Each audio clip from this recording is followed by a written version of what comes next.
My sparse words are worth a fortune. A few casual remarks can shake the literary world. Yet I live in a poor man's room, selling noodles along the street every day. Only occasionally do I meet the old turtle from the drunken fragrance pavilion in the dim alley. Like now, I discreetly pass a few notes to him, and he gives me 18 taels of silver, instructing me to burn the notes after copying. I quickly disappear into the darkness. However, this time Jiang Nan hesitated for a moment, not destroying the original manuscript as usual, but instead tucked it into his arms and excitedly ran towards the drunken fragrance pavilion. He didn't notice that a piece of paper was rolling and fluttering into the distance behind him. In the elegant room of the drunken fragrance pavilion, Jiang Nan pushed the door open and was met with the expectant gazes of several young gentlemen. He bowed respectfully, smiling obsequiously as he took out a piece of paper from his bosom. "Gentlemen, please take a look at this inferior item first, and see if it meets your satisfaction." The distorted and twisted characters on the paper were laid out on the table like a chaotic cudgel, but as the contents became clear,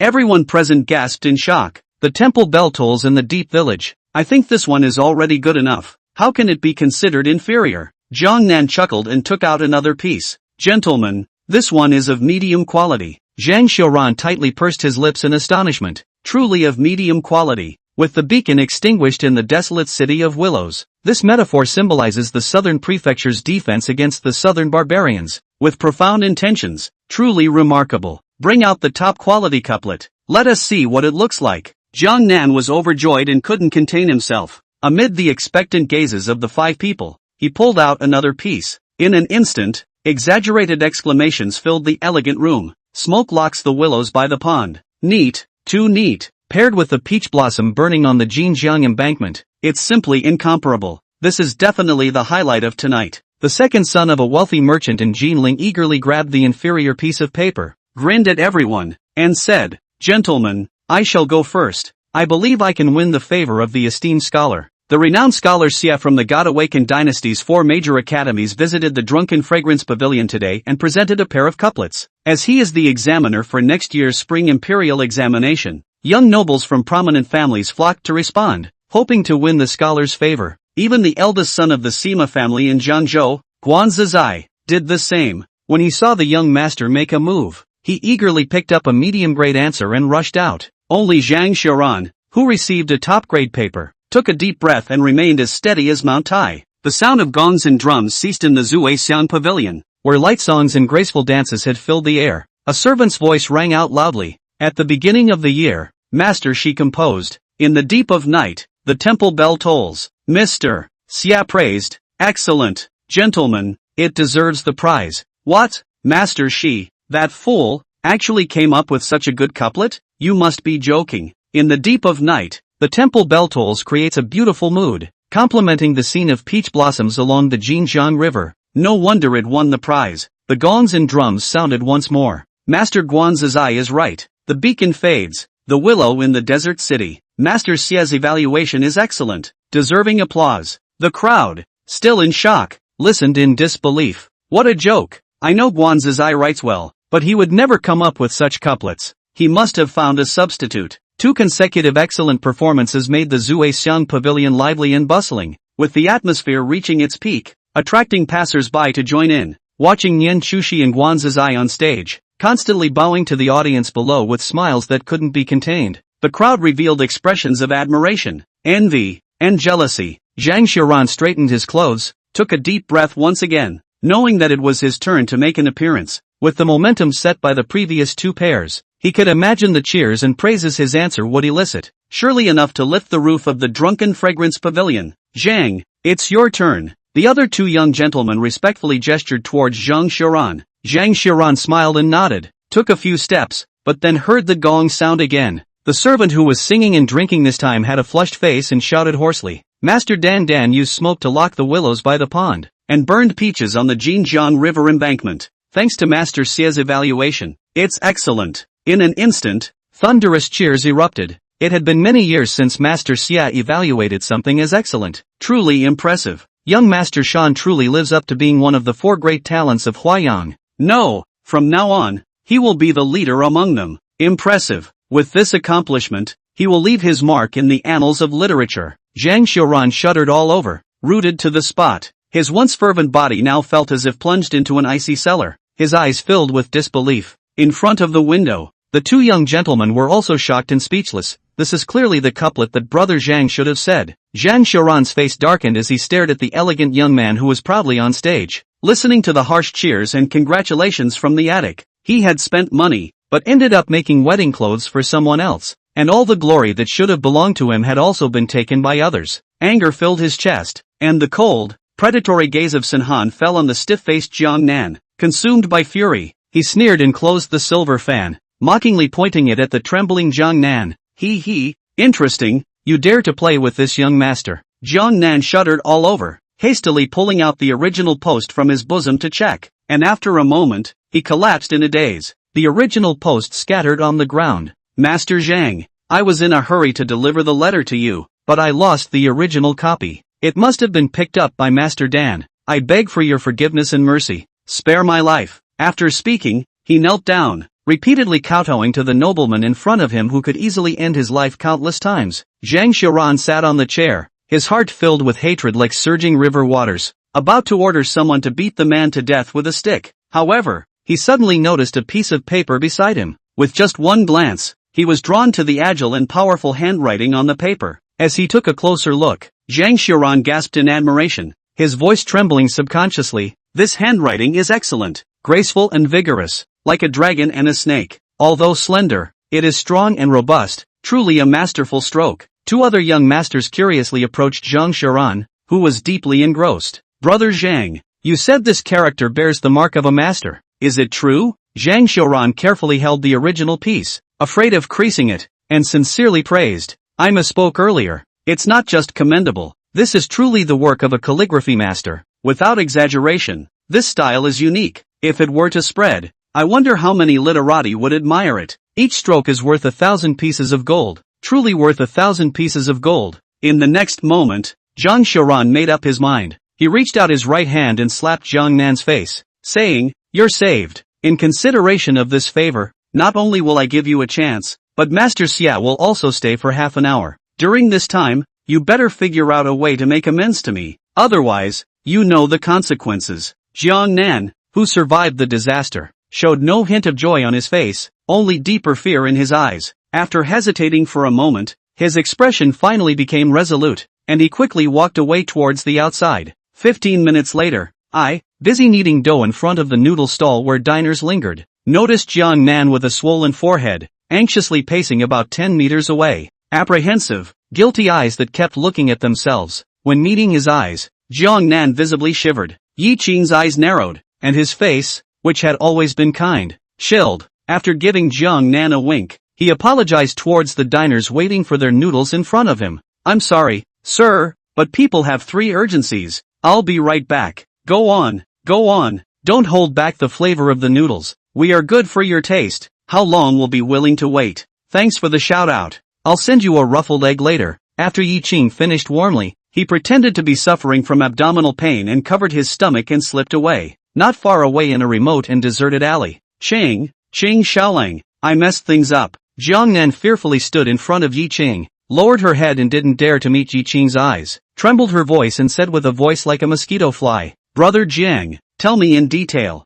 Yi Qing's voice was flat. No tone could be heard. Jiang Nan quickly recapitulated the matter after guiltily chagrined. Ching Xiaolang, Jiang Nan, swear to the heavens that I really didn't do it on purpose, and I definitely didn't give away any of your information. I hope that for old time's sake, you'll step in and save me. I really don't want to die. From now on, I'll only take 10% of the money for this job. No, only 0.5% of the money for running errands. In the midst of the night, Yi Qing's eyes were without ripples, and his long body, looking down at Jiang Nan, his eyes revealed indifference. When Jiang Nan saw that Yi Qing was unmoved, she looked up and saw Yi Qing's disappointed eyes. The fluke in his mind that he had earned a lot of money for Yi Qing over the years and would surely be forgiven by Yi Qing was gone at this moment. He rushed forward and bowed to plead. Ching Xiaolang, please step in and save my life. Yi Qing sighed and looked up at the stars in the night sky. The bright waning moon cast a fluorescent glow, splitting the handsome face in two. Traveled to this world and got a pariah status. Even with a good hand of thin gold-style writing and some topical lines deep in his mind, he could not accomplish a magnificent comeback in a world that was all about honoring the inferiority and superiority classes. Those travelers who were so wild and cool that they rubbed the IQ of the ancients under their feet. Yi Ching believed that there were some, but he, Yi Ching, was not. Set up a noodle stall. Be careful to be a scribe. Be a gunslinger. Earn some money with the few verses you can remember in your head. Live a better life. Be comfortable with everything. Numerous rules were given to Jiang Nan so that his powerless self would not be exposed and be captured by those powerful families and become a servant. But now, the original post was leaked, and according to Jiang Nan, it's not a good idea to find a replacement if it's not handled properly. That dude Zhang Gongzi, who had suddenly appeared in Huaiyang for more than a year, threw away thousands of dollars, made a lot of friends, and made a good living in Huaiyang, would definitely hold a grudge against him as well. Now, he and Jiang Nan could be described as grasshoppers on a rope. One bad move and he would be killed. Yi Ching said with a bitter smile, "Brother Jiang, you've always been resourceful. How come you're so careless tonight? Even I am implicated in this." Jiang Nan, whose body shivered violently, the guilt and self-blame on her face grew thicker and thicker, and she was almost about to cry out again. "I really didn't mean it. Qing Shaolang, just save me." Yi Ching sighed again and lowered his head to look at the wretched Jiang Nan. The expression on his face regained its gentleness and he turned to leave, his light voice falling on Jiang Nan's ears. "Big brother Jiang, just this once, and you wait here." Jiang Nan raised his head and moved to look at the lone figure in the dark night. Suddenly, he was a little flustered and murmured, "Just this once." Chapter 4. Good pairs, good words, and even better schemes. It wasn't long before light footsteps sounded in the silent alleyway. Jiang Nan, whose body was in pain and who was sitting against the corner to rest, wanted to stand up in a hurry, but there was pain involved, pain that made him grimace and sit back down again. Yi Ching's warm voice rang out, "Brother Jiang, tell Duke Zheng to hand over this pair of pears to Grand Ruler Xie." After saying that, Yi Ching did not wait for Jiang Nan to stand up, so he bent down and placed the pear on Jiang Nan, and then turned to leave the road. "After tonight, you and I will have no further contact. This business, it's over." Jiang Nan, who scrambled to his feet, did not care about the pear that could save his life. He opened his mouth to say something, but in the end, silence reigned. He was just ashamed to watch the rare coat of gray that had been kind to him and that he felt counted as a friend drift away, finally disappearing into the dark alleyway. With trembling hands, Jiang Nan picked up the pear, pursed his lips tightly, and left in a state of disorientation. Among the elegant seats on the first floor of the Drunken Fragrance Pavilion, Shan Dan, who pushed cups and exchanged drinks with the other two Huaiyang talents and occasionally talked and laughed with the people who came to toast, saw the wretched figure coming in from the door again. After seeing Jiang Nan come in and then look at the stage seemingly probing for something, Shan Dan raised his eyebrows and couldn't help but survey a few more eyes, and finally saw this wretched figure disappear into the third floor. Shan Dan did not notice that the two gentlemen who were laughing and drinking in the elegant seats next to the stage likewise noticed that after Jiang Nan came in, his eyes fell on Shan Dan with a playful demeanor, and it was clearly Shu Yue Shi in Guanxia. Inside the third-floor elegant room, the other two males had already left, leaving a half-dressed Zhang Shiran sitting in front of the window mantel, looking at the hustle and bustle inside the building. Two beauties sat on their knees at his feet, one on the left and one on the right, and squeezed his legs. A beauty queen, wearing only a thin veil, sat in Zhang Shiran's arms, letting her big hands do the trick, her face all charming. "My lord, the people are back." The attendant in the shin-colored martial arts uniform opened the door of the house, and his icy eyes swept a glance at Jiang Nan, who was as shocked as a quail, and gestured for him to go in. Jiang Nan quickly went forward, and seeing the scene in the room, hurriedly bowed his head, knelt at the door, and raised the two pairs of sheets with both hands. "Gong, Gong, here's a find from the man," he said, "for you, my lord, to give this pair to Grand Ruler Xie." Zhang Shiran waved his hand with a faint smile, and the three women immediately retreated. "Bring it here." Jiang Nan hurriedly crawled on his knees to its feet. Zhang Shiran picked up the pear and saw the smoke-locked pond willow with a thin body and strong bones. Good writing, really good writing, more neatly written this time. Zhang Shiran then couldn't wait to open the second piece of paper. The 5 words Cananjinhui City Tower were still in the same correct and pleasing thin font. This made the smile at the corners of his mouth grow even wider, while he sighed. The crown of the strongest gunman in Pingle Place is well deserved. Cananjinhui City Tower. The meaning of iron and blood far exceeds that of beacon selling Desert City Willow, and is even more hegemonic. The two pairs of standpoints are different, but both are absolute. In the next instant, he twisted his head to look at the 5 large characters of smoke-locked pond willow hanging on the stage, and the corner of his mouth said playfully, "Good pair, good word, and even better scheme. Ha, interesting." Then, Zhang Xiaoran looked at Jiang Nan, who was full of low spirits, and his heart moved. Jiang Nan, did the gunman stop seeing you? At those words, Jiang Nan's body hunched over, confirming Zhang Xiaoran's suspicions. This made Zhang Xiaoran more and more curious about the gunman as he spoke out. The matter is closed. And go down. Thank you, Mr. Zhang, for sparing my life. Jiang Nan, who left a life behind, was happy but not excited, just squeezed out a flattering smile and withdrew from the elegant room with an arch. The door to the house closed. Zhang Xiaoran tapped the silver fan in his hand back and forth on the two pairs and whispered, "A word of gold, unrivaled poetry, excellent intellect, and even sharper and drier actions, great talent, a man of great talent. My lord has been here in Huayang for a year, but I didn't expect to run into such a high-ranking person." He put down his silver fan and spoke out, "Qi Heng, send these two pairs of pears to Grand Ruler Xie for a look, and first hand over Canon Jinhui City Tower." "Yes, my lord." The attendant at the door, Qi Heng, entered the house, respectfully held up the pear, and left quickly, and Zhang Xiaoran pulled out the previous playful pear from his arms again, admiring the pleasing brushstrokes,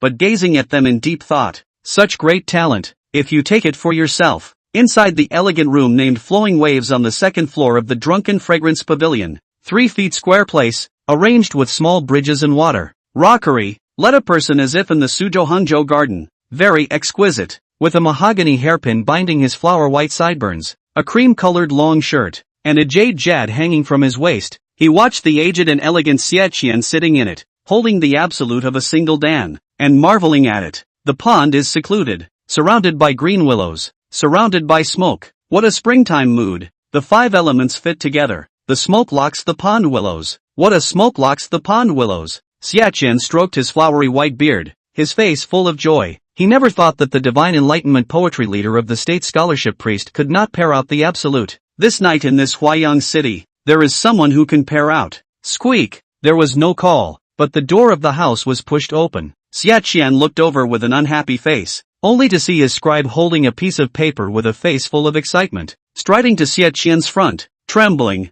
"Elder Xie, Mr. Zhang Xiaoran Zhang sent his attendants to deliver a pair of pears for your perusal." Xie Qian frowned slightly and said gruffly, "Zhang Xiaoran? That brat from the Zhang family. He even ran away to this Huayang city? What pair? Bring it to me." The scribe nodded and said, "Elder Xie, take a look." A calligraphy post was placed in front of Xie Qian. With just one glance, his body trembled, and he pressed his face to the lettering to scrutinize it, his brow fluttering in admiration. Canon Town of Huai City Tower. The 5 elements are in contrast to each other. Read it with irony and boldness. Is it meant to suppress all the talented people in Huayong? The pear is not as good as smoke-locked pond willow, but exceeds beacon-selling desert city willow, and can be rated as excellent, barely an absolute. Hiss. This word look body thin bone strength, stroke through the spirit of rhyme, can be said to be a school of its own, but also to the word to see the meaning. Good writing, really good writing, not by a calligraphy master. With this character, the pear is breathtaking even if it is short of meaning. Good, good, the pear is good. This character is even more of a masterpiece. Zhang's really has many talents. This Xiaoran, great talent. You said it wasn't a pear? How come there's only one pear? Where's the other pear? Xie Qian inquired anxiously. The book boy smiled and said, "The other pear is here, and that Mr. Zhang sold a secret, saying that he would bring it out after this pear." After the folded up other piece of paper was unfolded and placed in front of Xie Qian, Xie Qian, who was originally eager, frowned, picking up the word posters and scrutinizing them. The book boy also saw it and couldn't help but wonder, this pear, how is it the same as the absolute smoke-locked pond willow made by Mr. Shan? Elder Xie, what does Mr. Zhang mean by this? Xie Qian stroked his flowery white beard, gazed in thought, and murmured, "Yes, what does he mean by this?" The great scholars of the Yingchuan Academy, the most intelligent class in the world at that time. Xie Qian thought for a moment and had understood the meaning of the pear sent by Zhang Xiaoran, sighing, "Good Zhang Xiaoran, he didn't write this character, and the smoke locks the pond willows isn't his, and it probably isn't Shan Dan's either." The book boy blinked his eyes and asked incredulously, "Elder Xie, this is impossible, isn't it? Mr. Shan is one of the 4 great geniuses of Huayang. It's impossible to steal someone else's absolute, right?" Wow! Xie Qian's heart moved slightly. A flutter of the wide sleeve hem, milky white long shirt shaking, picked up the smoke-locked pond willow to carefully appreciate, and said to the scribe, Tell them that the top prize tonight is this Shiran's Cannon town of Huaichenglu, and that the original posting was also shown to those people. Remember, read Shan Dan's expression carefully and come back to report. Without any doubt, Shan Dan respectfully stepped forward and held up the original posting. Yes, Xiao Lao. A few moments later, the gongs and drums sounded. The boy hissed and growled. Mr. Zhang Shiran Zhang has gunned the Jinhui City Tower, and the pair of peaches burned the Jinjiang River embankment. And Mr. Xia Deru commented, the top prize tonight, all of you, when congratulations are due for Mr. Zhang Shiran Zhang. Jie surfaced on Shan Dan's elegant face as he violently turned his head, his eyes glaring above the stage. Chapter 5, The Red Cloak. The sword hanging from the bee's waist. The sound of marbling also instantly resounded within the drunken fragrance pavilion. What a cannon Jinhui City Tower. It's really magnificent. No wonder it's been rated by Xie Deru as the top prize tonight. Hiss, how do I feel? This cannon town of Huicheng building, although good, counting on the absolute, but not as good as smoke-locked pond willow mood, is more suitable for peach-burning Jinjiang embankment. Not bad. I feel the same way. Xia Deru has not broken the wrong one. There's no wrong break. You guys look at the writing on the stage. It's too good to be true. Really good word. I get it. This is definitely coupled with this can be called calligraphy, everyone's word, which was Xie Deru rated as this night's top. Mr. Zhang Shiran Zhang is really unobtrusive. I didn't expect to have such breathtaking calligraphy attainments. Cannon Jinhui City Tower. What a big mouth. Is this meant to deter my many talented people in Huaiyan? Only to see that the smoke-locked pond willow located in the center of the stage had been removed and replaced by a foot-long note. The 5 square-inch characters on it were seen by Shan Dan even from a long distance away, and Wen Ye's handsome face suddenly went white. The thin body and strong bone characters that were memorized at a glance were like 5 sharp-pointed knives that were stuck in his heart. Panic appeared in his Danfang eyes, subconsciously averted his eyes and lowered his head, and even reached out to touch his abdomen, then clenched his fists. Defeated. His stealing of other people's pears was known to Xie Deju. Shame, chagrin, and regret surfaced in his eyes. If he had used his own pear, it would have been a good one, but jealousy got the best of him. Stealing a chicken is not a good idea. Unfortunately, it was too late. This scene was watched by Xie Qian's scribe, who was standing aside, and he understood what was going on in his heart. Leaving a look of contempt, he went back to the second floor to report to Xie Qian. After listening to the book boy's retelling, Xie Qian sighed and shook his head in regret. It's good to know people. Earlier I heard that Zhang Shiran was a playboy, but I didn't realize that he was a delicate and honest gentleman, and that Shan Dan's reputation as one of the 4 great talents is all over Huaiyang. But he's a heartless one. You should go and ask Mr. Zhang what the name of that calligraphy expert is, and I will pay a visit some other time. Yes, Elder Xie. The scribe arched his hand and left quickly. In front of the window mantle of the elegant room on the 3rd floor, Zhang Shiran wrapped his arms around Meiji and condescendingly admired Shan Dan's reaction for a while. Then he asked Maggie to lift the curtains and peek out to tease. Mr. Shan, I'm sorry. Shan Dan jerked his head up and met Zhang Shiran's sneering eyes. The gaze was like a sharp knife sticking into his heart. Shan Dan blanched and lowered his head very sheepishly. He still guessed that the other person was the owner of the original post he had picked up. At once, jealousy and anger surfaced in Shan Dan's eyes. A dude. What makes him able to pair these absolutes, and such a handful of self-contained calligraphy from everyone? He looked at Zhang Shiran with abhorrence, and finally took a deep breath, squeezed out a hard smile, and arched his hand. Mr. Zhang, congratulations on coming out on top. Ha ha ha ha ha. Even though Duke Shan didn't win the top prize, it's the same absolute. I'm glad. Zhang Shiran's unbridled ridicule made Shan Dan's heart drip with blood. At this time, Shan Dan remembered the previous turtle male full of wounds when he left, looked at his eyes flashed resentment. Pingle Place, in front of the constant stream of diners picking up the noodle stalls, Yi Chang, who had been busy for a while, wiped the sweat from his forehead, leaned against the wall and let out a long breath, and looked at the stars in the sky with a troubled mind. Qing Xiaolang, take a break and eat a few oranges, they are very sweet. The old man from the nearby fruit stall stuffed Yi Qing with 4 yellow oranges when he came over with his noodle bowl. Thank you, Sun Wang. Yi Qing received the orange with both hands, and without being polite, he directly peeled the skin and ate it. The tart, sweet, filling juice eased his weary heart. A little. Knock, knock, knock. Peace out. Listening to the yelling of the shifter in his ears, Yi Qing murmured, it's already 3 o'clock in the morning. Tonight, that's it. Yi Qing, who didn't have the heart to continue doing business, lowered his head and began to pack up his stall. Just as he was about to put the fire out, a valiant figure appeared in front of the noodle stand. Vendor, a bowl of noodles, no cilantro, no scallions, add a poached egg, and get 2 cloves of raw garlic. The clear yet resonant voice rang in Yi Qing's ears with exhaustion. Meanwhile 4 pennies were placed on the picket. Yi Qing leaked out an apologetic smile and softly said, "Sir, I'm sorry, we're out of noodles tonight." The handsome face that was as warm as water was revealed in the woman's eyes, causing a hint of surprise to surface in that water-shedding pupil. Only for a moment, cloaked in a fiery red cloak, combed with a ponytail, looked valiant cold-faced woman. The eyebrows wrinkled, dissatisfaction surfaced in the eyes, just ready to speak. The bearded uncle selling dried fruit on the side hurriedly advised, "Qing Xiaolang, make this girl a bowl of noodles. The night is cold and the girl's body is thin." Yi Qing was surprised to look at the bearded uncle who was never nosy, and when he met the other party's worried eyes, he immediately nodded his head.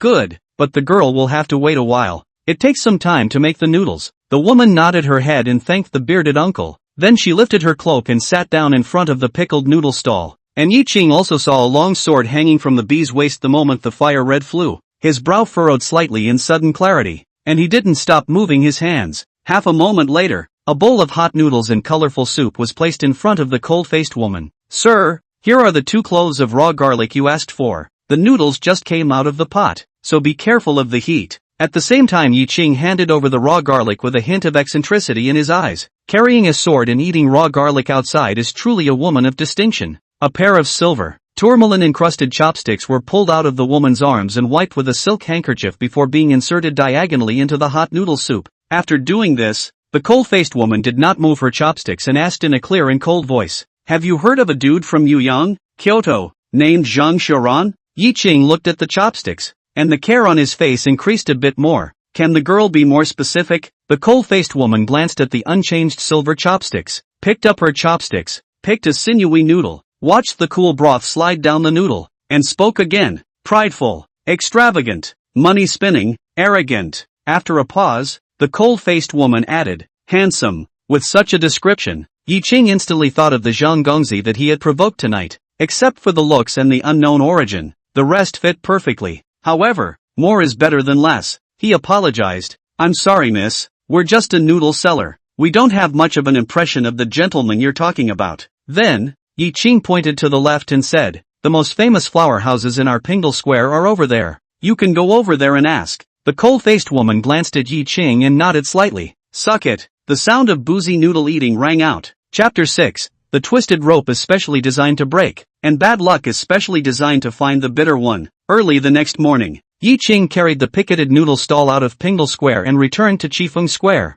the most dilapidated place in Huayang City. Passing through the cramped alleyways, Yi Qing arrived in front of the private school in Kaifenfang. "Brother Yi, you're here." Tiger, the tiger-headed boy Tiger, grinned as he wiped the snot off his nose with the sleeve of his cotton shirt, washed until it was white. Yi Qing put down the stand, turned out an orange that he didn't eat last night and handed it over, and reached out to rub Tiger's messy hair, softly inquiring, "Did you study for last night's homework?" "Thank you Brother Yi, I carried it for a long time last night, and I will not let Mr. hit me in the palm today." Tiger gleefully held the orange, his mouth swallowing. Yi Qing smiled and walked inside the private school with Tiger, a middle-aged man wearing a blue cotton coat with an elegant air, sitting on a wooden couch in the courtyard, holding a book in his hand and looking at it carefully. "I've met Mr. Zhang. I wonder what you called the kid here for." Yi Qing let Tiger enter the hall of books, so he walked to the wooden couch and smiled, arching his hand inquiringly. Mr. Zhang Jing, the private tutor,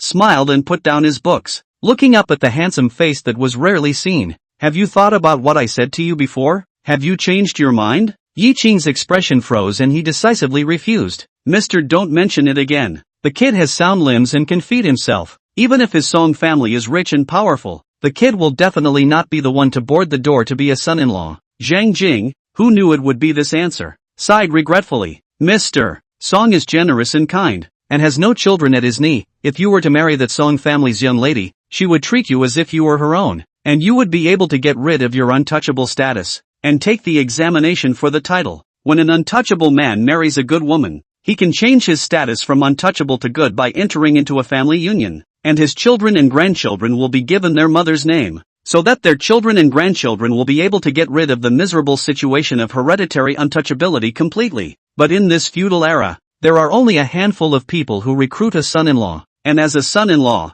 there is no dignity to speak of, and even the lowly people look down on him. Even if they had been successful, they were marginalized and despised everywhere and could not be promoted. Furthermore, a good-looking skin is 3 taels a night, an interesting soul is 300 pounds, but not good-looking and not funny, only giggle joyful drooling, the whole day to the people as a horse riding 300 pounds, this credit do not want to stop. What's more, Yi Chang, a 7-foot man, would not have bent over for 5 buckets of rice, otherwise, he would have been some dude's dedicated gunman or bread staffer long ago, and he wouldn't be staying here in the civilian slums, begging for a free ride. Yi Ching shook his head as he pulled out 3 taels of silver from his pocket and respectfully handed it to Zhang Jing. Sir, this is Amei's tuition for the spring, so I'm sorry to trouble you. Zhang Jing, who did not receive the silver, looked at Yi Ching with complicated eyes, leaking the cover of the book in his hand, and asked inquisitively, Yi Ching, have you flipped through this book of Dagon's detective work?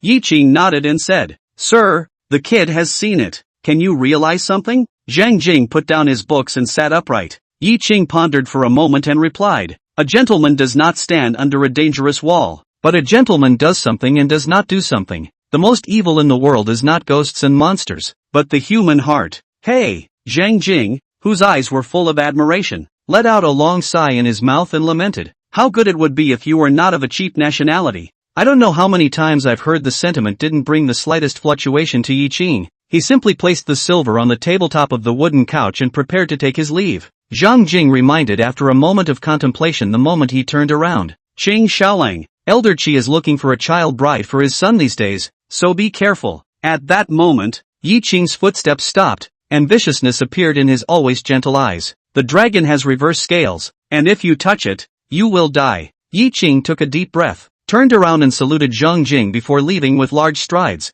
The long back quickly disappeared into the private school. Zhang Jingchong newly picked up the books, but after reading for a long time, he did not read in a word. He looked up at the clear sky and smiled bitterly. The twine is made to break at the smallest point, and the bad luck is made to find the bitter man. Yi Ching sank his face and returned to his small but clean and cozy home. He drew water from the well to wash his face, and after taking some of his fatigue away with the cold, he quickly chopped wood for the fire to cook. After simply frying 2 green vegetables and cooking a large pot of soup noodles, Yi Ching carried the meal to the broken-down courtyard next door, squeezed out a gentle smile and shouted towards the house, Zhang Wang, come out to eat. Ahem. A weak cough came from the house that smelled of herbs. Ashiro, didn't I tell you to stop worrying about us and just rest after your busy night? Even if you were young, your body wouldn't be able to withstand this. The old man with thin bones and a black and blue face, hunched over, walked slowly out of the house. The dim eyes looked at Yi Ching full of pain and guilt. Yi Ching didn't answer. Placing the meal on the insect-infested wooden table in the courtyard,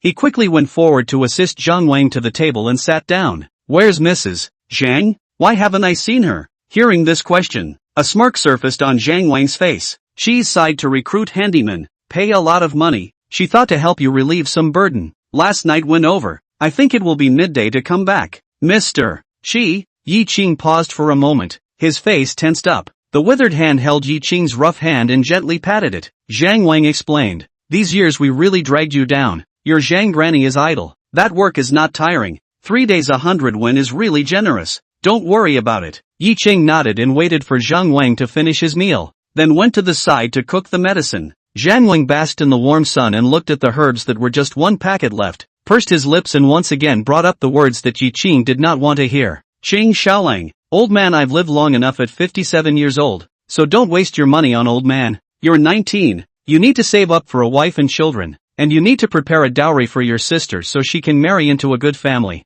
The money you've spent on us all these years, not to mention what kind of woman you've married, is enough for your sister to marry a good man and get out of our misery. Dangling. Yi Ching took out 15 taels of silver ingots from his bosom and said with a displeased face, Zhang Wang, this should really not be mentioned again. Kid can earn money. You can rest assured to take medicine to cure the disease. We are still waiting for you to see Kid marry his wife and have children, and to see Amei get married in splendor. Tears flowed from Zhang Wang's eyes as he choked. Qing Xiaolang, you let our old man how to persuade good. Do you really want to see the old man hang himself in front of you to listen to persuasion?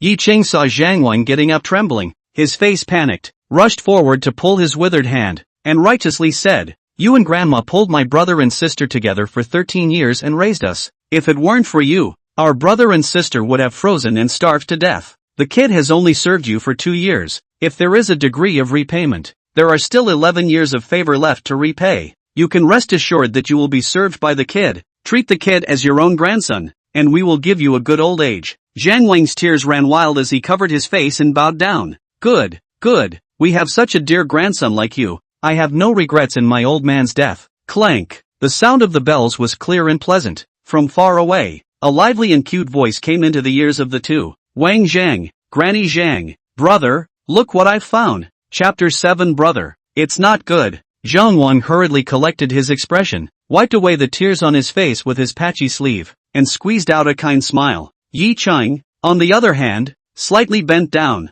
opened his arms, and smiled as he picked up the little girl who jumped up with a leap. What a good thing. Bring it to Zhang Wang, round-faced and fair, cute and lovable, wearing a clean red cotton dress. Yi Qian's fleshy hands cupped a half-palm-sized 3-colored rainbow stone, and probed to hand it to Zhang Wang as if offering a treasure, and as her wrist swayed, a string of copper bells gave out a melodious sound. Zhang Wang, take a quick look at this stone. Yellow background, center blue, top white. Does it look like heaven and earth between one stone? Zhang Wang, who was full of sickly colors, smiled amiably and dotingly rubbed Yi Qian's head. Like, really too much like. Qian Qian is really great, to be able to find such a good-looking stone. Having received a compliment, her slinky eyes curved into a nice-looking bridge. Yi Qian got down from Yi Qing in a flash, and said proudly, "Brother, I'll sell this rainstone to Qi Feng for at least 50 cents. Upon hearing about selling to Qi Feng, the originally suppressed haze in Yi Qing's heart bubbled up. Qi Feng, the son of the Qi clerk,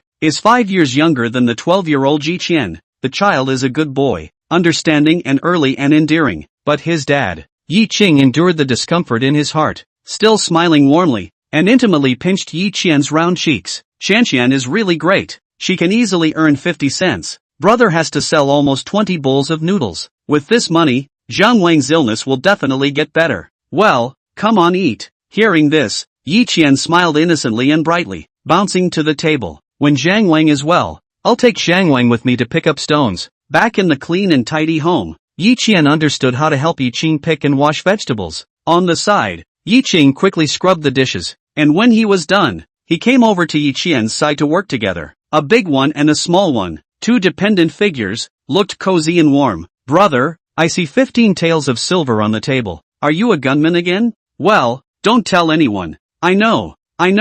I've never told anyone. My brother is really great. 15 taels should be able to buy some good medicine to make Zhang Wang feel better, right?" The understanding Yi Qian, after helping to wash the last bit of vegetables, only then asked the question in her heart, her slinky eyes with hope. The big hand with water fell on the dark and thick hair and rubbed it lovingly, causing Yi Qian to pout unhappily. "Brother, yuck, it's wetting my hair." Yi Cheng, who had played a prank and avoided the topic, had the corners of his mouth rise. "I just did it on purpose." Yi Qian immediately dipped her 10 fingers into the water and swung it towards Yi Qing, and yelled in a cute manner while pretending to be fierce, "I'll let you bully me. Watch the move. Ha ha ha ha." The sound of siblings' playful laughter filled the narrow courtyard. After the playfulness, Yi Qian looked at Yi Qing, who took off his outer shirt and walked towards the house to prepare to catch up on his sleep, hesitated for a moment, but still opened her mouth. "Brother, these days I always run into Officer Qi. He looks at me with some strange eyes, and it makes me feel a little hairy inside."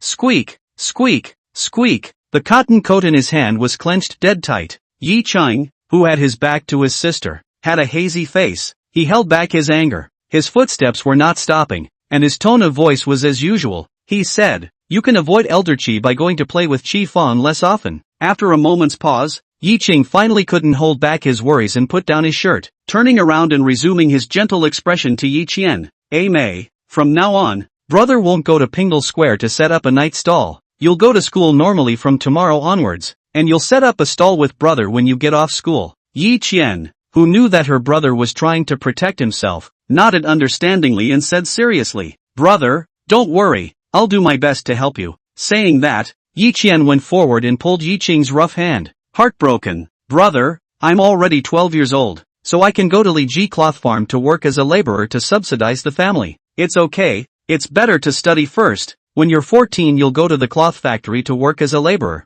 Go and read. Brother can't top it sleepy. I'll go to sleep first. After Yi Ching excused himself, he once again smiled and pinched the fleshy face before lying down to sleep. Smooth snoring sounded almost instantly, and tears of heartache flowed from Yi Qian's soulful eyes as she listened. She pursed her lips as she looked at her white, callus-free hands. After waiting for a while and listening to the snoring a little louder, Yi Qian came to the front of the pickled noodle stand and took out the flour to start making noodles. Doing these things she'd watched and snuck into countless times. After sleeping for 3 hours, Yi Ching, who opened his eyes already afternoon, comfortably stretched his waist and without the slightest procrastination, quickly got up and walked to the yard. Listening to Yi Qian's chirping, lark-like voice next door, there was also Zhang Wang and his wife's cheerful laughter that rang out from time to time. The corner of Yi Qing's mouth lifted up a warm smile. He washed his face, changed into a black cotton coat that was washed until it turned gray, and went out the door. After a flurry of work picking up flour, buying seasonings, and making charcoal, the sky was already somewhat dark.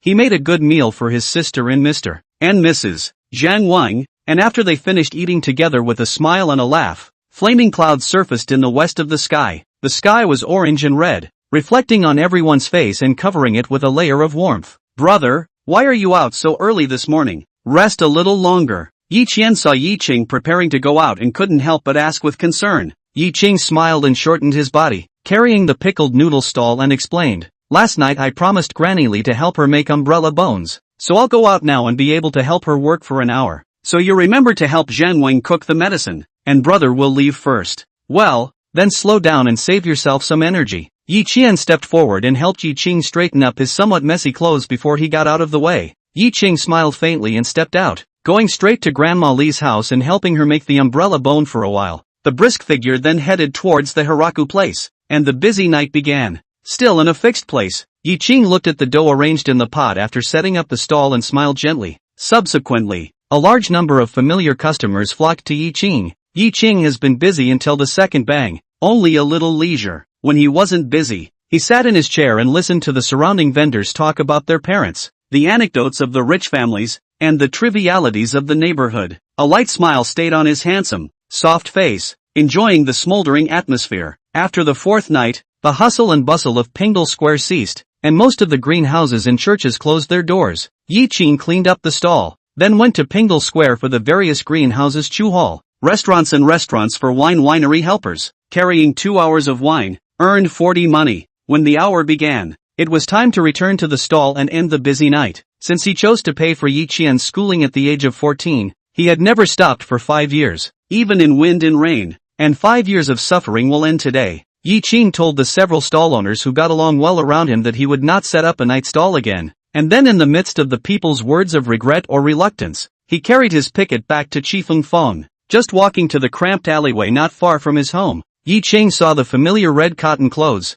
and his physical and mental fatigue suddenly subsided a lot in this instant. A lilting tone escaped his lips. May, didn't I tell you to go to private school earlier? Why? Do you want to wait for brother to make you hot soup noodles to eat before going to school? Hearing this familiar voice, the red cotton dress hurriedly raised her head, and her pearly face made Yi Ching's heart tremble. A cry filled with panic issued from Yi Qian's mouth. Brother, it's not good. Chapter 8, The Means of Not Speaking in the Dark. This means, really despicable. Yi Ching's expression tightened and frowned as he put down the pickled noodle stall. He held the shoulder of Yi Qian, who ran over and said in a deep voice, "Don't cry yet. Tell brother what happened." Yi Qian wiped away her tears and choked. "Brother, Zhang, something happened to Mrs. Zhang. This morning brother Zhang San Zhang from Minister Chi's residence came over and said that Granny Zhang stole Mrs. Chi's jewelry. If she is not returned, she shall be taken to the officer." Brother, what should we do?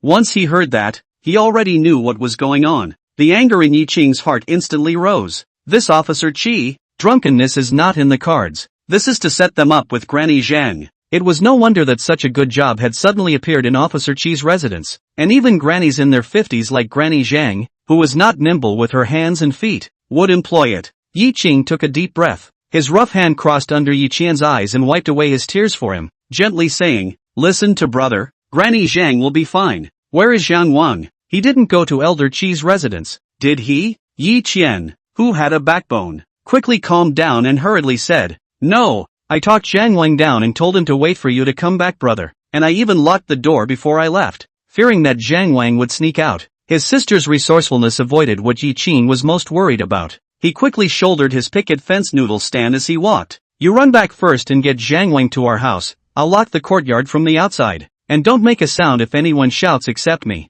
Yes, brother. Yi Qian nodded heavily and quickly ran away. When he returned home, Zhang Wang, who was full of worry, kept coughing, and his originally black and green face coughed into a saucy red, making Yi Qing's heart ache with worry. Ahem, green, ahem, green. Yi Qing quickly stepped forward and gently stroked Zhang Wang's back, comforting him. Zhang Wang doesn't need to worry. Granny Zhang must have been misunderstood. If she had really stolen it, by virtue of Qi's nature, he would have sent Zhang's wife to the authorities long ago, instead of calling someone to tell us, even if they were to be escorted to the government. Our governor, who is clear as a bell, will surely come back in peace as Granny Zhang is innocent. You and stay at home in peace. I'll go and bring Granny Zhang back. The last sentence threw out a loud voice, making Zhang Wang feel much more at ease. His coughing lessened a bit, his withered hand patted the back of Yi Qing's hand, and he said hoarsely, Qing Xiaolang, I'm relying on you. Yi Qing nodded heavily, gave Yi Qian a take care of Zhang Wang look, locked the courtyard door, and left with large strides. There are rich people in even the poorest places. Qi Shun,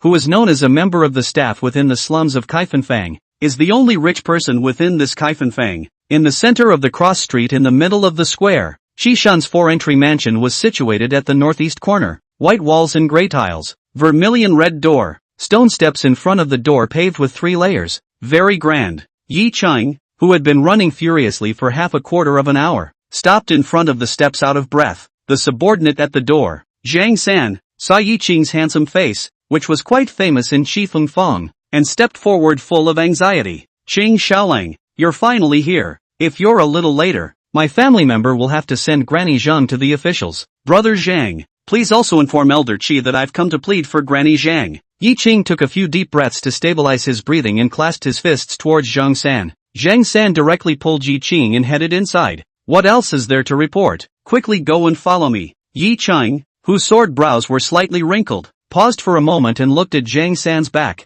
A coldness surfaced in his eyes as he allowed Zhang San to pull himself inside and inquired, Brother Zhang, please tell me what's going on. Zhang San quickly said, It says that on the 5th watch of the night Madame's maid, Xiao Tao, got up to fetch hot water from the kitchen and saw Granny Zhang sneaking around and running out of the backyard. She rushed to wake up the lady, checking under the discovery of the lady's gold bracelet lost. That bracelet can be 2 taels of weight, but also inlaid with precious stones, is the lady's favorite object. There is a small peach testimony, outside in Mrs. Identified as Zhang Granny stole the gold bracelet. Let Zhang Granny hand it over even if the matter is no longer pursued. But Zhang Granny said she did not take. Outside said to give her half an hour to think about it, or else sent to the official justice. After hearing this, Yi Qing's footsteps paused slightly and tightened his fists to pursue the question. Brother Zhang, what kind of work did Granny Zhang come to the house to do? This, we don't know. We just know that the night before last, Granny Zhang went to the backyard to help out. We couldn't get in there. With some chagrin on his face,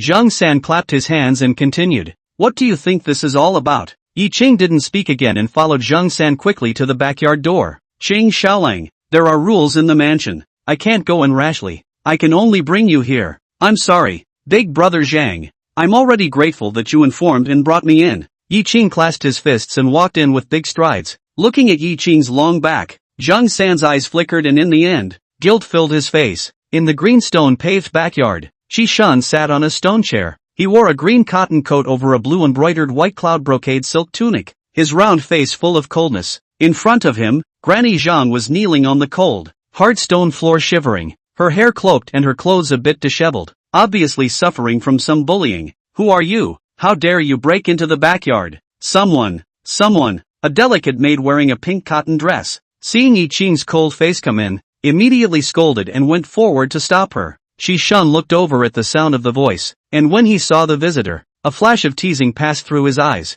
He sank his face and looked at Yi Qing angrily. Yi Qing, how dare you, barging into my backyard without a notification? Believe it or not, I'll take you and send you to the officials and punish you for plotting against me. Little Lang Qing, you, why are you here? When Granny Zhang saw Yi Qing coming over, her head full of Chinese hair trembling along with her body, her wrinkled face with a scarlet handprint, She looked panicked as she straightened her waist and waved her hand in a hurry. Quickly, you must leave. Don't bump into Elder Chi. Then, she kowtowed towards Chi Shun again, pleading with her mouth. Officer Chi, Xing Xiaolang didn't mean it. He was worried about his wife before he lost his manners. You mustn't send him to see the officials. Yi Qing saw that the benefactor who saved his siblings' lives and even kowtowed and begged for mercy for him was this humble and begging, and his face, which had always been gentle, became as gloomy as water. A touch of smugness appeared in Qi Shun's eyes as he continued to chide. Humph, Yi Qing, and not to mention that you trespassed into my home. On the Zhang woman this matter. You properly persuade her to steal my gold bracelet to hand over, or else, I will take her to see the officials to bring to justice. Yi Qing, who had stopped walking, coldly said through the maid towards Qi Shun. Elder Qi, the bright people don't speak in the dark. This tactic, it's really despicable. Not expecting Yi Qing to pick it out directly, panic flashed in Qi Shun's eyes. He stood up violently and pointed at Yi Qing and cursed. Dog thing, you a cheap nationality dare to slander this officer. Originally see this wife old and poor. Life is not easy. This officer to give her some opportunity. Right now, even if you all kowtow and beg me, this magistrate will take you to the officials. Tap. Footsteps sounded, and 4 strong underlings with tipped sticks rushed over from the backyard and surrounded Yi Qing. That Zhang San, who had tipped off the others, was clearly among them. Yi Qing looked coldly at this scumbag who had also received relief from Zhang Wang in the past, clenched his fists and said in a cold voice, Zhang San, wolf-hearted thing. Zhang San lowered his head, but the back of his hand, clutching the tip stick, was bruised. What are you waiting for? Grab him. Qi Shun immediately yelled when he saw that his subordinates were not doing anything. Phew! The tipstick cut through the air and smashed towards Yi Qing's head. Chapter 9, the Yi family's youngest sister grows up, her peachy smiling face drunk with spring breeze. Yi Qing was calm and composed, stepping forward diagonally to avoid Zhang San's tipstick, while his right hand probed out, holding the other party's arm in Zhang San's panicked eyes, yanking his foot out in a smooth motion. Ouch! The tripped Zhang San directly hit the 2 subordinates rushing up behind him, breaking his body with his face and letting out a miserable scream. Yi Qing took large strides and stood behind the terrified Qi Shun as the last subordinate caught up and swung the tip stick again. Let go of my officer. The subordinate stopped at once, holding his stick up, not daring to drop it, and shouted angrily. Zhang San, whose face was covered in bloodstains, also rushed over with the other 2, his face unkind. However, they all had a look of astonishment in their eyes, not expecting Yi Qing to have such a good stance. Yi Qing's long big hand forcefully grabbed the terrified Qi Shun's shoulders, years of labor pounding out the strength, so that Qi Shun painful grimace. A hard downward press followed, causing Qi Shun, who was trying to stand up, to sit back down. Then he stared coldly at Zhang San, who had broken his face, and said in a cold voice, Officer Qi, have a good chat. Gulp. The indisputable tone, coupled with Yi Qing's display of physical prowess, caused Qi Shun to gulp and hold back his panic and anger, pretending to be calm. Good guts. Let's talk then, all of you out. With that, Qi Shun waved his hand, and Zhang San and the 4 of them looked at Yi Qing unwillingly and retreated silently. Yi Qing walked over to the side of the already dumbfounded-looking Granny Zhang to help her up, noticing the unceasing trembling of her aged body, her starry eyes filled with anger. He glared angrily at Qi Shun in disgust. That particular fetish of yours is known to the entire neighborhood of Kaifanfang. A flash of embarrassment surfaced on Qi Shun's face, then he raised an eyebrow and said triumphantly, So what? My lord has money, and those people are all volunteering. Yi Qing, who pursed up his lips, continued, It had nothing to do with me, but your crooked mind hit on my aime, and you planted the evidence against Granny Zhang, causing her to suffer. Let's settle this score. Upon hearing that Yi Qing, this powerless and rootless pariah, dared to threaten himself, Qi Shun slammed the table and stood up, shouting angrily, Did I ever plant evidence on Mrs. Zhang? My wife's gold bracelet must have been stolen by Granny Zhang. If you don't believe me, let's go see the officials. I didn't steal. It's you guys who planted this old woman of mine. You are a scourge of so many female dolls, not to mention, you also want to scourge our family Channer. At this moment, the Zhang woman who has already understood the reason, the original timidity disappeared, immediately and angrily defended herself, but also angrily scolded Qi Shun. Hearing this, Qi Shun's face flushed red and white and clenched his fists. Yi Qing gently patted the back of Granny Zhang's withered hand to pacify her, and before Qi Shun opened his mouth, he looked at the maid who had just blocked him and said, This means the little peach that Mrs. Zhang stole, right? A maid with brocade silks in her hands, a silver pin on her head, and marshmallow boots on her feet. Xiao Tao, who was standing on the side, unnaturally carried her hands, sidestepped her head, and hit her feet as Yi Qing's eyes swept over every part of her body as she spoke. Qi Shan did not expect Yi Qing's observation was so subtle, although I do not know why Yi Qing will say these words, but the heart inexplicably panicked, rushed to say, she's dressed like this, because Mr. Han has the money to reward her. Not only her, but also many of the subordinates in the family have been rewarded by Mr. Han. I am rich. She outside. Don't forget that you this all family background but rely on Mrs. Xi's mother's family support. If Mrs. Xi knows that you are out of the law, but also will serve her maids hit the teeth. Yi Cheng, who smiled indifferently, looked at Qi Shan, whose face was somewhat flustered. With amusement, he led Granny Zhang outside and said flatly, if you want people not to know, unless you do not do, you can hide the 2 ears do not hear outside the window of Mrs. Xi, bully people to scare the poor neighbors of Kaifenfang. But Kaifenfang so many people, there will always be someone who dares to poke through this layer of window paper. You beat up Granny Zhang and send over 10 taels of silver, and this matter will be settled. Besides, put away your dirty thoughts about my auntie, or else I don't mind being the one to poke through the window paper here. Looking at the departing figures of an old man and a young man, Qi Shan's whole body trembled with anger, clenched his teeth, and said morosely, threaten this officer. I'll make sure you don't walk out this door. Yi Qing's footsteps didn't stop, and he lightly said, if I dare to go single-handedly, I've left a backhand, so you can keep me to try. With one sentence, Qi Shan's eyes flickered, his anger turned into apprehension, and he finally silently sat back down on the stone chair. Out of the Qi mansion, Granny Zhang gradually regained some calmness, but her eyes were still worried, and when she walked past a street corner, she slowly opened her mouth. Qing Xiaolang, Officer Qi runs the neighborhood. We've offended him badly this time. What should we do in the future? It's not a problem. He doesn't dare to make a move against us. The corners of Yi Qing's mouth rose, and the confidence that flowed from his eyes made Granny Zhang's heart feel a bit more at ease. And when she thought of Yi Qing's performance in Elder Qi's mansion just now, he even brought her out safely, and then he completely let go of his heart. On the walk to the cramped alleyway entrance of his home,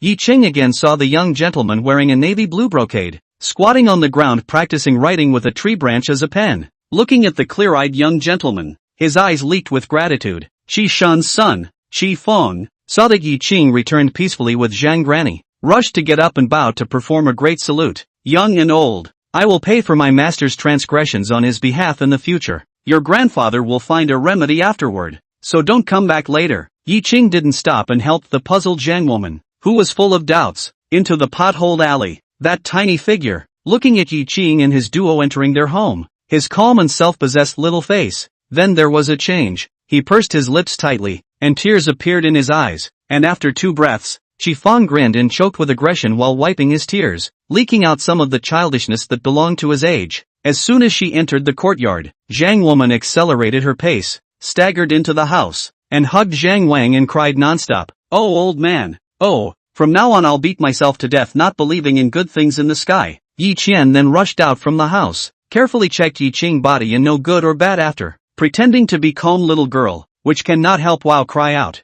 flung into the arms of Yi Qing, crying, brother, I'm worried sick at home. There are so many people in the Qi clan's residence. If anything bad happens to you, what should Zhang Wang and I do? A handful of calluses fell on Yi Qian's waterfall like long hair and gently stroked it. Yi Qing joked, you forget that your brother was punching Huayang hanging ice tiger and kicking Inchuan hornless dragon, and a dozen or so people couldn't get into my body. Pust. Yi Qian, who was amused, cried and laughed as she lifted her head, which was buried in her arms, and angrily punched Yi Qing's chest. Brother, you're so bad. Aimei is worried to death, but you're still bragging about it. So shameless. Then Yi Qian thought of when she was a child Yi Qing in order to protect her from being bullied by the bear children in the neighborhood. Every time one person with 4 or 5 people fight, from the beginning of the nose and face, to the end of the child head that no one dares to mess with. Yi Qian tilted her head adoringly. Brother, you're the most powerful in my heart. Snap. A small cracking sound appeared. Yi Qian, who had a whole snot bubble, watched it explode, and the look on her face froze. When she saw Yi Qing's odd smile looking at her, her delicate face instantly turned pink, her hands covered her face, and she ran towards the house calling, her mouth saying shyly, shame on you, shame on you, shame on you, shame on you. The crying house had Yi Qian, the happy fruit, to regulate the atmosphere. turning it into a cozy place with constant laughter. The corners of Yi Qing's mouth lifted up, and his eyes changed from new to gentle. But soon, when he thought of the peach-faced smile that had just surfaced on his sister's face when she was shy just now, he frowned again, pulling out the note that Shi Feng had given him from his bosom. Worried, the youngest sister of the Yi family is growing up, her peach face smiling and drunken in the spring breeze. Hey, this is only 12 years old. This Chi family, one old and one young, by our sister fascinated by the three ways. After the sister and I go out to set up a stall, the trouble will certainly be less. Beauty comes out of the house of the pariahs. Later, Yi Chang, who was only worried about his sister, had completely forgotten that this brother of his was also handsome and extraordinary looking. Chapter 10. What a cheap life without cheap bones. After Yi Qing threw the sticky note with the secrets of the Qi family into the stove and burned it, he began to start the pot to cook. A hijacked breakfast was extraordinarily delicious for the two families who were dependent on each other. After eating, Yi Qian sent the two old men, whose moods were up and down, back next door to rest. When she came back, she looked at Yi Qing, who was cleaning up the dishes, and the innocence hanging on her face disappeared, leaving only worry. Yi Qian lightly bit her cherry lips and went up to ask, "Brother, just now I was in the house listening to Mrs. Zhang talk about what happened at Elder Qi's house." Speaking of this, Yi Qian hesitated for a moment, looked at Yi Qing's searching gaze, and said seriously, "Brother, why don't we move?" The words were not explicitly stated, but Yi Qing knew what Yi Qian was worried about. At the same time, Yi Qing also found out that this sister, who was well protected by himself, naive and looked uninitiated, had a mind that was a little bit, quite a lot, intelligent. He gestured for his sister to join him in clearing the dishes, watching the catkin placed in the water and revealing his sister's heart for the first time as if she were an adult. May, I know what you want to say is that the recklessness of what my brother did in the Chi clerk's residence will likely irritate Chi clerk, right? Big, soulful eyes blinked and her fleshy chin nodded. Yi Qing smiled gently. Originally, I wanted to use another method, but because of something, directly intimidating Elder Qi works better and saves time. He paused for a moment, looked at Yi Qian's searching gaze, and continued. Although Elder Qi is domineering and arrogant within Kaifenfang, he is not to the point of being unscrupulous, and is even more afraid of the power of his wife's mother's family. So, brother's move may seem reckless, but it pinpointed the place where Elder Qi was most worried, making him throw in the towel. I see, brother, I understand. After hearing the explanation, Yi Qian's eyes pondered and the worry on her face faded. Yi Qing once again smiled gently, but at the bottom of his heart, it wasn't easy at all. Pingle Place Drunken Fragrance Pavilion original posting leaked. Temporarily unable to pick up the gunman's work, without the largest source of economic resources. Right now, he had offended the most powerful person in Qifeng Fang, Minister Qi. Although that old thing was afraid of rats and would definitely not mess with Yi Qing for the time being, but what about after that? The idea of moving had been in his mind since he was in Elder Qi's mansion. That's why he asked Mr. Qi to send 10 taels of silver. With this money, you can look around to see if there are suitable houses for rent in other neighborhoods when you sell hot noodles outside these days. As for buying a cheap house elsewhere, there are a lot of empty houses in Kaifenfang, and if they can't sell their mansions, how can they get money to buy new ones? It's not like the house is raining all night long, but the ship is late and meets the wind at the head. Ah, Yi Qing sighed in his heart, a little lost in thought. The force when brushing the bowl couldn't help but be a little heavier, splashing a few drops of crystal water. Brother, what are you doing? Teasing me again? A pouting dissatisfaction rang out,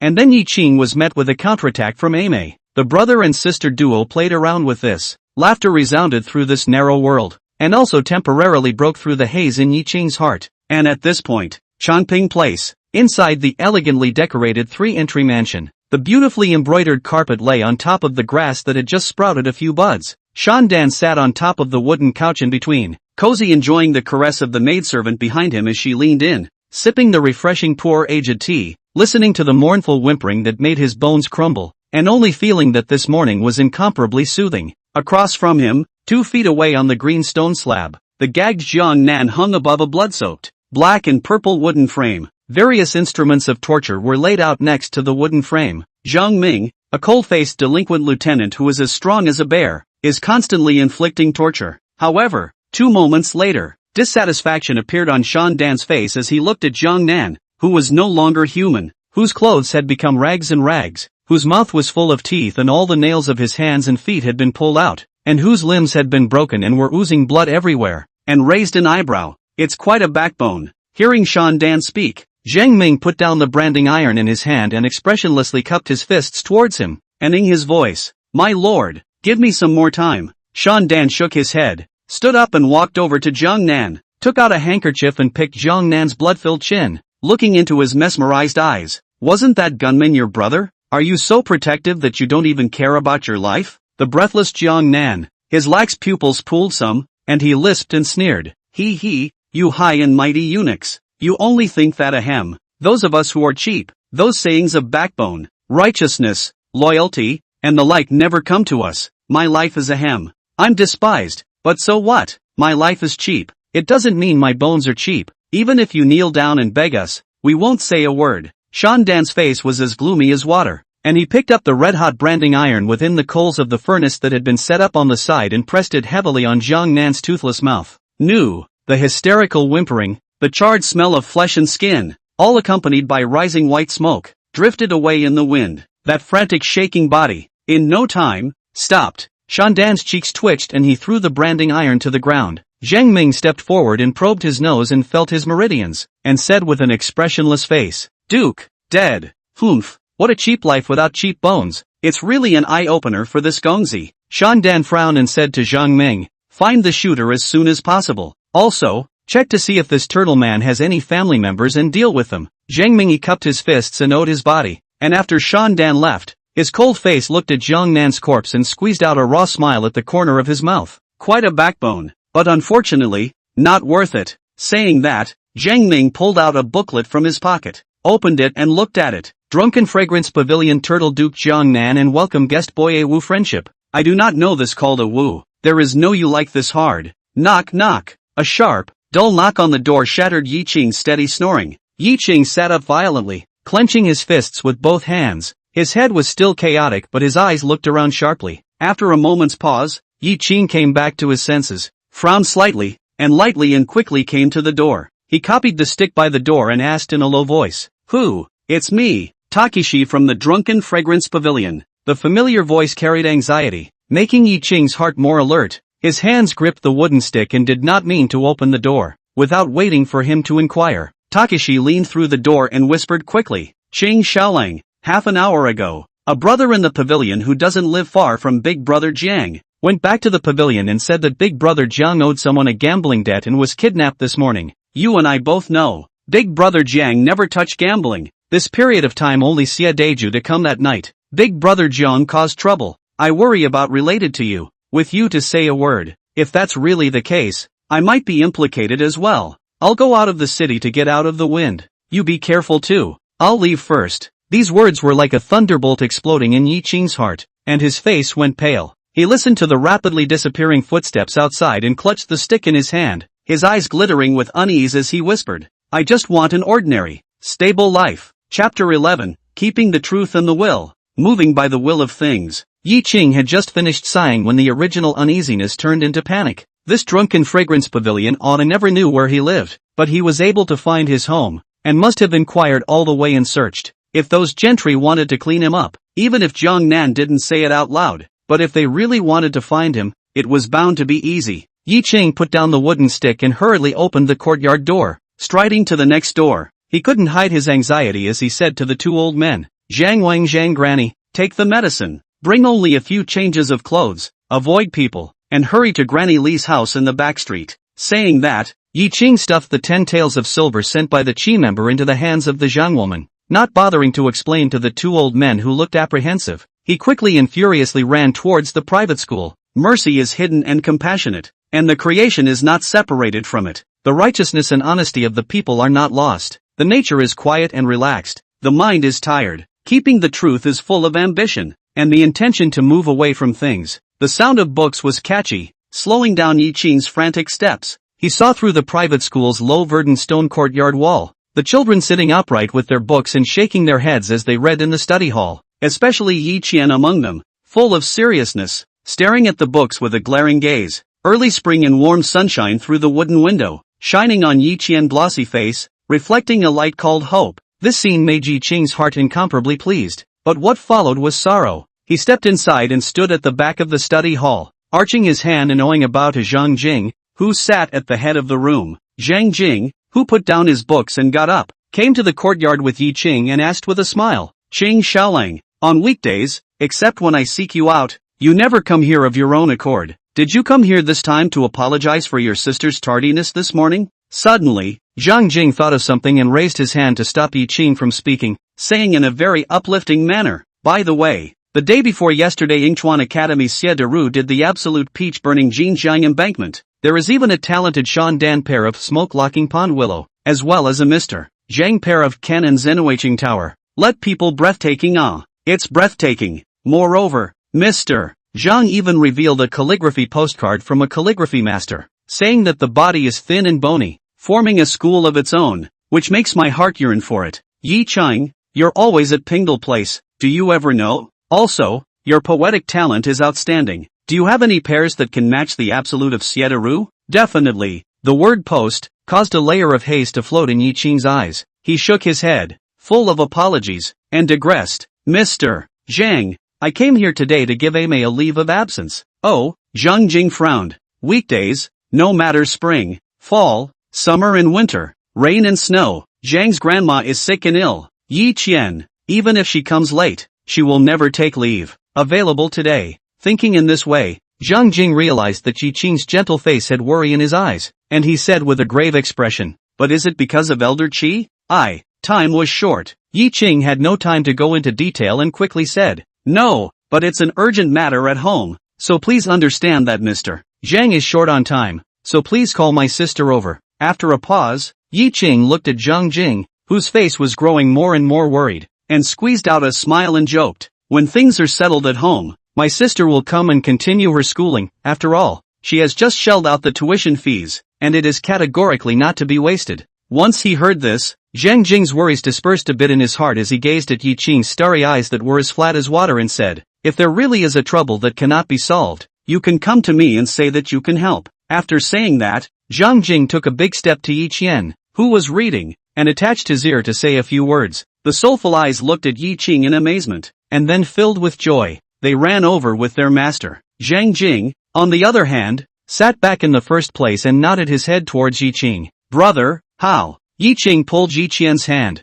stopping her from inquiring and directly leading her away. On the way, Yi Qing had no reservations and spoke directly. May, some time ago brother was working as a gunman in Pingdal Place. He may have messed with some of the males. I've asked the Zheng family's Wingma to go to Auntie Li's house, and you're going over there as well. Brother, what about you? And would it be better for us to get out of town? The leap of joy disappeared from the delicate face. The catkin clenched the rough big hand. The cherry lips pursed. As he walked, Yi Qing lifted his left hand and rubbed Yi Qian's small head as he spoke out to teach. Leaving the city will leave a record, and hiding out in another place will be seen by others. There's only Grandma Li's family on the back street, so you guys don't have to worry about being discovered when you go over there. You are intelligent. In the future you should be calm and think more when things happen. Saying this, Yi Qing looked at Yi Qian's worried eyes and paused for a moment before speaking. Trust your brother. I'll be fine. Glistening tears surfaced in Yi Qian's eyes. Yi Qing squeezed out a smile and said in relief, we've come through so hard when we were kids. You have to believe in brother. Well, I believe brother. Yi Qian nodded heavily. Back at home, after Yi Qing packed up Yi Qian and let her leave, just the moment Yi Qian stepped out of the house. Sister, brother left something for you and put it under the slate at the bottom of the bed. Yi Qian's body trembled violently. Her head hung down without turning back, and she voiced, I know brother. Watching the petite figure disappear, only then did Yi Qing pick up a wooden stick and write a line on the rammed earth ground with force, and then he shouldered the pickup noodle stall and left. All through the morning, Yi Qing walked above the main street of each workshop, hawking along the way and leaving his trail. Dusk, the majestic figure with a horizontal sword on his waist appeared in the narrow courtyard of Yi Qing and Chifeng Feng. The expressionless bad Lieutenant Zheng Ming raised his eyes and surveyed the small courtyard, narrow and shabby, revealing the word poor everywhere, but neat and cozy, without a trace of the dirtiness that poor people have, showing the owner's family's difference, making his big copper bell eyes full of puzzlement. My lord, there's no one next door. A delinquent man held his fist and owed a bow towards Zheng Ming with a sullen face.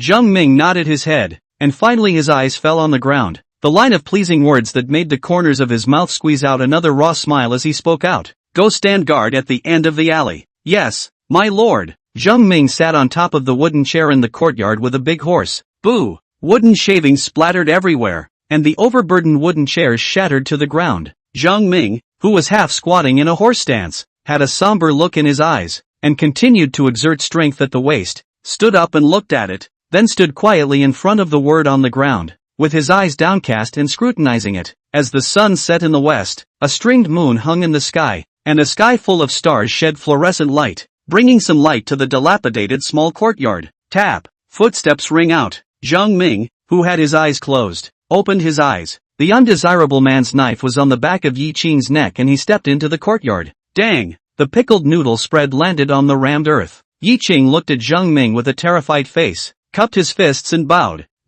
My lord, I've never committed any crimes. Why should I be taken? Under the fluorescent glow, Zhang Ming looked at Yi Qing's calm and wave-free eyes and said in an urn, no need to pretend. You're not scared. Little. How could little not be afraid? Yi Qing finished. Only 3 steady breaths remained in the courtyard, tearing through the night's quiet in an orderly fashion. A moment later, Yi Qing slowly straightened his back and looked directly at Zhang Ming with an expressionless face. My lord, please still speak plainly. Zhang Ming reached out and pointed to the ground. Let's start with this. Chapter 12, Soliciting Talent. Naturally, is to send charcoal in the snow. The unintentional offense. Please forgive me. I will pay later. Written on the rammed earth. Yi Qing raised his foot, wiped away the writing on the ground, and opened his mouth. This is for those gentlemen, and the words will be useless now that you are here. Oh, guessed it? Surprise flickered in Zhang Ming's eyes. Yi Qing just clasped his fists and owed his body as he asked, dare I ask, my lord, if I can spare my life?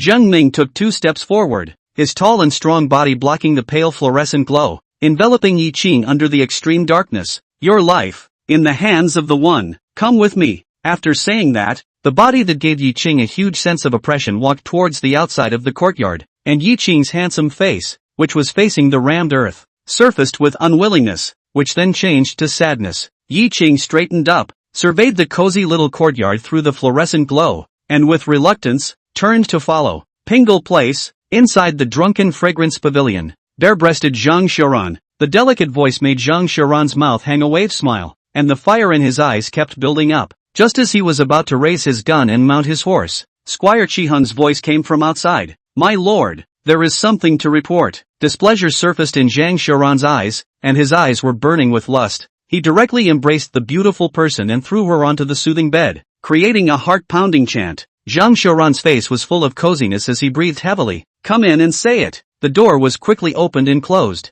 Chi Hung, who was dressed in a blue power suit, ignored the indulgence behind the veil and looked down at the ground and bowed with his fists. Junior sent word that the man was taken. His words blazed even more fiercely as he finished them. Nearly 2/4 of an hour later, covered in sweat lying on a soft fragrant bed and couch, crispy in the hands of the lazy way, that NPC genius. Stinky won't kill him, think he'll forcefully enslave him and make him suffer a lot. You tell Junior to keep a better eye on it. No need to make a move if you don't have to. Yes, my lord. Shi Hung saluted again and turned to leave. Thump! Upon hearing the sound of the door closing, Zhang Xiaoran cozily played with the red-topped warm jade and said with the corners of his mouth rising, to simmer an eagle is to simmer away the unruly nature of the eagle. Full of pride, to solicit talent, it is natural to snowball it. Boing boing, slave don't know what you're talking about simmering hawks and such. Zhang Xiaoran closed his eyes in enjoyment. Changping Place, Shandan's exquisite and elegant courtyard. Several candle flames dotted the area,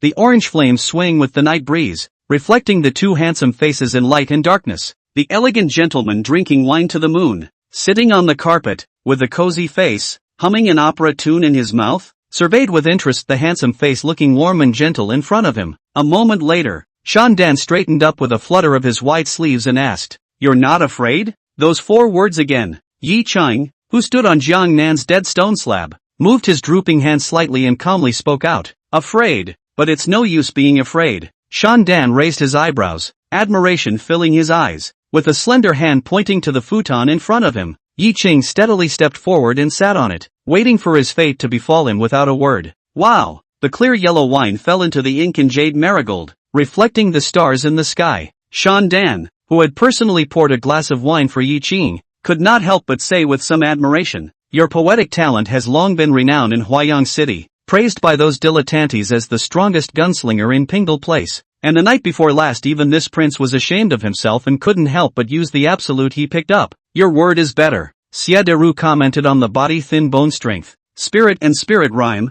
a self-made calligraphy everyone, just 2 days, will be sought after by the city. Why does such a great talent remain hidden? Willing to be a gunman full of brass and insulting to the sages? Gulp. Yi Chang, who had no qualms about it, drank the wine in his cup painfully. The mellow and slightly spicy liquor soothed his nerves that had been taut. Phew! Yi Ching exhaled a mouthful of wine breath. Starry eyes looked straight at Shandan and said, "The time is also destiny. A cheap nationality harboring talent is a mistake. If I didn't hide some, I'm afraid I'd have died long ago in an unoccupied corner of Pingle Place. Unfortunately, no matter how cautious I am no match for the creation." Frowning slightly wrinkled Single Dan, very unhappy said, "Not also, such a great talent, if revealed in front of people, will certainly fly. Fish leap Dragon Gate, change destiny." Sneer appeared at the corner of Yi Qing's mouth as he pointed at himself and then at Shandan. "Mr. Shan, what about right now?" The question was asked directly to Shandan, and Jean laughed to himself after a moment of pause. "Yes, you're right, it's my lord who's narrow-minded." Then,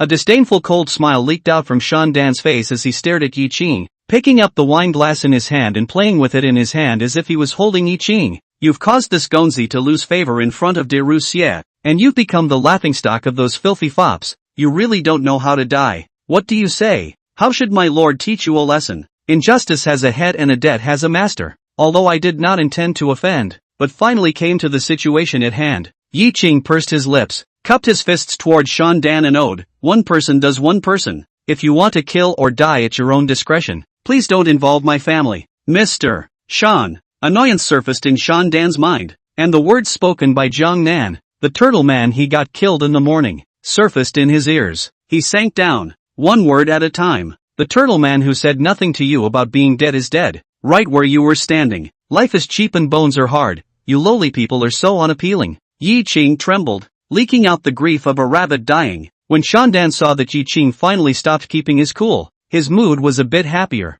He raised his hand to falsely point at Yi Qing, as if he was giving alms. "You're talented. This lord will give you a chance to become my dog, and I'll keep you alive and give you honor." Yi Qing, who had a sadness emerging in his eyes, sighed in his heart. After all, it's still come to this. After all these years of hiding, I still can't avoid it. The son of the governor of Yanzhou, the 4 great talents of Huayang, is an existence that I simply cannot challenge. I only hope that, at his request, without waiting for Yi Qing to reply, Shandan picked up his wine and drank it all in one go before speaking freely. "However, you finally messed with this Gongzi, so even if you're willing to be a dog, you'll have to be taught some lessons." After saying that, Shandan looked at Zheng Ming who was standing in the distance. The only bad lieutenant of Huayang City, quickly stepped forward, clasped his fists and owed his body. "At your command, my lord. Send this man to prison and serve him well, and in addition, find his family." "Yes, my lord." Shandan stood up,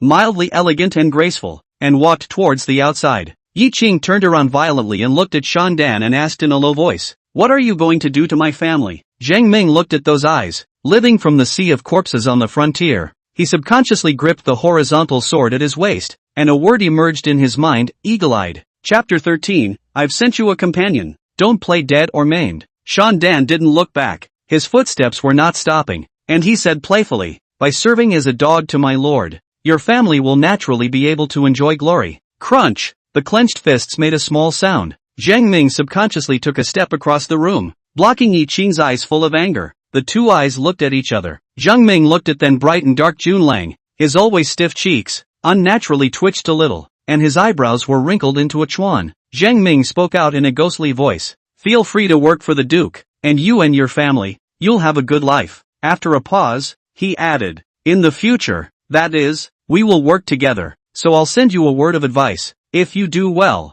you may be able to get out of your pariah status." The sights collided for a few more breaths. Yi Qing hung his head, his clenched fists stretched out on the tabletop, and braced himself to stand up. The gentle voice turned hoarse, "Take me to the dungeon." Zheng Ming's tightly furrowed brows dispersed and he resumed his previous indifference as he led Yi Qing outside. The two figures lengthened in the flickering candlelight. After the second shift, Huayang City Jail. The dark, damp, cold, and even more so, the corridor with a rotten stench made Yi Qing, who was walking in between, frown slightly. After a few steps, crude gossip entered his ears. "Has the family sent the money yet?" "Not yet. Let's wait 2 more days and see if we don't give away money we'll have fun. He. This Miss Lee is really pretty. Looking at her makes my heart itch. I can't wait to play with her right now. Had. Who says otherwise? However, she looks delicate, but she even has the guts to kill someone. So what if you kill people? Here. Yo, Zheng Bad Lieutenant is here. 2 rounded jailers wearing gray martial arts uniforms. 1 tall and 1 short. As soon as they saw the burly,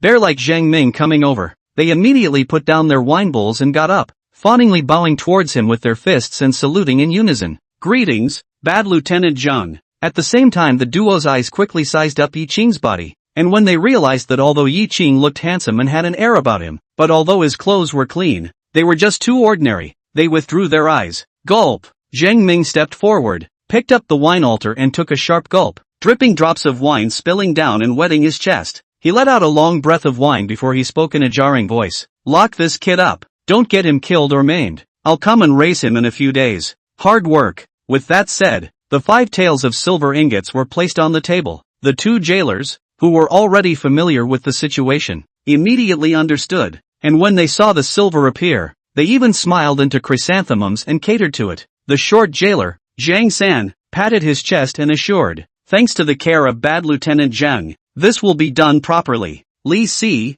the tall jailer, shortened himself and wiped the wooden stool in front of the table with his sleeve, inviting, will you sit down and have a drink? It's been a long time since I've had a drink with you, and this is all good wine and good food, so every other day is better than the next. What do you think? The expressionless Zhang Ming, looking at the pickled chicken, roast duck, chicken soup dumplings and so on the table, saw that it was from the Kifang cuisine. He then nodded and sat down on top of the wooden bench with a big horse. The 2 jailers immediately smiled and without saying a word, the shorter Zhang San came straight behind Yi Qing and with a tackle, held Yi Qing's right hand back. The twisting pain in his arm caused the handsome face to display a grimace. Yi Qing clenched his teeth, bowed and looked down at the ground, not saying a word. Zhang San was a little surprised, and the force in his hand was a little heavier. The tearing sensation in his joints and muscles caused Yi Qing's forehead to instantly break out in a cold sweat, and he hung his head even lower, just breathing heavily, still not saying a word. TSK, good boy, resistant enough.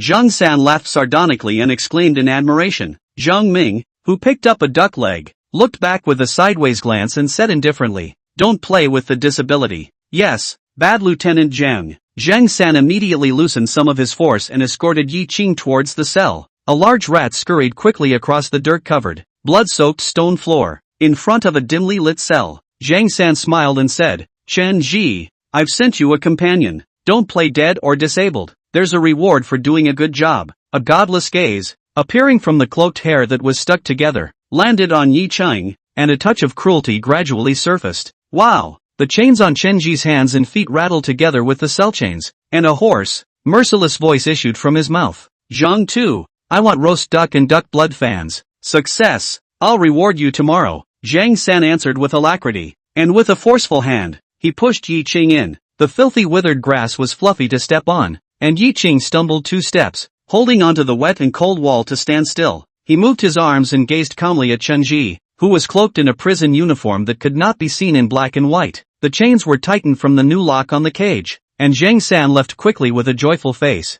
wanting to hurry up and connect more with Lieutenant Bad Zhang. Oh, boy, don't blame me for coming down hard. Chen Ji laughed and pounced on Yi Qing. Ah! A mournful scream rang out. Zhang San shivered, while spitting on the ground in disdain. Bah! Weren't you quite tough just now? Oh, wait until tomorrow and see how you beg us. Inside the cage, Yi Qing posed in a grappling boxing stance, his right hand spread out and flung to ease the pain from the vigorous punch, and looked at Chen Ji, who was leaning against the wall with a grimace on his face with a calm face, and blandly spoke out, You're no match for me, and fighting for your life won't work, so you and I will make a show of being at peace with each other. Otherwise, don't blame me for taking your life. Chen Shi pushed his tongue up against his left cheek and sucked on it. Ugh! A mouthful of blood mixed with black and yellow teeth landed in the dry grass. Kid, we are just careless. Grandpa is a death row inmate for killing people. This time I'll let you be buried with us. Chen Ji's eyes glowed red, his hands clutched the chain, and he lunged over with his teeth and claws open.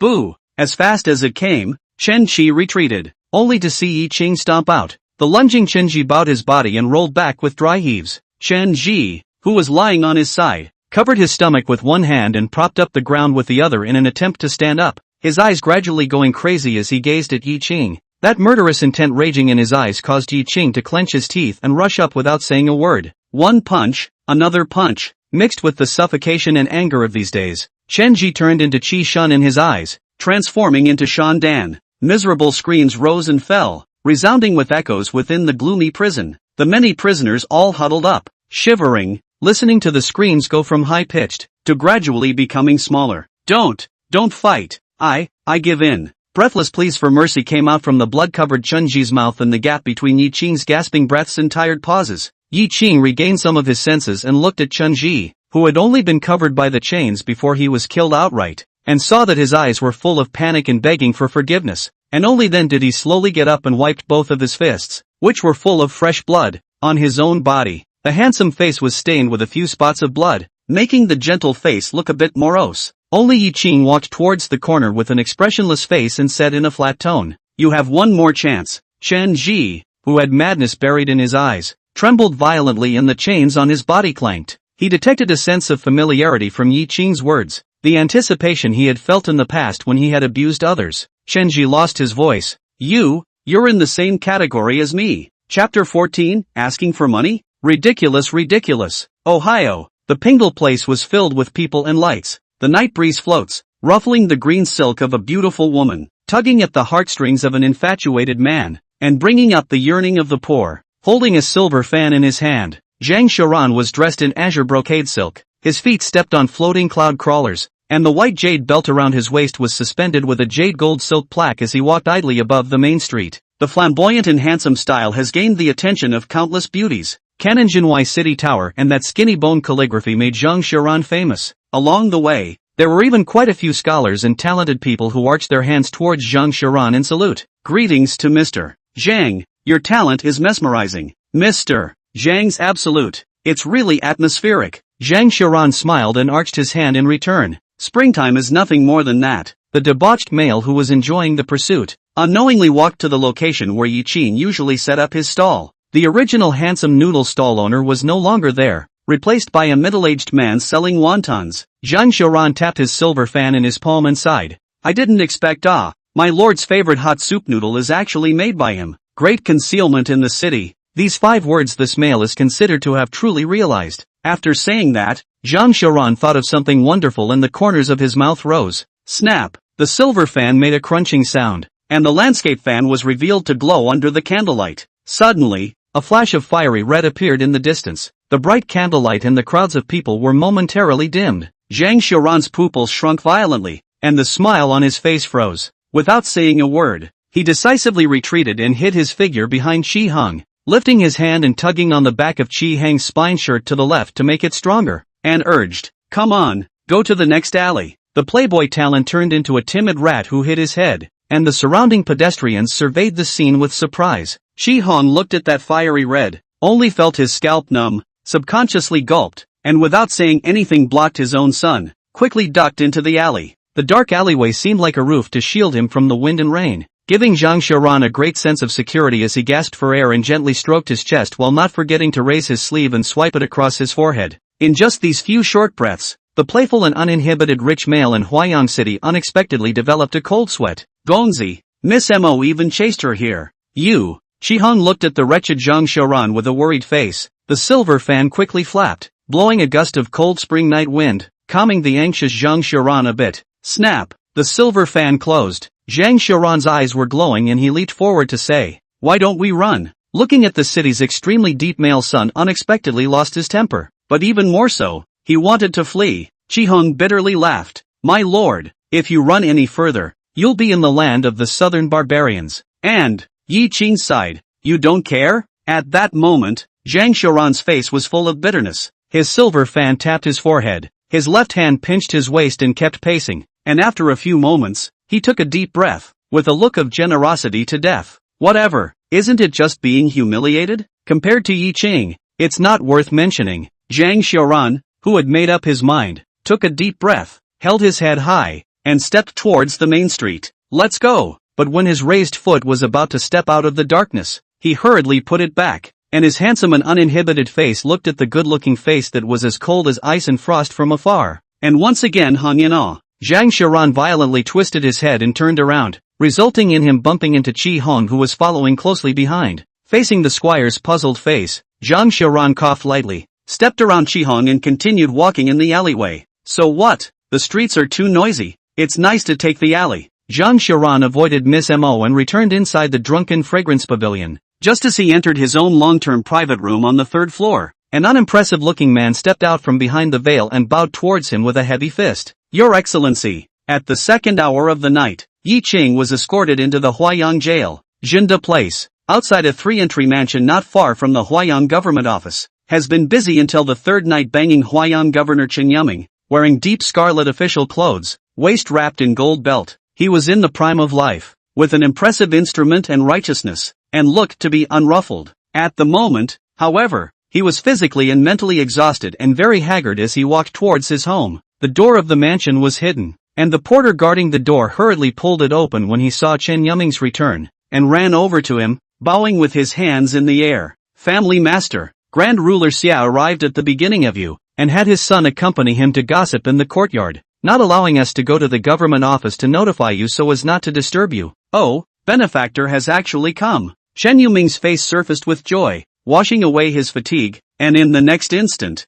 he said unhappily, in the future, tell the residents that Enshure's visit must be notified to me. Yes, I've written it down, the doorman hurriedly answered in fear, and Chen Yuming couldn't help but speed up his pace while rambling. I'm really damned this night I do not know what to boil. Even let the little old man waited for me for 3 hours. His body and bones cannot survive? Then again, the little old man is really something. He didn't say anything in advance if he wanted to come over, so that I could go and prepare more wine, and I would be able to drink a lot with the little old man, and the madam wouldn't be able to say anything about it. Chagrin surfaced on Chen Yuming's face, causing him to stop in his tracks, look at the porter following behind him, and hurriedly say, hurry up, go to the wine records and buy 3 jars of the finest Jinling drunk. Yes, the porter had just answered. When he saw Chen Yuming returning straight home, he immediately said anxiously, Family Master, what's that? I don't have any money. Chen Yuming stopped in his tracks and said in a lone voice with his head held high, on credit.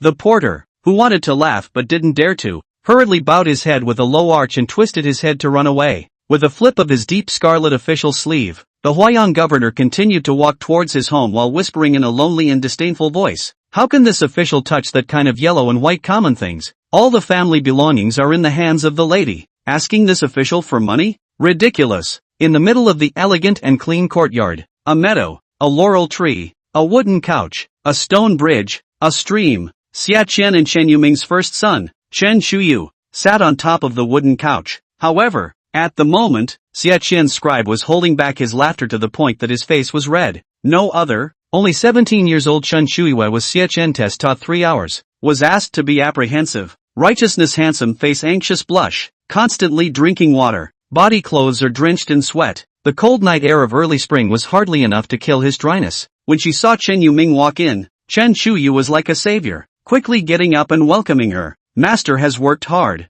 Have you had your meal yet? Do you need my son to prepare some food for you? As she spoke, Chen Shuiwei scowled at Chen Yuming with a brow full of supplication. Looking at his son's wretched appearance, Chen Yuming dumbly laughed and nodded his head. Have a heart. Go and get some food for master, and prepare some small dishes for wine on the way. Yes, Chen Shuiwei was like an amnesty. Her body and mind were all happy. Hurriedly saluted towards Xia Qian, who was looking behind her, and then ran away nimbly. Seeing his mentor, Chen Yuming was filled with excitement and had a mouth full of words he wanted to say, but in the end, he just arched his hand and bowed towards Xia Qian. Disciple meets the enchanter. Running his withered hand through his white beard, Xia Qian looked at Chen Yuming's tired but spirited appearance and nodded in satisfaction, waving his left hand. Sit. At the same time, he smiled and commented, this child Shuyu is smarter than you, but just like you when you were young. He can't do it in a calm manner. Chapter 15, Being an Official and Being Disciplined. Being a good official and being more disciplined.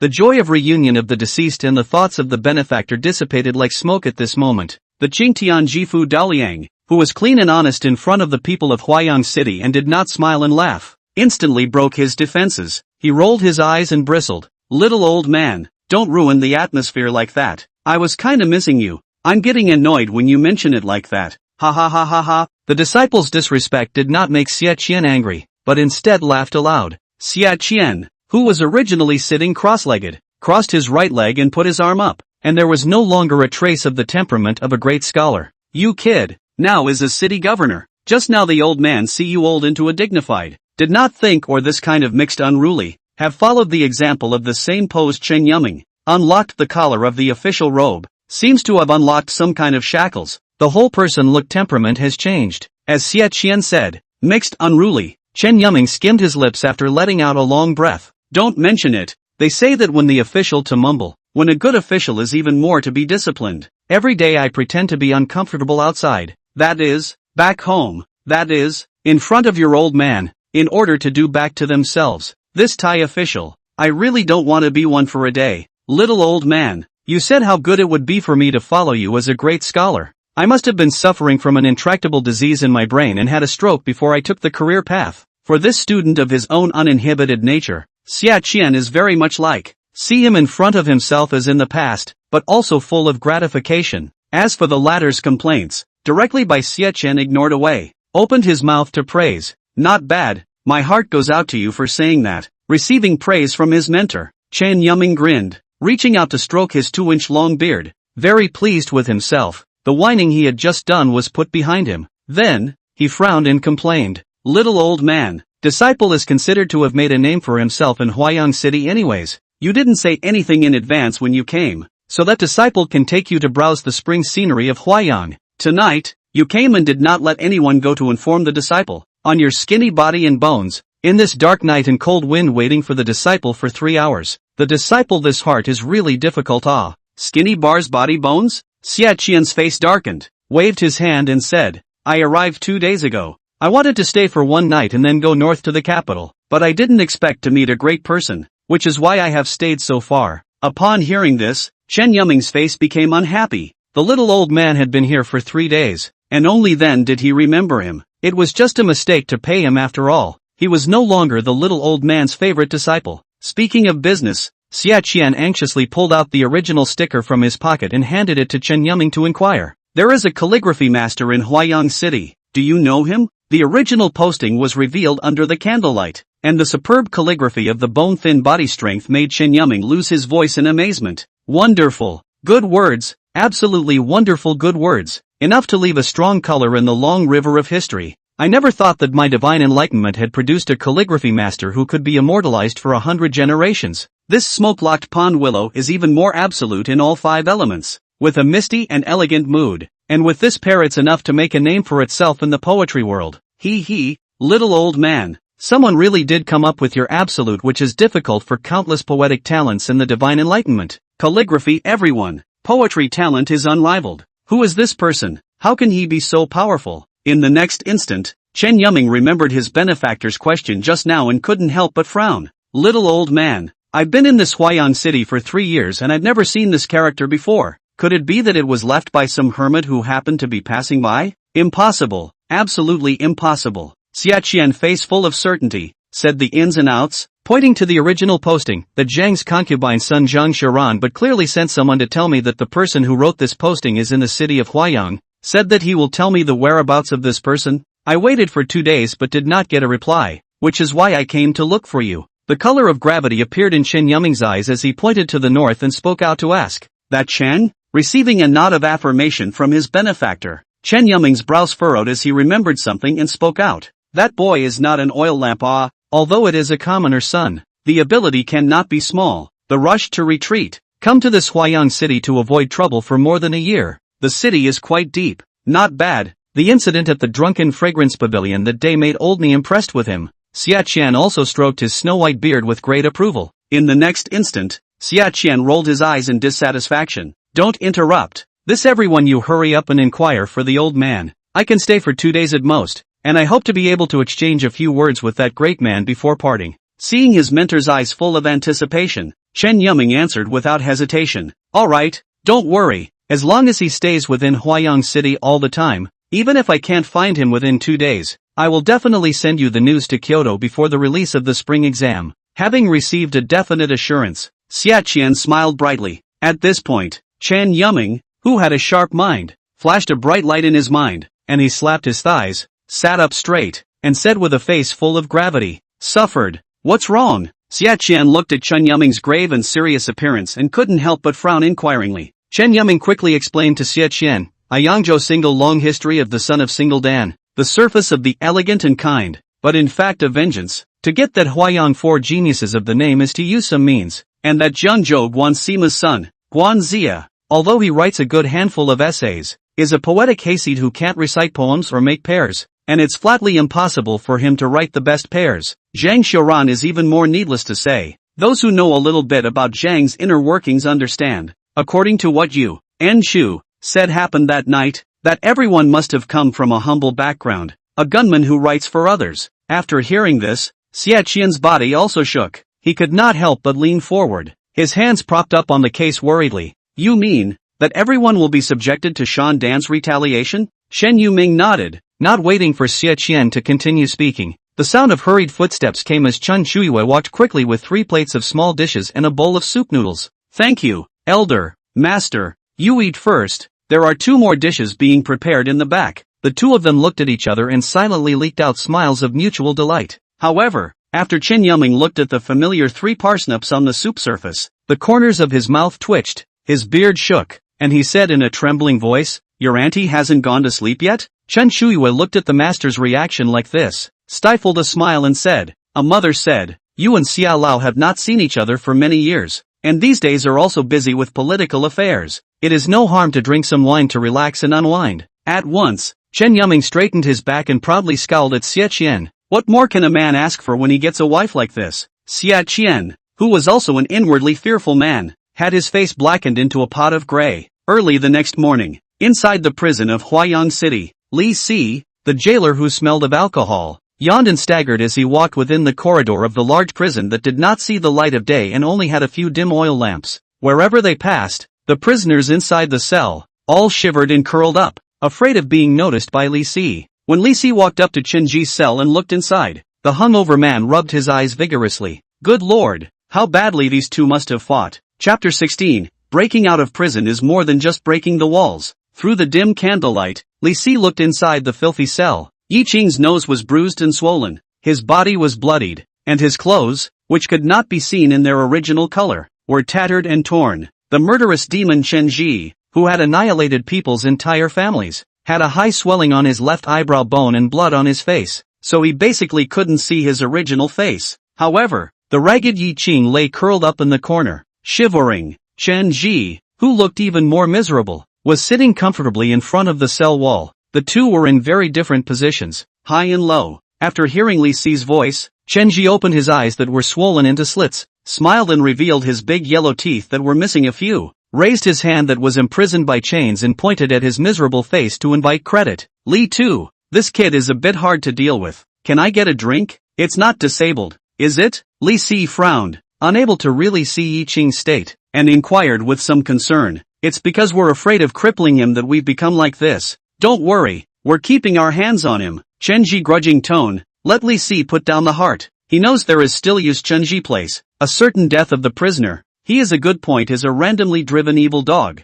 Then readily answered, okay, nice job, I'll get you some wine later. As long as you don't get killed or maimed, you keep playing, and you'll get plenty of food and drink. Hey, thanks then, Li Head. Chen Ji immediately stood up excitedly and quickly came to the curled up body and started punching and kicking. Seeing this, Li Si twisted his head away in satisfaction. After a few breaths, Chen Ji rushed back, but was still swinging his fists and feet, causing the chains on his body to make a soughing sound. At the same time, Chen Ji looked fearfully at Yi Qing, who sat up from the ground and expressionlessly spat blood towards the moldy stained straw, and hurriedly explained in a low voice, Master, I didn't do it on purpose. It was this chain that accidentally threw itself in your face. Yi Qing, who didn't speak, leaned against the cold wall and closed his eyes. Chen Ji, who had been performing alone for a while, stopped panting, looked scornfully at Yi Qing, thought for a while, and silently came over, carefully and gently pounded Yi Qing's legs.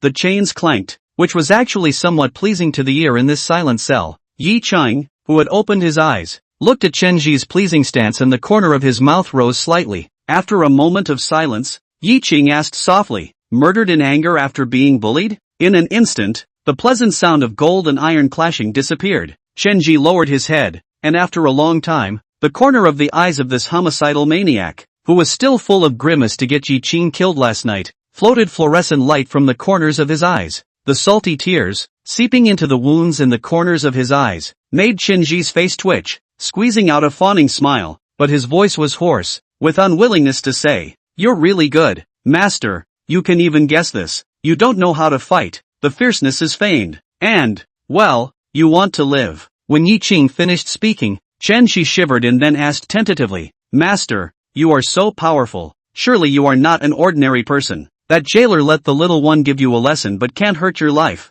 Surely you can get out, right?" Yi Qing, who didn't answer, had a movement in his heart and calmly said again, "The person who harmed you is still alive, right?" A deathly silence fell over the cell again. It was only after a long time that Chenji spoke. "I'm a farmer with 20 acres of thin fields, and the squire took a liking to my fields and my wife. Months ago I returned home from work, came across the squire bullying my wife. I was angry up to manipulate the knife to kill his 2 servants, chased him to his home, and killed a few people. Will kill him, by the evil servants to stop, and my wife." The words ended abruptly, but Yi Qing had already guessed that Chenji's wife was unwilling to have her innocence destroyed and killed herself to prove her chastity, and also guessed why Chenji was still alive until now. Thinking that he was in a similar situation, Yi Qing bitterly said, "The vermilion door stinks of wine and meat, and the road is full of frozen bones. Glory and blight are different at hand, and despondency is hard to recount. This world, it's not fair." Listening to this very sad and angry poem,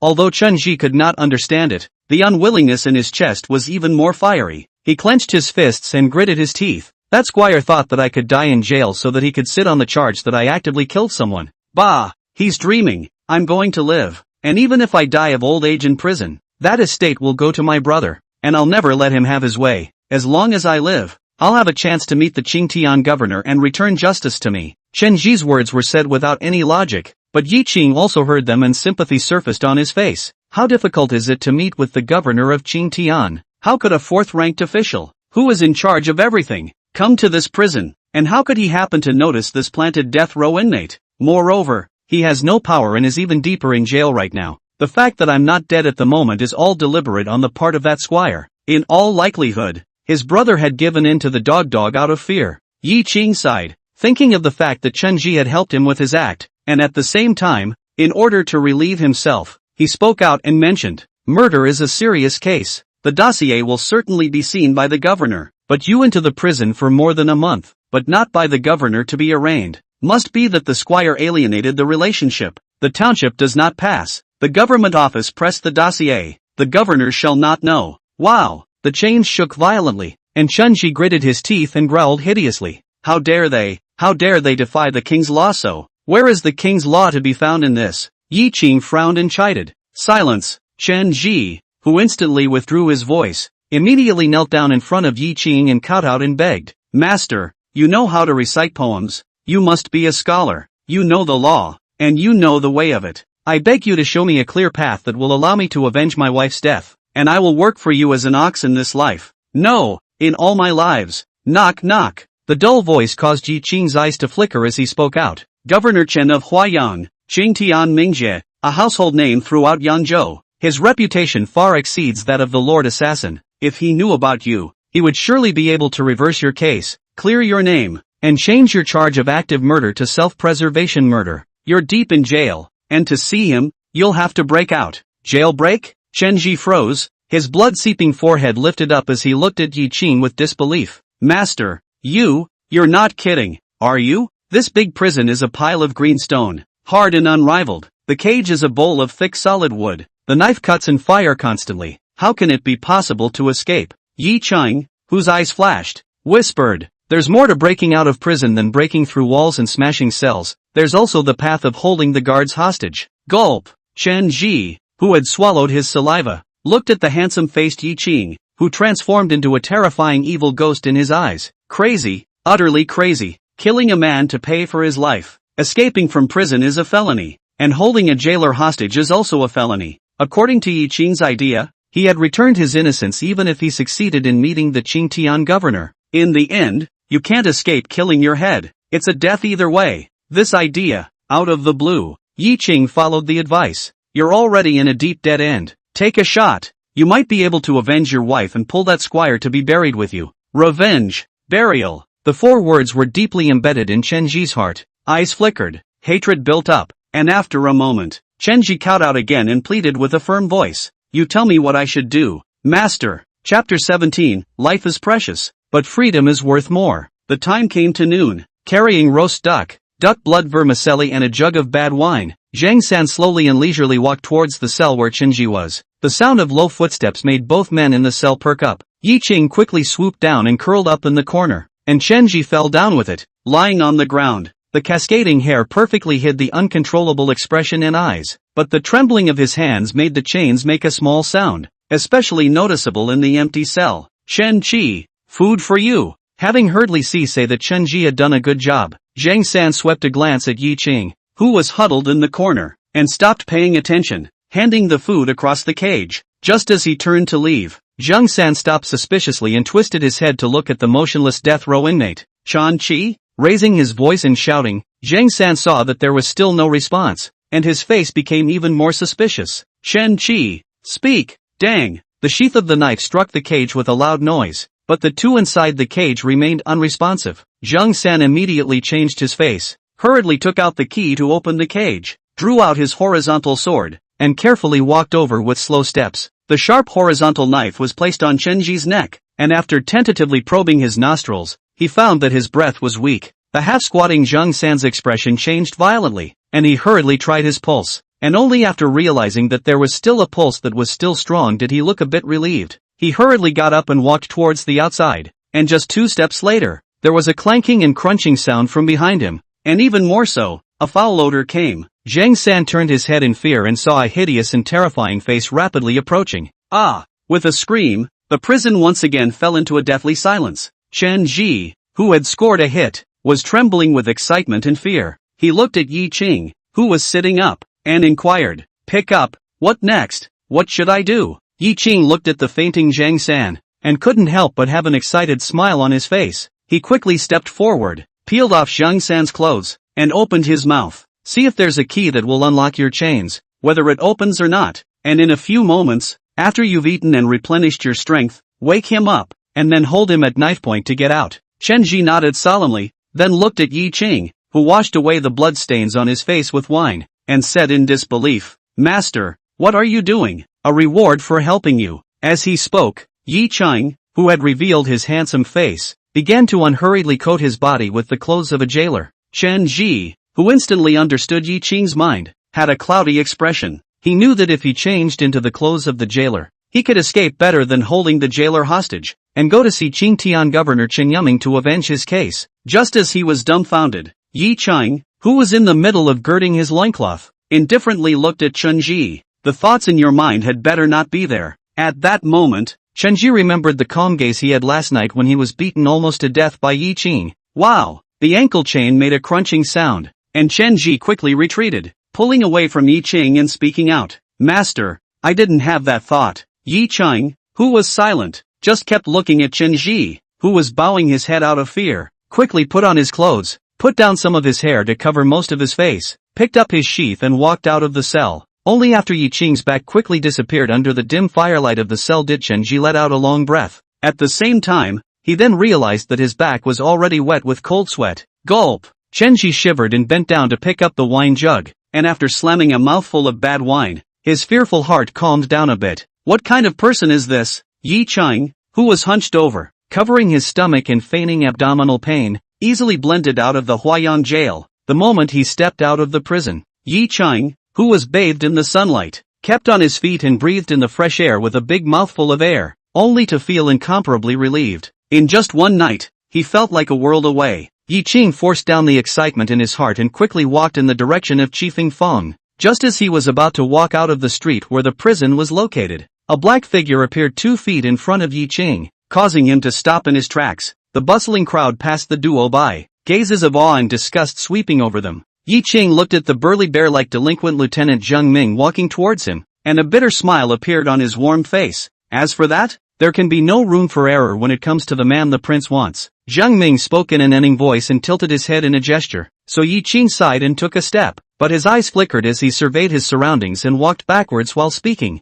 Huayang City Chen Jifu has the final say. There can be many officials passing by here. If I shout a voice. Zhang Ming's face was expressionless as his right hand gripped above the horizontal sword hanging from his left waist. Your sister's name is Yi Qian, right? She has beautiful eyes. Upon hearing the news of Aimei, Yi Qing paused in his footsteps, his fists crunching. He clenched his teeth and silently turned around, walking towards the prison without a word. Zhang Ming took a few steps to follow, walking side by side with Yi Qing, his low voice tinged with disbelief. You are a smart person. Naturally you know that as long as you carry through these few days, and then faithfully follow the prince will certainly be able to change your fate. Why do you still want to do this kind of useless work that will probably bury your life? Changing fate is good, but life is precious and freedom is more expensive. Yi Qing sighed, looked up sideways at Zhang Ming's indifferent face and asked, You're just willing to be a dog for him? Not afraid of retribution? There wasn't the slightest change of expression on the rough face, but Yi Qing keenly perceived a flash of pathos in Zhang Ming's eyes. The moment the two of them walked to the front of the Huayang jail and were about to step inside the dark and cool corridor, Zhang Ming spoke in an unning voice.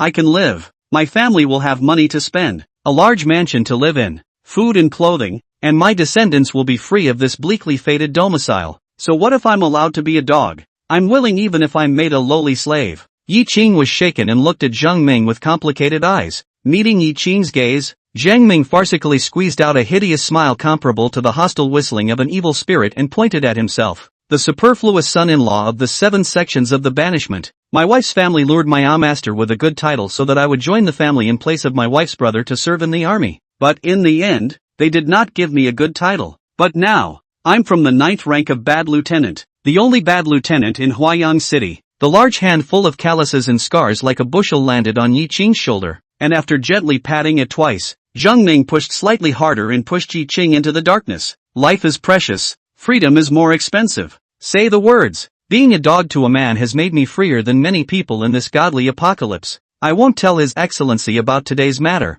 You're a smart man, but people like you are always smart. After saying that, Zhang Ming looked at Yi Qing standing motionless in the darkness only half a step away from the light, and his drooping right hand slowly moved towards the hilt of the sword. Just as he was about to take hold of it, Yi Qing took a step towards the depths of the darkness without a word. Zhang Ming's right hand redropped naturally, his eyes revealing satisfaction before he turned to leave. He didn't hear the mouth of the man walking in the darkness whose head was still high, murmuring, Life is precious, freedom is more expensive. Both can be thrown away if they are in the mind. Chapter 18, Frozen Fear of the Horizontal, Horizontal Fear of the Lifeless. Yi Qing was about to step into the main hall of the prison when he stopped and waited for almost a quarter of a second. Seeing that Chen Ji hadn't moved yet, he hunched his head down and drooped his shoulders to make himself look shorter. Li Si looked at the back of the one rushing past and asked in confusion, San what are you doing there? Delivering things to prisoners. Yi Qing pressed his voice and imitated Zhang San's speech. Li Si raised an eyebrow and just assumed that Zhang San had drunk too much last night and his throat was still uncomfortable, pouring himself a cup of hot water. But the next instant, the teacup that was about to touch his lips hovered in mid-air. Li Si, who frowned tightly, looked towards the dark corridor where there were no more figures. No, look taller. His clothes don't fit, and he doesn't speak in the right voice. Suddenly, Li Si's expression changed in shock, and he hurriedly got up, drew his horizontal sword and took a few steps forward before the tall man stopped in place. After his expression changed a few times, he immediately retreated, locked the iron door of the large prison, and twisted his head to run towards the government office. Yi Qing, who was dressed as a jailer, appeared in front of the cage. Chen Ji, who had his knife on Zhang San's neck, saw that the person coming was Yi Qing, and his nervous and apprehensive heart was instantly relaxed. He moved the knife away and picked up a piece of roast duck meat and inquired as he tore into it, Master, why are you back again? Thinking of the cold-faced man who was as strong as a bear, helplessness surfaced on Yi Qing's face, and in silence, he undressed the jailer's clothes and sat down cross-legged on the ground, picking up a piece of roasted duck and biting into it, before he vaguely said, There's a guy on the street squatting me, can't beat him. Hiss. Chen Ji drew a breath of cold air. It is said that those who rush are afraid of those who are rash. Those who are rash are afraid of those who are horizontal, and those who are horizontal are afraid of those who don't want to die. Yi Qing, such a person could not even beat, was forced to honestly return to the prison to continue to suffer? How powerful that person must be. The big and small eyes carefully surveyed Yi Qing, and seeing that he had no injuries, Chen Ji was filled with doubt. However, He knew it would be futile to ask, and eyed the jailer's uniform. Following suit, he washed his face with the bad wine, though the cut on his face was stained with it and he grimaced in pain. Yi Qing looked on with amusement until Chen Ji happily straightened up, then he opened his mouth. Your hair is dirty to the point of being knotted, and even more so, your face is full of bruises, and you are instantly recognizable when you change into your jailer's clothes. You'd better be honest and hold this jailer hostage to get out. At that moment, Chen Ji's expression froze. He didn't say anything, he drank the rest of the bad wine in the wine pot, and even more so, he angled his head and made a strong effort to pour the wine pot into his mouth, slurping it a few times, before he couldn't get enough of it. I've been poor all my life and this is the second time I've had a drink. Yi Qing, who was silent, looked at the lotus leaf buns that only had duck bones left, and swept the duck blood vermicelli that was half eaten by Chen Ji, and his eyes leaked out a touch of pity. Then he retreated to the corner where he had been lying before with intent, and even more so, he assumed the same curled-up position as before. Meet the governor and mention me as a cellmate. Master? Chen Ji was full of doubts, and when he saw that Yi Qing wasn't opening his mouth, he, who had eaten and drank enough, looked deeply at Yi Qing again. So he took a deep breath and vigorously slapped Zhang San's face a few times with the back of his knife to wake him up. Don't move, and watch your knife. The cold, hard touch caused Zhang San, who had just opened his eyes, to tremble and immediately wake up. He lay honestly, looking horrified at Chen Ji, who had a hideous face and changed into his own clothes, and threatened with color. You, what do you want? Chen Ji, let me tell you, holding a jailer hostage with the intent to escape, both of these can be capital offenses. Chen Ji laughed fiercely. Oh, Zhang Tu, don't forget that I was originally a death row inmate. Get up honestly, accompany us out, and for the sake of you taking care of me these days, I'll leave you alive. Gulp. Without saying a word, Zhang San's head was like pounding garlic as he hurriedly answered. Okay, I'll absolutely cooperate with you, so watch out for some knives. As he spoke, Zhang San slowly stood up holding onto the wall and walked towards the outside of the cage under the threat of Chen Ji, who was a poor figure. The moment he left the cell door, Zhang San's eyes glanced at the rest of the cell, and when he saw that Yi Qing was still lying in that corner, still in the same prone position that he had seen before, he withdrew his suspicious eyes, all the way through. Just as Chen Ji was holding Zhang San hostage with fear and trepidation, he arrived at the door of the large prison, the iron gate of Huayang City's large prison, which was glowing with the ghostly light of black iron,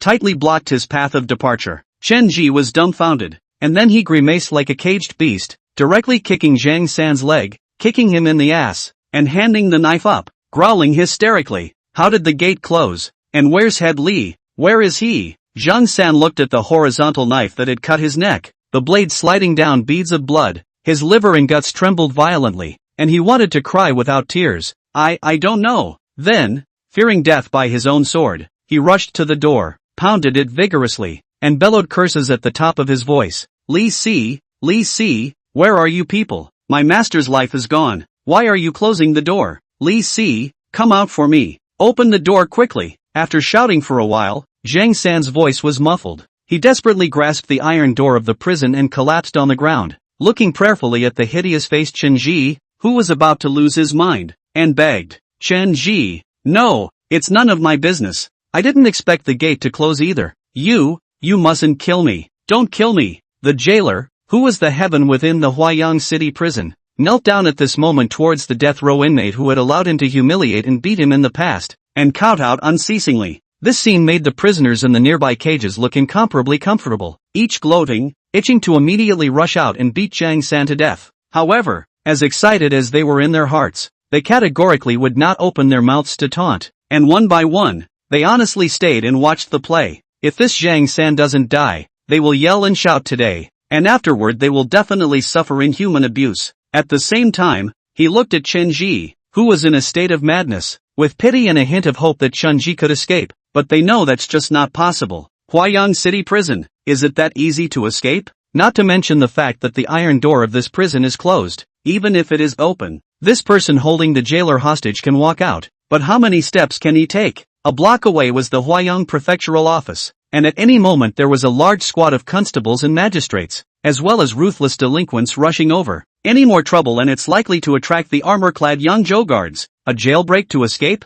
It's just a fool's dream. Just as Chen Ji's eyes were red, his hand carrying the knife kept trembling. His sanity was on the verge of collapsing. ready to kill to vent his anger. The sound of footsteps traveled through the iron door into the prison. Zhang San, who was knocking his head and bleeding, pointed at the iron door with joy and tears. People are coming. The madness in Chen Ji's eyes immediately dissipated as he hurriedly lifted his knife and set it on Zhang San's neck. Get up and get in front of me. Yes, Chen Ji, you must be careful with your sword. Zhang San prayed, but his eyes flickered as he got up and turned his back to Chen Ji. Squeak! The iron door opened wide and a figure appeared in front of Chen Ji's eyes. After one of them saw the bruised and swollen Chen Ji, his hanging heart was released. Chapter 19 Yi Ching, you're really smart. Chen Ji's line of sight fell on the black-faced official at the head of the group who was wearing a 7th grade light green official's uniform, who was not angry, and who was somewhat gloomy at a glance. Seeing the official 3 times timid, even if Chen Ji has gone out of the way, bold enough to hold the jailer's small officials, but really saw the official appeared, the eyes cannot help but flicker. The tone of voice is even more timid. You, which lord are you? In the next instant, Chen Ji yelled with his head held high, I want to see Governor Qing Tian. Huahuayang Prefectural Yaman's positive 7th grade magistrate, Ma Xiu, took a step forward, and the triangular eyes on his thin face that made people's hearts tremble at the sight fell on the knife that Chen Ji feinted to slash down with force. Matthew asked calmly as he stopped, what offense have you committed? Why do you demand to see the governor? Behind him, from the 9th rank of the Department of Prisons Secretary Lu Weikang, a light green official uniform, the appearance of the look of loyalty, in this moment cannot help but tremble. He wanted to speak, and finally fearfully looked at Matthew's back, silently backward. At this time, Chen Ji hurriedly spoke. Villain Chen Ji was falsely accused of killing a full family and was unjustly imprisoned. I know that holding a jailer hostage is a capital offense, but I'm not willing to die with such a charge on my back, which is why I'm taking the risk and hoping to meet with the governor. The words fell. The constables and magistrates behind Matthew looked at each other with odd eyes. The jailer, Li Si, was even trembling, looking at Chen Ji with disbelief. Matthew's brow furrowed and his expression became grim and brutal, causing Chen Ji's hand that was holding the knife to keep shivering. The sharp horizontal blade scraped off some of the flesh on Zhang San's neck, and instantly blood dripped and infested the collar. Zhang Ming, who stood behind the crowd, landed his bushy hand on the shoulder of Lu Weikang, who was about to retreat, frightening the other party into shivering. Lu Weikang's face was as white as paper, looking pleadingly at Zhang Ming, arching his hand and shaking it incessantly, saying in a low voice, Bad Lieutenant Zhang, let me go, and I will surely be thanked. But Zhang Ming was not moved in the slightest, and the hand that was placed on his shoulder landed on Lu Weikang's neck, just like pinching a chicken's neck, causing Lu Weikang's eyes to be filled with despair. And Zhang Ming looked at the clothes of the jailer on Chen Ji, and then looked at the jailer Li Si standing in front of him, and a touch of anger surfaced in his heart. Ahead, Matthew's mind pondered the file of the extermination case, and there was no such person as Chen Ji. When he turned his head to search for Lu Weikang's figure, he saw the timid eyes in Zhang Ming, who was clamping down on Lu Weikang. After he nodded his head, only then did Ma Xiu look back at Chen Ji and said, this official already knows, so I will fulfill your wish, and put down your sword and follow this official to the government office. Chen Ji, who had tears of excitement flowing from his eyes, gratefully said, thank you, my lord. Thank you, my lord, just moments after he had just moved the knife out of the way. Then he remembered what Yi Qing had said, and immediately his eyes stared, and the knife returned to Zhang San's neck. Zhang San, the jailer, who had just breathed a sigh of relief, fell into despair once again before he could let out the celebratory cheer of having been saved. I only saw Chen Ji shaking his head in disbelief. I don't believe you. You officials are protecting each other. I must see the Qingtian governor before I put down my sword. At once, the crowd of people frowned. Saying that, Chen Ji even stepped forward and grabbed Zhang San's back collar, shouting at the top of his lungs, you guys back off, I want to get out of this dungeon, or I want this jailer to die with me. Wow! The constables and magistrates who hadn't moved originally. At the moment Chen Ji refused Matthew's order and provoked the government office, they drew their swords and stepped forward, surrounding Chen Ji. Chen Ji's expression immediately changed drastically, and the knife couldn't help but use some force. Lord Ma, save me! Zhang San felt the blade slightly missing into his flesh, and the slight pain made him unable to resist opening his mouth to plead. Glancing at the unproductive Zhang San in disgust, Matthew raised his hand, stopped talking, and headed out. The crowd of constables and magistrates immediately retreated. Seeing this, Chen Ji sighed in relief and grabbed Zhang San by the back of his collar and walked forward. Matthew said in a cold voice as he passed by the pinned Lu Weikang, I hope that's the only confusing thing you've done. Lu Weikong immediately turned ashen, closed his eyes in despair, and allowed Zhang Ming to pinch his neck and carry him out. The crowded streets were filled with people stopping to watch. Chen Ji, who saw the sunlight again, left tears of excitement. Not long after, the deep scarlet official robe of Chen Yuming appeared in front of the prison. I am Chen Yuming, the governor of Huayang. What grievances do you have? Tell us all. Dangling, the horizontal sword in Chen Ji's hand fell to the ground and he knelt down towards Chen Yuming, crying out in grief. Ooh, meet the Qingtian governor. Please Qingtian big lord to redress the wrongs of the grass people. 2/4 of an hour later, inside the government office's bright hall, Chen Yuming, who was sitting in a high position, was furious, and the shocking wood in his hand slapped down heavily. Snap! Escort the secretary Lu Weikong to the prison and thoroughly investigate the secretary's department. Also escort Squire Liu of Sanlang Niao village to the court. Yes! The constable clasped his fists and bowed, leading the order to leave. The grateful Chen Ji kept kowtowing. Thank you, Governor Qingtian, for redressing the wrongs of the grass people. Chen Yuming looked at Chen Ji with pity and looked at Chen Ji with intolerance. Chen Ji, regardless of the fact that you planted the evidence to destroy the entire family, you took the jailer hostage with the intention of escaping from the prison. The crime is confirmed. Can you admit your guilt? Herborists plead guilty. Herborists know that this action violates the laws of divine revelation, and are willing to die to thank for their sins. Shenji pressed his forehead to the ground and sincerely answered his charge. The law is merciless, people have feelings. Chen Yuming sighed. His voice calmed down a bit and said, considering that you are forced to do nothing, and help this official to pull out the evil tumor of the government office, it is more sincere confession of guilt. If you are planted as a fact, this official will absolve you of the death penalty and send you to Ninguta to serve 3 years of hard labor, at the end of which you may be reinstated as a good citizen. Chen Ji's expression changed drastically, his face ashen. Ninguta was located in the northern part of the divine revelation, on the frontier, a long way from Huayang, and it was possible that on the way to Ninguta, Chen Ji was buried in another country. If by any chance you don't die, you can go to Ninguta, where it is hot in the summer and cold in the winter, and often suffers from the ravages of the barbarians in the north,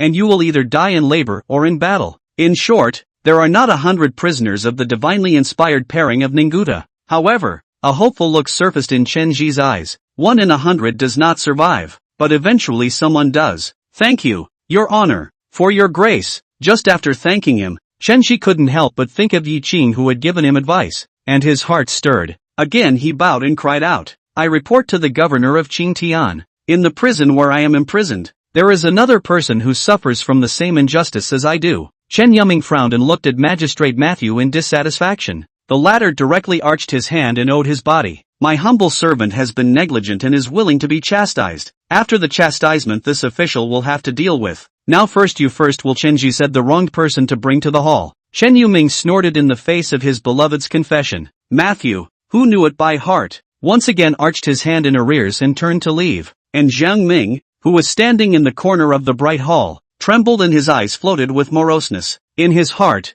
he said, Yi Qing, you're really a smart guy. Chapter 20, Aren't you afraid to die? Inside the drunken fragrance pavilion, Zhang Xiaoran crossed his legs, holding the latest word book novel. Is the silver dragon not a profound thing in his hand? Shi Hong, standing behind him, had his thumbs jammed inside his belt, occasionally stealing a glance at the blood-curdling illustrations in the talking book. At this point, the door to the house opened silently. Chi Heng's eyes instantly glazed over, and his right hand instantly drew out a half-empty soft sword from within his belt. Only after seeing that the visitor was Junior did he put his sword back again. It's unimpressive, Junior reported towards Zhang Xiaoran. Your Excellency, someone from the main prison escaped by holding the guards hostage and made a scene to the government office. And then Yi Qing was taken away by the court officials. At once, Zhang Xiaoran's eyes moved away from the talking book and his eyes narrowed slightly. Oh, someone hijacked and escaped from prison, after which the magistrate took away Yi Qing? In the next instant, his eyes lit up. He threw the talking book onto the coffee table beside him,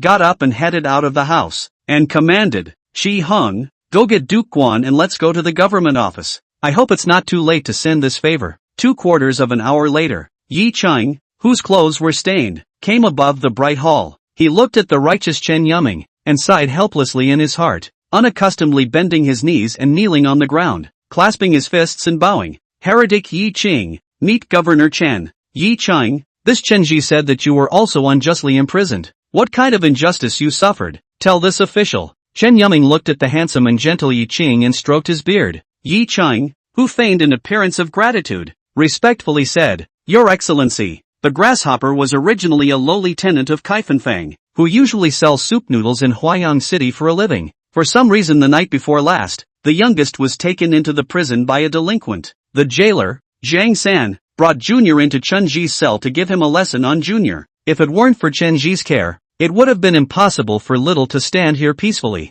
As he spoke, Yi Qing gratefully looked towards Chen Ji, who was also kneeling on the side, with a swollen nose. Chen Ji, who was very much taking care of Yi Qing, averted his eyes unnaturally and looked at the ground. In his heart, he said, Master, who is actually taking care of whom? We were almost taken care of to death by you. And the jailer, Li Si, looked at Yi Qing suspiciously. It was clear that the one who had escorted Yi Qing to the prison was the bad Lieutenant Zheng Ming. What makes you a delinquent? To be able to work as a jailer, a greasy, idle stooge. Li Si could not be said not to be a human being, and with a flash of doubt, he understood Yi Qing's meaning. When he thought about the impression of Zheng Ming, the cold-faced living hell, among his fellow officers, he instantly realized that he was bound to die today, but he had to keep his mouth shut. Above the bright hall, Chen Yuming furrowed his brows and looked deeply at Yi Qing, who did not look like an ordinary lowly household. Then it subconsciously swept to the corner of the bright hall. Zheng Ming, who had originally stood there unusually conspicuously, had already disappeared. A huff appeared in his righteous eyes.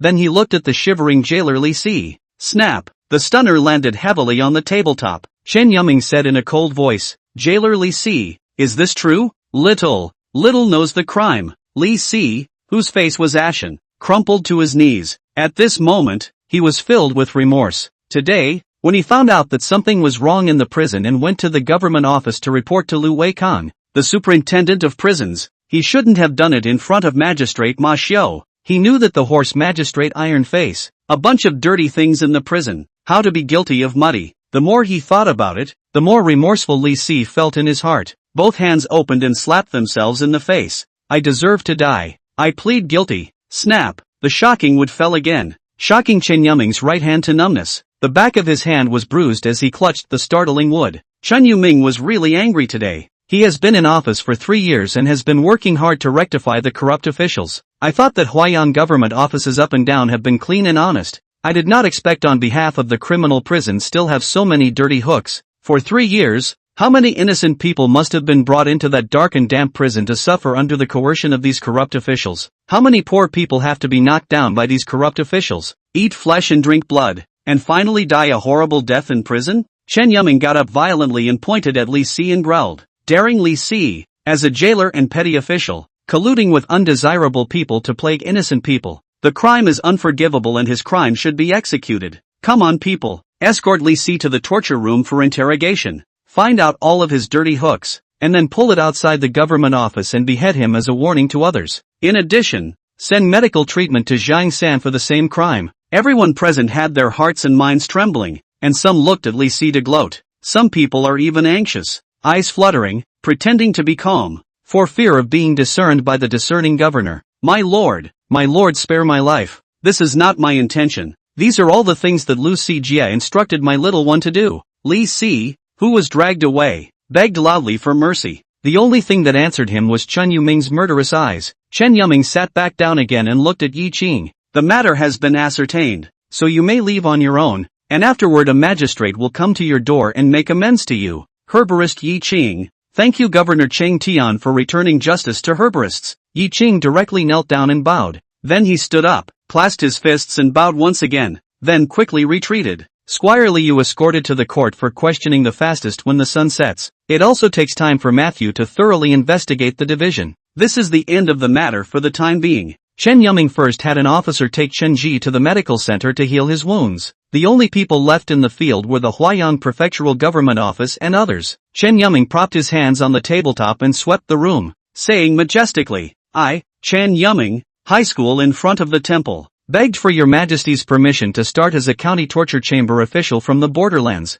and have served as an official for 14 years to reach the position I am in today. I know all about the salaciousness of the magistrate, Superintendent Lu Weikang. Jailer Zhang San Li Si is by no means an exception. After a while Chen Jiji case thing, Spread the word up and down the government office, who if you do dirty things, a pile of one of the report this official, the light one is not to be blamed, the heavy one from the light punishment, if concealment and not report, was found by this official, the crime +1, yes, Lord Governor. All of them clasped their fists and bowed towards Chen Yuming, and it was only after Chen Yuming left indignantly that they straightened their backs and raised their heads, looking at each other face to face with the people around them. There were only a few people who were calm and collected, but the rest of them all let out a long breath. At the same time, they wiped away the cold sweat that had appeared in just a few breaths, and each of them left at a quick pace. On a street-side tea stall 30 feet away from the government office, the expressionless Zhang Ming sipped his herbal tea blandly. Beside him, the delinquent who had taken down Yi Qing with him that night sat beside him in resignation,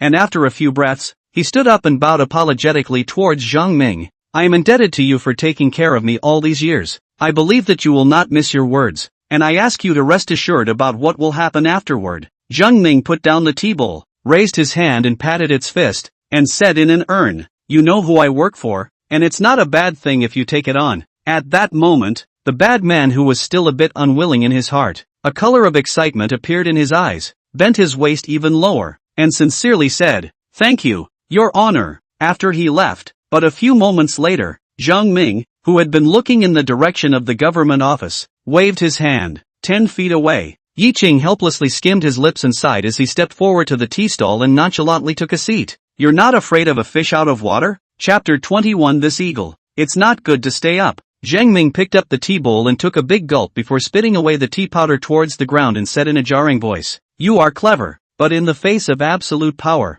like a small stone falling into a lake. When the tea bowl was placed on the aged wooden table, Zhang Ming said disdainfully, it can only make a small, dispensable wave. The breeze blew, bringing up Yi Qing's somewhat dirty long hair. He gazed at Zhang Ming and stood up, his eyes resolute as he said, then you shall see if the ripples carried by the waves made by my stone will reach the whole lake. Ling Xin surfaced in Zhang Ming's eyes, and his already expressionless and chillingly rugged face was now chilling to the eye. He said in a cold voice, the Duke said he'd put you in the brig, so you'll have to go in. Yi Qing, who raised his steps and continued to walk towards Kaifanfang, did not panic in the slightest and said, Governor Chen said that I, Yi Qing, am not guilty of any crime and was able to return home, and in the end, this Huayang city is still in the hands of Governor Chen. Squeak! The wooden stool rubbed on the floor with a harsh sound, drawing the attention of the people resting at the tea stall. Zhang Ming walked towards Yi Qing with large strides. The bushy hand pounced straight on the back of Yi Qing's neck and end.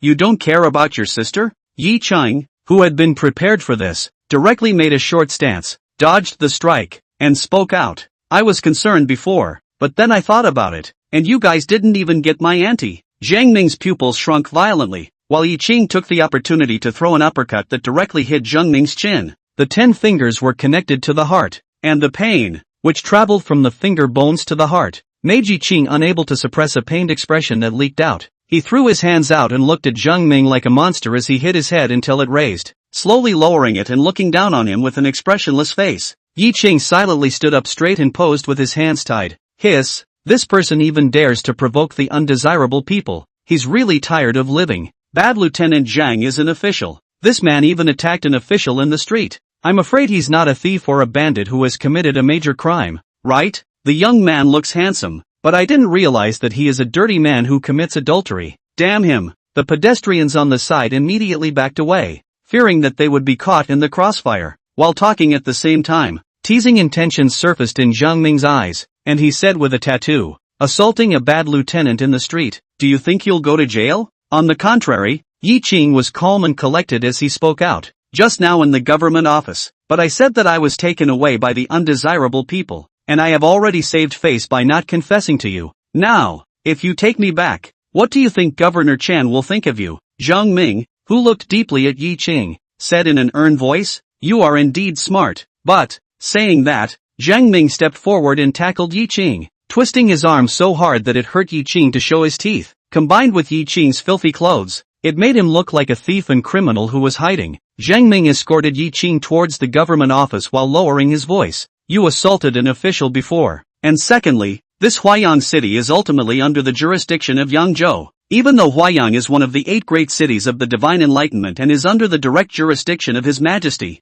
Yangzhou also has the position of supervising Huayang. Yangzhou is the upper state, Although Mr. Shanzha Master is only the governor of Yangzhou from the 5th rank, not comparable to the governor of Huayang of the 4th rank, but it is the supervisory history of Huayang. Do you think that Governor Chen will offend the supervisory history because of such a small stone as you? Yi Qing lifted his face that was twisted due to the pain, but his eyes were filled with teasing. It made Zhang Ming, who had rarely said so much, feel as if he had punched his fist on cotton and was suffocating. Click! With a muffled sound, Zhang Ming made a dexterous force and directly dislodged Yi Qing's left arm. The pain of dislocation caused Yi Qing to ache until cold sweat surfaced all over his body. His face was incomparably grim, and his mouth even let out a low roar that was hard to control. For the first time since last night, Zhang Ming heard Yi Qing make a pain sound, and his eyes flashed with pain. He didn't say another word and directly escorted Yi Qing into the government office. At this moment, Chen Yuming has returned to his office in the backyard duty room of the government office.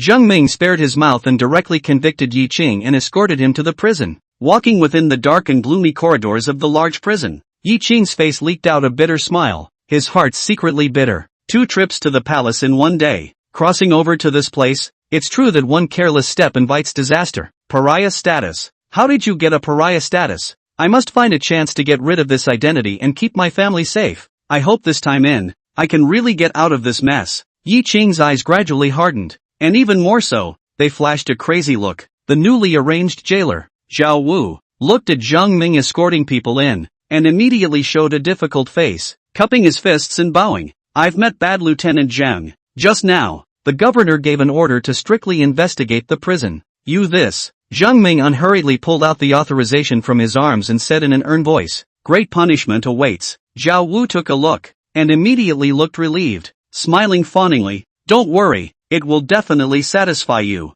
He yelled up toward the cell. Old Six, come out and work. The jailer Wang Lu quickly ran out from within the dark corridor. Upon seeing Zhang Ming's burly, bear-like figure, he bent down from a long distance away. I've met Bad Lieutenant Zhang. Zhang Ming nodded and sent his hand forward, causing Yi Qing to stumble forward and his dislocated left arm to wobble even more. Yi Qing's face twisted in pain. He stood his body, not waiting for the 2 jailers to come forward, kneeling on one knee, his left fist clenched and pestled on the ground, his right hand holding his left arm, his body violently exerted force. Click! With a crunching sound, the left arm was reattached, while Yi Qing's forehead once again broke out in a large amount of cold sweat. This scene saw the 2 jailers look at Yi Qing in astonishment. Zhang Ming, on the other hand, frowned, intelligent and two-fisted, careful and even more ruthless with himself. Such a person, even if he was a pariah nationality, after contacting him for the past 2 days, had caused caution to rise in Zhang Ming's heart. He sighed in his heart.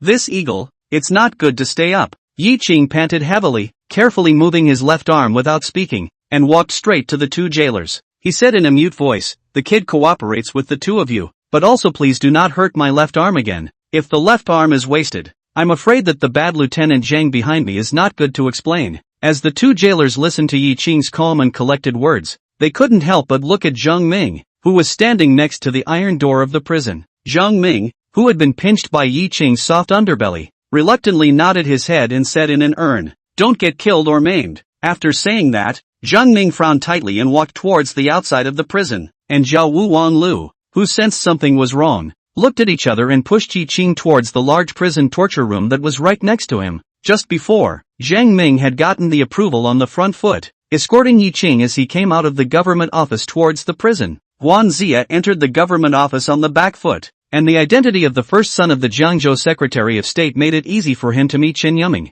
Inside the governor's duty room, the well-mannered, sky-blue brocade-covered Guan Zia respectfully and courteously bowed toward the righteous Chen Yuming. Nephew Guan Zia has met Uncle Chen Shi.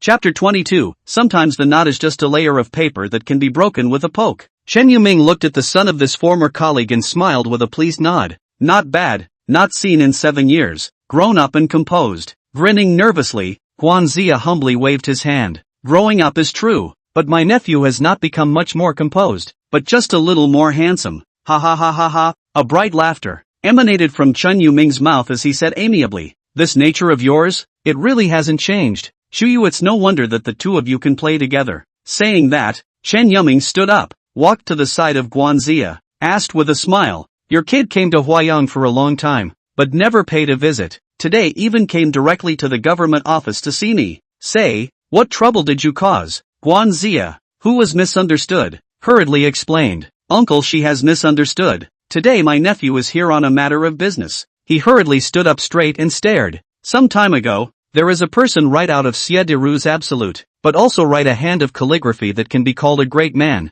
Someone asked my nephew to look for this person. My nephew asked around and learned that this person is called Yi Qing. Saying that, Guanxia rubbed his hands together and said with some embarrassment, this Yi Qing's family lives in Chifeng Square, is a stall selling noodles, usually very peaceful. Nephew today inquired. He was escorted into Huayang prison last night. Nephew guessed that there should be something fishy, so I came to ask uncle to check it out. After Guanxia finished speaking, he looked at Chen Yuming frowning with a face full of intimidating colors, and somewhat timidly rounded off the conversation. Nephew knows that Uncle Shi is upright and upright. Just let Uncle Shi check properly. If that Yi Qing really commits adultery, nephew will not let Uncle Shi have a hard time. Did you say that Kaifanfang pariah Yi Qing's pair was Smokelocks the Pond Willows? Is Zhang Xiaoran the one who asked you to look up Yi Qing? The sudden anxious inquiry caused Guanxia to be greatly surprised and inquired in puzzlement. Uncle Shi also knows this Absolute? The one who begged my nephew is none other than Mr. Zhang Xiaoran Zhang. Then he admired and lamented. This person is really a great talent. Not to say that this is absolutely. You are not to see that word. It is really breathtaking. I didn't think that a small pariah household could have a hand that is self-contained and good enough to go down in history. Guanxia had just finished speaking when Chen Yuming directly grabbed his arm and pulled it towards the outside with a big stride. That Yi Qing has been released. And follow me.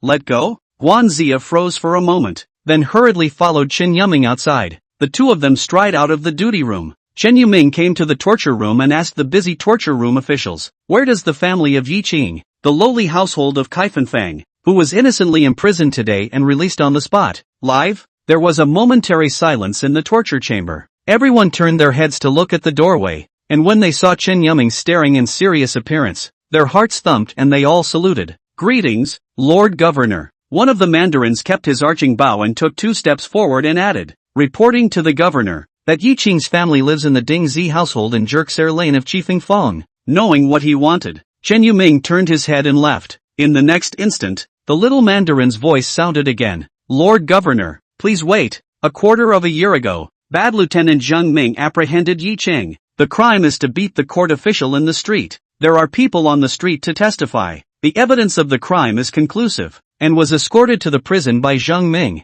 Chen Yuming's footsteps immediately stopped, and Guanxia, who was following beside him, clearly felt that the expression of Chen Yuming, who was full of seriousness, hadn't changed much, but an anger that made him tremble rose up. As 8 years ago, when Chen Yuming dealt with a cadre of powerful people in Yangzhou over a murder case, the fury of the Heavenly King's coming was not good enough to make a difference was generally the same. Guanxia gulped, the soles of his shoes moving a little bit on the ground, trying to distance himself from Chen Yuming. Only the Huayang City Qingtian magistrate clenched his teeth, and his hands behind his back clenched into fists, only to hear him squeeze out words containing monstrous anger from between his teeth. Good Zheng Ming, good Shan Dan, I have to beat you, the son of the Huai Salt Inspector General, into a pig's face this day, so that your grandpa won't even recognize who you are. Gulp. Guanxia shrank his neck like a quail, his face white. Something came to mind that made him bite his lip. This Uncle Shi is really scary. Otherwise, his A-master and Chen Yuming have a close relationship, and he had to pay a visit when he came to Huayang,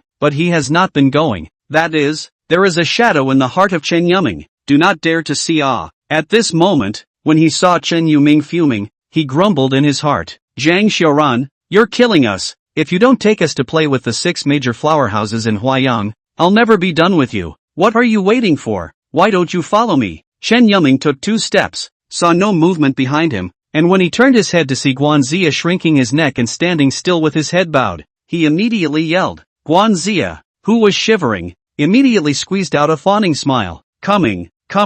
Uncle Shi's rigidity in seeking justice for the people just now, at the risk of offending his colleagues, really makes my nephew revered beyond measure. My grandpa is really no match for Uncle Shi. No wonder my grandpa often recites that if he were like you, he would have definitely risen through the ranks, and wouldn't have been sitting in that position of Secretary General for 15 years. Chen Yuming, who had been patted on the back, eased his face a bit, looked at Guanxia, his brows frowned tighter, patted his shoulder, and said in a deep voice, have you not forgotten what you saw as a child? Guanxia shivered and squeezed out a smile that was worse than crying. What did Uncle Shi say? Guessing this nephew's mind, Chen Yuming said as he walked. There are some things that are not what you see. Don't blame your master and I. We both can't help it. A knot in the heart is, sometimes, just a layer of paper that breaks when you poke it, but it takes a lot of courage to take that step. You have become a man. Be courageous. Guan Zia, whose body was once again shaken, stopped in his tracks and looked at the back of a deep scarlet official robe shining like the light of blood under the warmth of the rising sun. Trepidation,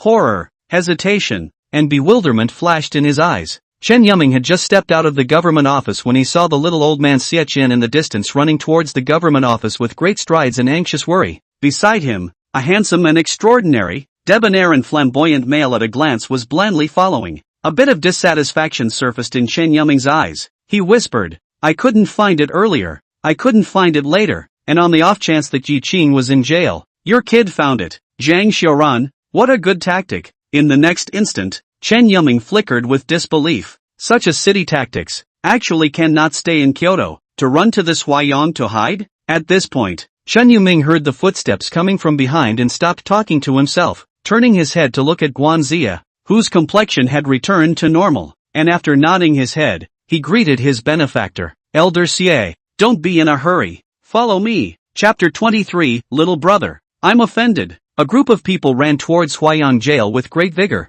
It caused a crowd of pedestrians to stop and watch. Hiss, what's going on here? I don't know. The governor is so anxious. It must be a big deal. Should we go and take a look? If it can make Governor Qing Tian so, maybe there's a murder somewhere. Let's go. We must see. Soon, a group of melon eaters hung behind Chen Yuming and the others' asses. Zhang Xiaoran came to Guan Zia's side between runs before he could open his mouth. Guan Zia immediately whispered the original story. After hearing this, Zhang Xiaoran's footsteps couldn't help but slow down, and after pondering for a while, he raised his eyebrows and said in his heart, good guy. I thought that Shan Dan was trying to clean up Yi Qing and give him a painful lesson to vent his anger, but now I think that he should be playing with the same mind as me, trying to get Yi Qing to work for himself. But, Zhang Xiaoran thought that Shan Dan acted in such a manner and ended up lifting a stone to hit his own foot, creating an opportunity for him with this underhanded method. A smug smile then hung at the corners of his mouth. The praying mantis catches the cicada. The yellow finch is at the back. We've not only become the yellow bird today, but we've also killed 2 birds with 1 stone. It's really wonderful.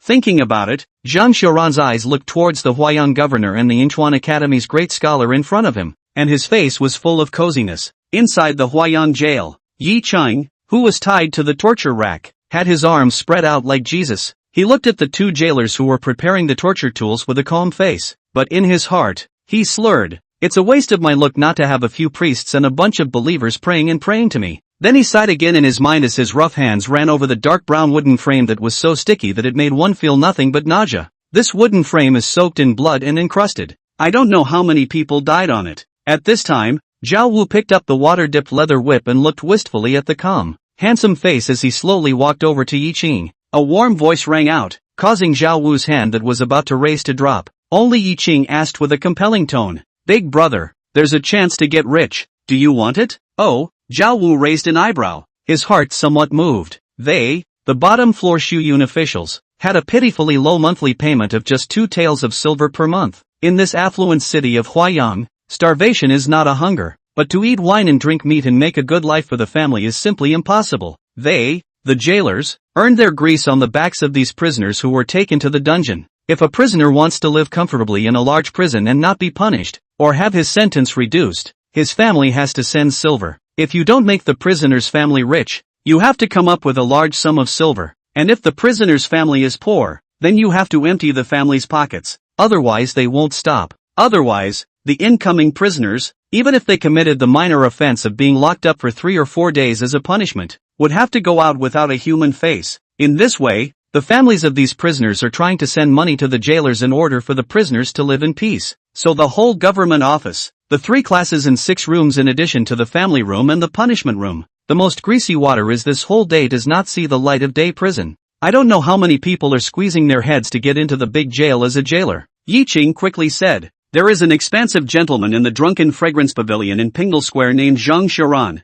As long as you carry a message for me, Mr. Zhang will surely reward you with 10 taels of silver. Greed filled Zhao Wu's face as he licked his lips and was just about to open his mouth. Wang Lu, who was carrying a bucket of cool well water, frowned and came in to stop. Lao Zhao, Don't listen to him. Don't forget that he's the one that Lieutenant Zhang Bad told us to take care of. For 10 taels of silver to report. If the whole thing goes wrong, we offend Zhang Ming more than we lose. Moreover, the governor wants to rectify the affairs of the government office, so don't make a mistake at this juncture. Yi Qing's heart stirred when he heard this, and the fear of Zhang Ming and the reverence of the governor-general overwhelmed the greed in Zhao Wu's heart. Without further ado, he directly raised his whip and swung it down swiftly. Do you want to offend Governor Chen too? Like a thunderous roar, it caused Zhao Wu to flip his wrist, and the whip, which was flying in the air, immediately traced a graceful arc and landed on the ground. Snap! The sound of the air exploding with a series of water droplets splashing onto Junsu's face, hitting his cheeks raw.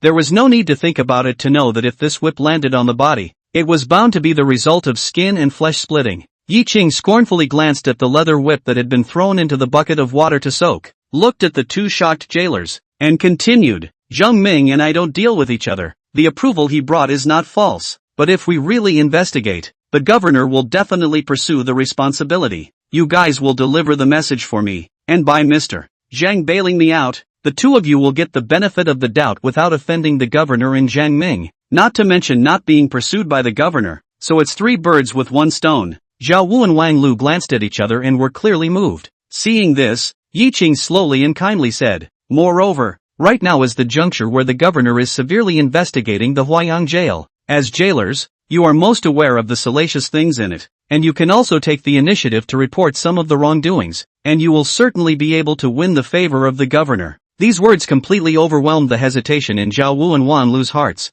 Zhao Wu looked at the calm and collected Yi Qing, pulled out the approval document from his arms, opened it for a closer look, frowned and came to Wang Lu's ear. Look at what it says here. This kid is just a lowly citizen, yet he's being targeted so much by Captain Young Bad. Moreover, this kid went into the prison but didn't panic at all. This is not a simple matter. Wang Lu looked at Zhao Wu pointing at a few lines on the dossier. His heart was straightening as he whispered, going to the Drunken Fragrance Pavilion at this point to send a message. Then the Zhang Sharan he was talking about is bound to have wrapped up an elegant room inside, either rich or noble. How do you look at it? How does it look like the gods are fighting and the mortals are suffering? We yell and scream in this jail, but in front of those people, we're nothing. The two men looked at each other and fell silent. This made Yi Qing feel relieved in his heart, hanging a gentle smile as he calmly looked at the duo. After a few breaths, Zhao Wu stepped forward and looked at Yi Qing and said seriously, you have a point, and passing the word for you will only do us good. No harm, the word can be passed on for you, but when you enter the brig, the passing must be done, and I beg your pardon. Wang Lu withdrew the water-dipped leather whip from the new whip and said with an apology, we're just little jailer sufferers. The superior officer said something had to be done, and we'll go easy on him. Yi Qing, who smiled bitterly, also knew that the other party had a good point, and could only resign himself to closing his eyes and opening his mouth. These boys understand, and it's been a million thanks for delivering the message for me. Seeing that Yi Qing was so up to the task, the two jailers were relieved in their hearts. After years of being on duty together, the two of them cooperated well, and with just one look, they understood each other's meaning. Zhao Wu stepped forward, inquired about the words to be brought, and left at a brisk pace, and Wang Lu stood in front of Yi Qing, raised his whip once again, took a deep breath and said, little brother, sorry for the offense. Chapter 24, could it be the head of the noble face? Snap! Another crisp sound exploded in his ears. Yi Qing clenched his teeth violently, and in the next instant, he opened his eyes and looked down suspiciously at his body's clothes that had been jerked through, as well as the blood-seeping wounds that surfaced on the 8-pack abs that all the reader lords had that were exposed to the air. Wang Lu, who had retrieved his whip, explained triumphantly, it's the craft we live by. We inherited this position of jailer from grandpa, and we've been practicing our torture techniques since we were young. This whip down is to hit the skin-open flesh, hit the internal injuries, the pain of people deep into the bone marrow, or only bruised flesh. Flow some blood look miserable, pain only like a needle. We have practiced the stove fire. Hearing this, Yi Qing admired. Kid previously only heard that the government office of the stick Yamana stick down, can call a person half paralyzed, can also call a person just look miserable? In fact, just hurt the flesh. I did not think that the big prison wardens among the prison is also so. Really 360 lines. Line out of the scholar. Wang Lu raised his head in solitude, as smug as a supreme master. Ha ha ha, that's why it's often rumored outside that some people can't resist 3 sticks and die in the Hall of Light. while others are alive and kicking after receiving dozens of sticks and nursing them for a few months. That's the reason. Then without saying anything he swung his whip again and struck towards Yi Qing's body. This time, Yi Qing didn't close his eyes and carefully looked at Wan Lu's hand, only to see the whip once again make a creepy sound in the air as it was about to land on him. Wan Lu flipped his wrist, and the whip suddenly retracted, leaving only the tip of the whip to slice through his body, tearing open his clothes and also cutting through his surface flesh, striking a foot-long or so wound that kept bleeding. As Wang Lu said, "This wound looks appalling. In fact, broken only the surface layer. Pain like a needle, but as the area of the needle is larger, the wound is somewhat hot," said to fall and bruise to describe it more aptly. "Do not need to dress the medicine. Raise a day or two of their own on the scabs." When Wang Lu saw Yi Qing watching his execution with a calm face, he couldn't help but frown. "Little brother, don't just look, cooperate and howl a few times too." Embarrassment surfaced on Yi Qing's face as he hurriedly said, "That's something the kid did wrong. You go on, I'll absolutely cooperate." Afterward, a mournful scream that shocked the heavens and earth emerged from the Huayang prison. After a dozen or so lashes, Wang Lu had an odd expression as he looked at Yi Qing, who was in immense pain, grimacing and shaking his head, and couldn't help but stop, but in front of the eyes to see the tattered clothes, covered with blood handsome man, still self-concerned about the miserable howl, obviously already intoxicated. Wang Lu, whose face was full of speechlessness, twitched the corner of his mouth and reminded, "Little brother, you more or less collect yourself. You're howling more miserably than all those death row inmates, and howling gives me goosebumps all over my body." Yi Qing, who had taken his emotions out of his vocal performance, grinned somewhat awkwardly. "Ahem, sorry, I thought about calling it real and didn't realize I was getting into it. So what? I'll take some control next." Hearing this, Wang Lu rolled his eyes and casually threw the whip that was stained with some blood into the bucket before walking to a wooden stool in the torture room on his own, casually picking up the teapot on the wooden table. He poured a mouthful of cool white water and let out a long breath before speaking. "Fight my ass. You'll really have to get hurt if you fight again." Yi Qing, who grew up in the slums, could even carry the pain of dislocation. Under Wang Lu's deliberately controlled whip, it really felt like the injuries on his body were the same as the usual fall and graze, and he didn't care at all. When he heard Wang Lu say that, Yi Qing looked down and looked at the wound on his chest, and he couldn't help but be shocked. The shirt on his chest and stomach completely disappeared and was not there. His bronze skin was covered with dense whip marks, and the blood that oozed out pooled around his waist, soaking his belt. Just one look at it makes one's scalp tingle. However, this horrible and hideous wound only caused Yi Qing to feel some fiery pain. The craftsmanship, it's breathtaking. Yi Qing, who was tied up, couldn't help but give a thumbs up in admiration. "You've done a marvelous job with this wound. If anyone saw it, they'd think I was dying." Wang Lu, who was praised, crossed his legs and swayed dejectedly. "Not bad. This is the effect I want. It looks appalling, but in reality, there is nothing.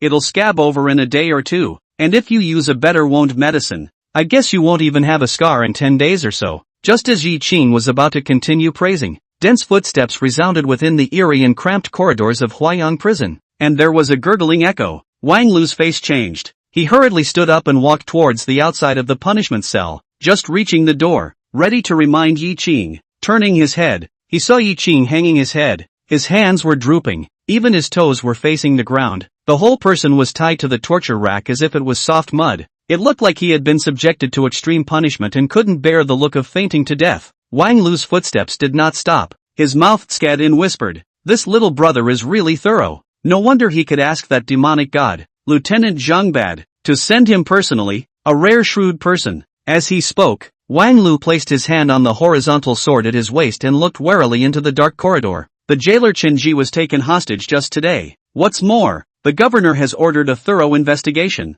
so he doesn't dare to slack off in the slightest. When the dim candlelight illuminated the dark scarlet official robes on the man at the head, Wang Lu's pupils shrunk violently, and he marveled in his heart, "That little brother is truly a man of God." Then, Wang Lu hurriedly stepped forward quickly and stood in front of the iron gate, clasping his fists and bowing. "Jailer Wang Lu, meet the governor," Chen Yuming said in a deep voice. "Where is Yi Qing, the prisoner who was not escorted in just now?" This inquiry caused Wang Lu to tremble. Zhao Wu had left for just over a quarter of an hour, and this governor had come for Yi Qing. Pingdal Square is separated from the prison by more than 2/4 of a foot. Even if Zhao Wu ran to the Drunken Fragrance Pavilion to send a message to that Zhang Xiu Ran Zhang Gongzi, and then played the governor of the government to come to the prison, It is simply not so fast. It was thought to be the person behind Yi Qing, who had come straight to the door after realizing that something had happened to Yi Qing, and he had just finished torturing Yi Qing. Although he hadn't hurt his bones, he looked really miserable.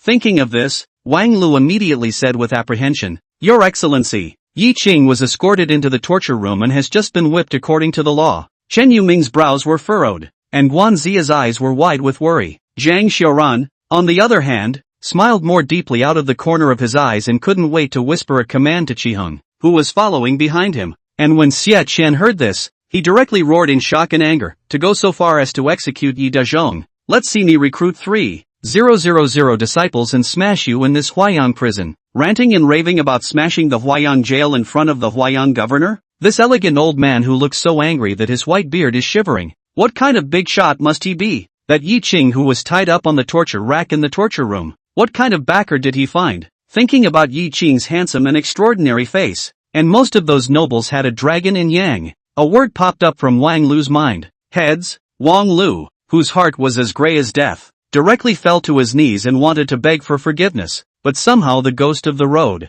"Your Excellency, do not chastise my Huaiyang jail. We all executed according to the divine enlightenment laws. My Lord Governor did not make any mistakes. If you have any anger in your heart, you can always call on my body, just to calm your anger." Chapter 25, You Yell at Me? How dare you yell at me? Chen Yuming listened to Wang Lu's words, and a little bit of relief appeared on his serious face. He glanced triumphantly at Xie Qian, who was frozen in place with anger hanging on his face, and said with stick in his words, "What's the matter, Elder Xie? You're going to bring 3,000 disciples to smash this Huaiyang prison of mine? Do you have 3,000 disciples? Can you break down our iron gate?" Xie Qian, who smiled sarcastically, hurriedly changed the topic and asked, "Where is Yi Qing?" Chen Yuming stepped forward and helped Wang Lu up, a gentle smile on his face as he said, "Don't be afraid. There's no need to take care of this little old man. Take this official to see Yi Qing." The governor personally backed him up, causing Wang Lu to be terrified and grateful. "Thank you, Governor." Then he hurriedly sidestepped to make way for the front path and said, "Yi Qing is just ahead. All of you please follow me." A group of people came together in great numbers in front of the large prison torture room. The prisoners in the cells next to them, through the dim light of the fire, clearly saw the middle-aged man wearing a deep scarlet official's uniform, full of righteousness, not angry and authoritative. Even if he had never met Chen Yuming, he could still guess that this man was bound to be the Qingtian governor of Huaiyang City. Grasshopper pays homage to the great lord of Qingtian Jifu. Please ask Qingtian Jifu to redress Grasshopper's injustice. Lord Governor, the grasshopper is innocent. The grasshopper was framed. Lord Governor, save my daughter. My daughter was victimized by an enemy. A miserable voice of redress of grievances suddenly made the silent and dark Huaiyang jail as noisy as a downtown. Chen Yuming frowned, not waiting for him to speak. Wang Lu immediately yelled, "The governor has given orders to thoroughly investigate the unjust cases in the prison, and this time he came to quell the grievances. What's decent about all of you making a lot of noise?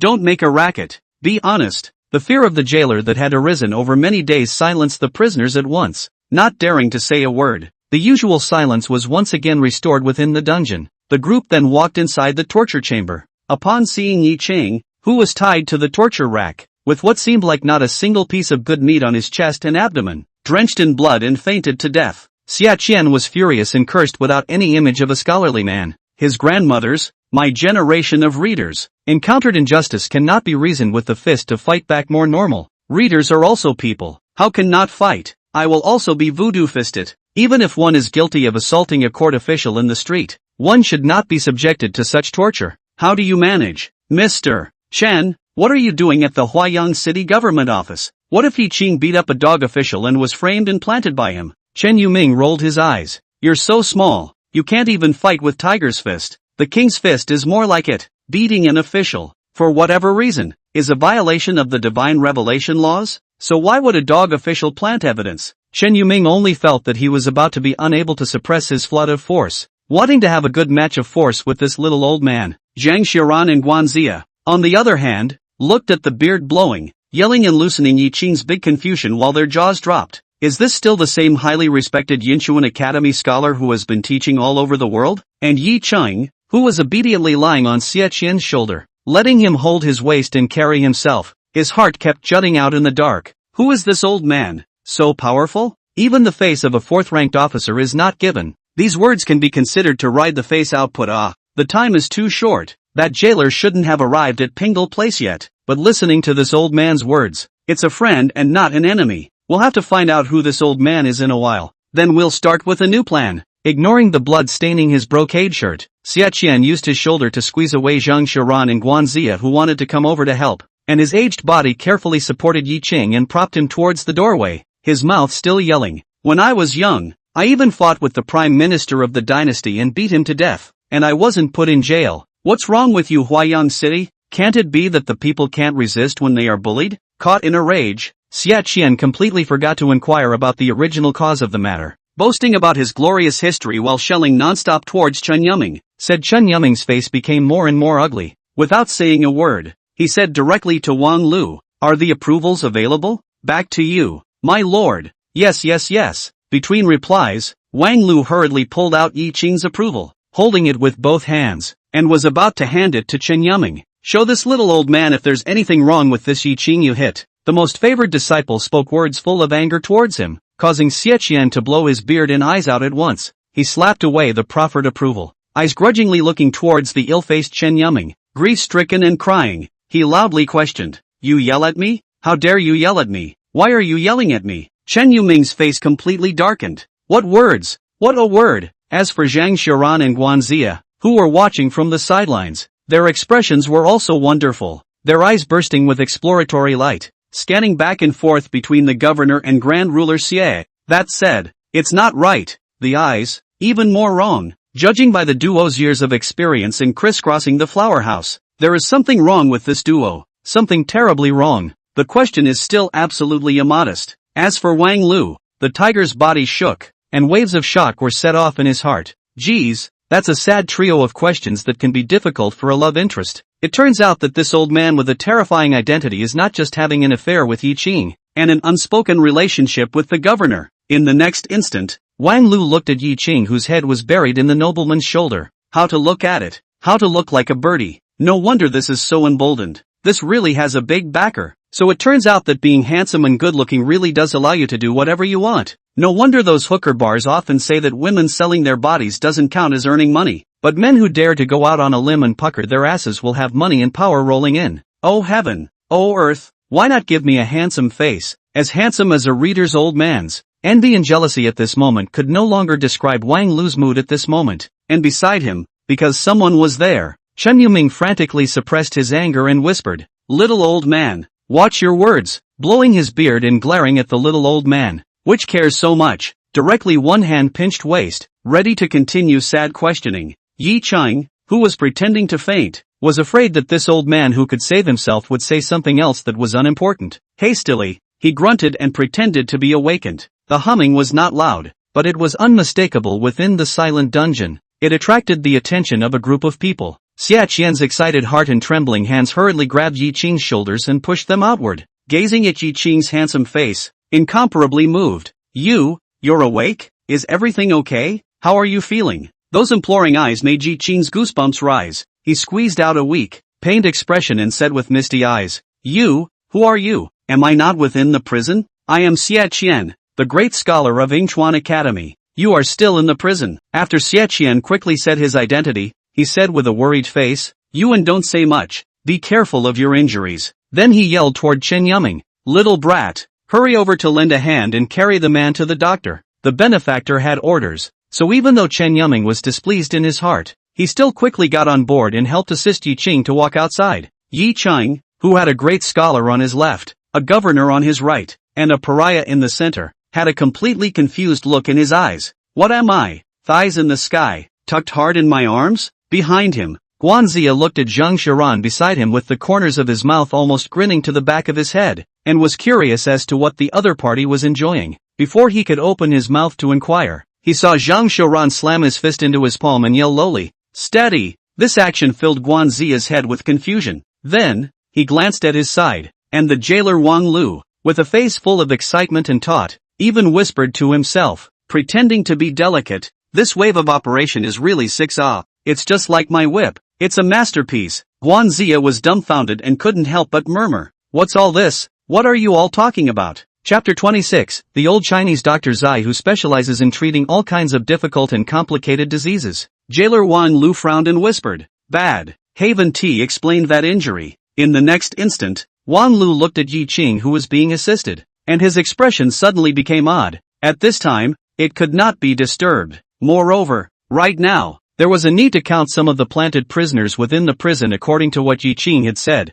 so that he could report to the governor. Do it right and it's a big deal. Zhang Xiaoran, who was on the side, also came back to his senses and said towards Guanxia, who had a bitter face, "Brother Guan, let's quickly follow." My Zhang Xiaoran Zhang Gongxia, tell me first, what were you laughing at just now? Guanxia, whose head was full of fog, pulled Zhang Xiaoran's arm, with a posture of breaking the sand pot and asking to the end, "You're Zhang Xiaoran, Mr. Zhang?" A delighted voice rang out from behind the duo. Zhang Xiaoran, who was looking back sideways, squinted his lonely eyes at Wang Lu. Guanxia, who was on the side, interjected, "Brother Zhang, after pairing out the absolute, you are truly famous, and this reputation has spread to the prison." At that moment, Zhang Xiaoran revealed an arrogant smile. Seeing the misunderstanding, Wang Lu hurriedly explained, "Before the execution, Yi Qing asked my junior colleague to deliver a message to you, so that's how I learned your name." Oh, Zhang Xiaoran raised his eyebrows, and in the next instant, his eyes lit up as he pursued, "Did he ask for word to be sent to my son to bail him out? Your Excellency is really great, you even guessed this." Wang Lu bragged, then said, "So, the injuries on Yi Qing's body." Before he finished his words, Zhang Xiaoran directly interrupted, "This prince knows, you've done a good job on this matter." A silver ingot appeared in Zhang Xiaoran's hand and casually threw it to Wang Lu. He then pulled the even more puzzled Guanxia towards the outside. "Brother Zhang, what's going on here? You must tell me. If you don't take me as a brother." "Say, I'm sure I'll tell you, but this is not the time to talk. When we return to the Drunken Fragrance Pavilion, I'll tell you everything." Holding the silver ingot of Wang Lu, grinning open flowers, "Will weigh the silver ingot feel the weight of this heavy? Cannot wait to pick up a put into the mouth and bite a bit?" Looking at the teeth marks on the top, directly into a chrysanthemum smile, "It's really a peak. I thought that this messenger money was gone, but I didn't expect that this Zhang Gongzi would be so atmospheric." 10 taels of silver said to be thrown away. In the next instant, Wang Lu lost his voice as he looked at the two figures that were about to be hidden within the dark corridor. Damn him, is it possible that this Mr. Xiaoran Zhang is also having an affair with Yi Qing? This Yi Qing is actually maneuvering between a prince, a governor, and a great scholar. 3 powerful figures, and all 3 know each other? The more he thought about it, the more Wang Lu felt that his brain wasn't enough and had become a complete mess. Finally, Wang Lu silently put away the silver ingot, sighing, "Boy, they say that powerful people can play. I didn't expect to be so good at it." Hiss, 360 lines of work. This Yi Qing, what a cow. Jinda Place, inside the quiet room of the medical center near the government office. Chief Sai, an old Chinese doctor who was known to specialize in treating all kinds of difficult and complicated diseases in Huayang City, sat by the bed and took the pulse of Yi Qing, who was lying on the bed. After a few breaths he looked at the external wounds on Yi Qing's body again. Chief Sai's expression went odd as he whispered, "Yi Qing, don't pretend, we're the only ones in the house." Yi Qing, who was lying with his eyes closed, squinted and tilted his head to scan around. This defensive and wary look made the old Chinese doctor, Zai, frown and also carefully let his voice lower. "What the hell is going on here? How did you get a whole lot of superficial wounds and get carried in by the governor and a few nobles?" Yi Qing, who smiled bitterly, sighed, "I can't tell you, but I was put in jail and tortured, and the jailer left me with these hideous, horrible wounds. In addition, luck is really good. By the governor of the Lord carry 2-year-old here. A moment you can have to help Kid Me Lai." A simple explanation in 3 words allowed Chief Sai to brainstorm a twisted and bizarre story. He once again lowered his voice and said, "Alright, in a moment, I will say that you have injured your meridians and need to stay in bed for more than a month." Yi Qing nodded, and in the next instant, he frowned and spoke out, "First of all, I'm not lightly injured. Not much else to say. In addition to bothering you to call Mr. Zhang Xiaoran Zhang into the house when you go out in a while. Okay, this love you kid have to remember not to do a few delicious meals. You never want to finish returning this favor." Chief Zai answered without hesitation, then gulped in anticipation. For this old foodie Chinese doctor who had helped him a lot, Yi Qing simply agreed. "Don't worry, no surprises. I should stay at your medical center to recuperate from my injuries during this period, and I'll show you a couple of hands when no one is around." Upon hearing this, Chief Sai gave a thumbs up towards Yi Ching. It's still you kid who is to my liking. Kid I like front and back. Exquisite floating convex, muscle like frost, goose egg face, willow leaf eyebrow, agar nose cherry lips, peach face smiling beautiful pretty girl. You this full of medicine smell of the old pimp. Cannot fit the kid my appetite. Yi Ching after the robbery. Thinking of the thighs outside the guard. A change in the past few words of the calm nature. The wonderful words said the Zai general are dumbfounded. The back of his hand with a few old age spots, pressed against Yi Ching's forehead. He said in disbelief, this isn't feverish awe? Why did you start talking nonsense? Could it be that he was frightened and got hysterical? Snap. Yi Ching directly opened the hand on his forehead and said breathlessly, I'm fine. It's just that there's too much going on for a while. My heart is suffocating, and when I see Chief Cub, you old man, that's why I'm talking a bit more. Putting down his heart, Chief Sai picked up the gold sore medicine and medicated Yi Ching's chest and abdomen, and said in a serious tone, words are more good. You this kid never let yourself rest. Something is all their own resistance. Suffocated for a long time easy to get heart disease. Since such a period of time will rest in the old man's medical center. Then with the old man to talk more. The old man will medicate you first, so that you look like you're pretending. Thank you Chief Cub. Yi Ching felt the icy cool touch in front of his chest and abdomen, and said with heartfelt gratitude, when no one is around at night, boy I'll make you a new dish. Alright, I'll get another pot of good wine and we'll have a good drink. Chief Zai was full of anticipation. In the next instant, the Chief Sai, who reacted slower, sensed that something was wrong, and he inquired out loud, since you've been sent to jail, you'll definitely be living in this medical center of mine next, so can your sister and Zhang Wangzhang's wife be taken care of? Yi Ching pursed his lips tightly and looked sideways at the closed door of the house, his eyes seeming to penetrate through, and only after a few breaths did he gruffly say, they will be taken care of by themselves. Not long after, Chief Sai finished applying the medicine for Yi Ching and let Zhang Xiaoran enter the quiet room alone as Yi Ching had said. Zhang Xiaoran, who was covered in jewelry and had a handsome face but an arrogant temperament, surveyed Yi Ching, who was lying on the bed pretending to be weak, with interest, and the handsome and extraordinary, gentle and jade-like Yi Ching also seriously sized up this wealthy and generous male. Chapter 27, Humph. What a well! Outside the door of the house, Xia Qian's impatient voice drifted into the ears of the two. Why did you stop me and only let Mr. Zhang in? Why can't the old man go in? The two men in the room smiled at each other. Yi Ching faced this Duke Zhang, who was a thigh himself and had found an even bigger thigh to help him out, hung a grateful smile and took the lead.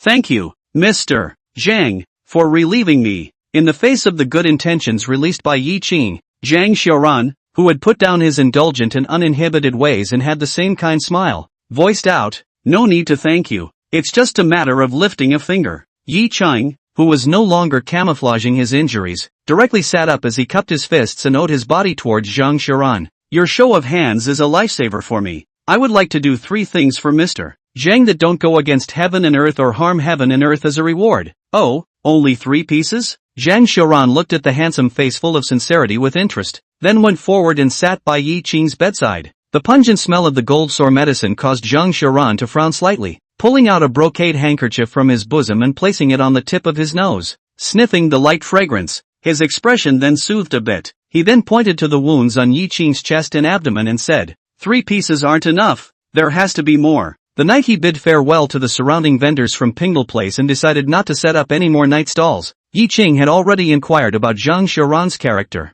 Facing this indulgent and unruly dude, Yi Ching knew that the other party probably wanted the same as Shan Dan. Yi Ching pursed his lips slightly and asked openly, how does Mr. Zhang want me to repay him? You know how to return the favor, and even more so, you have shown your sincerity by returning the favor, so this Gonzi will also open the windows of the sky and speak the truth. Zhang Xiaoran subconsciously straightened his waist, arrogantly looked at Yi Ching and said, 2 choices. This prince is courteous and lacks a staff. After a moment's pause, Zhang Xiaoran raised his index finger and pointed upwards, saying with anticipation, or, if you move up the ladder, you can make my lord look at you evenly. Smart people don't need to talk too much. Yi Ching immediately understood Zhang Xiaoran's meaning as he frowned and stared. For one thing, how can you be sure that I am capable of advising you when you are so intelligent? Secondly, your excellency thinks too highly of me. I'm just a pariah, a question and a self-deprecation. But it let Zhang Xiaoran know that this lonely and arrogant Yi Ching, who was in his bones,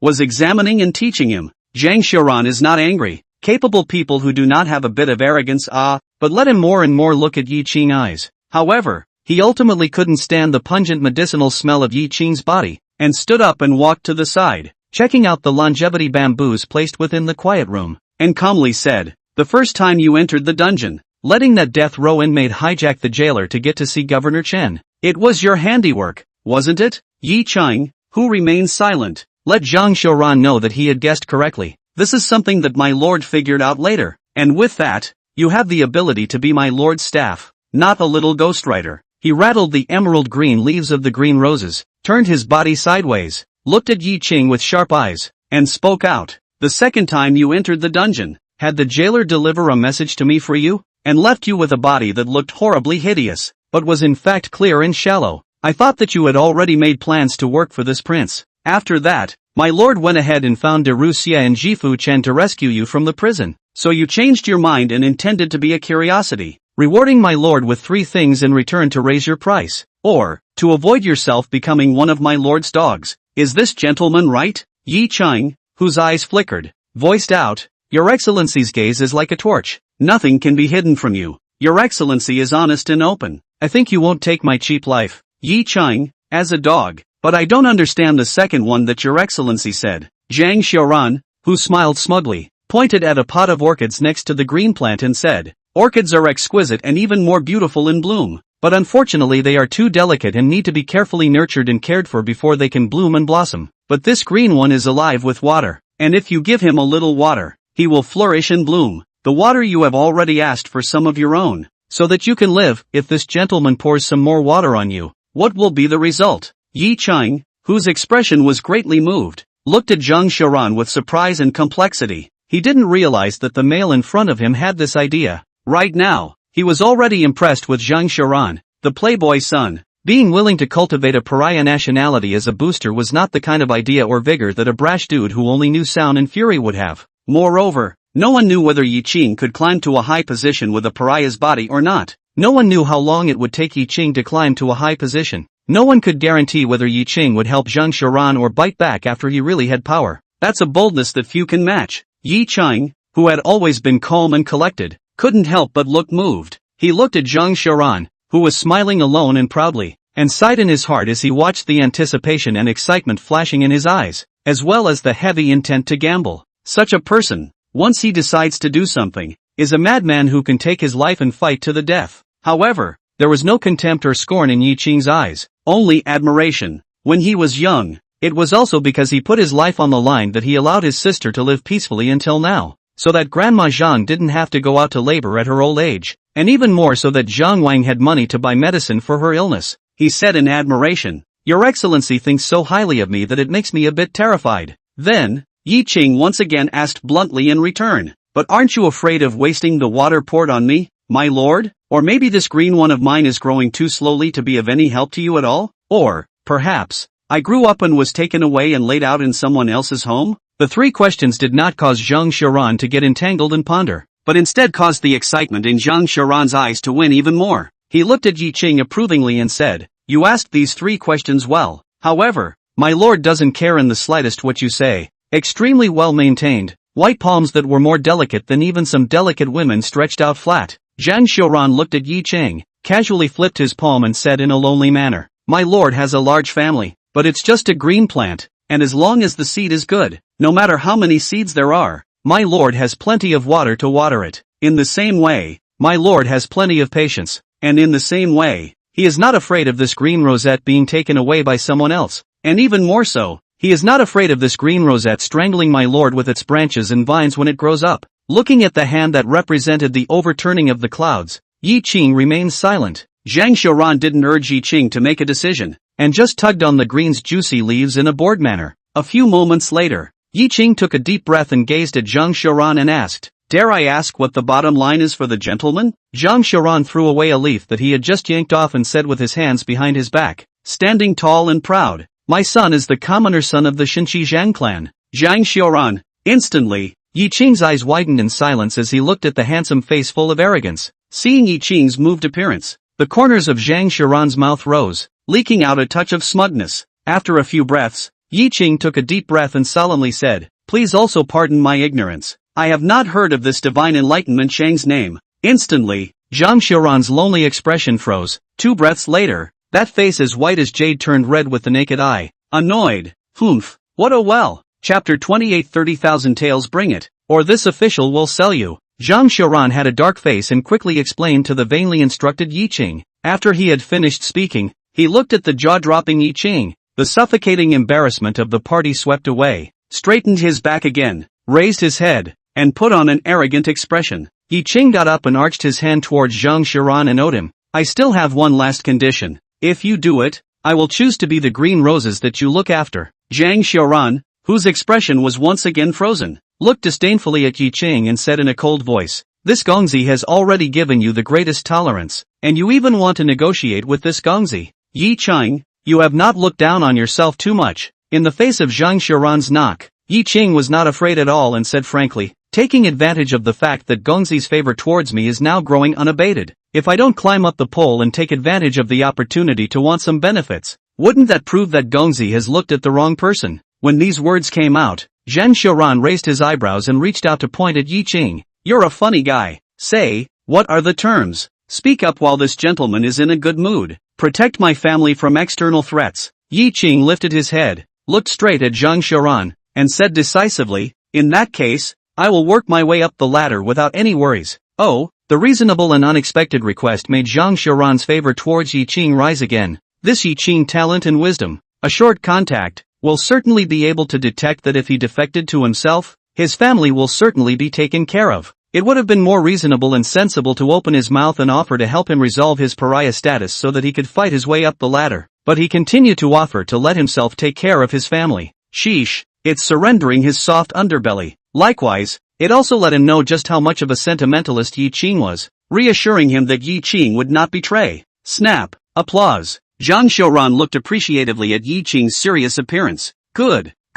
Yes, what a Yi Qing. This matter is answered by my lord. This Gongzi is really looking forward to what kind of assistance you will bring to this Gongzi in the future. Yi Qing, whose heart had landed on a stone, said with a resolute determination, I will endeavor to be the friend that allows the prince to look at me with equanimity. Equalizing friends? These 7 words were deeply rooted within Zhang Xiaoran's heart. Let the Xinqi Zhang commoner son equivalent and see. A pariah nationality is a bit of a fool's errand. But, my friend, Zhang Xiaoran converged on the cynicism and brash playboy, as if he had changed into a different person. The aura emanating from his body made Yi Qing's heart sink. Especially the lingering coldness in Zhang Xiaoran's eyes made Yi Qing feel somewhat afraid to meet his eyes. This moment of Zhang Xiaoran was also deeply rooted into Yi Qing's mind. As Yi Qing adjusted the rhythm of his breathing, after a few breaths, he openly stared at Zhang Xiaoran, and the poor young man who was warm and handsome, and who was not shocked by honor and disgrace, was reflected within Zhang Xiaoran's pupils. My lord looks forward to that day. After Zhang Xiaoran solemnly uttered these words, the corners of his mouth rose, resuming his usual prodigal arrogance. Arrogant back, toward the door of the house. Yi Qing silently laid back on top of the wooden couch and closed his eyes to recuperate. Squeak! The door to the house opened. An athletic figure scurried toward the house. Startled, Zhang Xiaoran dodged violently to the right, and when he frowned and twisted his head, he saw Xie Chen's florid white hair coming up to Yi Qing's bed. Zhang Xiaoran smiled oddly and whispered, I didn't expect Xie Lao to be this athletic. His body bones should be very hard. It can be called old and strong. I think it's not a problem to defend 3 women at night. Old Xie can't. The decisive words came from his side. Once again frightened, Zhang Xiaoran touched his nose somewhat sheepishly. Flirting with the great scholar of the Yinchuan Academy was heard by the governor of Huaiyang. When he turned his head, he saw the righteous Chen Yuming, who was looking at himself seriously and earnestly. It's embarrassing ing open the door to embarrassment. It's embarrassing as hell. Boo!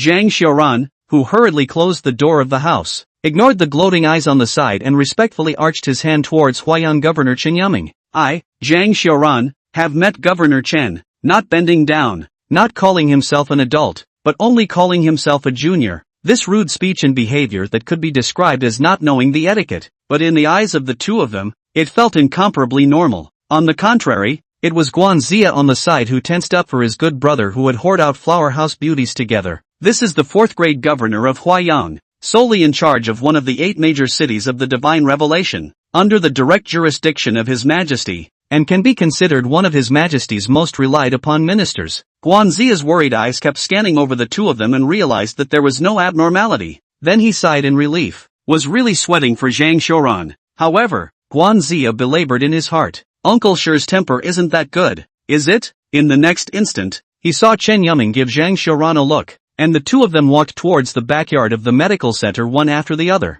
Guan Zia, who had doubts in his heart, once again bloomed with gossip in his eyes. The 7-foot man bent down and sneaked forward. At that moment, a tall figure stepped in front of him, almost causing him to hit his head on the ground. Ahem! Coughing to cover up the embarrassment resounded. Guan Zia straightened his back, his hands caressing his chest and abdomen, organizing all the azure brocade and silk, and restoring his usual graceful demeanor. So what? It's a nice day, huh? Well, the weather sure is nice. Chihung nodded earnestly in recognition, making Guan Zia more and more vain. Without hesitation, he turned around and walked towards the outside of the medical center and voiced out, "This male is hungry. Go buy a pea cake. Chi-hung, do you eat it or not?" "Thank you, Mr. Pipe, pea cake forget it. Please bring a beef pot sticker for me." Guan Zia, who was taking large steps, had a slight lurch in his steps, and the corners of his mouth pulled at the corners of his mouth as he muttered, "Good fellow, really nonchalant. There's a master and a servant, all cheeky fellows." Inside the courtyard where numerous sunning medicine racks were placed,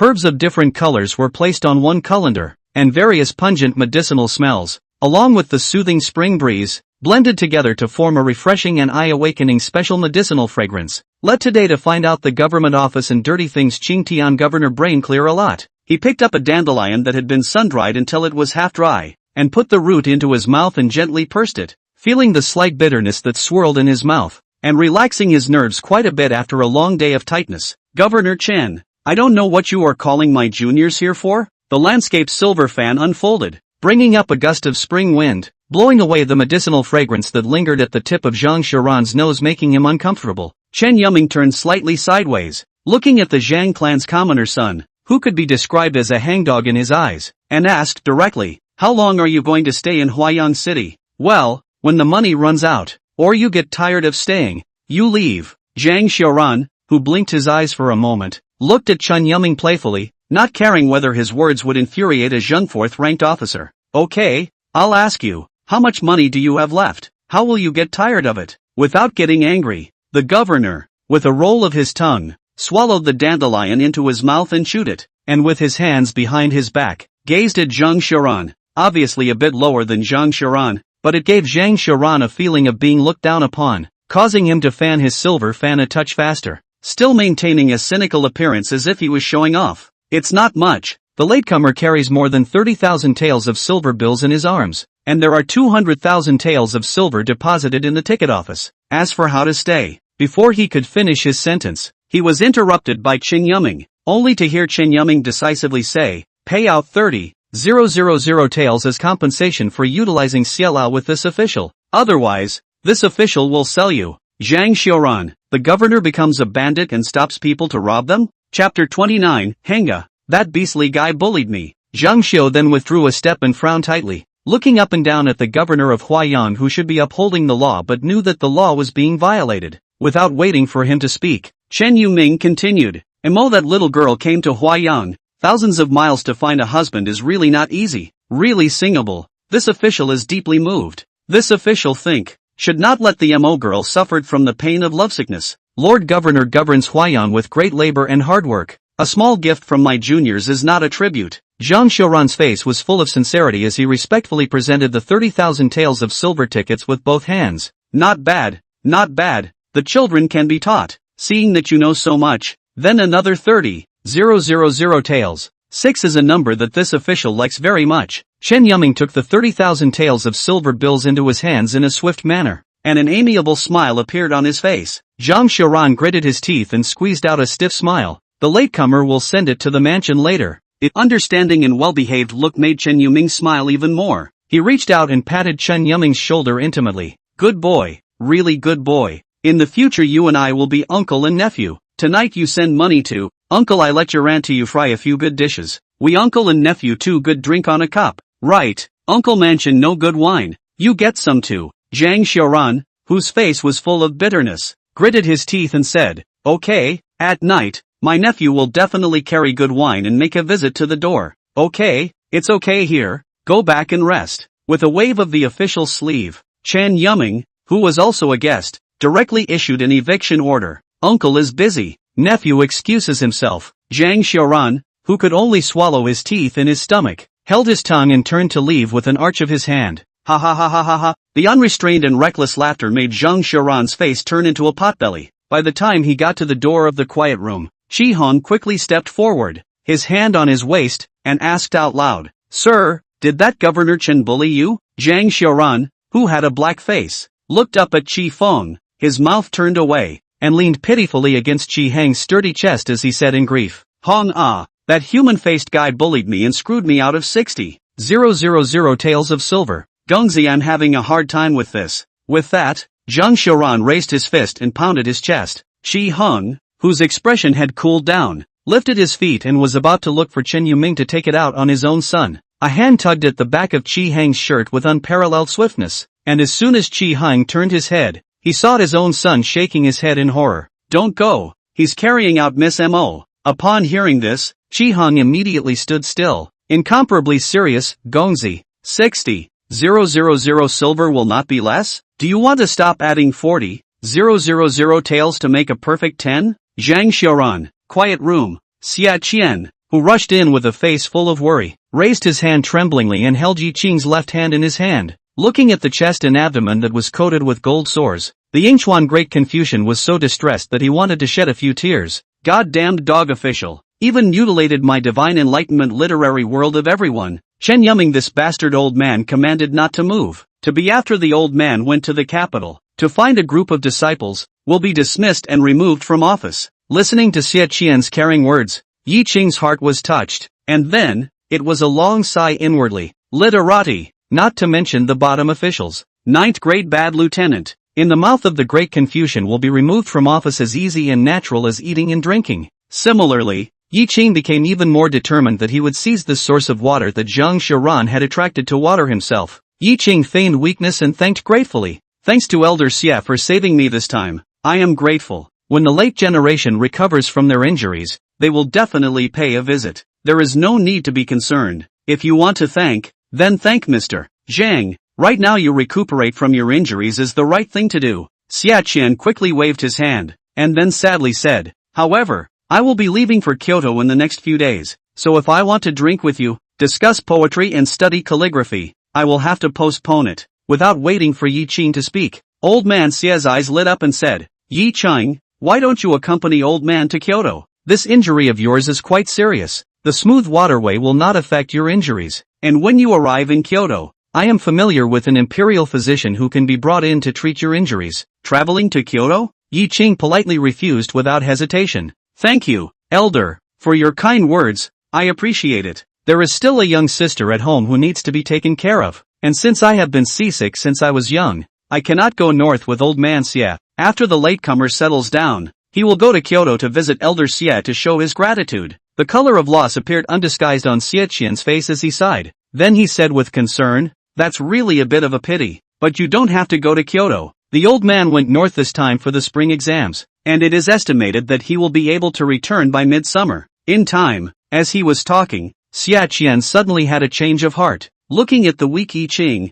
his mouth opened and closed and opened again, his face full of hard feelings. Yi Qing, who had a penetrating mind, kindly asked, "Elder Xie, what's wrong?" "Ahem, so what, that is." Xia Qian squirmed for a bit, and finally took a deep breath and said in embarrassment, "You're injured now, you can't write words, can you do a poem about the Chunin exams?" Knowing that this was sort of an unkind invitation on his part, but Xia Qian was really curious about how talented Yi Qing's poetry was. Right out of his definitely wasn't a flash in the pan, a chance acquisition, but no matter how Yi Qing's poetic talent, that body-thin bone strength of the word, is definitely not a flash of insight to write out. It depends on whether Yi Qing is a one-in-a-million poet and writer, or a calligraphy master who has a monopoly on the subject. However, Xia Qian also knew that it was inappropriate for him to make such a request at this time, and hurriedly added, "So what? Composing poems isn't important. You're injured right now. Recuperating is most important." Knowing Xia Qian's request to hug his thigh properly, Yi Qing naturally wouldn't refuse. Participate in the Chuanshin exam,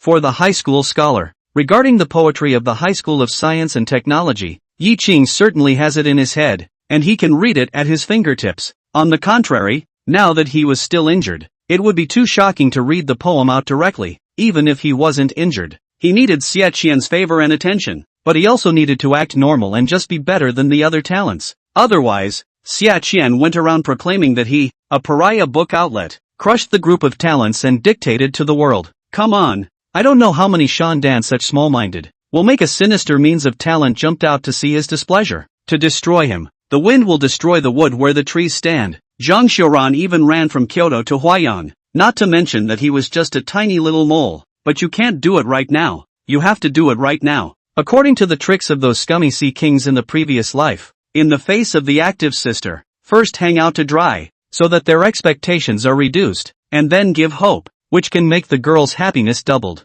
According to the tricks of those scummy female sea queens in the previous life, when faced with a licking dog, airing it out for a while, and then returning the message, the licking dog can jump up and down happily. Invariably, it all has to air out. As expected, Xie Qian saw that Yi Qing had been silent. Time to think of poems, and after waiting for a few moments Yi Qing had not yet opened his mouth, and his eyes were more or less lost, so he opened his mouth. Don't go thinking about poetry. You need to meditate now, when you are better. When the words fell, Xie Qian was ready to get up and stop disturbing Yi Qing's rest. Elder Xie, you are so optimistic about my juniors, so once my juniors are in a slightly better state, I will ponder over it in detail. Really? Don't force it. The body is important. Surprise surfaced in Xie Qian's eyes, but he frowned and barked out a warning. However, he couldn't help but grab Yi Qing's hand once again, and the huge grip that made the corners of Yi Qing's mouth twitch directly exposed his heart. Chapter 30 Yi Qing, what do you want by provoking this official like this? Witnessing the reluctant Xie Qian walk out the door,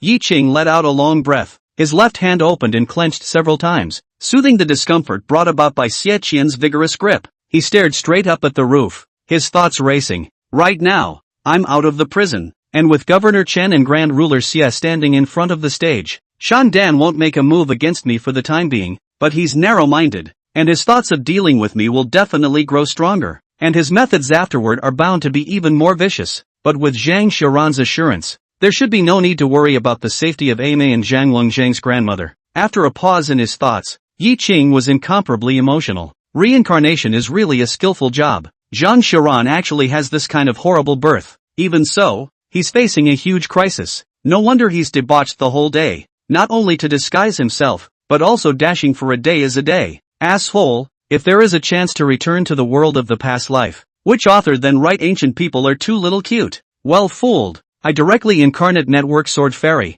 Spray him to death. Every one of these people is a monkey's errand, and the slightest mistake will result in death. After spouting some words, Yi Qing felt a bit more comfortable, before he continued to think quietly. Right now, there is the line of Xie de Ru, so you can rely on the poetry and accumulate fame, and afterward take advantage of Xie de Ru's recommendation and use the opportunity to embark on the career path. However, the poems in my memory are limited. Make one, then one less. In the future, if I can't make a good poem, it is easy to be said that the river is full of talent, directly collapse the room, and the career is cut short. Thinking about it, the most difficult path came to Yi Qing's mind. He pursed his lips tightly, and Chen Yuming's figure appeared in his mind. Right now, the only people who can immediately change their identities to get some self-protection are the bottom-level Sushin officials, and they will be able to move upward step by solid step in the future. According to the divine enlightenment laws, I am of lowly status, but as long as I can help the government solve major cases,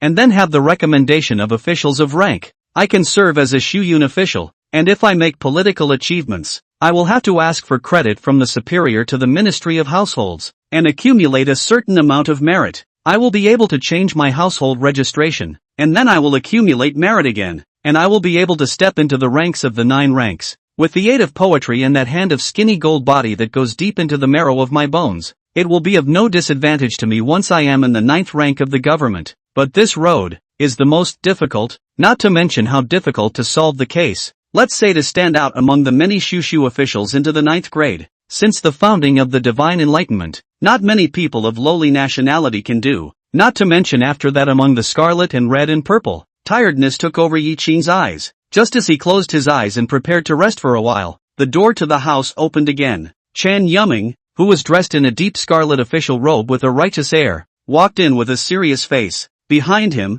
Qi Hong respectfully closed the door of the house behind him. Only then did Chen Yuming open his mouth, his voice calm. "You're not seriously injured. There's no need for you to pretend anymore." Daring to deceive this official and the great scholar of Yingchuan, Yi Chang, "You've got a lot of guts." The tone was not high, but it was full of majesty, causing Yi Ching's heart to tighten. He knew that if he pretended again, it would only increase Chen Yuming's bad feelings, so he should admit it generously and explain the original reason, and he thought he could gain Chen Yuming's understanding. With this in mind, Yi Ching straightened his back by supporting the bed, nimbly got out of bed and stood, bowing towards Chen Yuming with his fists clasped. Herborist Yi Ching to do this inappropriate action, is really helpless, have no choice. I implore the Qingtian governor can forgive Herborist. Listen to Herborist expound on the original reasons. Speak. Chen Yuming, who had already guessed some of this, walked over to the chair placed against the window in the quiet room and gazed at Yi Ching without a smile. Yi Ching once again cupped his fists and bowed, opening his mouth to explain. Grasshopper family lives in Kaifenfang Jerk Thursday Langdingji household.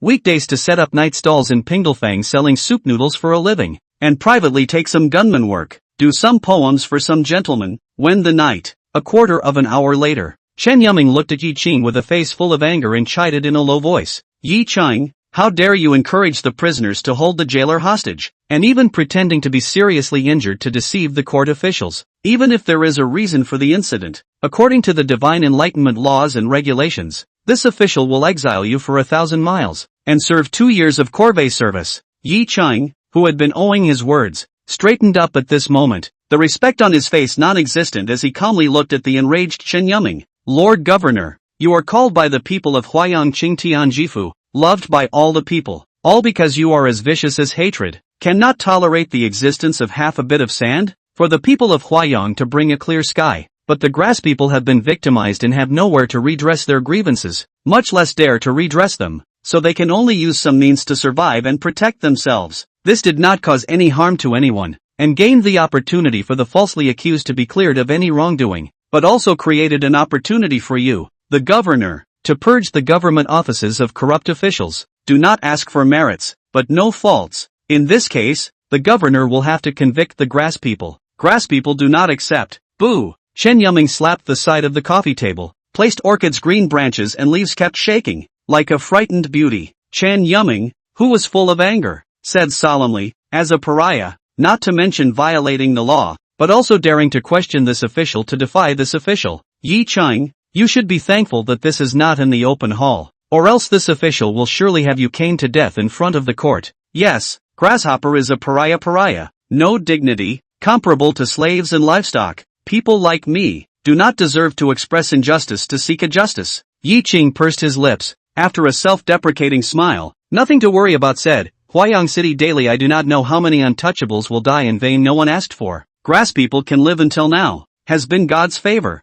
Adults want to grass people this life, and take it. After saying that, Yi Ching closed his eyes and stretched his neck forward in an attitude of being at the mercy of the slaughter. The rogue stance caused Chen Yuming to frown and shake his head somewhat helplessly. In his heart, he said, good boy, this is guessed out of this official's mind. Directly play this set of rolling knife meat. Let this official's scruples will cause Xie Deru not happy, and in turn force this official to give him a step, exempt from these offenses. But is he really not afraid of angering the fourth-rank governor and it backfires in the end? According to his wisdom, he should not have come up with such a lowly scheme. What does he want? With that in mind, Chen Yuming directly got up and kicked towards Yi Ching's calf. Boo! With a muffled sound, Yi Ching stumbled and sat down on his side, then looked at Chen Yuming who was preparing for a big fight, and directly lay down on the ground in a big pose. With this, Chen Yuming's face was almost blackened into a pot of gray. He couldn't even try anymore. He looked at Yi Ching's chest and abdomen that was coated with gold sore medicine,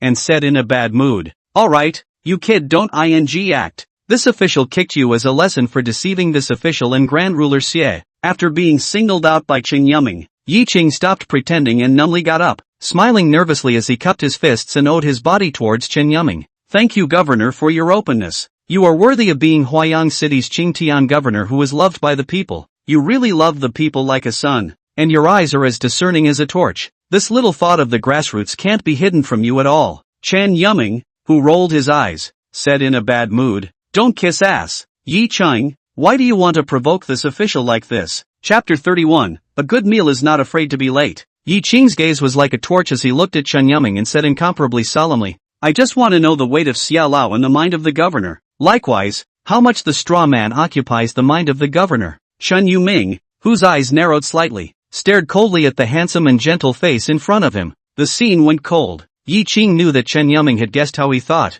but by not saying anything at the moment, he was trying to make his thoughts clear to himself. He took a deep breath, clasped his fists and bowed. Solemnly, the grass people have messed with Duke Shan, and now that they have been caught in the middle, in order to protect themselves, they can only rely on Elder Xie, the heavenly tree, and make the choice to leave their homes. But I am unwilling to leave this place where I grew up, so I want to ask for an errand with the governor, and that is why I have come up with this plan. Upon hearing this, Chen Yuming's face eased up as he frowned. You look for this official to ask for an errand. Even if this official gives it to you, it's still just a mere mandarin, and in this Huayang city, you still can't escape from Shan Dan's hand. With your poetic talent and calligraphy, going to Yingchuan Academy with Xiao Lao, or going north is a better choice. You don't want to leave your hometown for this reason. This official doesn't believe it. Shaking his head full of seriousness, Yi Qing firmly said, what shows in the forest and the wind will destroy it. There is a saying that the literati are contemptuous of each other, not to mention the fact that the grasshopper is a lowly citizen, and the crisis of following Xiao Lao will be even greater.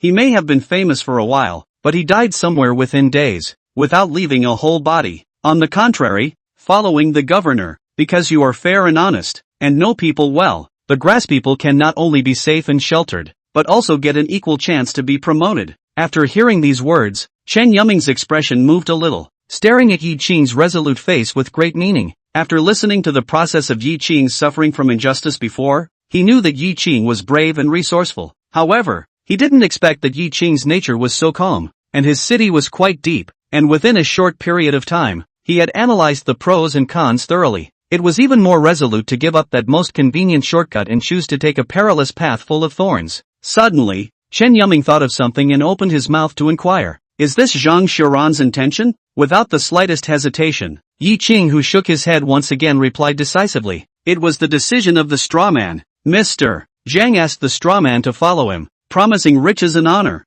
but the strawman did not want to be subjugated to a servant, without freedom and dignity, so he politely refused him. Chen Yuming, who felt it was reasonable, nodded his head and then stood up, speaking as he walked out. You know yourself that this official is fair and honest, then you will definitely not open the back door for you to become a Shuyun directly. If you want to enter the government office, then you have to follow the rules of the divine revelation and help the government office solve major cases. Afterward this official will hand you a dossier, so don't say that this official has no regard for Xiao Lao's face. My humble servant Yi Qing, kowtow to the governor. Without hesitation, Yi Qing bent both knees and knelt on the ground, folding his hands and placing them in front of his forehead. Solemnly kneeling towards the back figure walking towards the door, gave Yi Qing the opportunity to change his fate. The grace is the same. This worship, from the bottom of his heart. Chen Yuming, who had paused in his footsteps and looked back sideways, leaked a smile of approval from the corners of his serious mouth. Then he opened the door and walked out. Qi Heng, who was guarding the doorway, looked at Yi Qing, who was kneeling on the ground, and his pupils shrunk violently. Inside the Chongping place, staring brow deep in thought Shan Dan, hair hanging down, the hands soaked in ink wolf hair, hovering over the blank piece of rice paper, until after a drop of thick ink pooled and dripped from the tip of the wolf hair brush, haloing a dark plum on the rice paper, he let out a long sigh, chagrined, and threw the wolf hair into the brush wash, splashing several drops of crystal ink beads onto the mahogany tabletop. A sense of annoyance surfaced on the handsome face of the abundant god like jade. Shan Dan whispered, damn it, how come this Gongzi can't make a superior pair? Not to mention the absolute that can be passed down for 100 generations, said Shan Dan, disheveled, paralyzed in the chair, wide loose cloud shirt stained with ink, and with it and unfolded, such as opening a picture of 100 flowers competing for color. At his feet, rice paper covered with writing, densely packed with bucket-sized black characters, dazzled the eye. If you look closely, the characters on it are all in thin script, from strokes of different thicknesses, to strokes of the same thickness but with obscure strokes, to strokes that are agile but without seeing their bones. It was evident that Shan Dan had seriously studied for a long time. However, compared to the original Yi Qing post pressed under the white jade paperweight on his desktop, his copying was in vain, but not in sight of his soul, without the slightest spirituality. Squeak! The door of the house was pushed open, and the maidservant stood with a mahogany tray with rice, carefully asking Shan Dan Dao, my lord, you haven't eaten for a day and a night. would you like to have some? Get out. The timid maidservant, when she heard this annoying one word, suddenly trembled and hurriedly turned away. Shandan, who had rested for a while, took a deep breath and stood up again, taking another wolfhair pen from the brush holder, just dipped in ink. Squeak! The door to the house was opened again. Get out! Shandan frowned and chided again. Tap! Steady footsteps came from far and near. Shandan raised his head and huffed at the visitor. Upon seeing Jiang Ming's indifferent expression that had not changed for all eternity, he placed his pen on the inkstone and picked up the tea that had long since cooled and took a sip of it and asked, Bad Lieutenant Jiang,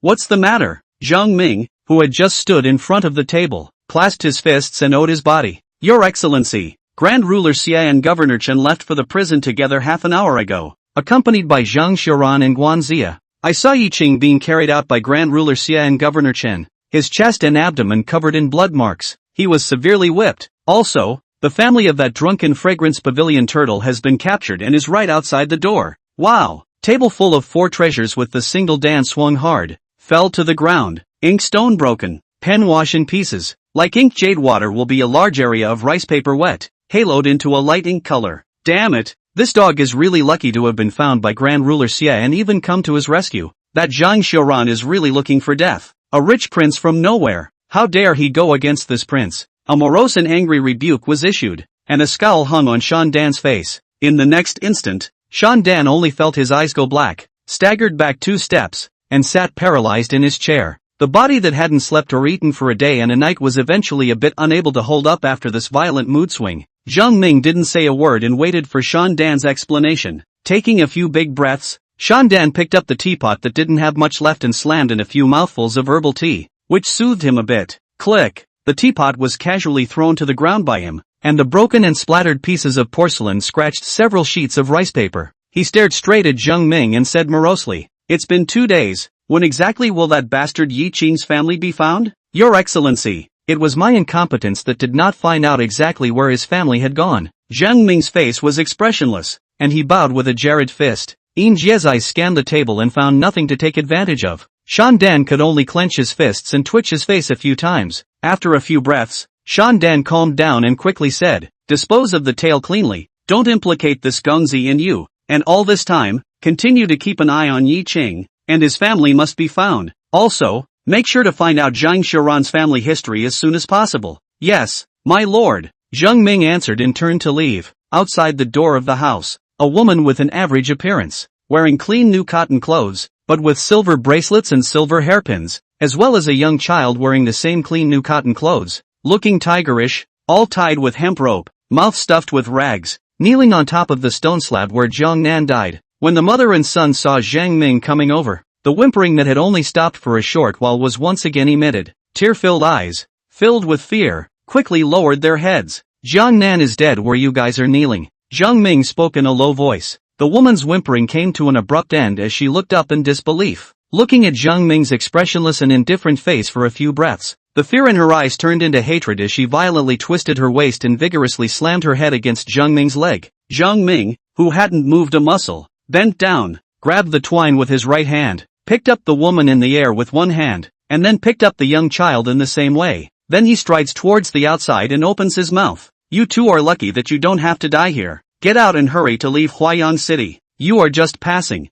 Jinda Place, the backyard of Zai's Chinese Medicine Center. Yi Qing, who was bare-chested, stood inside the kitchen, carrying a pot in one hand and a spoon in the other, and was busy in a frenzy, being chopped into half an inch long break. The oily large intestine stirring exudes a tantalizing aroma, from time to time accompanied by Yi Qing arm flinging, turning up in the pot, flying in the air. Mr. Zai, who kept swallowing his saliva, watched the spoon upside down stunt, and his eyes bloomed with a shiny light. Qing Xiaolang, the iron pot you let us build is really good, and your ability to make the dishes flip in the pot. How in the world did you practice? I practiced for a long time but couldn't comprehend the skills. Just tell me. The aroma from the dry pot fat sausage gets more and more enticing as it flips. It made Yi Qing's nice mood jump even more. He glanced at the gluttonous old Chinese doctor next to him and smiled. Alright, I've been bothering you a lot these days, so I'll leave this pot turning skill to you. A gentleman's word is his bond. Chief Zai immediately extended his hand, palm facing Yi Qing. Yi Qing didn't have the good sense to laugh. Chief Cub, I'm frying here. Don't make trouble. Ha ha ha ha ha ha ha ha. Okay, I won't make any trouble. A quarter of an hour or so later, Yi Qing carried a plate of stir-fried greens to the stone table in the courtyard. The stars in the sky clustered around the bright half-moon, casting a hazy glow into the flickering candlelit courtyard. But it's good. The old man is craving for it. When the greens were placed on the tabletop, Chief Sai couldn't wait to get up there and inhale deeply, a smile of intoxicated happiness on his face. The rich medicinal fragrance that filled the garden could not cover the fragrance of the 3 plates of vegetables on the table, and it made the vegetables even more fragrant and appetizing. It's not too late for a good meal. Get cracking. Yi Qing smiled and slapped the non-existent dirt on his hands, sat down on the chair, and just picked up the chopsticks. Mr. Zai had already started to feast. Seeing this, Yi Qing smiled and put down his chopsticks, picking up the wine pot to pour wine for the 2 of them. Zip! A mouthful of fat sausage and a mouthful of wine. Tears of happiness flowed down from the corners of Chief Sai's mouth. He picked up a green vegetable again, biting into one end, ready to suck it into his mouth. The next instant he froze. He only saw that Yi Qing did not drink all the wine in the cup. Instead, he raised the cup to the moon and then spilled it on the ground with a solemn expression. Chapter 32. I'll tell you, widows are better. After 3 cups in a row, Yi Qing then added a cup for himself and drank it all in one go. Only then did the frozen Chief Sai come back to his senses and chucked the bok choy in his mouth into the bowl in front of him. He asked gruffly, "Is it a tribute to a deceased person?" Yi Qing nodded his head, picked up a green vegetable and casually said, "In the future, you will need to find someone to sell your aphrodisiacs again." Chief Sai, whose lips twitched, put down his chopsticks and also took the wine pot and poured 3 glasses of wine onto the floor. It's a pity. That man was mercenary but a rare drinking buddy. Chief Sai sighed immensely, and in the next instant, nervously asked, "His family?" Yi Qing, who was chewing on the green vegetables, shuddered and said in a calm tone, "Seek your own fortune." Hey! Chief Sai stopped saying anything and just felt that the meal tasted like a meal. After filling his stomach, Chief Sai looked at Yi Qing and asked the question that he had been holding back for a meal. "Your Ame and Janwang Zhangwang, still alive? I'll make the arrangements. Don't ask. It's not good for you to know more." Yi Qing walked directly towards the quiet room. Chief Sai, who was packing up the dishes, looked worriedly at Yi Qing's departing back inside. If it weren't for the pariah status on Qing Xiaolang, there would certainly not have been all these trials and tribulations, and he would certainly have led a good life. 3 shifts of banging. Yi Qing, who was snoring in an orderly manner, opened his eyes, full of vigilance, and quickly pressed his back against the corner of the wall. "It's my lord, come to talk to you." Zhang Xiaoran's voice came in from outside the elegant room, letting Yi Qing breathe a sigh of relief. He calmly walked out. The night of early spring was slightly chilly, but Yi Qing was bare-chested and unconcerned, leaking out the tendon flesh of his back, as well as his chest and abdomen that were coated with gold sores still showing obvious lines. A metaphysical brocade silk, dark embroidered strong bamboo Zhang Xiaoran, full of alcohol but no drunkenness, eyes clear. He looked at Yi Qing's figure that showed his flesh by stripping off his clothes instead, subconsciously touching his belly that had turned into a piece due to his indulgence, and his eyes flashed with a hint of displeasure. The silver fan pointed to the backyard remotely and led Yi Qing over. The medicinal scent is strong at the stone table in the backyard. Zhang Xiaoran took the lead in sitting on the stone chair and was the first to speak. "Governor Chen spoke with my lord, and you chose that path. I will ask you one last time, but have you thought about it?" The steely-eyed Yi Qing nodded. Zhang Xiaoran sighed regretfully, his silver fan tapping his forehead. "AI, even though it was my lord who gave you the choice, I still think it would be nice if you could follow my lord." Yi Qing, who smiled gently, said, "According to the current situation of the prince, he will not leave Huayang in a short period of time, and if there is a need, he will be at your disposal. If your excellency returns to Kyoto and I follow, it will only put your excellency in a more dangerous position, won't it?" The reasoning was so reasonable. Yi Qing followed him back. Once the poetry meeting appeared, Zhang Xiaoran's good nature would definitely offend more people. Zhang Xiaoran also knew this and could only shake his head regretfully, looking at each other for a few moments. It was only then that Zhang Xiaoran spoke. Zhang Nan's wife and son were released by Zhang Ming, and left the city at Shenhour, heading south, and my lord sent 100 taels of broken silver. Yi Qing, who was relieved in his heart, arched his hand and owed Zhang Xiaoran, "Your excellency is kind and generous and has a delicate mind. I thank you for Zhang Nan." Zhang Xiaoran, whose face was full of resistance, hurriedly waved his hand and said in a bad mood, "Thanking this prince for a dead man. This prince can't be suspected of bad luck." The unconcealed dislike made Yi Qing sigh in his heart. If he didn't have the poetry and calligraphy from his previous life, he thought that even if he was an unapproachable official in the eyes of the people, But if he didn't wear the purple scarlet, he definitely wouldn't have had the opportunity to sit at the same table with and talk eloquently with an honorable and unparalleled prince like Zhang Xiaoran. What he said before about making Zhang Xiaoran equivalent was also a bit of a pipe dream. Sweeping a glance at the silent Yi Qing, Zhang Xiaoran knew the other party's mind. He didn't care, and wouldn't care at all. Continuing. You want to solve a major case to get credit. It is bound to be a human life case. Can you need the help of this male son? To pick some good cases for you to solve, and secretly help you? Offer to help? Yi Qing's eyes surfaced with surprise. You're a good seedling. This Gongzi is really quite eager to see how far you can go after stepping into the official world. This male in Huayang City in addition to drinking is to play with women. Really tired. You this fun. This male at the moment interested in very much. It was as if they were playing a fun-filled game, making Zhang Xiaoran look at the handsome and gentle face in front of him with great interest, which was even more handsome under the moonlight. There was one more thing he didn't say, and that was that because of Yi Qing, he had been screwed over by Qing Yuming, a bandit who was all righteousness, with 60,000 taels of silver. He hadn't done a lot of things like throwing 10,000 taels to reward the flower girl of the greenhouse, but spending so much money on a man was something he really couldn't accept. If Yi Qing didn't grow up and the 60,000 taels of silver went down the drain,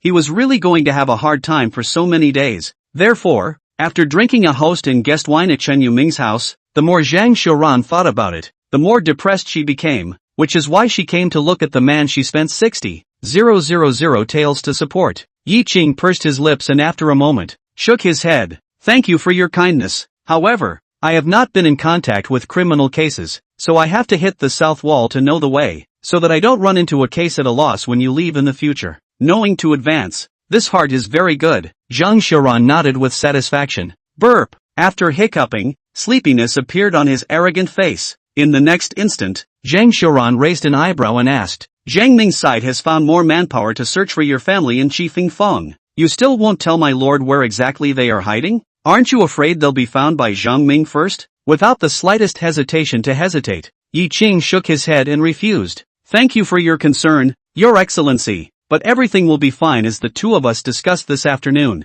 If I don't make it, I'll be abandoned by the male as well, so it's better to keep them hidden. These words caused Zhang Xiaoran to be a little dissatisfied. He looked at Yi Qing with contempt, did not say anything, and got up to walk outside. Yi Qing touched his nose in some embarrassment. After all, people were being kind, and he was questioning their character. Such males are bound to be a spitting image. Even if he himself was given up, Zhang Xiaoran promised to keep his family safe and sound and would still do it. Anyone would be angry. Yi Qing hurriedly followed and sent Zhang Xiaoran away. The front door of the medical center. Zhang Xiaoran ignored Yi Qing's compliments and stepped away. Right at the moment Yi Qing closed the door, he was keenly aware of a shadow flashing across the alleyway. He stood motionless behind the closed door for a few breaths before going back to sleep. The dark alleyway. Zhang Xiaoran's attendant, San'er, snapped his fingers, then blew away the gray stains in them and said with interest, This kid is quite perceptive. This person that the Duke has cultivated is really interesting. The next day,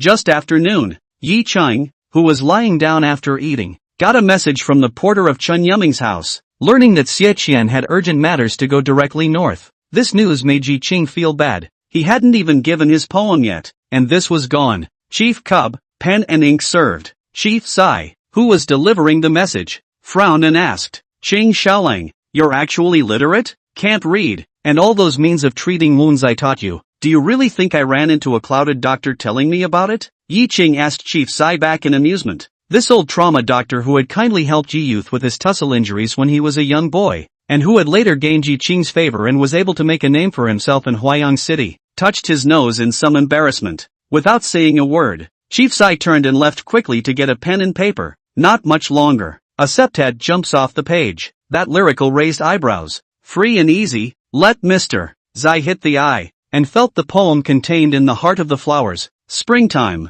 There is also that body thin bone strength, full of spiritual charm of thin gold body. Let Sai General Sai. Not caring that the ink was still wet, he couldn't wait to pick it up and take a closer look. Good poem. Good poem. This is really good. Qing Xiaolang. I didn't expect you to have this kind of skill. The writing is also excellent. Old me has been writing prescriptions all my life, but I can't even write this kind of writing. In the face of Chief Sai's praise, Yi Qing was flat. He spoke out. Chief Cub, Please run and find a reliable footman to send this poem to Drunken Fragrance Pavilion in Pingle Square and give it to Duke Zhang, so that he can instantly forward it to Elder Xie. Chief Sai nodded, blowing on the paper with the intention of drying the ink in the easiest and best way possible, while quickly heading out the door. Just as it was about to step out of the doorway, the old Chinese doctor stopped and looked at the blank space on top of the poem, and couldn't help but ask curiously, "Qing Xiaolang, don't you write a name for this poem and leave your name by the way?" This question made Yi Qing frown. In the next instant, his expression brightened, and his already handsome and gentle appearance radiated a charm that made people pay attention. Chief Sai was envious and said, "If I had your handsome appearance back then, the pretty widows in the 10 miles and 8 villages would have to fight over who could climb into our bed at night. I'm afraid." An odd expression surfaced on Yi Qing's face as he asked curiously, "Why do you just chant about the pretty widow? You don't want those pretty and good-looking girls?" Ha ha ha ha. A lecherous smile surfaced on Chief Sai's face, and his eyes flashed with the smugness of "You boys don't get it. Old man give you to say ah. Widow good ah. Chaste widow. Then beautiful I do not hua. Not chaste widow. Do not need to tease. Will come over. And love interest. But how many women who have tasted fish and water can endure loneliness? As for those yellow girls, if they hook up, the old man will have to abide by the husband's virtue and can only be good to her alone. So yeah, just have to keep an eye on the widow. No sticking, no pestering, no repetition." Yi Qing was amazed at these words of Chief Sai. That was a heartfelt thumbs up and exclaimed from the bottom of his heart, "It's still you." As expected of an old Chinese doctor,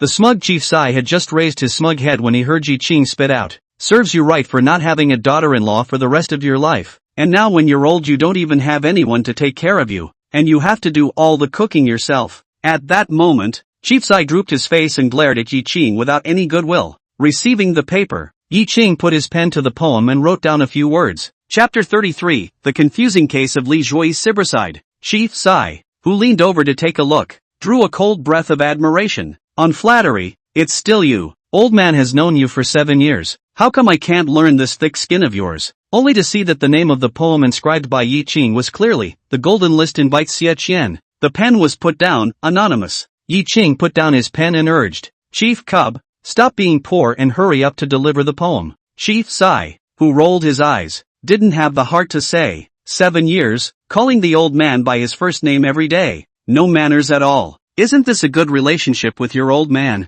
Yi Qing revealed a livestock harmless naive smile and continued to bury the broken stump in his heart. Inside the elegant room on the 3rd floor of the Drunken Fragrance Pavilion in Pingle Place, Zhang Xiaoran similarly looked with both eyes in awe at the 7 words written on the paper in slim gold style. "Good poem. Really good poem." This Yi Qing has never been to Kyoto, and this poem not only depicts the scenes and state of mind of high school, but it also makes people feel as if the high schooler is himself or herself, and makes people feel like they are there. This kind of poetic talent is truly rare in the world, making people feel ashamed of themselves. When this poem reaches Kyoto, all those talented people will have to bow to it. In the next instant, Zhang Xiaoran's expression also became oddly amused. This Yi Qing really has a penetrating mind, to the extent that he gave Elder Xie the opportunity to leave his name in history. I'm afraid that even Elder Xie, a great scholar who is indifferent to fame and fortune, can't resist this temptation. I think it's a good thing that Yi Qing will be looked upon more favorably. Zhang Xiaoran folded up the poem and handed it to Qi Heng.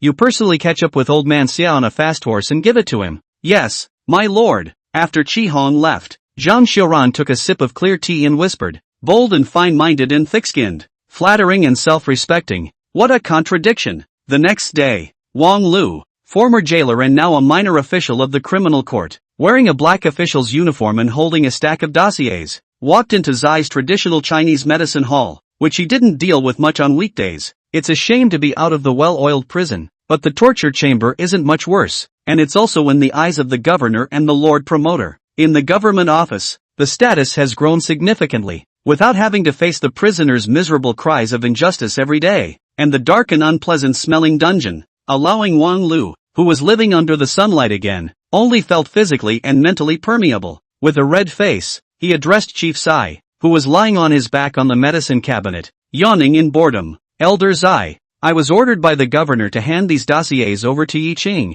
Well, he's in the backyard, so I won't lead the way myself." With a casual wave of his hand, Chief Sai continued to yawn, squinting at the street outside, searching for beautiful women with dimpled bodies. "Okay Lu, you and rest." Wang Lu, who was incomparably familiar with the medical center, nodded his head and then headed inside the medical center. In the quiet room, Yi Chang, who had never rested in 5 years, felt uncomfortable after this one night's rest, and always wanted to find something to do. But there was only a pot of greenery, a pot of orchids, a bed and couch, and 2 chairs in the quiet room, nothing else, which made Yi Chang fidgety, so he could only sit on the chair and count the leaves of the greenery next to him. 73, 74, knock knock. The knock on the door interrupted Yi Chang, who was concentrating on stopping it. Is Aishiro available? The familiar voice revitalized Yi Chang's spirit, and he nimbly went over to open the door. Seeing Wang Lu with gratitude, there was even a hint of a pleasing face. Yi Chang's line of sight fell on the black official uniform he was wearing, as well as the foot-high dossier he was holding in his arms. His heartbeat accelerated a few points, but he still wore a gentle smile and sidestepped out of the way.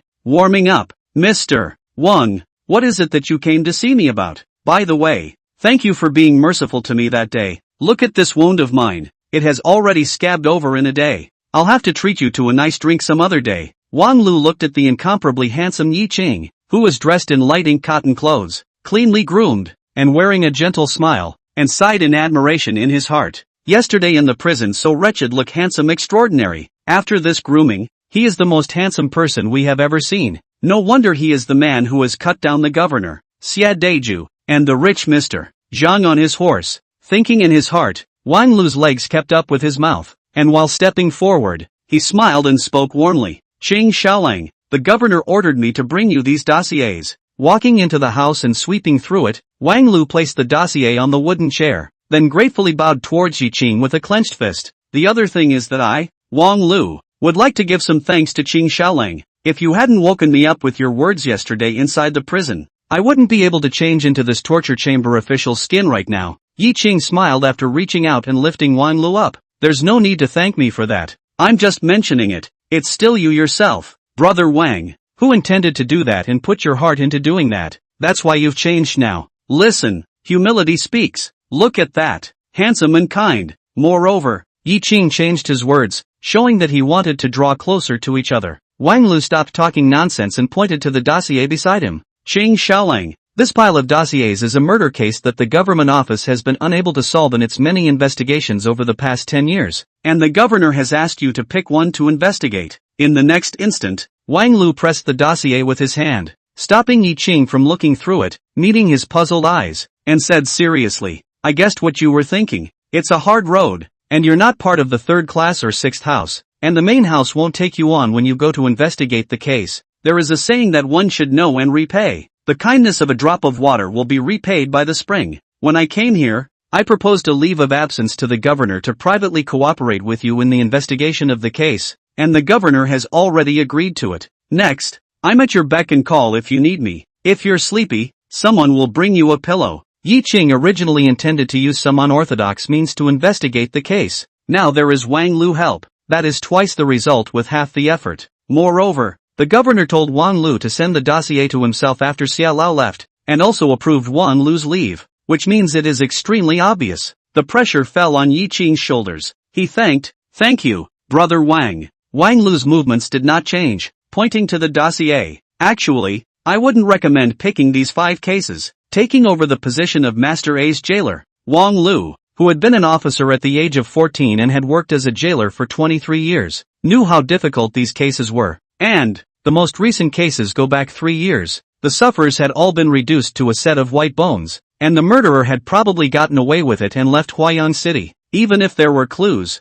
it would be incredibly difficult to inquire about them. He looked at Yi Chang, who was waiting for his following, and drew out another dossier from his arms and said, of these 5 cases, the most recent one occurred 3 years ago. I suggest you check this case in my hand. It happened half a month ago. The sufferer is now in the prison. The former secretary of prison Lu Weikong could not find out the clues, and the main family is worried about the damage to their reputation, so they gave Lu Weikong stuffed silver, hastily closed the case. Last night I have reported to the criminal chamber. The Lord Push officer has not yet tried. Although Lu Weikong, the secretary prisoner, is corrupt and accepts bribes, his ability to investigate cases is also well known in Yangzhou. Or else the Lord Governor would have turned a blind eye to his previous embezzlement, as long as it wasn't excessive. What he can't find out about the case, the Lord Promoter must be clueless about, too. So, Saying that, Wang Lu placed the dossier in Yi Qing's hands, not directly opening the dossier. Yi Qing bowed towards Wang Lu with a solemn fist. Grateful,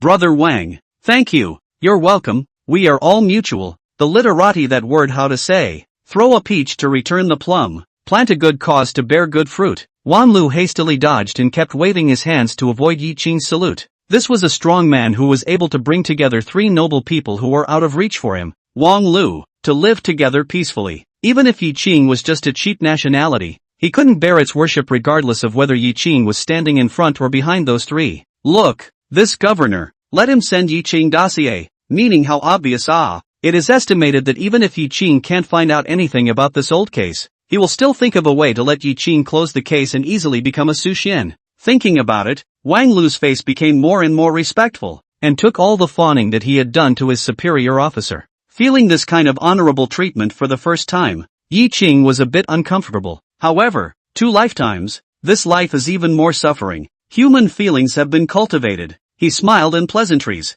Alright, then let's all be polite. I'll take a look at this dossier first, so be my guest, Brother Wang. Wang Lu nodded and numbly sat down on the blank chair next to him, waiting silently. Yi Qing opens the dossier and uncovers a confusing case of fratricide in Li Zhui. January 23rd. The second year of the Celestial Sage. Huayang City Ershanfang Fugui Lane A1 Li House. At 2 minutes past the hour, a miserable scream was emitted from the east room where the Li family's first son, Li Zhuoran, was located in the east courtyard of the Li mansion. Li Zhuoran's servant girl Qiu Xiang rushes into the house to check, and finds that inside the house, the concubine young lady Li Zhuoi is fully dressed, but she is sitting under the bed and couch screaming in horror, and her empty hands are stained with blood. On top of the bed, Li Zhuoran, the first son of the Li family, was lying fully clothed, with a pair of copper scissors stuck in his chest, dying horizontally on the spot. Upon examination, there were no other injuries on the 2 men. There were no signs of damage to the doors or windows of the east room, and there were no footprints on the roof tiles, and Li Zhui lived in the west wing of the backyard, a mile away from the east wing where Li Zhuoran was. Asked the Li Fu subordinates learned that Li Zhui in the end of the meal, had entered the Li Zhuoran house stayed for 2 moments after leaving on their own.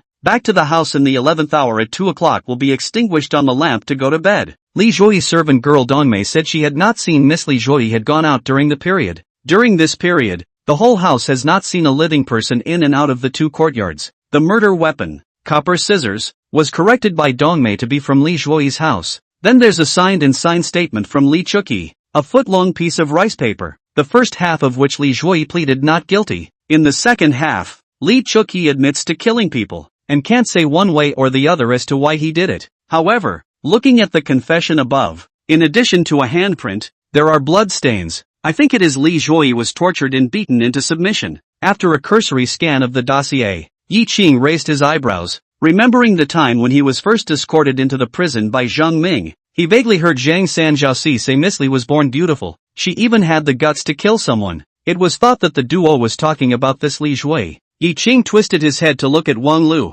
who was old and calm at the side, and asked, "What is the state of this Ms. Li after she went to jail?" Wang Lu truthfully said, "Mental trance, like having hysteria." His mouth kept chanting, "I didn't kill anyone. I didn't kill anyone." And, every time we, the jailers, went to deliver food, she pounced on the side of the cage and asked if anyone from the Li family had come to see her. Ask her if she wants to send a message to the Li family, but she won't answer. However, looking at her at this time, there is not the slightest appearance of hysteria. Ask the Li family if anyone came to see her? Yi Qing felt a bit strange. Chapter 34, this Ame of his methods are even more powerful than his own. Having been wronged and sent to prison, she does not redress the grievance but just asks if anyone is watching her. The jailer gave her a message to the Li family but refused? The case is strange, and so is the man. Combined with the facts of the case, there's also the fact that Lu Weikong took a bribe to close the case quickly. Needless to say, there is a large element of grievance. Yi Qing raised the dossier and said to Wang Lu,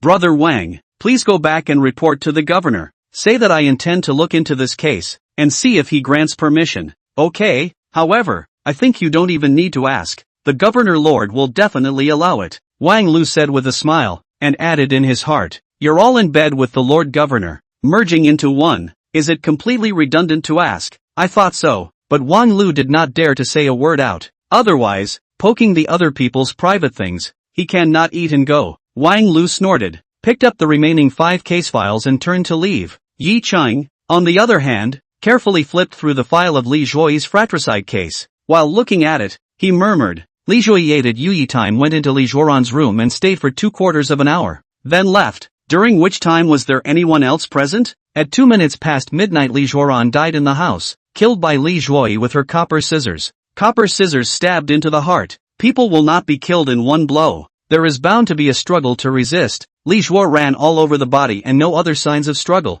Fully clothed, this is completely unreasonable. Yi Cheng, who was frowning in deepened thought, tapped his right hand on his brow as he looked at the dossier and continued to mutter. Li Zhuoyi sneaked into the east wing of the east courtyard to kill her elder brother from the west wing of the backyard without a sound, avoiding the many subordinates and servants of the mansion who beat the night watch, not to mention how she avoided the ears and eyes to go there. What was her reason for the murder? This dossier is written in an ambiguous manner. The sibling relationship is not written, and there is no motive for Li Zhuoyi's murder. The Li family is in a hurry to close the case, worrying about the impact on reputation. That Li family, Mr. Li, heard that it is not dim-witted. If it is really the commoner daughter killed the first son, this is what affects the reputation, right? He was in a hurry to finalize the case to convict the concubine daughter. TSK. A look of contempt surfaced on Yi Cheng's face. When he had closed the volume and thrown it on a chair, he went to the bed and lay back, resting his hands on the back of his head and muttering under his breath. I don't know if I can become a God-inspired D. I hope that some of the knowledge of investigating cases that I remember from those suspenseful detective movies and TV dramas that I watched in my previous life can come in handy. I don't know if corpses that have been dissected by pallbearers are as gruesome as they are portrayed in TV shows. Hiss, it won't affect my appetite, will it? Yi Cheng, who had a big heart, fell into a deep sleep thinking about it, until nightfall, when the river of stars spreads across the sky and the waning moon radiates its moonlight. Yi Cheng, who had slept a truly peaceful sleep for the first time in several years, opened his eyes. He perceived the fullness of his spirit and was so relieved that he opened his arms cozily and stretched himself out of bed. After a few steps, the realization was complete. Then he heard a yell from the backyard of the medical center. Yi Cheng said with some sighs, "This sleep is so deep that I am surprised that I am not even on guard. It seems that it is the idleness of these 2 days that has broken the heartstrings that have been taut." Open the door to the house. Yi Cheng came to the backyard. Wang Lu and Chief Sai, 2 drunkards, were yelling and rowing. The 2 of them were playing in a frenzy. Barefoot doctors from the marketplace can be said to be full of all kinds of poisons. All the 3 religions and 9 kinds of things all know. And Wang Lu, who came from a family of jailers, that contacted all the top people of the 3 religions and 9 streams within the prison. One has built up over the years by virtue of his age, and the other has been brought up with an elite education. The 2 of them were killing each other, evenly matched, rowing their fists with red faces and thick necks, and their eyes were full of wariness. Yi Cheng was dumbfounded and walked slowly to the stone table, and before he could take a seat, he picked up a roasted duck leg on the table and stuffed it into his mouth with a mouthful of slurred words. "You too, how elegant." Wang Lu's paddling with Chief Sai came to an abrupt end. The 2 of them sympathized with each other, and the heroes clinked their wine bowls. Elder Zai, my junior is convinced. Your punch, it's really powerful. Little Wang, this fist of yours is also extremely powerful. Old man has traveled all over the world. You are the first one to fight with old man for so long and still not lose. The 2 of them smiled at each other and finished their drinks. Wang Lu put down his wine bowl and wiped his mouth before he embarrassedly took out a dossier from his arms and handed it over to Yi Cheng. "Cheng Xiaolang, I'm sorry. When I came here I saw that you were still awake, and when I saw that Zai Lao had good wine here, I couldn't hold back my greed for wine. No harm done. I'll accompany you for a few drinks in a while as well, to thank you for taking care of me in jail." Yi Cheng smiled and took the dossier, just about to open it. Wang Lu hurriedly stopped. "Don't look at it first. Here is the coroner's autopsy report on the Li family's son. Reading it will affect your appetite. The governor has granted you permission to investigate this case thoroughly, so it's not too late for you to look at it tomorrow." The humane and practiced Yi Cheng naturally wouldn't reject Wang Lu's good intentions. Besides, he had an empty stomach right now, and if the dossier was really disgusting and affected his appetite, he'd have to go to bed hungry tonight. Decisively placing the dossier into his arms, Yi Cheng threw away the shivering duck leg bones and smilingly filled the 3 with fine wine. Come on, boy, I'll raise a bowl, toasting Chief Zai and Brother Wang for taking care of them these days. I'll be bothering you 2 more in the future. There's not much to say in thanks, everything is in the wine." Yi Cheng tilted his head and a big bowl of 3 taels of wine went straight into his stomach. Open wide. Wang Lu, We'll have a bowl with you. Hiss, brat. You've never been shallow when you drink with me. This time old me has to get you drunk. Come, come, come. Today I, Yi Chang, will accompany the two of you without getting drunk. Early the next morning, Yi Chang, who was woken up by urine, painfully shook his head as if it was paste, then scurried out like the wind to go to the outhouse. A swift flood poured in afterward. Yi Ching shook his body in relief, then stumbled towards the quiet room. Older brother, come on, drink the antidote tea. Chief Sai, whose face was as usual, without any hard alcoholism looked at Yi Ching with amusement. Older brother? This address confused Yi Ching. Then, intermittent memories appeared in the mind. In the next instant, Yi Ching gritted his teeth and looked at Chief Sai. Chief Cub, how dare you use the method of persuasion I taught you to screw me? The complacent Chief Sai, smiling, handed Yi Ching the sobering tea. Then embarrassed, he said, older brother. Ah, from now on, old brother, I will rely on you to retire. Don't worry, I'm alone. From now on, this medical center will be given to you and Ame, depending on whether it's as a bride price for you or a dowry for Ame. Feel free, I've been pitted by Mr. Zai, and in exchange for my sister and myself, I've got a respected old Chinese medicine man, which is a good deal, but Zai always plays tricks. It really makes Yi Ching a bit unhappy. However, when he thought of the expensive medicines used for Zhang Wang's treatment on weekdays, Mr. Zai did not earn a cent and sometimes paid out of his own pocket. Yi Ching then didn't intend to bother with him, drinking the sobering tea in one gulp. Feeling the warm tea enter his abdomen from his bubbling throat, Yi Ching's body was instantly soothed, and his mind instantly cleared up a bit. A little bit of coziness surfaced on his face, and he looked at the careful and expectant Chief Sai and spoke out. It's something that my sister will have to decide, and if she recognizes you as her oldest brother, then so be it. Overjoyed, Chief Sai, grinning nervously, said, success, then it's a success. Ame has long recognized it, just waiting for you to agree. What? Yi Ching blared lingeringly at Chief Sai, clenching his hands into fists and saying, you've long since conned my Ame? It wasn't me, it wasn't me, it was Ame's idea. Ask her if you don't believe me. Chief Sai waved his hands and denied it. Think of your sister's quirky looks and the fact that she has matured and is worried about her family. It wasn't impossible anymore to use sweet words to encourage this old bachelor's eye always to be the estranged oldest brother of the Yi siblings. Yi Ching sighed darkly. This Ame of his tactics are even more powerful than himself. Yi Chang, who had suffered a dumb loss, did not say anything and silently walked towards the quiet room. Chief Sai rubbed his hands together and grinned from ear to ear. Yi Chang, who was fast walking to the quiet room, said breathlessly, Ame is also really looking for an old brother, also not find a young handsome and rich one. What's the point of getting a bad old man? Chief Sai, who was giggling in the distance, immediately solidified his smile and blew his beard and waved his fist at Yi Ching. Back in the quiet room, open the doors and windows to allow air convection to dissipate the strong odor of alcohol that fills the room. Only then did Yi Ching open the coroner's autopsy dossier that Wang Lu gave him last night. He is the first son of Li Zhuaran, the first son of the Li family, who lives in the Fortune Lane, Ershing Square, Huayang City. He was 21 years old, and died at about midnight midnight on a bed in the east room, which sat south to north, dressed in snow-white bedclothes, fully clothed, head east and feet west, face upward, fists clenched, torso naturally positioned.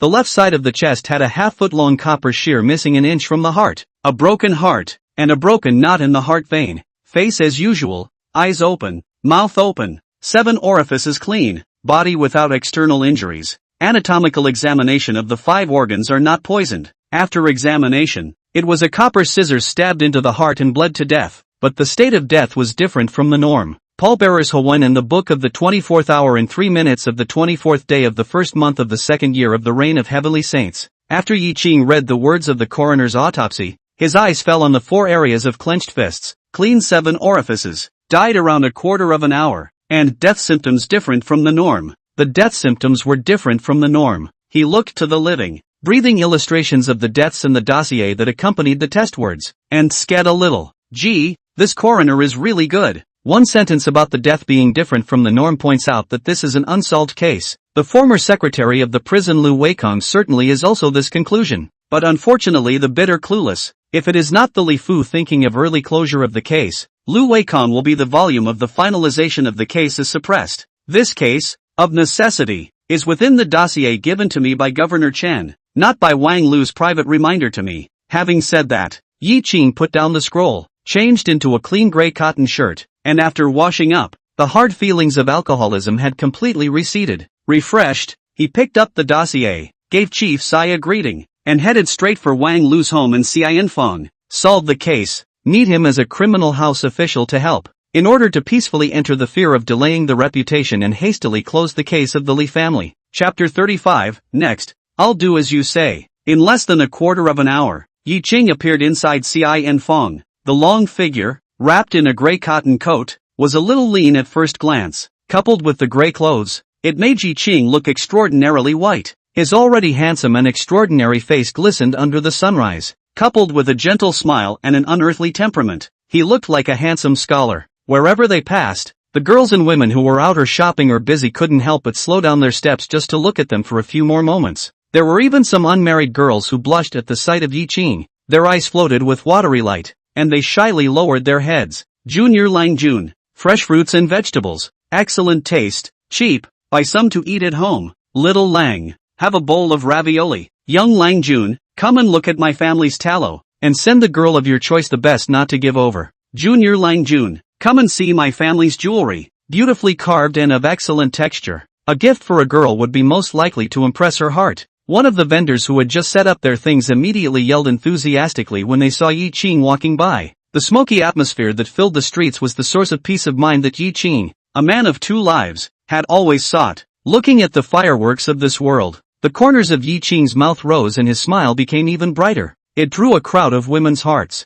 After walking 2 streets, Yi Qing stopped in front of a stall selling beef pot stickers. He pulled 10 pennies out of his pocket and said softly, "Uncle, 2 pot stickers, wrapped separately." "Okay, little Lang Jun, wait a moment. It's almost ready." The middle-aged man, who was covered in grease and looked a bit fat, smiled and accepted the copper coins, then continued to be busy. Yi Qing stood quietly and waited, sniffing the aroma of the pot sticker meat inspired by the hot oil, and his belly rumbled, causing him to gulp. Not much longer. A fiery red figure appeared not far away, walking quickly towards Yi Qing's side. "Your pot stickers, young Lang, your pot stickers." The boss wrapped up 20 beef pot stickers with a golden appearance in dried lotus leaves and handed them to Yi Qing. "Thanks." Just as Yi Qing received the lotus leaf bag, the fiery red figure appeared beside Yi Qing. The light and elegant fragrance dispersed the meat aroma and drilled into Yi Qing's nose. He couldn't help but twist his head to look at the familiar valor that shook Yi Qing's heart. The mind instantly associated Zhang Xiran's debauched face. Yi Qing was silent, so he prepared to leave. A clear, cold voice rang out, "Why haven't you gone to the stall these days?" Shearwater's eyes were filled with incomprehension as she gazed at Yi Qing.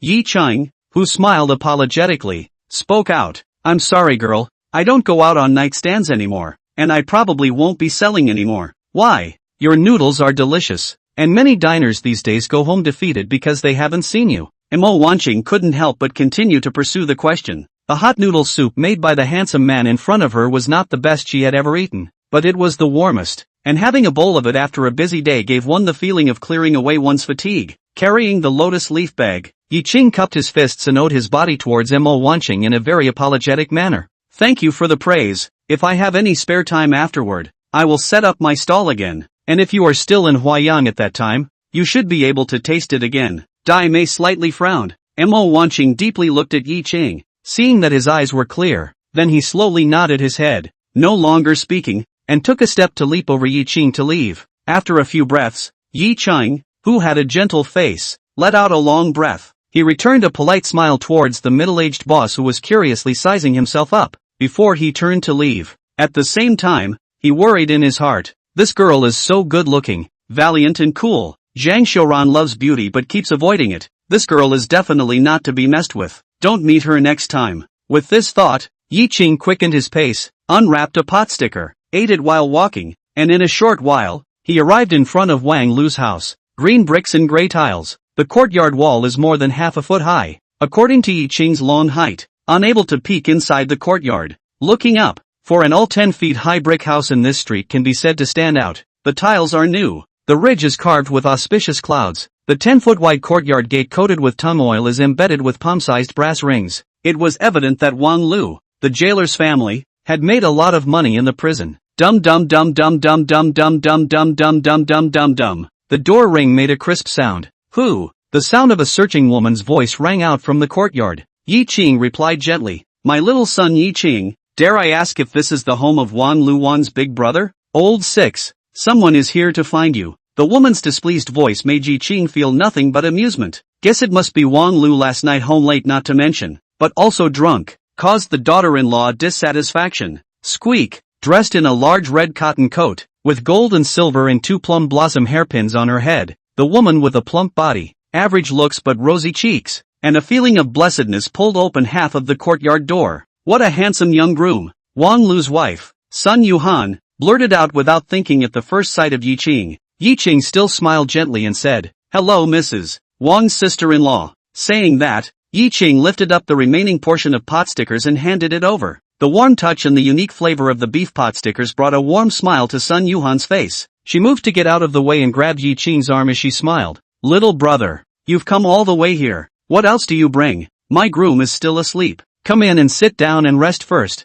I'll go get him. Thank you, sister-in-law. Yi Qing drew back his arm without leaving any traces, and followed Sun Yuhan self-consciously. Stepping into the spacious courtyard paved with green stones, he sat himself down on a wooden chair. A dozen breaths later, Wang Lu, who was yawning while wearing the criminal ministry's official uniform, walked out of the bedchamber. And when he saw Yi Qing, he was full of apologies. Last night I was greedy for a glass of wine, but I didn't expect to miss the time, so I made little Mr. Qing wait for a long time. Yi Qing, who stood up with a smile, waved his hand and said, No harm, no harm. I also drank a lot, and was dragged up by Chief Sai and poured sobering tea which slowed me down. Brother Wang, I brought beef pot stickers, let's go after you eat. Wang Lu, who was full of embarrassment, also put on his clothes when he walked to Yi Qing's side, and his footsteps did not stop saying, No, just eat whatever you want on the way. Your business is important. Then Wang Lu said to his daughter-in-law, who was full of grudges, I'll leave first.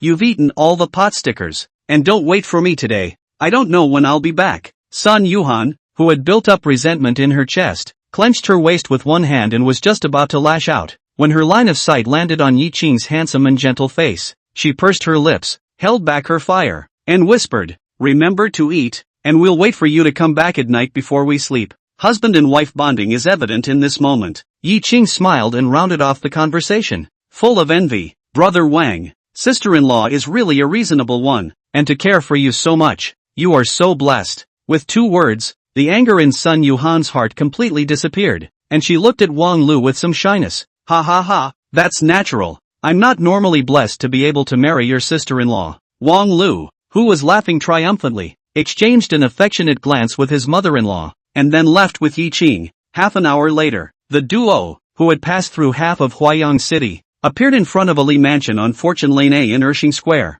Wang Lu wiped the fine sweat that appeared on his forehead, and cast an admiring glance at Yi Qing, who was so calm and composed that he didn't even break a sweat. At the same time, he whispered, Qing Xiaolang, next, I will do as you say. If there is a change, you and give me a wink. Thank you, Brother Wang. The words fell. The duo then walked towards the wide vermilion door. Chapter 36 Suppressed for more than 10 years. An idea that could be called ambition. On the 10 feet wide and 10 feet high vermilion red gate, the bronze beast door ring swayed slightly with the breeze, and there were white streamers hanging on the doorhead, so it was evident that there was a funeral in the mansion. Wang Lu knocked on the door ring and the door opened a crack. The middle-aged servant in a blue cotton dress and a morning jacket with exhaustion written all over his face poked his head out. The bloodshot eyeballs floated with annoyance and frowned when they saw Wang Lu dressed in the black clothes of a torture chamber official. Hasn't the case been closed? Why do you still come to the house? A small servant of the Li house was so contemptuous of the government officials, or the infamous torture chamber officials. In an instant,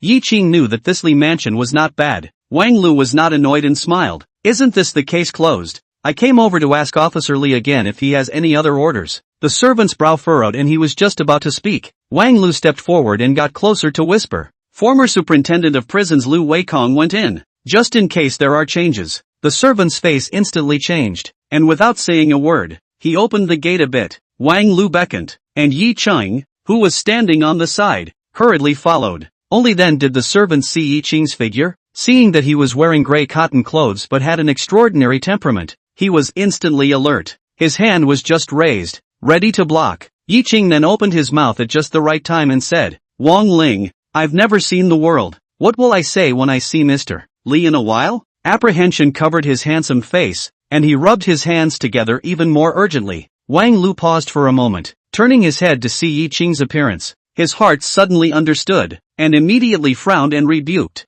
"You brat, you just take it as if you saw us. Be more respectful to Officer Li. Don't talk too much, be careful of rushing Officer Li. We brought you here to see the world out of the goodness of our hearts. Don't you disgrace us." Saying that, Wang Lu gave Yi Qing a kick on his calf in an ungentlemanly manner. Yi Qing also stumbled 2 steps along the way, awkwardly squeezing out a fawning smile and said, Yes, I've remembered." After standing firmly, Yi Qing rushed forward to stand behind Wang Lu again, lowering his eyebrows and doing his role as a follower. The servant no longer blocked the way, glancing at Yi Qing with contempt and leading the way ahead. After crossing the huge shadow wall carved with blessings, auspicious clouds and yuan bao, Yi Qing's eyes opened up before him. Walking in the connecting corridor, he looked at the spacious courtyard and couldn't help but slow down his steps, his mouth slightly open, his eyes wide, the whole a shocked face. The servant leading the way in front of him saw this scene out of the corner of his eye, and his heart settled down, while the contempt in his eyes grew heavier. He warned in a condescending manner, "That brat, don't look around, watch where you're going, don't stray, and be careful of being bitten by the house dogs." Dogs? Yi Qing, who had a heartbeat, feigned timidity, lowered his head, and spoke, Yes.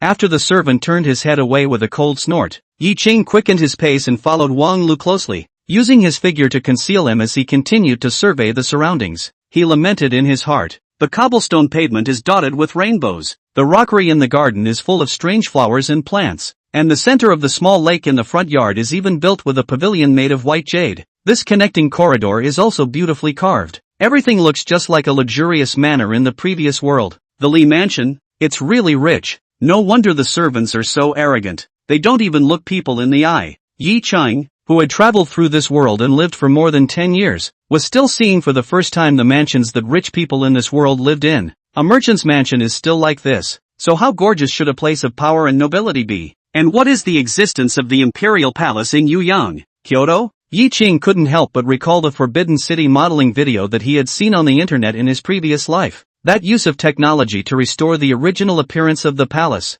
is that kind of magnificent? Beautiful. I guess the imperial city of Yueyang in Kyoto is no better. Yi Qing's heart couldn't help but be filled with longing. In this life, not to mention that he was able to enter the imperial city to see, maybe after the effort, there will be a mansion in this Li house some grade. He lived in it, taking it easy and taking care of himself. Thinking of this, Yi Qing clenched his fists and a look of determination appeared in his eyes. Before that, he only wanted to earn more money so that his sister could have a good life and provide for Zhang Wangzhang's old age. If you can, marry a virtuous daughter-in-law, have a big fat boy and live quietly. But the previous thoughts dissipated like smoke in this moment. The idea that sprang up in everyone in the crossing army when they first came across, the idea that had been suppressed for more than 10 years and could be called ambition, broke out of its cocoon at this moment and was out of control. Yi Qing said with certainty in his heart, "This case, it has to be solved." Inside the main hall of the Li residence, Li Jiaxiu, who was known as Li Daxian in Huayang City,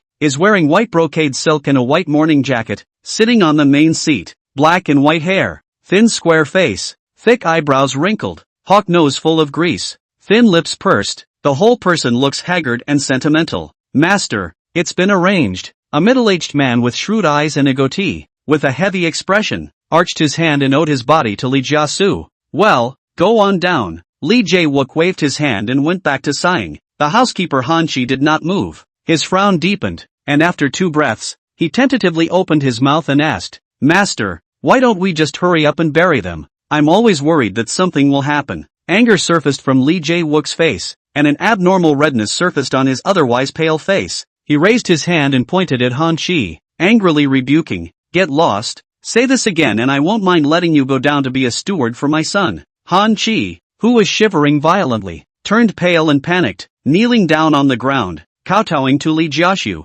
begging for forgiveness. "Master, the slave is wrong," begging the master to rest his anger. "I told you to get out." Li Jiaxiu stood up and kicked Han Chi straight to the ground. Han Chi, who didn't dare to talk nonsense, rolled and crawled and ran out of the main hall. Li Jiaxiu flung his sleeve and sat back in his chair angrily. After picking up the tea next to him and drinking it all in one go, his face was a little better. "It's only been a dozen breaths." Han Chi ran in quickly with worry on his face. The angry Li Jiaxiu, seeing this appearance, blared and growled lowly, what are you doing in here again? Master, the criminal office official came with a follower, saying that it was about the case and the fact that Lu Weikang, the secretary's jailer, had been relegated to the brig by Governor Chen because of his corruption and perversion of the law. Upon hearing this, Li Jiaxu's anger disappeared, frowned tightly, stroked his half-hundred beard, and after pondering for a few breaths, he spoke out, bring the people in. Besides, lock up the place, don't let anyone come near, and tell the whole house that if anyone dares to talk too much, I'll chop him up and feed him to the dogs. The morose words that didn't take human life seriously came out from the mouth of Li Jiasu, the great good Samaritan of Li, sending shivers down one's spine. Yes, master. Han Chi scowled and looked at the expressionless Li Jiasu, quickly backing away. A few breaths later, the servant who opened the door led Wang Lu and Yi Qing to step inside the gorgeously decorated main hall of the Li mansion. Yi Qing stepped on the fluffy carpet embroidered with Yuanbao and Rui, and sized up the haggard-faced Li Wenwei. I'm Wang Lu, a criminal office official, and I've met with Officer Li. After Wang Lu stood still, he smiled fawningly and cupped his fists and owed his body towards Li Jiasu. His posture lowered. Yi Qing followed suit and saluted towards him. On the main seat, Li Jiasu waved his hand and did not let him take his seat, opening his mouth with a hoarse voice to ask, Wang Lu, right, what is it that you have come to see this officer? This disturbance is really helpless, but please forgive me, the governor of the government said. This case has a problem. Let's check. Wang Lu still had a fawning and pleasing smile, but he straightened his back. The servant beside him changed his face greatly, looked at the master in panic and fear, then pointed at Wang Lu and shivered.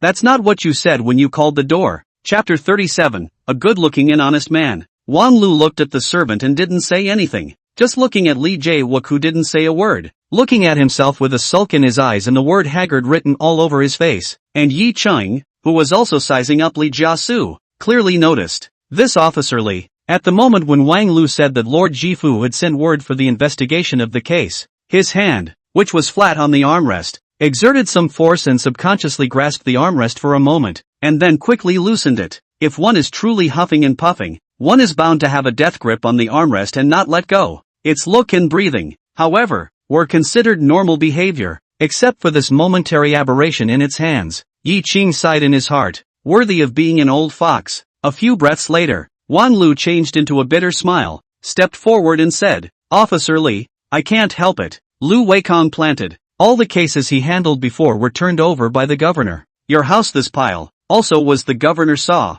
after all, involved human life. The matter is important. I have no way to bother you. You forgive me. Upon hearing this, the sulk on Li Jiaxu's face dissipated and he sighed helplessly before speaking towards the servant. Go down and prepare some tea. Yes, yes. The servant, who was like an amnesty, immediately clasped his fists and bowed, quickly leaving. Li Jiaxu continued. Wang Lu right, sit. Then he swept a glance at the plainly dressed Yi Qing, not caring, and continued to look at Wang Lu. Thank you, Counselor Li. Wang Lu sat down. Li Jiawuk, who stroked his beard and haggard face, asked out with a slight frown on his face. Tell me, how do you want to find out? Wang Lu, who was sitting on the yellow pear chair, moved his butt and smiled fawningly. It's not how I want to find out, but how you want me to find out, Counselor Li. As he spoke, Wang Lu's right hand lifted up, rubbing his thumb and forefinger together, his face full of covetousness. A kind smile surfaced on the face of Officer Li. However, the hint of contempt that flashed through his eyes was seen by Yi Qing. He waved his hand and politely said, I am not a member of the government office. How can I intervene in the investigation of the case? On the contrary, the king official for my house matters go out of their way to run this trip. This outside the heart is grateful. Some time ago into some of the Nanyang Li beads, is very exquisite. When the king official is busy to leave, you can bring some to the family insiders. Wang Lu, who was overjoyed, immediately got up and bowed with his fists. Gu, how embarrassing this is. Don't worry, I will definitely investigate this case properly, and after reporting it to the government office there will definitely be no one else to bother Officer Li. Well, so very good. Li Jiaxu satisfied nodded, then sighed, hey, poor me there. To her his sister 10,000 care, did not admit that even jealous of her elder brother, even made this kind of fratricide evil things. This heart nah. Bang bang. A pained Li Jiawuk pounded hard towards his heart. The words were spoken to Wang Lu,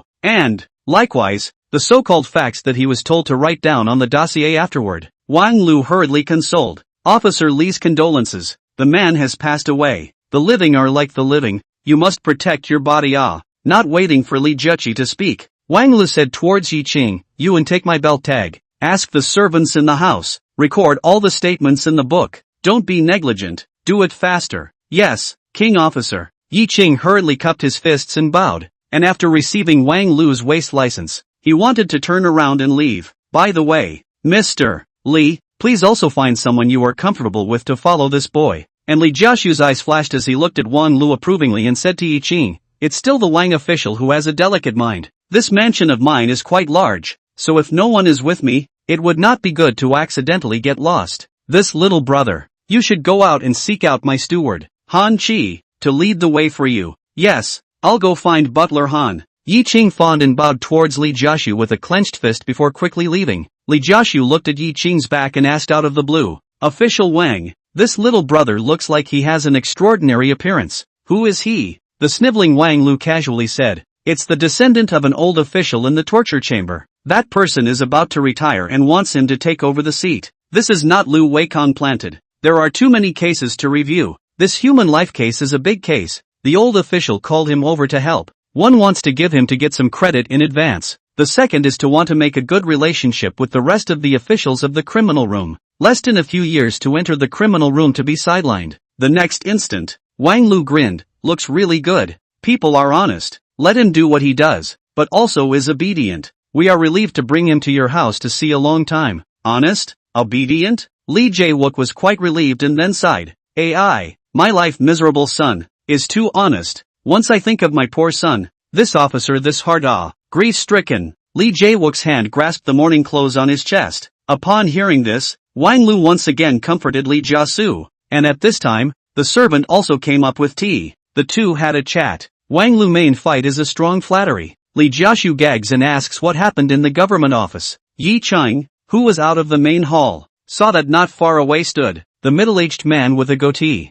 the black brocade silk on his body unlike that of his servants, and a jade pendant hanging on his waist, were unusually eye-catching. Yi Qing took the waistplate and quickly went forward to cup his fists and owed his body. Somewhat timidly, Officer Li ordered me to find Butler Han. I wonder if you could be free to show us the way. The old man is the housekeeper Han Chi. Han Chi sized up Yi Qing, who had a gentle smile and harmless livestock, but was timid, and asked out loud, what did the master ask you to seek me out for? Yi Qing, on the other hand, once again cupped his fists and bowed, flashing Wang Lu's belt tag, and said respectfully, I've met Butler Han. The Wang official asked me to inquire about those people involved in the case in the house, and record their statements once again, and asked you to take me with you so that I don't get lost. Upon hearing this, Han Chi put his heart down, but he didn't look down on Yi Qing like the servant did. Instead he humbly arched his hand towards Yi Qing and said, then little brother follow me. Thank you Butler Han. Han Chi's humility caused Yi Qing to salute back in some panic. The constrained timidity of this fledgling, who knew nothing, made Han Chi relax his guard against Yi Qing a bit. The Li mansion was truly worthy of the greatness that the servants and Li Jiaxu spoke of. 6 mansions, each of which covers a large area, and have repaired the garden, which is piled up with rockery, planted with luxuriant flowers and trees, so that people look as dazzling, but also obscured the line of sight. Moreover, in each courtyard, the connecting corridors were half repaired, and the rest of the way, it was necessary to go through the midst of the luxuriant gardens. A bad one can really get lost. This made Yi Qing couldn't help but laugh to himself. Good lord, I was thinking before that if I couldn't get into this courtyard for my own investigation, I would wait for the night to sneak over the wall and come in. If I did that, I don't think I'd be able to walk 2 yards without doubting my life. However, in the next instant, Yi Qing frowned. He followed Han Chi through the 3 courtyards, but surprisingly he didn't see a single servant along the way. Thinking back to the time he entered the Li mansion until now, he had met 3 people by full count. Li Jiaxu, the foreigner, Li Jiaxu, Han Chi, the butler, and the servant who opened the door to lead the way. Yi Qing rubbed his fingers together and pondered. Is this hiding all the people so that they don't come into contact with outsiders and say things that shouldn't be said in a crowd? As if to corroborate his suspicions, after stepping into a relatively simply manicured courtyard, a dozen or so maidservants appeared in his eyes. The dainty-looking maidservants wore uniform peach cotton dresses, reflecting the pink color of their faces and making them even more dexterous. But the look of fear and haggardness was pitiful to look at. They were sitting on the green sprouting lawn, and the moment they saw Han Chi appear, they all quickly stood up and performed the Hail Mary salute toward Han Chi with apprehension and awe. Meet Butler Han. Each one of them then blinked their soulful eyes, curiously sizing up the handsome-looking Yi Ching standing behind Han Chi. Chapter 38, Officerly. Why are you harboring a murderer? Han Chi turned sideways to look at Yi Ching, and just now intentionally didn't ask Yi Ching his name all the way. At this time, he spoke out and asked, by the way, I still don't know how you call yourself, little brother? Oh, it's my negligence. Please forgive Butler Han. Yi Ching was filled with shame and hurriedly cupped his fists and owed his body. I'm so glad that Butler Han knows that the kid's name is Yi Ching. Ha. A slight petulant laugh emanated from the middle of the maidservant. They looked at the handsome-looking. Look at the gentleman. Surprisingly naive. Silly through the lovely. Do not laugh out loud. Junior Lang Ching. Just ask. Han Chi smiled faintly, his guard against Yi Ching dropping some more in his heart. Yi Ching quickly nodded his head and took a few steps forward, facing the many delicate maidservants who were curiously sizing him up. He opened his mouth somewhat restrainedly and asked, that one. Which girl is Prince Li Juaran's handmaiden? Dong Mei? Which one is Miss Li Jui's handmaiden? Qiu Xiang? I've met Mr. Yi. Slave is Dong Mei, but slave serves Miss Jui. A dull-faced delicate maidservant, wearing a big grin, came forward. Slave is Qiu Xiang, serving my son.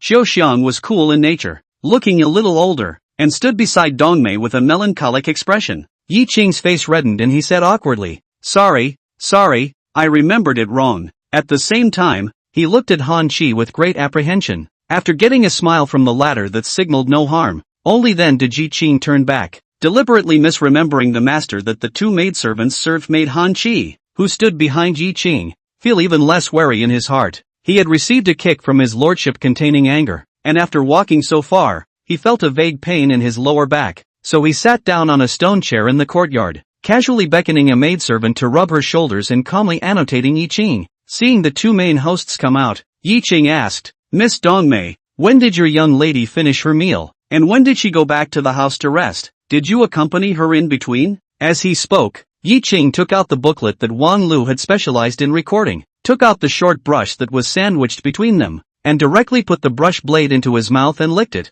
and after moistening it, a piece of black color was left on his tongue, and lifted the brush and hung it over the booklet to get ready for recording. Speaking of business, the upturned corners of Dong Mei's mouth curved down, her eyes momentarily hazed, and she trembled. My young lady finished her meal at the end of the year, and said that she went out for a walk, and asked the slave to make a good bed for her so that she could go to bed, so the slave didn't follow. Miss seems to have come back around 2 minutes past 11 o'clock. New started to cook silver ear and lotus seed soup in the side room right after Miss left. Miss will drink it every night before she goes to bed, and it takes around 2 moments to cook it. Just after cooking, the slave heard the commotion, and when I went over to knock on the door of Miss's house, the light went out, and Miss said she wanted to rest, so the slave went back to the side room. Yi Ching's heart fluttered, and he made a mental note of 2 articles. 1. Every night to drink silver ear lotus seed soup. Do not drink but just turn off the lights to rest. 2nd. Dong Mei did not see Li Zhuoi, who returned to his room. At the same time, things surfaced that hadn't been a concern before. Pressing down his doubts, Yi Ching repeated Dong Mei's words with a flourish and recorded them in the booklet. Seeing this, Han Chi, who was staring from afar, once again reduced his vigilance a bit, but still stared earnestly. Then Yi Ching looked at Qiu Xiang, only to see a hint of panic between her melancholic brows as she met Yi Ching's clear gaze. Yi Ching's heart once again stirred as he casually asked, Miss Qiu Xiang, when did Miss Li enter your son's room? Did you accompany her? Do you know what they talked about? And then when did Miss Li leave? A series of questions were asked, and a look of panic appeared in Qiu Xiang's eyes as she hurriedly answered. Arrived around the 11th hour. I think, the exact hour slave didn't remember, but didn't take long to leave anyway. After a moment's pause of thought, Akika raised her sleeve to wipe the mist from her eyes, and then continued to choke. Miss said that she wanted to discuss something with Gongzi, so Nu left the room to avoid suspicion and carried a lantern to trim the flowers and plants in the courtyard. After that, when Miss left, the slave did not see, only know that when busy to go back, Gongzi house has turned out the lights. Yi Ching nodded his head while laughing lightly in his heart. The irrationality is just too obvious. According to what Wang Lu said, Lu Weikong is an expert in investigating cases, so he definitely understands. I think it is Lu Weikong want to continue to pursue. Li member of the outside stuffed silver money which hastily closed the case. It's a simple case of human murder. The hard part is finding out who really did it. With this thought in his heart, Yi Ching, while recording in a single panel, continued to ask, When did you hear the screams and went into the house to find that the lady had murdered your family's son? Xiao Xiang didn't even think about it and replied directly. At 2 minutes past midnight a scream of a young lady came from the prince's room, and by the time the slave entered the room to check, the prince had already perished. Yi Cheng, who laughed coldly in his heart, looked at Xiao Xiang's sorrowful expression, and while recording, inquired, "Are you sure it's this time, and that you haven't remembered it wrong?" Xiao Xiang, who was wiping her tears, appeared to be flustered,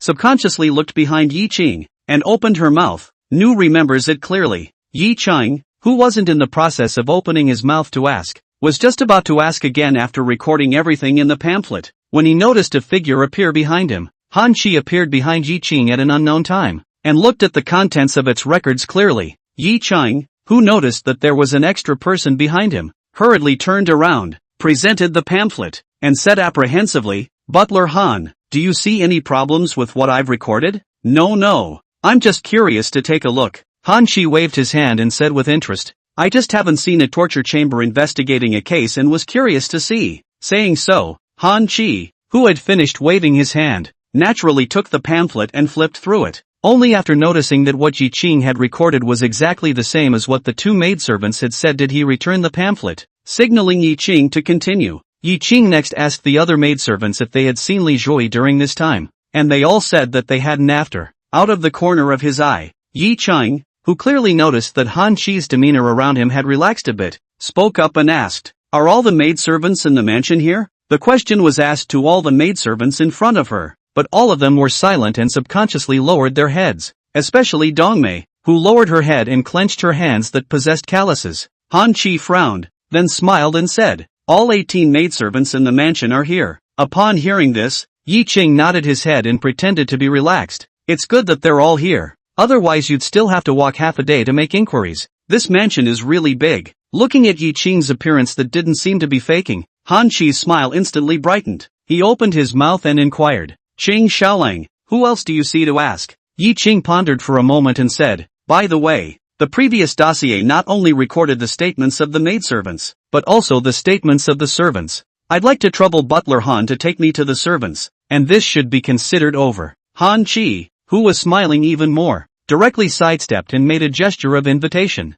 "It's not troublesome, rather it's troublesome for you, Cheng Xiaolang. This way please." "Thank you Butler Han." Yi Cheng clasped his fists and bowed in fear as he followed Han Qi out of the courtyard where the maidservant was. Within half a moment, the duo appeared in a courtyard full of lords. After some inquiries, Yi Cheng, who had no luck, followed Han Qi back inside the main hall. Wan Lu drank too much tea and went to the outhouse to solve his physical problems. Sitting on the main seat, Li Jiaxu's eyes fell on Han Qi. After receiving his nod, the haggard-faced Li Jiawook chimed in. "Yi Cheng, right? It's been hard on you." Yi Cheng hurriedly waved his hand after and handed over the pamphlet. No hard work.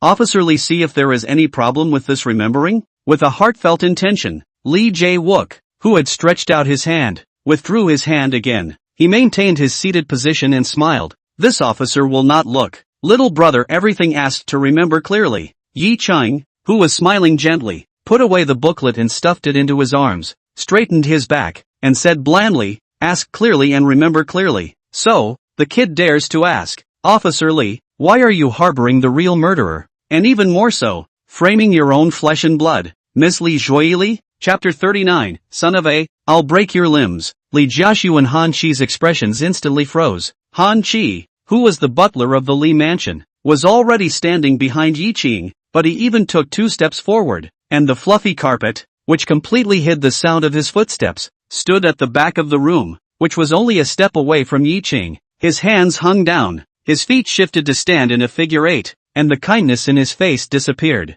Li Jiawook also tightened his smile, a huff on his haggard face. "What are you talking about, little brother?" Yi Cheng, who had already done a good job of pulling the tiger's skin and pulling the flag, said calmly, "Counselor Li, plain people don't speak in the dark. The governor has already seen the clues in the dossier. Letting the two of us come here to take a trip is just going through a process." After a short pause, Yi Cheng cupped his fists and bowed towards Li Jiasu. "You also know that the governor's eyes can't tolerate sand. I just asked you about this. It is because the governor is mindful of the fact that you've done a lot of good deeds in Huayang City, so that you can give a clear explanation on your own so that you can deal with it at your own discretion." Li Jiawook, whose face instantly turned white, clenched the handrail with both hands in a death grip. Behind him, Han Chi. Worry surfaced on his face and he couldn't help but raise his foot, and as if Yi Ching had eyes in the back of his head, he took a step across the room to look sideways at Han Chi playfully. Practitioner! Han Chi squeezed those 3 words out of his mouth,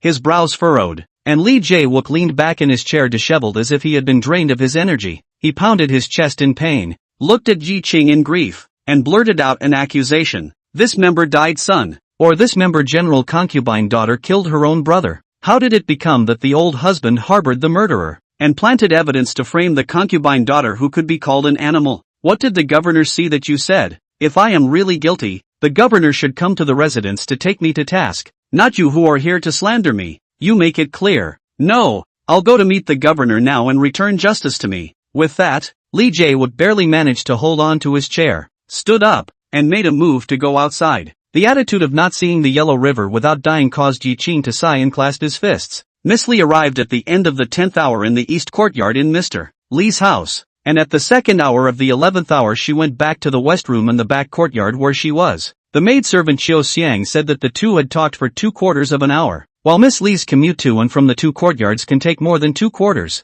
Mr. Lee, your mansion is so big, is this possible? Could it be that all the officials of the torture chamber are cuties? Or is the governor an idiot? Lee Jae-wook's footsteps paused. Han Chi, who was on the side, also had a chagrin floating in his eyes and swept Lee Jia-su reproachfully. Yi Ching, on the other hand, continued. The servant girl Chiu Xiang said she heard Miss Lee's screams coming from Mr. Lee's house at the 2nd hour of the day and went into the house to check and found Mr. Lee dead, and the coroner's autopsy found that Mr. Lee died at 1/4 midnight, which is 1/4 of an hour off. You say that if it were true that Miss Lee killed Mr. Lee, she would have guarded the body for 1/4 of an hour before screaming? Either they screamed out right then and there, or they snuck away. If she is really the murderer, how could she let herself be caught if she was able to avoid everyone's ears and infiltrate the means by which Mr. Lee committed the murder? After stating these 2 obvious mistakes, Lee Jiashu's face turned pale and glared at the calm Yi Ching in shock and anger.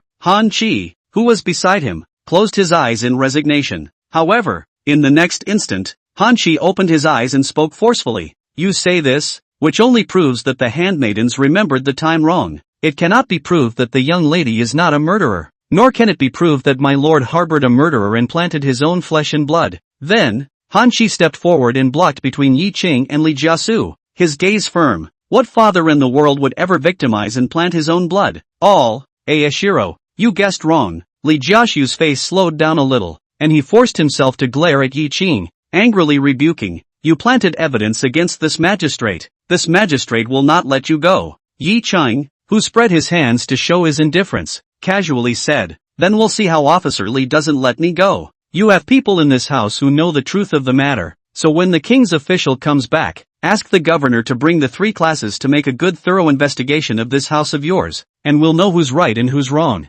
Lee Jiashu trembled as despair surfaced in his eyes. Han Chi, on the other hand, clenched his teeth and formed his right hand into a claw, grabbing towards Yi Ching's throat. Yi Ching, who had already been prepared in his mind, quickly retreated. Han Chi, who was in close pursuit, growled lowly in his mouth. The thief dared to break into my Lee mansion with the intention of murdering my master. Let's see me, Han, behead you on the spot, master, and go and call for someone to take down this murderer. Murder? Lee Jiashu, who was shivering with fear, understood in the next instant, and immediately yelled out with evil in his heart. Someone come, someone is trying to kill this officer. Somebody. Yi Ching frowned, facing Han Chi's claw that came again. He raised his right arm to block and swung a swinging fist with his left hand. Right at the moment Han Chi blocked, Yi Ching leaned back and violently kicked straight. Boo! Years of labor. The force of this kick cannot be said to be not great. Was kicked in the abdomen of Han Chi, bowed his body, covering the abdomen staggered back. He only felt his internal organs as if they were being stirred for a while,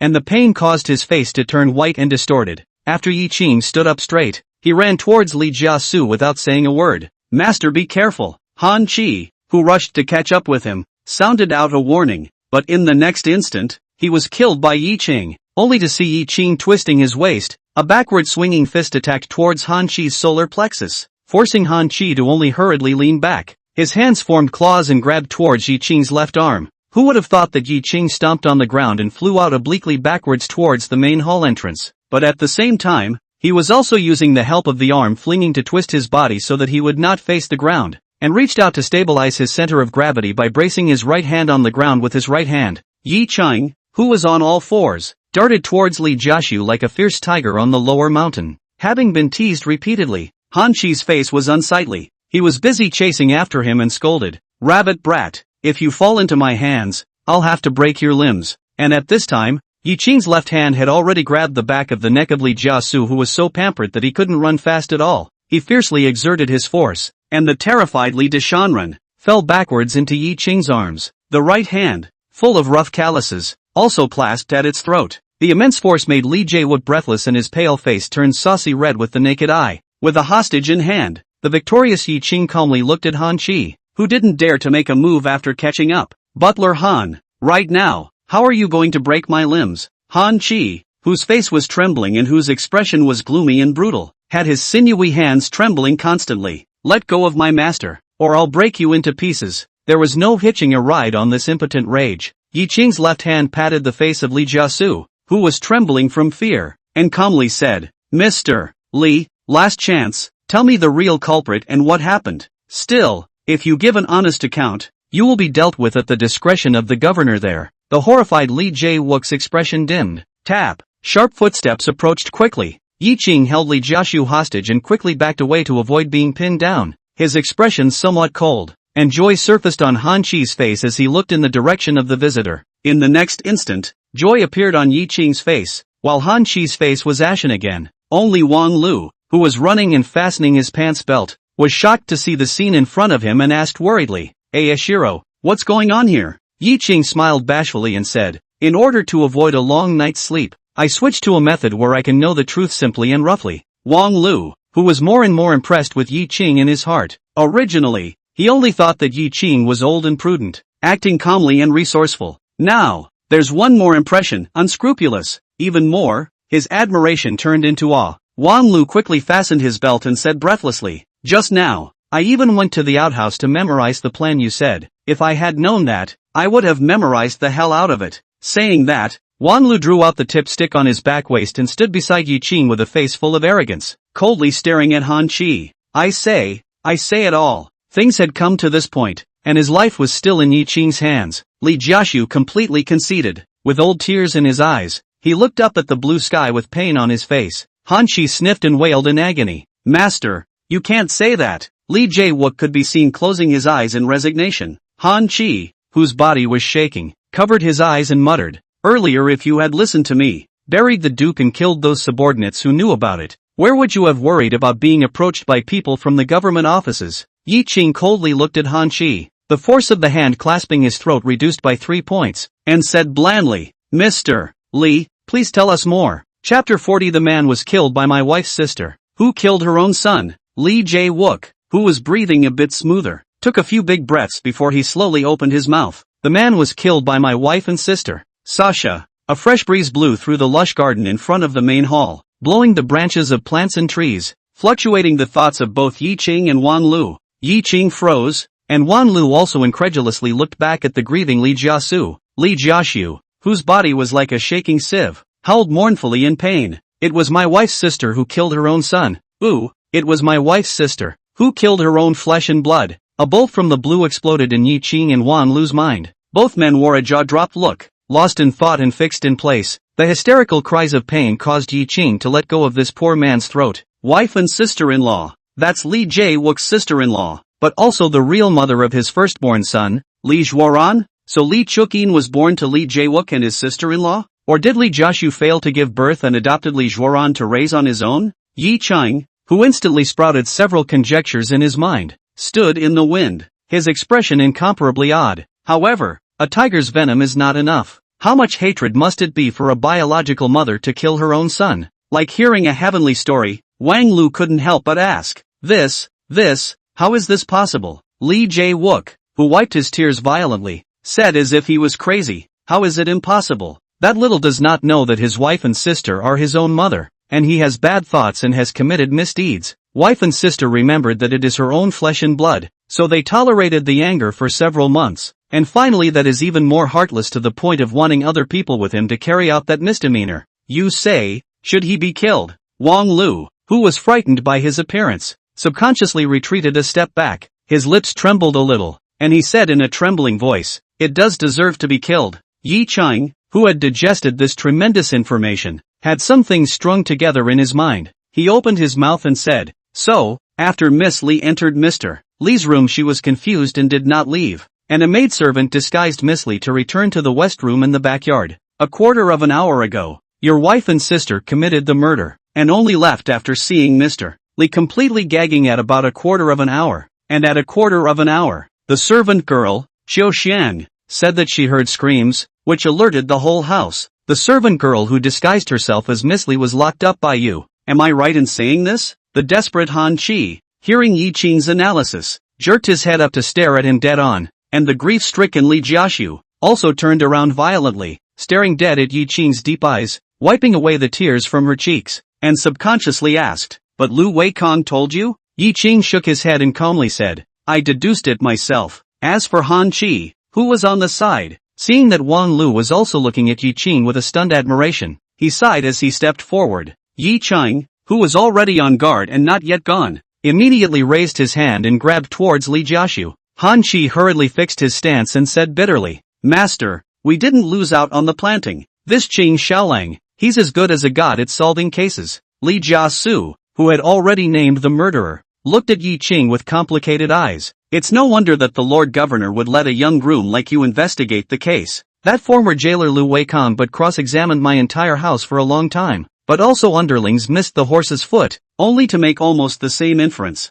And you were able to deduce the perpetration of the crime just by reading the altered dossier and questioning the handmaidens who had already colluded. The later generation is really the later generation." In the face of the duo's compliments, Yi Qing's expression was flat, and after sweeping his eyes over the duo, he landed on Li Jiaxu and said in a straightforward manner, "The main thing is that the confession you strung together for your handmaiden was so full of holes that it doesn't stand up to scrutiny, and I think it was rushed. This confession should be what you think of, Mr. Li. After your wife and sister killed Mr. Li with anger, the hatred receded, the fear of murder panic appeared. Went to seek you. After informing you of the original circumstances of the matter, you set the tone too late to consult with Butler Han." Li Jiaxu once again gave Yi Qing a high look inside. "Not bad. I had Butler Han and let him report to the officials. And when Butler Han learned of this elder's arrangement and realized the breakage and wanted to reaccount for the servants, Lu Weikong had already interrogated most of the servants, and this elder had to buy off Lu Weikong to settle the matter with silver money."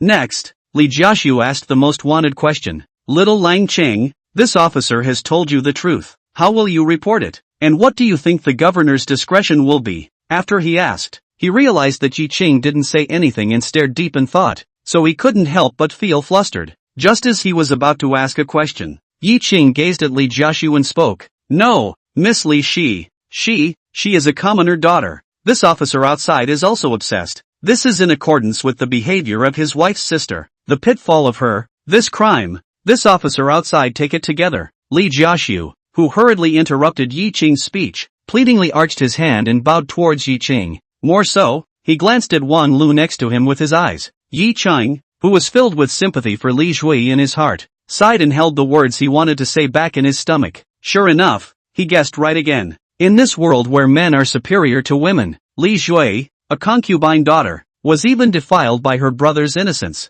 An unmarried woman whose innocence has been tarnished is bound to be subjected to gossip and bullying by her husband's family when she marries. Her life for the life of Li Jae-wook's wife and sister. Needless to say, Li Jae-wook is a qualified businessman, the all-or-nothing, profit-oriented businessman. Wang Lu, who comes from a family of jailers, is a man of the world and a man of the eyes. He directly changed the topic. "Li outside. The truth we already know. The cause of the murder. We will privately tell the governor of the Lord. Think to you usually come to the good side. Relief of the poor people's good deeds. The governor of the Lord will certainly save the reputation of your Li house. But for now, please also hand over the murderer and accompany us. And this matter, let's forget about it. What do you think?" Earlier, Li Jiaxu thought that the Wang Lu duo was dominated by Wang Lu, the criminal room official. But now, he sighted on Yi Qing, a young man who just looked handsome and unassuming. Yi Qing respectfully cupped his fists and owed his body towards Wang Lu. Everything is at the disposal of the king's official. Words. Li Jiaxu looked deeply at Yi Qing, then looked at Han Chi. who was beside him with a bitter face, and sighed helplessly, resigning himself to his fate. Butler Han, everything is at the disposal of the king's official. Yes, master. Han Chi saluted and then took a step to leave. Don't forget to prepare 12 Nanyangli beads and divide them into 2. Li Jiaxu added another sentence. Yes, master, Han Chi once again answered, looking at Yi Qing with the admiration of a later generation, and took a quick step to leave. Wang Lu, who was full of shame, embarrassedly said, Officer Li, let's forget about this thing. I really don't have the face to take it here. Li Jiaxu, whose face was even more haggard, but whose eyes were bright, as if he had faded from his shackles, lowered his stature and arched his hand towards Wang Lu and said kindly, it should be, after all, this officer has done something wrong, and the king official is willing to help the old man to speak favorably in front of the governor. This sentiment, this officer must chat to express his gratitude. Rubbing his hands together, embarrassed, and heartbroken, Wang Lu's side looked towards Yi Qing. After Yi Qing, who was dressed in gray and had a straight posture, nodded his head, Wang Lu immediately answered with a smile, and Li Jiaxu turned to look at Yi Qing, donning a pleased gesture, inquiring, Qing Xiaolang, you and I have a chat? Chapter 41, Go, young man, meet the winds of destiny. Inside the ornately decorated main hall, Li Jiaxu invited Yi Qing to sit in the deputy's seat. Yi Qing, who did not hide the fact that he had not seen the world, now that the matter was settled, there was no need for disguise, and he looked left and right at himself. The beautifully carved Wang Wali Taisher chair, sitting with his family's old wooden chair that was broken by Zhang Ming, the hand side of the coffee table placed on the glazed tea bowl, with the previous life of glass teapot general transparent and unadulterated, is really good looking. A look is very expensive, carved with hibiscus blossoms and holding amber-colored tea broth. It looks exquisite. It made Yi Qing sigh secretly. It's really a dog big family. Will enjoy. I don't know when I can be a rich man. The temperament of not covering up and spoiling himself made Li Jiaxu appreciate it even more. He touched his half-hundred beard, looked at Yi Qing's handsome and gentle face, and arched his hand in thanks. Qing Xiaolang, thank you for covering up that matter for this officer. Yi Qing, whose face was cold, gazed at Li Jiaxu's haggard appearance and indifferently said, forget thank you. I am truly heartbroken that mess. Li has a master like you. Li Jiaxu, whose expression was stagnant, lowered his head in shame after 2 breaths. The original half-white hair, the whiteness was even more intense. The body hunched down, as if aging for many years. The twilight emerged on the body. Yi Qing picked up the glazed tea light and drank a mouthful of tea soup of an unknown tea, only to feel that it was mellow in the throat and the aftertaste was hairy and sweet. The dry throat, which had taken a lot of talking, was much more comfortable. Without waiting for Li Jiaxu to speak, Yi Qing, like an ox-horn peony, drank the tea soup in one go.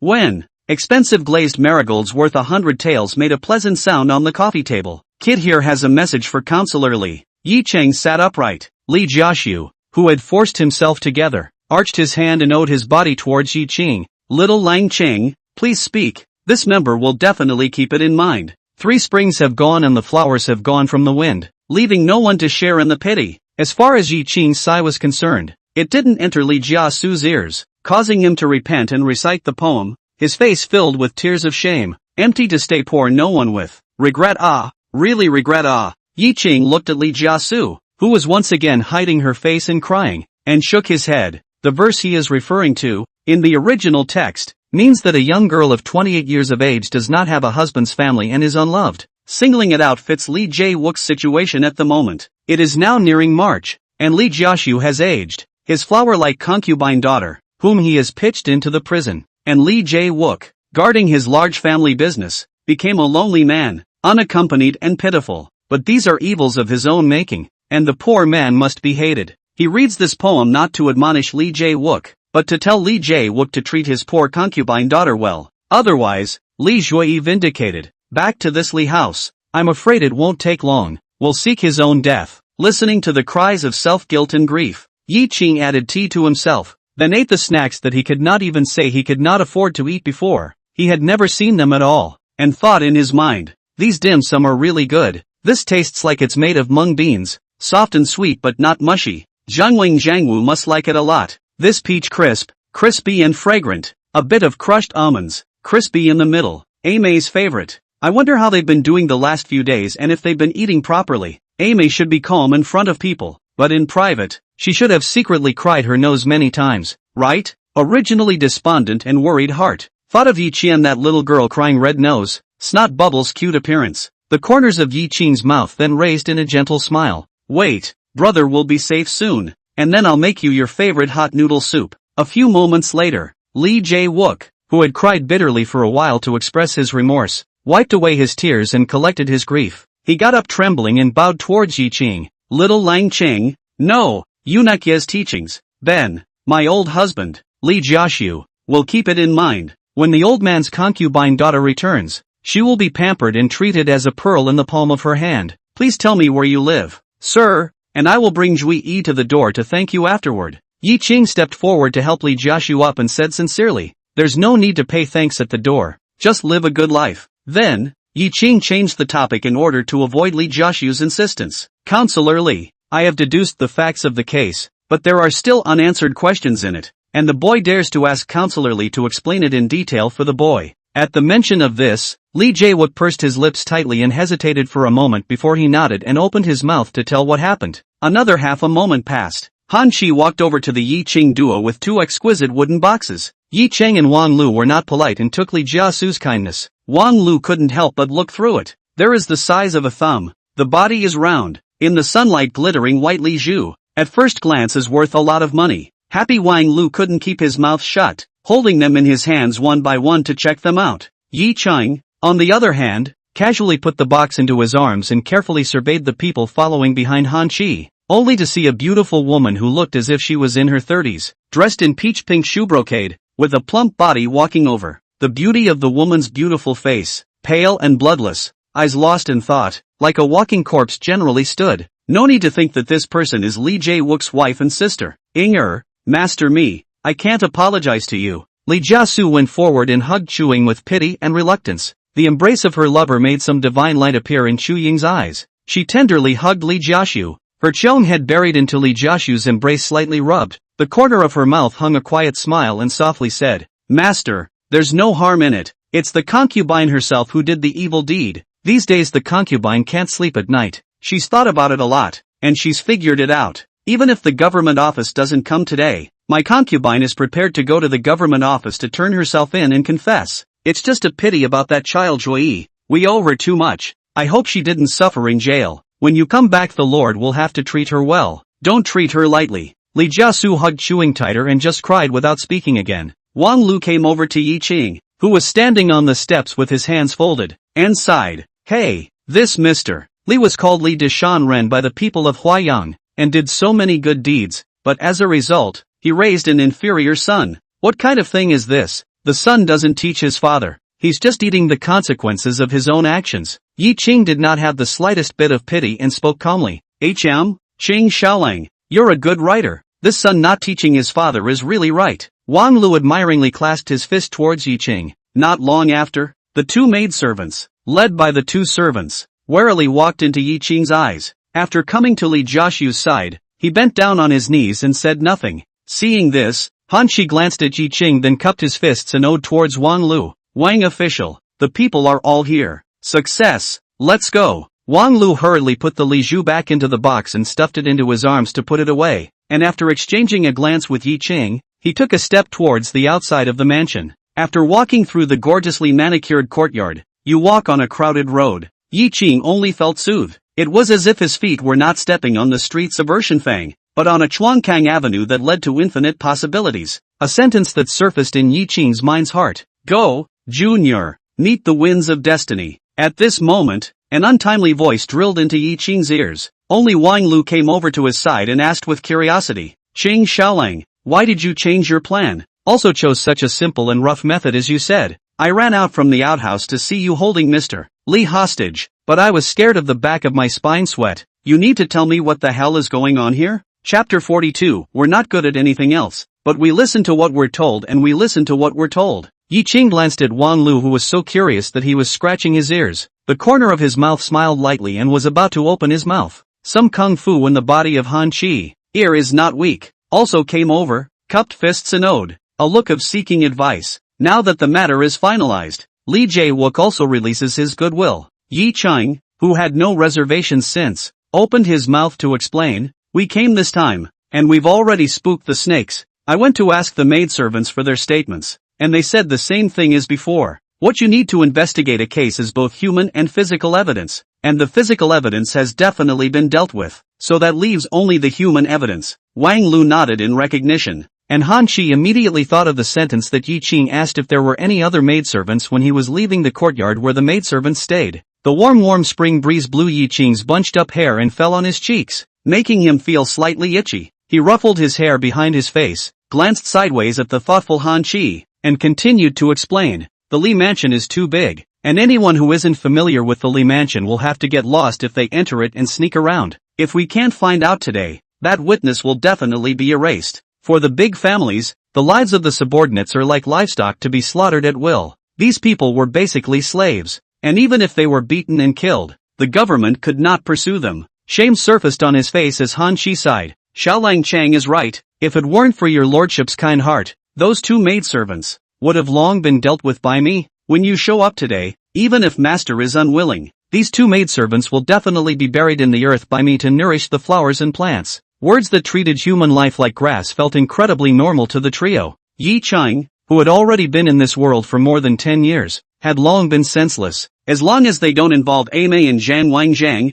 those people can die any way they want. Be careful. Never be a saintly mother. Strike decisively. These 12 words he always remembered. Otherwise, he would have long ago held his still swaddled sister in his arms and been divided up by the stragglers, and would not have survived until now. Cannot help but talk too much. Wan Lu, puzzled, sent out of the city, casually find a manor settlement is not good? When a person lives, there is a possibility of leakage, secrets that only the dead can keep. Yi Qing uttered these words while looking at Wang Lu with full of surprise. Han Chi nodded approvingly and concurred. Not bad, after all, it's about the master, and the reputation of the Li family. The master is not willing to kill. Send out of the city is not insured. That is only about the most secure in the house. Wang Lu, who remembered this truth from Yi Qing, frankly said, Qing Xiaolang, don't look at me like this. Although we come from a family of jailers, we also have a bottom line. It's okay to take money to do a job, but not to get involved in human life. This is a rule that has been passed down from my family's ancestors. Hearing this, Yi Qing admired. No wonder your family has been a jailer for generations. Brother Wang, keep this rule. It is difficult to make a big mistake under all circumstances. This position is naturally inherited in peace. Not bad. Wang Lu proudly raised his head and boasted. We have no other skills, but we listen to what we are told and persuaded. We listen to the rules of our ancestors, and we listen to the persuasion of Qing Xiaolang. Han Chi, who was on the side, was surprised to see the black clothes of the torture chamber officials on Wang Lu, and associating the words of the two of them, he instantly understood, and then looked at Yi Qing with admiration. Then he continued, Qing Xiaolang, you continue. Yi Qing's words were so obvious, this Han Chi still didn't want to understand. I can't help but sigh that it's still easy to talk to smart people like Zhang Shiran and Chen Yuming. Breathlessness flickered across the mildly handsome face. This butler Han was looking smart, but unfortunately still not smart enough. For the sake of Li Zhu in his arms, Yi Qing could only continue. So, if we leave the house, the last witnesses are gone. And even if there are many loopholes in the confession in this dossier, when we go to the court to try the case, the servant girl will then repeat the meticulous confession that Butler Han has arranged. Then this case will become an iron case, and Ms. Li Zhuoyi can only die with injustice, and go down to the king of hell to complain. To solve the case, I could only take the risk. While the servants of the house were all locked up, and there was no one to protect Officer Li, I stepped in and clamped down on him, and by coercion, I guided him to tell the truth. If not, that Officer Li is in my hands, and you, Brother Wang, can also run to notify Lord Jifu and lead the 3 classes to search the Li Mansion and find out the witnesses. Han Chi, who had come to a sudden realization, admired the handsome and gentle young man in front of him even more. Wang Lu also gave a thumbs up and exclaimed, Qing Xiaolang, really, it's the first time I've seen a case solved this way. Bold and careful, decisive. In the future, you come to the government office, you have to give the governor adults to talk about coming to the torture chamber. I will rely on you to cover. Yi Qing humbly cupped his fists and said, Brother Wang, your words are a disgrace to the kid, not to mention that when I enter the government office in the future, whether it's in the torture chamber or not, you're an old man, you have to be the one to take care of me. Take care of each other, take care of each other. The lack of arrogance and impatience warmed Wang Lu's heart, grinning and clasping his fists in return. When the case is told, Yi Ching instantly noticed that the pedestrians around him were all surveying themselves with curious and odd eyes. Once he looked at the standing position of the three and their appearance, Yi Ching instantly understood and retreated behind the two without moving. However, just walked not a few steps. This is on Yi Ching extremely admired the two, which can walk in front of Yi Ching, and do not leave traces of falling behind Yi Ching. This move left Yi Ching speechless and could only pick his way out. Brother Wang, you're a criminal office official, and Butler Han, you're the butler of Minister Li's residence. What's going on with the two of you standing behind the brat? Look at the way the passers-by are looking at me. I just can't carry this. People are afraid of being famous. It was just that Yi Ching, who was a pariah, was still living as long as he could right now. In the dark, there is still a son of the governor of Yanzhou, Shan Dan of the four great talents of Huayang, who has been staring at him. It's a million things that can't be loosened up. Wang Lu, who had long been obedient to Yi Ching, immediately walked in front of him, and Han Chi smiled kindly and retreated next to Li Jiasu, who was embracing his wife and sister behind him. Seeing that Yi Ching wasn't paying attention to the back, Han Chi quickly whispered to Li Jiasu. Li Jiasu, who had not asked about Yi Ching's details in the mansion just now, looked shocked and whispered with disbelief. Really? Dang it, master, this Yi Ching is really something. Han Chi sighed with incomparable emotion. Eyes flashing, Li Jiawuk pursed his lips tightly, thinking as he walked. Finally glancing at his wife and sister chewing beside him, he clenched his teeth and made a major decision. He immediately whispered something into Han Chi's ear and finished his explanation. He said quickly, make sure you get this done. Han Chi solemnly cupped his fists and bowed. Don't worry, master, it's about Li Fu. There will be no mistakes. Then, Han Chi quickly came to Wan Lu's side and pretended to make a difficult face, saying, it's still quite a distance from the government office, and his lordship's body can't hold up with the excessive grief he's been experiencing for a while. Mr. Wang, Mr. Ching Xiaolang, could you let me go hire a carriage? Wang Lu turned to look at the haggard-looking Li Jiasu, slapped his head and apologized. Sorry, just thinking that walking is faster than a carriage within Huayang City. In my haste to get to the government office, I forgot to take care of the body of the memberly. Butler Han and go. Let's find a tea stall and rest. Thank you, King's official. Han Chi gratefully clasped his fists and bowed, and ran away in a puff of smoke. At the same time, a figure that had been hanging behind Yi Ching's group also quietly left. Yi Ching looked at the direction Han Chi left, and then looked behind him at Li Jiaxu, who seemed to be relieved, and frowned. He came quickly to Li Jiawuk's side, gazing into the eyes that avoided his own, and pursued the question. What did you explain to Butler Han? Chapter 43, I've finally caught up. I can finally go to sleep. Li Jiaxu didn't expect Yi Ching to be this perceptive. However, he didn't say it out loud. He just arched his hand towards Yi Ching with full of goodwill. Junior Lang Ching, please don't be in a hurry yet. This officer is just letting him go to a matter that will definitely do you 100 favors and no harm. Oh, Yi Ching raised his eyebrows, and seeing that Li Jiasu looked sincere, he did not ask any more questions. Almost 2/4 of an hour later, make way, all of you. Han Chi drove a magnificent carriage pulled by 2 high horses down the road. The horses' hooves sounded crisp on the rammed earth. The wheels rolled, bringing up a puff of dust. Pedestrians along the way avoided them, all with anger on their faces. But when they saw Han Chi seated on the carriage, and the flag of the Li family flying, there were frowns and sighs of relief. Hey, what's the big deal with the Li mansion again? Li Dezhan did so many good things, and as a result, hey, things are unpredictable. Good people. No good karma. No. You see, that Butler Han of the Li mansion, that's a smile on his face. Hiss, it's hard to believe that Minister Li's son isn't dead? How could he not be dead? The government office has put out a notice. I guess 80% is Li member outside young outside affair. Have stray bastard. This is found. Makes sense. The loud yelling and the sound of the carriage attracted the crowd of Yi Ching who were sitting at a tea stall resting their feet. When they raised their eyes, they saw Han Chi with a happy face, driving a splendidly decorated carriage quickly. Seeing this, the same joy surfaced on Li Jiawuk's face, and Yi Ching's sharp eyes landed on Han Chi's bulging and obvious abdomen. Master, get on! Han Chi strangled the reins and leapt off the carriage with a straight face, then took down the mounting stools on the carriage and set them in place, winked at Li Jiaxu, and bowed with his fists clasped in front of him. Li Jiaxu, who was smiling even more, assisted chewing onto the carriage. Han Chi, who stepped forward and walked to Yi Ching's side, respectfully said, Little Lang Ching, please also get on the car. No need, I'm fine on my feet. Yi Ching saluted and politely refused. then gave Wang Lu a wink and walked forward. Han Chi, who had a difficult face, was just about to continue to retain. The big-headed Wang Lu directly pulled Han Chi toward the carriage and spoke. I'll go up. Let those two maidservants come up as well. It's getting late. Butler Han, let's go quickly. Han Chi, who had no choice but to sigh, said, everything is at the behest of the king's official. The sound of the horse's hooves resounded again, and the wheels crushed two shallow rut marks on the rammed earth. Heading towards the government office, the brown carriage curtains embroidered with dark patterns of diamonds were lifted. The pair of eyes that leaked out were filled with pity as they looked at the lean figure that followed the carriage while walking at a brisk pace. Yi Ching saw Li Jiasu's attention in the rest of his eyes and guessed in his heart, 100 benefits and no harm to me? What is this Mr. Li's idea again? Time passed in a breath. Yi Ching, who had been following the carriage and sprinting for a little over half an hour without stopping for a moment, had a halo-red color appearing on his face, and his forehead was filled with sweat. The moment the carriage stopped, Yi Ching then took a deep breath and raised his sleeve to wipe his sweat. His originally calm face revealed an uncontrollable excitement as he looked up at the solemn Huayang government office in front of him. A new journey will soon begin here. In the meantime,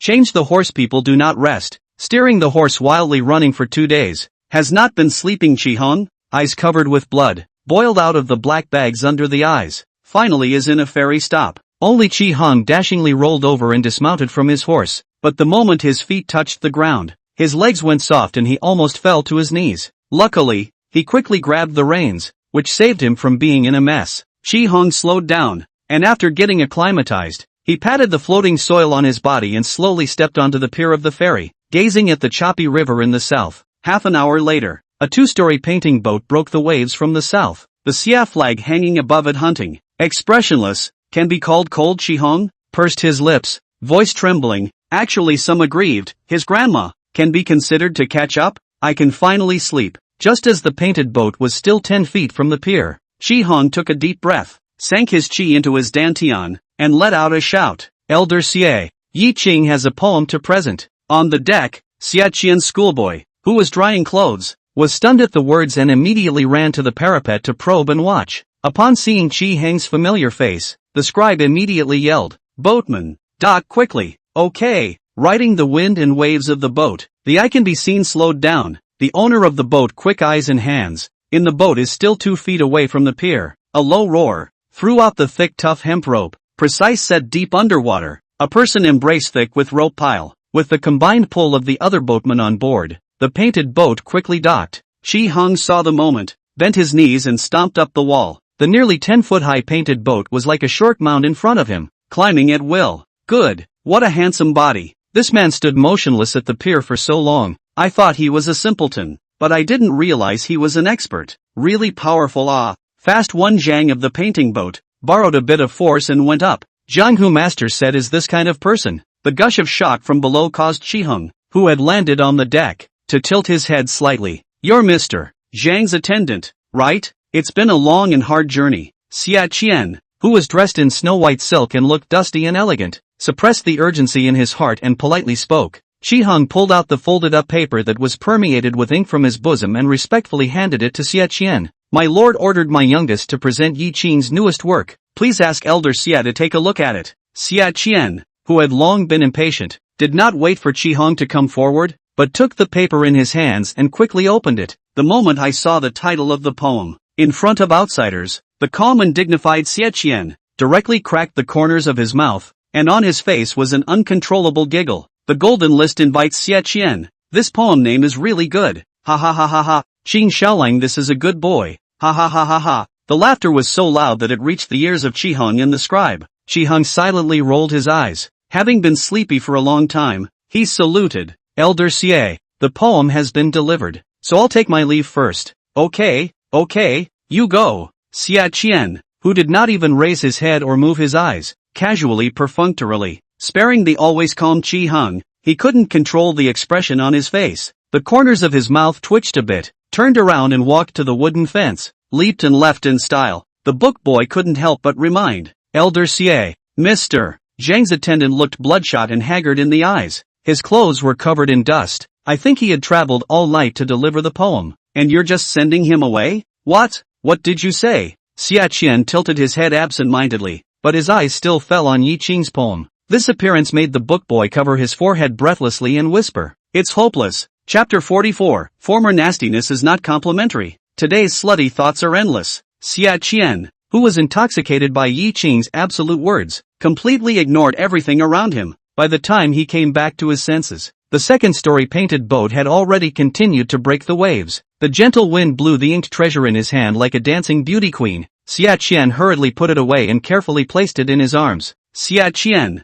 a great scholar of the Yingchuan Academy and one of the Chun exam question officials, looked at the blue water and blue sky and said with great emotion, "Yi Qing, with this poem, you can be famous for thousands of years, and countless readers will make this poem their wish. I have a feeling that this poem will be the top of the denizenship poems. I'm afraid there will be no poem in the world that can outshine it." The scribe who looked aside for a few moments and knew that the poem was well written. Hearing this comment from Xie Qian, he couldn't help but draw in a breath of cold air as he stuttered a little and asked, "Elder Xie, you're evaluating this too high, aren't you?" Disgruntled eyes fell on the scribe, and Xie Qian gave the scribe a brain boom. The book boy grimaced in pain and took a step back, covering his head. "Where have you been reading all these years? I'm not asking you to be eloquent. I'm not asking you to have 10% of Yi Qing's literary talent. You should at least have some appreciation skills, right?" Xia Qian, who hates iron and steel, the more he sees, the more he feels that his book boy is very stupid. Weekdays indeed, some lazy book boy,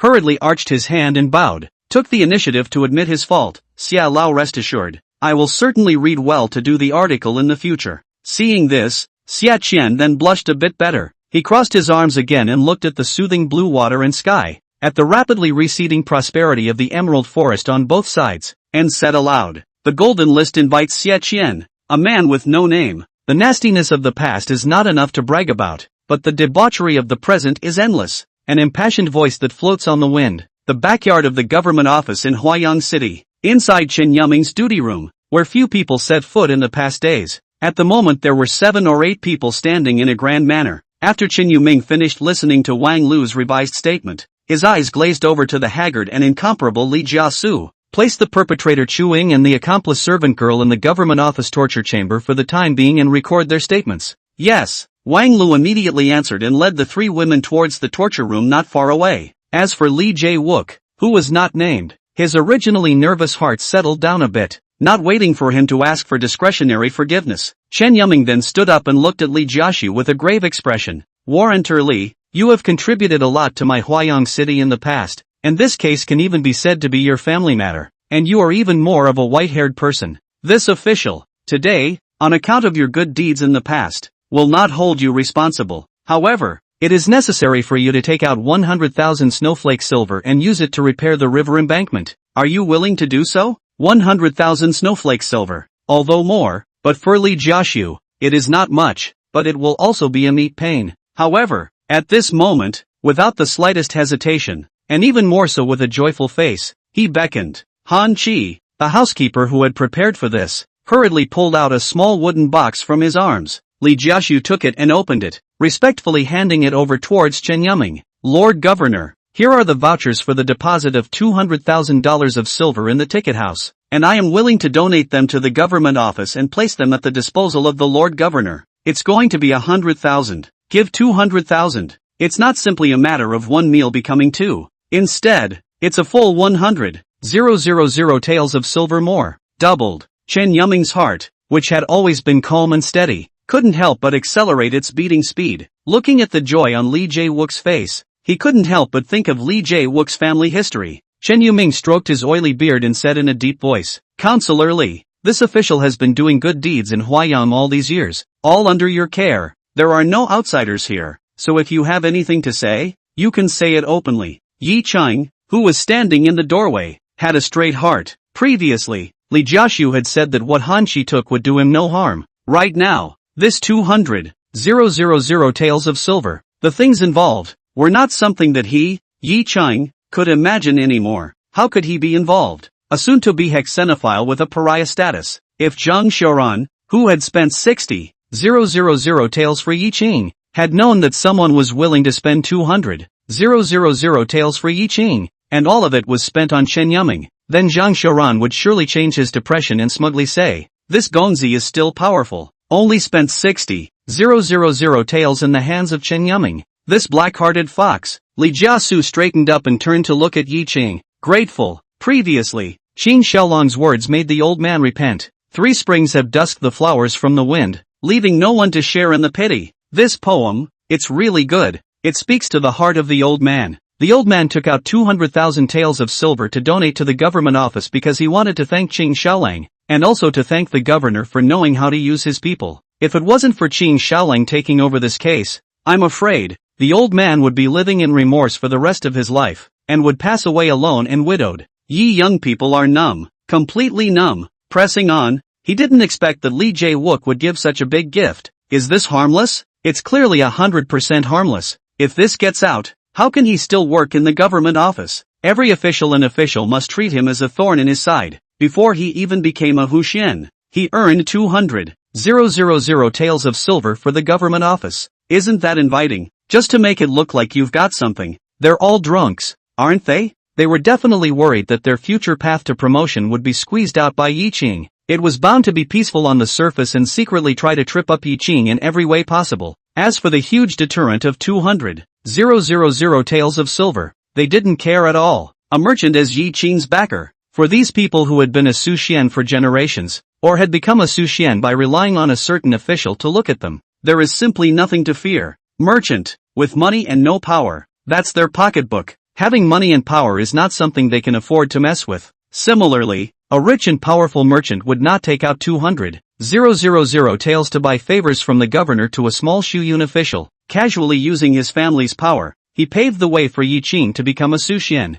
Moreover, they also knew that Li Jiaxu, the great benefactor of Huayang, sent this money mainly to Chen Yuming, with 200,000 snowflake silver. Let this Qing Tian governor, in the case of Net Open, incidentally send Yi Qing a favor. Chen Yuming's scrutinizing gaze also landed on Yi Qing, who was frozen in demeanor. He had sat up from the bottom of the hierarchy, so of course he knew the ropes. It was intended to knock Yi Qing around a bit. However, looking at Yi Qing's reaction, one could tell that he had already figured out the pros and cons. In the next instant, Chen Yuming turned his mind, and a playful color flashed in his eyes. He took the wooden box directly in his hands and revealed a kind smile. I'll take this official's thanks, Officer Li. Yi Qing really did a good job with this case, and to have the knot in Li's heart untied is the icing on the cake. After that, this official will honor Yi Qing at the government office, so that all the officials and Shushu officials of Huayang Prefecture will learn from Yi Qing. Boom! As if he had been bombarded by 5 thunderbolts, Yi Qing's body went cold and his breath froze. He looked at Chen Yuming with disbelief,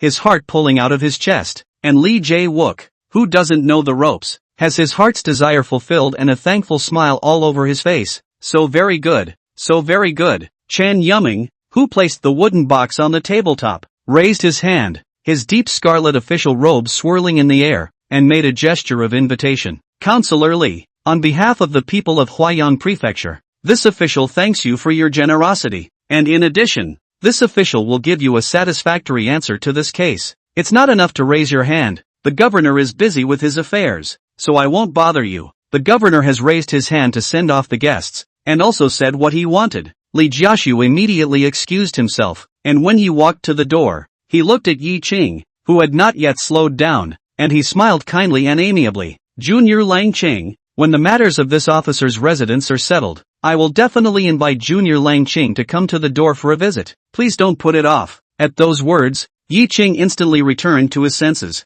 As the saying goes, you don't have to reach out and hit a smiling person. Besides, they mean well, so it's just a matter of doing bad things out of good intentions. Yi Qing could only suppress his aggression and squeeze out a smile as he cupped his fists and bowed. After that, the kid will definitely come to the door to bother me. Ha ha, so very good, very good. Li Jiaxu laughed brightly and took a step to lead Han Qi away. The two of them, Chen Yuming and Yi Qing, were suddenly left in the room. 2 foxes, one large and one small, looked at each other. 2 breaths later, Yi Qing blinked his eyes and bowed with a fawning smile as he clasped his fists. Lord Governor, the kid was able to solve this case thanks to you. Lord Governor, knowing your people, and the help of Wang Lu, the official of the criminal room, kid actually does not have much merit. This in the government office up and down the circular commendation, even if it is really not this necessary. You think so? Chapter 45. Yi Qing, how old are you? Are you married? Chen Yuming tensed his face and shook his head in a serious and earnest manner and said,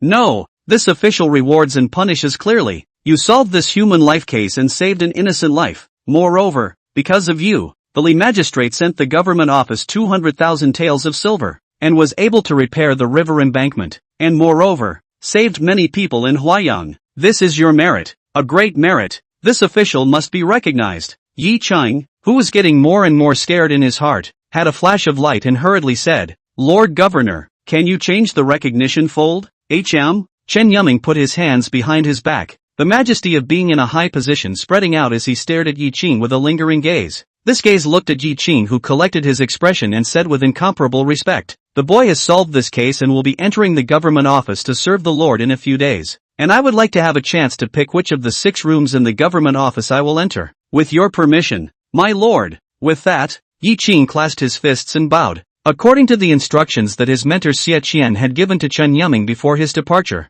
Chen Yuming would readily agree to Yi Qing's requests as long as they were not excessive. But now, Chen Yuming, who was interested in catching Yi Qing, raised his voice slightly and said indifferently, are you teaching this officer how to do his job? Yi Qing, who had a cold sweat on his back spine, was busy saluting. Kid dare not. Words if there is something wrong. Please Governor Lord bear with me. Seeing the fine sweat emerging on Yi Qing's forehead, Chen Yuming then nodded his head slightly in satisfaction and stepped back to his seat to sit down. He spread his arms out, resting them on top of the armrests, and said with solemn majesty, Yi Qing, this official previously promised you that if you solved a murder case you could join the government office as a shuyao. This Li Fu murder case is simple, but it is indeed a case approved by this official, and in view of the fact that you have helped the government office to earn 200,000 taels of silver, say, which room do you want to go to? Yi Qing, who had been waiting for a long time, finally waited for Chen Yuming to open his mouth and agree to this. Without hesitation, he said, thank you for the governor's cultivation. The boy is willing to enter the torture chamber. Oh, Chen Yuming had wanted Yi Qing to go to the Chengfa room, which was responsible for distributing literature. Outside the 6 rooms, this Chengfa room to take over the next, collect and distribute the documents of all departments, can be the best contact with Huayang Prefecture officials at all levels, including Yangzhou officials, but also quickly learn the way of the official, especially the Chengfa room. Set up the official has too. After all, Yi Qing wrote a handful of good words, but also exported. When this Chengfa room clerks, not only can specialize for him to drive, but also for his pen to write folders to Kyoto. In this way, his breathtaking hand of calligraphy will very quickly enter the eyes of His Majesty. Together with his deliberate cultivation, Chen Yuming guaranteed that Yi Qing would be promoted to the position of warden in half a year at the earliest, 1 year at the latest, and after that, entering the way of the 9th grade would be incredibly easy, and could be described as half the work with half the effort. He raised his eyebrows, knowing that Yi Qing had a calm mind and wanted to enter the torture room. He must have thought it through and had his own reasons. Moreover, this time Yi Qing solved the murder case of Li Fu, showed the delicate mind, decisive means, calm performance, but also a good seedling of the criminal room. Thinking of this, Chen Yuming said no more. However, in reality, like his mentor Xie Qian, he was a debauched Huayang governor on the inside. And when he thought of the verse that Yi Qing had said earlier to make Li Jiaxu repent, he was instantly playful. If you want to go to the torture chamber, you can. And if you want to prevent this official from honoring you up and down the government office, it's also fine. If you compose a poem praising this official will grant all of these 2 things. Hearing this, Yi Qing, who was awakened as if from a dream, looked up and saw that Chen Yuming no longer had a hint of majesty on his face, but instead was filled with a playful look. He knew that he had been put on the spot again by this Qingtian governor. All that bullying just now was waiting for him here. Yi Qing, who couldn't wait to give Chen Yuming a set of lightning 5 consecutive whips,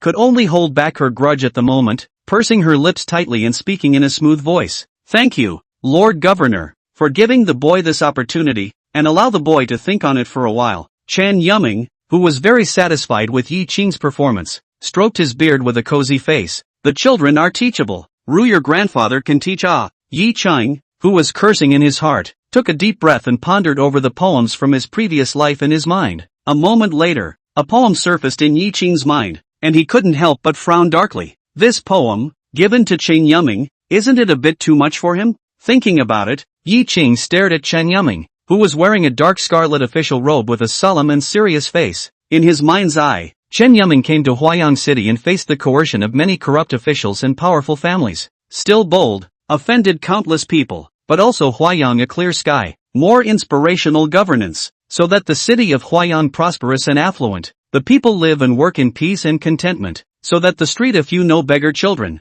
not closed at night. Such a good official who works for the people deserves this poem. Admiration appeared in Yi Qing's eyes as he reverently bowed towards Chen Yuming with a clenched fist and said, "Lord Governor, the kid makes a humble offering." Chen Yuming, whose eyes were suddenly bright, immediately sat upright and spoke out. "Read." Yi Qing straightened up, still with a reverent look, looked at Chen Yuming and said aloud, "1,000 hammers and 10,000 chisels come out of the mountains, and the fire burns as if it were nothing." Boom! Chen Yuming, who was like a thunderbolt, trembled and looked at Yi Qing with complicated eyes. The tens of years of serving as an official, the persecution of colleagues, the suppression of superiors, the betrayal of subordinates, and the coercion of those powerful people came to mind. From the bottom of a small county in the border, he climbed step by step to the current 8 major cities of the Divine Enlightenment. His Majesty's personal control of the 4th grade Huayan governor, all those unseen pains and sufferings, all those trials and tribulations, actually made Chen Yuming's eyes emerge in tears. At this time, Yi Qing, who had stopped for a breath, for the first time performed the Confucian salute towards Chen Yuming, arched his hand and owed his body. "I'm not afraid of breaking my bones, but I want to leave my innocence on earth." Chen Yuming, whose mind was occupied by this last line of poetry, wept but was completely ignorant. In a low voice, he repeated, "I'm not afraid of breaking my bones, I want to stay, green and white, on earth, to remain, innocent on earth." Yi Qing, who had finished reciting the poem, watched the big brother fall into tears and his eyes lit up. Hearing Chen Yuming recite in a low voice again, his emotions became more and more unstable. Yi Qing read in his heart, "Steady, steady, this wave is absolutely steady, and the governor is made to cry, and in the future, the biggest thigh of this government office will be completely held steady by me. As long as I don't actively commit suicide, I'll never die." Thinking like this, Yi Qing put on an act and continued to pat his ass. "Lord Governor, since this poem was presented to you, and the poem is called Presenting Chen Yuming, Governor of Qingtian, what do you think?" By Yi Qing this poem whole broken defense, is remembering the past, venting emotions tears. Chen Yuming, once heard the name of this poem, once again broken defense. The original sadness and emotion dissipated in this moment. The big teeth that leaked out from the grin let Yi Qing know that ancient people had white teeth. The corners of Chen Yuming's mouth made their way to the base of his ears. Grinning like a toddler who had been given cane sugar, he hurriedly wiped away the tears on his face and gathered his smile, trying to show the majesty of the Qingtian governor. But the corners of his mouth, which he simply couldn't control, made his righteous expression look extremely funny. Yi Qing immediately recalled Zheng Ming's cold and heartless face, and Shan Dan's beaten expression. Yi Qing, who had instantly stabilized his mind, arched his hand and owed his body. "Mr. Governor, if you are not satisfied, what do you think of the gift to the governor of Huayan Qingtian?" Chen Yuming, whose eyes lit up once again, was completely unable to control his smile. "Qingtian is good. Huayan Qingtian is even better. It's a bit more subtle than a direct nomination. There he is, in keeping with his low-key do-gooder nature. Not bad, not bad. Ahem." A cough with a trill could not hide the excitement in his heart. Chen Yuming looked at Yi Qing with growing satisfaction, and his mind instantly wondered if there were any women in the clan who were of the right age and had not yet been married. Now Yi Qing was penniless and famous, but he had manifested his skills. If Yi Qing is recruited as a door-to-door son-in-law at this moment, then the Chen clan will have a calligraphy master that is hard to come by in the centuries of the Divine Enlightenment, or a poetry master that has been passed down through the ages. Moreover, Yi Qing could change his household registration when he became Chen's door-to-door son-in-law. With the blessing of him, the 4th grade Huayan governor, plus the blessing of his benefactor, Xia Deju, Chen Yuming looked at Yi Qing's eyes and released a light that made Yi Qing sweat. Yi Qing, whose heart was on alert, subconsciously looked at the open door with his afterglow. Both poems are well titled. At my discretion. Chen Yuming suppressed his excitement, forced himself to be calm, and resumed his usual solemn demeanor. Without waiting for Yi Qing to speak, Chen Yuming casually said, "Yi Qing, how old are you? Do you have a marriage partner?" Yi Qing, huh? Chapter 46, A Cold Heart for a Good Autumn, Frozen and Cracked for a Cold Winter. Are you serious about the half-step back? Yehye, it's serious. The young lady of the Song family with an interesting soul of 300 pounds came to mind, and Yi Qing was covered in sweat as if he had encountered an evil spirit. The corner of his mouth tugged. Full of fear said, "Has not married, and no sweetheart? Thank you, Governor. Adults kindly. The kid did not set up a business. Temporarily do not want to start a family." The latter half of the sentence was automatically ignored by Chen Yuming as the light in his eyes grew brighter. So, very good, very good. Yi Cheng, who was relieved, thought that Chen Yuming had given up that horrible idea. Who knows? Chen Yuming stroked his beard and opened his mouth. If there is a woman in the boudoir of this official's clan yet to be introduced, you will be introduced to each other at that time, and if you are in love with each other, this official will be a matchmaker for you. Click. The heart is cold and good in the fall, frozen and cracked into the winter. Yi Cheng, whose entire being was completely numb, stood in place not knowing how to reply. At this point, Wang Lu, who had escorted Chu Ying and the maidservant into the torture room, stepped inside the duty room like a savior. Your Honor, the culprits have been escorted into the torture room and are recording their confessions. The main event has restored Chen Yuming to his former majesty. He nodded solemnly and said, well done. The case was finished in one day. Tomorrow, if there is nothing else, you can come on duty. If there's nothing tomorrow? These words made Wang Lu's eyes light up, knowing that he had gained Chen Yuming's favor. It was only then that Chen Yuming made this polite remark. Yes, Lord Governor. I will take up my post tomorrow so that I can serve Lord Governor. It was the right time to perform. How could Wang Lu be brazen enough to take a break? And immediately showed himself to be full of energy. Chen Yuming, who nodded slightly, was satisfied, and with a slight wave of his hand, he asked Wang Lu to step back. Yi Qing hurriedly said, Lord Governor, since the case has been solved, I'll leave. Also please kindly ask for the governor's permission to let the king official take me to familiarize myself with the government office. Well, go ahead, Chen Yuming answered afterward. Yi Qing raised his feet numbly and said as he walked, thank you, Lord Governor. Wang Lu, who wanted to say a few more words, was just about to clasp his fists when a ruthless iron hand directly yanked his arm. Wang Lu, whose body stumbled violently, was dragged out of the duty room with a dumbfounded look on his face. Approaching midday, the warm spring sunlight, shooting straight down, fell on the duo in the backyard of the government office. Wang Lu looked at Yi Cheng, who had tugged his clothes all over the place, and curiously wondered, Qing Xiaolang, what's wrong with you? Yi Qing was in a hurry to escape from that human-faced and beastly governor, and at this moment, standing in the sunlight, feeling the warm wind, he was able to relax his mind and let go of Wang Lu, and casually said, nothing, just hungry, let's find a place to get something to eat. Gollum. After casually patting his stomach in the morning and running around all morning, Wang Lu's belly let out a chirp of approval. He responded decisively and smiled graciously. Qing Xiaolang, let's go. I'll treat you this morning. If it weren't for you, we wouldn't have been able to obtain the 6 li zhu sent by Officer Li, not to mention having gained the governor's appreciation back to back. And Yi Cheng, who was also full of smiles, touched the wooden box in his arms and leaked a silent smile with Wang Lu. He grabbed the treat and said, don't mention it, thanks to your care in the past 2 days, Brother Wang, otherwise I wouldn't have gotten this simple and well-solved case. When I enter the torture chamber in the future, I'll have to ask you to take more care of me, and I have to ask you to do so this time. Ha, you went into the torture chamber? Ha ha ha, well, from now on, we two brothers will work as a team and be rich together.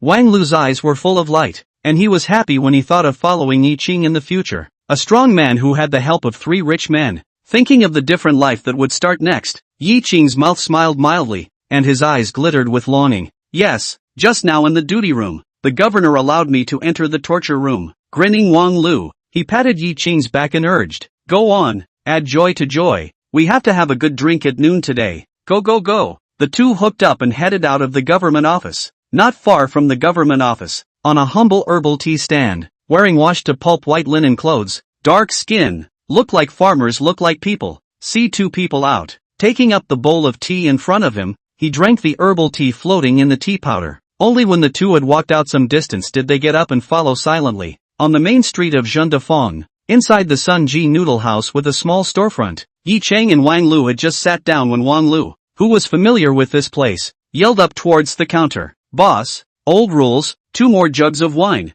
30 or so, wearing a plain plum red cotton dress, average appearance, average figure, eyes through a shrewd female shopkeeper Sun Yang, smile warmly walked over to greet Wang. Ha, congratulations, I'll have to call you king official from now on. This meal is on me today, as a celebration for the king's official. Sun Yang looked at the mandarin black clothes on Wang Lu and smiled even more warmly. We have known each other for a long time. And Wang Lu was not polite, and directly answered with pleasure. Ha, Chang, I'll take advantage of you for once today. Boss Sun, The aggravated tone of the word cheap caused Sun Earnyang to directly roll her eyes with some flair, causing the smile on Wang Lu's face to grow more and more complacent. Only then did she focus her attention on the handsome young man who had long ago glanced halfway with her afterglow, her eyes flickering with waves of light, her voice even more flattering as she asked the king's official, "This young gentleman is really handsome." "Wang official, you have such a friend, why don't you bring it early to let this woman take a look? Not to mention taking care of this woman's business. Come to this woman's store to sit and chat is also good." With some otherworldly words, listening to Wang Lu scowled at Yi Qing and reminded Sun Earnyang, "This is Yi Qing, just came to the government office. You, this noodle shop taste very good. In the future I with him will often come. You have to control yourself. Don't Qing Xiaolang eat noodles did not eat, back to be eaten by you." Instantly, the waves of light in Sun Earnyang's eyes and the winks in her mouth dissipated. Her eyes carried respect, and she solemnly made a rich path towards Yi Qing. "My wife Sun Earnyang has met the Yi official. In the future, this woman's small store will be indebted to you for taking care of it." Yi Qing smiled gently and arched his hand towards Sun Earnyang. "Taking care of it can't be said. For brother Wang to bring me here to Lady Sun, it must be because this place tastes excellent, and it's only right that I should be the one to bother you in the future." Archly polite, humble and courteous, handsome and dignified, the numerous diners in the store had heard the conversation between the three, and they all surreptitiously surveyed Yi Qing with eyes of curiosity and awe, and Sun Earnyang looked more and more respectful. As she straightened up, the rest of her eyes saw a figure across the store. She didn't move and said, "Yi official is really flattering this woman. You guys sit down first, this woman will get the wine for the two of you first." Half a quarter of an hour later, Sun Earnyang, who had been dawdling at the counter for a while, then came over with a wooden tray with 2 jugs of wine on it. When the wooden tray rested on the thick wooden table with a slight sound, interrupting the duo's whispering, Sun Earnyang pushed the wooden plate in front of Yi Qing. Smiling, she pointed to the wooden plate and said, "Yi official, it's your first time here. This woman's store, the most famous is this osmanthus flower brew. How about you try it?" Yi Qing, who was sniffing for the wine, his slender hand paused in the air, and the pupils in his starry eyes shrank violently. The expression remained unchanged, still calmly holding the decanter, and with a flick of his wrist, the bottom of the decanter scratched on the wooden plate, erasing the writing that had been written with the liquor. Smiling gently, she thanked towards Sun Earnyang. "Thank you, Sun Earnyang. This wine is certainly excellent without having to taste it." Chapter 47, Symposium. Sun Earnyang smiled and made a rich and retreated to the counter. "Wow, the yellow osmanthus brew, as the jug is poured, gives off a light sweet osmanthus aroma that makes your mouth tingle," Yi Qing said in a low voice after refilling the wine for the two of them. "Brother Wang, look at me, don't look around. Someone is staring at us." Wang Lu, who had a penetrating mind, immediately stabilized his mind, lifted his wine glass and clinked it to Yi Qing, still with a smile on his face, and said in a low voice, "What do you say? Time to eat and drink less wine." After saying that, Yi Qing tilted his head and drank the really good osmanthus flower brew. Wang Lu, who had immense trust in Yi Qing, gave Yi Qing a natural demeanor and told him some of the rules of the torture chamber. After saying a few words, Wang Lu interjected, "Qing Xiaolang, can you guess who's staring at you?"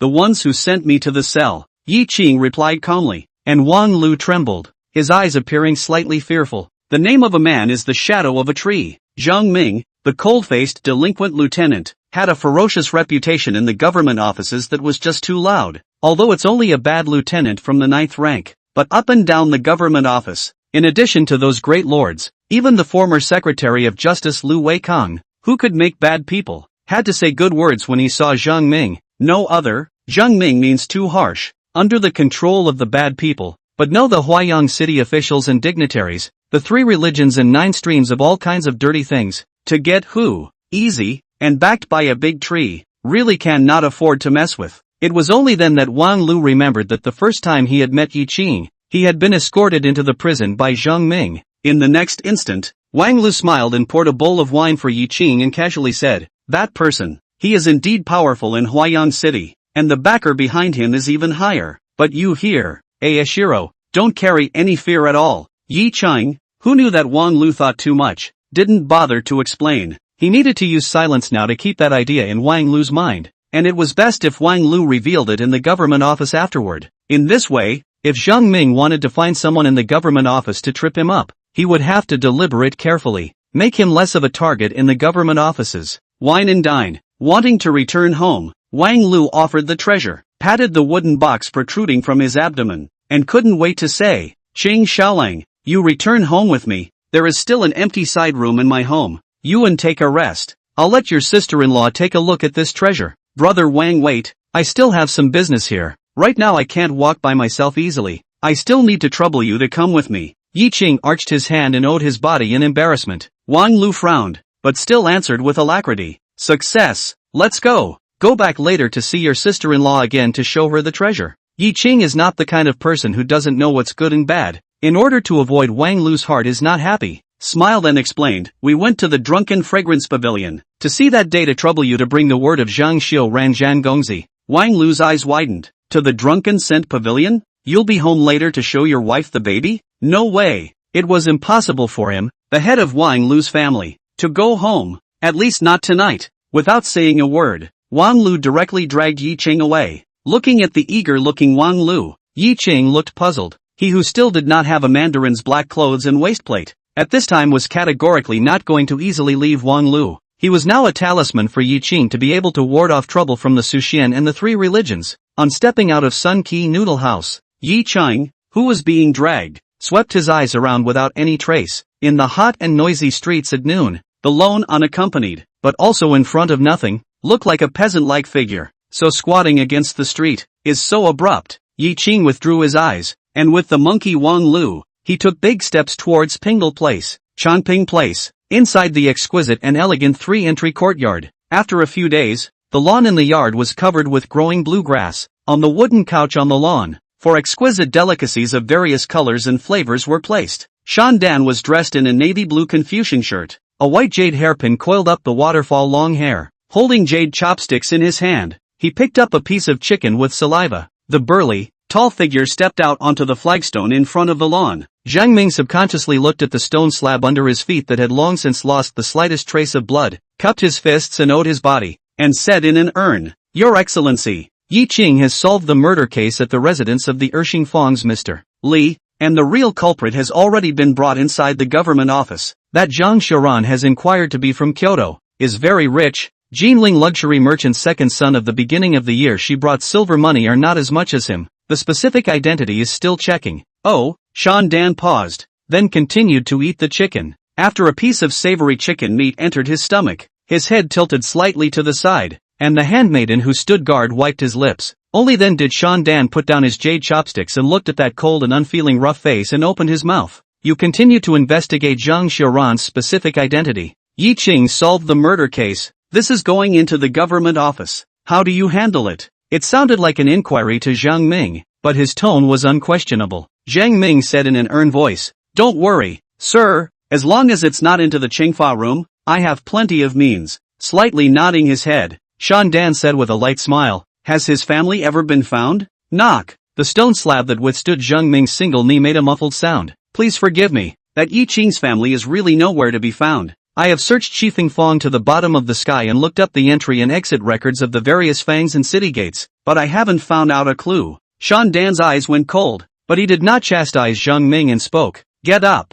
"Thank you, Your Excellency." Zhang Ming got up, but he was still bowing. Shan Dan picked up the jade chopsticks and picked up a piece of fish and said, "This gunman, he really has some skills, but he can't run away from the monk and can't run away from the temple. It's him that my lord is going to clean up, before thinking of taking him in as a dog. Now." "Ha!" Smiling coldly, the crystalline and thornless fish meat entered Shan Dan's mouth and was chewed vigorously by him. Zhang Ming, who was calmly looking at the stone slabs, also had a cold line of sight. He voiced, "My lord, wouldn't it save us the trouble to just get killed?" Shan Dan glanced at Zhang Ming and despised, "Stupid, that Yi Qing is not a cutie. Instead, he's very resourceful, and you also said that he has some stances. Now that it's even in the government office, can you guarantee that it will be handled flawlessly? Those subordinates of yours, if they miss the mark, will surely implicate you, and this Huayang bad lieutenant's position will not necessarily be preserved. And if you make a mistake with your strike, Chan Yumming,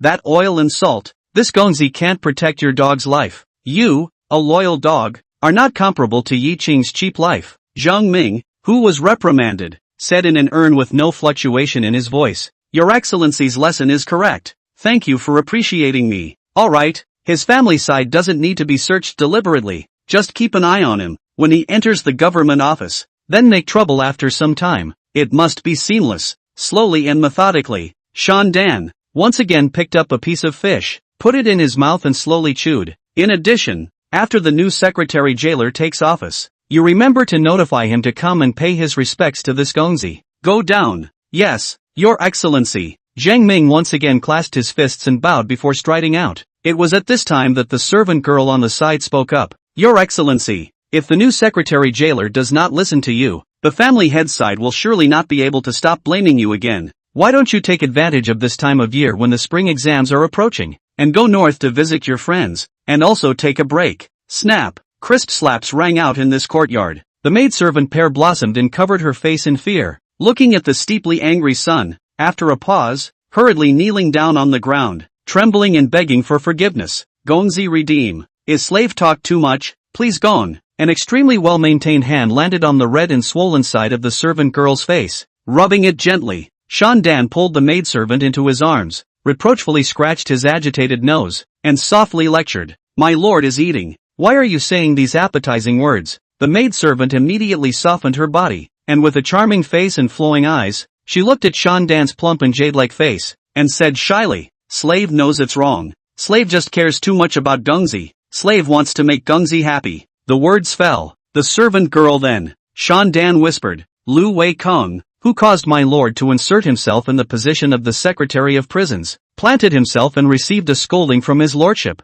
which is another 2 accounts. Right now, it's even entered the government office. You're really impressing this eunuch with your cheap nationality. Springtime is better than fish and water. Shan Dan, who doesn't even eat rice, removes his clothes and uses his maidservant to vigorously vent the stifling of these days. Pingle Place, outside the Drunken Fragrance Pavilion. Yi Chang, who was 20 feet away from the Drunken Fragrance Pavilion, saw the familiar figure from a long distance away. He stiffened and pulled Wang Lu, who was full of bad jokes, and hurriedly said, Wait, let's find a place to hide. Chapter 48, I'm a man and I like beautiful women. The beauty is not far away, and now you're dragging me away from it? Wang Lu, who had resistance written all over his face, turned his head and saw Yi Qing's panicked appearance. Since he had known Yi Qing, Wang Lu had never seen this calm and composed handsome young man like this. Earlier in Huayan prison, he was holding a water-soaked leather whip and was ready to torture Yi Qing. This teenage boy hadn't been afraid either, and instead some well-reasoned words had gotten through to him.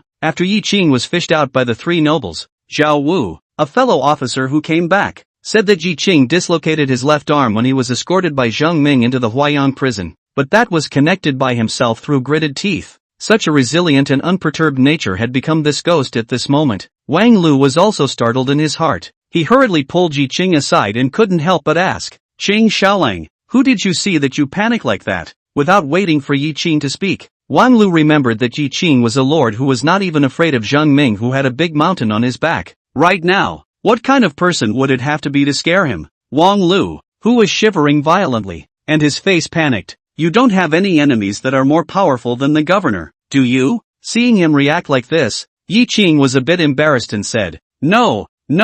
So what? There's a saying that I don't know if you've heard of it before. Big brother Wang, only a woman is a woman. With a turn of his eyes, Wang Lu immediately stretched his head towards Drunken Fragrance Pavilion with a bad smile and opened his mouth to ask, Ashiro, there are still men you can't handle? Yi Qing? As soon as he grabbed the back of Wang Lu's neck shirt, Yi Qing looked at Wang Lu, who was smiling badly, and stared at him coldly. What can't handle a man? Boo! The fist gently landed on Yi Qing's chest. Wang Lu had a I understand everything old brother expression. It's fine. Everyone has different preferences. I don't discriminate against you. Then, Wang Lu celebrated. Luckily, we like girls with shiny waists and big breasts. Otherwise we wouldn't dare to look at your face. You're really handsome. We've never seen a man better looking than you. Boom! Yi Qing, who was thunderstruck, had a buzzing in his head. He looked at the shattered Wang Lu with disbelief, his fists subconsciously clenching. The gentle face began to gloom, and for a moment it was as dark as a cloud over the sun.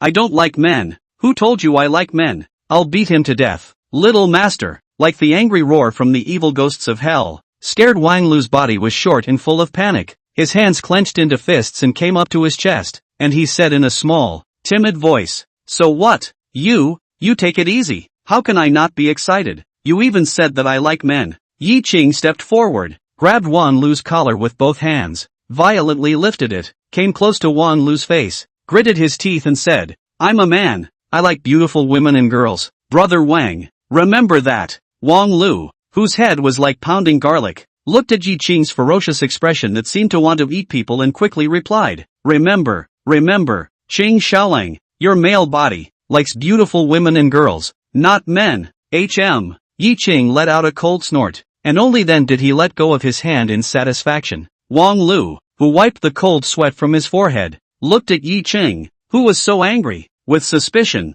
and muttered in a low voice, "It can't be. If you don't like men, how could you possibly get the help of 3 honorable men?" On second thought, he muttered again, "Can it be that Yi Qing really doesn't like men and rejected them, but they never gave up?" Wang Lu, who rebrained another possibility. The more he thought about it, the more he felt sure that he would not guess wrong this time. At this point, a pale voice tinged with dislike rang out from beside the two's ears. "AI, the world's winds, really the world's winds, ah, a clear sky, but even so disregard for the wind and culture, do eyesore behavior ah." Wang Lu and Yi Qing, who were full of surprise, sniffed and forgot about it. Only an old man with a mortar and pestle, hunched over and trembling, could be seen walking towards the distance, those muddy yellow eyes, still glancing at them in disgust every now and then. Yi Qing and Wang Lu's faces turned green, not just because of this old man. Rather, at some point, a circle of people had gathered not far from the duo. Curious, disgusted,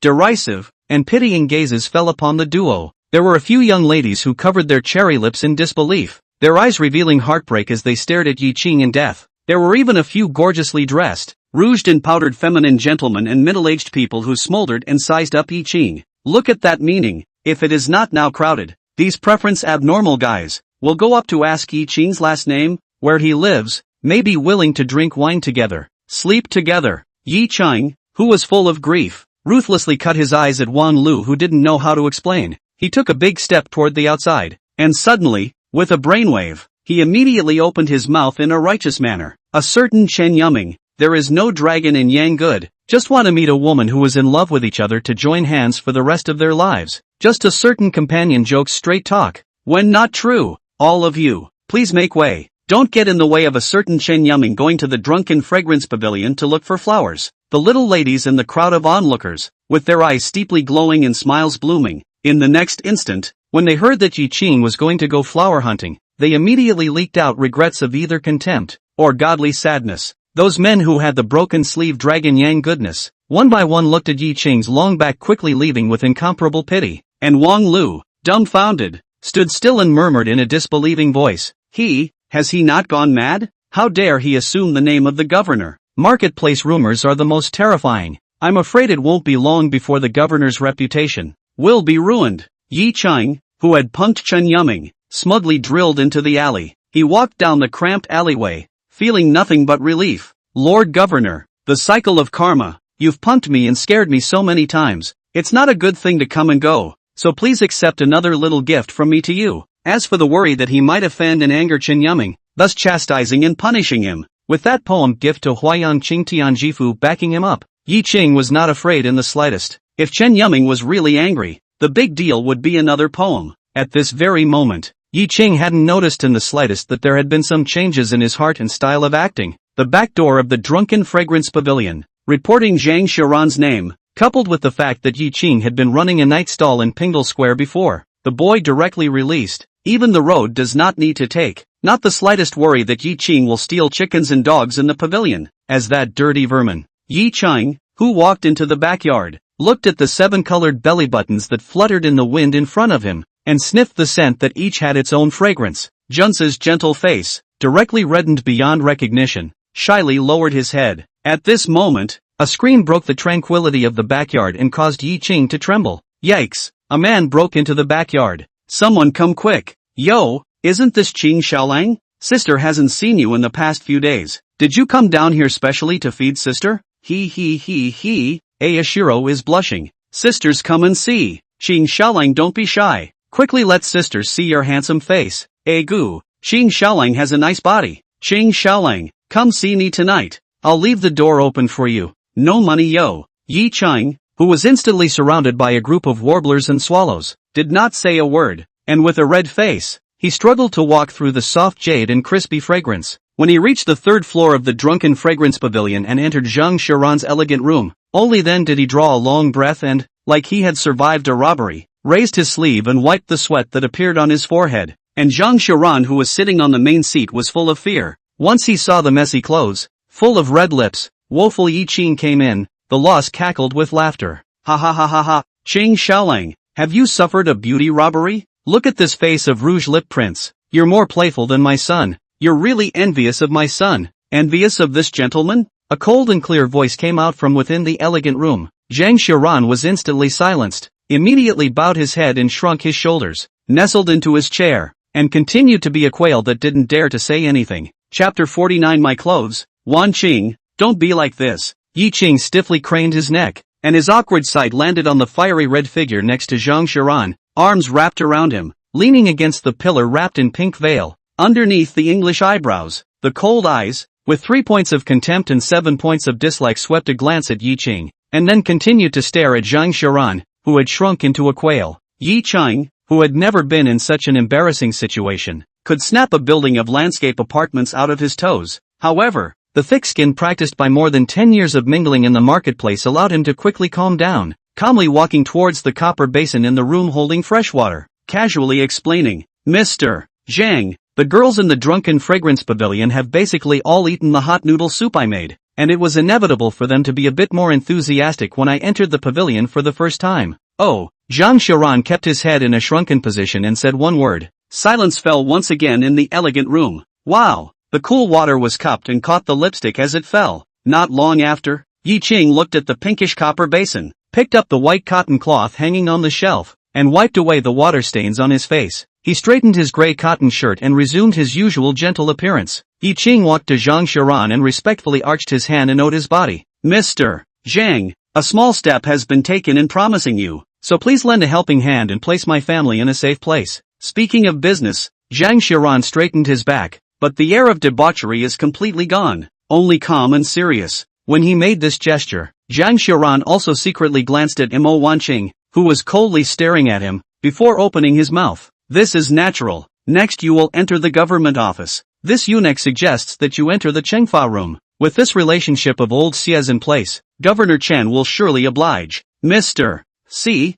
Mo Wanqing twisted her slender jade neck and looked at Yi Qing with some surprise. Yi Qing straightened up and shook his head. I have petitioned the Lord Governor to enter the torture chamber, and have received his permission. The torture chamber? Zhang Xiaoran frowned, looking at Yi Qing's calm and collected appearance. After a few breaths, he then nodded his head and said, since you've already made your choice, then this eunuch will no longer intervene. According to what was said before, the water has been poured down by my lord. What it grows into is up to you. With a grateful face, Yi Qing did not say much and once again arched his hand and owed his body towards Zhang Xiaoran. Watching Yi Qing use the literati salute, Zhang Xiaoran was filled with relief. At this point, Mo Wanqing spoke. Zhang Xiaoran, is that why you won't return to Kyoto for him? Numb. Yi Qing's arched hand, almost uncontrollably clenched into a fist. Damn it, how can one or two of them say something that's highly ambiguous? On the contrary, Zhang Xiaoran stood up with a flustered face and walked towards Mo Wanqing anxiously explaining. It's not because of him, Wanqing, let me explain. It's really not a good time for me to go back to Kyoto. So, Mo Wanqing, who was originally holding her arms, lifted her right hand, and the long sword hanging from her waist was revealed, immediately turning into a well-behaved appearance. Zhang Xiaoran took 2 steps back and softly whispered, the situation over there is unstable, and you know where I am right now, so it's not good to rush back without making some arrangements. Mo Wanqing pushed her thumb. Madaka! The inch-long blade was sheathed, its cold aura flickering within the elegant room. If anyone dares to bully you, this girl will chop him up. Throwing down the gauntlet of dominating words, it made Yi Qing raise his eyebrows, and in his heart, he knew why Zhang Xiaoran was avoiding Mo Wanqing. The girl dared to mess with someone Zhang Xiaoran couldn't afford to mess with. The girl dares to kill the one that Zhang Xiaoran dares not. And, the girl's family history is evident. When the gods fight, mortals suffer. The situation in front of him was no less important, and Yi Qing, who knew this well, silently stepped back.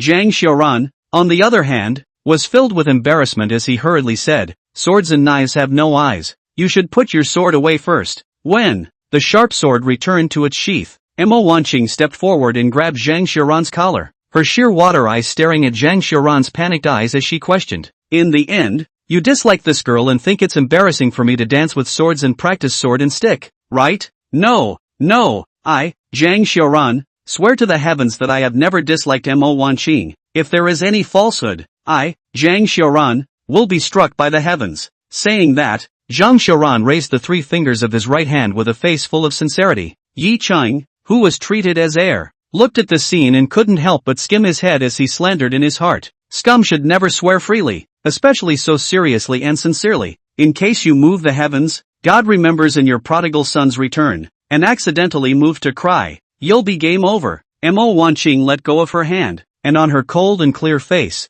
a flash of movement appeared, her sheer water eyes appearing flustered as she moved away from gazing at Zhang Xiaoran. She retreated a step back and pulled away from Zhang Xiaoran, her eyes unnaturally looking away. Just as Zhang Xiaoran's heart rejoiced, he was ready to take advantage of the victory and intensify his attack. Knock knock. Wang Lu, an official of the Huayang Prefectural Government's Criminal Office, seeks an audience with Mr. Zhang. Zhang Xiaoran's expression froze and he frowned, looking at the doorway in displeasure. Mo Wanqing also looked at the doorway with bad eyes. Yi Cheng, who had moved to the door to avoid trouble, opened the door of the house without a trace. Green. Woo woo. Yi Cheng covered Wang Lu, who wanted to speak, and said in a low voice, Mr. Zhang has important matters at hand. Then, Yi Cheng walked out of the elegant room and leaked a gentle and knowledgeable smile towards the 2 people in the room. Then, it closed the door of the elegant room. No more outsiders to disturb. Zhang Xiaoran's eyes lit up, once again assuming the appearance of deep affection, his eyes soft as water. He stepped forward and softly said, Wanqing, I really don't dislike you. Mo Wanqing's face, a pink color surfaced with the naked eye. Zhang Xiaoran, striking while the iron is hot, softly said, Wanqing, you know my nature. If I really dislike you, I would have broken off the engagement with you a long time ago. I have sworn a poisonous oath just now. You have to believe me. Mo Wanqing was struck through the indifference on her face. Like a peach blossom, shyly lowered her head. Her cherry lips just slightly opened, wanting to speak. Boom! Deafening thunder, like the roar of the heavens. It shattered Zhang Xiaoran's deep feelings at once, and his handsome face was incomparably white in an instant. And Mo Wanqing's shyness, also swept away. The delicate face rehangs the refusal of people outside the cold. So what? Wanqing, listen to my sophistry. No, listen to my explanation. Boo! Ow! It hurts! It hurts! Knock! Wanqing, you! I goo! My waist! Jabla! My clothes! Wanqing, don't look like this! Outside the door of the house, Wang Lu had an odd expression and said, Gee, this is really something of immense importance. Qing Xiaolang, I didn't realize that Mr. Zhang liked this kind of tone. Yi Cheng, who had observed 3 breaths of silence for Zhang Xiaoran, nodded in recognition and said, Mr. Zhang's preferences are indeed different. A quarter of an hour later, Mo Wanqing pulled open the door of the house, coldly glanced at the 2 people standing honestly in the doorway, and left with large strides. After the valiant figure disappeared into the 3rd floor, only then did Yi Cheng rush into the house, searching the wretched elegant room for a while before finding the bruised and swollen Zhang Xiaoran from under the collapsed bed and couch. Zhang Xiaoran, whose face was swollen into a pig's head, silently shed tears of grief as he painstakingly pushed away Yi Cheng's outstretched helping hand. It was only after a while that he said in a hoarse voice, Yi Cheng, am I disfigured? The different focus made Yi Cheng silently twist his head over. His shrugged shoulders caused Zhang Xiaoran's grief to reverse its course and shed more clear tears of sorrow. It's over. It's all over. Chapter 50, Sister Bastard. Nose, face and limbs hurt, waist numbness, heart broken and brain confused. Zhang Xiaoran held his waist, which was the least injured, and sat on the only intact chair with Yi Cheng's assistance. He said with a flowery mouth, Luckily, this Gongzi has not practiced a lot of waist and horse kung fu on weekdays, or else he would have to be wasted. Seeing through his stubbornness, Yi Cheng did not say anything. Wang Lu, who followed him in, flattered, Mr. Zhang is really good at kung fu. I really admire him. Zhang Xiaoran, whose face was full of acceptance, looked at Wang Lu appreciatively. If it was in the past, this look must have looked foppish. But now, the swollen right eye that was only a slit, the bright red slap marks all over his face, the 2 lines of red hanging under the bridge of his nose, it made Yi Cheng silently avert his eyes. A few moments later, after Zhang Xiaoran had soothed himself, he saw that Yi Cheng hadn't left and opened his mouth to ask, What is it that you have come to see my lord today? other than to tell my lord about your entry into the government office, so that my lord may shelter your family? Speaking of business, Yi Ching instantly ignored the comical and ridiculous face in front of him and said seriously, I would also like to ask you, my lord, to find some good men to accompany me on my journey. I am afraid that when I bring my family out, they will be intercepted by Shan Dan's men. Shan Dan? Son of the governor of Yangzhou, the four great talents of Huayang, Zhang Ming's backer. These three names that he looked up to surfaced in Wang Lu's mind. The eyes then ran over the two men in front of him for a moment before continuing to maintain a calm demeanor. Yi Qing's meticulousness in ensuring that his family was foolproof gained Zhang Xiran's approval. He thought for a moment and spoke out. This night, around the hour of midnight, you will come and find my lord. Thank you, sir. Yi Qing saluted again, then gave a wink to Wang Lu, who was old and silent. Wang Lu also hurriedly clasped his fists and bowed, retreating. Walking in the corridor on the third floor of the Drunken Fragrance Pavilion, Wang Lu,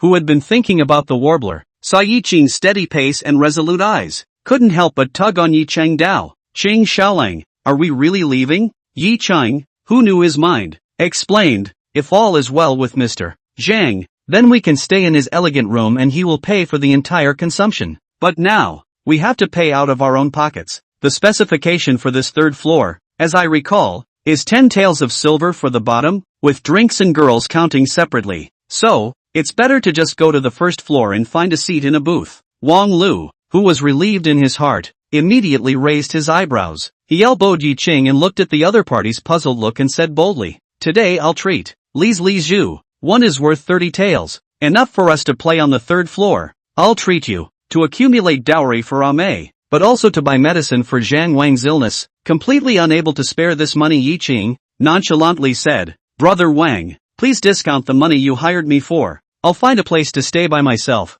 Looking at the uncomprehending Yi Qing, Wang Lu rolled his eyes and directly ignored the spoiler. He called the boy and pulled Yi Qing to open an elegant room on the third floor to play. Refusing the girl's soft grinding and blushing, Yi Qing, carrying 2 plates of snacks and a pot of tea, sat in front of the window mantel that could overlook the inside of the Drunken Fragrance Pavilion, thinking about how to act next, and slowly launched into a daze. Time passed in a breath. 7 colored Chinese lights illuminated the entire Drunken Fragrance Pavilion. The sound of warbling and swirling words filled Yi Qing's ears. A life of paper and gold is just around the corner. This is with the old days in Pingle Square night stalls. Looking at the opposite side of the street in the various flower houses and restaurants those people throw money feeling, can be called the mud. It gave Yi Qing, who was feeling all of this for the first time in person, the illusion that it was like a dream. The events that happened within a few days had caused him to step from outside the attic, into the attic, and even more so, to ascend to the third floor of this Drunken Fragrance Pavilion. Once the hour is up, Yi Qing walked to the main hall of the elegant room, heard the swinging voices coming from the next bedchamber, and shook his head helplessly. He voiced out, Brother Wang, you're busy. I'll leave first. Okay, you go first. I'm being intense. Panting words came out from the bedchamber. Yi Qing, who was somewhat embarrassed, touched his nose and took a step towards the outside. Between a few hours, the elegant room that had been chartered by Zhang Xiran had already recovered from being in a mess to its former opulence. Greetings, Mr. Zhang. Yi Qing respectfully arched his hand and owed his body. His eyes fell on Mo Wanqing, who had returned at some point, and the middle-aged man whose appearance was not impressive, but always felt familiar. Zhang Xiaoran, who wore a white veil drapery cap on her head to hide her face, saw Yi Qing come in. Then he spoke out, tonight you are lucky. With Wanqing accompanying you, you are bound to be unhindered. Yi Qing, who was shocked in his heart, looked at the cold as ice Mo Wanqing. Even with all the resistance,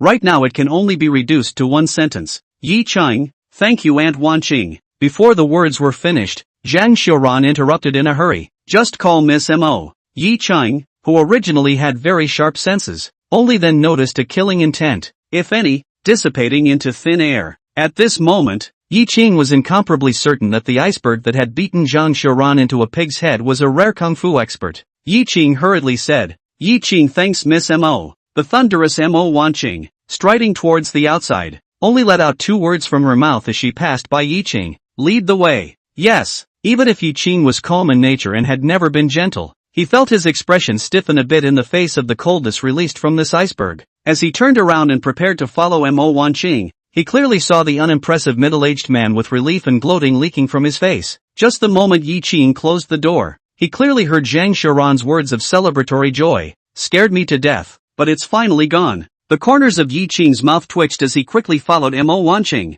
Under the eyes of the drunken fragrance pavilion's crowd of girls and boys who were in awe, and in the looks of covetous salivation from the crowd of benefactors, the duo walked within the crowded Pingdal Square, and wherever they passed, pedestrians automatically avoided and gazed in amazement. It made Yi Qing, who always liked to hide himself away, feel uncomfortable. He turned his head slightly sideways, and the rest of his eyes glanced at the fiery red figure that ignored all of this and followed 2 steps behind him. In his heart, he said, "Truly for a strange woman." With Mo Wanqing there, the closed gate of Pingdal Place was unimpeded, and the bad guys and Yangzhou guards patrolling the city's main street all ignored Yi Qing and the 2 of them. This scene shocked Yi Qing greatly. Thinking about Mo Wanqing along the way did not take out the waistplate. The clothes on the body also has no pattern, and these people seem to all recognize Mo Wanqing General. Yi Qing, who could not write his sister, could only blame it all on the fiery red cloak on his body that was completely different from his nature. Half an hour later, several days have not set foot in the Qifeng Square. Do not see the slightest light.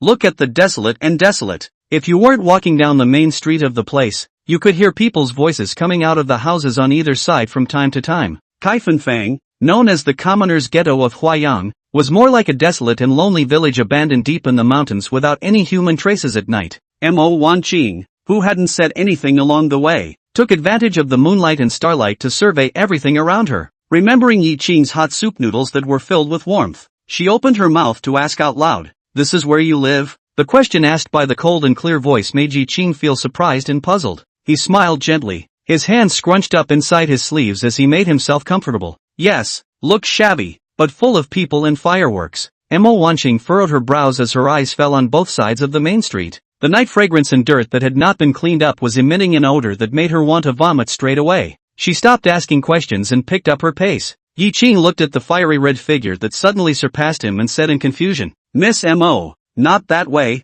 we should turn east." The fiery red figure froze in place. At that moment, Mo Wanqing leapt back violently, drawing a beautiful fiery red arc under the moon and landing in front of Yi Qing. "Come out." Chapter 51. Sister. Brother is back. Ahead, a dark shadow, under the night, slowly appeared. The sound of light footsteps, in this silent Qifeng Square, was like thunder on the ground, very explosive. Yi Qing subconsciously clenched his fists and bent his body slightly, assuming the stance of putting you, Madaka. The sharp sword was sheathed, and the 3-foot green blade was held in Mo Wanqing's hand. She turned her wrist, and the sword turned the bright moonlight into a blazing sword blade that shone in the face of the visitor. The black shadow stopped his figure at once and sidestepped the eye-shattering sword blade. A familiar voice entered Yi Qing's ears. "Qing Xiaolang, that day we agreed that I would have time to eat your hot soup noodles. Why haven't I seen you these past few days?" Zhang Shua, the delinquent who was usually in charge of opening and closing the doors of Pingdal Square, had a teasing smile on his face.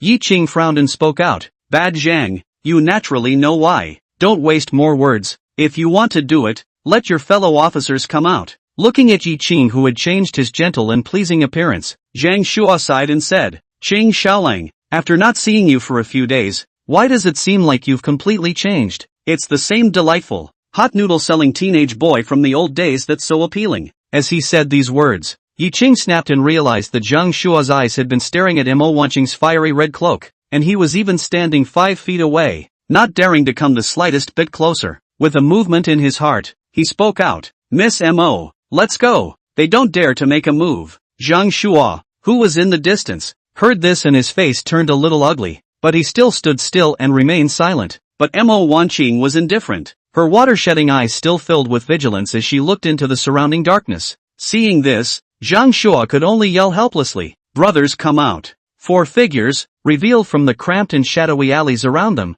stepped out onto either side of the main street. Yi Qing remembered clearly that 2 of these 4 people were the bad guys he saw patrolling the streets this night. It became clear in his heart that they had been followed long ago without realizing it. It was no wonder that the undesirables were called the most powerful existence in the bright side of the divine enlightenment, spying on intelligence. As the people came out, Mo Wanqing raised her rapier flatly, and her fiery red cloak suddenly opened up, matching her tall body, completely obscuring Yi Qing's figure. One of them respectfully cupped his fists and bowed towards Mo Wanqing. "Miss, no offense, but please make it easy and let us have the person behind you. My master will definitely have a generous gift for you." Mo Wanqing didn't pay attention to this person and just said coldly and clearly, "Get lost." The expressions of the 5 delinquents were suddenly as gloomy as water, but they didn't dare to make the slightest movement. In the next instant, the slender legs wrapped in green clothes took a step. The 5 delinquents immediately retreated 2 steps back, and even took out their waist-tipped sticks, fearfully guarding against Mo Wanqing's attack, and they were greeted with disdain and mockery in Shearwater's eyes.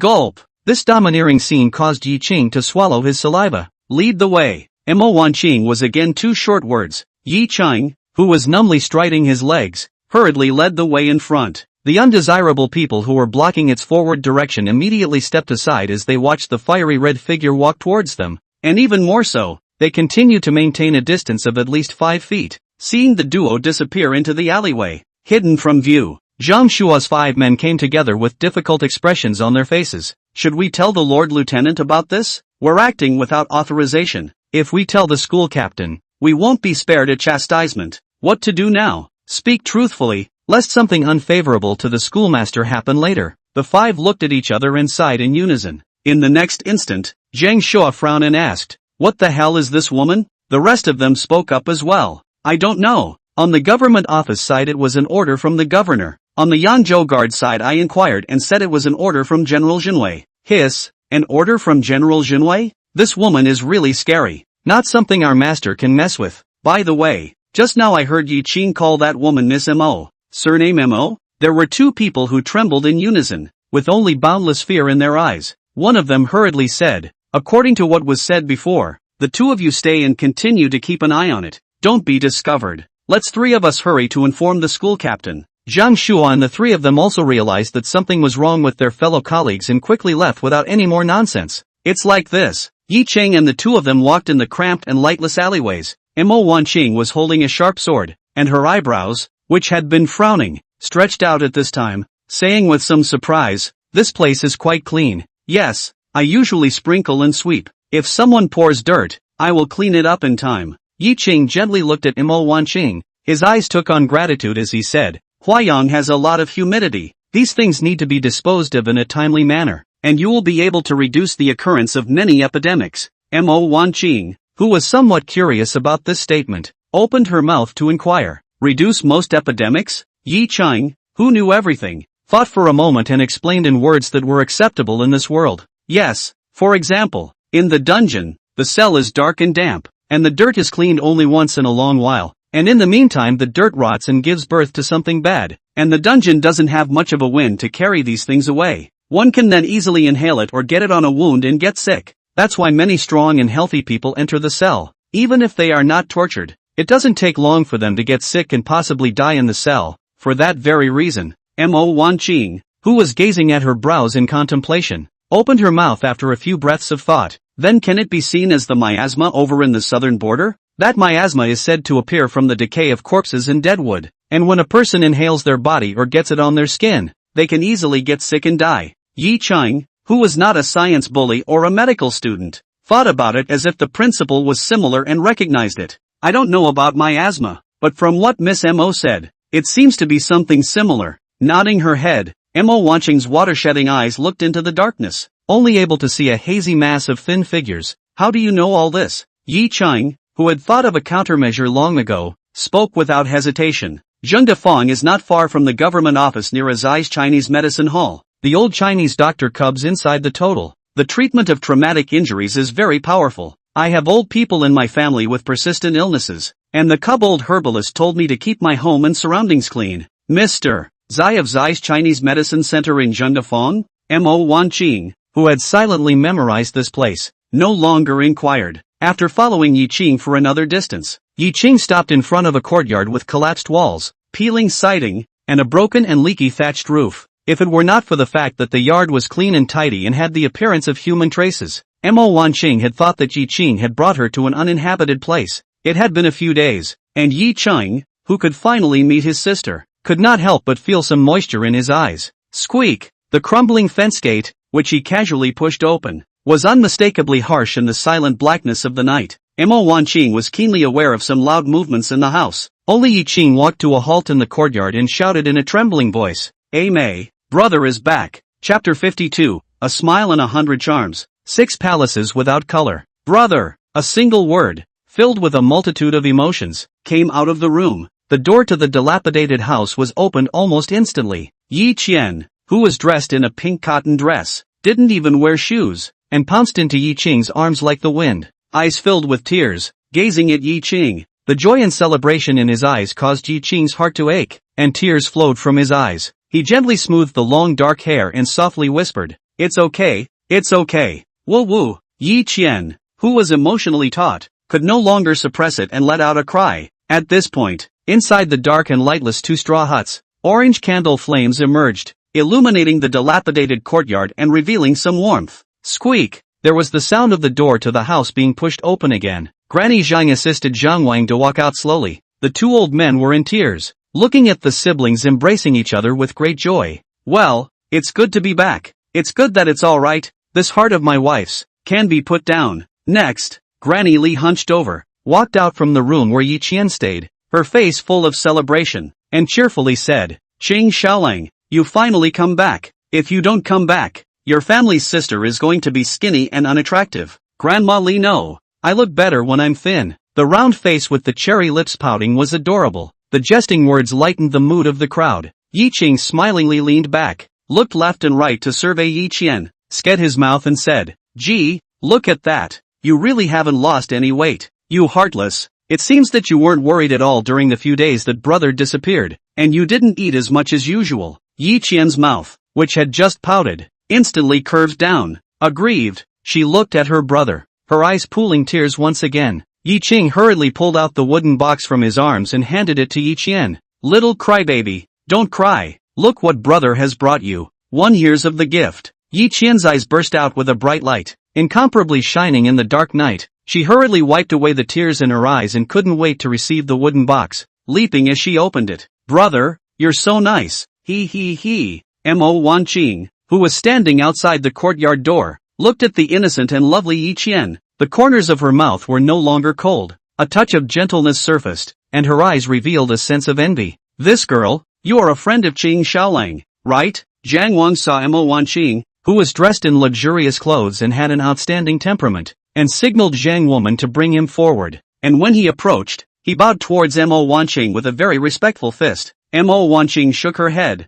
facing the old man. She was very courteous as she cupped her fists and owed Zhang Wang and softly said, "Not his friend. This girl was entrusted by someone to help Yi Qing to bring you guys to a safe place." As soon as he heard this, the respect on Zhang Wang's face grew thicker and thicker as he once again cupped his fists and bowed. "I'm sorry to trouble you, girl." "No trouble. The night is long and dreamy, but please ask the old man to pack up his fine things now, and we will leave immediately." Mo Wanqing lifted her steps forward, in a position to help clean up. Yi Qing looked at Mo Wanqing, who knew how to be polite and gentle with the old man, and the admiration in his eyes intensified. He took a step forward, blocking Mo Wanqing's path, and bowed with an arch. "I don't dare to bother Miss Mo. We'll just do this kind of small thing." Yi Qian, who couldn't be bothered to appreciate Li Zhu, also hurriedly smiled towards Mo Wanqing. "You rest, pretty sister. It's no trouble." After saying that, she pulled Yi Qing and ran into the house, and the brother and sister duo cleaned up neatly with their hands and feet. Pretty sister? Mo Wanqing, who had a sweetheart, smiled even more at the corners of her mouth. But in a few moments, the three of them, who hadn't brought much with them, packed up, and the two old men headed out with the support of their brother and sister, and said goodbye to Grandma Li. After sending the two old men out of the courtyard, Yi Qing came to Mo Wanqing's side and after whispering something, he arched his hand and bowed. An ingot of 10 taels of silver was flung to Yi Qing by Mo Wanqing. He turned around and returned to Grandma Li, handing over the silver ingot he had just gotten. "Granny Li, thank you for taking care of me these days." Without giving the other party a chance to refuse, Yi Qing turned around and ran away, and reminded, "Keep this silver, cut it up and use it." Granny Li held the heavy silver and looked at Yi Qing's departing back, relieved and worried. The boy, he knows what he's doing. It's heartbreaking. Mo Wanqing, who hadn't gone far, incorporated the conversation between the two into her ears, and looked at Yi Qing, who was running over, full of gentle smiles, and her eyes were no longer that cold. "Thank you, Miss Mo." Yi Qing, who ran over, once again bowed respectfully. Mo Wanqing, who was silent, continued to move forward. Yi Qian saw that her brother had returned and jumped up and ran to Mo Wanqing's side. Innocent and cute, she made a Wan Fu salute after her fashion, looking at Mo Wanqing's delicate face that was as cold as an iceberg with eyes full of stars. Pretty sister, my name is Yi Qian. Qian is in sinful shadow. Can you tell me your name? With all the charm and an innocent smile, Yi Qian exudes a loveliness that not many can resist. The iceberg was melted, and Mo Wanqing smiled gently. My name is Mo Wanqing. Little sister, you're pretty too. Yi Qian, who pouted her lips, said seriously, I am at best good looking. I can't say it's pretty. You're pretty as if you came out of a painting. Then she recited with a flourish. A glance back gives rise to 100 winks, and the 6 palaces are colorless. This poem is about you, pretty sister. Mo Wanqing, who was complimented on her jade skin and powder, said with bright eyes, little sister, you still know how to compose poems. This poem is really good. However, my sister is not as beautiful as the poem says. On the contrary, when you grow up, you'll surely have a smile back and 100 winks of the city. Saying that, the jade-moist fingers scraped Yi Qian's upturnagaric nose. Grinning, Yi Qian proudly said, my brother made this poem. Isn't my brother great? Mo Wanqing, who already knew that Yi Qian's poetry was peerless, still couldn't help but look at the long back in front with stunning eyes when she heard this. In the next instant, Yi Qian pursed her lips tightly and said seriously, I don't want to be as good looking as my pretty sister. Just plain looking. At once, Mo Wanqing's heart violently ached as she looked at Yi Qian's delicate appearance of a good person at the beginning of her life. A feeling of pity arose, and subconsciously stretched out his palm with thin calluses, placing it on Yi Qian's head and gently rubbing it. Yi Qian, who felt comforted, her eyes flickered and seemed to have made a great decision as she stood on her tiptoes vigorously, wanting to get closer to Mo Wanqing's ear. Mo Wanqing, who liked Yi Qian as a cute and lovable little girl, bent her head obediently, only to hear the quirky Yi Qian make a sneaky appearance and whisper, pretty sister Inc., I'll tell you a secret on the sly. Not only does my brother write awesome poetry, he also has a handful of calligraphy that private tutors want to be his disciple. Mr. Zhang of the private school said that if my brother's characters were to flow out, he would surely become a calligraphy master of his generation. Mo Wanqing, who had a light in her eyes, frowned slightly in the next instant, but looking at Yi Qian's naive appearance, just for a moment, she resumed her gentle big sister's smiling face, and similarly whispered, then my sister will have to find a chance to see how good your brother's handwriting really is later. However, you secretly told your sister the secret. Surely your brother didn't let you say it. Aren't you afraid that your brother will teach you a lesson? Yi Qian, who had a weak heart, shrunk her head, glanced at the unaware Yi Qian with a thief's head, and then stood up her chest, pretended to be fearless and righteous, and patted her budding breasts and said,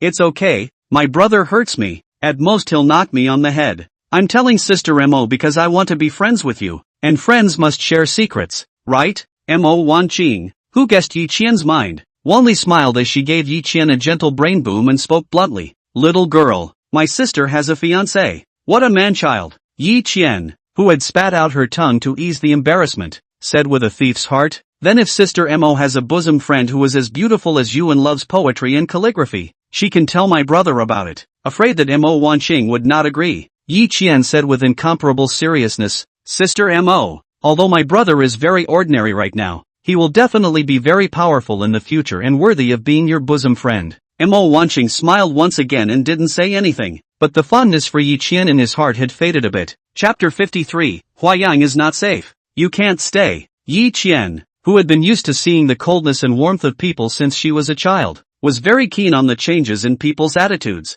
Immediately, she noticed that Mo Wanqing's attitude towards her had changed and was a bit rusty. Already intelligent, she instantly understood what was going on. The big watery eyes showed remorse and loss. She looked guiltily at Yi Qing, who was assisting Zhang Wang in front of her, and her mouth curved down a bit. In the next instant, Yi Qian's smile remained the same, and with a bright smile to Mo Wanqing, she walked over to Granny Zhang to help her move forward. The back of the two oldest and two youngest depending on each other made Mo Wanqing's heart a little complicated. She knew why Yi Qian had behaved like that just now, and the party's boredom lessened a little. She lamented in her heart, to want to change a humble fate, to do anything and everything is honorable, but even more pathetic. Just as the four of them walked out of Qifeng Square and were about to step onto the 30 feet long and 5 feet wide Dongfeng Bridge, Yi Qing looked distantly at the dark and lightless, even more so, no human traces of the bridge, frowned, alert, something's not right, there's no candlelight on the bridge, and no more patrols. Mo Wanqing's originally sheathed sword was once again drawn out.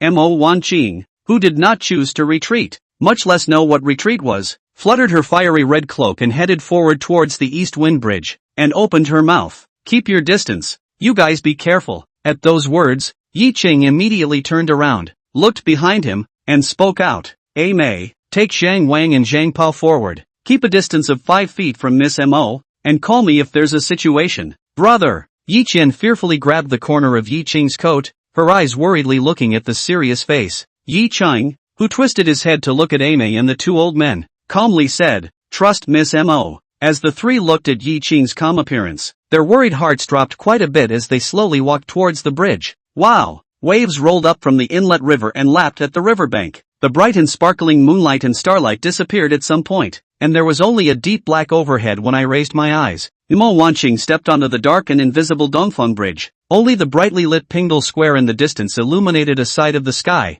guiding the way for her. Ears slightly moving, holding her breath. Mo Wanqing, water-shedding eyes and the intention of gravity deeper and deeper. The footsteps forward also more and more slow. Tick! The sudden sound of dripping water caused Mo Wanqing to sidestep violently, her right foot stepping on the ground, and the long sword in her hand diagonally lifting towards her left side. Dangling! The sound of gold and iron striking each other was like thunder on the silent bridge. The swords clashed and brought up stars of fire. A pair of cold and unfeeling eyes flashed before Mo Wanqing's eyes. Knowing the enemy's position, Mo Wanqing, who was standing in a bow stance, closed her sword and leaned back to avoid the other party's slash, and rose up to stab straight. This stab was swift and fierce. Rip! The sound of clothing breaking appeared. Mo Wanqing, who had gained the upper hand, shook her wrist and turned her stabbing sword into a pick. The feeling of the tip of the sword not entering the flesh and blood made Mo Wanqing step forward and twisted her waist to rotate the sharp sword that was not retracted, like a gyroscope stabbing forward. The next instant, the old force skimmed over. The new force had not yet been released, and Mo Wanqing, who could not change her stance in time, violently fell down. The whistling wind flew over her head. The hair that hadn't yet fallen was chopped off a few strands by the horizontal slash. Mo Wanqing, who had avoided this god-awful chop, propped up the ground with her hands and without hesitation, rolled on her ass. The clean and neat fiery red cloak was stained with dust and sewage. Mo Wanqing, who had risen and half-squatted, looked at the front with an expressionless face, her ears moving slightly. Tap! Clear footsteps appeared 2 feet in front of her and quickly moved away. A few breaths later, only then did Mo Wanqing stand up, and that's when the bright waning moon that had been hidden away had only just poked its head out of the thick dark clouds. The green brick paved, uninhabited Dongfeng Bridge was revealed to the crowd. Only then did Mo Wanqing lower her head and look at the sharp sword in her hand. The tip of the sword was coated with half an inch of crimson. Swish! A beautiful sword flower brought up an eye-catching sword blade that flashed across the bridge.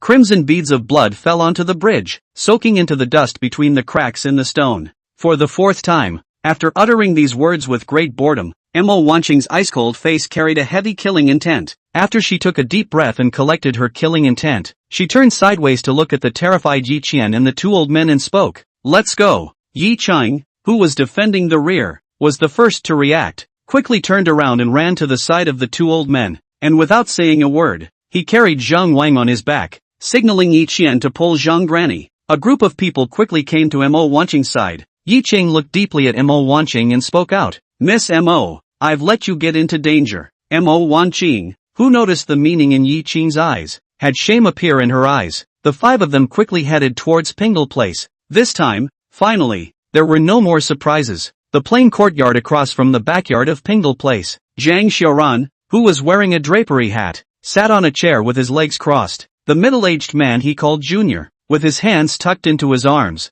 sat boredly on the connecting porch under the eaves of the house. At this point, his ears twitched and he got up and walked over to the courtyard door. Open the door. Unquestionably cool voice, causing Junior to drop his defenses. He hurriedly lifted the bolt and opened the courtyard door. As Mo Wanqing walked past him, she smelled a hint of blood. Junior's brow furrowed as he inquired, who is the other party? Mo Wanqing, who didn't care about Junior, walked over to Zhang Xiaoran and spoke out. Huayang isn't safe. You can't stay. Hearing the concern in Mo Wanqing's words, Zhang Xiaoran stood up violently, reached out and lifted up the fiery red cloak, looked left and right, and said with incomparable concern, Are you injured? Mo Wanqing, whose eyes were a bit gentler, did not stop Zhang Xiaoran's movements, but only shook her head slightly. Xiao San also when the 2 people talked between, just like an ape, like a monkey, skillful and noiseless on the roof, disappeared. After checking to make sure the other party was fine, Zhang Xiaoran was relieved. He said morosely,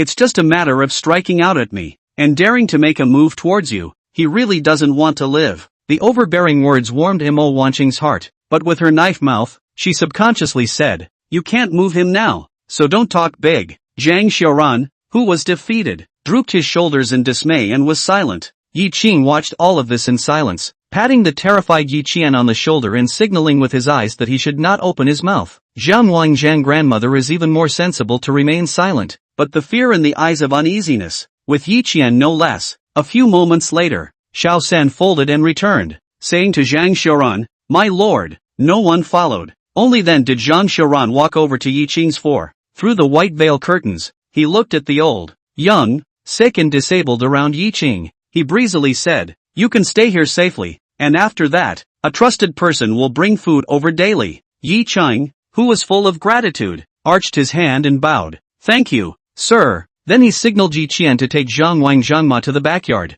After the silhouettes of the three disappeared from sight, Yi Qing could not be denied. "Please go ahead, Mr. Zhang. I won't excuse myself. You are truly a rare smart-ah." Zhang Xiaoran hugged his arms and sighed. "I didn't expect that my lord would use you so soon." After saying that, he took a step towards the outside of the courtyard, reaching out and patting Yi Qing's shoulder as he passed by. "A mansion has been arranged for you near the government office. After tomorrow, if there is no important business, you will wait in the mansion." Mo Wanqing and Xiao San then followed. Just as Mo Wanqing walked to Yi Qing's side, Yi Qing arched his hand and owed his body. "Thank you for this night. Please stay. I have something to tell you." Chapter 54, A New Little Brother in the Torture Chamber. Named Yi Qing. Mo Wanqing stopped and turned to look at Yi Qing. "I apologize to you on behalf of my sister." Yi Qing, who bowed with an arching hand, looked incomparably sincere. Mo Wanqing, who understood what was going on and didn't care much about it in the first place. Her eyes went cold and she was about to leave in a smooth manner. Yi Qing,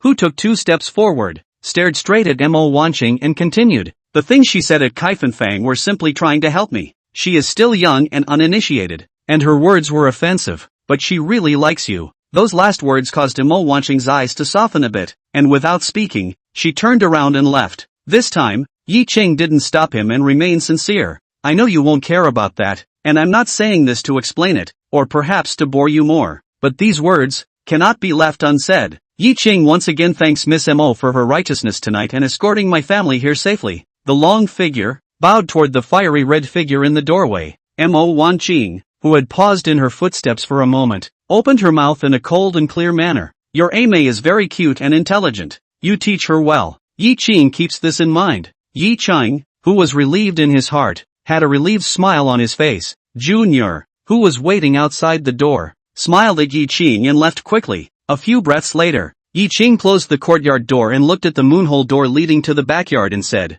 "Come out." Cute, petite, round face, leaking from the door, hung with guilt. "Brother, I've done something wrong." Yi Qian finished timidly, and when she saw Yi Qing waving at her, she immediately flew and ran into her brother's arms. Yi Qing, who was gently stroking Ame's head, was heartbroken and blamed himself. "It's my brother who didn't do enough to worry you. You trust your brother to make you a good life in the future, but you can't do that kind of thing in the future." Yi Qian, who had tears in her eyes, didn't say anything, and relied on Yi Qing's broad chest as she nodded. The next instant, Yi Qing pulled Ame away from his arms, bent down, wiped away Yi Qian's tears, and leaked out a praising smile and said, "Ame is really inviting. That Miss Mo can be high and cold. She was indifferent to me, but she talked so much to Ame and even smiled at her. He, that's right, and don't look at whose Ame I am." Stinky Yi Qian broke into a smile and raised her head proudly. Yi Qing, who had given Ame a head touch, smiled.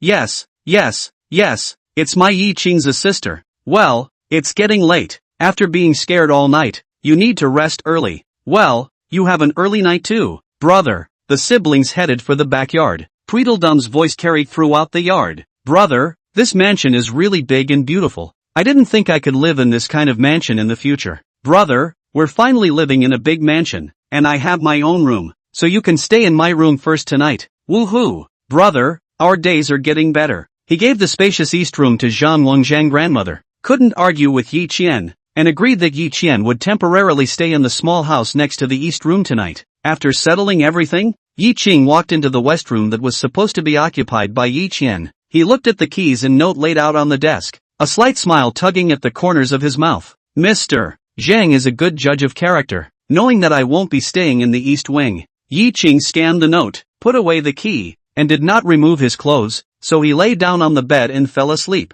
Not long after, the sound of steady snoring sounded, and Yi Qian, who had temporarily stayed in the small house, lay on the bed that was still wide and fluffy for her. There was a complex glint in the large, soulful eyes. Not long after, only determination remained in Yi Qian's eyes. She looked sideways to the west, and her gaze seemed to pass through the door of the house and saw Yi Qing sleeping in the west room. She softly said, "Brother, in the future, I will definitely not let you work this hard, and I will definitely not let you stoop to the level of others." The next day at the beginning of the hour, Yi Qing came to a small, but clean and tidy one-entry courtyard that was 2 streets away from the government office and only a quarter of an hour or so on foot. Inside the house is fully furnished, the sleeping cabinet is ready for a change of clothes, and there are 30 taels of broken silver on the bed and couch, so that Yi Qing can use it on a daily basis. This careful arrangement made Yi Qing sigh with emotion. Even if this is a deal, this debt of favor, it's hard to repay. Thinking about it, Yi Qing removed his clothes and walked naked to the water well in the courtyard. He squinted up at the blazing sun rising in the east,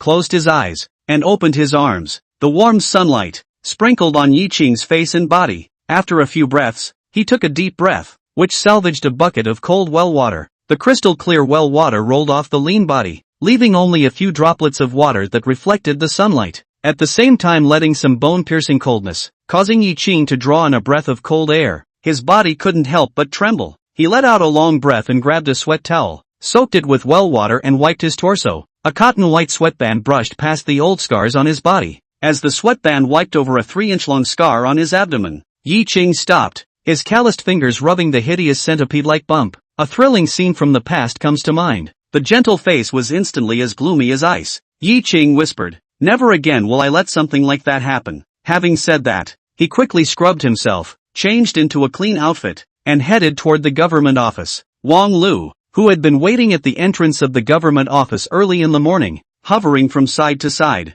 when he saw Yi Qing, who was wearing a green cotton coat in the distance, with his hair wrapped up in a white sash and a gentle smile on his face. He looked as gentle as jade. His eyes lit up and he smiled as he ran over and said, "Qing Xiaolang, I was worried that you wouldn't come this morning." Yi Qing couldn't help but laugh as he looked at Wang Lu, who had a weak step and 2 black bags under his eyes. "Brother Wang, you have to know moderation, otherwise, you won't be able to deliver at your sister-in-law's place." The complacent Wang Lu, holding his waist, bragged with a look of invincibility. "That's fine, our body is in good shape. You don't know, yesterday I fought 2 phoenixes with 1 dragon. I didn't sleep all night." After saying that, Wang Lu had a swaggering smile on his face, smashing his mouth with a face full of reminiscence. Grinning, Yi Qing shook his head in amusement. "Brother Wang, let's go. Today is my first day on duty. You have to protect me a bit." "That's natural. We used to be jailers. We're familiar with those officials in the torture chamber. Don't worry, with me here,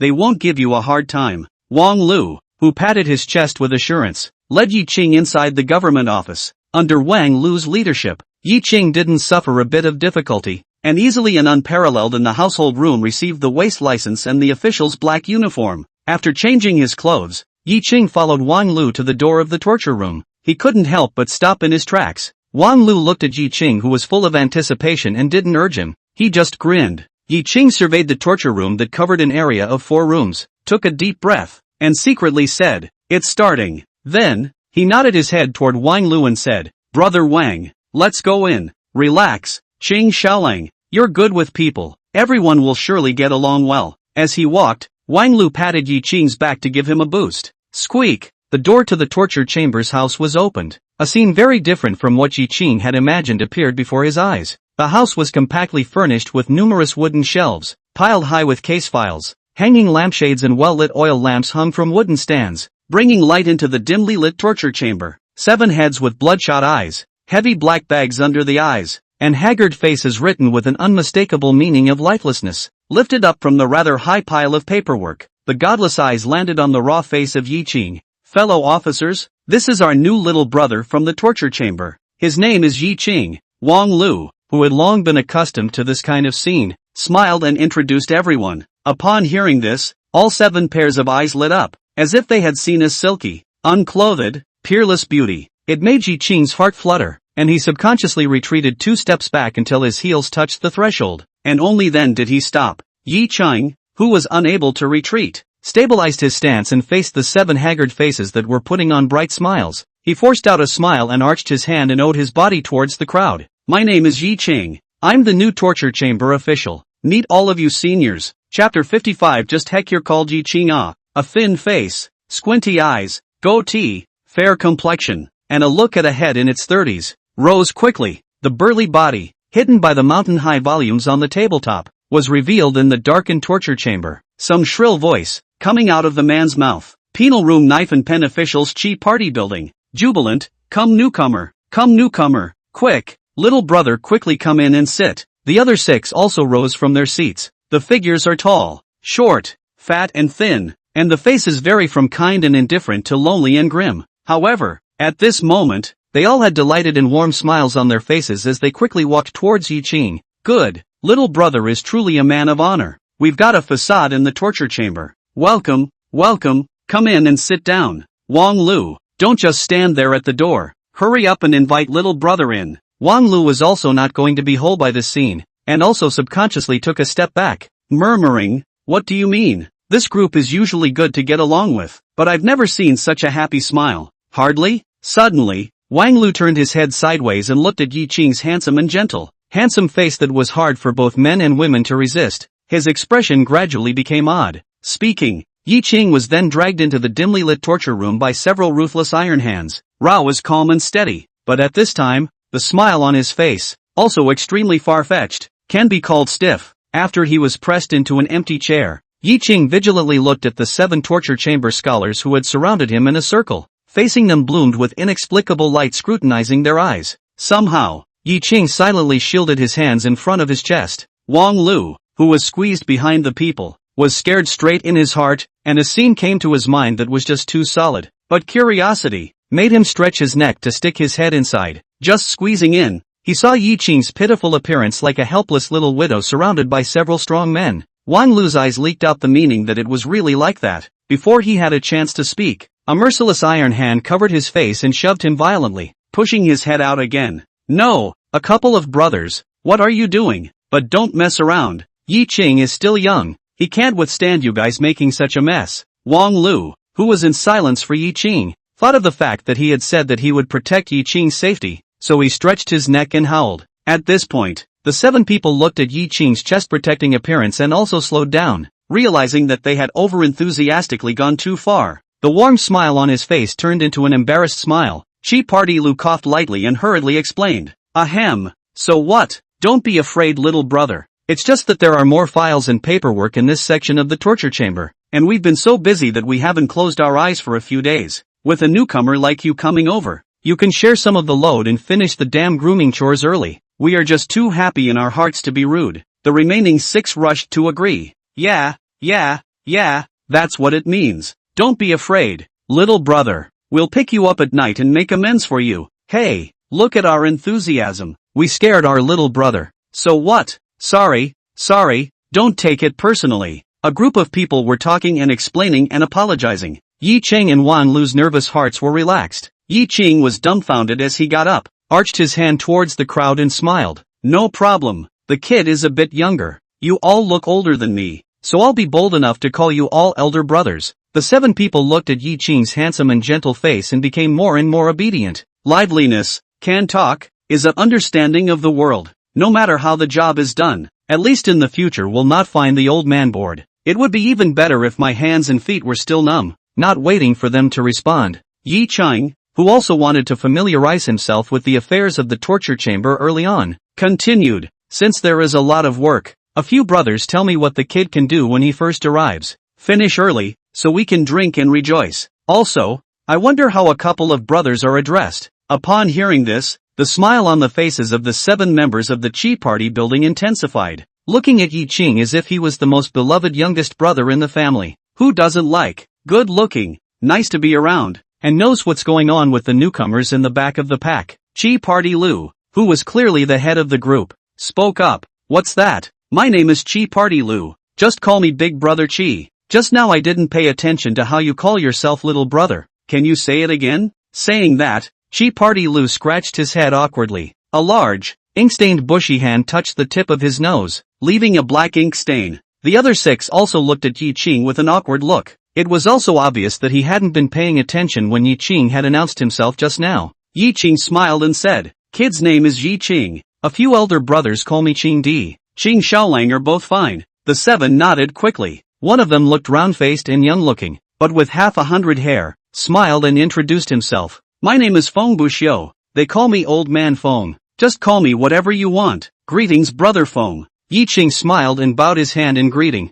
Just as the next person was about to introduce himself, the bushy hand violently grabbed Yi Qing's collar and violently pulled Yi Qing in front of him. Shidong was already small, squinting eyes became a slit as he stared at Yi Qing dead in the face, a scowl written all over his thin face. His voice, already somewhat shrill, turned as harsh as a duck's as he growled, "Just heck you're called Yi Qing." Feng Buxiu hurriedly grabbed Chi Party State's thick arm and said with a face full of panic, "Old Chi, calm down, don't be impulsive." Wang Lu also hugged Chi Party Kingdom's waist from behind, disconcerted and dissuaded. "Big brother Chi, what's wrong with you? Yi Qing has messed with you before?" The rest of the people were also filled with puzzlement, looking very puzzled at the incomparably angry Chi Party Kingdom. However, this involved a grudge between the two of them, and other than good old Feng Buxiu, the other 5 didn't move, fighting to wait and see first. Only a sad and angry roar could be heard coming out of Chi Party Kingdom's mouth. His grandma, "It is this Yakuza thing, causing us to stay up all night for the past few days,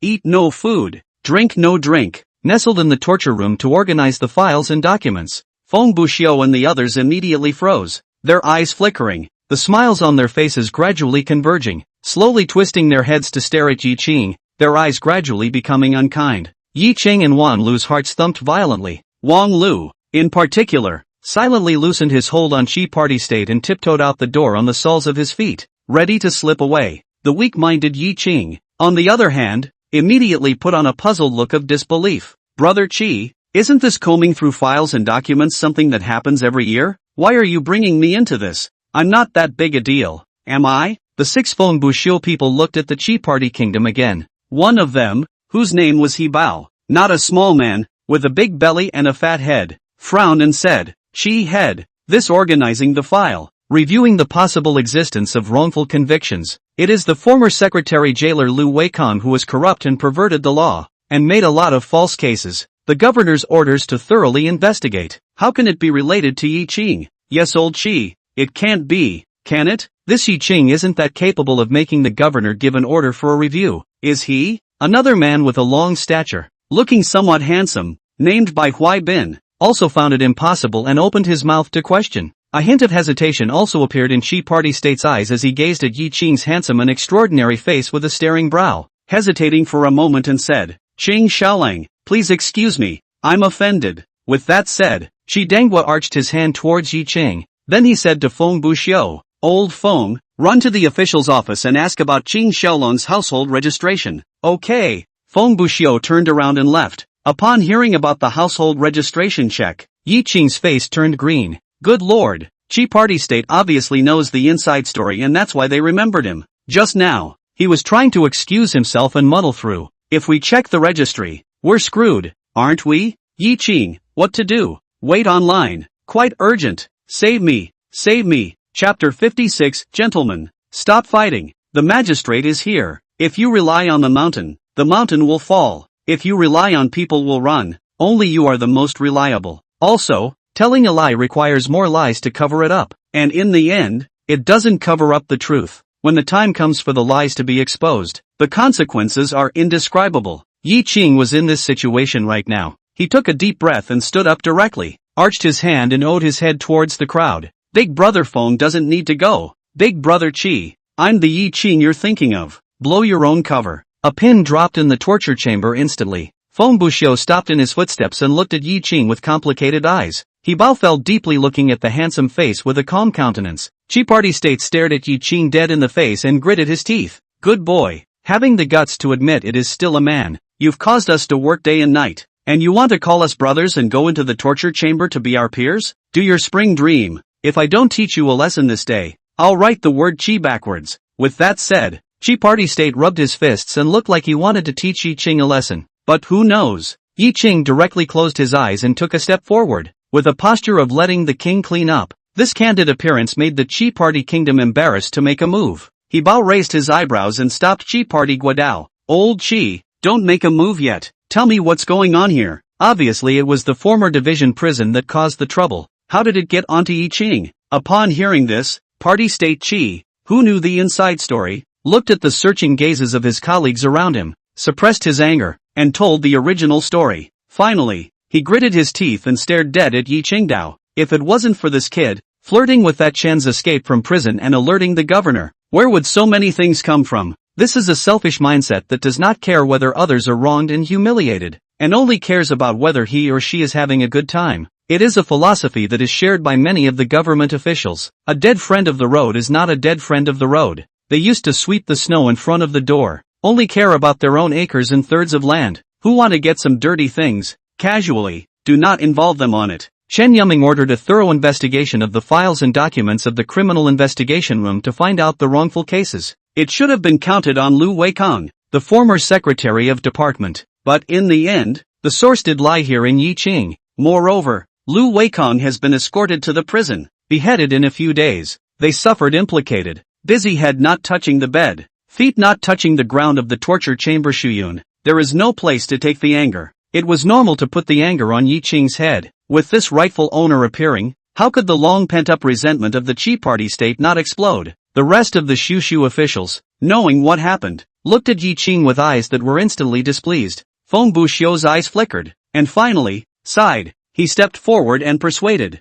This matter, right, although it started because of Yi Qing, in the final analysis, it's still because Lu Weikong was corrupt and defied the law, flouted human life, and sentenced an unjust case. And Yi Qing is also trying to protect himself and save himself. He's doing the right thing. Old Chi, from now on, Yi Qing is our colleague. We will work together in the future. We can't get upset because of this. When the crowd thought about this, their original resentment, anger, hid. Looking at Yi Qing, their hearts were playing tricks on them. There aren't many cuties who get to be a Su Xian. They're basically the ones with a heart of gold. It instantly occurred to him that Yi Qing was able to go from a pariah status to becoming their colleague. He must have real skills and had been favored by a certain lord, otherwise it could not have appeared here. Dressed in this Su Xian black, Feng Buxiu's words were not bad, and thinking that it was better to do more than less, four people returned to their positions. As for He Bao and Feng Buxiu, the way they looked at Yi Qing was still complicated, leaving Chi Party State standing by himself. He looked at Yi Qing still full of displeasure. Yi Qing also knew how these Su Xian officials acted. Acting sleekly, he arched his hand towards Feng Buxiu and said, "Thank you Big Brother Feng for speaking for the kid." Then he looked at Party State Chi and said frankly, "What Big Brother Chi said is not bad. Although it was Lu Weikong who was corrupt, the cause of the matter was really due to the kid. I have inconvenienced you all, so please give the boy a chance. When things are finished, the kid invites you all to the Drunken Fragrance Pavilion to drink and make merry as an atonement." Saying that, Yi Qing gave an arching bow towards the crowd. Drunken Fragrance Court? Upon hearing this, except for Chi Party Kingdom, the remaining 6 people's faces turned cloudy and grinned. Alright, Qing Xiaolang has a heart. Qing Xiaolang is an open-minded person. Since we'll be colleagues from now on, we won't talk about what happened before. Ha ha ha ha ha. Then we'll have to let Qing Xiaolang break the bank. Well said, brothers. Let's step up our efforts and hurry up to settle the matter at hand so that we can go to the Drunken Fragrance Pavilion to have some fun. Everyone else was leaking smiles at Yi Qing from the new. If they were targeting Yi Qing, they would appear to be small-minded and aggressive. First to this point Chi Party country, the look of Tangled very. He pursed his lips, some riding on the tiger. Yi Qing stepped forward, smiled gently, and took the initiative to give steps in a small voice. Brother Qi, you are so strong in this body. You must be a dragon in that matter. I will call 2 for you in that time. What do you think? Qi Bangwa, whose eyes instantly blossomed into a bright light, smiled shyly as he touched the tip of his nose again, once again covering his nose with a layer of ink. The sharp voice lowered. Qing Xiaolang, I lost my mind just now and took much offense at you. Don't take it personally. It's just that my brothers have been so busy and miserable. It's been 5 days, 5 whole days since I've been home, and I haven't had a good night's sleep. It's a fire that's held a little too much. A little bit. Yi Qing, who smiled brightly and had no concern at all on his face, arched his hand and said, Kid understands, but Big Brother Qi you have to hold this fire back again, and only after you finish the work at hand can you diarrhea the fire. At the end of his words, Yi Qing put on a smile that all men understand and winked at Chi Party Kingdom. Ha ha ha, Chi Party State, who couldn't help but laugh brightly, landed his bushy palm on Yi Qing's shoulder. He said as he patted. You kid, I like, my old Chi always straight to the heart. Do not like is really do not like, but think you can, that is to treat you as a brother at. Without further ado, I'll give you some work. Let's get started and finish up and go to the Drunken Fragrance Pavilion in style. The most difficult person to attack had been taken down by Yi Qing. Yi Qing, whose heart was relaxed, smiled and said, Success, I'll be grateful to Big Brother Chi, and I'll be grateful to all of you to bring me more in the future. No problem, good talk, guys, get busy. Brothers, step up and finish busy with the Drunken Fragrance Pavilion. A few people looked at Yi Qing arching and bowing towards them, posing as a junior. Their faces were looking without a trace of separation, once again resuming the warm smiles that they had before when Yi Qing had just arrived. Feng Buxiu took the initiative to step forward and said, Qing Xiaolang, you've just arrived. The work in my hand is most suitable for you to do. Come with me first. Thank you, Big Brother Feng. Yi Qing smiled and arched his hand towards Feng Buxiu. Then he followed Feng Buxiu to his desk, and according to what Feng Buxiu said, began to follow the content of the file, the mountain-high volume, divided into categories, and then distributed to its Su official to scrutinize whether there is any wrongdoing. It's just been dry for a little over half a quarter of an hour. Sharp footsteps came from outside. The 8 men, intoxicated with their affairs, paid no attention at all. Dangling, the door to the torture chamber was opened. Wang Lu yelled at the top of his voice, Gentlemen, stop fighting, Lord Pusher is here. The 8 people immediately raised their heads and looked with odd expressions at Wang Lu, who was filled with nervousness at the doorway. Chapter 57, By order of the magistrate, I will receive the 10-tailed sticks. Wang Lu, who was on tenterhooks and worried that Yi Qing would be beaten to death by the torture room's Shuyun, stood at the door of the torture room. Looking around the house was a busy and silent scene. Dumbfounded, he scanned around blankly, his eyes landing on Yi Qing, who was holding the dossier and was obviously working. Eyes blinked a few times. Yi Qing, who had a handsome appearance and a gentle demeanor, also blinked his eyes a few times while shaking the dossier in his hand for a bit. Gulp! Wang Lu's face turned green, and the thought, my life is over, filled his mind. He stiffened and turned his body, trying to look behind him to see what the face of Matthew, a full 7th grade magistrate, looked like. Not waiting for him to fully turn around, the black-faced, triangular-eyed, positively 7th-ranked magistrate Matthew, who exuded a somber aura. As soon as he pushed out, Wang Lu, who didn't dare to have the slightest resistance, was directly pushed to the door. Matthew, dressed in a light green official uniform, stepped inside the duty room, his eyes looking at everyone in the room with an unkind look. Instantly, Chi Party State and the others immediately lowered their heads and buried their faces in the paperwork, becoming shrunken turtles for fear of being targeted by Matthew. Ling Ling's eyes landed on Yi Qing, the only one in the room with his head raised, and he spoke in a deep voice. Yi Qing, on your first day on duty, you made a mess. What do you think? How should this official punish you? Seeing Feng Buxiu's reaction beside him, Yi Qing sighed in his heart. What kind of thing is this? The first day on duty, and you've pissed off a circle of people, and made a scene with Lord Promoter. With emotion in his heart, Yi Qing rose numbly and bowed towards Matthew with an arch. I am aware of my mistake, and I am at the mercy of the Lord Pusher. Lightbringer frankly admitted his mistake. It made the glare in Matthew's triangular eyes dissipate a bit. With a toss of his sleeve robe, he turned toward the outside and said, Come out. It's a blessing that can't be avoided. Yes, Lord Promoter. Unable to discern Matthew's likes and dislikes, Yi Qing could only muster up his spirit and step outside. When Chi Party State and the others heard the footsteps drifting away, they raised their heads and looked at Yi Qing's back with pity in their eyes. Yi Qing, who passed by the doorway, looked at Wang Lu's self-condemning appearance, smiled gently, and after signaling with his eyes, he stepped out. This scene made Wang Lu froze for a moment, and suddenly remembered that Yi Qing was the man who was pursued but not allowed to be pursued by the one with the highest power in the Huayang prefectural office. Matthew was that person's right-hand man and would definitely not chastise Yi Qing. At that moment, Wang Lu put down his heart. The self-reproach on his face was replaced with complacency, and he muttered in his heart, I couldn't find the warden, and I didn't dare to look for the Lord Promoter at the time, so it's a good thing we didn't hesitate much. With the magistrate coming to back up little Lang Qing, his colleagues in the torture chamber will definitely not dare to trip up on Yi Qing in the future. Gee, we're kind of crooked here, thinking that in the future, if he hugged Yi Qing's thigh tightly, he would in effect be hugging the thighs of all the bigwigs in the government office. Wang Lu joyfully showed his teeth for a while, outside the torture chamber, inside the backyard of the government office. With his hands behind his back, Matthew turned his back to the torture room,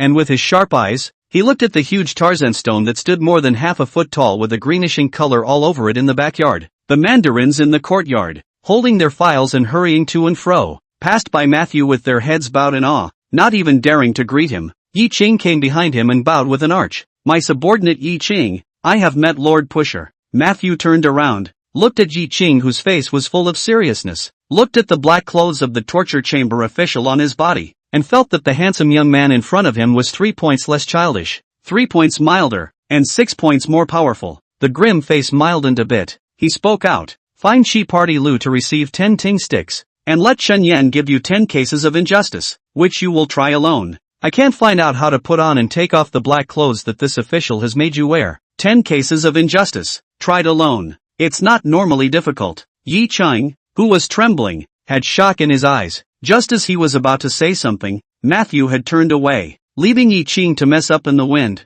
In the end, he could only grit his teeth and say to McMatthew's back, "Yes, Lord Promoter." Not being able to figure out how he messed with Matthew, Yi Qing sighed and admitted to himself that he was unlucky. "I guess it's because I flirted with Chun Ji about holding the jailer hostage, and made the pusher suffer the governor's chastisement, so that's why he took his anger out on me. Hey, it's only the first day here, and it's bad luck." Shaking his head and hanging his head, Yi Qing returned inside the duty room. He looked at the curious gazes of a group of people, and with a face full of bitterness, he walked over to Party State Chi and arched his hand and owed his body. "By order of the Lord Pusher, I am looking for Brother Chi to receive the 10-tip stick." Upon hearing this, Wang Lu, who was originally complacent, was dumbfounded. The rest of them drew a cold breath. Nothing else. That body of Chi Party State is as strong as an ox. He was the one who hit the hardest when the torture room officials interrogated the criminals. Pusher Matthew knew that the Chi Party State had struck hard, and he even told the Chi Party State to do it. When Chi Party State's 10-tine stick went down, it was estimated that Yi Qing would have to lie in bed for 10 days and half a month. This is a clear indication that he wants to clean up Yi Qing. At once, there was a count of 1, and their eyes all looked at Yi Qing with increasing pity. In the next instant, he immediately buried his head in his work, with an air of having nothing to do with them. The warmth of just now calling themselves brothers and going to the drunken fragrance pavilion to drink and make merry disappeared. Chi Party State, who had drawn his tipped stick, frowned and apologized profusely. "Qing Xiaolang, the superior officer has an order, and it's also the order of the Lord Pusher. I can't keep my hands off, so bear with me." The straight-talking and brash-natured Chi Party State, after recognizing Yi Qing, told Yi Qing one thing at a time. "There's no harm in it, just greet Big Brother Chi as you please." Resigned to his fate, Yi Qing puckered his ass as he said, "Phew." The tipstick swung through the air with a whistling sound. Ouch! A mournful scream, instantly resounding, traveled from the torture room to the backyard of the government office. The sound was so miserable that it gave the smellers the creeps. Yi Qing, whose left arm was dislocated by Zhang Ming without saying a word, under this stick, he lost his voice and howled. His body was covered in cold sweat, and the whole person covered his buttocks and leaped out several steps, looking at Party State Chi with a face full of horror. The handsome, gentle face twisted to the point of distortion under the pain. In the face of Yi Qing's frightened appearance, Party State Chi spoke out in relief. "Qing Xiaolang, I have a light hand. It only hurts the skin and flesh, not the bones. There are still 9 more sticks. Bear with it and it will pass." With that, Chi Party State walked towards Yi Qing. "Just put up with it? It's intolerable at all." Yi Qing, who had cold sweat on his face, shivered and backed up. "No, Big Brother Chi, wait a moment. Dare I ask if I can still try the case today if these 9 sticks go down?" Trying a case? What case is being scrutinized? Party State Chi was greatly puzzled. The rest of them also looked at Yi Qing curiously. Yi Qing,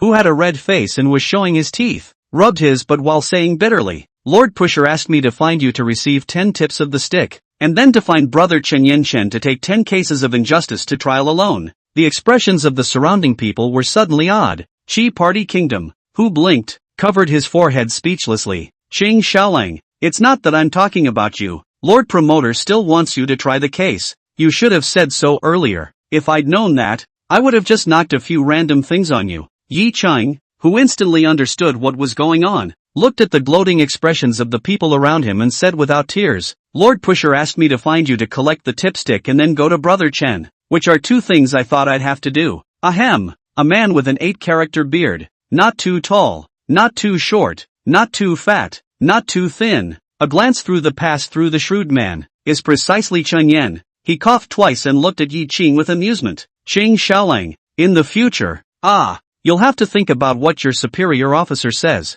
Or, if you can't figure it out, tell us first. Look at this oolong you've made. You've taken a stick from Chi-Tu for nothing, and you don't even have a place to cry. Ha ha ha ha. Schadenfreude laughs from every mouth. Yi Qing was so bashful that he couldn't wait to find a place to drill in. After a few breaths, Chen Yan, whose smile had receded a bit, laughed softly and said, "You'll have to rest for a while to slow down with this stick. I'll find you 10 simple cases of injustice first, so you can look at them first." Yi Qing, who was in so much pain that he didn't dare to walk, gritted his teeth and said miserably, "Thank you, Brother Chen." Chapter 58. This case is a bit of a struggle. 2 moments or so later, Yi Qing plopped down on the 2 benches that were side by side. He didn't dare to move the slightest bit, and when he moved slightly, he couldn't help but draw in a breath of cold air. Wow! Accompanying the pouring of cold air was the sound of volumes being turned over. 10 piles of injustice. Yi Qing roughly looked over. The heart that had been hanging in the air finally let go a little, with the drunken fragrance pavilion treating guests to open the way.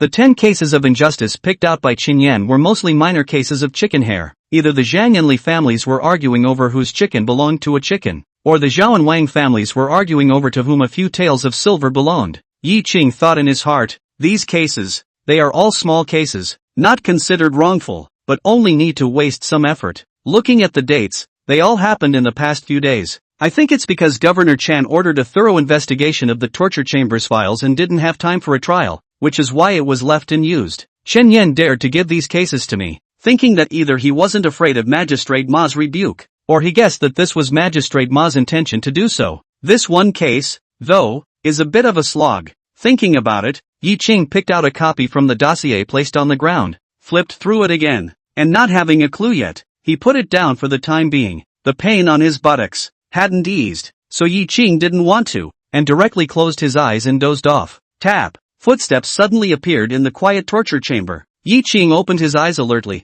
his hands clenched into fists as he twisted around to look, only to see a face stained with a lot of ink appear in front of Yi Qing, and upon closer inspection, it was certainly Wang Lu. "So what, Qing Xiaolang, it's noon, we should go eat." Wang Lu, who squeezed out a bright smile, rubbed his hands awkwardly and said, "If you have mobility problems and want to eat something, I'll come back after eating and bring it to you." Knowing that Wang Lu was trying to make up for the easing of relations, Yi Qing didn't reject it and smiled gently. "Thank you, Brother Wang, then. I have no taboos. Just bring whatever you want. By the way, please go to Chief Cub's place, Brother Wang, and get me a trauma medicine to reduce swelling." Wang Lu, who was relieved in his heart, immediately responded, "Sure, no problem. Go go go." After saying that, Wang Lu immediately ran away. At this time, Yi Qing found that all of them in the room, Qi Danghua, were all sitting on their chairs without moving their asses, still working seriously. He whispered toward Feng Buxiu,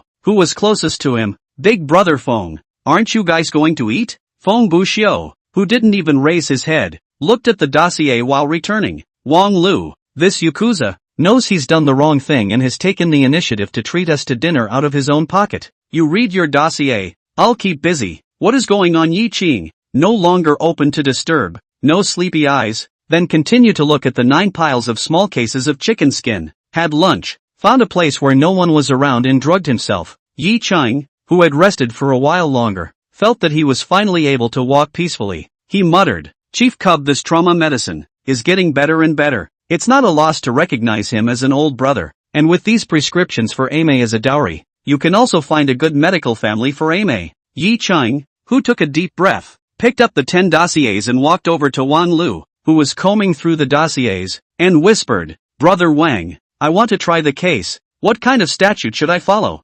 Surprise instantly surfaced on the face of the numb-eyed Wang Lu, who thievishly glanced at the others who weren't paying attention to this side. Wang Lu immediately got up and deliberately said in a louder voice, "You want to try the case? Success! I'll take you. Come with me." Without allowing Yi Qing to say more, he dragged Yi Qing towards the outside. Seeing this, the afterthought Qi Party Kingdom and the others' eyes showed envy. Hopa muttered, "Damn, he ran really fast." The pained Chen Yan, covering her heart, sadly said, "Don't say it, it's even harder for me. I forgot to explain to Yi Qing to find me for the trial. At once, Party State Chi and the others looked at Chen Yan gloatingly. Feng Buxiu was even more amused. Ha ha ha ha ha. Chen Yan, a big loss for you. Otherwise you'd be able to go out and sneak around and be lazy. Asterisk asterisk asterisk asterisk you. Don't laugh. Hurry up and get to work. Try to finish the whole thing tomorrow. We'll go to the Drunken Fragrance Pavilion in style tomorrow night. Chen Yan turned grief and anger into strength and buried her head in the sand.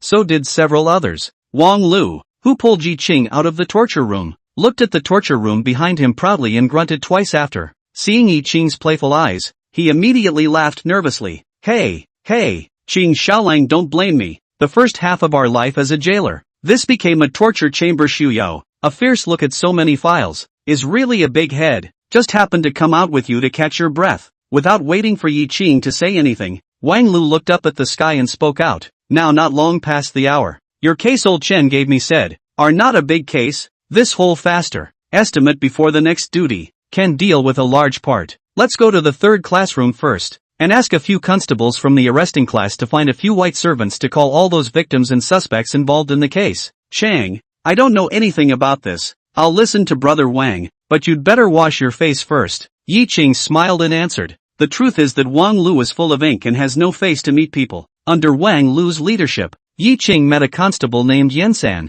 Beard, black skin, copper bell eyes, tiger back and waist. The end is fierce and rude. It reminded Yi Qing of a character he saw in a TV series in his previous life when he saw the other party. Sky Killer Black Whirlwind Li Kuei. Especially when the other party opened his mouth. The black whirlwind flavor was too much, only to hear Yan San grinning a silly smile and cupping his fists towards Wang Lu. Brother Wang Jia, who is this white-faced boy? The corner of Wang Lu's mouth twitched. Yan San, how could you be so rude? Yan San's eyes glared, very dissatisfied. How is it rude for me to ask my brother? Yi Qing, who was on the side, almost didn't hold back his laughter as he saw Wang Lu breathlessly roll up his sleeves. Taking a step forward, he arched his hand and introduced himself. I've met Constable Yan. I'm Yi Qing, the new clerk of the penal chamber. Yan San, whose attention was attracted, heard Yi Qing's words and with respect on his face, hurriedly cupped his fists and owed his body. The quick hand of the trapping squad.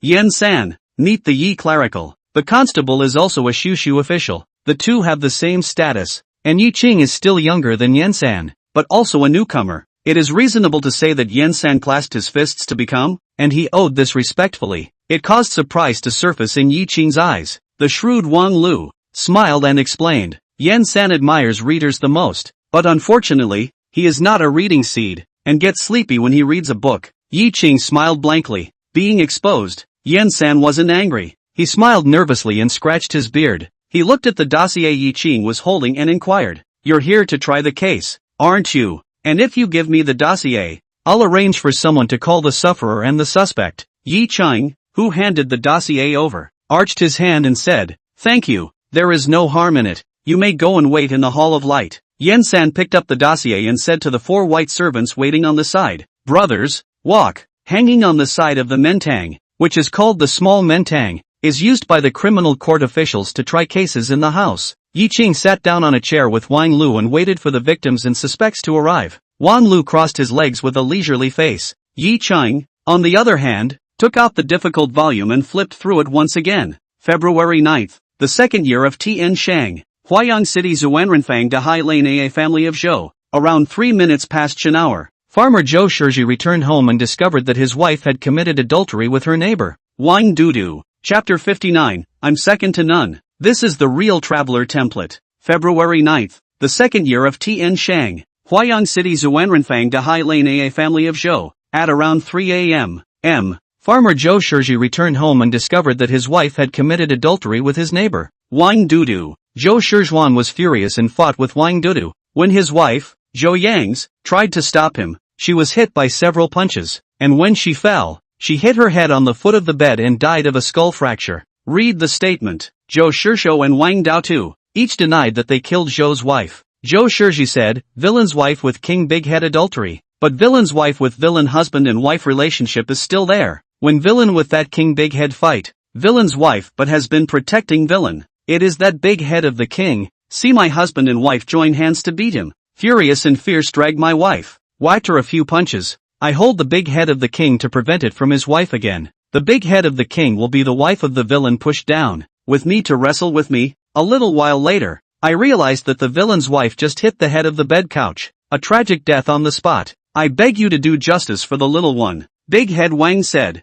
Zhou Shiji came up to beat me in Zhou Yang's, but also dead to Zhou Yang's body punches and kicks. I worry about Zhou Yang's accident. Has been protecting, but Zhou Shiji rage. Will be small people dragged aside? And then towards Zhou Yang's pounded a few punches. Hit Zhou Yang's a stumbling. Fell down when his head hit the bed couch. Died. I know that adultery with a married man is a great sin. It is impossible to kill again. Or kill the mistress. I'm not asking for death. Yi Qing looked over the clueless confession record and turned another page, which depicted a picture of the scene inside the house when Zhou Yang's death occurred. The house is Tuzhang Square. The door of the house is open to the south, and the bed and couch are placed in the northeast corner of the house, with the head of the bed to the north and the tail to the south. Zhou Yang's body was next to the southwest corner of the bed and couch. The body's feet were southwest and its head was northeast, sitting against the end of the bed and couch. Yi Qing's line of sight fell back to the side of the atlas, which recorded the pallbearer's words of examination. Her body is Yang Rongrong, the wife of Zhou Shiliao of the Zhou family, who lives in a household in the Great Sea Lane,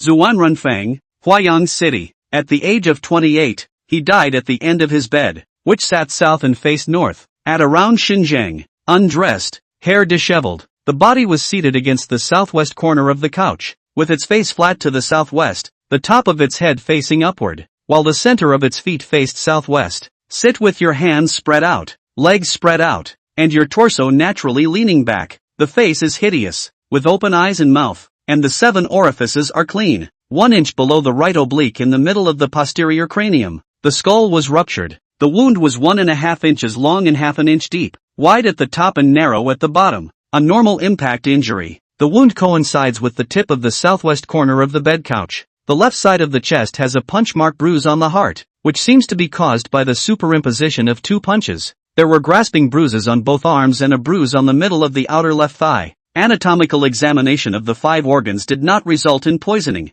After examination, the deceased Zhou Yang's is the back of the skull hit the foot of the bed. Skull rupture, injury to the brain and died. The death is no different. Pallbearers He-Man and the book of the 2nd hour of the 9th day of the 2nd month of the 2nd year of the celestial sacrament. After looking through it, Yi Qing's line of sight landed on the name He-Wan. Before the murder of the concubine's daughter of the Li foreigner, it is this pallbearer He-Wan autopsy, and recorded the words of the examination. He opened his mouth and asked Wang Ludao, Brother Wang, how many coroners are there in our government? With that, he raised the dossier in his hand and continued, the previous case of the Li mansion, as well as this case. I see that the autopsy pallbearers are all this He-Wan He-Bei. Mention Herman. Wang Luo's legs don't shake anymore, and he doesn't stilt his legs anymore. His body sits straight and is full of admiration. You said this He-Bearer really is a strange person. Now 16 years old, when 2 years bearer, will be in our Huayan Prefecture Yamen reputation. When he was 6 years old, he followed the last old pallbearer to see the corpse to learn the means of autopsy, and when he entered the government office at the age of 14, he demonstrated his skillful means of autopsy, and after that, he even revealed his skillful means of investigating and deciding cases. Yang Zhou, but where there are not understand the body, cannot be solved unsolved murders, will look for our Huayan government Yamen. Seconded He-Bearer to investigate the case. He handled the unsolved cases. 9 out of 10 piles can be solved, is really powerful. Our governor sees him as a talent and wants to promote him, but he says he's still young and we can't take on the heavy lifting, and that he needs to learn more and see more, and he's very calm. Moreover, Yangzhou assassin wants him to go to Yangzhou to serve. Was he bluntly refused? Clearly said to follow our governor adults. Can be our governor adults happy bad? Pulling He-Wan drink a drunk. After waking up, directly in our government office put down harsh words. Whoever find He-Bearer unpleasant, the governor will directly clean up who. Seeing this admiring look of Wang Lu, Yi Qing couldn't help but appreciate it as well. A strange man indeed. According to you, Yangzhou is the upper state, the assassin from the 3rd rank, the jurisdiction of the vast land. The authority is huge. Far from the Huayan governor cannot compare. This He-Wan was so young that he bluntly refused the other party's solicitation, which had the meaning of hitting the other party's face. It was no wonder that Chen Yuming was so happy and was so patronizing. Think about it. Yi Qing nodded at the conclusion of the trial under the criminal room warden on the dossier and said, this murderer that our warden concluded was Big Head Wang. If there's something fishy about this case and it's an unjust case, wouldn't it be just as easy to judge Zhou Shizhong as the murderer the other way around? As he spoke, Wang Lu took the dossier and looked at the records on it. At the same time, Yi Qing continued. This case, he bearer did a review. The death is no different. According to what you said, he is a brilliant judge of the case. You should be able to see who the murderer is, right? Why don't you just name the murderer? Brother Wang, can you tell me about this? Wang Lu, who was reading the dossier, knew that Yi Qing didn't understand the rules of this, and seeing that he asked directly and explicitly, he patiently explained with one thing in mind. Involved in the case of human life, regardless of the victims and suspects of respectability, will certainly alarm the governor, if the impact is not too small, no less people, then first by our criminal justice department to try the case, and after that hand it over to the governor to review the case. On the contrary, if the impact is large, the governor will first open the court to try the case to appease the people, and after that, it will be handed over to the criminal court for review. When we find out what's going on, in the end, the governor will open up the hall and summon the people of Huayang to listen to the trial and make the final decision. In this way, the chances of wrongful convictions can be greatly reduced, and the hearts of the people can be appeased and the curmudgeons deterred. Yi Qing nodded, and Wang Lu flipped another page of the dossier and continued. The suspect in this case, Big Head Wang, after the first trial of the torture room, is temporarily escorted to the prison for admission. Big Head Wang has been crying out in prison. Because of you, I will report to the governor of the Lord. Therefore, for the time being, it is counted according to the unjust case, and it is thought that you will be allowed to try again before submitting it to the Lord Governor for a final decision in the hall. Yi Qing, who knew what happened, nodded again and said, so that's how it is. I thought that the murder cases were reviewed once by the criminal court or the governor and that was the end of it. Wang Lu closed the dossier and said with a smile, human life is a matter of the utmost importance, not to mention that our governor's eyes can't tolerate sand. Even if it's the divine enlightenment state capitals, they are all cautious about human life cases. As for what you said about whether or not coroner he sees who the real culprit is in this case, he won't be interested in such a small case. According to the statute of the government office, he will examine the corpse and leave it alone. By the way, this he-bearer is a Shio-kai. This time he is busy revising his studies and preparing for the autumn exams to take the examination. It is even more unlikely to care about these small cases. Here the end. Envy surfaced in Yi Qing's eyes. Pallbearers are mostly of lowly status, few of them are civilians, and this line of work is inherited from the past, because of its dealings with the dead, which can be said to be detested by human beings and dogs. Even if he became a government pallbearer and was a Huxian, he was still more despised than the usual pariah status. This he won, as a coroner, can even participate in the examination. I do not know if it is the same path he took. He exited with emotion. Pallbearer origin, only 16 years old as a Shiotsai, really a strange person. Wang Lu nodded with great approval. This is not the most strange. Fong forgot to say, the most strange, is he bearer or an orphan? Since childhood by the government yamen last bearer Xiao Wang Xiao old man adopted. Xiao Laozi back then that was a famous pallbearer of the divine enlightenment, got called by the saint and almost entered the Delizi to serve. With his life's achievements, Master Xiao gave the opportunity to change his household registration to become a civilian to pallbearer That's in exchange for him being able to participate in the imperial examinations. The twists and turns of the story made Yi Qing's jaw drop as he listened. In his heart, he said, I'm second to none. This is the true template of a traveler, isn't it? Orphans, quite old grandpa, the chance to change fate against all odds. Damn it, why don't I have it? Tap, dense and hurried footsteps, coming from a distance. Wang Lu raised his eyes toward the outside of the house and smiled. Qing Xiaolang, a lot of people have come, so it's up to you to try the case next. Chapter 60, Brother Wang Jia, this ye scribe, it's really powerful. Under Yen San's leadership, a huge group of people stood outside the Little Ming Hall. Yen San, whose face was fierce and looked rude, with sweat on his forehead, walked inside the small bright hall. He grinned, cupped his fists and owed towards Yi Qing. Bookkeeper Yi, the victims and suspects of the 9 cases have all been brought. Yi Qing, who had long since risen and waited, humbly and courteously arched his hand. I'm grateful to Constable Yen. You and your brothers take a break and have a drink of water,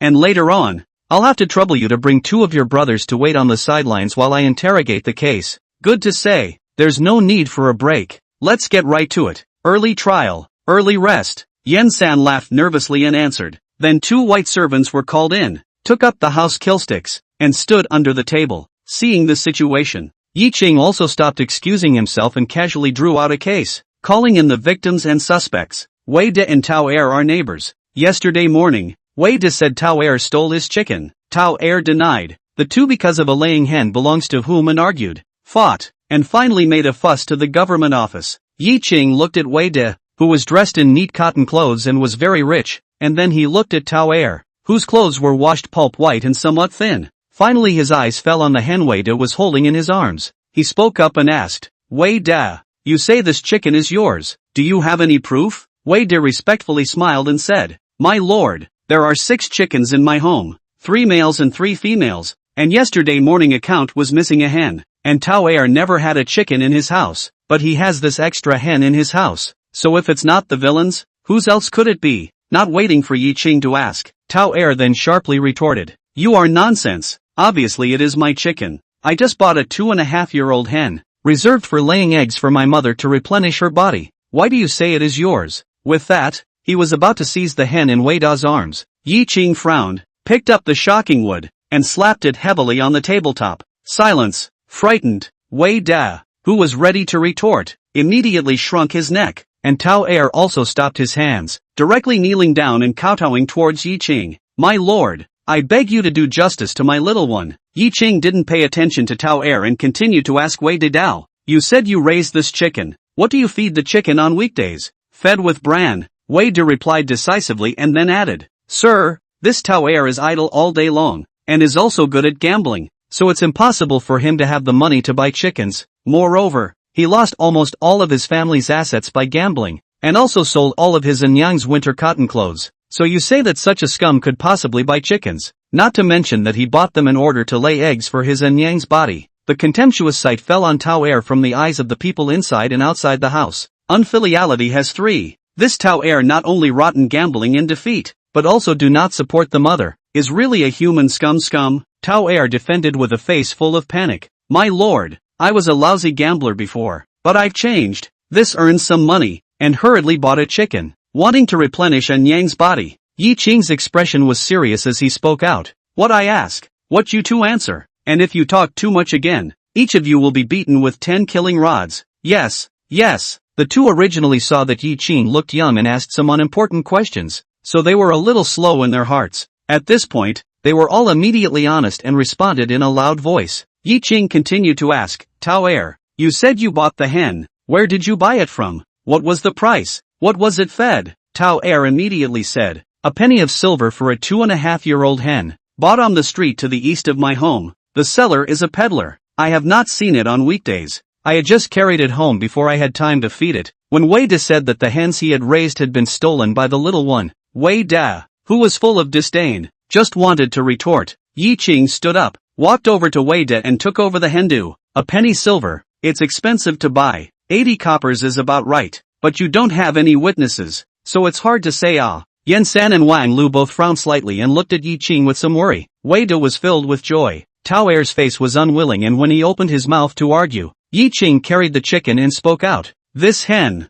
have you two fed it in the past 2 days? Wei De shook his head and said, no, after coming to the government office to report to the police, he didn't feed again. Tao Er also returned. No, this hen was left at the government office yesterday. Yi Ching sniffed and nodded. That's very good. I've got a lot of cases here, so I'll cut the crap. Wei De, you said that the hens eat bran, which is not well digested. Even after 2 days, this chicken intestines remain. I will break the belly of this chicken and see what it has eaten in its stomach, and then it will be known immediately who has lied. Yen San and Wang Lu, who were inside the room, after a moment's pause, both looked at Yi Ching with admiration. This method is really simple and quick, and can immediately determine the ownership of the hen. As for the problem that the hen died and could not lay eggs but could only be eaten, the two of them did not care. It's just a hen. It has nothing to do with them. Wei Da's expression immediately changed and he hesitated. Your Honor, you have a point, but if this hen is slaughtered, it won't be able to lay eggs. Tao Er was also intolerant and dissuaded.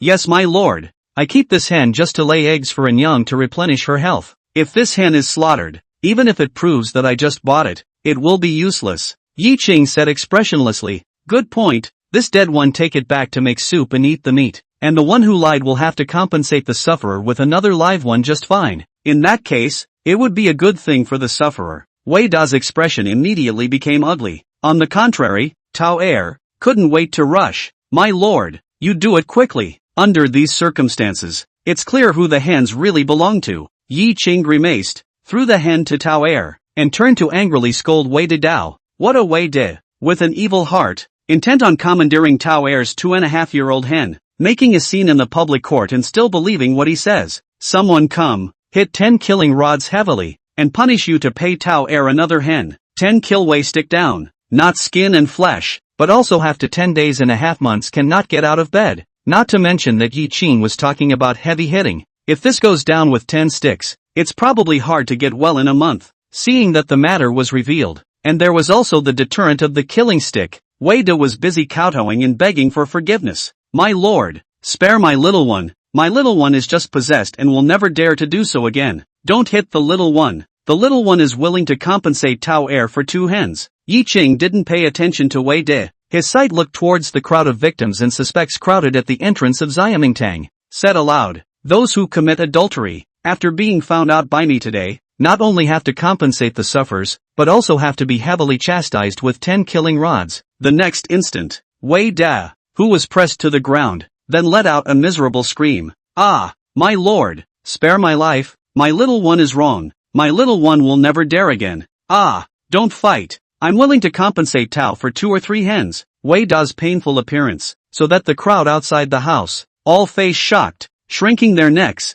but also lowered their heads. Do not dare to look at Wei Da's miserable appearance. A miserable howl begging for mercy was heard, but it could not be isolated at all, drilling into the ears of the crowd, causing their bodies to tremble with the sound. Many people, their eyes began to drift. This scene caused Yi Qing's furrowed brows to relax slightly. The trial of a case to identify the culprit is a deterrent. 10 heavy strokes of the rod are for the purpose of establishing authority. Let those true culprits out there who still have their hearts set on it think long and hard about getting 10 sticks for something so small, to the point of not getting 10 sticks. So much for taking over the case. When the last stick fell, Wei De was already covered in sweat. His face was pale, the skin on his buttocks was beaten, and his face was full of remorse. Yi Qing pointed at the miserable-looking Wei De and spoke. Next, whoever confesses voluntarily, I can spare him the stick punishment and only punish him with silver money. In 10 breaths, I will randomly draw cases for trial. The words fell. Yi Qing shook off his hand,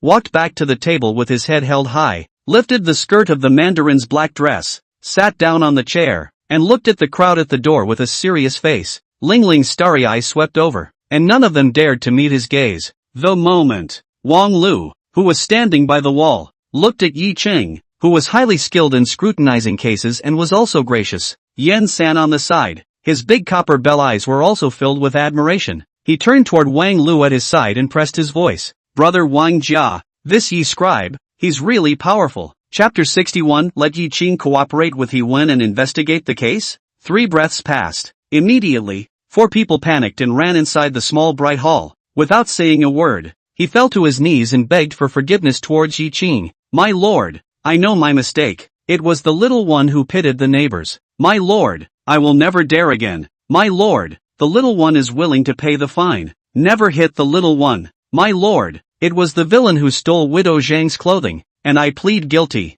Yi Qing looked at the 4 pairs of sufferers still remaining outside the house and magnanimously said, I'm as good as my word. Since you and the others have taken the initiative to confess, the 10 sticks can be spared. Go down and leave with a fine. As soon as I heard that, the 4 were filled with joy before they could thank them. For more people rushed out from outside the house and fell to their knees in fear, saying in unison, I plead guilty and beg your pardon. Less than 2/4 of an hour, the bustling crowd disappeared. Wang Lu looked at the empty Xiamingtang, and his mouth grew so long that he could stuff his fist into it. Snap! Applause! Wang Lu applauded as he marveled. Qing Xiaolang, there's really something about you. You solved the first case fast enough, and your methods are so skillful that we admire them. I didn't expect that once you came out with this method of grace and mercy in killing chickens to make an example of monkeys. The remaining 8 cases didn't even need to be tried, and those people simply confessed. According to the past, this kind of chicken scratch small case is not difficult to try, but it is most time-consuming and laborious.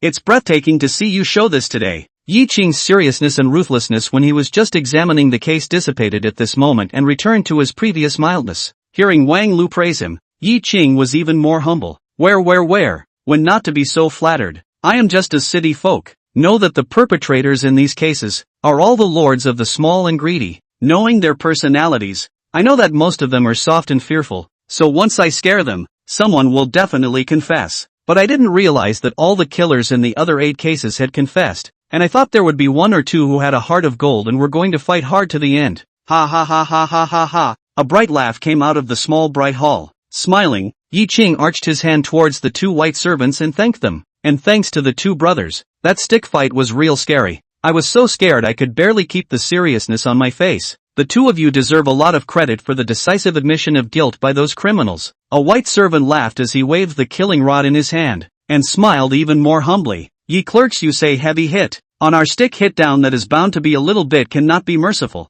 Hit that case criminal screamed that miserable, so that other case criminals listen to who do not dare to have a lucky break. The other white servant, too, humbled himself. This is all your idea, scribe Yi. We just do what we're told and work. We don't get that much credit. Knowing Yi Ching's nature of being kind to people, Wang Lu interjected. Come on, don't be modest. You too. The case is finished, so you guys should just go get some rest and go. Some other day when we're done with the criminal investigation room, let's go to Sun Ji Noodle House for a drink together. The ousting was unmistakable. Yen San and the others also knew that the torture chamber was busy with their feet in this section, and immediately responded. Success. Then we'll wait. Ha ha ha. Clerk, he is great at case solving. I don't know how good he is at drinking. We'll have to try it then. Scribe Yi. Official Wang. You guys are busy, so we'll withdraw first. Yi Ching arched his hand towards the crowd before sending them away with a gentle smile. After everyone had left, only Yi Ching and Wang Lu were left in the small bright hall.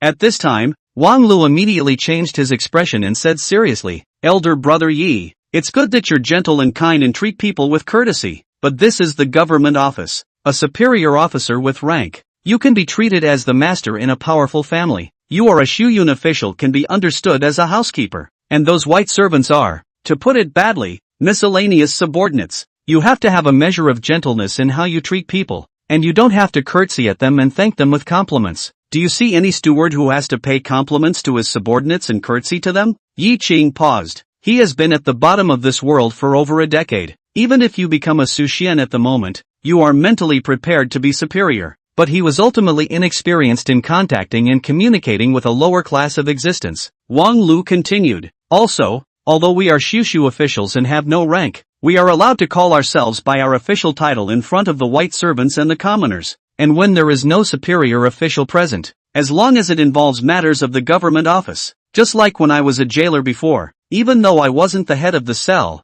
any prisoner or civilian had to call me King's Head when they addressed me. Moreover, our criminal room is the most special. During the trial of a case, no matter who we are, as long as we are sitting on the seat in this small bright hall, even if there is a superior officer present, we will always refer to ourselves as this official. As soon as he sits on this seat and begins to try a case, this man represents the notary of the prefecture and the law of the divine revelation. Yi Cheng understood and solemnly arched his hand towards Wang Lu. Yi Cheng, I wish to be taught. Wang Lu's face regained its usual casual smile and waved his hand. No harm done. Then, he pointed at Yi Ching's bulging arms and spoke. You're down to this last murder case now. There's still time today. Are you going to look into it now or wait until tomorrow? Yi Cheng, who had been contemplating for a while, spoke out. Please trouble brother Wang. Take me to the prison to meet that big head Wang. This case, whether it is an unjust case or not, since it has fallen into my hands, then I must find out the truth. Even if this big head Wang is the real culprit, I'm going to check that he won't cry out for justice within the prison, so that he can thoroughly confess to his crimes and honestly wait for his execution in the fall. This righteousness, to return to the world a clear sky's serious look,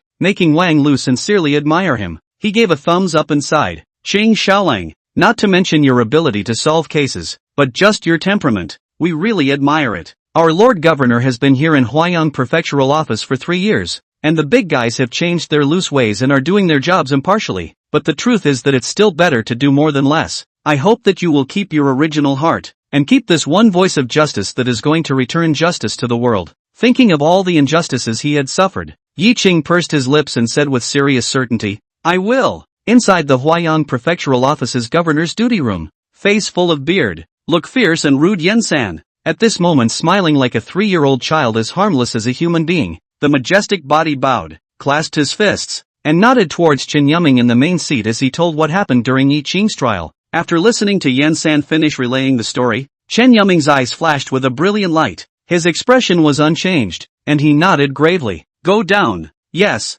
Mr. Governor. Yen San once again nodded his head and bowed with a clasped fist before leaving inside the duty room numbly. Only after a few breaths did Chen Yuming, whose face was full of seriousness, reveal a pleased smile. He stroked his oily beard and lamented. Not bad, not bad, a unique approach to the case. It really caught my eye. No wonder he applied furtively for the torture chamber. You don't need to be taught to be a man of the world, and your ability to solve cases is evident to the eye. In that case, I won't have to worry about him accumulating merit for promotion, said. Chen Yuming opened a piece of writing that was sitting on the edge of the table. On it was clearly a poem Yi Qing had written for him. His eyes fell on the upper section, and he whispered, 1,000 hammers and thousands of chisels come out of the deep mountains, and the fire burns as if it were idle. A few breaths later, Chen Yuming's face became more and more serious. His hands propped up the armrests of the chair, slowly rose, and from the bookshelf behind him, which was piled with case files and books, he pulled out a dossier without hesitation.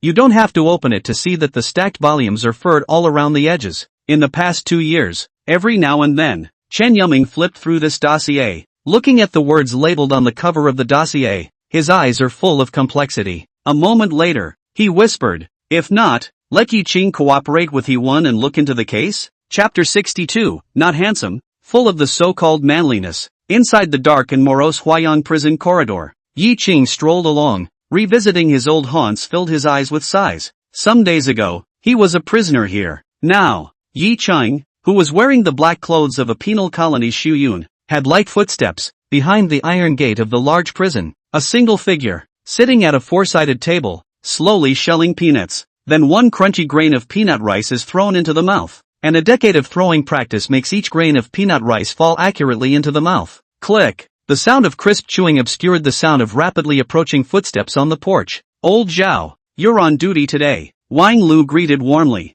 After a few days of not seeing each other, the two, who were both from the same family of jailers, could be said to have gone their separate ways. Zhao Wu, whose face was red with wine, looked at the black clothes on Wang Lu with complicated eyes. Afterwards, the line of sight fell on Yi Qing, who was also dressed in black, and his eyes were even more inexplicable. Snap! Patting away the floating debris on his palm, Zhao Wu lifted his right foot and stepped on the bench under his butt, letting Wang Lu, who was ready to sit down, somewhat awkwardly re-stand up. Zhao Wu's mesmerized eyes glanced at Wang Lu, and his right arm also rested on his cocked right leg, with 3 parts mockery, 3 parts detachment, and 4 parts despondency. He said, Ha! Huayang jailer just 10, locked in 5, no newcomers to come. You also promoted, but not just my own guard. You're familiar with the jail, and you'll fish for anyone you want to try. After saying that, Zhao Wu poured himself a bowl of wine and drank it all in one go. The clear yellow liquor spilled from the corners of his mouth and seeped into the blood and silt-covered flagstones at his feet. Wang Lu's hand, placed on Zhao Wu's back,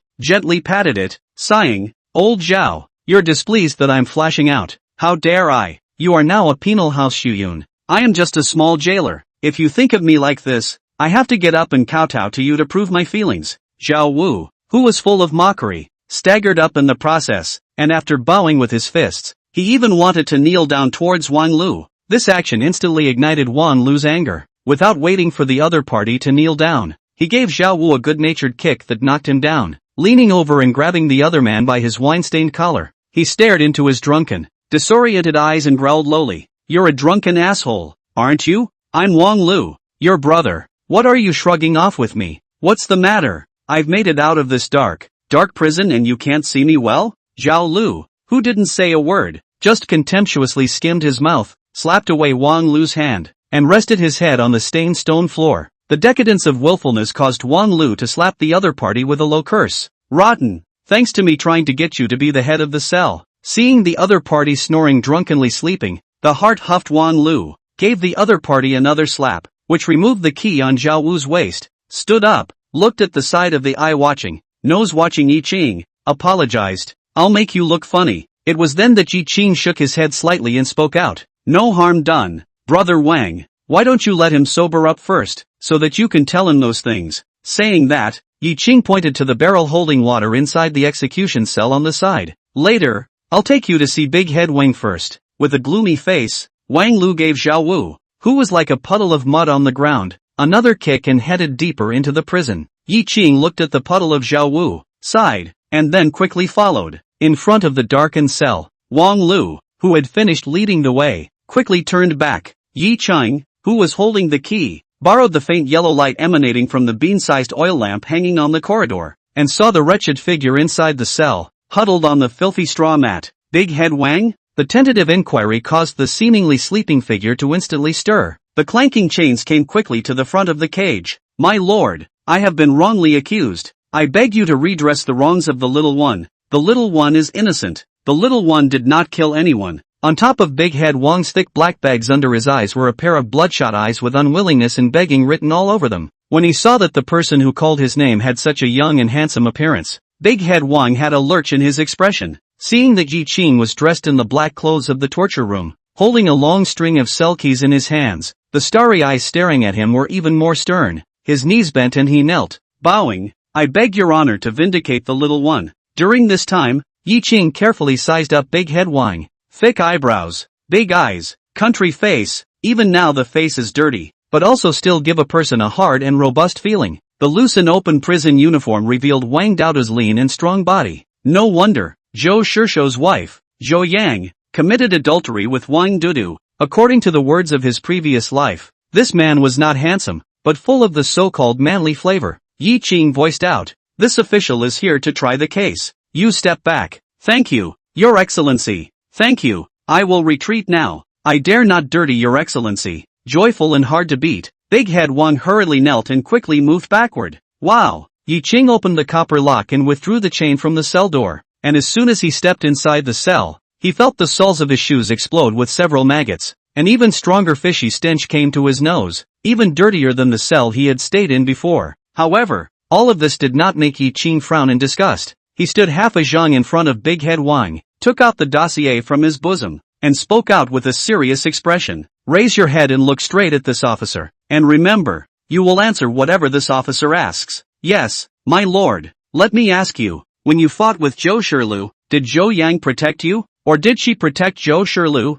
Big Head Wang, whose face was full of sincerity, replied without thinking, Your Excellency, Zhou Yang's didn't protect anyone and stood behind Xiao, borrowing the dim light. Yi Qing, who could barely see the confession of the two people recorded in the dossier, frowned slightly and continued to ask, who's stronger between you and Zhou She? I am stronger than Zhou Shishou. He is as his name suggests. He is a kidney loss and weak. I am a butcher. Otherwise it would have been difficult for I to hook up with last Yang's. When you fought with Zhou Shishou, did it ever affect Zhou Yang? Spoiled, that Zhou Shishou whacked the little one when he saw that Zhou Yang's did not help him, and in his anger, he resisted a few punches from the little one, rushed to Zhou Yang's side, and assaulted him. Ask about this. Yi Qing used his index fingernail, on the dossier confession, had scratched 3 places. He put away the dossier and looked at Big Head Wang, who did not look the least bit different, and finally asked, You get up and show this official how Zhou Yang was pushed down? Tinkerbell. Big Head Wang quickly got up,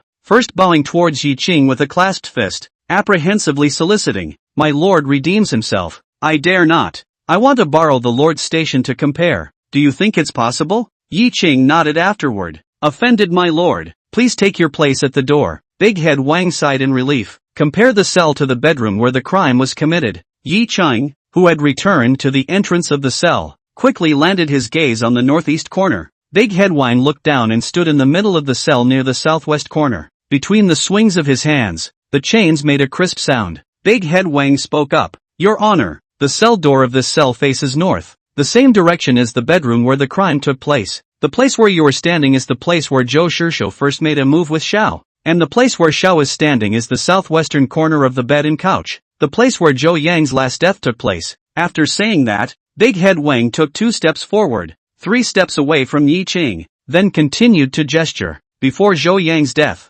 I fought with Zhou Shishou to get here, and Zhou Yang was right behind me. Then, Big Head Wang took 2 steps towards his left side, which was the southeast direction. Zhou Shishou hard against 2 punches of the little one, pushed the little one, and the little one stumbled and stood here. Then Zhou Shishou rushed up to whack Zhou Yang's, and when I went up to pull Zhou Shishou, he fought to push Zhou Yang's, causing him to fall backward, the back of his skull knocking against the southwest corner of the bed and couch, and he died. Yi Qing, who had simulated a rough scene in his mind, nodded after pondering for a few breaths. Okay, this official already know. You and stay. Tomorrow this official to take you to the scene with Joe Shirsho again corroborate some. After saying that, Yi Qing turned around and walked towards the outside of the cell. As he locked the cell door, knock knock, a dull voice rang out from within the cell. Big head Wang kowtowed while saying gratefully and sincerely, "Thank you, Your Excellency, for being willing to redress the wrongs done to my little one. You are my new parent.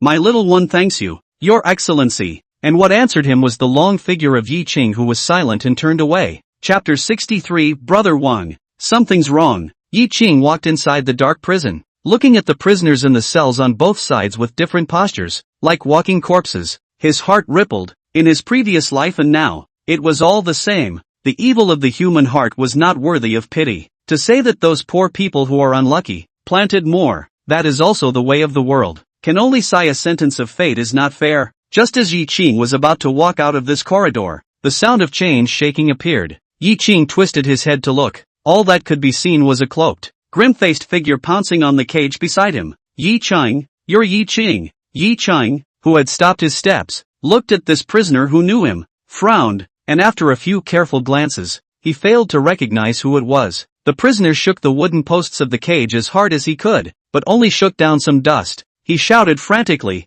"I'm going to kill you! I'm going to kill you!" Yi Qing frowned and didn't say a word. Glancing at the font size marked next to the cage, he quickly left. "Don't you go, Yi Qing, come back and let me kill you." The main hall of the dungeon. A dripping wet Zhao Wu sat on the bench, his head bowed in shame. Wang Lu frowned, pursed his lips, and said nothing. When the two heard footsteps, they looked deeper into the cell in unison. After Yi Qing's long figure was reflected in the eyes of the two of them, Zhao Wu got up numbly and cupped his fists towards Yi Qing and owed him. "Scribe Yi, I was the one who was drunk. If there is any offense, please don't take it personally with me for the sake of the old king." Yi Qing, who hadn't been involved in the clash between the two when he came in, instantly understood what was going on when he heard this. There was some displeasure in his heart, but this period of time, although there was Wang Lu's intention to flatter him, Wang Lu did help him a lot. With a breath of 100 thoughts, Yi Qing hurriedly waved his hand, avoiding Zhao Wu's salute, and smiled gently. "Brother Zhao,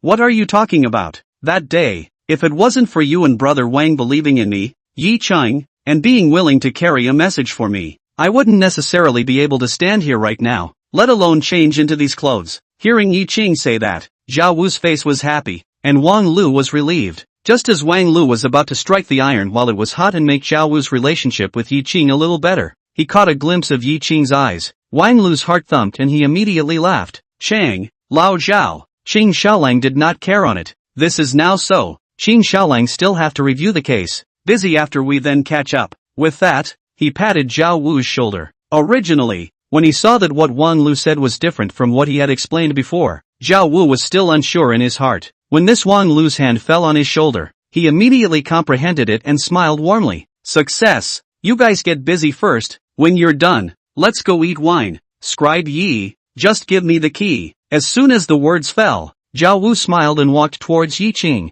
His hands extended to receive the key and gave a gesture of please. Yi Qing, on the other hand, did not move a muscle and spoke out, "Dare I ask Brother Zhao, who is imprisoned in that Ding San Zi cell?" Zhao Wu, who was asked, gazed at the thought for a moment and said, "The one in that cell is a flower picker. Seems to be called Sun Qian, who was just sent in yesterday." Then, he tentatively asked, "Should this Sun Qian be given some special care?" The words were ambiguous, leaving the choice of vigorously torturing or treating Yi Qing kindly. Yi Qing, who thought for a while, did not have the slightest impression of this flower picker Sun Qian in his mind. He shook his head and said, "I do not know this person. However, he recognizes me and said he wants me dead. If it's convenient for Brother Zhao, could you ask for me?" At once, Zhao Wu and Wang Lu's brows furrowed. Zhao Wu nodded. "Don't worry, leave it to me." Yi Qing arched his hand after thanking him, just walked towards the outside with Wang Lu. Not much longer. The duo had not even stepped out of the corridor leading to the exterior of the large prison when they heard a burst of mournful screams, which came into their ears from within the large prison.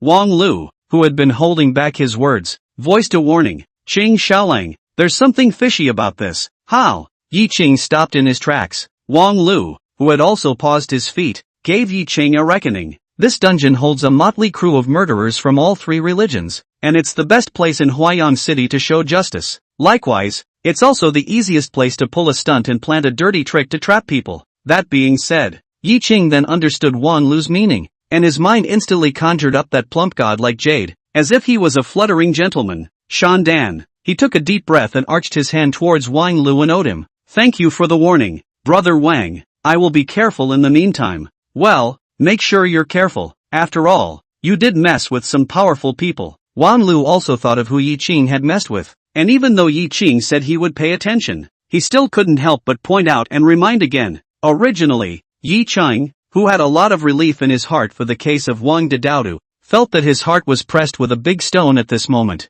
The two had no words along the way, and came to the door of a Zhou family on Big C Lane A in Xian Ranfang. The wooden door was quite old, and the tiled roof had a thick layer of mud and dirt visible to the naked eye. The low courtyard wall provides a glimpse of the simple furnishings in the courtyard. I was able to conclude that the Zhou family lived in poverty. White streamers were hung on the courtyard gate to let the neighbors know that the Zhou family was in mourning. Without bothering Wang Lu, Yi Qing went up and knocked on the wooden door. With the creaking sound of the wooden door shaking, Yi Qing shouted aloud, "Is Zhou Shishou at home?" The courtyard was silent. "Zhou Shishou can be at home. The government office torture room to come out to see." Yi Qing, who had shouted again, frowned. Behind him, Wang Lu voiced out, "Qing Xiaolang, get out of the way." The unknown Yi Qing withdrew one step diagonally. It was then that Wang Lu lunged forward and kicked at the aged doorway. Click, boo! The wooden door, more than half a foot wide, with its frame, brought up a handful of smoke and dust and fell to the ground.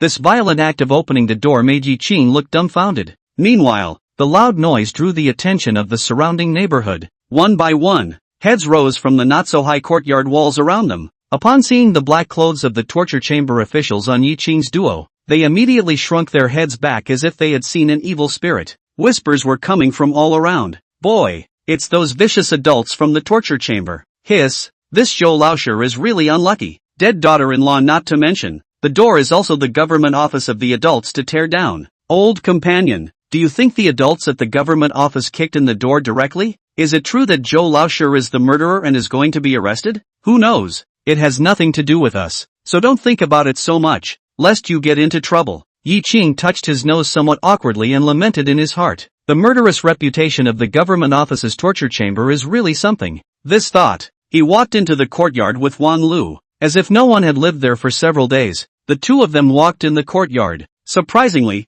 on the rammed earth ground, leaving faint footprints. Yi Qing glanced at the footprints, then at the wooden chairs and tables placed in the courtyard, and his brows furrowed. He quickly ran into the house and looked around, then said to Wang Lu, who walked to the door, "Brother Wang, things aren't right. This mansion shouldn't have been inhabited for many days." Chapter 64. Can it be that it's another one of Big Head Wang's mistresses? Wang Lu's expression sank as he quickly searched the kitchen and the utility room. Walking out of the utility room, he shook his head towards Yi Qing, who was standing in the center of the courtyard, and said seriously, "The kitchen is also covered in a layer of dust. The firewood in the utility room has returned to dampness, and the mansion really hasn't been inhabited for a few days." Qing Xiaolang, this Zhou Shishou disappeared into thin air. Could it be that he was the real culprit and fled in fear of his crime? Yi Qing, who rubbed his chin in contemplation, analyzed, "Brother Wang, there are three possibilities for Zhou Shishou to have disappeared into thin air. 1. Either he could not bear the shock of his wife's adultery and tragic death,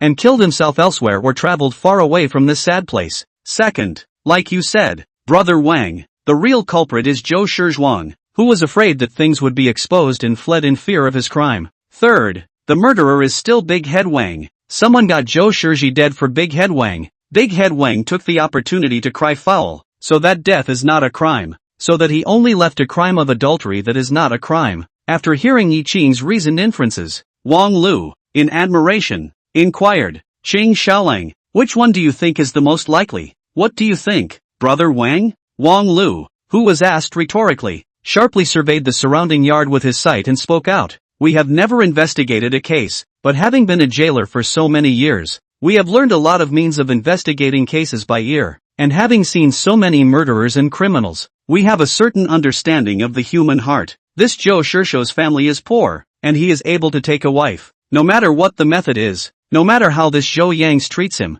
Zhou Shishou must regard Zhou Yangs as a treasure. If Big Head Wang is the murderer, then Zhou Shishou won't leave now no matter what." and will definitely watch Big Head Wang's head roll down. Only then will they choose to kill themselves or go far away. Big Head Wang has a strong body. Zhou Shishou is heard to be thin and weak. The two of them fought together. Big Head Wang definitely has the upper hand. So, I think it's more likely that Zhou Shishou was killed, and it's highly unlikely that he's the murderer. Snap. Yi Cheng, who was clapping, had admiration in his eyes. Brother Wang, you analyzed it well and thought of the same thing as me. Wang Lu, who was somewhat embarrassed, scratched his head and said, I wouldn't have thought of that if you hadn't said it. In the next instant, Wang Lu's face changed, somewhat chagrined. If this is the case, our official is right, and now we are investigating this case. Is it not a waste of time? Yi Qing shook his head and said, it's not a waste of time. That Big Head Wang if really a murderer but shouting injustice in the jail, we check him to shut up.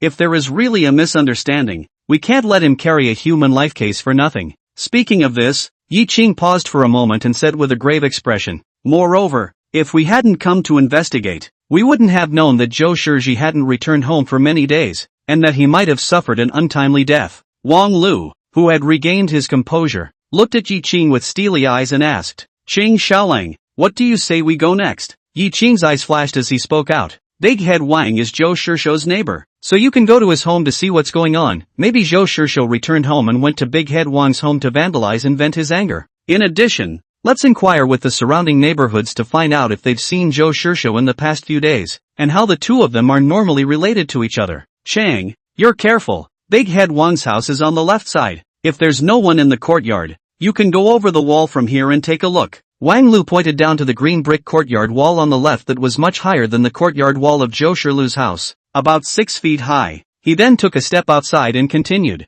I have a way with interrogations. I'll go ask the neighbors on the street about the ones you mentioned. Okay, then let's split up. Yi Qing nodded, bowed and helped run down, easily flipped up the courtyard wall, leaped and disappeared. Wang Lu, whose foot was on the wooden door that he kicked down, didn't hear any movement behind him, and when he twisted his head to look, there was no one behind him. He couldn't help but grin and shake his head as his eyes fell on the unmistakable fresh footprints on the left wall. Hey, Qing Xiaolang's hands are really good. If we had that kind of kung fu, we wouldn't be jailers anymore. Emotions over. Wang Lu stepped on the half-a-foot wide alleyway of the empty Great Sea Alley. The alley had been empty since they had appeared on Great Sea Lane. From the time they kicked down the door of Zhou Shiji's house, there wasn't even a dog barking in the alley. Wang Lu murmured, the reputation of the government office's torture chamber. It's really bad. In the next instant, he laughed to himself. Ha, but it's also a lot more entertaining to see than when I was a jailer before. Big Head Wang's yard,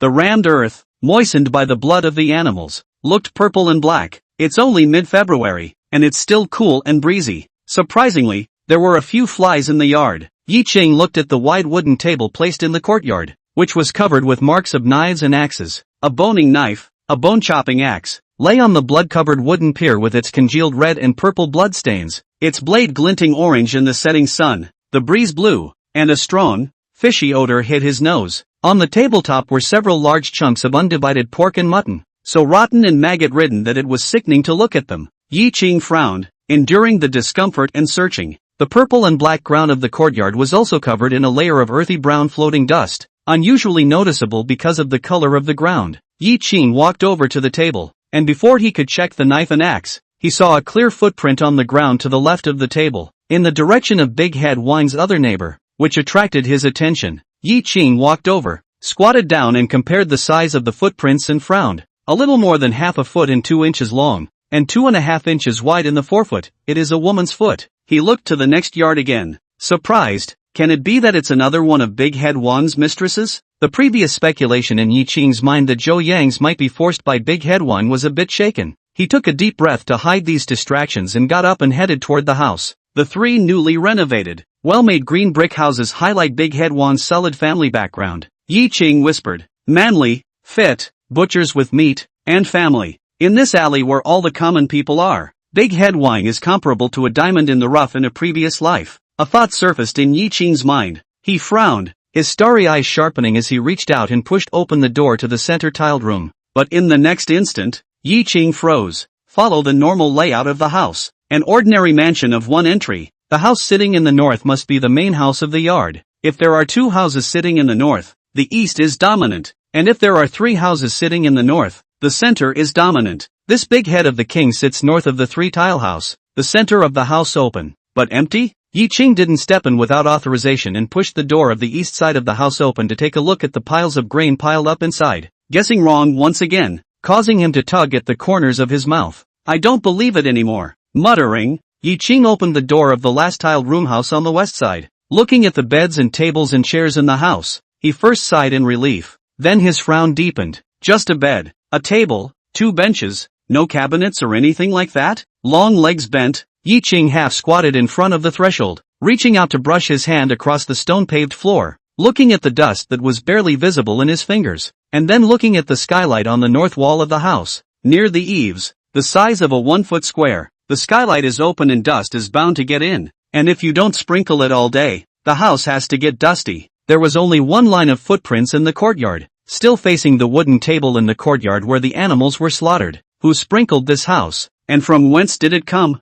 Yi Ching looked at the furnishings in the room with astonishment. Suddenly, he turned violently and quickly went into the house, hiding in the open doorway, and looking through it at the courtyard wall on the left side of the yard. Chapter 65, You Haven't Seen Me, or You're Dead. An athletic figure leapt off the wall, dressed in a black martial arts uniform. He was 5 feet tall and as thin as a monkey. His face was covered by a black scarf. Only a pair of eyes as calm as water could be seen. This kind of look, Yi Ching hadn't seen a lot of it these days, and his heart snapped. Secretly, the 2 retainers beside Zheng Xiaoran, Death Row and Mei Qinji, and Bad Lieutenant Zheng Ming, they all have this look in their eyes. In the next instant, Yi Ching was so creeped out that he didn't dare to breathe a single breath, and he even clenched his fists and withdrew his gaze. He slowly moved his body so that he was close to the wall, so that the masked man outside would not be able to see himself. Through the crack in the door, this masked man looked at the scene in the courtyard, and his sight instantly landed on the 3 rooms that were opened. The dagger sticking out of his back waist was slowly sheathed.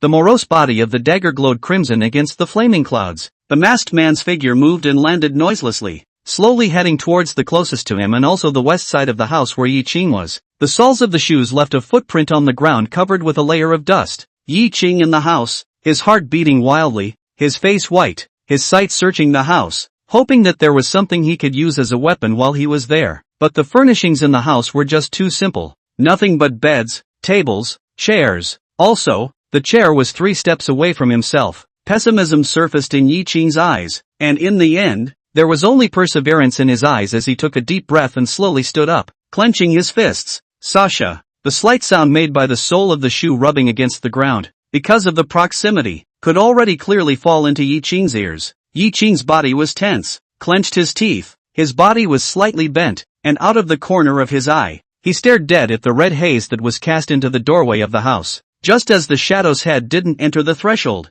Yi Ching was poised to strike. Qing Xiaolang, how's the investigation going? Wang Lu's huge voice rang out from outside the courtyard. The shadow in that doorway quickly disappeared into thin air. A few breaths later, there was no movement outside. This caused Yi Ching's heart to rejoice, and the joy of surviving a robbery surfaced on his face. He took a few quick deep breaths and relaxed. It was only then that he noticed that he was trembling all over and his back was already wet with cold sweat. A few breaths later, Qing Xiaolang, where is everyone? Answer me. Wang Lu's yelling voice sounded again. There had been no movement outside. Yi Ching wanted to leave this place. His body had not yet moved. His head had just twisted a little. His body trembled, and the shadow of death enveloped his entire body. A pair of merciless eyes were staring at Yi Ching's starry eyes through the doorway. Dead on. A low voice, inaudible to both men and women, emanated from beneath the black visor. Never met me, or you die. Yi Ching's face instantly turned white, and his eyes were filled with trepidation. The masked man met Yi Ching's eyes and quickly retreated.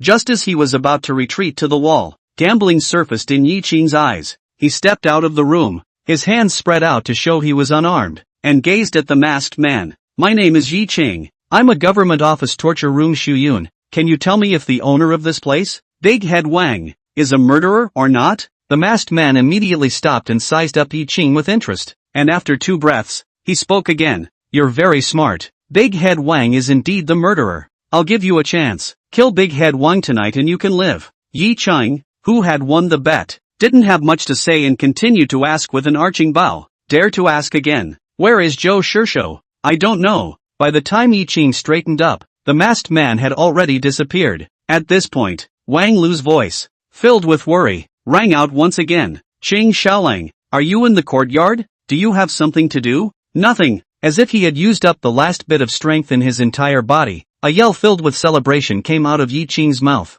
Then, Yi Qing lowered his head and looked at the masked man's footprints, which were the same as the footprints he had found by the table before. The courtyard of the Zhou Shirliu family. Even if the evening sun is now hanging in the sky is starting to darken. The clothes are even more black. Wang Lu can see that Yi Qing's back is drenched in sweat. He don't be surprised to ask, Ching Xiaolang, what did you just do? Why are you sweating so much? And what took you so long to say yes after I called you so many times? In the next instant, he noticed that Yi Qing's originally bronze-colored face was a bit white, and the hands that were hanging down on the sides of his waist had nail bruises on the palms that were so obvious that they were visible at a glance. Wang Lu's expression instantly became unsettled as he asked in a worried whisper, what just happened? What happened to your hand? Yi Qing, who was desperately trying to remain calm, did not expect Wang Lu to be this perceptive. He laughed awkwardly and frankly extended his hand in explanation. I'll let you look the other way. That yard stinks. It gives me a bad case of the nausea. On the table in the middle of the yard, a big pile of rotting meat, all maggot-ridden.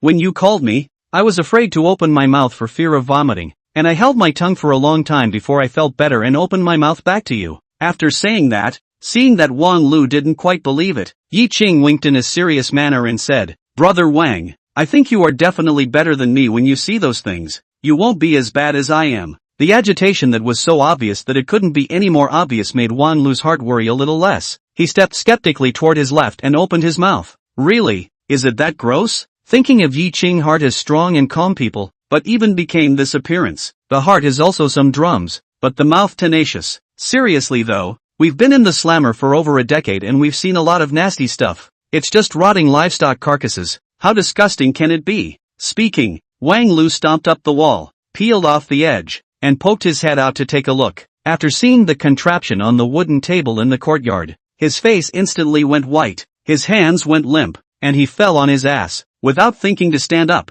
he twisted his head to look at Yi Qing, who was full of scorn, and asked shiveringly, Ching Xiaolang, there won't be dead bodies in the courtyard, right? Then, in horror, he asked, that wouldn't be Zhou Shirshou's body, would it? No, I looked, that's all for livestock. Guess Big Head Wang was put in jail and no one cleaned up the rot. After Yi Qing finished his explanation, he faced Wang Lu's admiring expression and thumbs up and teased, Brother Wang, is it disgusting? The maggots writhing in a pile of disgustingly grubby rotting flesh of Wang Lu came to mind again. His stomach lurched and his face bulged instantly. He hastily twisted around and threw up face down on the ground. Vomit. Yi Qing immediately turned around and covered his ears. Teasingly, Brother Wang, you can't do this. I even went up to check and inspect. You only took one look. Why did you throw up? The only thing that answered Yi Qing was Wang Lu's louder vomiting. After half a moment or so, Wang Lu, who had slowed down, wiped his mouth with the back of his hand and staggered to his feet. He grimaced and frowned in pain.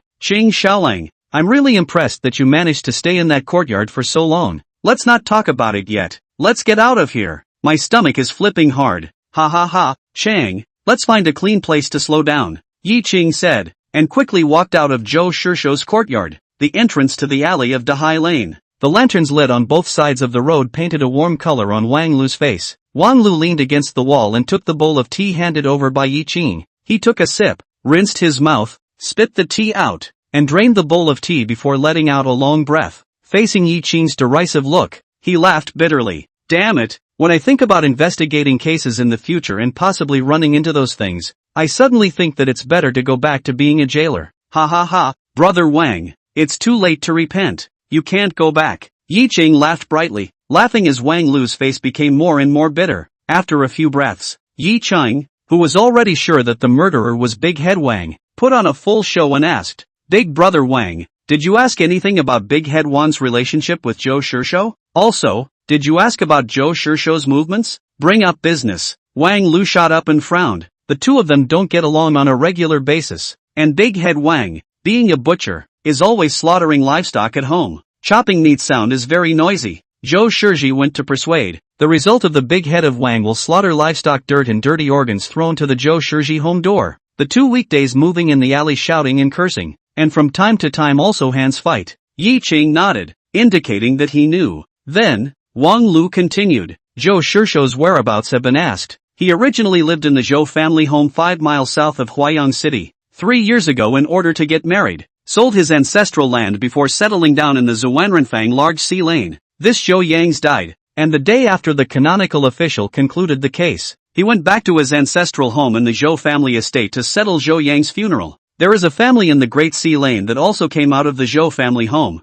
and that person went back to the Zhou family home yesterday and saw Zhou Shishou. Tomorrow, should we go to Zujiazhuang to find Zhou Shishou for questioning? Yi Cheng, who shook his head, said with flashing eyes, since Zhou Shishou didn't leave, according to our deduction, we can decide that Big Head Wang is the real culprit without a doubt. Our Lord Warden didn't judge the case wrongly. This Big Head Wang really deserves to die. Such an evil person. I really want to kill him right away. Wang Lu, who didn't care why Yi Qing had such great killing intent, remembered something and looked around to see no one, before he whispered, Qing Xiaolang. I also inquired that Zhou Yang's looks are average, even more bladder and waist. The nature of the shrewish, can be called a shrew, but with Zhou Shishou love and harmony. Moreover, he has been fighting with Big Head Wang on weekdays, and he even fought with Big Head Wang together with Zhou Shishou. The dossier says adultery. Does that make sense to you? Chapter 66, is there a place in this cell to solve the 3 emergencies? Yi Qing instantly paused. If that masked man had not appeared today, when he first entered the government office, he would simply dismiss this dossier as an error in the records. But now, the masked man told him to kill Big Head Wang,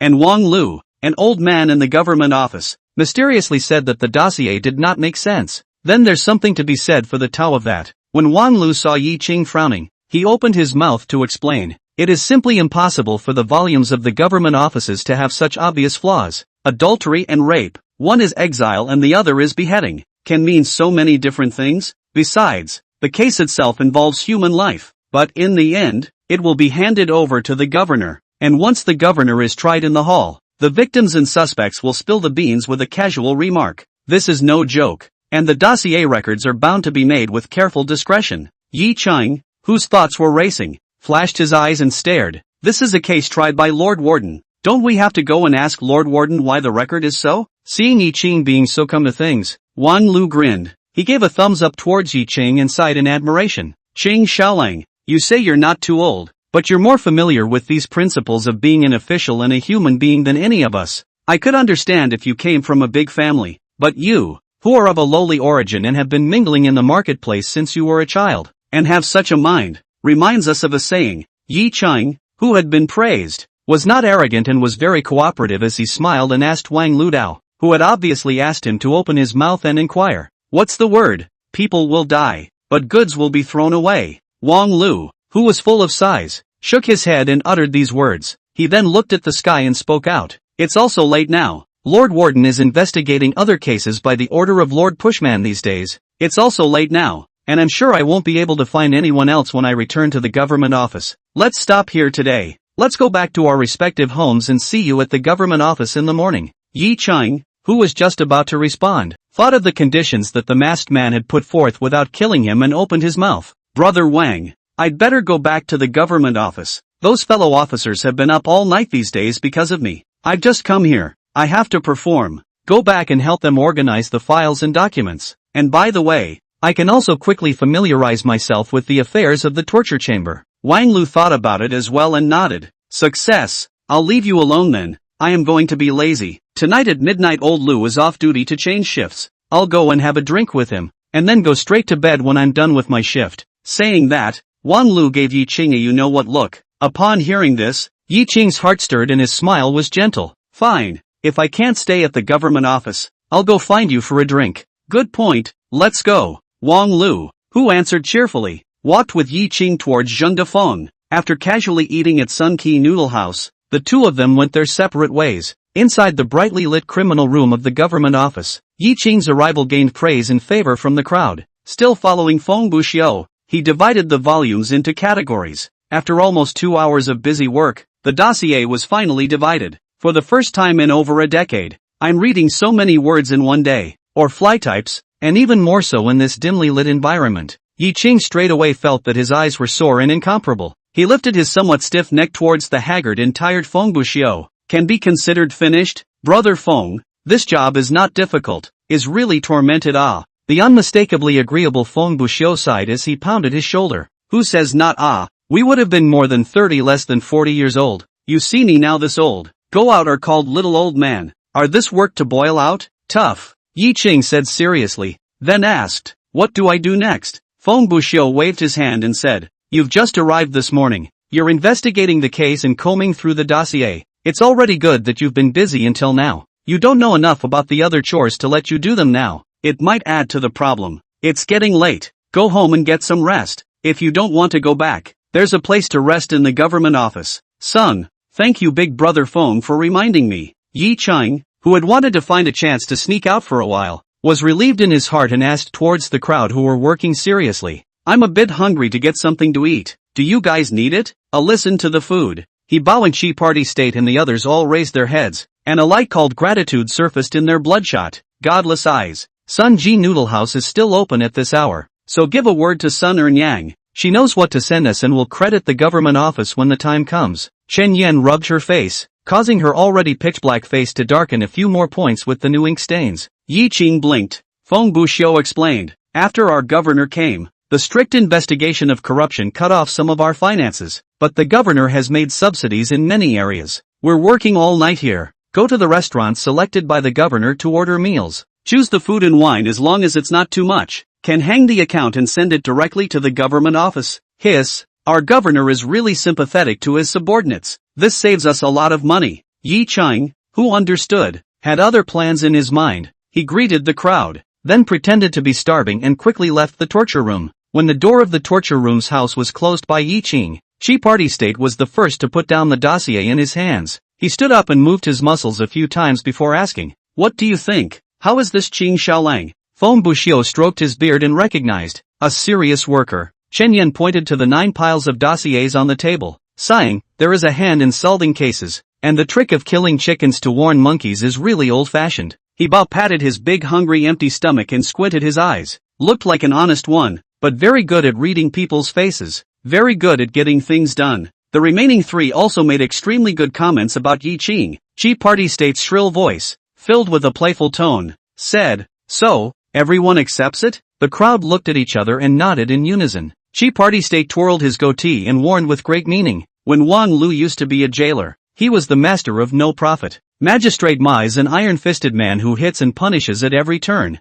Moreover, this Yi Qing, Qing Xiaolang, used to be a pariah nationality, and could have gone to jail twice some time ago. Let's just accept it as brothers? Saying that, his eyes fell on Hibao. The rest of them understood the meaning of Chi Party State's words. Seeing him look at Hibao, they all instantly understood another layer of meaning in these words of his. Hibao, who was rubbing his belly to appease it, noticed the eyes of the crowd and said with great displeasure, what's with the look, guys? What kind of man am I that you do not know? The crowd laughed resentfully and went back to work. Hibao glared at Chi Bangwa and said irritably, Chi head, heck, you know I won't report to the warden, and you're still saying this to me specifically, you're deliberately pointing me out, aren't you? A bright and smiling Chi Party State gave a thumbs up. Just believe you, only let you say it in front of everyone, lest if anything really happens in the future, make a misunderstanding is not it? When these words came out, Hibao's face eased up quite a bit. The others weren't happy about it. Boo!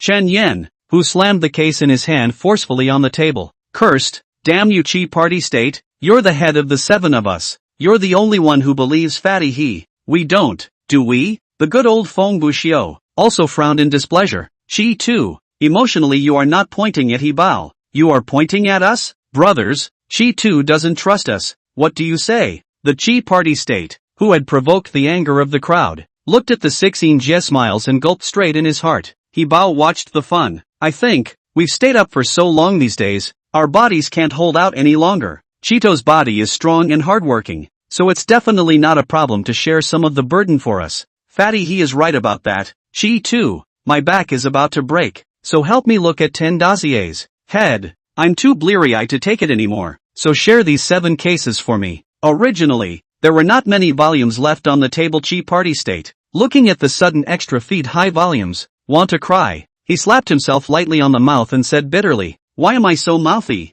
Ha ha ha ha ha ha. The deflated look caused a loud and refreshing laugh to emanate from the torture room, dispelling the tiredness of the crowd after a long busy day. At the end of the day, in a quarter of an hour or so, the hour of the sun would arrive. It's time for Zhao Wu to change duty with the other jailers. Yi Qing's silhouette appeared within the Huayang prison. Wang Luk and Zhao Wu were drinking five fanatics. The two men hooked up and rocked on the bench. Yi Qing walked in and stood beside the duo for a few breaths, and neither of them realized that there was an extra person behind them. Brother Wang, Brother Zhao, how much did you guys drink? Wang Lu and Zhao Wu shook their heads and turned their heads, and the two of them, whose eyes were drunk straight, stared at Yi Qing for a few moments before recognizing who the person was. Ha, Qing Xiaolang, come on, let's sit down and drink together. Qing Xiaolang, you came well, quickly taste this wine. This is, who sent a good wine to me? Who cares who sent it? It's a rare good wine anyway. Yi Qing, who was pressed on the chair, swept his eyes over the key hanging from Zhao Wu's waist. He covered his stomach with one hand, pushed away the wine bowl handed over by Zhao Wu with one hand, and asked with a hard frown, Brother Zhao, wait a little while, I'll drink with you guys again. Can the two brothers tell me first, is there a place to solve the three emergencies in this cell? I can't hold it in any longer. Dang. Zhao Wu directly removed the key from his waist and shoved it to Yi Qing in a wobbly manner, saying in a bold and cross manner, take it, just find a random cell. I didn't expect the purpose to be reached so easily. Yi Qing's heart was beating fast. He took the key. The hard expression on his face remained unchanged, and he hurriedly got up and rushed to the depths of the dungeon. Dao. Thank you, Brother Zhao. I'll be right back. Chapter 67. The nightfall spring rain is as valuable as oil. The wind blows the soil and anoints it to produce all things. Yi Qing stuffed the key into his arms, and the moment he stepped into the corridor leading to the cage, then he slowed down the speed of his steps, making himself like a ghost, walking silently. At the same time, he removed his upper body's mandarin black coat, tied at the waist and leaking out the gray cotton shirt that served as a lining inside, washed until it was pulp white. The bunched hair turned into a high ponytail with the movement of her hands, and her palms stained the wall in the middle of the cage, rubbing it towards her face to hide it. Not long after, Yi Qing, who was a completely different person from the daytime, stood in front of Big Head Wang's cage. He picked up the stone and threw it at the sleeping Big Head Wang. Who? Disgruntled voice issued from the mouth of the awakened Big Head Wang, who sat up and, through the dim candlelight, discovered an additional gray figure in front of the cage. He subconsciously frowned and took a step back, staring at Yi Qing dead in the face. Yi Qing lowered his voice and said, "Follow me." Saying that, Yi Qing took out the key from his arms and gently opened the copper lock. This scene caused a bright light to bloom in Big Head Wang's eyes. He clenched the chain with both hands, trying not to let it rattle, and gingerly made his way to the side of the cage, but stopped 3 paces from the cell door. He whispered, "What are you?" In the face of Big Head Wang's suspicion, Yi Qing didn't say anything, and removed the chain that was attached to the cage, carefully, although it still made some noise, but the snoring that rose and fell around him didn't make the slightest difference. After doing this, Yi Qing took the chain and turned to leave and whispered, "Follow." Big Head Wang looked at the gate without chains, and after his eyes flickered for a few breaths, he gritted his teeth, grasped the chains on his wrists with both hands to avoid making a big noise, and then walked forward with quick steps, just moments after he had opened the cell door and dodged out. Phew! The wind rattled. Big Head Wang only felt a coldness in his throat, followed by an unspeakable feeling of pain and suffocation. Wow! He fought and squirmed and waved his hands in an attempt to break free, but only the chains made a small noise as the imprisoned arms flailed. Getting rid of it is simply futile. Yi Qing, who was strangling Big Head Wang's neck from behind, had an expressionless face as he emptied one of his hands and slammed it on Big Head Wang's temple. Struck in the vitals, Big Head Wang was instantly dizzy, and his struggling strength went down. With a flash, Yi Qing appeared inside the cell and dragged him back inside the cage. At the same time, the open cell door slowly closed with a hook of his toe, then violently retreated a step back. Arms force, Lulu Wang Big Head of the neck, yanked to the ground. Boo! The tremendous force caused Big Head Wang, who only wanted to break free from his bonds and had unsteady feet, to fall and smash inside the dirty cage. The back of his head slammed heavily on the ground, causing Big Head Wang to draw a breath of cold air and start shivering all over. It was accompanied by the clinking of chains around his neck and in his hands. Everything that happened inside the cage was just a few breaths. The sleeping prisoners in the surrounding cages were then awakened by the noise. They came to the side of the cage in droves and probed into Big Head Wang's house, and only the prisoners in the cages opposite Big Head Wang saw a hazy gray figure. One frowned and opened his mouth to yell in a very disgruntled manner. "What's going on? Does anyone want to sleep at night? What's all the fuss about? Looking for death?" At this time, Yi Qing was already sitting on top of Big Head Wang. He covered Big Head Wang's mouth with one hand, and formed a palm with one hand, poking it heavily on his throat. It immediately caused Big Head Wang to be in agony. With his mouth covered and his throat hit hard, he was unable to hiss or utter a single word. As the crowd yells, Yi Ching obediently got down while muffling, "Sorry, had a nightmare." A voice different from Big Head Wang's did not attract much attention. The sky was dim, and the group was also sleepy, not noticing that the gray clothes on Yi Ching were a bit different from the white of the prison uniform. One by one, after having their dreams disturbed and a few more warnings, they said nothing more and went back to sleep. At this point, Yi Ching was shocked when he realized that Big Head Wang underneath him was not moving at all. He hurriedly probed Big Head Wang's nostrils and was relieved to find that there was still some left. He counted another 100, and realized that snores and grunts were once again ringing around him, and that Big Head Wang's snorting was a little louder before he got up. Yi Ching looked at Big Head Wang, who was about to be killed by him. His face was expressionless as he dragged him to the side of the cage, stripped off the clothes on his body, imprisoned his hands with his pants, and used his top to soak it with the feces and urine from Big Head Wang's respectful bucket. Only then did he open the cell door and walk out, using the cell door chain and forcefully chaining his neck to the two wooden posts that merged the cell door and cage. In the dimness, Big Head Wang's face, too, was fleshy and saucy red, and his limbs, which had not moved due to unconsciousness, began to twitch. Yi Ching put the soaked prison clothes over its face. After skillfully doing this, Yi Ching turned around and left, walking within the dim and humid corridor. The expressionless Yi Ching secretly said in his heart, once again, his fists clenched tighter and tighter at the thought. Inside the Huayang prison's torture room, hair retied, the mandarin's black clothes were once again on, and he placed his hands in the bucket. Wow! Crystalline splashes of water, cupped in his palms, up smashed in the face. Bringing down the face did not wipe clean the dirt, which is down percolated into the slate, disappeared. A few breaths later, the calloused hands were back to being clean. Yi Ching, whose pupils were radiating, was blissfully unaware of this, still rubbing his hands vigorously. Ching Xiaolang, why are you acting like a pussy and taking so long to wash your hands? That's right, big old man, just feel free to wash up. Come and drink now. If you don't come, we'll run out of this good wine. The refocused pupils realized that Yi Ching was back to his normal self. Still with the same gentle face and apologetic smile, he walked over to the tabletop, picked up the bowl of wine that had been left for him, and let out a long breath after finishing it in one gulp. Phew, good wine. I ate too much at Sun Ki Noodle House in the evening and suddenly had abdominal pains. Two brothers, take it easy. Hey, it's more than normal for people to have 3 emergencies. Come on, let's go one more. There's more than half a quarter of an hour to go before the change of watch, so will you keep drinking in a while, or what do you say? Let's drink somewhere else. We need to get drunk today. You two brothers go ahead and drink. I have to go back to the government office to rest. As he spoke, Yi Ching looked at the engraved hourglass placed in the corner and saw that there was less than half a moment left before it reached the Z hour. He sighed with relief in his heart while at the same time lamenting, it's been 5 years, and I've grown up, so it's much faster to use this method again. Subsequently, a jailer Yi Ching hadn't seen before walked in around the hour of dawn. The jailer, Zhou Shang, yawned as he said, Lao Zhao, shift change, give me the key. Ha, old Wang also came.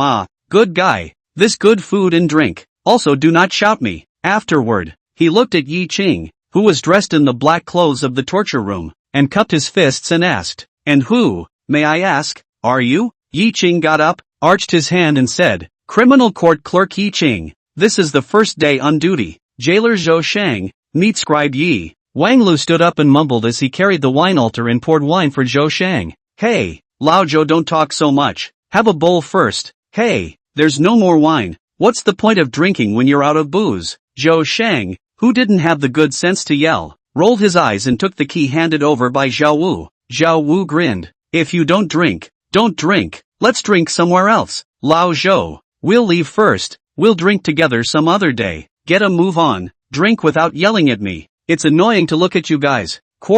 midnight. Sun Ji Noodle House. Yi Ching assisted the two drunks and said to Sun Ernyang, who was cleaning up the table, Lady Sun, I'm sorry to bother you, but these two had to come to you for another drink. Mrs. Sun, get the wine. Get the good wine. Yes, good wine. I can still drink. The duo, who had been carried away by the night wind with the last vestiges of their sobriety, drooped their heads, drooled, waved their arms, and yelled with slurred speech. Seeing the strange Sun Ernyang, she stuffed the rag into her belt and rushed forward to receive the two of them, smiling at Yi Ching. It's okay, that's how they are. Yeah, would you like to have a drink as well? The mature woman's flirtatious eyes landed on Yi Qing. Making Yi Qing somewhat hard to fight revealed his embarrassment and hastily waved his hand. No. I have to go back to the mansion to rest. Sun Yang, whose eyes flickered with loss, smiled and said, alright, you rest early. Yi Qing hurriedly flashed away. Just the moment he had just reached the door,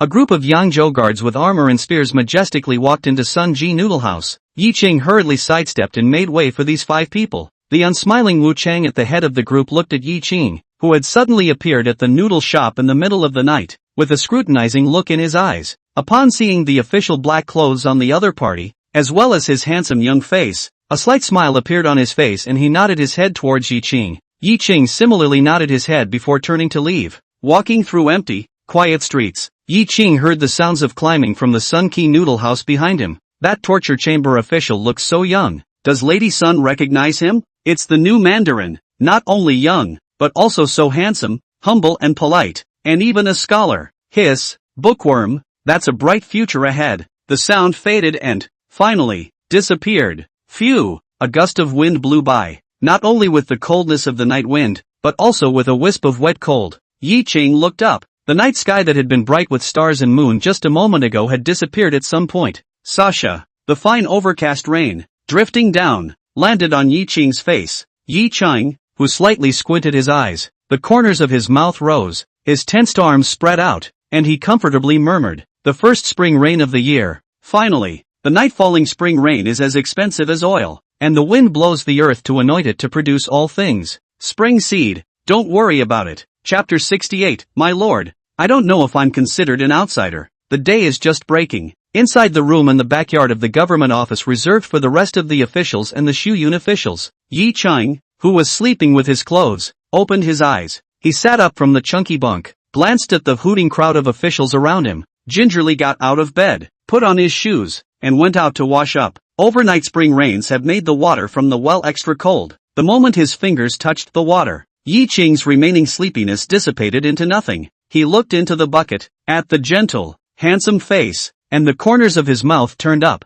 squeezing out a far-fetched smile. He whispered, still not quite used to it, smiling unnaturally every time I do something like that. Wow! The cold water of the well fell on his face, soothing his somber insides for a moment. Walking out of the government office, he sat down at the nearest breakfast stand and ordered food to quickly fill his stomach. A familiar figure hurriedly came from the direction of the large prison. Yi Qing fixed his eyes and saw that it was the jailer Zhou Shang. He pursed his lips and asked the vendor owner to pack 7 more servings of food and slowly walked towards the government office. The streets are crowded with pedestrians, the hustle and bustle of yelling, and the smoke from the cooking pots can be seen everywhere. In Yi Qing's eyes, it was as if it was an incomparably pleasing painting. Returning to the government office, he went straight to the torture room. I thought he was the earliest, but I didn't realize that Feng Buxiu was already holding an oil pot and adding kerosene to the various oil lamps in the house. Good morning, big brother Feng, Yi Qing greeted with a soft voice, placing the food on the table where the tea was placed and said,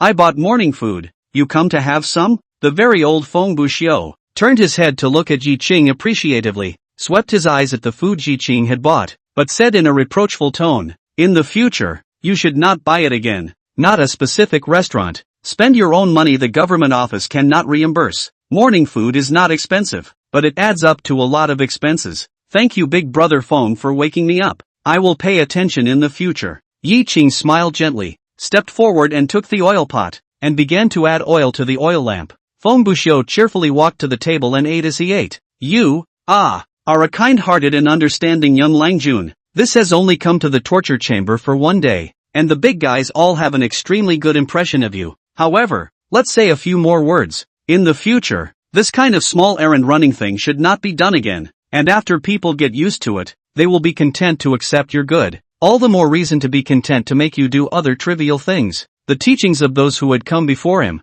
although Yi Qing was aware of it, he still listened attentively, and after Feng Buxiu finished, he smiled and answered, I know, from now on I'll just mind my own tummy. Ha ha ha, that won't do. Don't you forget, I get up early too, Feng Buxiu said cheerfully. Success, no problem. Yi Qing finished filling the oil lamp, picked up the broom and started cleaning the house. Less than half a moment, sharp footsteps sounded from outside the house. Yi Qing, come out. Promoter Matthew's voice rang out from outside the house. Yes, Lord Promoter. Yi Chang, who guessed what was going on, calmly put down his broom and walked out quickly. Feng Buxiu, who drank tea to scrape the grease from his mouth from the morning meal, looked at the departing Long Back with envious eyes. His mouth whispered, "What exactly is Qing Shelong's status?" On the second day of coming to the government office, this early in the morning Magistrate Ma came again. In the courtyard, Matthew's brow furrowed into a chuan, and behind him, the jailer Zhou Shang warily bowed his back,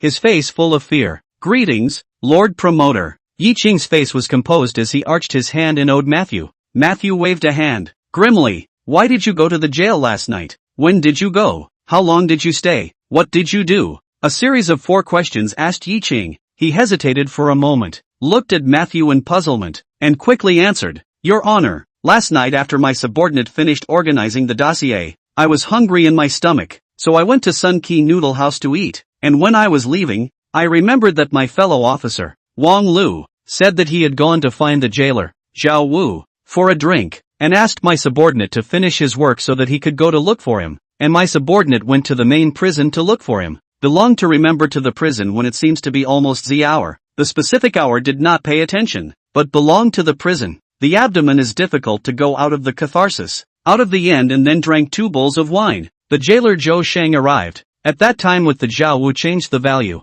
Belonging to the Wang Lu with Zhao Wu went away. It must have been about a quarter of an hour in the meantime. After Yi Qing finished speaking with some uncertainty, he found that Matthew's face was so hard that it seemed like he wanted to kill someone, and behind him, Zhou Shang began to raise his sleeve to wipe the cold sweat from his forehead. He guessed what was going on, and pretending to be startled by the look on Matthew's face, he immediately arched his hand and owed a flustered assurance. "Lord Promoter, my subordinate really didn't notice the exact time of the prison, and exactly how long he stayed in the prison. My subordinate guarantees with his life that we will leave as soon as Zhou Shang arrives, and there is also the fact that my subordinate has basically gone out in less than half a moment, and has literally eaten 2 bowls of wine." Matthew's triangular eyes narrowed slightly as he stared at Yi Qing for 2 breaths. He turned his head to the terrified and unlucky jailer behind him and chided, "Zhou Shang, you don't want to wear this skin anymore." Concealing the news that Zhao Wu was on duty for a drink, harboring a fellow prisoner, and daring to play mind games in front of this official, really impresses this official with you.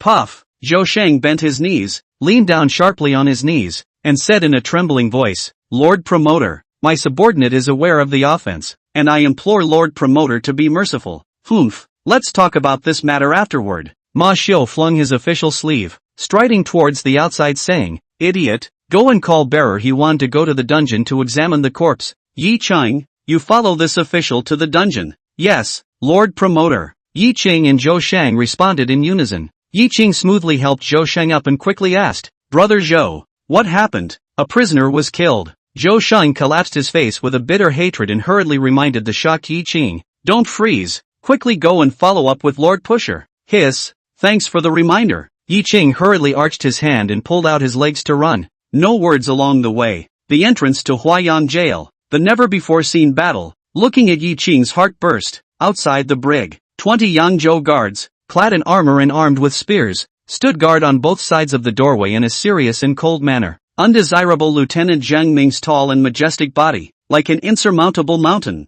blocked the door. As soon as they saw Matthew appear, the 20 Yangzhou guards clasped their fists towards Matthew without words, and then they resumed their normal routine and continued their vigil. Zhang Ming cupped his fists and bowed. "Greetings, Lord Push Officer." "Zhang Ming, how's the questioning going in there?" Before Matthew could reach Zhang Ming, he raised his voice to inquire. The expressionless Zhang Ming, and his voice, "Your Honor, the prisoners in the vicinity of Big Head Wang's cage all said that last night there was a not-so-small noise from within Big Head Wang's cage that woke them up. The exact hour is unknown. They were disgruntled and chastised Big Head Wang, who explained that he had a nightmare, and these prisoners paid no attention and continued to sleep soundly." Speaking of which, Matthew also happened to pass in front of Zhang Ming, who smoothly got up and followed Matthew towards the large prison. As for Yi Qing, who was following behind Matthew, he was completely ignored by Zhang Ming. The three stepped inside the dimly lit porch. Only then did Zhang Ming continue. "My lord, Zhao Wu and Wang Lu have been eating wine inside the prison since 1:45 at Yuzheng.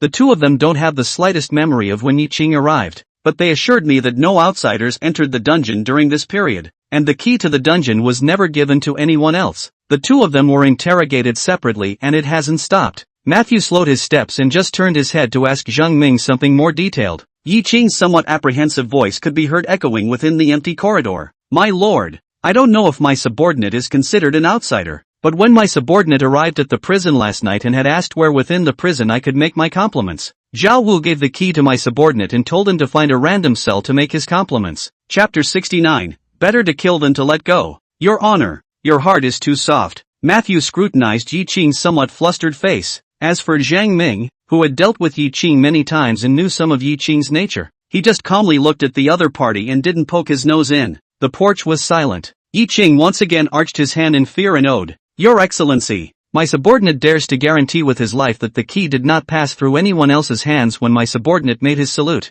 Matthew, who had looked at Yi Qing a few more times, continued to step forward. Zhang Ming and Yi Qing hurriedly followed. However, Zhang Ming intentionally jammed Yi Qing's footsteps, causing him to stagger a few steps. Yi Qing, who had stabilized his body, looked at Zhang Ming's tall and majestic body, and did not get angry, but just smiled bashfully. Inside what used to be a dimly lit cell, numerous torches with their bright orange firelight illuminated the inside of the prison as if it were daytime. The scene that used to look like nothing but gloom in the eyes. The clarity of this moment made Yi Qing a little uncomfortable. Inside the Huayang prison's torture room, Zhao Wu and Wan Lu, with bloodshot eyes and haggard looks, endured the interrogation of the undesirable people. Upon seeing the three Matthews, Zhao Wu and Wang Lu both shrunk their necks, then looked at Yi Qing hopefully. Matthew, with his sharp eyes, took in the shift in the duo's demeanor. He looked at Yi Qing indifferently and said, Go in and be questioned. Yes, my lord, Yi Qing answered in a panic. His expression was one of unbroken panic and apprehension. After he entered the large prison torture chamber, it was only then that Zhang Ming spoke up. Your Excellency, my subordinate suggests that you thoroughly investigate Yi Qing. He is not as bad as he has shown himself to be. Unpleasant? Matthew knew that this word Zhang Ming had said it euphemistically. He said in a cold voice, as long as it is ascertained that he is not involved with Big Head Wang, suspicion can be ruled out. Yes. After Zhang Ming answered, he glanced at Yi Qing with a waveless look in his eyes, and then followed behind Matthew as a follower with his eyes and nose. More than half an hour later, Yi Qing, who had been asked several questions back and forth for an unknown number of times, looked exhausted. Inside the large prison torture room, he was the only one left at the moment. Suddenly, he turned to the undesirable man and said, Brother, please also notify the Lord Promoter that I have something to say. Yi Qing had already hung around within the bad guys. Facing Yi Qing's application, the delinquent didn't bother and continued his questioning. Wow! This time, Yi Qing didn't answer and directly got up, calling out loudly, Lord Promoter, my subordinate has something to say.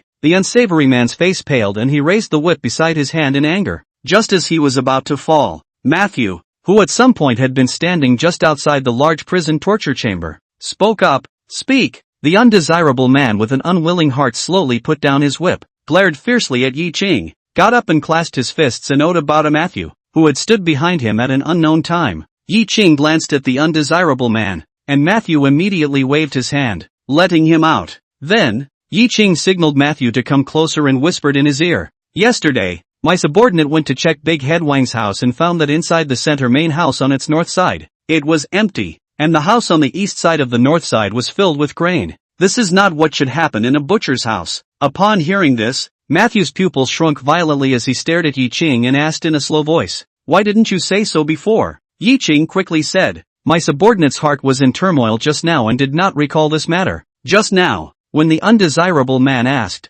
Between my thoughts, this is when I suddenly remembered this aberration. Matthew's face was somber and uncertain for a moment before he spoke out. This is the end of your interrogation, and return to the government office. Yes, my lord. Yi Qing, who was as if he had been pardoned, was filled with gratitude and joy as he arched his hand and bowed towards Matthew. After Yi Qing left, Matthew called Zhang Ming and opened his mouth to ask, Any sign of that thing I asked you to keep an eye on before? Think of the big, involved case. Zhang Ming cupped his fists and owed his body, respectfully saying, Some clues have been found out, and my subordinate's dark villa is secretly investigating. Then Zhang Ming whispered towards Matthew. Hearing it made Matthew's already grim face look like an abyss. After a few breaths, Matthew said to Zhang Ming, After he bearer finishes examining the corpse, present the examination statement to this official. After saying that, without waiting for Zhang Ming to respond, Matthew left quickly. Inside the Huayang prefectural office's duty room, Matthew, who had a gloomy face,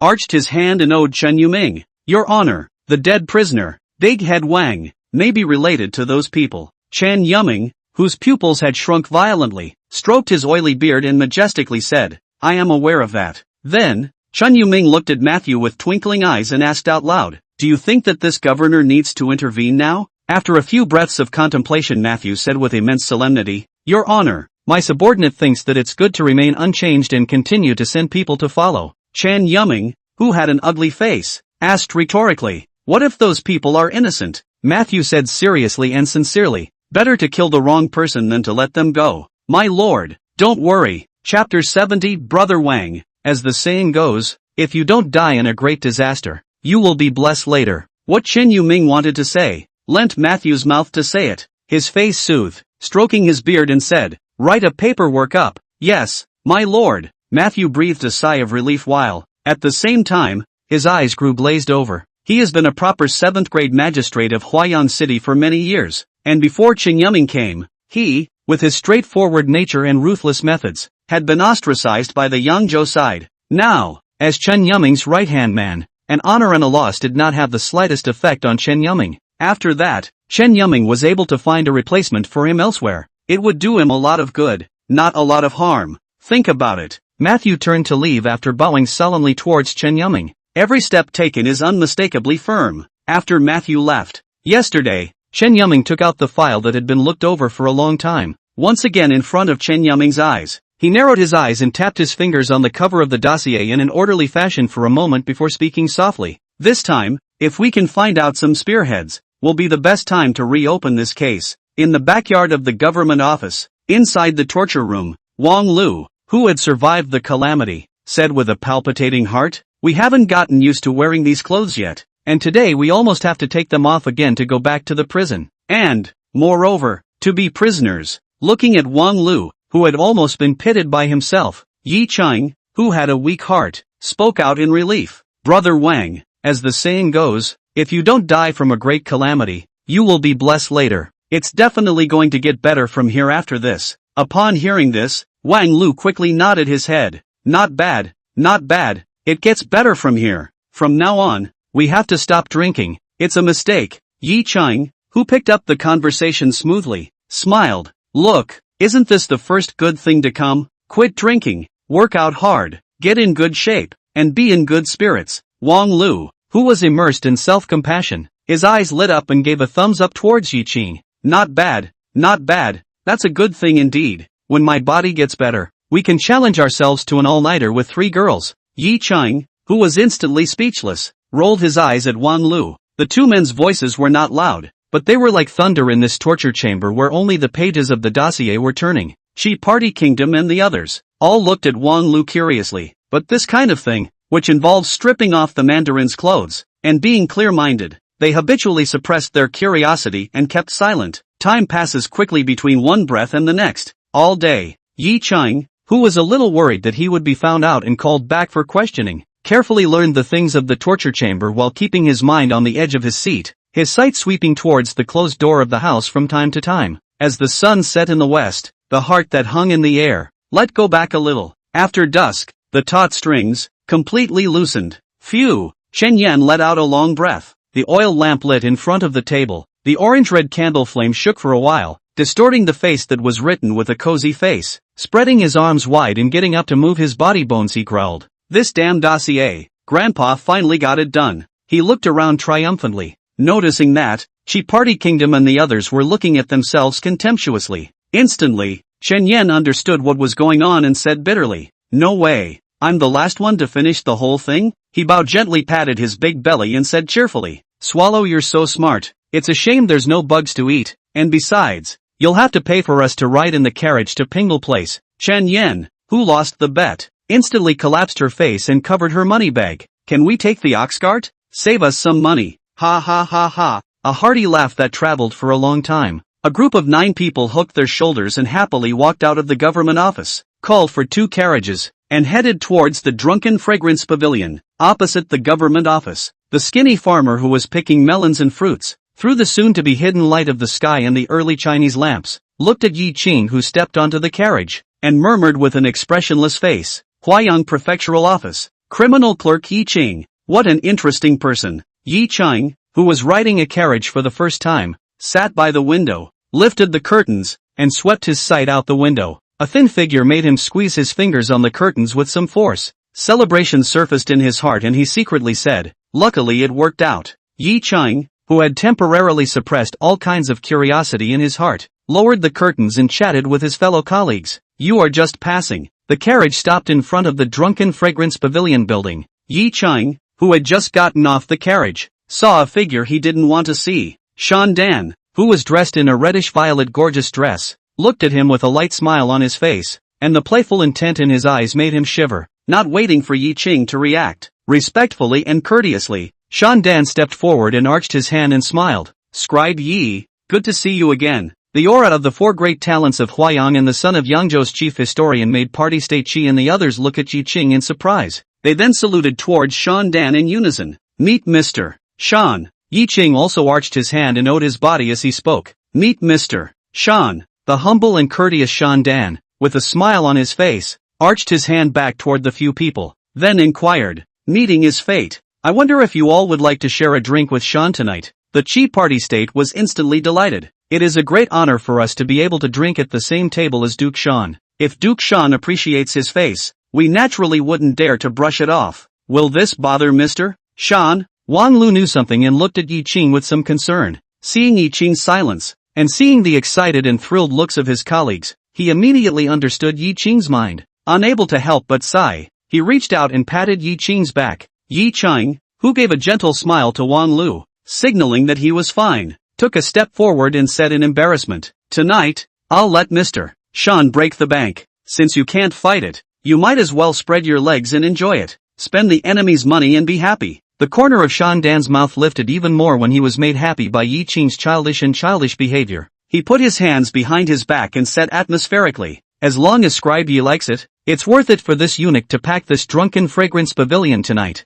Sincere eyes that don't look fake, leaving Yi Qing somewhat speechless. As for Qi Party Kingdom and the others, their eyes flashed with a hint of shock. In his heart, another layer of mysterious mist was cast over Yi Qing, a fellow teenager of cheap origin. Silk and bamboo pipe music is endless, and light songs and dances intoxicate the heartstrings. The Drunken Fragrance Pavilion, where paper and gold are displayed everywhere. It made Qi Party Kingdom and the others' eyes go nowhere. Only heard of its name, never in the presence of Feng Buxiu. More eyes confused road. What a great place to hang out. He wrapped his arms around Feng Buxiu's neck and smiled badly. "Old man Feng, you're so old. You have to take it easy in a while. A man can give in to anything, but in this case, he has to do it even if he can't." Feng Buxiu, who was full of arrogance, straightened his waist, despised He Bao's obese figure, and through his voice, "We can compare later, fatty he, that thing of yours, don't hide it all in this belly of yours." Saying that, Feng Buxiu raised his little thumb,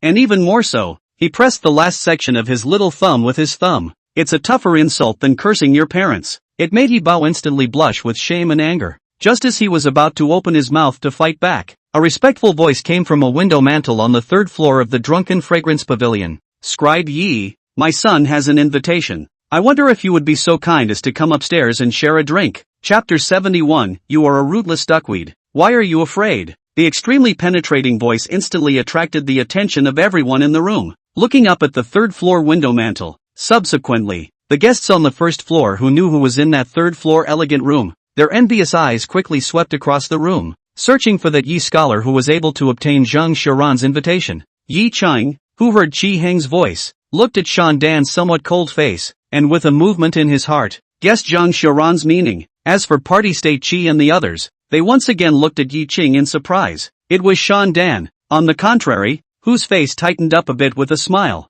Yi Qing was full of apologies as he arched his hand and owed his body towards Zhang Xiaoran. "Mr. Shan, it's not good to decline an invitation from a deceased person. I will drink with you again in a while." Then with a bow of his hand towards Qi Party Kingdom and the others, he quickly walked up the stairs. The speechless Shan Dan watched Yi Qing's figure disappear up the stairs before he said to Qi Danghua and the others, "Gentlemen, let's drink first." Inside the third floor elegant room, Zhang Xiaoran resumed his usual handsome appearance, dressed in a blue embroidered Rui Chinese dress, with a landscape silver fan in his hand rhythmically tapping his cocked leg, lazily paralyzed on the wooden couch. He looked at Yi Qing who walked in and smiled playfully. Scribe Yi, that's really impressive. Shaking hands with that smiling tiger so quickly, Yi Cheng, who smiled bitterly, sighed, don't tease me, Mr. Zhang, I just happened to run into it at the entrance. Sasha, clothes rubbing, Zhang Xiaoran sat up from the wooden couch, walking over to the round table and sitting down.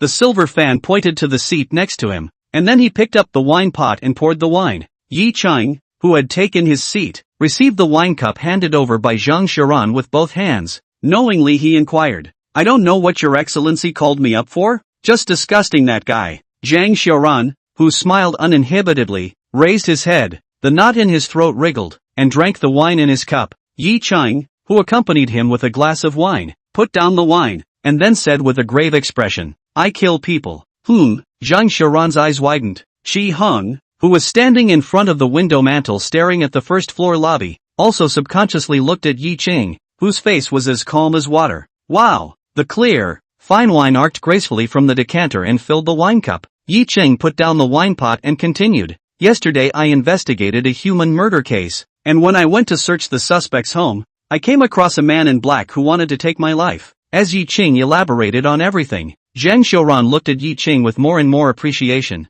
and Shi Hong's eyes were full of searching intent. After Yi Cheng closed his voice, snap, applause rang out, and Zhang Xiaoran, who was full of sighs, shook his head while applauding. Only after a few breaths did this excitedly open his mouth. My lord is really good. He never looks at people correctly. Listening to his own son being so self-absorbed, Shi Hong silently withdrew his gaze and continued to look at the scene outside the window mantel. Yi Cheng, whose mouth twitched a bit, spoke out, Mr. Zhang, the involvement behind this case is bound to be extensive. If I can get involved in it, not to mention solving the case, as long as I find some clues, I will be able to make a significant contribution. But, I am shallow in knowledge, and even more so, I have just joined the government office, so I don't know if I can have the ability to participate in it. So can Mr. Zhang give me some pointers? The words that were different from his own guess made Zhang Xiaoran freeze for a moment. Snap! The landscape silver fan opened and Zhang Xiaoran quickly fanned it, bringing up the wind to blow the long hair at his temples. He sighed, Yi Cheng, you're really getting out of my lord's expectations. I thought you wanted my lord to solve the murder for you. Without admitting it, you were thinking about whether or not you had the ability to participate in this big hidden case. This Gengzi is really getting more and more curious about how far you can go in the future. In the face of Zhang Xiaoran's heartfelt praise, Yi Cheng said quite frankly, without the help of your excellency, I wouldn't have dared to think about this. Zhang Xiaoran, who stopped talking nonsense, flapped the silver fan in his hand even faster. He thought for a moment and then said, you entered the government office with a case, and when you first entered the government office, you even found out the trail of the secret case. Chen Yuming knows how to make good use of people, and since you have shown your talents, he will definitely reuse them. As for your concern about your fear of being involved, speaking of this, Zhang Xiaoran said with an evil smile, you are a rootless floater, so what is there to fear? Yi Cheng, who was full of seriousness, shook his head and gazed into Zhang Xiaoran's eyes. Mr. Zhang, I have family. I can take risks in my life, but I can't involve my family in it. Zhang Xiaoran, who was somewhat contemptuous, felt that Yi Cheng wanted both, and poked and prodded without mercy. Yi Cheng, you're saying this like that widow who doesn't keep her chastity and still wants a chaste house. This Huayang city can be full of rich and powerful sons of the world, wanting to make you their staff, as that private surrogate pen. If you're really worried about your family, why don't you take the opportunity to raise your price and choose a family after you've made a name for yourself as the first shooter in Pingle Place? Instead, he rejected everyone and remained as a gunman, inviting trouble and inviting Shandan. There was a pause. Zhang Xiaoran sneered, you're just lucky to have run into this Gengzi. If you were unlucky, you'd be dead and buried by now. Yi Cheng fell silent. He looked at the disdain in Zhang Xiaoran's eyes and his heart rippled. The original good feelings towards Zhang Xiaoran dissipated quite a bit. However, he also knew that Zhang Xiaoran's status, to be able to be spontaneous and invest in him, was already rare. On the contrary, in his eyes, the deep-minded Zhang Xiaoran had only seen the surface,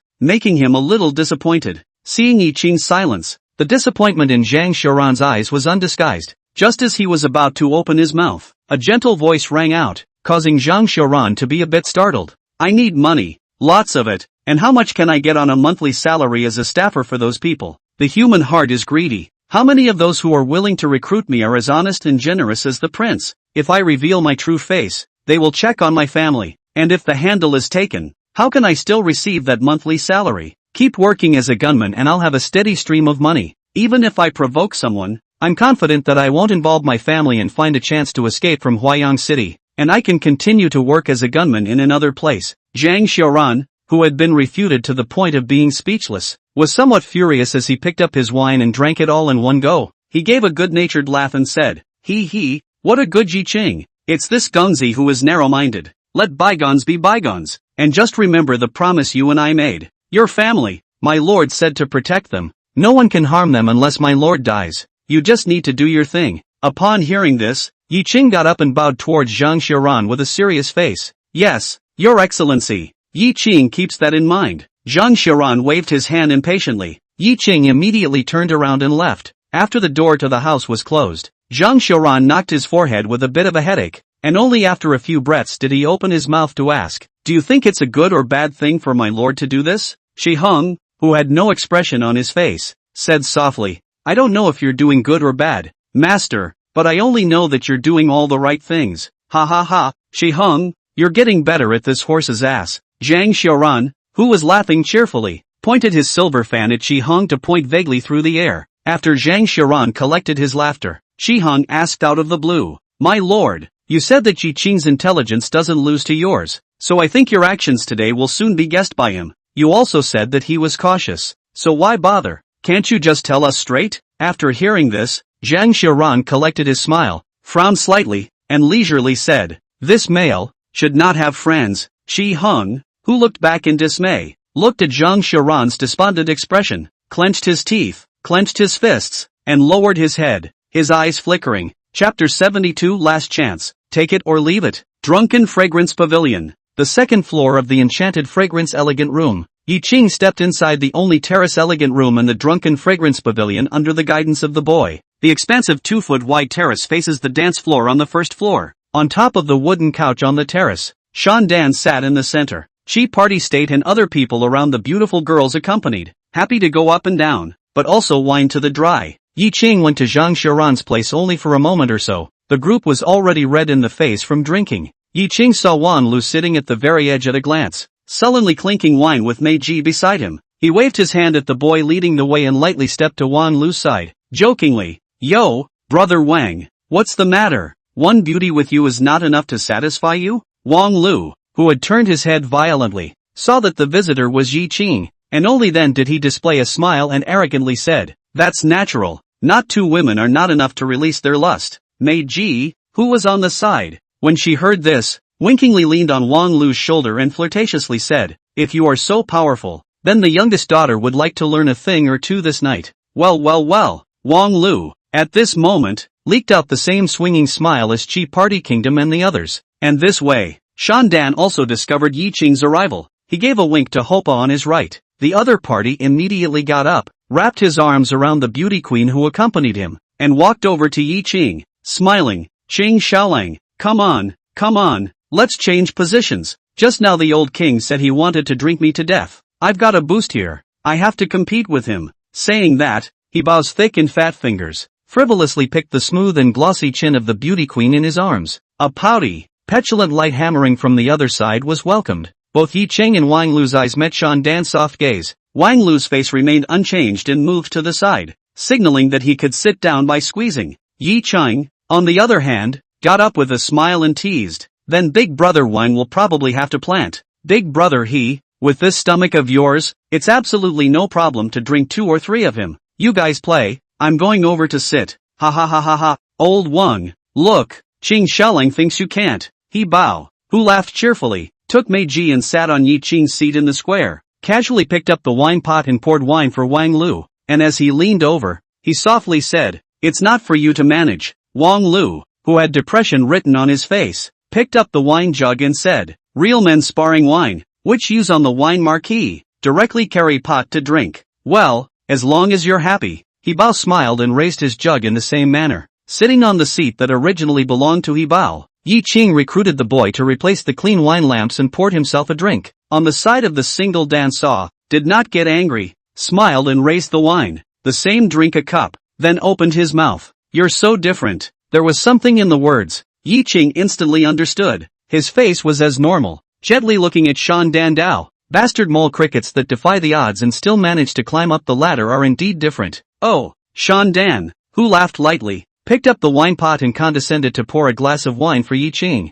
He looked at Yi Qing with twinkling eyes and said, "Last chance, take it or leave it." Yi Qing, who smiled gently, raised his wine, a gesture that put Shan Dan in a soothing mood. Wow! The clear liquor spilled onto the floor. Yi Qing retracted his arm and looked up at the exquisite and incomparable roof of the drunken fragrance pavilion and murmured, "Jiang Nan, this is Mr. Shan's wine, can you taste it?" Shan Dan, whose face was instantly ironic, whispered, "Toast the wine and refuse the punishment." Yi Qing, you really don't want to live. Yi Qing, who was blandly confronting his eyes, placed the wine on the tabletop and calmly said, "Mr. Shan, didn't you already try to kill me before? Now say that again. You're not tired, but my ears are getting calloused." Crunch! Shan Dan, who had clenched his fists, took a few deep breaths and resumed his former modest gentleman with a rich godlike jade. He raised his wine and drank it all in one gulp before setting it upside down on the tabletop. Without speaking, he arched his hand toward the surrounding people who had long been listening with strained ears and then rose to leave.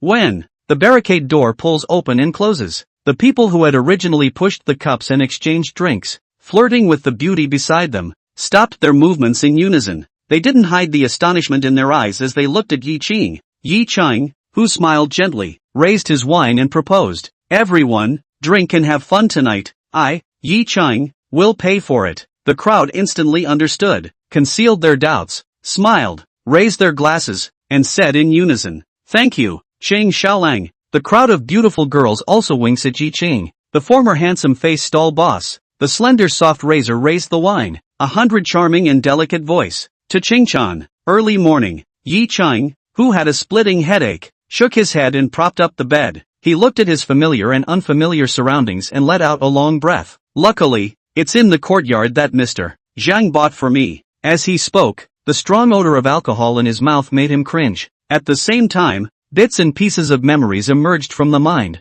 Yi Qing said breathlessly, 8 people dunked me for one. That's a horrible spell of drinking. The low alcohol is nothing to drink. The top is really top. I was fine when I left, and as soon as the wind blew, I was drunk and a little broken." He moved his palm to get out of bed, but it was all plush and warm. He shuddered and looked to the other side of the bed in a haze of confusion tinged with horror. The unclothed, majestic body came into view. Goatee, fair and thin face, strong and tall body. Who else could it be if not Chi Party State? Yi Qing immediately looked at his body. Fortunately, his clothes were intact and his body was not the slightest bit different. Forgotten memories began to surface, assaulting Yi Qing's mind. He said with a bitter smile, "So, I wasn't the one who came back last night. Big Brother Chi said he'd give me a ride before going back to Dash, but I didn't expect that he'd send me straight back home." Speaking of which, Yi Qing spread out the quilt folded at the end of the bed and draped it over Chi Party State. The light shines brightly, sprinkled in the courtyard, making the dust that fluttered and danced with the breeze reveal itself within Yi Qing's line of sight. He quickly fetched water and washed himself, and the unpleasantness of his hangover dissipated into nothingness as the cold drove it away. Cozy was written all over the handsome cheeks where the water droplets remained. Sitting in a chair in the yard, feeling the comfort that the warm sunlight brought to his frame, he squinted his eyes and let himself go, wanting to doze off straight away. Where is this? Where are my clothes? A shrill growl of terror rang out from the house, wrapping his body in a quilt. Chi Party Kingdom rushed out of the house in a panic as if he were a woman who had been bullied. Leaking out of his arms and chest were thick body hairs that matched his expression. Yi Qing couldn't help but laugh playfully. "Big Brother Chi, this is my home, and with this appearance, you really look like a poor woman who has been spoiled." Looking at the snickering smile on Yi Qing's face, Chi Bangwa lowered his head and looked at his own styling. His old face reddened and he twisted his head back inside. Shamefully, he cried out, "Yi Qing, where did you get my clothes?" Mentioning the clothes, Yi Qing frowned. Just now, he did not see the black clothes of the officials of the Chi Party State in the house, and when he washed and changed his clothes just now, he did not see the presence of the clothes of the Chi Party State in the courtyard. In an instant, fragmented memories once again appeared in Yi Qing's mind. An unpleasant feeling made Yi Qing sit up in alarm. Chapter 73. It's true that there are people out there who are out to get you. Yi Qing, who had a gloomy face, quickly rushed inside the bedchamber. He threw his own clothes from the closet at the bed and said quickly, "Brother Chi, last night you sent me home. I didn't see you when I opened the door, and after searching a bit, I found you unconscious in an alley, with only your dirty pants left on you. I was also too drunk to find clothes and carried you back. As soon as I heard that, Chi Party State's expression also became gravely flustered. He subconsciously touched the back of his head and grimaced in pain as soon as the swollen bag was touched. Heck, I should have been hammered. He quickly put Yi Qing's clothes on his body. Fortunately, Yi Qing was not a small man, and although he was thinner than him, it was still a good fit, and it was just tight on him, which emphasized his stoutness even more. Let's go out and look for it. Trying to recall last night but nothing came to mind. Chi Party State, a smoke out of the bed, looking at the empty ground, faces incomparably gloomy, cursing, scumbag, even the shoes are stripped for us. Speaking, the duo winded up running outside. Yi Qing relied on his memory. Dusty bags of money were found in the third cramped alleyway south of the mansion. Chi Party State bent down and picked up the empty deflated one, still holding the illusion of turning it over. And between the shaking, not the slightest thing spilled except dust. Ta-da! The money bag was slammed heavily on the ground with a soft thud and a cloud of dust. Damn! This isn't right. Let's get to the courthouse. Shi Dangwa temples veins bulging, face difficult to see the extreme, eyes are unable to hide the worry and anger. Stride to the government office wildly. Yi Qing hurriedly followed, while pondering in his mind. There was something wrong with last night's wine, and even if I had gotten drunk, I wouldn't have broken off to that extent. And Drunken Fragrance Pavilion's wine is notorious for not giving you a headache the next day. Moreover, when I consciously went looking for Chi Party State and found him stripped of his clothes, I should have immediately sought help from the Yangzhou guards or delinquents patrolling the streets. But I didn't do that, and just subconsciously carried Chi Party State home, which is wrong. Furthermore, Shi Dangwa, as a torture Shambaraksu, was stripped of his entire body's clothing, yet he was left alive. The General Vermin basically won't lay hands on the Sushin officials, and even if they do, they'll only take the money. If he is borrowing the identity of the Chi Party Kingdom to commit misdeeds, something should have happened last night. If last night was safe and sound, what was the robbery of the Chi Party State for? Keeping the waistband and the officials' clothes for later use? Somehow, Yi Qing subconsciously thought of the case of Big Head Wang. The ruthless eyes of the skinny masked man floated to the surface, causing his frantic steps to lurch. It didn't take long for the duo, who had been running furiously all the way to the government office, to arrive. Just as he entered the backyard of the government office, he saw Hibao and the others kneeling in unison outside Matthew's duty room. Sensing someone coming, the heads of the crowd, which were hanging down, looked up. When they saw the Chi Party Kingdom was wearing ill-fitting clothes, the crowd sighed in their hearts and brought a look of pity in their eyes. However, when they saw that Yi Qing was still dressed in the black clothes of a mandarin, the eyes of the people were suddenly complicated. It is said that there is no such thing as an equal number of people. They all went to the Drunken Fragrance Pavilion to eat, drink and play, and they all lost their clothes, while Yi Qing was fine. How can they accept this in their hearts? Yi Qing wanted to ask something and was just about to open his mouth. He then saw Wang Lu's warning look and shook his head slightly towards him. Looking again at the way Hibao and the others were looking at him, it was obvious that something was not right. Yi Qing's footsteps did not stop, and walked into Matthew's duty room with the even more flustered Chi Party State. Matthew's always somber face was filled with anger at this point. Upon seeing Chi Party Kingdom walk in wearing an inappropriate outfit, he laughed in anger, and without waiting for Chi Party State to greet him, he raised his hand and pointed at the other party and laughed. Don't tell this officer that your clothes were stolen too. Chi Party State froze, flustered and worried. He just saluted and answered Matthew's words with silence. Matthew landed his eyes on Yi Qing, who was wearing the black clothes of an official, and frowned. You are intact.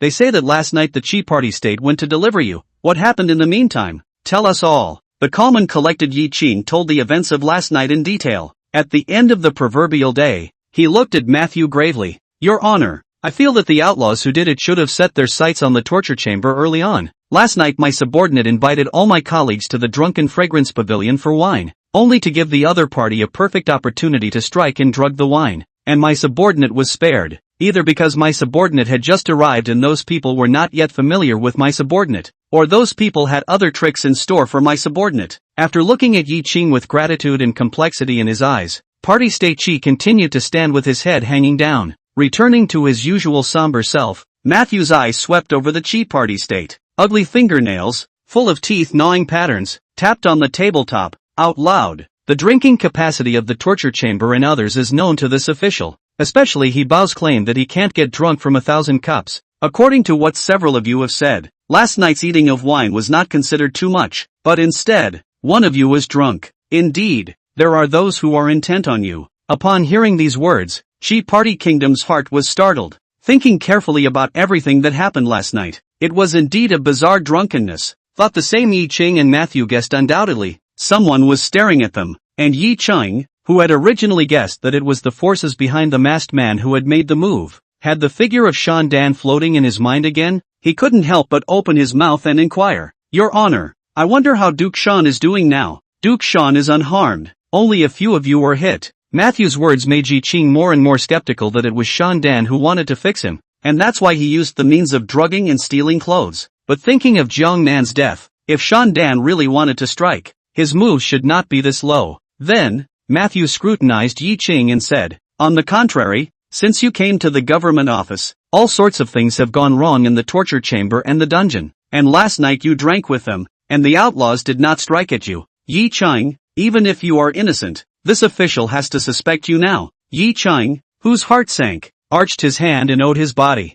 What Your Excellency has said is very true, and naturally, my subordinate cannot get rid of the suspicion. I have no complaints as to what Your Excellency does with my subordinates. Listening to Yi Ching's calm and collected attitude, no matter what kind of identity Yi Ching actually had, appreciation flickered in Matthew's triangular eyes. In the next instant, Yi Ching's body bowed again and sincerely said, However, my subordinate has the audacity to hope that Your Excellency will give my subordinate a chance, enable my subordinates to participate in the search of this case, and enable my subordinates to prove their innocence. Matthew, who had long had this intention, saw that Yi Ching took the initiative to advise him, which really hit his heart, and his eyes became more appreciative. He rose as he did so. Shi Danghua, go outside and kneel with them and wait for the governor to be sentenced. Yes, my lord. Shi Party Kingdom clasped his fists and bowed, and went out numbly. Matthew walked up to Yi Ching, who subconsciously arched his hand and owed his body. A few breaths later, only then did Matthew,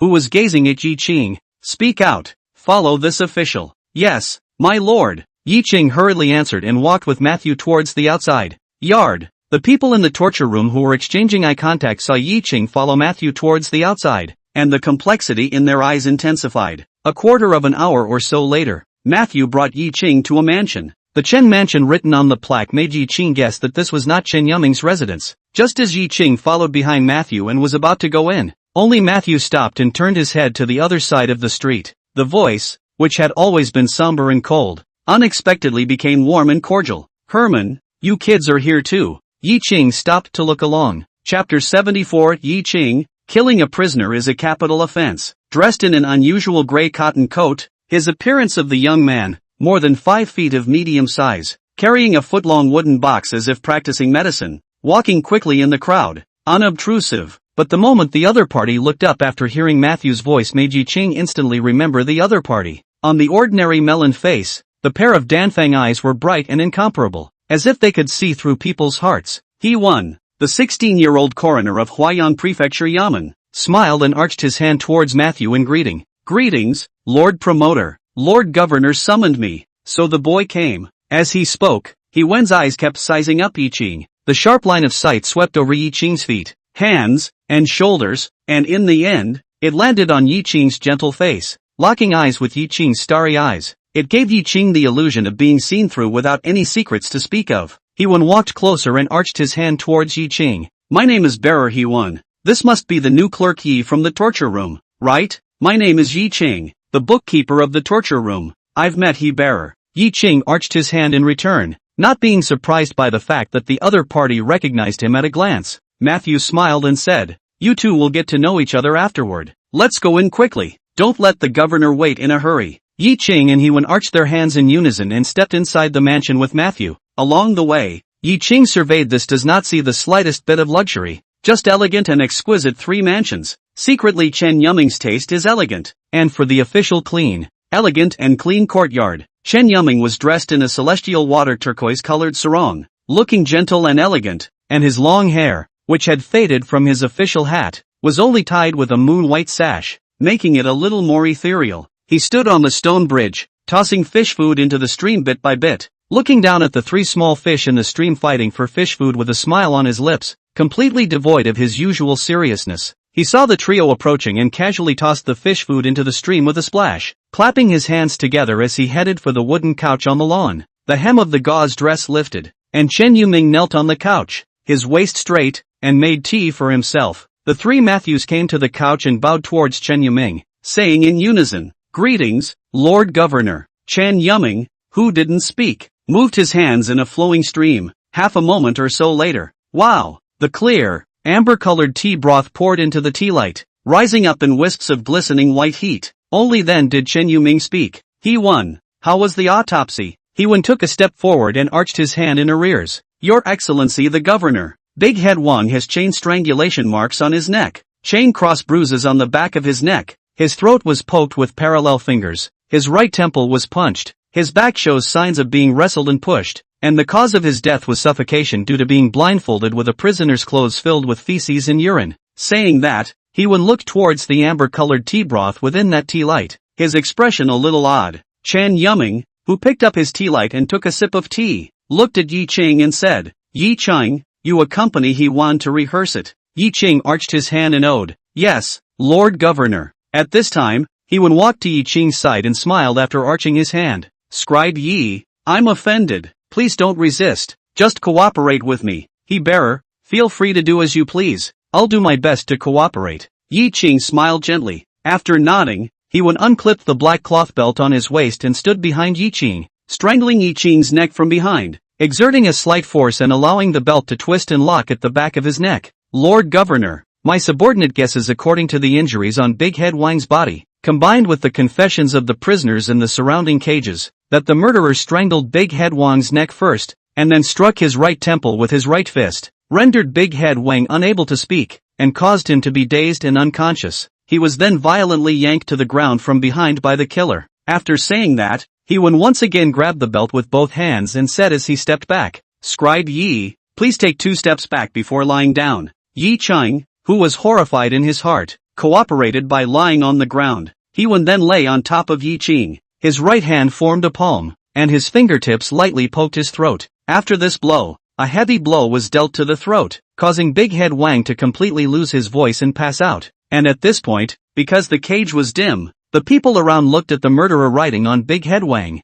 thinking that Big Head Wang was in a sitting-up position, and didn't distinguish that it was 2 people. Yi Qing, whose heart was beating wildly, squeezed out a natural look of shock on his face. Chen Yuming looked at Yi Qing's expression and spoke out, "Go on." After He-Wan nodded, without knowing whether it was intentional or not, he pressed his right hand on Yi Qing's heart and propped himself up to stand up. His bright eyes, looking at Yi Qing's undisturbed eyes, dragged Yi Qing's feet, leaving a trace on the lush green grass. The turquoise grasses that had just grown up were shattered, leaking out green-colored grass juice that drenched Yi Qing's back. After that, the murderer dragged the unconscious Big Head Wang, by the cage door, to the scene you saw inside the cell, with his hands bound by the pants of his own prison uniform, his neck bound to the cell door, and his face covered by the soaked top of his prison uniform. Big Head Wang slowly suffocated to death in an unconscious state. He-Wan, who had finished his calm exposition, helped Yi Qing up from the grass. He looked at Yi Qing with apologies and said,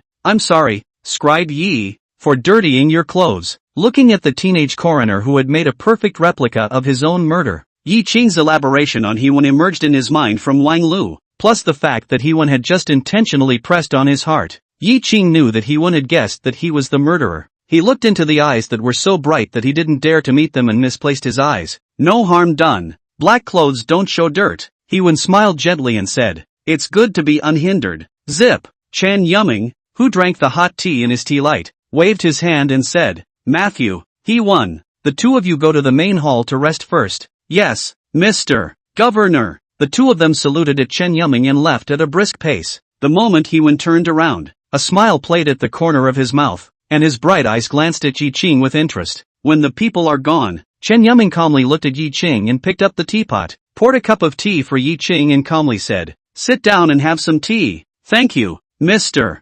Governor." Yi Qing detected the complexity and pity in Chen Yuming's eyes when he looked at him, and his heart couldn't help but beat a few times faster. Subsequently, the original nervous and apprehensive heart was calmed down instead. He came to the wooden couch and sat down unhurriedly, picking up the tea and drinking it like a cow, dangling. Just moments before he placed the tea on the wooden table, Chen Yuming sighed, his eyes complicated. "Hey, if it's not Herman, it's not really easy to conclude that it's you. This official didn't realize that you were one of them." In the previous sentence, Yi Qing understood what it meant, but the next sentence filled his head with confusion. Yi Qing, who dared to do so, frowned. Your Excellency, I admit that Big Head Wang died at my hands, but I didn't understand who they were that you were talking about. Chen Yuming's face clouded over as he whispered. Yi Qing, flouting the laws of the divine revelation and killing prison inmates is already a capital offense. At this point in time, you still want to harbor an accomplice. Do you really think that capital punishment can't pry your mouth open?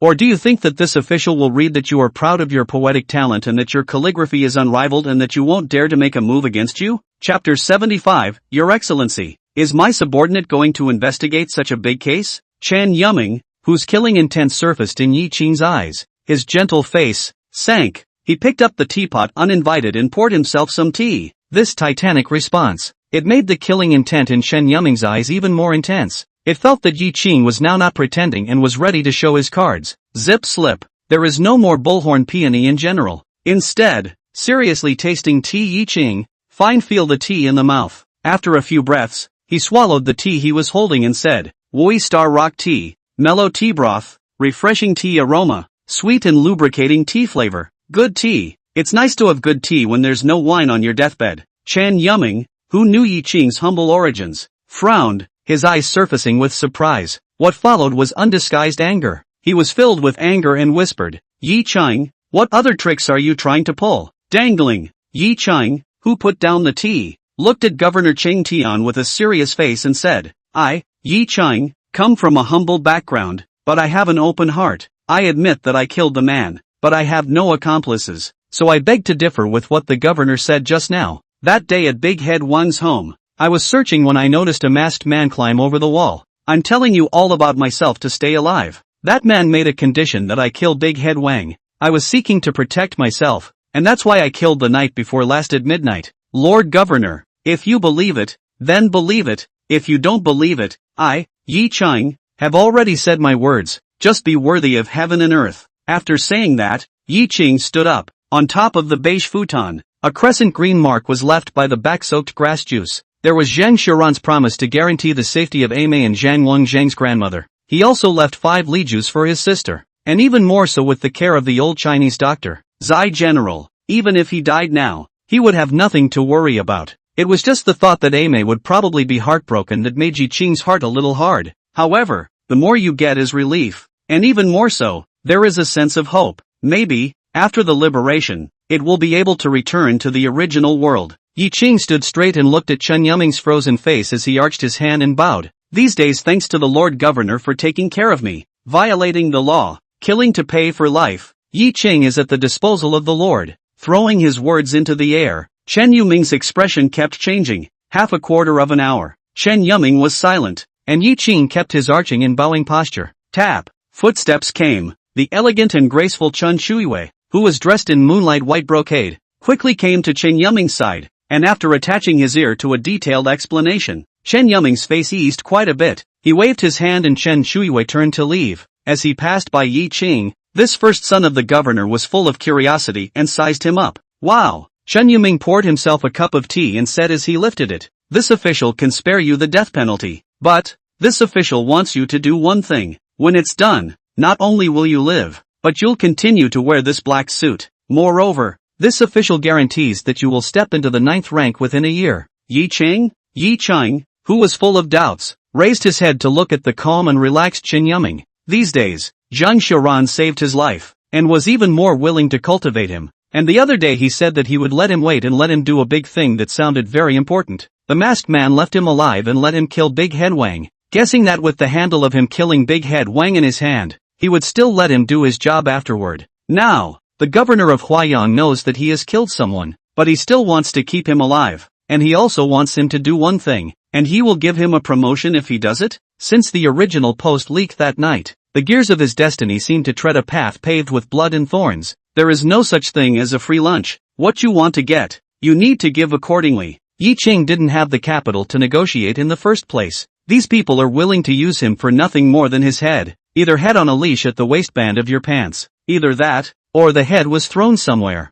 He, who had known this since coming to this world, said without hesitation, the governor, please. The decisive promise made Chen Yuming surprised for a moment, but thinking about all the things about Yi Qing, If Yi Qing hesitated now and asked him what it was about, it would not be Yi Qing. Chen Yuming sipped his tea and said after putting down his tea light, "Go seek out Herman and he will tell you." The words came out. Yi Qing froze. It turned out that Chen Yuming, when he snapped, would not kill him at all, and all that happened just now was just a play. It could also be described as a mapping and beating his koan with a stick. Yi Qing lamented in his heart, all of them are a group of old foxes. At the same time, he realized more and more how lowly human life was in this society, especially for a powerless pariah like him. When Chen Yuming saw Yi Qing froze, he realized that Yi Qing had guessed it and his eyes flashed with a flash of appreciation. "Yes, my lord." Yi Qing saluted once again and quickly left. After Yi Qing left the courtyard, Chen Yuming voiced out, "Have a cup of tea before you go? Drinking tea is even better.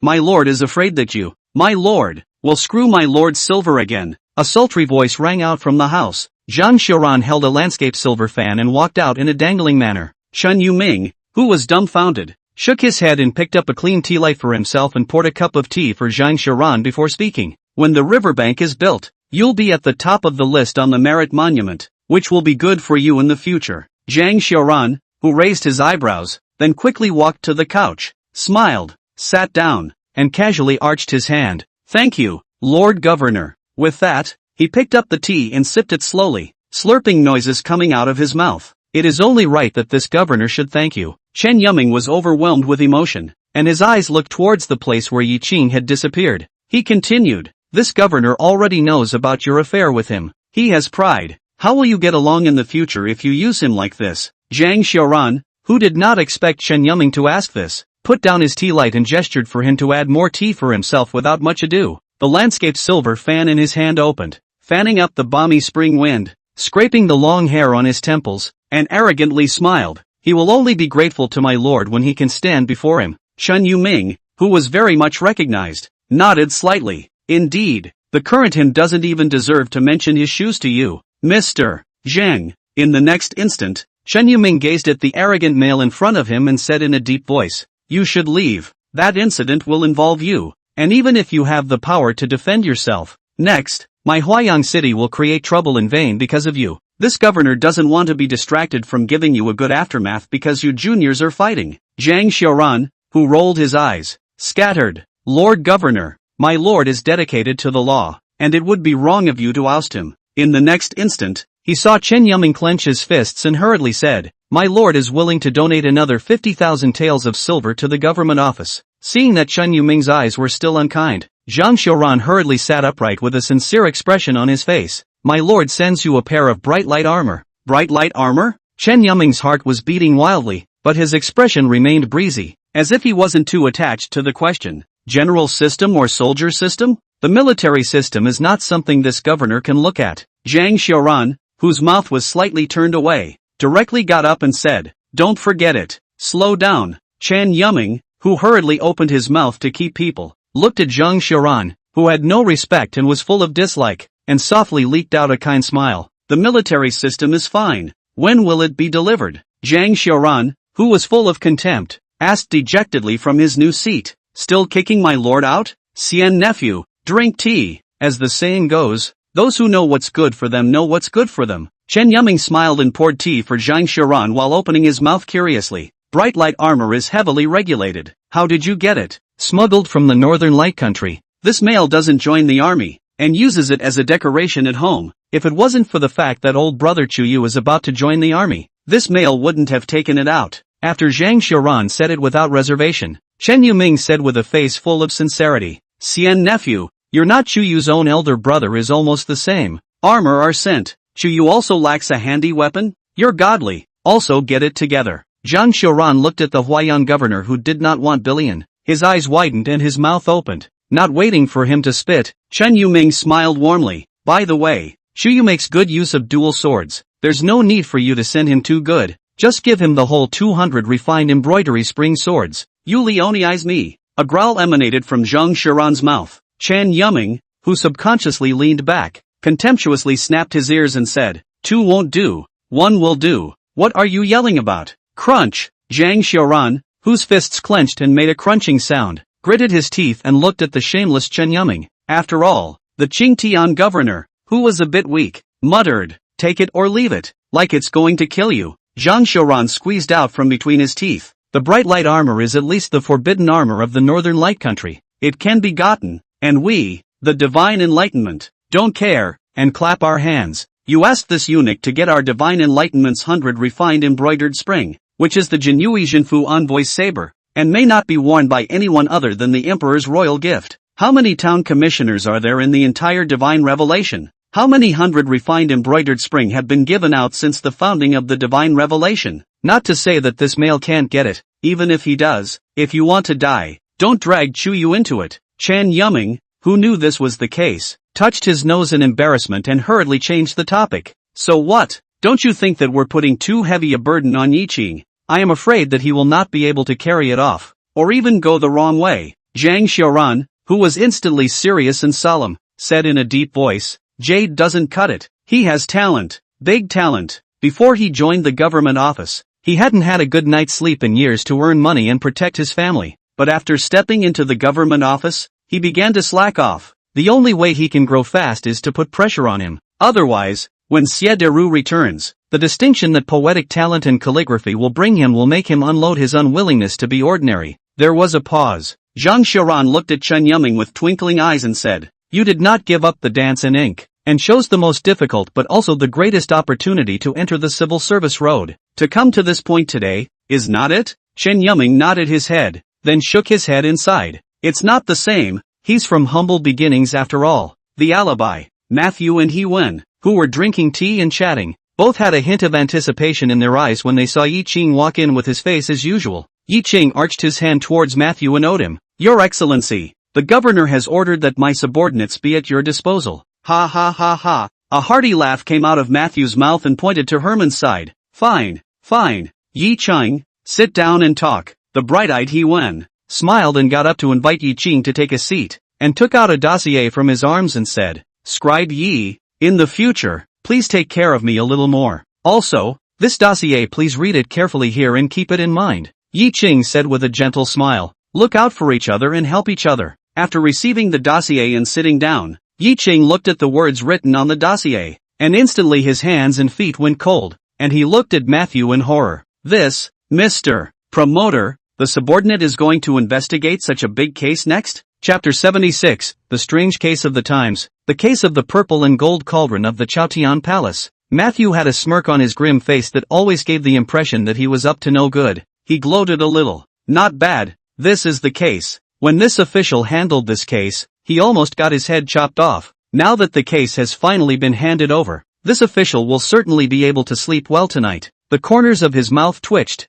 and a very speechless Yiqing felt like he was stuck in an indescribably large pit. However, he was already keeping his head in his pants. One more day to live is one more day. If you climb out, it's a carp jumping over the dragon door. Yiqing took a deep breath as he prepared to turn over the dossier, noticing that He Man was looking at himself with a bemused expression. Instantly, Yiqing understood that this big case that had shocked God's apocalypse, even if he couldn't find out, he wouldn't necessarily lose his life. Thinking about it, Yiqing relaxed quite a bit and flipped through the dossier. The case of the purple and gold tripod in the Chaotian Palace. In the 24th year of Tianyuan, on September 15th, the Empress of the late Emperor, the current Empress Dowager, issued an imperial decree to give the treasures of the former dynasty, the purple gold tripod, to the Chaotian Palace, which is located 5 miles to the north of Huayang, to be used to pray for the blessing of the late emperor during the Lower Yuan festival on the 15th day of the 10th lunar month. Feet high purple and gold tripod by the Delizi and Genie Wei in the 13th day of the hour sent to the main hall of the Chaotian Palace Sanqing Hall, retired left and right, closely guarded.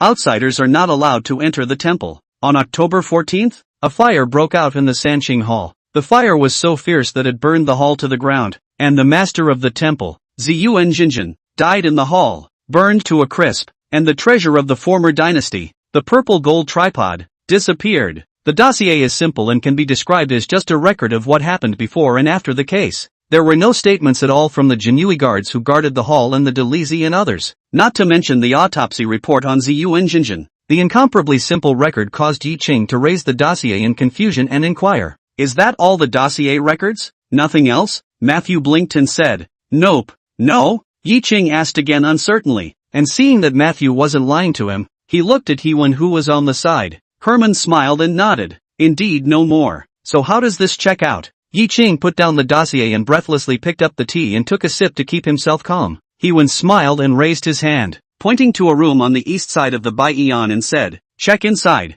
Yi Ching, who was looking along, had a heartbeat and quickly ran over and opened the door of the house. The open doorway brought up the wind, which in turn brought up the dust in the house. The sunlight through the doors and windows allowed Yi Ching to see the dancing dust surrounding a 10-foot-long, half-foot-high wooden frame. It was densely packed with volumes. It doesn't take much thought to realize what these volumes are for. The corners of Yi Ching's mouth twitched as he slowly turned around and looked at the two people who were laughing badly. Speechless to the extreme, he sighed and said, "Lord Promoter, Coroner I didn't expect that the two of you would be such people." Ha ha ha ha. A bright laugh came out from both of them. It gave Yi Ching the gloating feeling that the duo had gotten wet and had to tear his umbrella so that he could feel it too. Yi Ching didn't say anything and silently returned to the table and sat down. Hewan smiled and arched his hand. "I'm sorry, Scribe Yi. Back in the day, I was also pitted in this way." Yi Ching, who nodded his head, frowned and spoke out. "I've heard that bearer he has been serving as a pallbearer for Huayan Prefecture for 2 years, and this case happened a year and a half ago. Wasn't Coroner he involved in the case at the time?"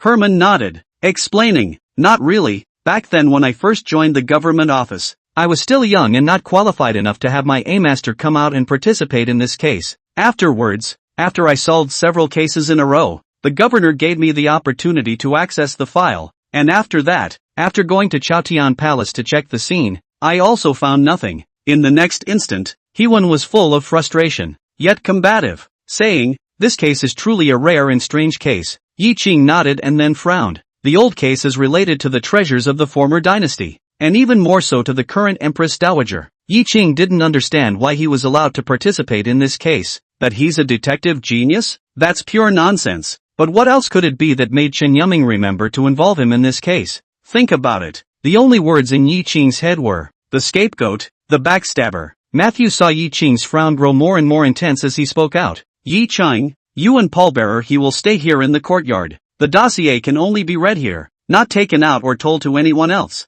There was a pause. Matthew warned, "Not a word, not even from a beloved family member or friend." The words fell, and without waiting for Yi Ching to respond, Matthew got up and left. Inside the alibi, the two teenage boys were left wide-eyed. Herman, who was a bit younger, was the first to break the ice. "Clerk Yi, I have been a year since the last time I looked at the dossier, and I have already forgotten almost all about the case. If you have no urgent business, let's start looking at the dossier here." Yi Ching arched his hand and said, "I have no important matters to attend to, so let's begin." Then, he subconsciously said, "With so many volumes, I wonder how long it will take to read them all." Hewen's eyes narrowed slightly, as if he was searching his memory Dao. "I remember 129 volumes of files, with a total of 193 recorded confessions, of which the coroner's examination recorded 2 volumes. Admiration fell on Herman. Yi Ching arched his hand and owed a sigh. He bearer can't forget his eyes. "I'm really impressed. The heavens are just rewarding us with food."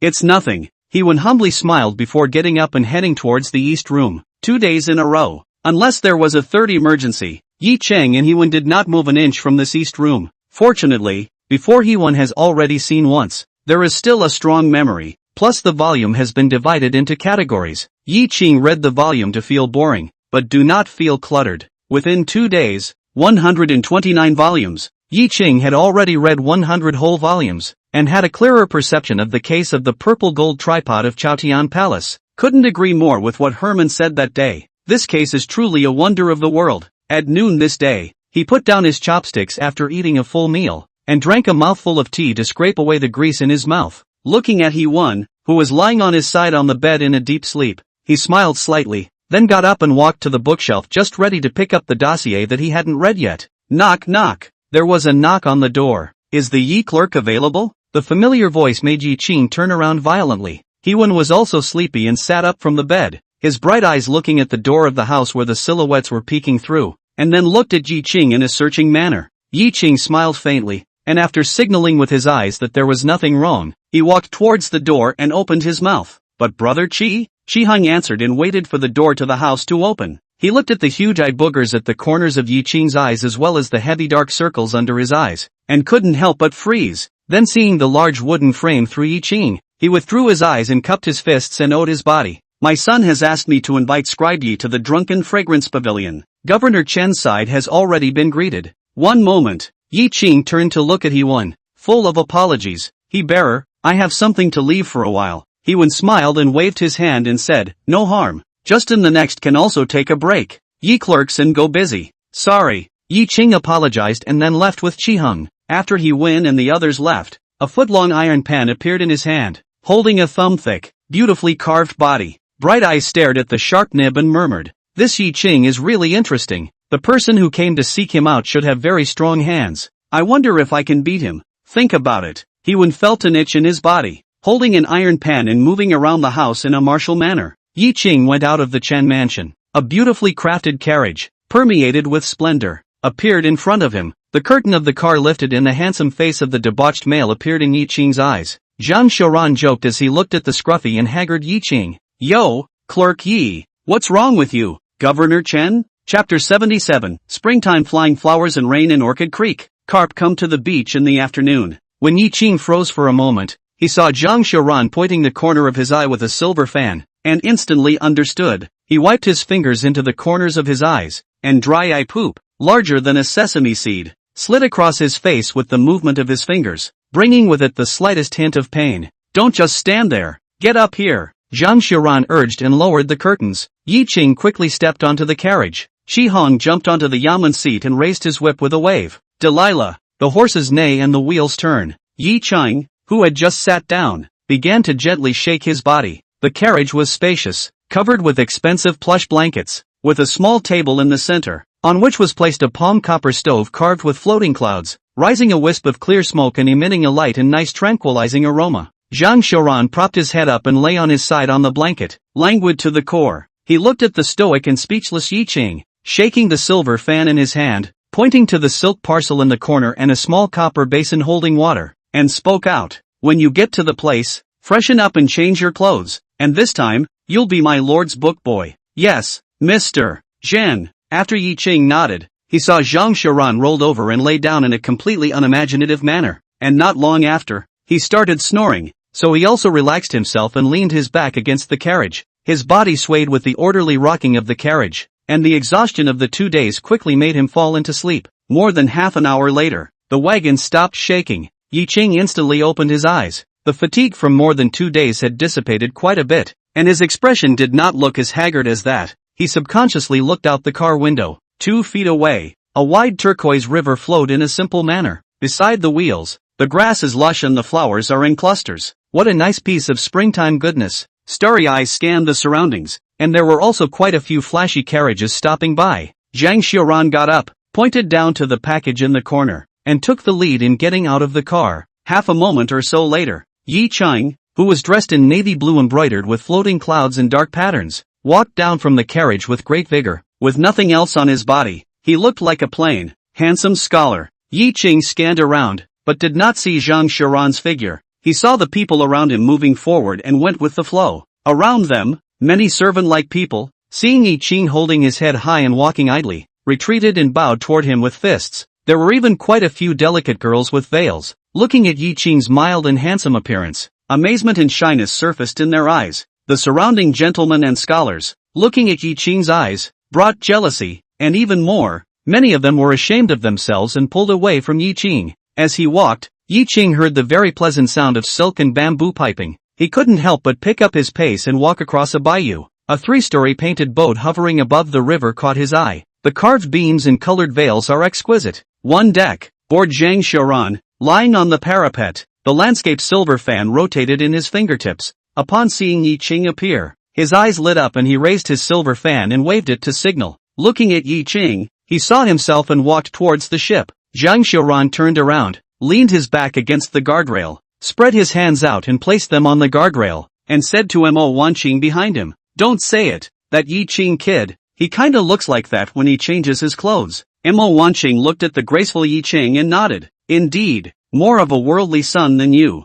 At that moment, Zhang Xiaoran was reluctant and asked with a sullen face, "My lord is not as good as him? You're jealous?" A playful color surfaced in Mo Wanqing's cold and clear eyes. Zhang Xiaoran, who had firm eyes, heavily emphasized his head and said, "Well, jealous." The shy beauty, beautiful in her haze, turned her head sideways. Ship down. Yi Qing was preparing to board the ship. On the bank, an angler jerked his rod. Under the splash of water, a foot-long carp broke out of the water, twisted its waist in the air, drew a wonderful arc, and landed on the shore. When the breeze is blowing, pieces of petals flutter in the wind. Yi Ching couldn't help but open his mouth. Springtime and Orchid Creek flies and rains, and carp come to the beach in the afternoon. In front of him, a beautiful woman stopped in her tracks, her long goose-yellow dress fluttering, and on her ebony sideburns, her gold swings emitted a pleasant tinkling sound. A pair of bright almond eyes landed on Yi Ching. Jia Run saw that Yi Ching was watching the angler next to him removing the hook for the carp.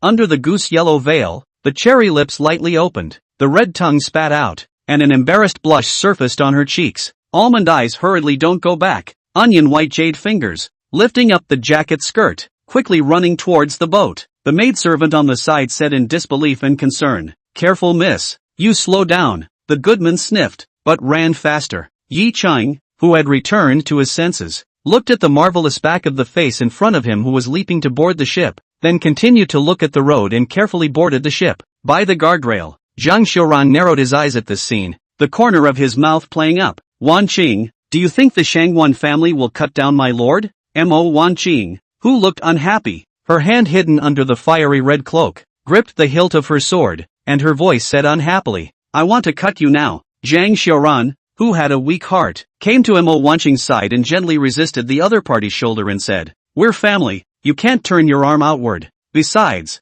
as you can see, the two of them have a wonderful karmic bond, so there's no need for me to make a move at all." Mo Wan Qing, who had turned her face away, put on a "don't bother me" expression. However, her shoulders, without any trace, moved a little closer to Zhang Xiuran. A few breaths later, "Wan Qing, it's finally time to see you. I've missed you to death." A voice as clear as a lark's, with a playfulness, drifted into Zhang Xiuran and Mo Wan Qing's ears. The cold face that looked like an iceberg instantly melted, leaking out a faint smile. Mo Wan Qing's arms were revealed from under the fiery red cloak, hugging the beautiful person who looked like a milky swallow returning to its nest. "I've missed you too." Mo Wan Qing's rare smile and soft voice caused Zhang Xiuran to look somewhat enviously at the beautiful person who had jumped into his fiancée's arms, and then, the eyes that looked at Mo Wan Qing were filled with fire. He stepped forward and arched his hand in ode. "Greetings to Miss Shangwan." Shangwan Lanchi Cheong had lifted up from Mo Wan Qing's arms, and under the veil, her cherry lips pouted as she spoke in a dissatisfied tone.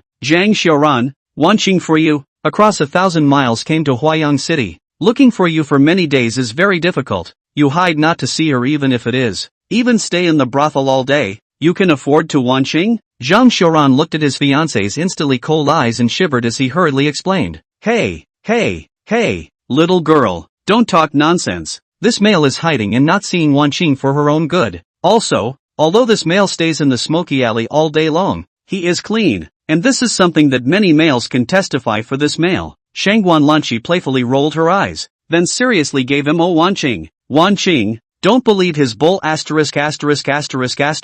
You need to clean him up, so that he can clean himself up and abide by his husband's virtue." Mo Wan Qing looked at Shangwan Lanchi's concerned eyes and nodded her head seriously. "Yes." Zhang Xiuran, who instantly had a black face, saw Yi Qing coming over and immediately pointed at him. "Na.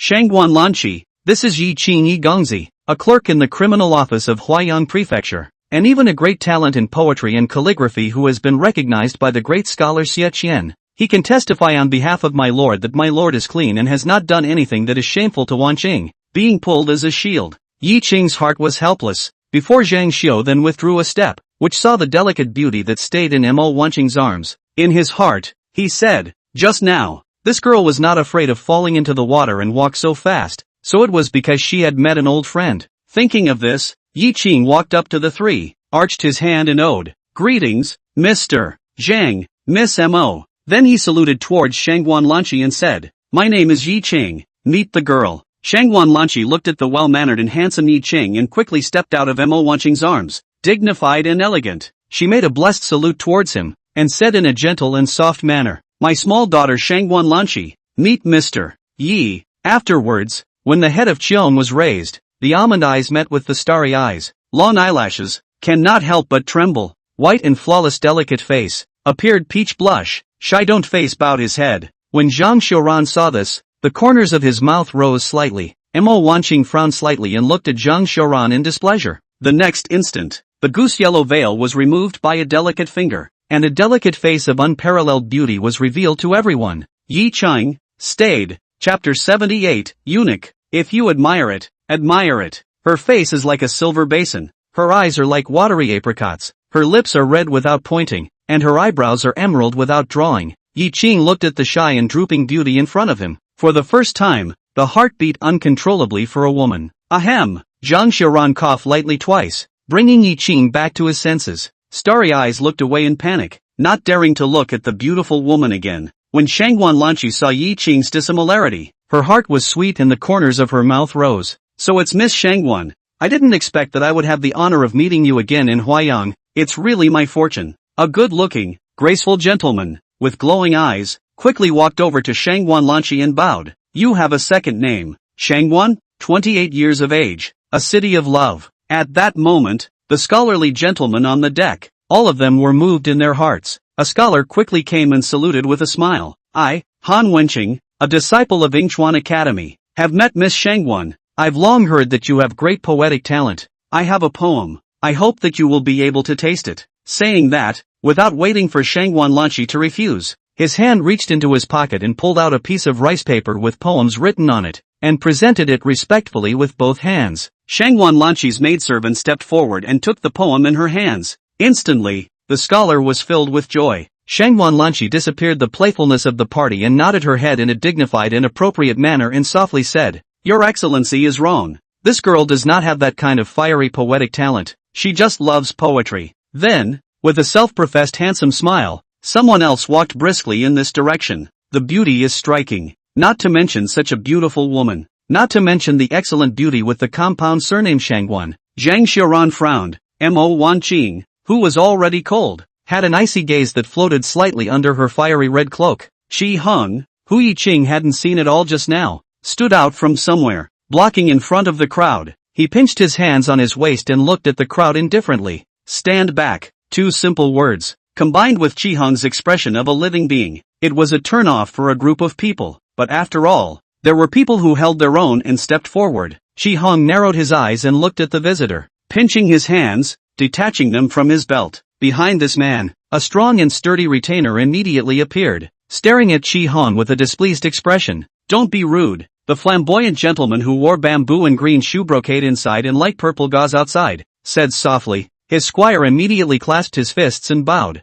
backing up behind him again. Gong Yuxiu, across Qi Heng, humbly and courteously arched his hand and owed his body towards Shangguan Lanqi. Sister Lanqi, do you still remember me as your palace brother? Shangguan Lanqi's almond eyes carefully surveyed the Gong Yuxiu in front of her, but after a few close looks, I only felt a slight familiarity, but I couldn't recall who this person was. Seeing this, the maidservant immediately attached her ear and gave Shangguan Lanqi a reminder after. A look of surprise appeared in her almond eyes. She leaped. So it's you, brother Yuxiu. As soon as Qi Heng heard Shangguan Lanqi's voice leap, he stepped aside. Gong Yuxiu, whose name was so similar to a woman's, tugged at the corners of his mouth, shook his head with a helpless smile, and stepped forward. Hey, didn't I say, don't call me by my name anymore? Just call me Brother Gong. You are as your name suggests, gentle as jade, handsome as hell. How nice is Yuxiu? Blinking her eyes, Shangguan Lanqi smiled with a witty smile, once again sizing up Gong Yuxiu's appearance and said,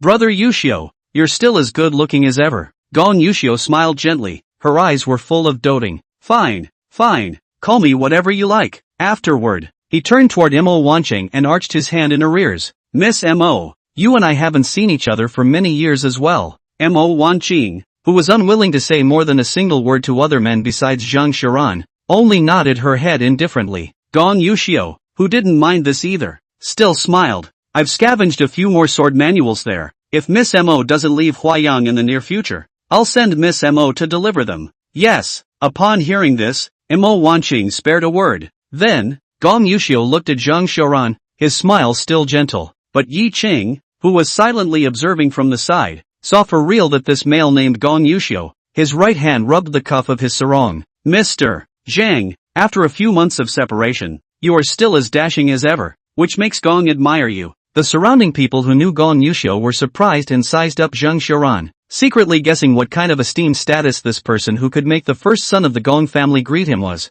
Buckling his ears, a disgusted Zhang Xiaoran opened his mouth. Eunuch, you can admire as much as you like. You can't learn from this eunuch's panache. Gong Yuxiu, whose expression was a bit stiff, hadn't said anything yet. Pust. Shangwan Lanchi then couldn't help but laugh out loud. She raised her sleeve to half cover her face and snickered. Zhang Xiaoran, why did you give brother Yuxiu such an indecent alias? Instantly frowning, Zhang Xiaoran prepared to open his mouth to explain. Gong Yuxiu shook her head in chagrin and said, Sister Lanchi, I lost a wine bet with Mr. Zhang and got such an alias. Zhang Xiaoran's eyes rolled over as he said uninhibitedly, more than losing a bet on alcohol. This guy. I'm thirsty. Mo Wanqing looked at Zhang Xiaoran warningly and changed the topic. Gong Yuxiu cast a thankful look towards Mo Wanqing. The smart and clever Shangwan Lanchi instantly understood that there must be a story in this. Zhang Xiaoran, who had submitted to Mo Wanqing's force, immediately smiled and said, Wanqing, you're thirsty. Ah, wait a moment,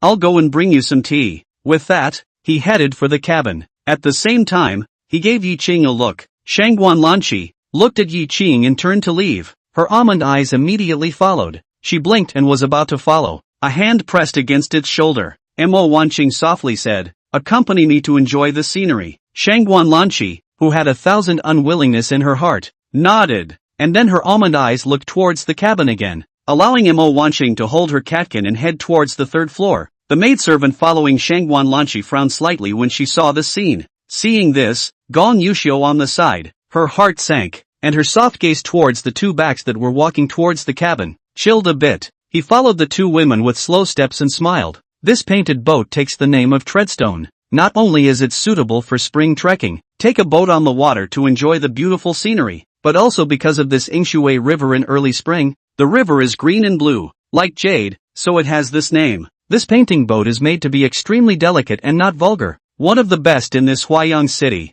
and the boatmaster is someone you all know well. Shangwan Lanchi blinked her eyes and asked curiously, Brother Yuxiu, do I know the boat owner? Who is it? Gong Yuxiu pretended to be mysterious. Keep it a secret for now and see if you can guess. Inside the cabin, the many people who wanted to greet Zhang Xiaoran were stopped by Qi Heng's eyes and did not dare to go forward. Zhang Xiaoran sat on an exquisite wooden couch, cooking tea around a stove as he stared at the fire and asked out loud, do you know what's going on? Got it. Yi Qing, who guessed what was going on, frowned slightly and said, the Gong clan, which is known as the #1 powerful warlord in Jinling, is rumored to have a Lin son, Yu Xiu, who is so talented that he oppresses his peers. Zhang Xiaoran nodded his head and said in an untamed manner, that's right, my lord called you here today so that you can beat him in poetry. Chapter 79, a smile pouring over a city, another smile pouring over a country. Yi Qing looked at the hostility in Zhang Xiaoran's eyes, and without the slightest hesitation, he nodded in silence. How much power the Gong clan had in the Jinling area where Huayang was located, Yi Qing couldn't imagine,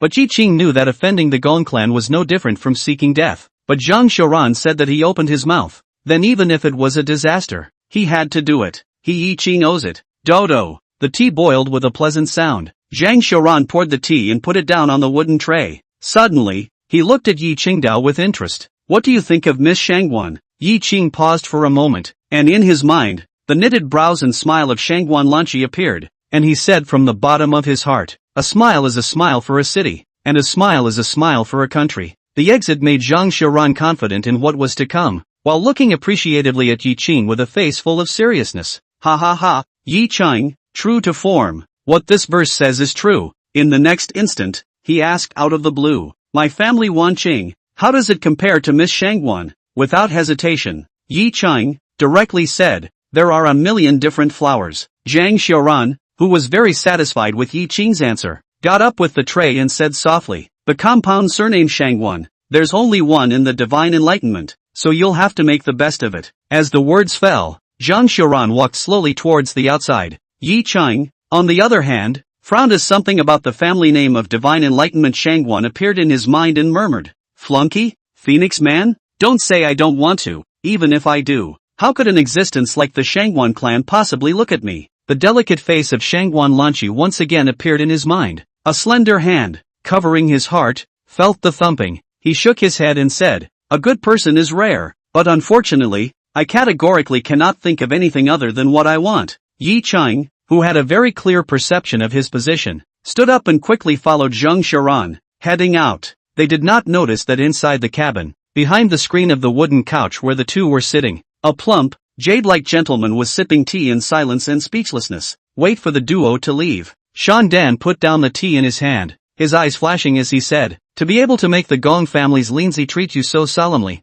Zhang Xiaoran, you are truly surprising. Zhang, is it hard to believe that it's the divine enlightenment Zhang? But you, Zhang Xiaoran, this prince has not heard of you. Is it possible that you are a concubine son side branch of the Zhang clan that is not famous? As Sean Dan thought about it, there was no such person as Zhang Xiaoran in the memories about Zhang. However, to be able to have Mo Wanqing, the most favored of the Shin Chi Mo clan, follow around the entire day, he was bound to not be a nobody. However, he could not find out Zhang Xiaoran's real identity no matter how he checked, which really made Sean Dan throw his weight around. Think about it. Sean Dan stood up and looked at the well-behaved serving maidservant beside him and said, you stay here and look for an opportunity to invite Gong Yusho to have a talk with my lord when no one is around him. Yes, my lord. After the maidservant answered, Sean Dan left with quick steps, on the third deck of the painted boat. Because she was afraid of disturbing Shangguan Lanqi, Gong Yusho had her attendants stand at the entrance to the third floor, prohibiting others from coming up.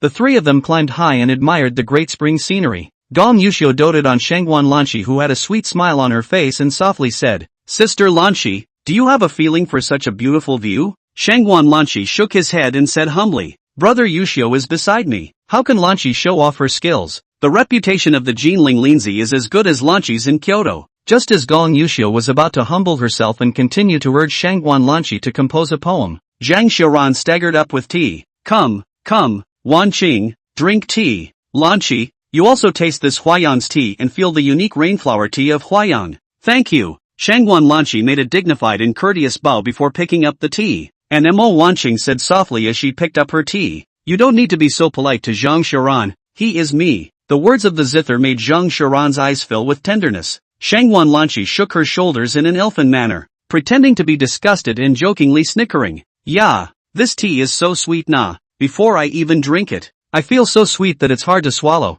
Wanqing, what can we do about this now? Saying that, Shangguan Lanqi playfully fried her eyes towards Mo Wanqing. A jade finger with thin calluses lightly poked the glossy forehead. Mo Wanqing's eyes surfaced a touch of anger and said, saucy, he. Shangguan Lanqi smiled, raised her sleeves to half cover her face, and took a light sip of tea. The line of sight also saw Yi Qing, who was following behind Zhang Xiaoran, just hanging a gentle light smile but silent. The young girl's heart thumping between love at first sight left her eyes with a hapless shyness and searching. It made Yi Qing a bit overwhelmed. Especially Zhang Xiaoran's words made it even more impossible for him to look directly into the young girl's pure almond eyes. Yi Qing turned his head away and looked towards the lush and flourishing woods beside the riverbank. Shangguan Lanqi only thought it was this handsome and gentle man who was as delicate as a woman. Thinking about the fact that since he met Yi Qing, except for when he boarded the ship, he heard him compose a poem, and then on the first deck, he greeted the crowd, and has been silent. Shangguan Lanqi couldn't help but ramble on,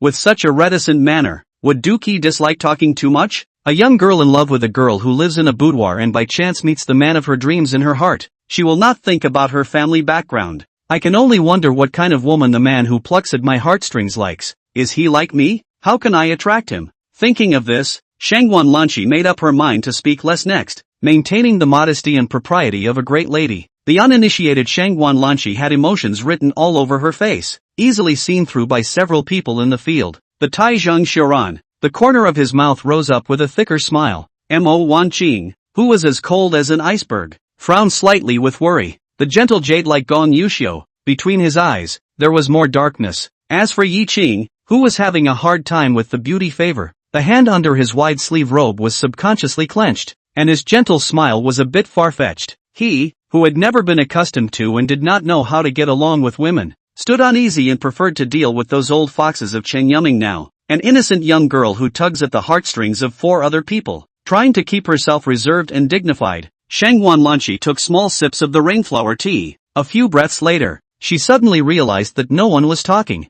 The fawn's heart instantly crashed even more joyfully. Her slinky almond eyes began to blink toward Mo Wanqing, and she kept gesturing with her eyes. Mo Wanqing, who knew it in her heart, but her eyes surfaced with confusion and her brows were slightly furrowed. Shangguan Lanqi, who was anxious in her heart, looked at her bosom friend and nudged her cherry lips towards Yi Qing's side, but Mo Wanqing was indifferent. Seeing this scene, Gong Yusho's eyes fell on Yi Qing. scrutinizing him seriously. Zhang Xiaoran stepped forward without a trace, blocking Yi Qing, and met Gong Yuxiu's eyes with a gangly smile. Snap! The landscape silver fan in his hand opened, blowing the breeze on the deck sharply, causing the light purple veil to undulate ceaselessly. The look of a beaten face made Gong Yuxiu rub the cuffs of his sarong with his right hand out of habit, just as Shangguan Lanqi couldn't help but want to talk to Yi Qing. Tap! Soft footsteps sounded from the stairs. The crowd looked over. Gong Yuxiu's eyes were delighted as she spoke out respectfully and incomparably. Meet the eldest sister. A marvelous figure appeared in front of everyone's eyes. Chapter 80. It is said that there is no first in literature and no second in martial arts. Moonlight white drapery,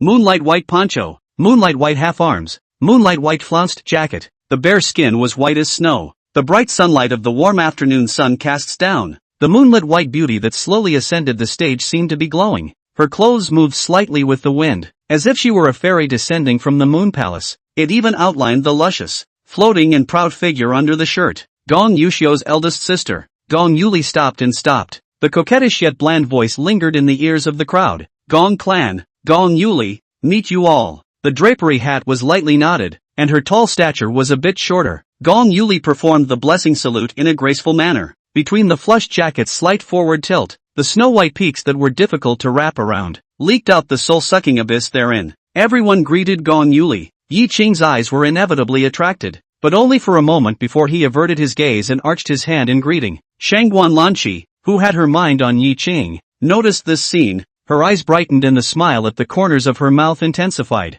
Then, moving forward, the party decided to leave behind their demure decency and playfully greeted them. Sister Yuli, I think this painted boat is yours, right? Why are you covering your face? Lanqi wants to see if you're looking good again. A doting voice came out from Gong Yuli's mouth. You're still as playful as ever, as good looking as I am. Sister, I can't compare to a little goblin like you. The jade white, slender fingers pointed at Shangguan Lanqi's brow, pouting her lips to show her displeasure. Kagome protested, rubbing her brow with one hand and holding Gong Yuli's catkin with the other. Sister Yuli, why do you like poking my eyebrows just like Wan Qing? Under the drapery, Gong Yuli's expression could not be seen, but everyone felt that the countenance which shall not be seen was surely that of a doting smile. Gong Yuli pulled Shangguan Lanqi and walked between the people. The moon-white drapery shook, and Yi Qing sensed the eyes underneath it, falling on himself. The field was full of people who knew each other well, with only himself a raw face that the other didn't recognize.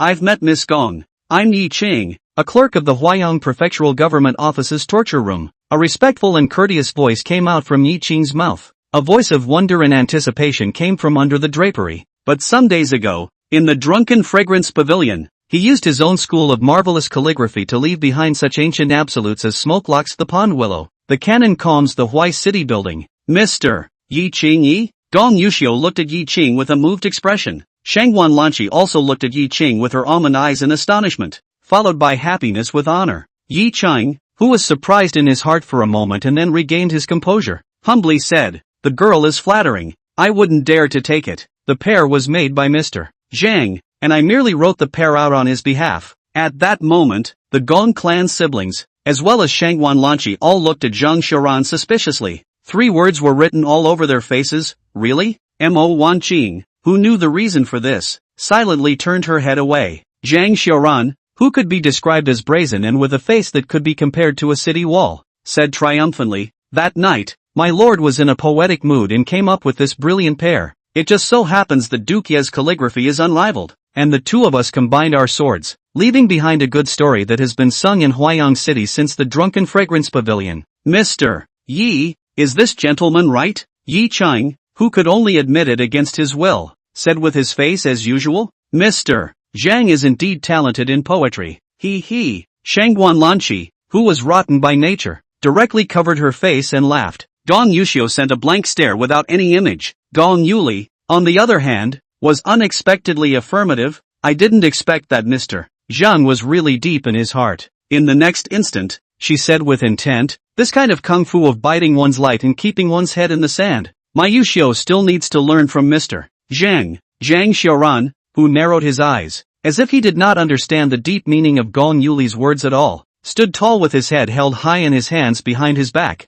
with a look of arrogance that stood out from the crowd. That's natural. The eunuch still needs to learn more from this eunuch. This smelly look made the crowd dumbfounded and accustomed to it. knowing that Zhang Xiaoran is unruly, playboy and despicable Yi Qing. That is not at all thought that it can be shameless to such a point. Gong Yuxiu directly stepped forward and spoke out. My lord, let's start by asking Mr. Zhang for some poetic talent. What grade are you? Zhang Xiaoran raised his head even higher and looked at the man with the whites of his lower eyes. Yi Gongzi's poetic talent is not as good as this Gongzi's. You win him first. Even knowing that Zhang Xiaoran wanted to pull down Gong Yuxiu's face himself today. But Yi Qing really didn't expect at all that he would use such a crude and blunt method of provocation. But seeing Gong Yuxiu's eyes looking directly over, Yi Qing could only harden his head. Mr. Gong, forgive me. I lost the poetry contest with Mr. Zhang, and promised that if I were with him in the future, but whenever there was a poetry contest, I would be the first to come. Today, all of you can just treat me as Mr.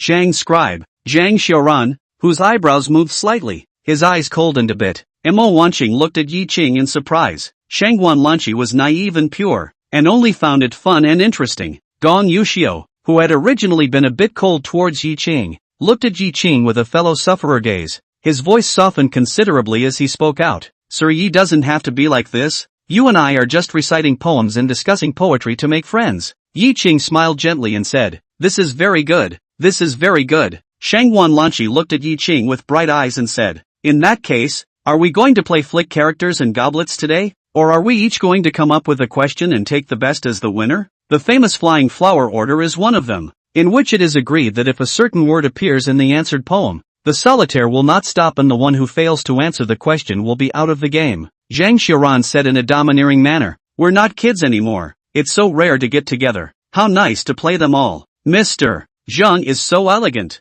Gong Yuli continued after softly praising a sentence. Today's boat trip in spring. My daughter has invited many talented people. It's better to have fun alone than with the crowd. Since we're going to have fun, how about with all the talented people? Gong Yuli said at the end. Her body turned towards her brother. Obviously asked Gong Yuxiu can be sure before pressing the crowd. Gong Yuxiu smiled gently and arched his hand towards Zhang Xiaoran and owed him. It is said that the divine enlightenment and talent share a single stone. And I, Jinling, have the sole possession of 8 buckets. Today, I would like to ask Mr. Zhang to teach me. The outsider who had come to Huayang from Kyoto saw Gong Yuxiu pointing the finger at himself without any concealment. Even if he was cocky and arrogant, in the face of these words, he would never dare to answer them easily. He grinned, waving the silver fan in his hand, and spoke out. What virtue or ability does this male son have to dare to give advice to the many talented people of Jinling? You are cupping. Eunuch, let's leave it here today. If you want to get back the last time you sparred for a drink today,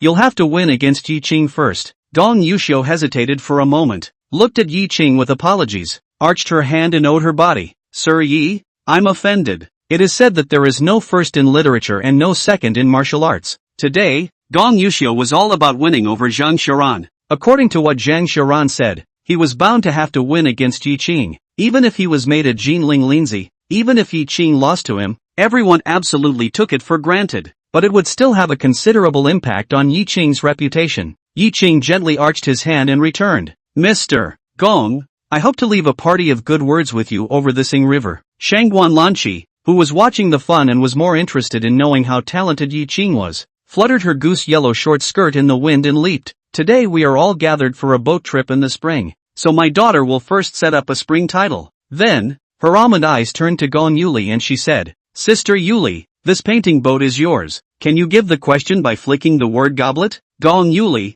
who was the owner of the painting boat, did not push the matter. Good, my daughter's painting boat is named Treading Green, so the word green is the order of the goblet. Also, the little lady puts out the will question. Take will as the title. This time, Yi Qing did not hide the surprise in his eyes and looked in amazement at Gong Yuli, who was dressed in moonlight white. Chapter 81 Uncrossable Abyss. Unbreakable cage. 6 white silks, half a zhang long and 2 feet wide, dangled down from the 3rd floor of the boat. Spring, general, dream, ink, water, and city. 6 big words jumped out at him. There was another white silk, hanging horizontally above the 6 white silks, on which it was clearly written, the order of flowing goblets of green characters. Wow! The trekking boat tore through the calm of the river, shattering the jasper into pieces. On both sides of the riverbanks, the verdant and dense forests retreat rapidly. On decks 1 and 2 and in the cabins, numerous talented scholars, looking at the 7 white silks, stared and pondered. There are even some people hanging over the rice paper with a pen. A few want to put down the pen, and then hesitant to bring up. The ink droplets condensed at the tip of the brush splashed down as the boat rose and fell, haloing the rice paper with a single ink spot. Inside the cabin on the second floor, Zhang Xiaoran dangled and shook his legs. He looked at Yi Qing, who was calm and unperturbed, and asked out of the blue, "Yi Qing, you've got it?" Yi Qing nodded and shook his head. This caused Zhang Xiaoran to frown slightly, sitting up straight and probing to ask, "Don't drop the ball for this Gongzi. You have to crush Gong Yuxiu this time." The calm and collected Yi Qing asked in return. Gong Yuxiu is known as the Jinling Linzi. It is rumored that the Jinling talent accounts for the 8 buckets of the divine enlightenment, and he, Gong Yuxiu, alone accounts for the 7 buckets. Do you really believe so? That I will be able to win over him in poetic talent? One of the 4 great academies of the divine enlightenment, the great scholar of the Yingchuan Academy believes in you, and the positive 4th grade governor of Huayang City believes in you. So what is there for this prince to disbelieve in? Zhang Xiaoran smiled playfully. The landscape silver fan in his hand opened and fanned the cool river breeze, his face full of comfort. Yi Qing didn't think that he had this kind of ability in the hearts of Xie Qian and Shen Yuming. He continued to be silent, his eyes fixed on the tea rippling with the waves in the tea light in front of him. 1 foot away, Gong's siblings stood against the fence. Gong Yuli's delicate voice carried an undeniable tone. "I'm not worried about the green character goblet order, but you need to win at least 4 of those 6 questions." Gong Yuxiu, whose face was full of constraint, arched his hand and owed his body, and immediately responded, "Yes, sister." Beneath the drapery, deep eyes looked at his brother's cringing form with a hint of complexity. Then a flash of intolerance passed through the eyes. The jade-white catkin gently rested on Gong Yuxiu's hand, her voice gentler. Grand Ruler Xie spoke highly of the son, saying that he is a supreme poetic talent that is rare to come across in 100 years. A few days ago, Governor Chen circulated a poem that pleased the hearts of the entire Jinling literary world, and it was also written by him. Today, sister did not expect Zhang Xiaoran to bring him out. Gong Yuxiu, who instantly understood, only felt that her shoulders were heavy, and picked up the conversation. Yi Qing looks up to Zhang Xiaoran everywhere. It would be fine if it were elsewhere, but today he is present, and if I lose, it will be Gong losing to Zhang. Drapery lowered. Gong Yuli sighed. "Yeah, it's good that you know how." Phew! A sudden gust of wind appeared. A moon-white color was scraped and hunted. The cape fluttered and gently caressed Gong Yuxiu's handsome and extraordinary face. The veil on the moonlight-white drapery fluttered quickly, leaking a slit before it closed again. It is like the face of a goddess who is astonishingly beautiful. Gong Yuxiu, whose eyes were full of complexity, looked at the moon-white drapery and said compassionately, "Sister, all these years, it's been hard on you." The soft catkin fell on Gong Yuxiu's face, gently stroking, the soft voice filled with relief. "I'm not tired at all of being able to shelter you from some of the storm. Sister is happy. In 2 more years, sister won't be able to help you,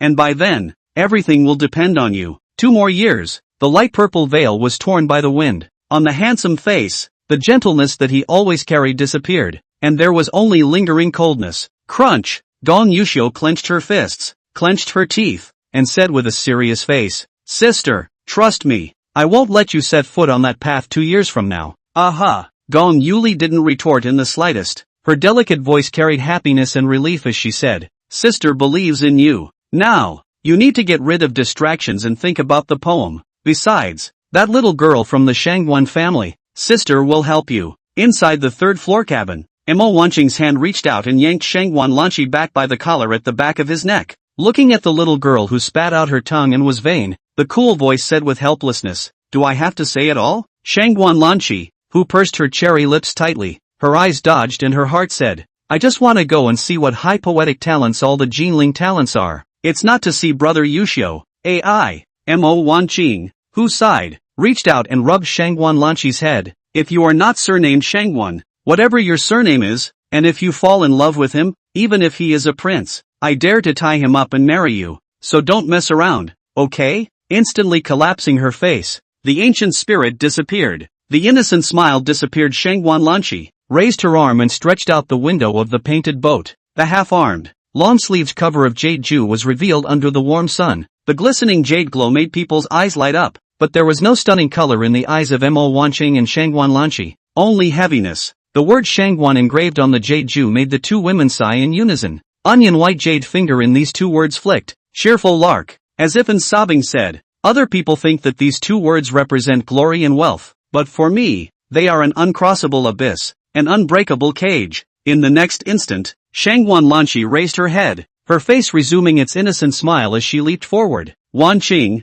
I really envy you and Zhang Xiaoran for being in love. Mo Wanqing's eyes darkened even more, and her heart ached as she held Shangwan Lanqi's white wrist, holding the two words on the jade jad. The next instant, a hesitation appeared in her mind as she thought of her fiancé's wantonly absurd mind. At this point, Shangwan Lanqi's maidservant, carrying refreshments, walked over. Mo Wanqing stepped forward to receive it and looked at the maidservant indifferently. Keep watch down there. The maidservant paused for a moment, and just as she was about to open her mouth, she felt a murderous intent appear in Mo Wanqing's cold and clear eyes. The instantly flustered maidservant hurriedly saluted. Yes, the slave girl will wait by the stairs. The silent Mo Wanqing carried the refreshments and sat next to Shangwan Lanqi. The soft catkin picked up a piece of delicate green bean cake and stuffed it into Mo Wanqing's mouth. Shangwan Lanqi said intimately, all right, don't be angry. That maidservant is also a poor person. She can't help it. You kill her out of anger, and the replacement afterward is still the same, and probably not as good. After nodding her head, Mo Wanqing, who had begun to chew the green bean cake, picked up a piece of compact peach crisp and stuffed it into her small cherry lips. Shangwan Lanqi, who was full of displeasure, bit off the peach crisp that couldn't be stuffed in halfway, and defiantly swallowed the other half into her mouth. The two cheeks bulging, very inviting, Shangwan Lanqi vaguely said, knowing that I can't stuff it, you're still feeding me food like this. Wan Qing, watch the move. As the words fell, Shangwan Lanqi thievishly pounced on Mo Wanqing. Two delicate white hands reached inside the fiery red cloak, and made mischief up and down on the concave and convex shape that was often hidden. The cold and clear face was instantly shy and filled with a blush. Shangwan Lanqi, your ass is itching again, isn't it? He. There are so many people here. If you dare to hit me, I dare to scream. Shangwan Lanqi, who was not afraid in the slightest, rode on top of the wasp's waist in a flaunting manner. Badly, he stepped out with both hands again. On the second deck, Zhang Xiaoran, who had come out to enjoy the breeze, suddenly touching the tip of his nose unnaturally. His head tilted slightly to look at the third floor. The mountain water and silver fan in his hand poked his right ear, muttering if not audibly, I didn't realize Wan Qing was so sensitive. Chapter 82, A Man with a Wu Hook, seeking a marquis in Blood and Rain. Time passes. A talented scholar, putting pen to paper, moments after dropping his name. They picked up the rice paper and looked at the verses they had written, revealing a look of satisfaction. After handing in their verses, they all stood on the deck, heads held high, poised, and looking expectantly toward the third floor. They all hoped to gain Shangwan Lanqi's favor. The warm sun sets in the west. The large clouds in the sky were haloed in fiery red. The blue sky, as if draped in a reddish haze, was beautiful. Orange-red light, dropping from the sky, rendered the blue water a golden-red color. Between the shimmering waves, the flickering flecks of gold and red light dazzled the eye. On the painted boat, a candle flame, which was lit, was hung in various parts of the boat. The faces of everyone on the boat were illuminated in a warm color. The thin gold body with thin bones and strong bones jumped onto the paper, and after Yi Qing finished writing the 6 poems, he handed the rice paper to Qi Hang, not waiting for Qi Hang to present it to Zhang Xiaoran for a closer look. Yi Qing once again lifted his pen and closed his eyes, causing Zhang Xiaoran to frown slightly, hunkering down and gazing at the gentle and handsome face in front of him. Half a moment later, the wolf's hair falls into the ink stone, twisting and dipping into the ink. That amazing skinny gold body surfaced again. Zhang Xiaoran couldn't help but stand up and probe sideways to see what Yi Qing had written. When seeing a line of poetry that is either subtle or atmospheric jumps off the page, the cynicism on his face disappeared in an instant. When he saw Yi Qing finally put pen to paper and wrote his name, Zhang Xiaoran frowned slightly, his eyes flickering for a few breaths as he took the rice paper in Qi Hang's hands, comparing the verses on the two pieces of paper after. When they looked at Yi Qing again, only admiration and sighs remained. In his heart, he said, Yi Qing really played this trick beautifully. His own verses, when they are excellent, according to the verses made by Gong Yuxiu in the past, they should be able to compare favorably, but the 6 poems he wrote to my lord are no less famous. Sessions, think of the results. Zhang Xiaoran's eyes contained a smile as he met Yi Qing's starry eyes and said playfully, Yi Qing, how dare you? In the end, you still let this eunuch confront the eunuch openly. Yi Qing arched his hand and said with a serious face, this way, is the best method. There was a pause. Zhang Xiaoran raised his eyebrows, his landscaped silver fan pointing falsely at Yi Qing with a icy smile. Feelings that you nodded and shook your head when my lord asked you earlier. It's true that I'm worthy of being the person that this Gongzi has his eye on. There are just a lot of ghostly ideas. Yi Cheng, who smiled humbly, frankly answered, I apologize, Mr. Zhang. Straightening up and picking up the rice paper in front of Yi Cheng, Zhang Xiaoran looked at the pleasing verses inside. This move of yours is truly out of my lord's mind, making it impossible for him to refuse. Tonight, my lord will be in the limelight again. As the words fell, Zhang Xiaoran gave the rice paper signed Yi Cheng to Yi Cheng, picked up the rice paper on the table in front of him, blew the ink on the paper, carefully folded it up, and walked out with his head held high. Yi Cheng also picked up the rice paper and followed out with slow steps. At the hour of the 10th hour of the 10th day of the 10th month, when a gong rings, the people on the boat all stopped moving and stopped speaking. Eyes looked expectantly to the third deck. Gong Yuli, holding a delicate drumstick, stood in front of an elaborate gong. She said aloud, the time has come. Today, there is the first daughter of the Shangguan clan in Kyoto, Ms. Lanqi, who comes to Huaiyang. With her blue heart and outstanding poetic talent, she will be the judge of today's poetry festival. What do you all think? Speaking, Shangguan Lanqi, who had put on the goose yellow veil again to hide her face, walked to the parapet in a graceful manner, and after Gong Yuli's words fell, she opened her mouth. My small daughter, Shangguan Lanqi,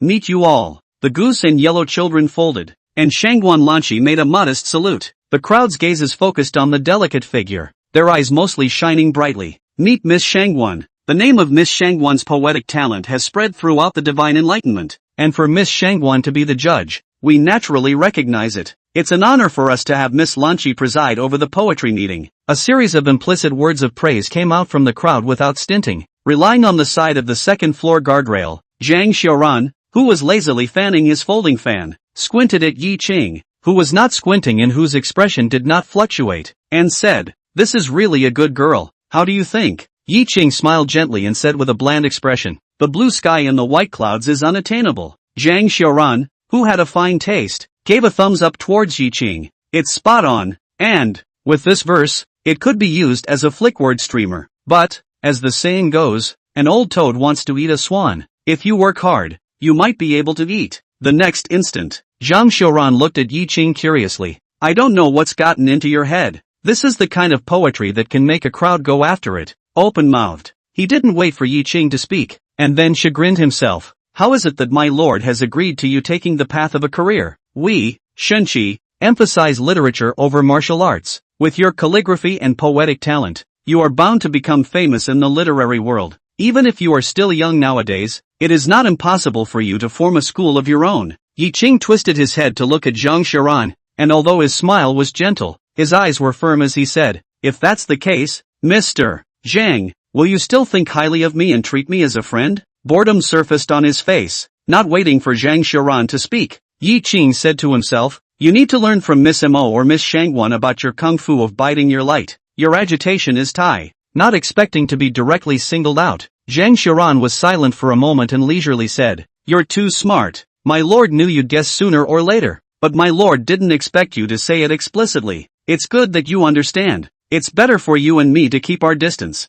Yi Cheng, who smiled sagely, said with his hands behind his back, Mr. Zhang, then you're going to think wrong. I, Yi Cheng, returned the favor of a meal with a spring. I said I'd work up to the point where I was your equal. Going to the literary world is fast, but it's too vapid. It's the power of control that's firm when you go through the ranks from the bottom, and that's what you're hoping for, isn't it? Zhang Xiaoran looked at Yi Cheng with complicated eyes, turning a deaf ear to the vain poems read by Shangguan Lanqi that had no deep meaning. Shan Shui Silverfan tapped Yi Cheng's shoulder and looked at Yi Cheng as he twisted his head over, filling his eyes with a searching look and sighing. You're taking things too much for granted. You're just mole crickets now. Yi Cheng thought about being led by the nose all these times. A sense of powerlessness was born in his heart. Taking a deep breath, his mind flashed back to all the calamities he had survived in the past 17 years. The fate of being manipulated filled his heart with stifling. Now that he had taken the first step and become a government official, everyone he now knew used him as a pawn. Why can't the pieces mangle the board, lay out their own layout, and become players? Thinking of this, Yi Cheng gruffly said, born as a mole cricket, one should have the ambition of a swan. Life is like paper thin, one should have an unyielding heart. Upon hearing this, Zhang Xiaoran, who had been spoken to his heart, had complex eyes, and after a few breaths silently extended his hand. Snap! A gentleman's high five is an oath, heaven and earth are witnesses to it, and gods and demons are witnesses to it. Yi Qing withdrew his hand and looked at Zhang Xiaoran, who had removed his disguise and was full of seriousness. Brother Zhang, what should we do in the future? Zhang Xiaoran, who was full of seriousness, had his landscape silver fan pointing towards the sky, and the fiery red haze shone on the silver fan, refracting onto his face. Share the blessings, share the hardships. With a slender hand, he pressed the folding fan down. Yi Qing joked, it's okay to share the blessings, but it's okay to share the difficulties, even though you and I are friends. I can't do anything about your difficulties at the moment. Zhang Xiaoran, whose expression instantly froze, dumbly laughed. Yi Qing, you're really a wonderful person. Yi Qing withdrew his hand and looked at the haze in the sky that was about to sink. The corners of his mouth rose as he said, Brother Zhang, tonight, how about you and I change our destiny? Zhang Xiaoran, who was momentarily dumbfounded, looked at the mildly handsome side face, full of confidence, and actually felt a little illusory and very uncomfortable. Yi Qing, who was a mole, looked at the reflective reddish haze and pushed back the trajectory that Zhang Xiaoran and the others had arranged for him, choosing to go against the grain. Didn't hear Zhang Xiaoran's reply. Yi Qing twisted his head, and seeing the indulgent and unruly dude, his eyes flickering and filled with entanglements, he blandly said, a man with a woo hook, seeking a vassal in blood and rain. Instantly, Zhang Xiaoran's eyes firmed up. Chapter 83, A good woman dances with a sword and feasts on Pingle, drinking drunkenly and calling herself a poem immortal. Zhang Xiaoran, who came to Huayang City a year ago. To put it nicely, it is called avoiding the front line for the time being and biding one's time. But to put it badly, it is wimpy and hiding. Fong Kai, after Yi Qing's words, ignited the fighting spirit in his heart. He murmured, a man with a woo hook, seeking a vassal in blood and rain. With firm eyes, he looked at Yi Qing and said, you've got my lord talking about hot blood. A great man is born between heaven and earth. How can he be depressed and live under others for a long time? My lord has been in hiding for more than a year, and after more than a year of idle days, my body and bones want to move around. Since my lord has been found by those people, let's play with them. In the next instant, Zhang Xiaoran's eyes softly looked towards the third deck. The Mo Wanqing, who stood behind Shangguan Lanqi and was as cold as ice. Wanqing has suffered too much and carried too much for this male. It's time for this male to step up and do something for her. The corners of Yi Qing's mouth rose as he looked at the arrogant and domineering male who had dispersed and whose debauchery did not exist, leaving only wisdom and composure. At this point, Shangguan Lanqi, who had read half a dozen verses without any fluctuation, her eyes snapped shut. The catkin holding the rice paper trembled momentarily. Underneath the veil, cherry lips filled with admiration as she opened her mouth. The late sun of Huayang is beautiful. The spring breeze is fragrant with flowers and grass. The mud melts and the swallows fly. The sand warms the sleeping mandarin ducks. The spring breeze on the boat will be resting in the day. Who can take the mirror to see the green silk? Heaven knows that I remember his person, and makes it possible to meet him in a dream on earth. Ascension is expensive to discuss. What will the literature and ink seek? The sky is open and the trees are low. The river is clear and the moon is near. Fighting for wine by the capital. The bright building is drunk without sleep. The chanting became faster and faster. Just as the hearts of everyone on top of the boat were shaken to their core by these poems, the crowd all sighed, marveled, and felt ashamed of themselves as they listened to Shangguan Lanqi finish reciting the 6 verses. Good poem, good poem. I am ashamed of myself. The heavens know that I remember his person, so that to the earth to see in a dream. What an infatuated verse. I wonder which talented man is in love but not in love. Such excellent verses. I think that apart from Mr. Gong, no one else would ever have such talent. Each of these verses, I may spend my whole life not being able to write just a single word out of it. Among the crowd, Gong Yuxiu, hands behind the back, light purple gauze, in the illumination of the red sun, glittering, but also with the wind fluttering, gorgeous and extraordinary. He usually looked gentle and modest, but at the moment he seemed to be invincible in the world, arrogant and lonely. Yi Qing narrowed his eyes and looked at Gong Yuxiu. Mr. Zhang, the Divine Enlightenment poem is only 1 stone. This Gong's leansy, he really has 7 buckets all to himself. Zhang Xiaoran, who was also filled with admiration, heard this comment from Yi Qing. He laughed playfully. So what? He has 7 buckets of poetic talent all to himself, but you're 1 stone of poetic talent. With you, there's no comparison. The unstinting praise made Yi Qing humbly smile and said, you're really discounting me by comparing me to Ishi's poetic talent. Zhang Xiaoran nodded the landscape silver fan in his hand in vain and said in an odd manner, Yi Qing, we really can't see through you. They say you're bold and hot-blooded, but you're so humble at times that it's believable. Yi Cheng,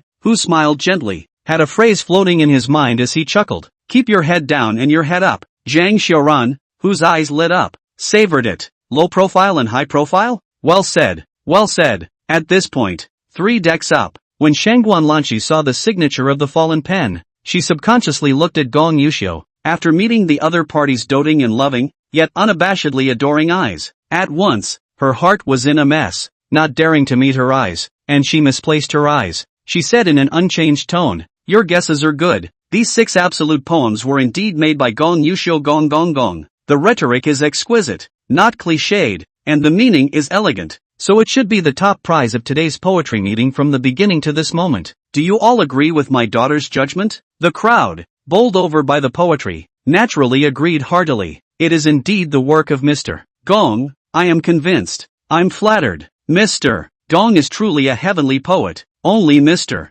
Gong has this kind of talent, to be able to have all 6 lines be on top. My guess was indeed correct. According to my opinion, these 6 poems are not only the first prize at this moment, but also the first prize of this poetry meeting. Yes, we have categorically no hope of winning the championship. Listening to the crowd brag about Gong Yuxiu, Zhang Xiaoran skimmed his mouth, unapologetic, his voice as usual. Che, a group of rat-eyed generation. Shinchi literate generation is as many as the carp in the river. Each and every one of them is incapable themselves, so they think that others can't win against Gong Yuxiu. It's really sad and pathetic moment. A group of male scholars, all of them blushing with shame and righteous indignation, searched for the source of the sound. Several talented scholars who were in the vicinity of Zhang Xiaoran angrily pointed at Zhang Xiaoran and rebuked him. Arrogant and domineering person, how dare you despise all my talented people in Jinling? Who are you? How dare you say such big words? The poem you made can compare to just a word or two of Mr. Gong's insolent and disrespectful generation. Report your name and have the guts to have a match with me. The atmosphere of saber rattling instantly washed away the genteel harmony of the poetry meeting. 3 decks above, Gong Yuli, who was about to help her brother to say something good to Shangguan Lanqi, was not happy in her heart. She took a step forward and looked at Zhang Xiaoran, who was being verbally abused by the crowd above the 2nd floor, her brows knitting under the drapery. She sighed helplessly when she saw Zhang Xiaoran's expression growing impatient. The attendant beside him, Shi Hung, with his hand pinched on his waist dropping down to his waist, hurriedly spoke out. Gentlemen, be at ease. Gong Clan's first daughter's words caused the crowd to slightly slow down their anger, but they continued to scrape back and forth at Zhang Xiaoran's body with eyes that could kill. Cut. Zhang Xiaoran rolled his eyes and amplified his voice. Brother Yi, see, this is a man of letters, a scholar in 100 ways. My lord is truly despised. A group of talented scholars, at this moment, can be described as angry. Some of those who had poor chi cultivation efforts began to roll up their wide-sleeve robes, revealing their thin arms, with an air of wanting to compete with Zhang Xiaoran. But Qi Hang, who had stepped forward and blocked Zhang Xiaoran's body, scanned the entire room with those indifferent and unfeeling eyes after. One by one, they caved in again and stood in place indignantly, not daring to make a move, not waiting for them to speak. Yi Qing gently arched his hand towards the crowd and said, Gentlemen, Mr. Zhang made a mistake in his words. Please forgive me. Someone rounded up the crowd of talented scholars. Their faces once again looked better. Shangguan Lanqi's almond eyes were smiling as she looked at the gentle Yi Qing, but the next instant, Yi Qing held his head high and swept the room, smiling lightly. Actually, what Mr. Zhang wants to say is, wine and delicacies and pleasure, and 300 poems to accompany the poems. A beautiful woman dances with a sword and feasts on Pingle, drunkenly calling herself an immortal in poetry. Gentlemen, nothing more. Ha ha ha ha ha ha ha. A reckless and unrestrained bold laughter came out from Zhang Xiaoran's mouth. The expressions of the crowd, instantly green. However,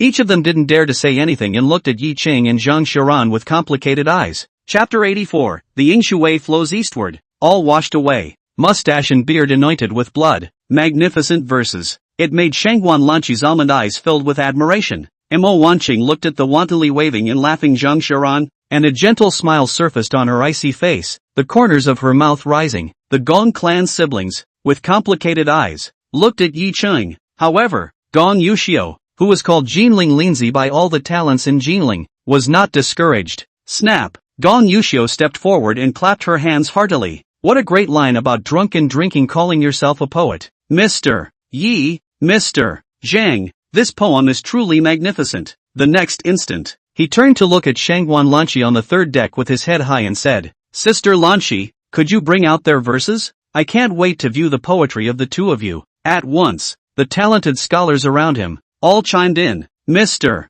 Gong is right. Miss Shangguan, could you read the poems of these two gentlemen first, so that we can admire them? I'd like to see what elegant poetry such an arrogant and domineering person can write." "Humph, do you really think composing poetry is as casual as drinking and eating? What a big mouth. Daring to say that the Poetry Society writes 300 random poems. What a laughingstock." Under the moon-white drapery, Gong Yuli frowned slightly, looking at her brother as this outcast, somewhat disappointed. In her heart, she said, Yuxiu was too well protected by her family. Originally Yi Qing together with Zhang Xiran became a target. Even if the duo's poetic talent is outstanding and they overwhelm Yuxiu, it won't have much of an impact on Yuxiu. If you lose, Yuxiu will win without a fight. But now, Yuxiu open mouth. This has become a two-person battle of wills, but also put the Gong's Zhang's competition in the open. One okay, if lost, Gong Yuli sighed, but she also knew that the teenager was ambitious and unwilling to be left behind. In the middle of her thoughts, Shangguan Lanqi,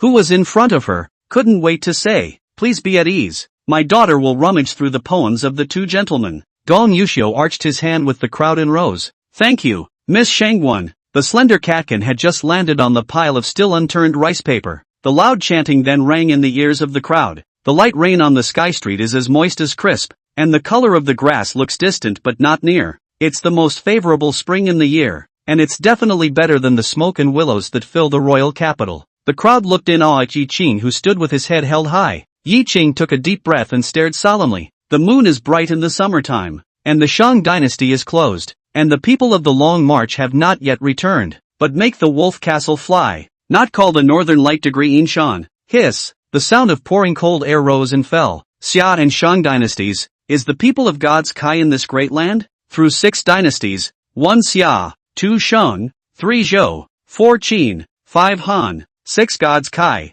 Xia and Shang can be called the 2 most powerful and glorious dynasties. Everyone's hairs stood in sweat, shocked as they looked at Yi Qing, whose iron blood and silent intent surfaced on his body. Good poem. What a border poem. This duke's heart for his family and country is visible in the sun and moon. Good poem. If my Wolf City's general Hefei is still around, how could the Northern Light Kingdom dare to move south into my border? Een Mountain. Not to say anything else, but this patriotism, I sigh. A talented scholar, with a complex expression, then respectfully and courteously arched his hand and bowed towards Yi Qing. Nothing else, just honoring Yi Qing's patriotic heart. Gong Yuli was as white as snow, and her hands, which were folded in front of her stomach, clenched violently. Underneath the moon-white drapery, the eyes were filled with movement. Shangguan Lanqi was breathing heavily, and the bright light in her almond eyes was unmistakable. Yi Qing sighed after arching his hand towards the crowd in return. There are 50 strings in the brocade without end. 1 string and 1 pillar thinking of Chinese years. Zhuangsheng Xiaomeng is obsessed with butterflies,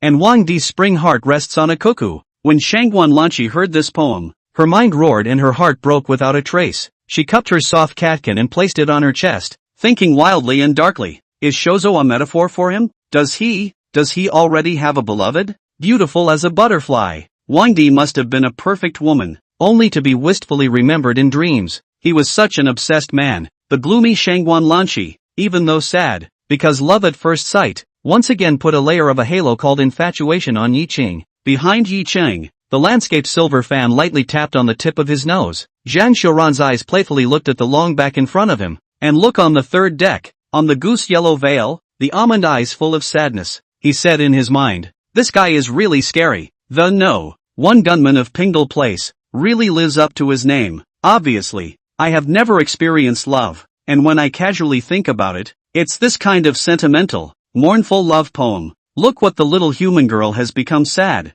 It must be explained. If the misunderstanding is deeper, then my son's first time as a red maiden will end without any problems. The silver fan pulled a flower and held it steadily in his hand, looking with interest at Gong Yuxiu, who had a complicated expression. Then, Yi Qing swept across the room and blandly said, Hanlin's name is well known, and the inkblower's prosperity is not violated. This poem came out. The whole room blanched and lowered their brows in thought. Someone's face huffed. Looking at Yi Qing's handsome and bland face, they couldn't wait to go up and bang bang bang 2 punches. There were even people who were thinking about it. And then, full of shame, They arched their hands and owed their bodies towards Yi Qing once again. Gong Yuxiu, who also had a complicated look on her face, shivered after pondering for a moment. His eyes regained their usual clarity, his body regained its usual modesty and gentleness, and he smiled as he arched his hand and owed his body towards Yi Qing. Mr. Yi, Yuxiu was impolite in the past and would like to be taught. Yi Qing smiled gently and arched his hand in return.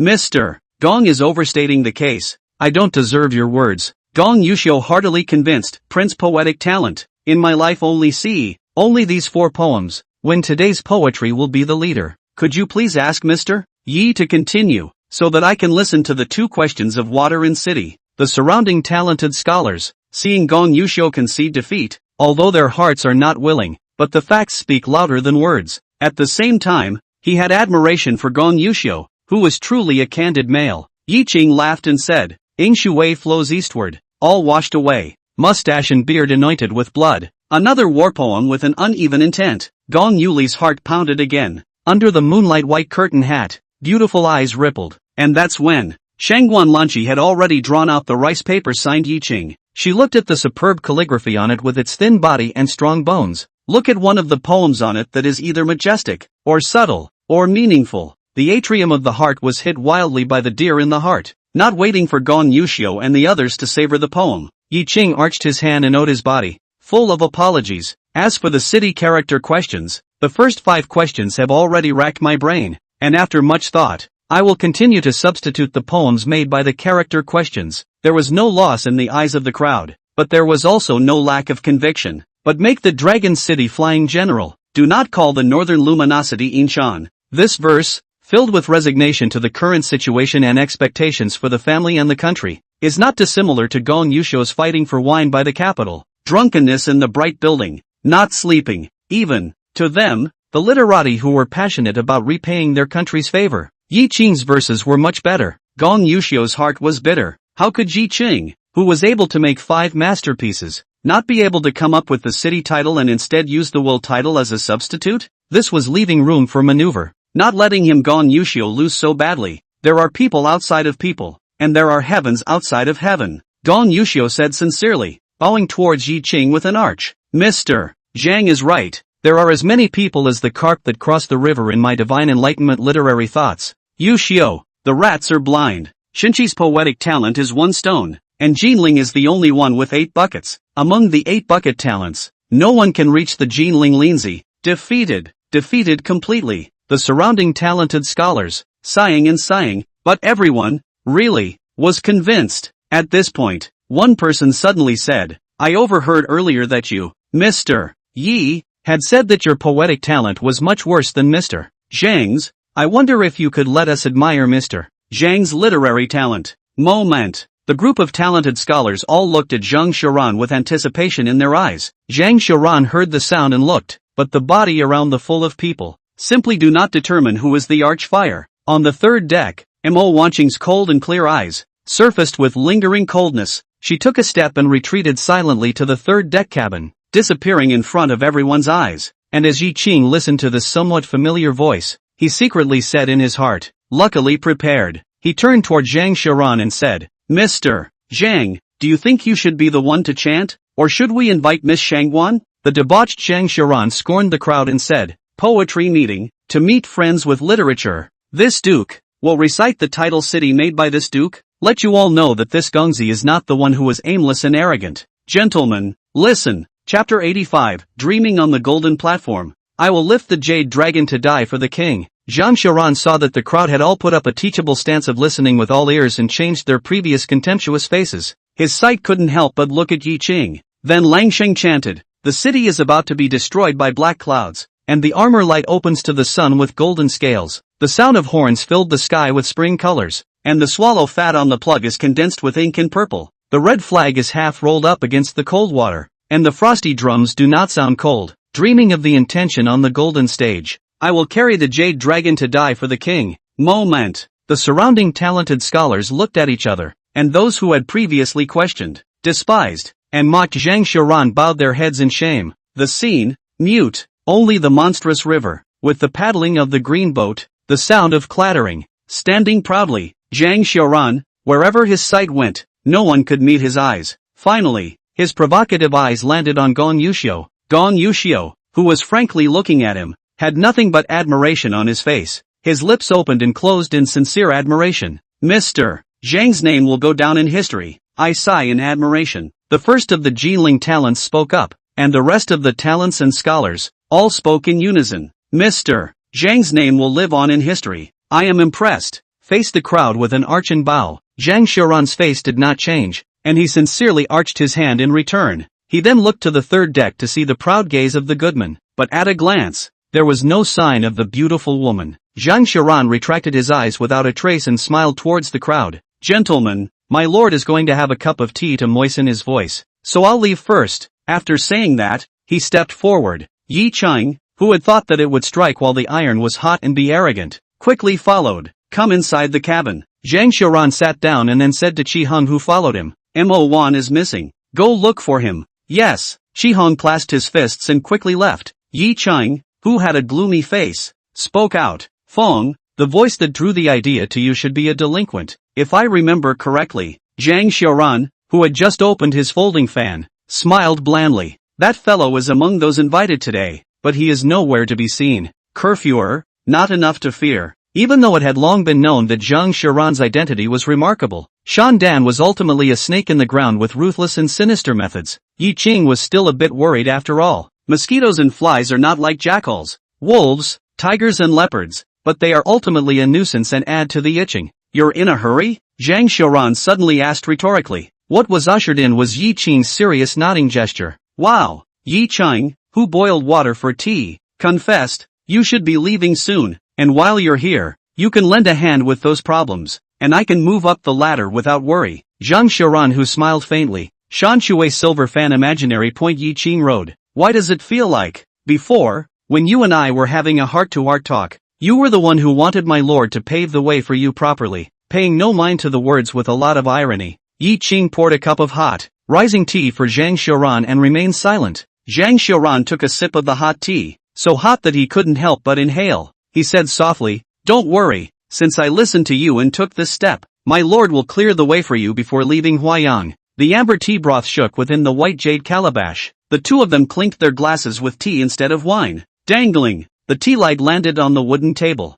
Zhang Xiaoran was just about to open his mouth. Light footsteps came toward the place. Yi Qing and Zhang Xiaoran were talking nonsense without any deep meaning with their faces as usual. In the way of poetic talent, I still need to ask for more advice like Mr. Zhang. Good to say. Your calligraphy can also have to pour out. This male son practiced for a long time, but ultimately in vain. Wow. Amber tea poured down. Yi Qing put down the teapot and looked at the goose-yellow figure that came to meet him, got up and arched his hand and owed him. Greetings, Miss Shangguan. Shangguan Lanqi, who was holding the rice paper in her hand, looked at Yi Qing's gentle and handsome face, and in her almond eyes was the ultimate restraint. She performed a blessed salute and said, Greetings, Mr. Yi. After getting up, she glanced at Zhang Xiaoran. Zhang Xiaoran, who was determined to be the Red Queen, ignored the other party's eye gestures. Smiling, he reached out and invited Shangguan Lanqi to sit down, and spoke. Shangguan Lanqi, how about the poem composed by this Gongzi? Gong Yuxiu can have said that this Gongzi will remain famous in history, so you can't taunt this Gongzi anymore in the future. Yes, yes, yes, Mr. Zhang Xiaoran. Zhang's poetic talent is unmatched and his name will go down in history. Shangguan Lanqi breathlessly agreed. Lifting her goose-yellow jacket, she sat down and handed the rice paper in her hand to Yi Qing, inquiring, Mr. Yi, is this calligraphy from your hand? Without waiting for Yi Qing to speak, Zhang Xiaoran picked up. How is it? Brother Ye's handwriting, but even Xie Dejiu applauded it, calling it a calligraphy master of his own school, rare in the divine enlightenment. Do you want to worship the master on the spot and become Brother Ye's opening disciple? Shangguan Lanqi, who was breathing rapidly and her chest was heaving, suppressed her displeasure and cut Zhang Xiaoran angrily, her tone slightly higher. Zhang Xiaoran, you mustn't make these jokes. Just after shouting out its name, Shangguan Lanqi remembered that Yi Qing was silent, and lowered her voice for the words that followed. Zhang Xiaoran blinked his eyes, deliberately scanning back and forth over the duo. The otherworldly look made Shangguan Lanqi instantly blush with shame and snapped.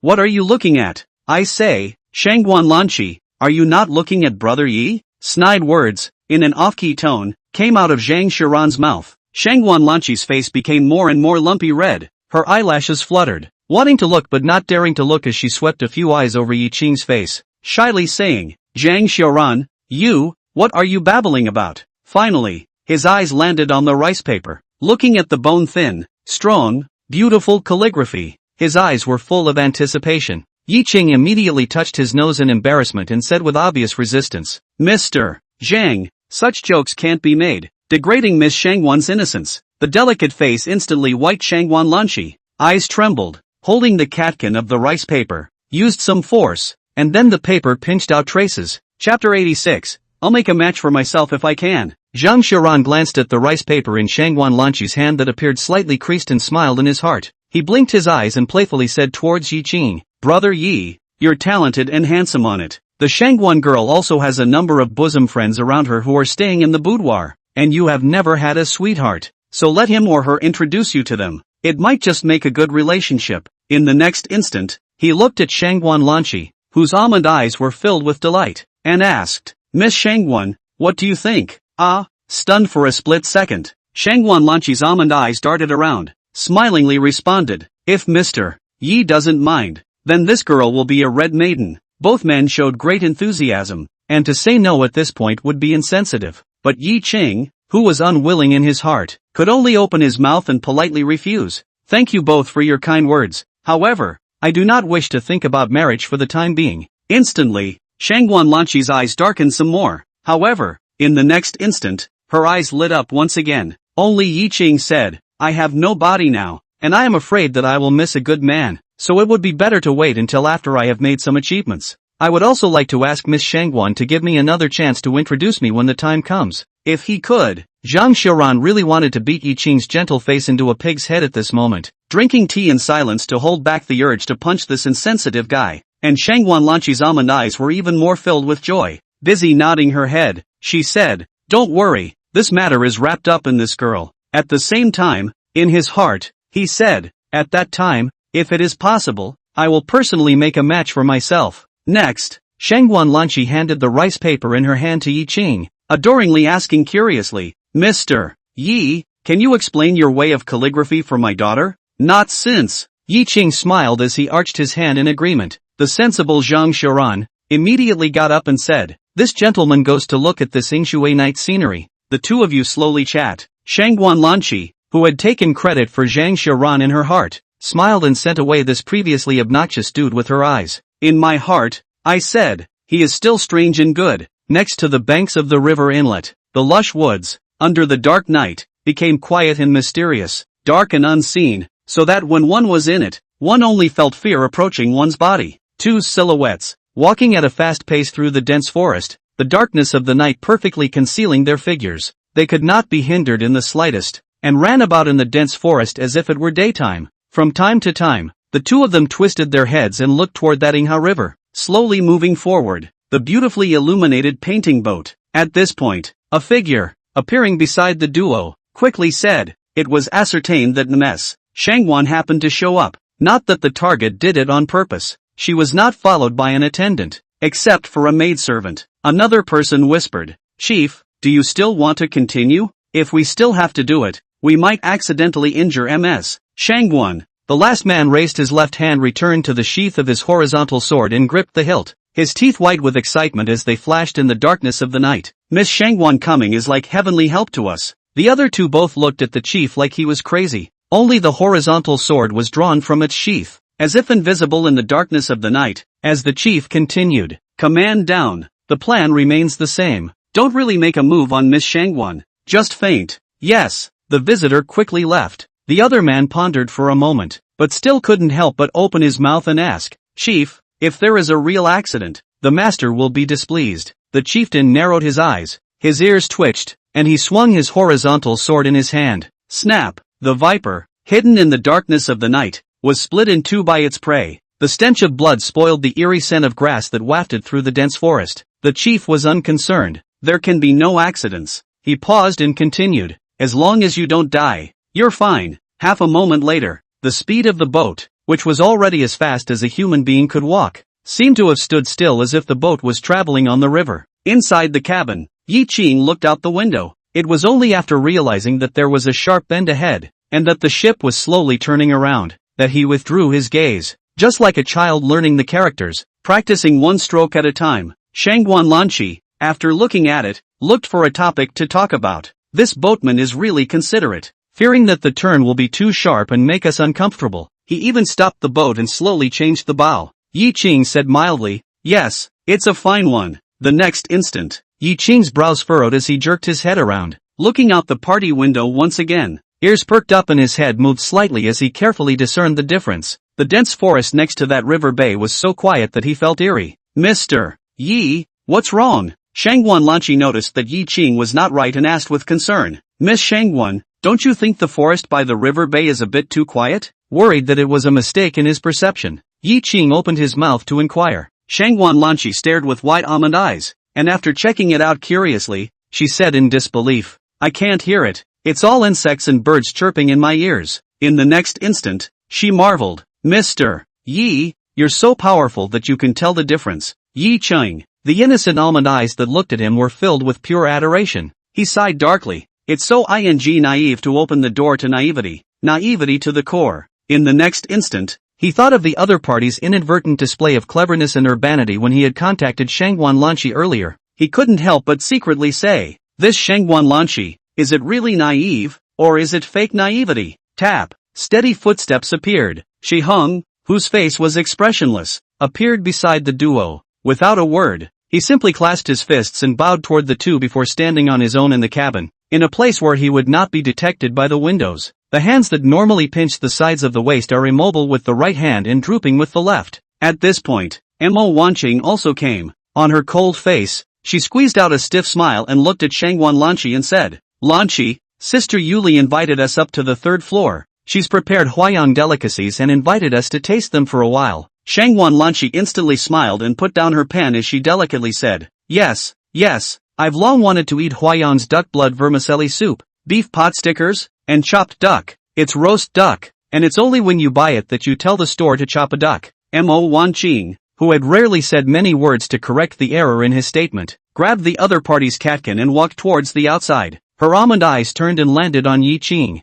Shangguan Lanqi asked expectantly, "Mr. Yi, why don't you go up with us?" "Thank you, girl, for your kind words, but later on it will be the flickering character flowing goblet, so I need to prepare for a moment or two, so I won't bother you." Yi Qing smiled gently, arching his hand and owing his body. Without waiting for him to straighten up, Yi Qing's ears moved slightly and directly lunged forward. Mo Wanqing turned back violently. Her cold and clear eyes were filled with a murderous aura. Just as she was about to raise her foot to kick Yi Qing, whoosh, pust, crimson blood emerged from the Tibetan blue shoe embroidery, and the darkly embroidered cloud pattern on it turned purple and red. Chapter 87, Hit the Door. If you do, you might live. Mo Wanqing's eyes fiercely changed, and the foot that was kicked out, as her waist twisted, changed from a kick to a hook. The three fell to the ground in unison. Phew! The wind rattled. Shi Hung carried the wooden table and blocked in front of the three. Dang it! Sharp arrows, into the wood. Fortunately, the wooden table was thick and not small enough to block all of it.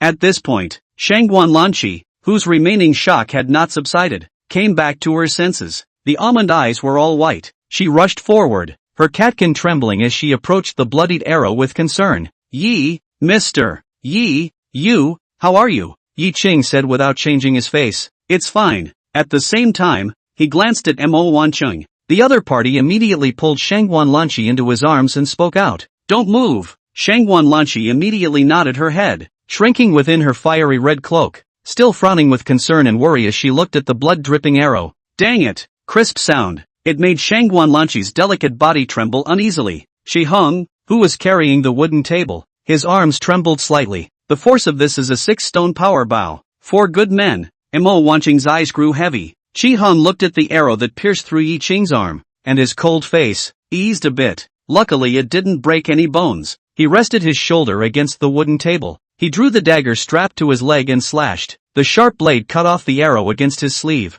Yi Qing gritted his teeth, his mild expression hideous. The bloodied arrowhead was pulled hard out of his arm. Dangling, the blood-dripping arrow and arrowhead landed on the board. Pust, a stream of blood, gushing out. Yi Qing looked at the wound, and the bleeding wasn't too great. It didn't hurt the blood veins. He took a long breath and wiped the cold sweat from his forehead. A strip of the navy blue skirt was torn off to bind the wound. That's when he spoke. The other party is coming for Miss M.O. Shi-hong glanced at Yi Ching and took advantage of the opening to raise the wooden table and quickly close the window. And M.O. Wanqing subconsciously looked at Shangguan Lanqi in her arms, her eyes filled with apologies. Lanqi, I'm sorry for making you wait in. Shangguan Lanqi quickly shook her head and composed herself. You and I don't need to talk about this. Let's think of a way to get out of here for good. The delicate young lady of the world. Even though she was frightened, she was unusually calm, making Yi Ching sigh with emotion in his heart. Those who come out of the world's great families and valleys are really not shocked when things go wrong. M.O. Wanqing got up and pushed Shangguan Lanqi into Yi Ching's arms. Staring earnestly into Yi Ching's eyes, he said, can't let her get hurt one bit. When the dagger in Shi Heng's hand flew into the planks of the ship by Yi Ching's feet, emitting a chattering sound. Madaka, taking the dagger in his hand, Yi Ching said seriously, I will. Shangguan Lanqi raised her head. Her almond eyes reflected Yi Ching's sincere face, and a little bit of ecstasy surfaced in her eyes. Whether her love at first sight today was a momentary flutter or a rebellious attempt to meet a heartthrob in the confines of her family, the safety and warmth she felt at this moment was brought to her by a third person other than Anyang and M.O. Wanqing. Just as M.O. Wanqing was preparing to leave, Yi Ching opened his mouth to dissuade him. Right now, staying here is the best option. M.O. Wanqing frowned at Yi Ching. Yi Ching quickly said, there's no commotion on the deck yet, the arrows are only running towards the second deck cabin. If they go out, they're bound to start a riot. I can't guarantee that there are no miscreants mixed in among the people out there. The three people in the room instantly understood. Shi-hong opened his mouth in a rare moment and said, Miss M.O., just stay, and for the rest, trust Gongzi.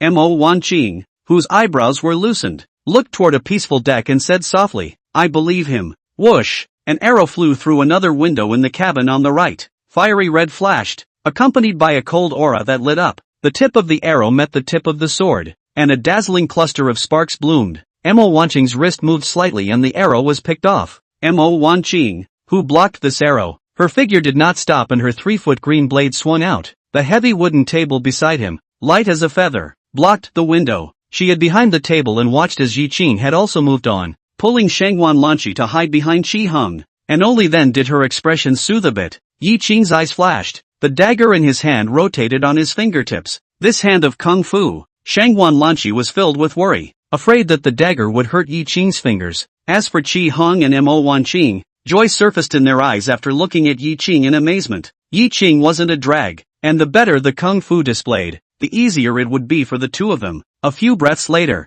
Yi Ching snapped his fingers and the dagger flew up and down, held in his hand. The bay is about 6 feet wide. The boat is 3.5 feet wide, and just over a foot from the bank. If the other party dares to make a move, they must have made all the preparations. M.O. Wanqing and Shi-hong both looked worriedly at the eastern window. Yi Ching continued, the boat is adjusting. I guess it won't take half a quarter of an hour. The boat will continue to move forward. If they dare to strike, they will certainly not attack only one side. Shi Heng's heart fluttered and his face became even more ugly as he picked up the conversation. So, they are assaulting now, so that while we are protected, we won't be too wary of them. The boat is too close to the riverbank. They're either looking for a chance to board or they're waiting for something. The next instant, Shi-hong and M.O. Wanqing looked at Yi Ching with admiration. The boat is so close to the riverbank, but any martial arts practitioner with some skill can easily leap up. If they dared to make a move against them, they must have known them beyond measure. Knowing that M.O. Wanqing was highly skilled in kung fu,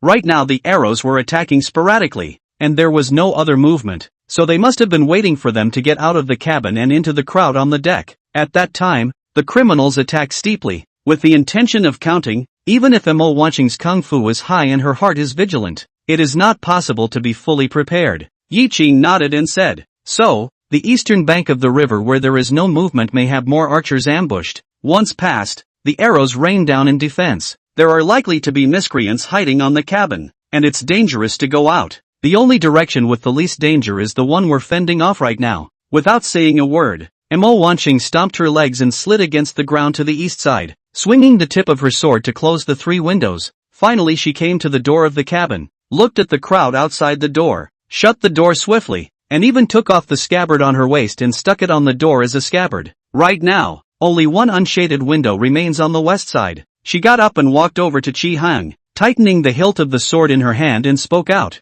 I'll kill it. wait for my signal. I'll guard the cabin. Shi Hong nodded, and with a slight movement of his right hand, a soft sword appeared in the cabin. It was like a silver snake dancing, mapping out pieces of orange candle flame, causing Shangwan Lanqi to subconsciously close her eyes. And that's when it happened. Murder! Murder! Quick! Run away! Help! Don't kill me! Exclamations of alarm suddenly rang out across the deck. Bang! Bang! Bang! The hatch, which had just been closed, was pounded on by several people. Imo Wanqing paused again, looking warily at the hatch. Shi Hong quickly stepped forward and said in a cold voice, "Death to those who trespass." The knocking disappeared for a split second, followed by more intense pounding and banging. "Open the door! I don't want to die! Open the door! Why don't you guys let us hide in there? Either way, you're dead. Hit the door. If you do, you might still be alive." Bang! Bang! Bang! The scabbard was shaking violently. The hatch opened and closed slightly,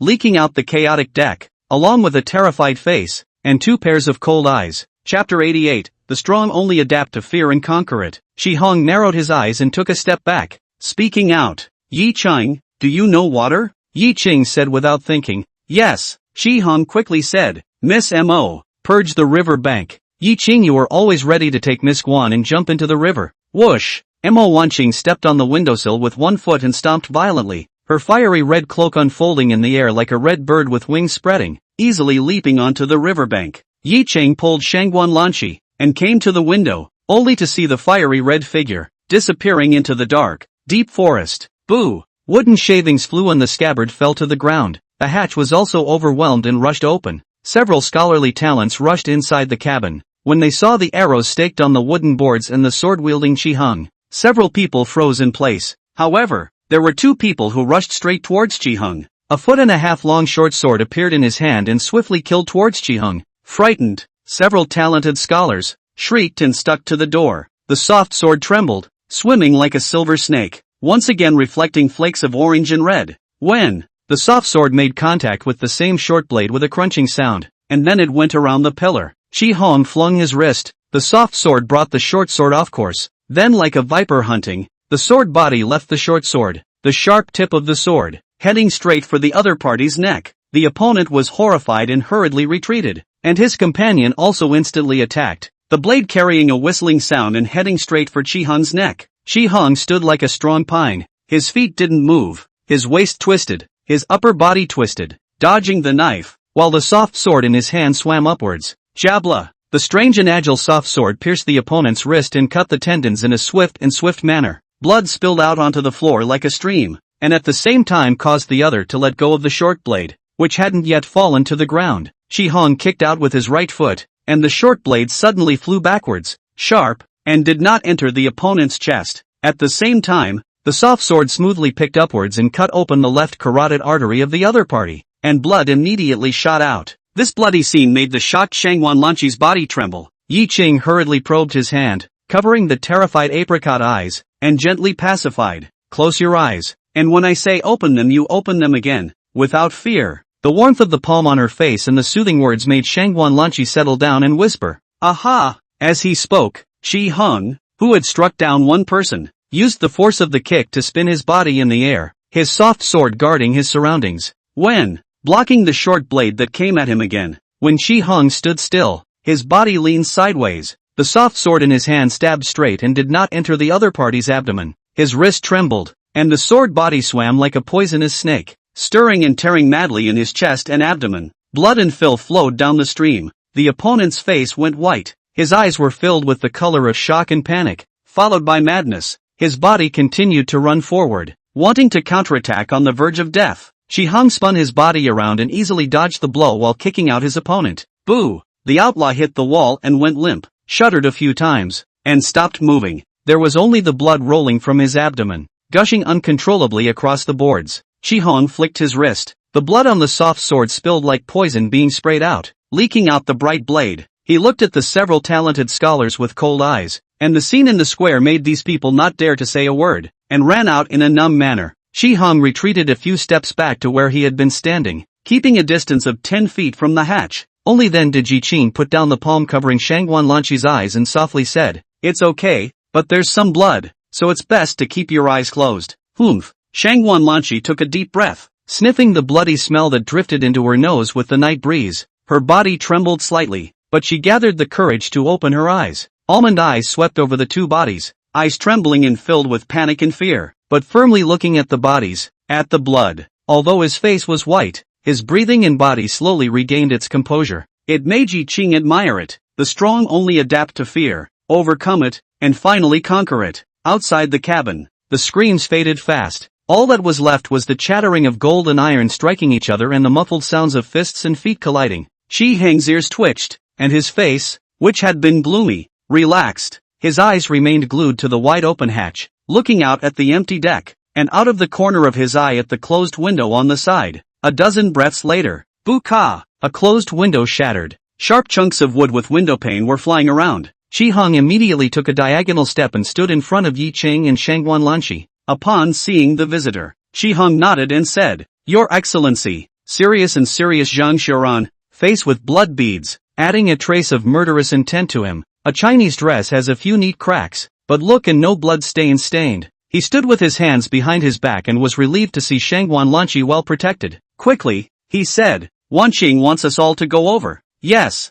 Chi Heng looked at Shangguan Lanqi before his eyes fell on Yi Qing and said, "I'll take you." Without any nonsense, Yi Qing directly walked towards Chi Heng. Taken by the other man's waist, they ran together to the window, then stomped out. Then, Shangguan Lanqi looked at Zhang Xiaoran, who seemed to have changed and was incomparably unfamiliar, and curiously opened her mouth to ask, "Is this the real you? No wonder Wanqing is so infatuated with you." Zhang Xiaoran smiled faintly, indescribably suave, and arched his hand and owed his body. "Lanqi, I have no choice but to be offended, so please don't be offended." Shangguan Lanqi greatly said, "It is not necessary to be in danger, and besides, I am not so scrupulously pedantic as that." Zhang Xiaoran, who smiled again, quickly stepped forward, and Shangguan Lanqi opened her arms, thinking that Zhang Xiaoran was going to hug her waist. Who knew that Zhang Xiaoran just grabbed her arm with his left hand and ran together towards the hatch, facing Shangguan Lanqi's stunned eyes. Zhang Xiaoran blinked. "You're not underestimating my lord, and since a friend's wife is not to be deceived, my lord is bound to pay some attention." Moment. Shangguan Lanqi's eyes snapped open, and in her mind was the gentle face that had been protecting her. The words fell. The two had run out onto the deck. Zhang Xiaoran's right-hand Shanshui silver fan opened and threw it forward to stick to the waist of the beautiful person, and his right hand then probed out. A palm hit the fan and Shangguan Lanqi flew out instantly. "Ah!" Screams blossomed in the air, startling the birds in the forest. Zhang Xiaoran took hold of the fan and took a step to leap out and landed on the parapet, twisting his body and swinging the silver fan. Sweeping down several flying arrows, he bent his legs and flew out in a spiral, and in the air, grabbed Shangguan Lanqi's arm and violently brought it down. The good man flew through the air 3 times faster, and even more so, he changed direction. At the same time, Zhang Xiaoran let out a laugh. "Ha ha, Yi Qing, quickly follow Miss Shangguan." Yi Qing, who was running fast and furiously along the riverbank more than 2 feet away from the boat, immediately turned his head when he heard Zhang Xiaoran's words. In the starry eyes, the gossamer figure quickly zoomed in.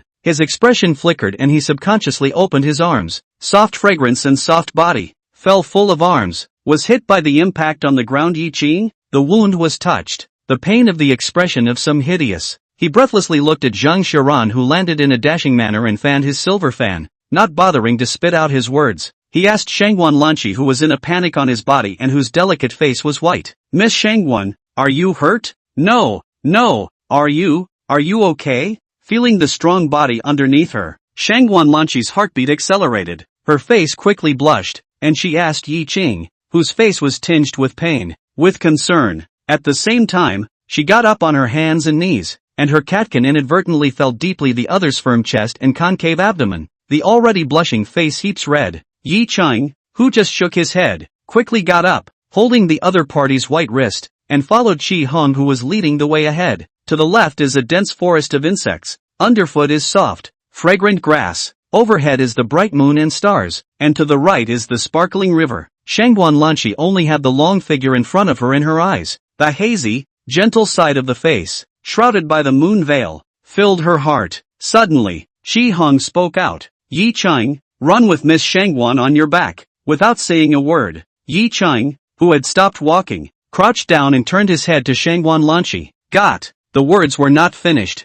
Shangwan Lanqi directly lay on Yi Qing's sturdy back. An indescribably warm aroma appeared in Yi Qing's ears, causing an indescribable itch to appear in his ears. Run! At this instant, Yi Qing's heart was beating wildly. It's more of an illusion. The young girl's words seemed to be filled with leaps of joy and impatience. It was too late to think about it or to feel the soft touch coming from behind. Then the moonlight, Yi Qing saw several flying claws, which flew out from the east side of the river bank and hung above the painted boat. A dark shadow, armed with a morose horizontal sword, stepped on the rope. Crisis, not lifted. Tonight, it's just getting started. Chapter 89, haven't seen you for over a year. I thought you've improved. Zhang Xiaoran looked at the black-robed man who boarded the boat and leapt towards them again. With a violent swing of the mountain water silver fan in his hand, several silver needles hidden within shot out. Poof! The three men in black fell into the river at once. The perverse words came out of his mouth. Bunnies, Grandpa is right here. Come and kill. Seemingly venting their anger, the crowd of black-clothed men swung the horizontal swords in their hands one after another, making rustling sounds in the night sky. Yi Qing looked at the arrogant Zhang Xiaoran and secretly said, "Well, that's very Zhang Xiaoran." The helpless Qi Heng couldn't help but say, "Gongzi, stop playing, let's run for our lives." The dude who was just about to yell at his squire, only to see a fiery red figure fly out of the dense forest, immediately squared his shoulders. The enemy is many, and the wind is tight and pulling and whistling. Yi Qing and the others were filled with black lines. He. On the contrary, it was Shangwan Lanqi who was amused by Zhang Xiaoran's nonsense and laughed lightly. Wan Qing, it's no wonder that you, a clear and cold nature, would be this infatuated with Zhang Xiaoran. Wan Qing, who had reddened her face, viciously cut a glance at the off-key ingrate. Zhang Xiaoran, on the other hand, gave a thumbs up towards Shangwan Lanqi and complimented him. Lan Shi, on the day of my son and Wan Qing's wedding, I'll set a good banquet especially for you. The escape under this attack had the cozy ease of a child's playfulness at this moment. Among the black-clothed men who had just landed on the east bank, the leader's face was grim as he coldly said, "Kill." A dozen pairs of furious eyes, filled with the madness of being belittled, frantically charged forward with the leader's command. Inside the third-floor cabin of the painted boat, Gong's siblings looked through the window at the rapidly disappearing group of shadows in the distance. Gong Yuxiu worriedly said, "Sister, let's quickly go over and help." Under the moon-white drapery, Gong Yuli's grave eyes flickered with complexity. A few breaths later, "Hey!" She sighed feebly and sat down in her chair, smoothing the moon-white cloak between his arms. He spoke slowly. "Command down. Return to the ship and treat the wounded." The maidservant behind her immediately saluted. "Yes." Then she hurriedly left. The cold and heartless elder sister filled Gong Yuxiu's eyes with disappointment. He took a step back and picked up the rapier hanging next to him, gripping the emerald-studded, beautifully engraved silver scabbard. Once again, he took a deep look at sister, and seeing that she was unmoved, he turned his head and left with great strides. Gong Yuli watched the light purple sarong, fluttering under the moon, leaping toward the riverbank, and said softly, "Protect the male." "Yes." A voice from nowhere in the cabin, drifting in and out. With her delicate onion-white fingers, she removed the moon-white drapery. A perfect face like a goddess was revealed. If Shangwan Lanqi's absolute beauty is soulful, dainty, innate and clear, then Gong Yuli is holy, noble, national color, not to be blasphemed. It can be viewed from a distance. Gong Yuli picked up the bronze mirror on the tabletop and looked at the face in the mirror that didn't look like it should be in the mortal world. A delicate finger traced across her cheek and said without expression, "It's such a beautiful face. I can't even look at it much myself." The next instant, when a beauty smiles, heaven and earth lose their colors. How poignant it would be if it were scratched. Zhang Xiaoran, who was running wildly, saw the black-robed man and then quickly followed up with a purple dress. He was so happy that he yelled out, "Reinforcements have arrived. Attack from both sides. Kill the enemy inside. The advantage is mine. Let's kill back." Qi Hong and Wan Qing, without hesitation, immediately turned back to kill the enemy. But after running out 2 steps, when he realized that there was only one person in the helping hand, he suddenly looked at the gleeful Zhang Xiaoran in a sly manner. The chief was also taken aback by the trio's reaction and whipped his head around. When he only saw Duke Ruyu single-handedly galloping to his aid, his face was as black as a pot. The murderous aura raged angrily at Zhang Xiaoran, and he said morosely, "Kill. No survivors." The crowd of black-clothed men who had long been expecting these words immediately perked up, and underneath their face scarves, their smiles oozed brutality. A few breaths later, the sound of gold and iron striking each other was appalling. After all, he was carrying one person on his back and did not know martial arts. and a wild ride for almost 2/4 of an hour. Yi Qing's breathing was ragged and his steps slowed down, listening to the sweat on the cheeks of the man beneath him, falling on top of his arms as he ran. Shangwan Lanqi looked at the 4 people who were fighting with a dozen or so black-robed men 10 feet behind her. Her cherry lips pursed up. Mr. Yi, those outlaws are stopped. They can't pass by for now. Put me down. I'm not a slow runner. Yi Qing, who firmly shook his head, didn't say anything and just fought his way forward. The beautiful person on his back is thin and delicate. Even if he can run, even if he's tired, he's not as fast as him, the one who picks up dozens of kilograms of stretched noodle stalls all day long and walks the streets and alleys in Huayang City. Half a moment later, the spikes emerging from the fan bones of the landscape silver fan slashed the throat of a black-clothed man. With a flip of the master's wrist, he deflected all the blood that spewed out. The landscape fan is full of sticky blood. Zhang Xiaoran slapped violently, and blood flew like a thread to the faces of the 2 black-clothed men who were killing. These 2 fiercely raised their sleeves to half cover their eyes to avoid smudging them and obscuring their vision. Zhang Xiaoran took the opportunity to retreat, sweeping behind him Yi Qing, who had run far away and was about to be out of sight, and yelled to the chief who had been entangled in a half-day fight with Qi Heng. This Gongzi doesn't want to play with you guys anymore. If there's no backstabbing, you guys can just back off. The chief looked at the 7 men still remaining around him, and under the black scarf, the corners of his mouth twitched. Rip! The swimming snake attacked and the sharp tip of the sword cut half of the black scarf off, leaking out of the chief's tightly pursed thin lips. The swimming snake probed again, forcing the chief to quickly retreat a few steps back, pulling away from Qi Heng. Shine! The soft sword trembled as Qi Heng looked at the chief with an expressionless face, his words sneering. Distractions can easily kill you. Chirp! A whistle came from the chief's mouth. The only 7 black-clothed men left quickly retreated behind the chief. Their eyes were clear and dark as they looked at the lifeless bodies of their companions on the ground. It was like looking at an unbridgeable chasm. Zhang Xiaoran's 4 people also took a few steps back. Mo Wanqing swung the 3 feet of clear wind, and the blood stained on the sword drew an intermittent line of blood in the fragrant grass. Zhang Xiaoran took out an embroidered handkerchief from his bosom and wiped the blood on the landscape silver fan, looking at the chief with boredom and disgust. I haven't seen you in over a year. I thought you had grown up, but I didn't expect that you were still such a disgrace. The chief's thin lips tugged and his eyes were grim. Zhang Xiaoran glanced at the indignant chief and continued, tell your master that the next time you do it, arrange for more men. This Gongzi doesn't say that he can fight with 1 as 100. How come he can also block 50 at a time? Is sending this number of you people a sign of contempt for my lord? Withdraw. The word was squeezed out through clenched teeth. The chief retreated quickly with 7 men, after the figure disappeared into thin air. Only then did Zhang Xiaoran take a deep breath, no longer suppressing the soreness in his arm, and the landscape silver fan shook slightly. He slid his folding fan into his waist, stretched his hands out and slowly clenched his fists again, so as to ease them. How? Mo Wanqing asked Zhang Xiaoran with concern, hastily wiping his palm on his shirt. Zhang Xiaoran then gently held Mo Wanqing's wrist and smiled. It's fine,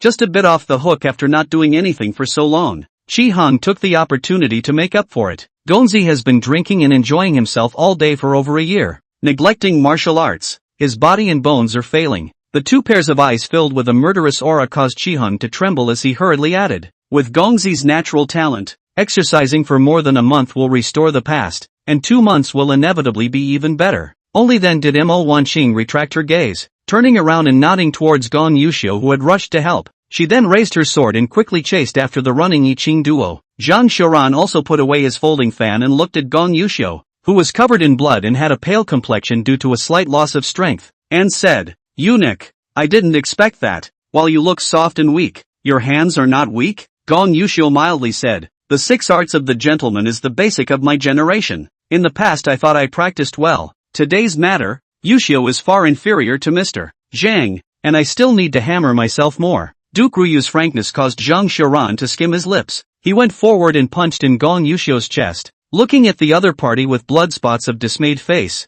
finally could not say the words of playfulness. Seriously, Jin Ling Linzi, Zhang Xiaoran is not as good as also, brother Gong, be taught. Saying that, the condescending Zhang Xiaoran arched his hand and owed his body. Gong Yuxiu, who hastily returned the salute, had an even more confused look on her face. Looking at Zhang Xiaoran, he only frustrated his teeth and muffled his voice. What a nerd. Thanks a lot for today. After that, this mail will have a worship invitation sent to the residence. I hope that Brother Gong will prepare a thin wine. That's natural. Mr. Zhang, farewell. Gong Yushio saluted once again, carrying his sword behind him, and ran towards the river with large strides. Like a dragonfly, the soles of his shoes lightly tap the sparkling river, and after 4 steps, he crosses the 6-foot river in a dashing and easy manner, landing peacefully, and leaving in a calm manner. Just after taking a few steps, Gong Yushio violently froze in surprise. Zhang Xiaoran actually called me Brother Gong? In the next instant, he looked sideways across the riverbank and smiled.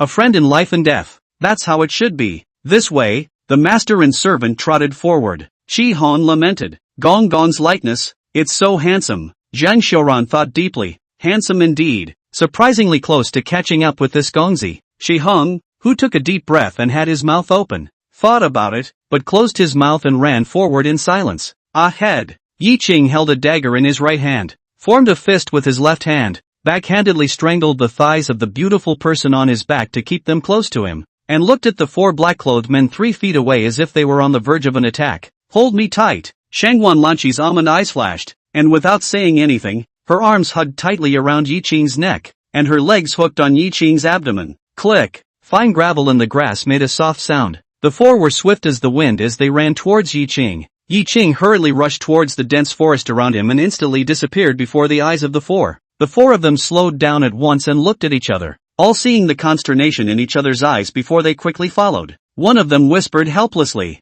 "What's going on here, miss?" Chapter 90. Thank you for your love. I can't accept it. Out of sight, out of mind. In the middle of a dense forest, the wet cold of the night dew was quickly dampening the clothes on the 2 of them. The pleasant insect chirping that had been rising and falling disappeared with the intrusion of the duo, and the silence was awe-inspiring. Shangwan Lanqi looked at the dark surroundings in shock. Only the breathing in the ears and the warmth underneath brought it a trace of comfort, so she closed her almond eyes and quietly felt it. A dozen breaths later, Yi Qing frowned as he looked at the dark and dense forest and stopped. Miss Shangwan, I'm lost. Ha! Shangwan Lanqi opened her eyes, and all she could see was darkness. Fear surfaced on her face and her mind darkened. It's all my fault for fooling around and dragging Mr. Yi down. This thought, Shangwan Lanqi hurriedly said, Sir Yi, turn around slowly now. I'll show you the direction. Upon hearing this, Yi Qing did not hesitate and turned around in place with the beautiful woman on his back. When fully turned behind, Shangwan Lanqi said,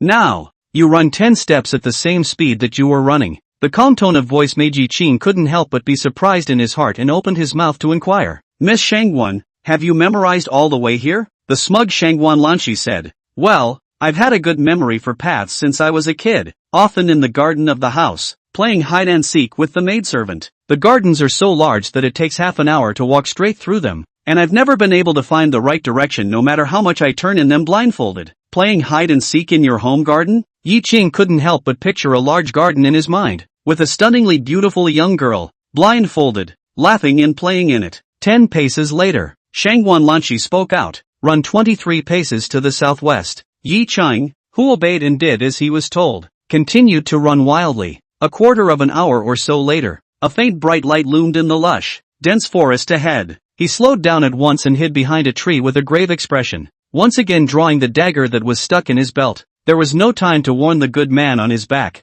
I'm here. You guys get over here. Tweedledum. From the back, Yi Qing trembled and his body stiffened. Miss, it's Mrs. Voice. The sound is to the northeast. Get over there. The 4 black-robed men who had been searching at a slow pace followed the sound. Shangwan Lanqi just wanted to shout again so that she could determine the position for the squire. Then she felt the left arm dragging her slacken its force, and her intelligent heart trembled and panic appeared on her face. She rushed on. Sir Yi, I didn't do it on purpose. No harm done. Just be safe. Yi Qing put down Shangwan Lanqi, his face as usual, but Shangwan Lanqi clearly detected some coldness in his voice. She hurriedly reached out and grabbed Yi Qing's arm. Hiss! The sound of pouring cold air, the warm stickiness of the entry, making Shangwan Lanqi panic and let go. She shuddered. Sir Yi, I'm sorry I touched your wound. Yi Qing endured the pain and spoke out. No harm done. Let's get out of here. There are many snakes, insects and rats in the forest to avoid being attacked. Shangwan Lanqi was remorseful and her eyes were heavy with tears. She said guiltily, Sir Yi,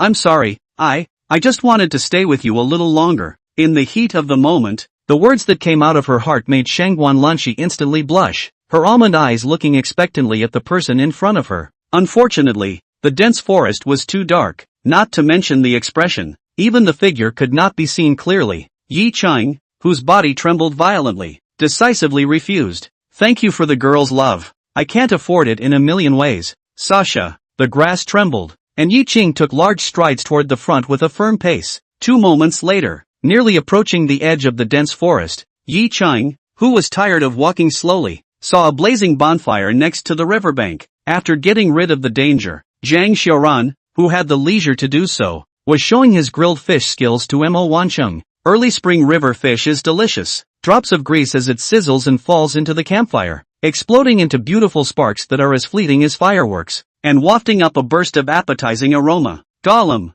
There had been no food and strenuous wrestling. A cry of longing went up from the bellies of all three. Gulp. The sound of swallowing saliva rang out in unison. Chi Hung, who was a retainer, silently got up and walked to the river's edge, soft sword in hand, and by the light of the moon, stared at the sparkling river with a deadly stare. Working on your own dinner, Zhang Xiaoran sighed. These years, bitter Shao Qi, mansion, gold and silver are rewarded a lot. Wanqing, you say this time, I reward him what good? Mo Wanqing spoke. It's time for him to start a family. Words. Zhang Xiaoran, who was flipping the river fish, looked at the swaying campfire, his eyes out of focus. A dozen breaths later, he said with emotion, yeah, it's time to start a family. Mo Wanqing, who heard the deep meaning in the words, reached out and placed her hand on the back of its hand, looking at Zhang Xiaoran's guilt-ridden face that was bright and dark under the illumination of the campfire. He spread a smile and said, I'll be waiting. Tap. Footsteps approaching. Zhang Xiaoran buried the words of love that could not be said in time, turned his head to look at the pale Yi Cheng,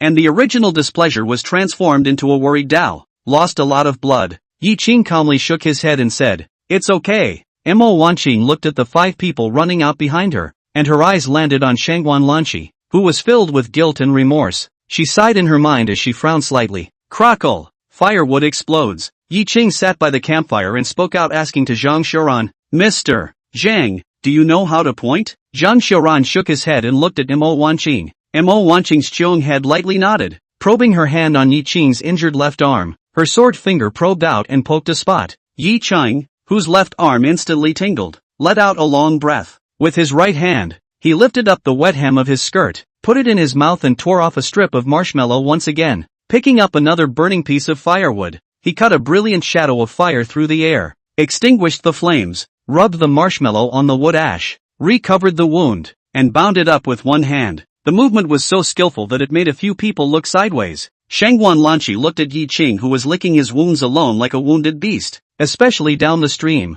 stained with blood left hand, and look at their own slender onion-white fingers on the crimson blood, remorseful silent tears. The 4 black-clothed attendants, seeing their own young lady in such a broken-hearted state, their eyes fell on Yi Cheng in an unkind manner. Yi Cheng calmly looked at the 4 and continued to treat the wounds. When you're done, walk to the river and slowly wash the blood off your left hand. Wow! The surface of the river shattered. The soft sword stood up, and a fat river fish twisted its body crazily on the sword. Chi Hung, who had always been expressionless, had a slight smile leaking from the corner of his mouth. Zhang Xiaoran cheerfully said, Shao Qi, really have you? Work harder, strive for us all have to eat. Yes, my lord. Chi Hung smiled and answered. Yi Cheng took out his dagger and answered, Brother, give me the fish, I'll take care of it. Swallowing sounds followed, except for the tasteless Shangguan Lanqi. Yi Cheng's 4 people ate with gusto. Zhang Xiaoran casually threw the nibbled fish bones inside the campfire and said with a sense of intent, the beauty of it is that if there is good wine, there is no regret tonight. Chapter 91. Smart people don't willingly become other people's puppets. midnight. Zhengde Feng, Zai's Chinese Medicine Center. Knock knock. Here it comes. Don't be anxious, the disease will be taken care of. Slightly disgruntled, but healer's words came out of Chief Zai's mouth. The old herbalist, clad in a cotton coat and carrying a lantern, yawned as he jerked open a door panel with a deft hand. The lantern poked out, and after seeing the bloodless Yi Cheng, Chief Zai's sleepiness was gone, and he immediately turned on his side, allowing Yi Cheng to come in. He looked at Yi Cheng, who was dressed in a navy blue fancy dress with a cloth tied around his left arm, and said in a hurry, Why are you hurt? What kind of hurt? Arrow wounds, and the wounds have been pinched, so they shouldn't have broken any bones. Yi Cheng calmly replied. Chief Zai was sober and a busybody. Boilermakers. After the fireplace was lit and the pots of medicine stuffed with herbs and poured with water began to rise with heat, Chief Zai just let out a long sigh. He gently waved his bushel fan to control the fire and said, "Hey, how come you're always getting hurt in this section? Not to mention getting your ass kicked, but you also received an arrow wound today. I really don't know if it's good or bad for you to be this torture Shambaruksu official." Yi Chang, who was chewing on a cake in his mouth, blandly said, "Fortunes and misfortunes come together. It's a blessing, not a curse. It's a curse that can't be avoided. Chief Cub, be calm." Chief Sai, who rolled his eyes, didn't have the heart to say, "I've eaten more salt than you've eaten rice, and you're lecturing me. You see what kind of injuries you have. That is, we usually do not send you few tonic medicine. You usually do not have a lot of training body, strong body bones, or else early blood loss died. Really and unconscionable. Had I known I wouldn't be your big brother? Just recognize Jenner as a sister. It's a relief." The night wind blew. Tons of fire flew out of the fireplace, illuminating the dimly lit cooking room a bit. Yi Chang, who was naked, had a scar that showed up in Mr. Zai's eyes, filling him with worry and sighs. Yi Chang, who was unconcerned, voiced out, "As a human being, you always have to fight. Otherwise, it's not much fun to be like a salted fish." Not waiting for Chief Sai to speak, Yi Ching stood up, walked to the counter of the main hall, lifted his pen and dipped it in ink, covered the paper with his hand,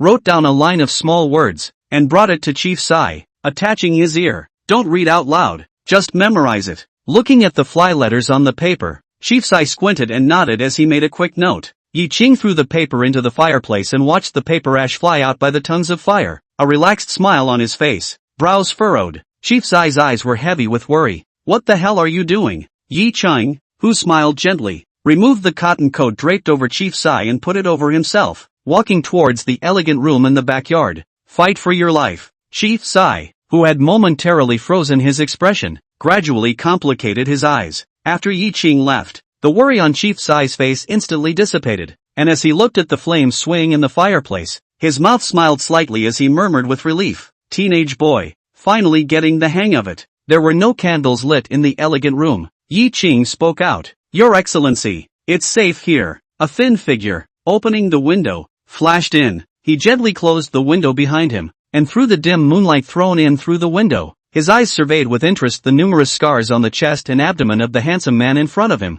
Yi Ching arched his hand and asked, "In the matter of my murder, the governor already knew about it, and spared my life because of my outstanding poetry. I wonder what your honor is looking for me again." The man in black said, "Governor Chen summoned you in bearer. He went to enter the residence for 3 days. But were you checking the dossier on the case of the purple and gold tripod in Chaotian Palace?" Yi Chang, who was shocked in his heart, answered the other party with silence. The man in black sat down on a chair and opened his arms in a stretching manner, calmly saying, "Tell me within the dossier the words of the autopsy on the Zun real person." Hearing this, Yi Ching sat down on the bed and calmly looked at the other party and said, "I want to know what's in the handle of Shan Dan, and what you are." Killing intent was projected from the icy eyes onto Yi Ching. A few breaths later, the man in black spoke out, "You bargained with me? Business, it's all about back and forth. I tell you what you want, you tell me what I want, helping each other out." Yi Ching, who did not show any shyness, spoke slowly and methodically.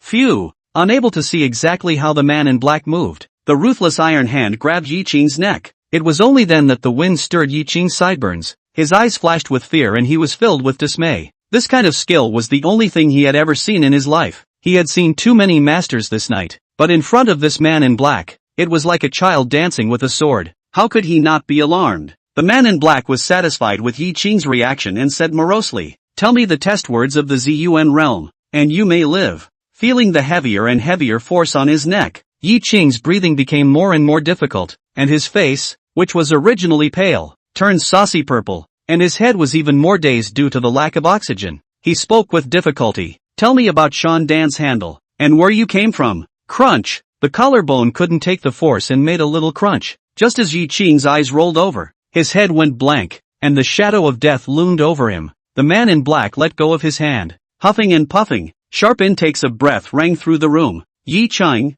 who won the bet with his life, his face quickly returned to normal. He was not complacent, and still calmly looked at the man in black and said, "The Huayang government office has been purged by Governor Chen once again, and the fact that I can get into the eyes of the governor and am still willing to trade with you is the only choice you have right now. I'll be of great use to you as I move up in the prefecture." The man in black looked at Yi Ching and said again, "You're really smart, but too smart for my comfort." Yi Qing smiled openly and reached out to rub his neck and said, intelligent people don't willingly become someone else's puppet. So, a fair deal. So that you are relieved and I am relieved. After a few breaths of silence, the man in black looked at Yi Qing with flickering eyes and said, I'm Shadow Guard. Shadow Guard? Yi Qing, who was a city pariah, didn't know much about the government offices, not to mention those royal family members and noble families, not to mention the fact that this sounds like the Shadow Guard of the intelligence organization stream. Yi Qing shook his head and confessed, never heard of it. The man in black arrogantly said,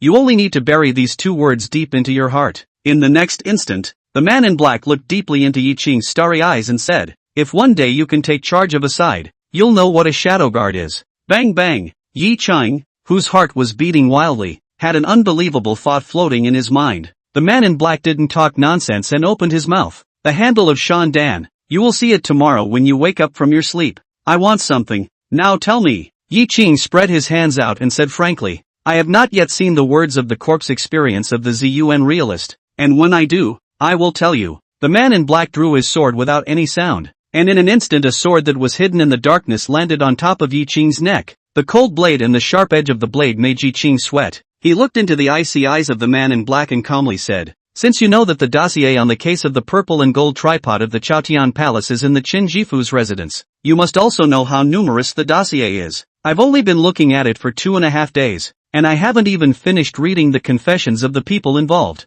Madaka. The blackened blade returned to its sheath. The man in black said with some annoyance, you kid, why are you so nosy all day long? What's the point of running around? Read the dossier properly. Watching the black-clothed man lose his composure for the first time, Yi Qing couldn't help but smile bitterly. Fong, the smell of water and grass juice was so obvious when the man in black approached, and since he entered the city, he came straight to Zai's Chinese medicine center. It's not like the man in black could have seen it coming. It was thought that the man in black must have been following him ever since he left the Chen Yuming mansion. After running along all night and having to hide myself, it's no wonder I'm this irritated. Fiercely, Yi Qing remembered something and inquired, Your Excellency, may I ask who was the one who attacked and killed Zhang Shiran this night? Chapter 92 Divine Enlightenment has a jungle? The black-robed man frowned slightly, his voice unhappy. Another problem, need to do one more thing for me before I can do it. City pariahs, the best thing they can do is bargain. Sometimes a grain of rice can take half a day. Yi Qing decisively said, you and I have reached cooperation. Shall we not express the sincerity of cooperation?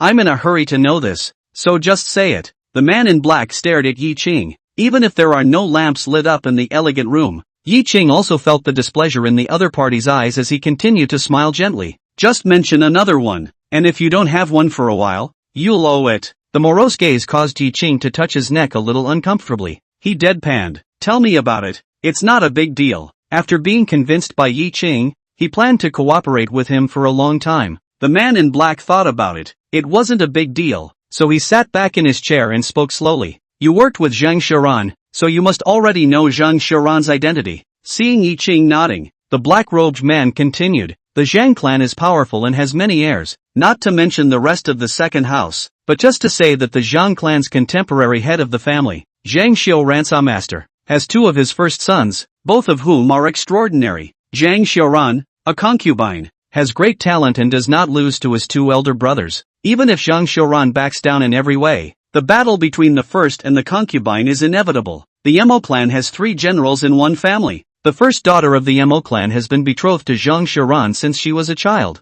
and they are in love with each other. And now that Zhang Xiuran has reached the age where he will soon be married, if the 2 of them get married, you know. Yi Qing nodded and lamented. If the wood shows in the forest, the wind will destroy it. Not to mention that Zhang Shiran is about to become a sycamore and fall a golden phoenix. Not bad. The man in black nodded, but admired. He was supposed to get married 3 years ago. The wedding date has been pushed back again and again, and all kinds of attacks and killings have been going on, but all of them have been blocked by him, so he really does have some skills. The person who killed him today is a dead soldier sent by the Zhang clan's second son. The leader is called Yen San, a swordsman who traveled across Lingnan 10 years ago, and his hands are not bad. Words, Yi Qing curiously said. There are rivers and lakes in the Divine Enlightenment? The gaze like looking at an idiot landed on Yi Qing. The man in black said in disgust, you've grown up and never seen a jungle man before? Yi Qing said seriously, never seen it. The man in black, who froze for a moment,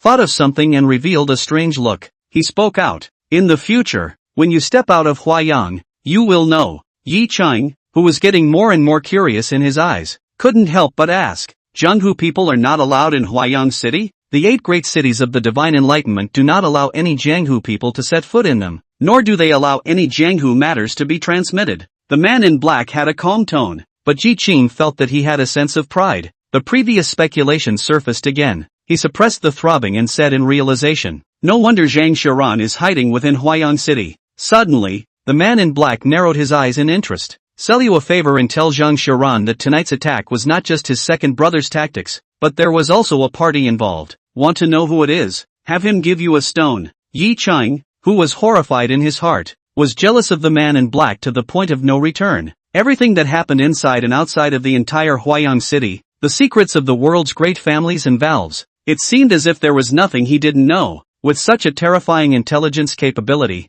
it seemed so obvious that the Shadow Guard belonged, but Yi Qing suppressed the thought again. There was still a lot of irrationality among his guesses. Yi Qing continued to ask, what rock? You tell him, and he will know. The black-clothed man who had said almost the same thing sensed Yi Qing's confusion. He stood up, pushed the window open, and spoke out. There's no point in thinking about it more. It's time for you to know. You'll know naturally. Tomorrow, we will go through the dossier and tell me the words of the corpse experience of the ZUN real person as soon as possible. Dangling. The moment the words fell, the man in black had disappeared, and only the window reclosed with a sound. Yi Qing slowly laid down on the bed and closed his eyes, secretly saying in his heart, Governor Chan wants to re-investigate the case of the purple and gold tripod of the Chaotian Palace, and this Shadow Guard learns of it. It seems that there are eyes of the other side in the government offices for Governor Chan's residence. Big Head Wang is a butcher. His home pattern is strange. No silver money not to mention, but also piled up a house of grain.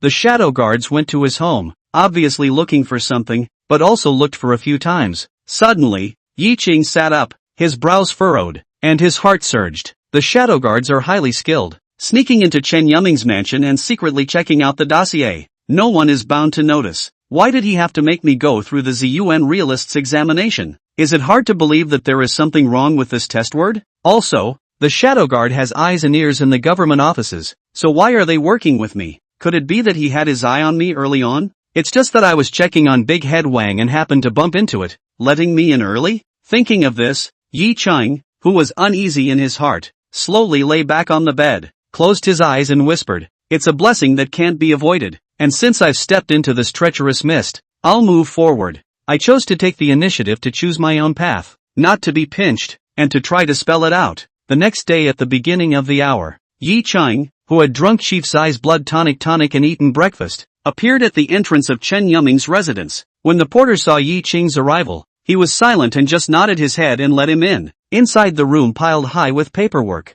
Knock knock. A soft knock sounded on the door. It made Herman, who was sleeping, sit up violently. He looked towards the door alertly, and when he heard Yi Qing's voice, he then stretched lazily and opened the door for Yi Qing. The sizzling beef pot stickers made Herman smile. Brother Yi, thanks. No need to be polite. You can eat while I go through the dossier. Yi Qing smiled and handed over the lotus leaf bag, while walking to the wooden shelf, found the unread volumes, sat on the ground and flipped through them. He won, who had shrugged his nose a few times, narrowed his eyes and looked at Yi Qing's gentle side face. The face that was clearly worse in color than yesterday made He-Wen scan Yi Qing's entire body with interest. Finally the line of sight landed on Yi Qing's slightly bulging left arm. Crunch! The dumpling skins, fried until crispy, made a pleasant sound as his teeth opened and closed. Time passes in a breath. Resisting the urge to go and read the ZUN Realists examination statement, Yi Qing spent half a day reading through the last dozen or so volumes of confessions. Only then did he reach out and pick up the Shadow Guard's target. Just then, Herman's voice rang in his ears.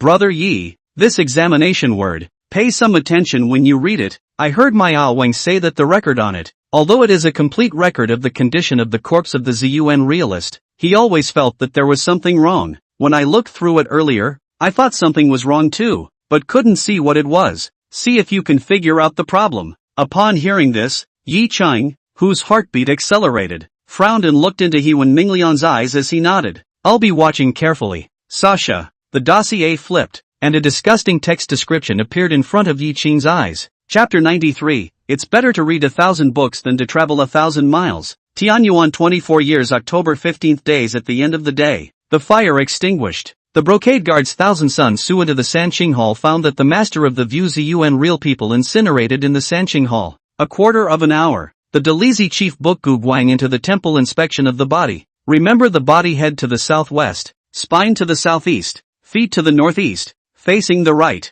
arms embracing the left hand into a fist, the right hand into a claw, curled up in the middle of the hall of the Three Qing dynasty. The muscles and bones of his entire body were burned to charcoal. His internal organs were burned to ashes, and the third rib on his left side was broken and fell to the ground. Charred corpses are not to be touched, they break when touched. Seeing the description of the corpse of the Zun realist, Yi Qing's brows furrowed. Filled with incredulity, he asked Tu Huendo. After reading so many confessions before, all of them said that the fire burned for a whole hour, and that the fire was fierce, so I don't have a rough impression yet. Look at what is written in this examination. An hour's fire has burned all the bodies to charcoal, and it is horrible to touch them. Hewen nodded, his face full of gravity, and said with considerable emotion, yes, the Chaotian Palace has a total of 5 water wells. Moreover, it has arranged 139 water tanks in various places, which are usually filled with water, and raised water lilies, one for dressing up, and the other in order to prevent water from going away. Protecting the purple gold tripod of the brocade guards and the Dalizi people, are all highly skilled stream,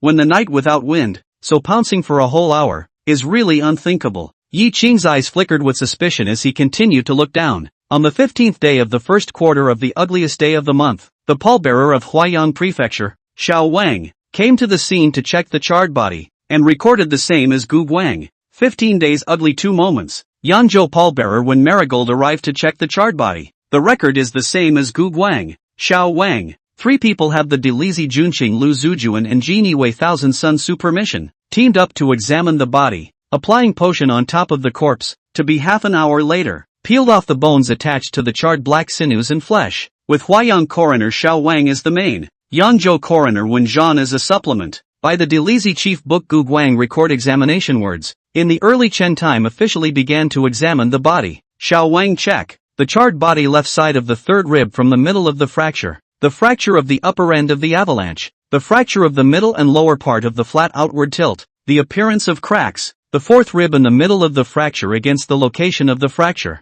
The upper side of the obvious indentation, because the second rib is intact. According to the broken bone wound direction and location, Xiao Wang Jian is a sharp blade chiseling. Preliminary judgment is the murder weapon is a dagger. The murderer and the purple source of the real person standing in front of the backhand holding the blade to its heart stabbing. Yanzhou pallbearer Wenzan seconded the motion. Xiao Wang examined the charred body with a large amount of ash in the mouth, nose and throat, a shattered throat, and a finger-width tilt-shaped crack in the middle outside of the right lower leg bone. Xiao Wang breaks that the murderer stabbed his heart with his dagger, and when the blow was not successful, his fingertips poked his throat, causing Ziyuan Jinjin to lose his voice, and kicked his right calf, causing him to fall to the ground to the right. Yanzhou pallbearer Wenzan seconded the motion. As Yi Qing followed this record, 2 people emerged in his mind, standing face to face. One held the dagger in his backhand, the tip of the blade stabbing towards his thumb, attacking towards the heart of Ziyuan Jinren. Then he formed a palm with his left hand and poked his throat with his fingertips,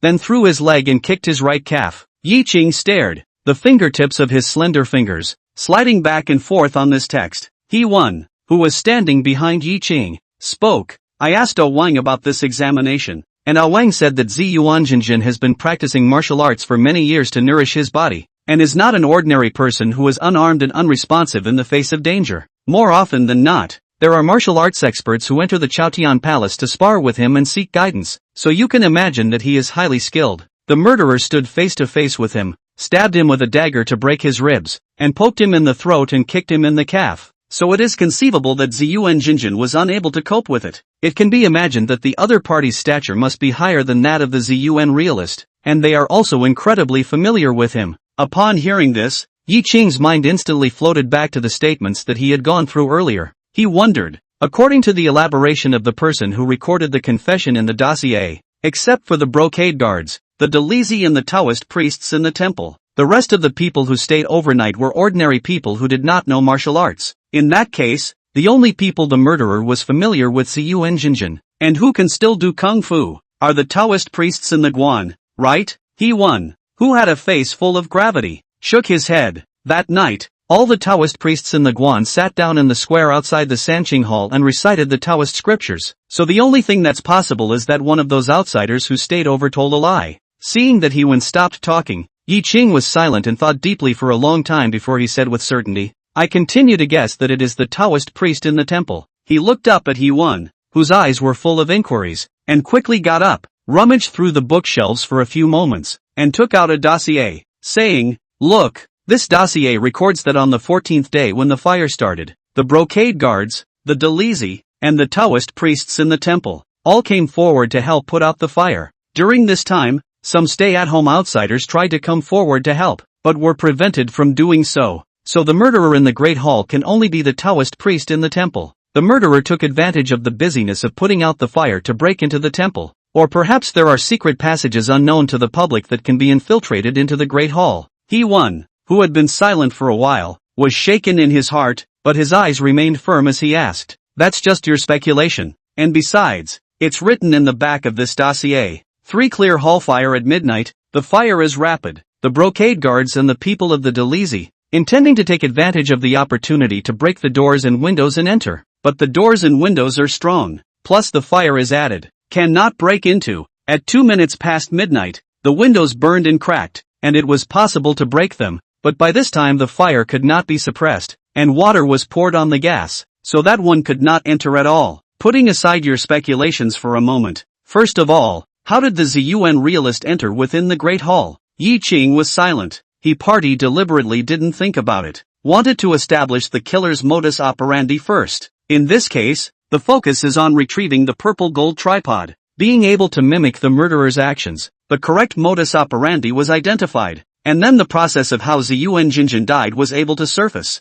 Seeing Yi Qing's silence, Hewen continued, Besides your speculation, according to what you said, the murderer took advantage of the chaos of the fire to enter the hall, but the hall is surrounded by people fighting the fire. If someone breaks into or out of the hall, will certainly be seen. If there is a secret passageway to be able to enter the Great Hall, after the fire has started, enter the Great Hall, and after making a move on the Ziyuan realist, then come out and blend in with the crowd that is putting out the fire. This could be seamless, but the Dalizi and the brocade guards can be said to have dug into the ground and searched the entire Chaotian Palace, determining that there are no secret passages or chambers in the Hall of the 3 pristine ones. Moreover, throughout the Chaotian Palace, there is no figure of the purple gold cauldron. Yi Qing was silent once again, his brows furrowed into a Chuan character. Hewen, who was on the side, saw Yi Qing, like himself back then when he first came into contact with the case, fell into the painful deep thought of not being able to solve the puzzle. His face leaked out loss and disappointment, with a sigh in his heart. A dozen breaths later, Yi Qing's eyes twinkled as he sincerely said, It's because I was arrogant, reading the dossier and thinking I was a bit smart. I thought I could find out the clues to this amazing case. A case that can leave both the Jinui and the Dalizi at their wits' end. A case that leaves you, he Bearder, a teenage detective wizard, clueless. How can I take it so lightly? Having said that, Yi Qing solemnly and incomparably arched his hand towards Hewen and apologized. He Bearer, just now the words have contempt for you. I do not mean to say, please forgive me. No harm done. Hewen arched his hand in return, appreciation surfacing in his bright eyes as he said, I was the same way back then. Instantly, the 2 teenage boys looked at each other and smiled. Next, Yi Qing said in a combative manner, It is better to read 1,000 books than to walk 1,000 miles. It's not as easy as it looks on paper. I think we should go to Chaotian Palace to take a look on the ground. Maybe there will be unexpected gains. Although Hewen had gone to Chaotian Palace many times, Yi Qing's words had truly spoken to his heart. Defeat is not petulant or discouraging, although Yi Qing's conjecture was overturned. But he so frankly admitted his mistake and put his feet on the ground to investigate the case, so that Hewen thinks highly of him. Herman answered with a smile, It shall be so. Choose a day. You still have 4 volumes to read yet. After you finish, you and I will move. Yi Qing, who had paused for a moment, guiltily said, So what? Can it wait until tomorrow? Chapter 94, Real Do Fake Do? Is Shan Dan playing so fancy? Yi Qing raised his left arm, and Hewen tacitly forgot about it. Without waiting for Yi Qing to explain, Hewen waved his hand. Indeed, you are badly injured, and a few days of peace would be best. Yi Qing nodded. Well, I'll also comb through the volumes I've read. Tomorrow and going down to look for he pallbearer. No problem. Hewen arched his hand and said, I'll wait with my family sweeping the couch. Afterward, the two of them left the Chen mansion one after another. Huayang Prefectural Office. Inside the governor's duty room, Chen Yuming looked through the folders and listened to Yi Wen's narration. After hearing Yi Qing's suspicious guesses about the dossier, his eyes shifted to Yi Wen's face, and when he saw that Yi Wen was full of recognition, a smile appeared on his majestic and upright face. You watch him? Herman shook his head and nodded again. If His Excellency has him involved in this case, he is bound to look favorably on him, as my subordinates naturally do. After bragging about how Chen Yuming was a really good judge of character, Herman gruffly said, however, this case is really weird and bizarre, and my subordinate is worried that even if Yi Qing is too smart to find another way, it will still be hard to get anything out of it. The unconcerned Chen Yuming, his eyes flashing, spoke out. This was meant to be an attempt. If it succeeds, all are happy. If it doesn't, nothing is lost. He won, who had once again ascertained Chen Yuming's intentions, had a much lighter heart. He was afraid that Chen Yuming would get entangled in this case and expend a lot of energy into it. By that time, it would not be worth the loss if the basket is empty. He arched his hand and owed, subordinate will retire. Chen Yuming nodded. Just at the moment when Yi Wen was about to go out, he said in his mind, find a chance and have Yi Qing compose a poem for you, with the theme of family and country. Yi Wen, who had a heartbeat, was instantly overjoyed as he took a deep breath, pressed down his excitement, and bowed towards Chen Yuming with an arch. Thank you, Your Honor. My subordinate will definitely ask Yi Qing for more poems and songs. Well, go on down. Chen Yuming, who had picked up the folds again to watch, calmly said this. Bowing again, Yi Wen quickly left the duty room, walking within the busy backyard. The corners of Yi Wen's mouth rose and his bright eyes were full of coziness. Looking at each of the hurried, haggard-faced Sushian officials passing by, couldn't help but murmur, the choices people make are really important. That's a great quote from Aeon. As the words fell, Yi Wen's footsteps quickened a bit as he walked towards the outside of the government office. Zai's Chinese Medicine Center. Chief Zai's somewhat old hand was sharply changing Yi Qing's medicine. He muttered under his breath. Good boy, what have you been doing this morning? The wound is falling apart again. If you ask me, I'll just give you a couple of stitches, save you the trouble and heal faster. Yi Qing smiled bashfully and said, at this time now, it's better to slow down. Chief Zai, who didn't understand the deep meaning of the words, rolled his eyes, and the force on his hand was a bit heavier, hurting Yi Qing to show his teeth. Big brother, you're trying to murder righteous brothers. Exasperated and laughing, Chief Zai, after tying up his wounds in a bad mood, organized his things and said, asterisk asterisk asterisk asterisk off. You brat, you can't get a good word out of your mouth. There's food left for you in the kitchen. Help yourself. Yi Qing, who was touched in his heart, grinned and numbly put on his clothes and walked towards the back kitchen. Once in the kitchen, a dark shadow then blocked the doorway. Yi Qing sighed when he saw the shadow guards that appeared silently. I say, Your Excellency, could you let us have a bite to eat before we write your testament? We've been working here all morning and haven't eaten any water or rice, so we're really hungry. Also, what I want, I woke up this morning and didn't see it. No need to write, just say it. Shadow guard took a letter out of his pocket, squeezing it between his two fingers and shaking it. Yi Qing, who had taken a few mouthfuls of rice, looked at the envelope and spoke vaguely. After Yi Qing finished speaking, the shadow guard, who had stony eyes, flicked his two fingers, and the envelope, like a sharp blade, didn't enter the rammed earth ground in front of Yi Qing. This hand of pinching flowers into blades caused the corners of Yi Qing's mouth to tug slightly. He picked up the envelope and drew out the pages. After seeing the words on it, the starry eyes suddenly widened like copper bells. He looked incredulously at Shadowguard, his mouth stuffed with rice, and asked vaguely, real toot, fake toot? Shandan playing so fancy? In the family mansion, there are many dirty, Shandan this is still good, and, hidden. The shadow guard seemed to be talking about an ordinary and unusual thing. He touched his chin under the black scarf, thinking about the word inspection, and continued, if it wasn't for me having to check,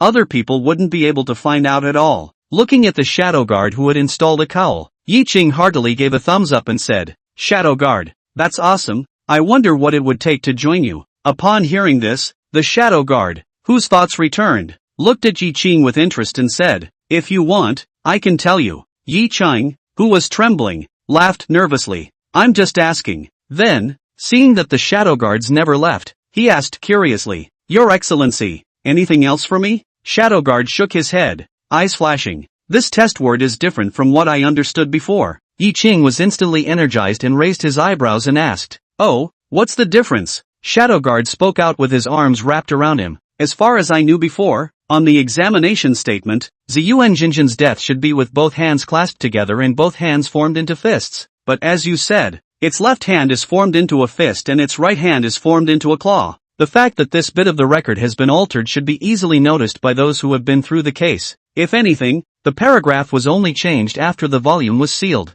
But as far as I know, the coroner He-Wan has seen the file behind him, and has matched the case with his Aeon, the old coroner Xiao Wang, who handled the case. There's no way Xiao Wang can't notice that the word check is wrong. Suddenly, Yi Qing thought of what He-Wan had said earlier at that time. Brother Yi, this examination word, pay some attention when you read it. I heard my Wang say that the record on it, even though it is a complete record of the condition of the corpse of the Zun realist, he always felt that there was something wrong. When I looked through it before, I also felt that there was something wrong, but I couldn't see what it was. Right now, the Shadow Guard felt that something was wrong. Something was wrong with the dossier records. As he said, Xiao Wan was the chief examiner of the autopsy back then, and if there was something wrong with the dossier, he was bound to notice it. However, in his conversation with his grandson, Herman, he did not perceive a problem with the dossier, only with the body. This is intriguing. Is Shaw looking for confusion, or does he think minor changes don't matter? But this kind of big case file,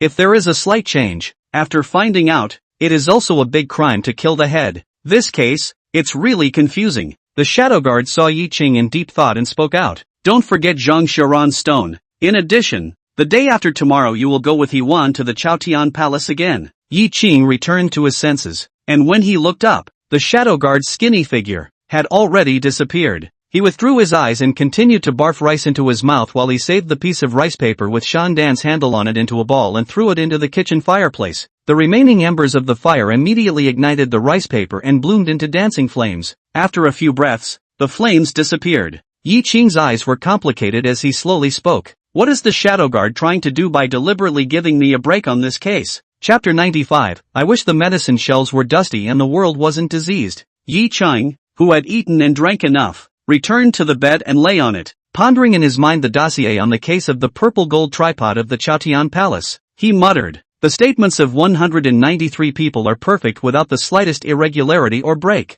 There was a deviation of one sentence in favor of the least recorded and most important word check, or so the Shadow Guards told me. Yi Qing rolled over and lay down on his right side, his slender fingers caressing the bandage of the wound on his left arm, feeling the slight tingling as he continued. Hands into fists, now left fist, right claw. With that, he gestured himself, again in the right lying position of a charred corpse, arms wrapped around him. The left hand is formed into a fist, close to the bed, and the right hand is formed into a claw, close to the left arm. Yi Qing said with a slight frown, can't it be that, before Ziyuan Jinjin died, he was clutching something in his right hand, and it was taken away from him before he changed from a fist to a claw? But if that's the case, the Shadow Guards have said that the earliest record of the test word was a two-handed fist. How is it possible that such an obvious tampering could have occurred in the examination statement of such a shocking case? Mental note. Yi Qing, who had not yet recovered his body's vitality due to excessive blood loss, slowly fell into a deep sleep. It wasn't until the end of the 10th hour, when the sun had set and the bright moon had begun to rise,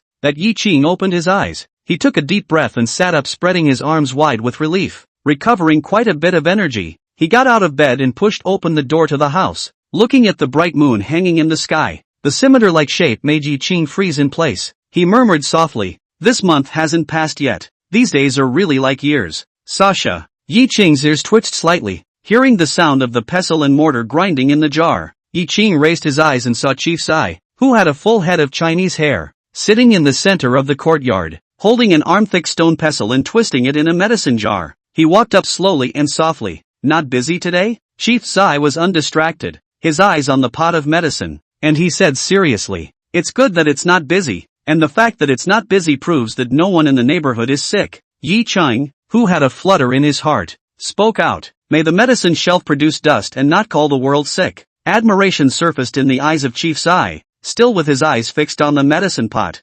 Admiringly, may the medicine shelf bear dust, and not call the world sick. What a poem! What a poem! Articulating the kindness of the healer to the fullest. Rush tomorrow. I'll find someone to make it into a couplet and hang it at the entrance of this medical center of mine. Brat, you say you, how does the brain grow? These excellent words, The next person pondered for a lifetime. It is difficult to come up with a sentence. You open your mouth like water. When the words fell, Chief Sai's hand stopped, and the rather meditative rustling dissipated into the blackness of the night. He raised his head to look at Yi Qing, whose face was still pale, and a complex look emerged in his eyes. Seeing Yi Qing walk over and handily help him gather the powder in the medicine jar, his eyes became more and more complicated with concern. Don't get busy, there's food left in the kitchen. Go eat. Yi Qing nodded and said, Success, I'll go eat. That being said, the hands didn't pause to finish their work before they clapped their hands together and headed for the kitchen. Chief Sai stroked his beard and looked at Yi Qing's back,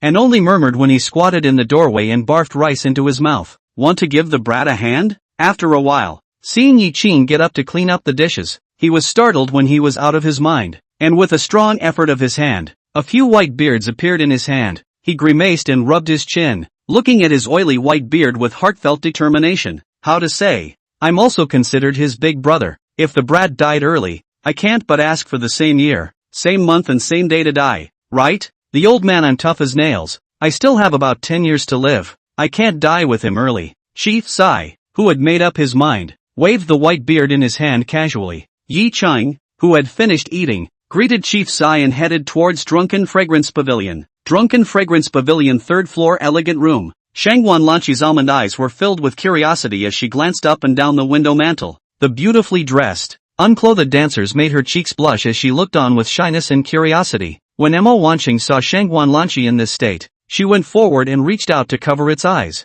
Look no further. The cold and clear voice made Shangwan Lanqi's red tongue lightly spit out, pulling off Mo Wanqing's palm and tugging on the other party's hand to shake and pout. Wanqing, haven't people seen it before? The helpless Mo Wanqing dotingly poked the other party's bare forehead lightly. Then, the willful Shangwan Lanqi, thinking that Zhang Xiaoran wouldn't give him some pretty and beautiful young ladies to have fun with her at night, came close to Mo Wanqing's ear and exhaled like orchids. Wanqing, Zhang Xiaoran has lived here for so long. He's good looking and has money. With so many warblers and swallows here, are you relieved? A murderous intent surfaced in Mo Wanqing's eyes, but in the end, she could do nothing about it. Men, aren't they all like that? Shangwan Lanqi, who had also fallen silent, said longingly after a few breaths. I just want to find someone who will be faithful with me and grow old together. Looking at the naive Shangwan Lanqi, Mo Wanqing's eyes flickered. After a moment, she reached out, rubbed its head, and asked, What do you think of him? Shangwan Lanqi knew who Mo Wanqing was asking about. A scene from yesterday when he met Yi Qing came to mind. She squeezed the pale green shawl that hung from her arm, and was incredibly serious. Springtime and Orchid Creek flies and rains, and carp come to the beach in the afternoon. Wanqing, this is a poem I happened to hear him compose yesterday when I first arrived and the two of us did not know each other. You see, it's not hit or miss. Wanqing, what happened yesterday was a thrill and throb I've never experienced in all these years. Regardless of what he thinks, even if it's wishful thinking on my part, this may not turn out the way I hope it will. But at this moment, for this momentary flutter, I would deliver more than my heart, whether it's defying the family or rebelling against it. At this moment, I only seek peace of mind. Peace of mind. These last two words of incomparable certainty made the many persuasions that Mo Wanqing had thought of in her heart dissipate at this moment. She just reached out and gently stroked Shangwan Lanqi's delicate face, incomparably serious. I, Mo Wanqing, will accompany Shangwan Lanqi and be impulsive this once. Shangwan Lanqi, who smiled, was like a hibiscus blooming in a garden where all the flowers withered in winter. It made Chi Hung freeze, and after 2 breaths, he quickly averted his eyes, and finally even turned around. Zhang Xiaoran looked at Shangwan Lanqi, who was displaying a smile, with eyes full of amazement, and sincerely appreciated. This little ninny looks really naturally beautiful, and is just a hair behind my family's Wanqing. Knock knock. Mr. Zhang, Yi Qing seeks an audience. Junior's voice sounded outside the door. Chi Hung glanced at Zhang Xiaoran, then quickly stepped forward, opened the door, and cupped his fists and owed his body towards Yi Qing. Mr. Yi, inside please. Because of everything that happened yesterday, Yi Qing had completely gained Chi Hung's respect. Yi Qing looked at the expressionless Chi Hung. The sincerity in his eyes caused him to smile gently and arched his hand towards Chi Hung and owed him. Brother Chi, boy, I can't take your invitation. If you're free, could you teach me a couple of kung fu moves? Chi Hung, who rarely leaked a smile, had a somewhat stiff smile and answered without hesitation. Sung. Afterward, he sidestepped to make way, signaling Yi Qing to hurry in. The landscape silver fan flapped slightly, and Zhang Xiaoran, who was lazily sitting on the wooden couch, playfully looked at Yi Qing, who was walking towards him, and his line of sight inadvertently swept over Yi Qing's slightly bulging left arm. When Yi Qing came over, he didn't say anything. The landscape silver fan closed up and pointed down to his side. The starry eyes had been gazing at the landscape and silver fan until they sat down. Then Yi Qing withdrew his gaze, poured tea for Zhang Xiaoran, and went straight to the point, saying, "In the matter of last night, I was told that your second brother was not the only one who dealt with you, but that there was another force." Zhang Xiaoran's pupil shrunk slightly and he did not say anything, still with that lazy look. Seeing this, Yi Qing continued, "That person said that if you want to know who the other party is, you will exchange it with a stone." Zhang Xiaoran, whose eyes were instantly glazed over, straightened his waist and sat squarely on the couch as he looked at Yi Qing and asked, "Who is it?" Chapter 96, "Damn you, you're so bold."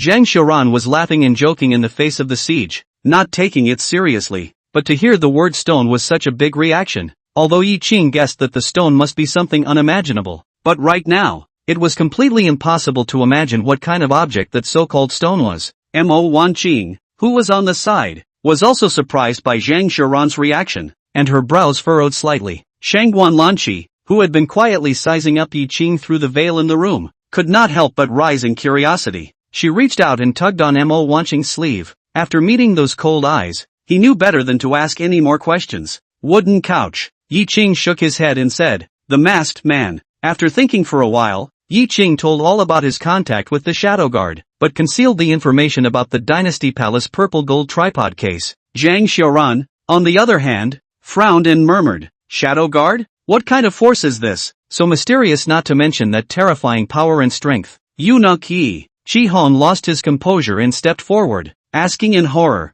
"Are you sure that when that person casually flicked the envelope was like a sharp blade that didn't go into the rammed earth ground?" Yi Qing nodded and demonstrated the Dao by following the Shadow Guard's movements. "Not bad, like this, 2 fingers and a flick." Horrified to the point of awe, Qi Hong trembled. "If I'm not wrong, this should be the lost mastery of the Jianghu, the 2-ice finger, the lost mastery of the jungle, the 2-ice finger?" Yi Qing and the others were filled with questions, but looking at Qi Hang's shocked appearance, they were also in disbelief. Tap. The sound of footsteps drew the crowd's attention. Mo Wanqing walked to Yi Qing's side and asked gruffly, "You say that the man who calls himself Shadow Guard is far superior in kung fu to us all, uses unknown blades, and is completely invisible in the darkness of the night?" After she asked and saw Yi Qing nodding, Mo Wanqing gave a wink to the crowd. Yi Qing and the others immediately left in a sensible manner, leaving the elegant room to the unmarried couple. The moment the door to the house closed, Zhang Xiaoran got up from the couch and held Mo Wanqing's hand as he asked gruffly, "Is it one of His Majesty's God-forsaken private guards?" Mo Wanqing,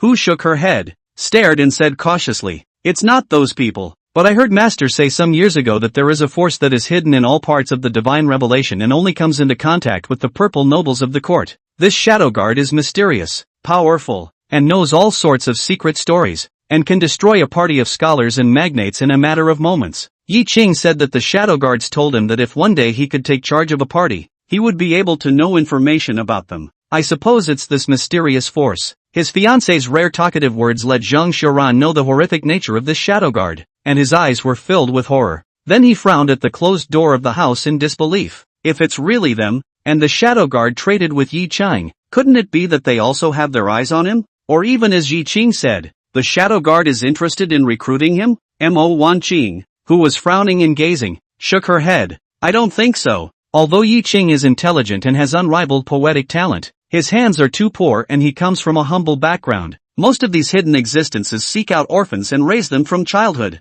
Even if one is optimistic that Yi Qing will be able to take charge of a party in the future, then it's impossible to release good intentions now. The contact with Yi Qing now should be what he said, because he's resourceful and bold and a good pawn." After thinking for a while and feeling that Mo Wanqing had a good point, Zhang Xiaoran lifted his landscape silver fan and tapped his brow, saying, "Although Yi Qing didn't say it, I know that he's investigating a case these days. This is the only case that can make this so-called Shadow Guard make a deal with Yi Qing. Also, as you said, Yi Qing is a very good pawn." Next, Zhang Xiaoran's brows frowned tighter in disbelief. "But if that's the case, wouldn't Herman, the juvenile coroner, be a better pawn?" Mo Wanqing gently patted the back of Zhang Xiaoran's hand, telling him not to think too much, and relieved him. "Don't think about that." Zhang Xiaoran, who nodded his head, was again full of tangles. He looked complexly at Mo Wanqing, who didn't ask or care, and couldn't help but open his arms and hug the beautiful person in front of him. Sniffing the light fragrance in his arms, his restless heart gradually settled down.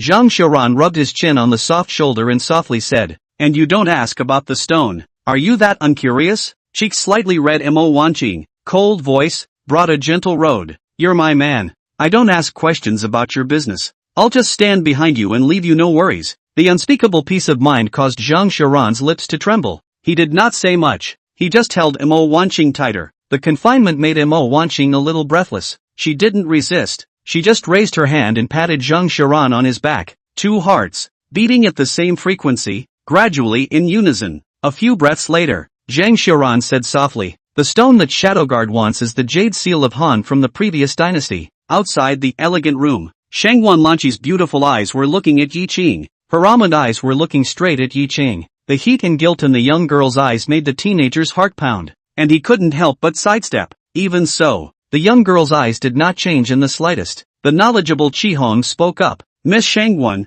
Mr. Yi, there are many people here. Go next door and rest first." The plain-looking squire, Junior, stepped forward quickly and opened the door to the next house. Shangwan Lanqi walked quickly and stopped when she reached the door. Her eyes looked at Yi Qing expectantly before she walked in. Shi Hong, who had elbowed Yi Qing, said with a face full of seriousness, "The girl's kindness, even if you don't accept it, you have to make it clear to people. It's better to cut people off, even if they die of old age in the future, than to be in this awkward situation." Yi Qing looked at the experienced Qi Hong in surprise, nodded and walked in. Boo! The door of the house lightly closed. Xiao San despised looking at the smug Qi Hong and said, "Shi boy, you haven't even touched a girl's hand. What are you pretending to be a lover boy for?" Shi Hong, who rolled his eyes, said nonchalantly, "We've been with the master for so long. We've seen pigs run even if we haven't eaten pork." Moment. Junior reached out his hand and gestured towards Shi Hong, surprised and admiring.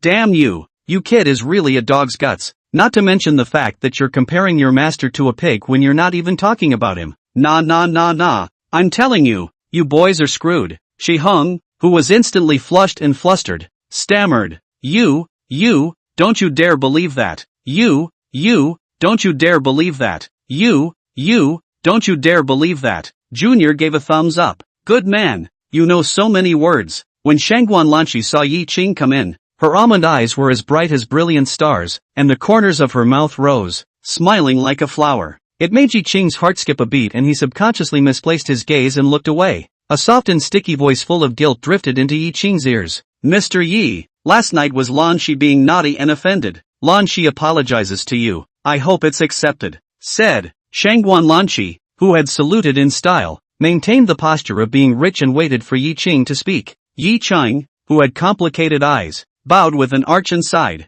Shangwan girl, you don't need to be like this. As was said last night, you are not at fault. Get up, I am not worthy of your gift." The rustiness and respect between the words caused the light in Shangwan Lanqi's almond eyes to dim a bit. She slowly got up and looked at the detachment between Yi Qing's demeanor, her shell teeth lightly biting her red lips. Chapter 97. A gentleman's friend is as light as water. Shangwan Lanqi's onion-white jade fingers pinched the pink jacket tightly. She'd never had a heartbeat, let alone actively approaching someone. Facing Yi Qing's estrangement, Shangwan Lanqi was at a loss for words and didn't know how to speak. She thought about yesterday's scene, and thought about the one she had told Mo Wanqing just now. Phew! The Shangwan Lanqi, who opened her cherry lips and took a deep breath to cheer herself up, just wanted to say something, but the next instant, she looked at Yi Qing's starry eyes, and what she wanted to say was all forgotten. Just twisting her fingers, softly pleading, "You, don't hate me, okay?" The proud daughter of heaven had actually lowered herself to speak these words towards herself.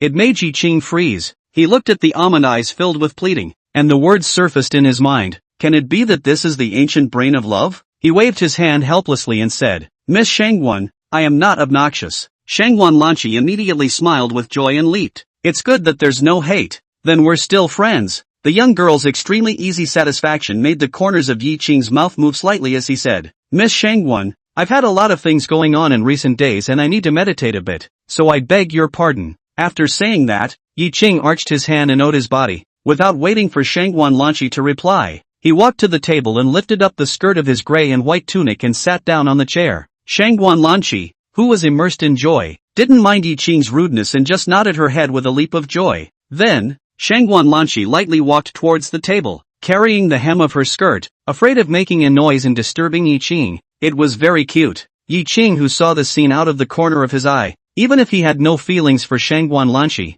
the corners of his mouth couldn't help but rise due to the playfulness and cuteness of the beautiful woman. Enduring Shangguan Lanqi's unbridled gawking, Yi Qing closed his eyes and concentrated, pretending to be thinking. Time soon, Qiheng knocked on the door of the house and asked the two to move back. Once inside Zhang Xiuran's long-lasting private room, with a face full of gravity, Zhang Xiuran said, "Tell him that I want to see him." "Yes." Yi Qing arched his hand and left quickly. "Want to follow Shangguan Lanqi?" Just out of a step, was Mo Wanqing grabbed the arm? The beauty looked back, met Mo Wanqing slightly shook the agar head and stopped the eyes, Ken only reluctantly pouted cherry lips, lost and lowered his head. Early the next morning, Yi Qing opened his eyes in the mansion that Zhang Xiuran had given him. Just as he sat up, he was startled, his hands clenched into fists, and he looked alertly to the table in the center of his bedchamber. The shadow guard looked at Yi Qing with interest and said, "How?" Yi Qing relaxed and let out a long breath, his back already wet with cold sweat, having dealt with the shadow guards a few times.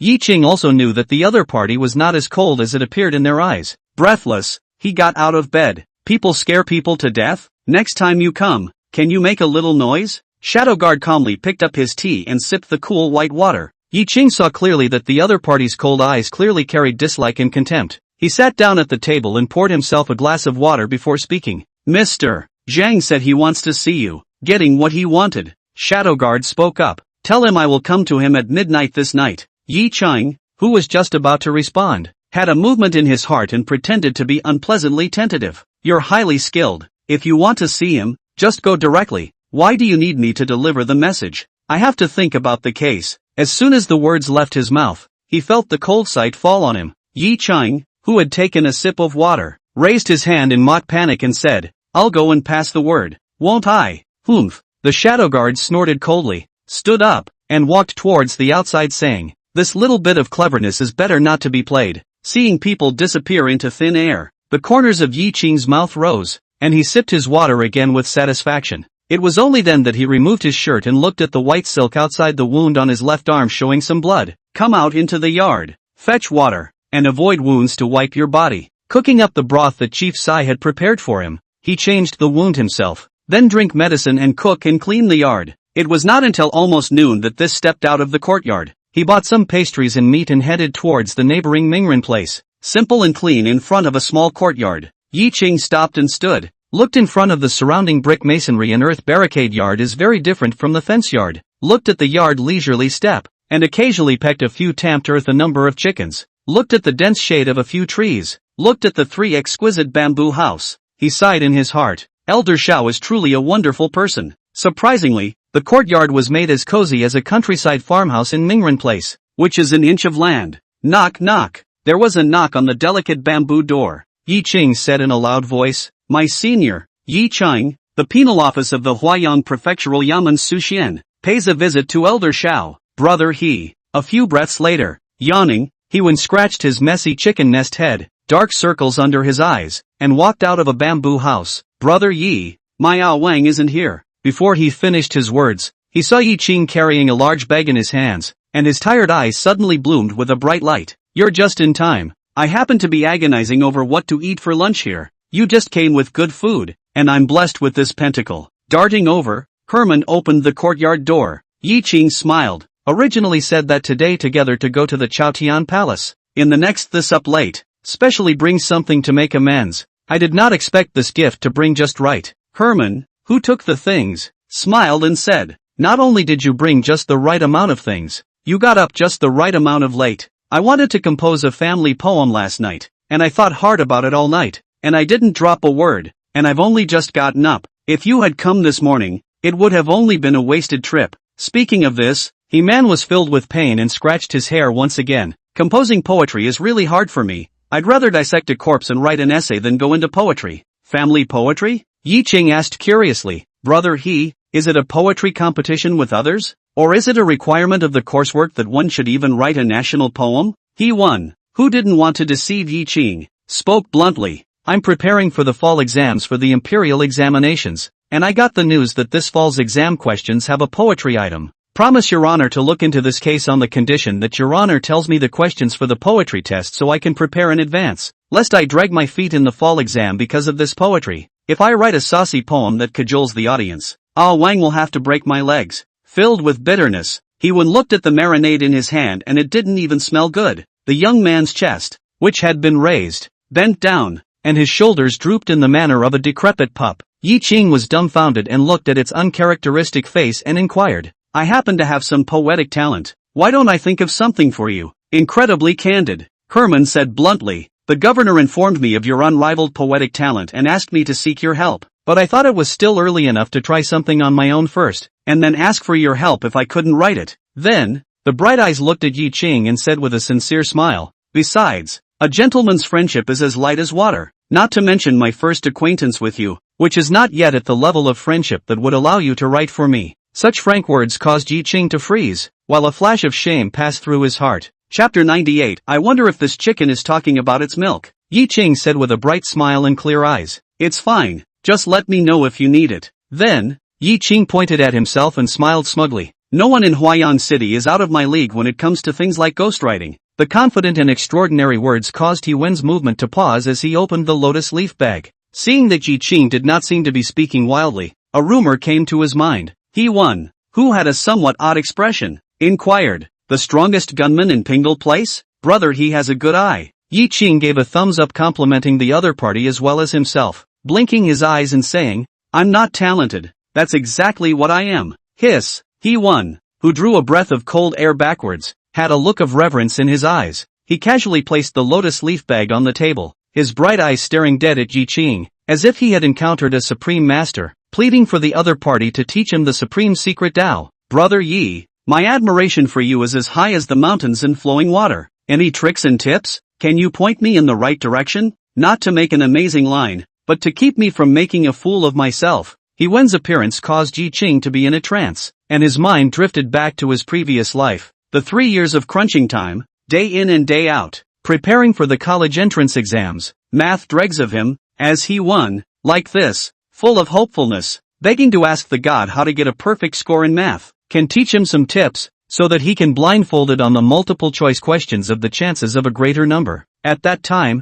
the god of learning said to him with a puzzled look on his face, do you need to be blindfolded for this simple question? Don't you know the answer just by looking at it? Then, the god of learning gave a lecture on the so-called simple techniques to the dumbfounded man that made his head empty, his eyes dull, and his 6 gods lose their minds. Now, being treated as a god of learning by Hee-won, he resolutely chose to tear Hee-won's umbrella and splash a pot of water, and it had to be ice water with ice cubes in it to make it work. He was in the rain. This even if it is Yi Qian to beg him to teach, also have to obediently let him tear the umbrella, kicked the rotten throw away, honestly to the master of the rain to go. The sharp Hee-won, his bright eyes instantly caught the flash of a bad smile on Yi Ching's face. It made his heart thump and he felt bad, and he hurriedly changed his words. However, right now the investigation of the case is important, so when you are busy with this case, after that when you have the time and the next necessary to bother brother Yi. Oh, yeah, Yi Ching, who let out a light laugh, directly picked up a piece of marinated meat in the lotus leaf bag and warmed up.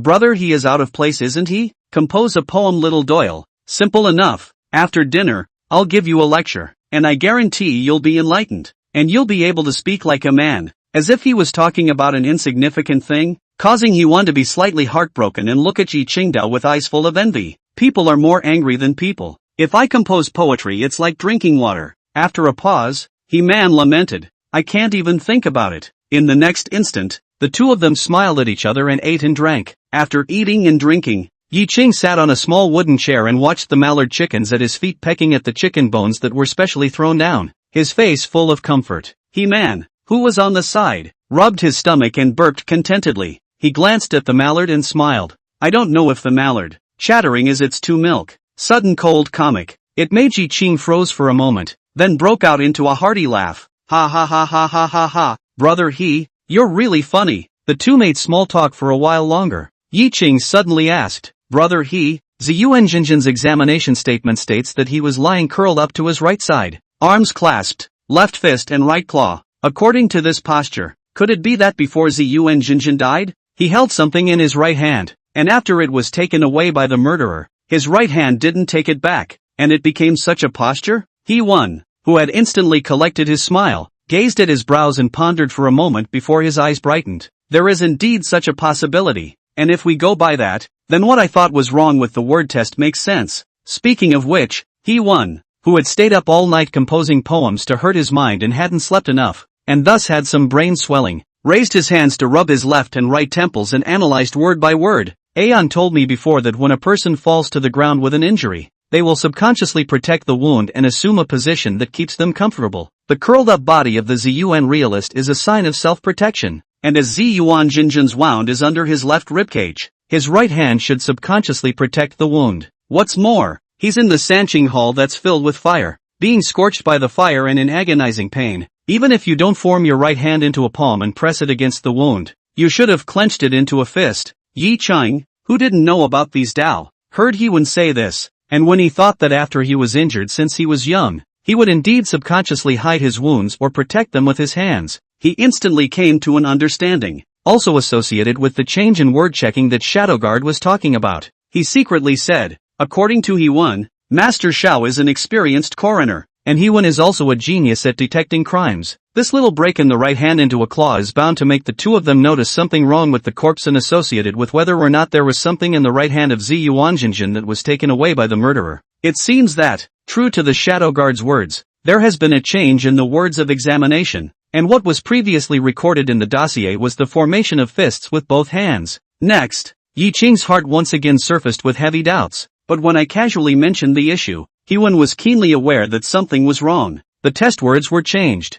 Even if Hewen didn't know, then he chatted with Elder Xiao Wang, and if the test words didn't match up, the two of them were bound to notice. Think about it. Yi Qing asked in mock confusion, Brother He, according to you, Master Xiao is an experienced old coroner, and this doubt of his right hand becoming a claw should instantly detect that something is wrong, right? He won, who was asked. The original euphoria of noticing that the words of the inspection were not right vanished, his brows slowly wrinkled, and he said softly, You're right, Wang is bound to notice this point of abnormality, yet he only said that there was something in the record of Ziyuan Jinran's examination of the words that struck him as wrong. That is to say, he sensed something wrong with his right hand becoming a claw and didn't tell me. With a complicated expression, He-man's thoughts were racing. He instantly guessed what Wang Xiaowang meant. Dangling, Herman, who had risen so violently that the stool collapsed under his buttocks. He looked at Yi Qing and said eagerly, You and I will quickly go to the governor now. With those words, the two of them ran out.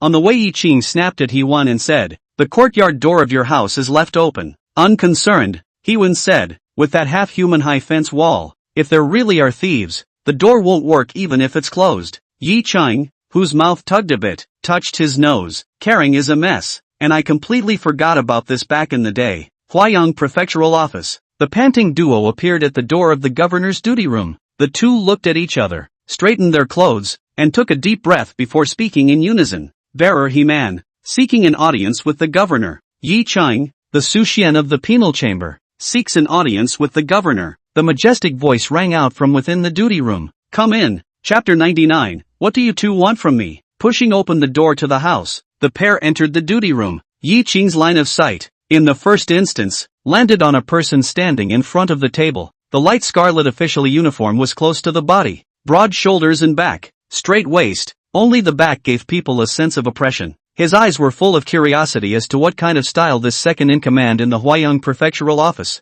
the 5th grade Huayang Tongji, was. Greetings, Lord Governor. The two of them stood still and once again arched their hands and owed their bodies towards Chen Yuming, who was seated on the main seat. Then, in unison, they arched their hands and owed a bow to the light scarlet official uniform that had its back to them. Greetings, Lord Tongji. Gazing sideways, half of Yi Qing's face was reflected in his eyes. The square-faced, plain-looking, featureless Huayang Tongji, except for his broad shoulders as if he were a martial artist, stroked his beard and nodded calmly. The stern aura that flowed from his eyes inadvertently highlighted his extraordinary status as an official of the 5th grade. Zhu Gaoli exchanged a glance with Chen Yuming. Then he turned around and calmly looked at Yi Qing. Yi Qing, I've heard that you have unrivaled poetic talent and excellent calligraphy. The youngest son in my family is naughty and mischievous. Would you be willing to teach him a little? Yi Qing? He unbelievably raised his head to meet Zhu Gaoli's eyes, and really couldn't figure out how this Lord Tongji, had set his sights on him. Yi Qing can only harden his head and politely rejected.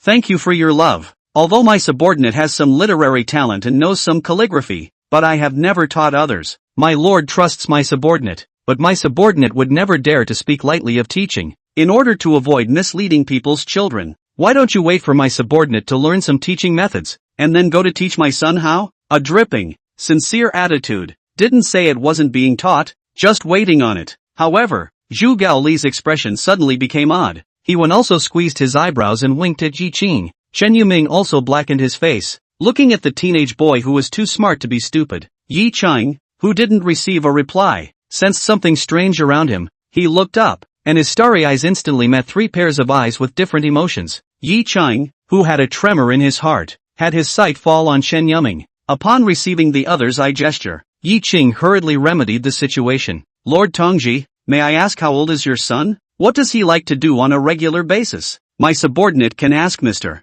Shushu for advice on how to teach a child of this age. Ha ha ha. A bright laughter came out from Zhu Gaoli's mouth, laughing as Yi Qing stood in sweat. Zhu Gaoli arched his hand towards Chen Yuming. My lord, this son is indeed interesting. He must have come here with something important to report, so my humble servant will not disturb him. Afterward, Zhu Gaoli said towards Yi Qing, after reporting things to the governor, come to this official's duty room. When the words fell, Zhu Gaoli left the place with his head held high. Wait for its back to disappear. He straightened up and asked in surprise, Yi Qing, you don't know the nature of Lord Tongji? A bewildered Yi Qing shook his head. Chen Yuming spoke up, when you enter the government office, not to say that you are exquisite on all sides, at least you will have the nature of several superior officials' taboos in your mind. As you are, how can you be an official if you don't know when you are going to punch a superior officer and why you are being ostracized? The hateful words caused Yi Qing to be filled with a sarcastic smile. He awkwardly arched his hand and said,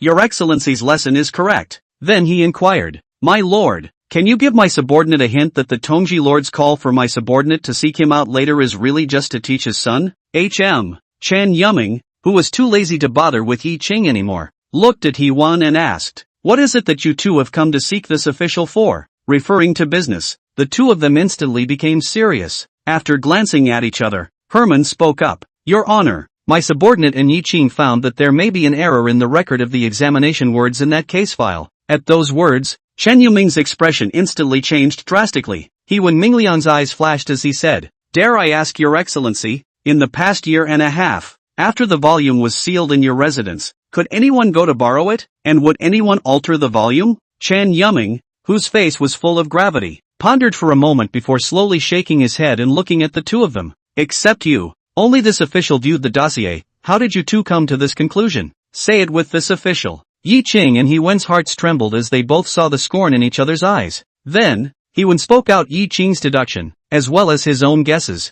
My lord, belonging to the Ah Wang should have realized it earlier, but should be afraid of what? Which did not tell my subordinate. Only back then after my subordinate first flipped through the dossier, with Ah Wang conversation, mentioning the subordinate, he felt that the Ziyuan real person's inspection words are somewhat incorrect. Chen Yuming, whose expression changed greatly, originally placed his hands on the armrests of the chair, spread out and placed them on the tabletop, leaning forward slightly and said, You said that Master Shao had said that there was something wrong with the dossier inspection? Exactly. Herman pursed his lips and nodded his head. A dozen breaths. Silence fell in the duty room. Yi Qing and He-Wen both saw Chen Yuming's expression keep changing, and in the end, there was a deep scorn in his eyes. Phew! Chen Yuming took a deep breath, his deep scarlet official robe bulging with his chest and slowly falling again. A hoarse voice drifted into the ears of the two. This official is aware of this. You two should not spread this matter out, and continue to investigate the case. Yes,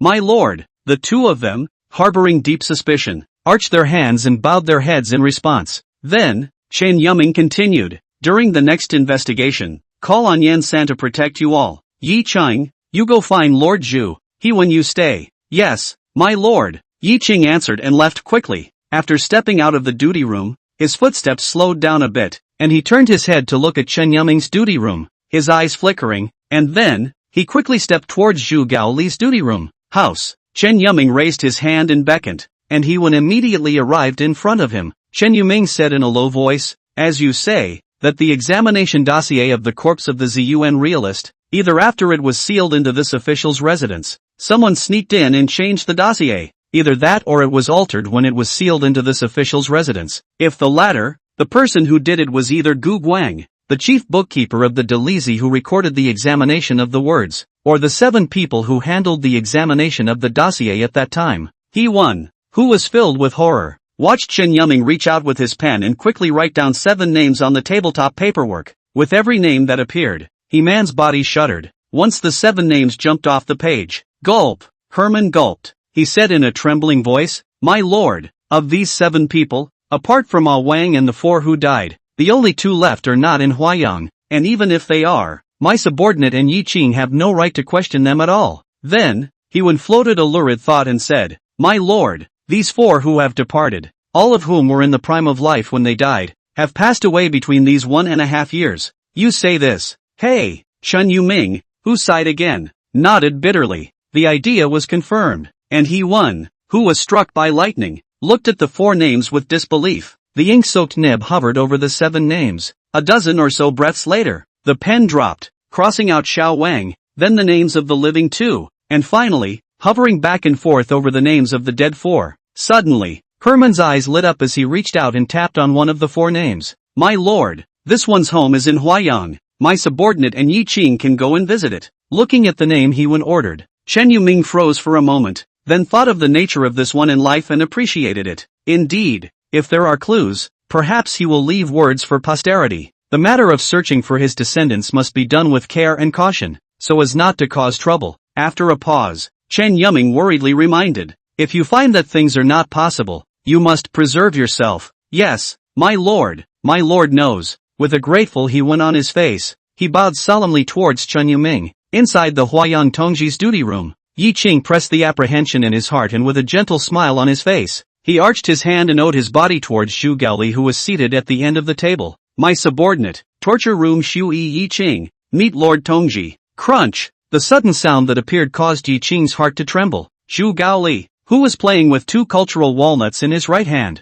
had the corners of his mouth raised and a hint of sarcasm in his eyes as he scrutinized Yi Qing. Chapter 100, The court is not about fighting and killing, it's all about human feelings. Yi Qing, who was uncomfortable and his heart was full of alertness, didn't know how to speak at this moment, and could only maintain the posture of arching and bowing, waiting for the other party to open their mouths, so that they could see what they were doing then. At the same time, in his mind, he said, "This is still a short time for me to come to the government office, and I have not messed with anyone except Shan Dan. Is it possible that this Zhu Gaoli is Shan Dan's person?" A moment later, feeling his waist begin to stiffen and become numb, while Zhu Gaoli still did nothing. Crunch! The clash of the clerical walnuts was faster and louder. Yi Qing could feel Zhu Gaoli's current complacency. Another dozen breaths passed. The sound fades. Zhu Gaoli said lightly, "Get up." Yi Qing straightened his back, took a deep breath and slowly exhaled it out, a gentle smile still hanging on his face as he said, "Thank you,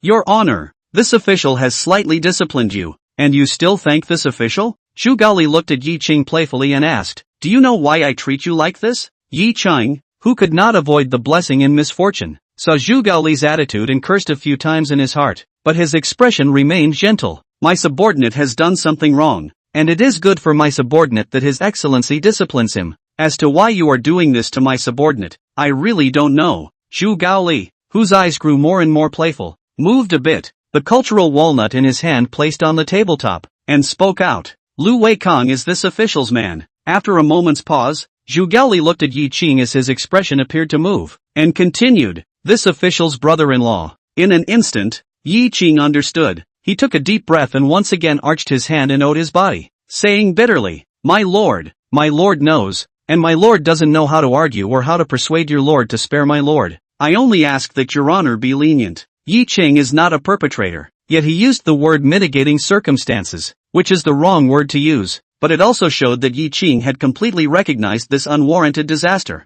Zhu Gaoli was shocked by Yi Qing's blunt honesty. He narrowed his eyes and propped his hands on the tabletop, slowly standing up and walking over to Yi Qing. The broad body, even though it was not as tall as Yi Qing, the oppression that came from the superior man made Yi Qing's lips purse slightly. The bushy hand reached out and landed on Yi Qing's shoulder. The heavy force caused Yi Qing's stiff shoulders to harden and shorten a bit. He couldn't help but secretly say, "What a great arm strength. This Zhu Gaoli, I think he was born in the line of duty." The next instant, Yi Qing snapped his head up and looked at Zhu Gaoli in shock, unable to believe what he said. Only Zhu Gaoli said in a deep voice, Lu Weikong, that brat, self-inflicted sins. This official has long looked at the eyes, knocking to mention over. To end up in this situation is truly deserved. However, he is, after all, this official's brother-in-law. You are unlucky in that. This matter is due to you. If this official does not step in, those who follow this official, it is not easy to explain. You understand that. That's good to know. The clear words made the apprehension in Yi Qing's heart go away, and he nodded his head.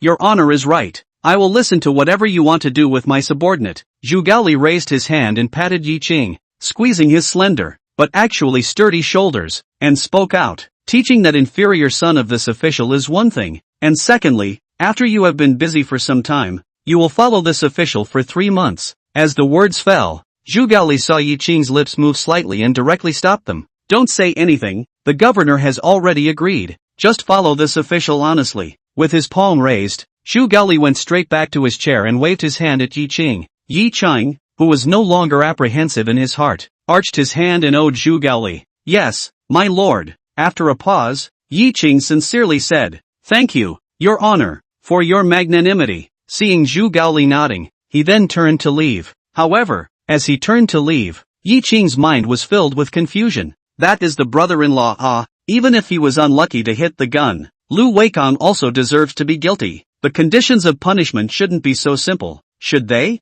Thinking about what Zhu Gaoli said about 3 months with him, Yi Qing couldn't help but worry. I'm sure it's not going to be a good 3 months when the time comes. Ri picked up the cultural walnut and played with it in his hands. The Huayang Prefecture's 5th grade Tongji lord sighed, good boy. No wonder that one didn't come to the door for a few years. The backyard of the government office. When he saw Yi Qing come out, he was concerned. That one didn't give you a hard time, did he? Yi Qing, who was full of wonder, shook his head and said, No, just that I should teach his males. And the other thing is that I should follow him for 3 months when I'm done with this busy time. Instantly wide-eyed, He-Man said somewhat sourly, Lord Tongji asked you to follow him for 3 months? Yi Qing, who noticed that He-Wen's expression was not right, was curious. It's still a good thing? He-Wen, who quickly nodded his head, saw that Yi Qing's expression didn't seem to be fake and signaled to head out and patiently explained. After the governor took office, Lord Tongji took the initiative to release his power, and even more so, he fully cooperated with the governor to gain a firm foothold in Huayang Prefecture. The governor is grateful and has given the work of the inspectorate to the co-conspirator.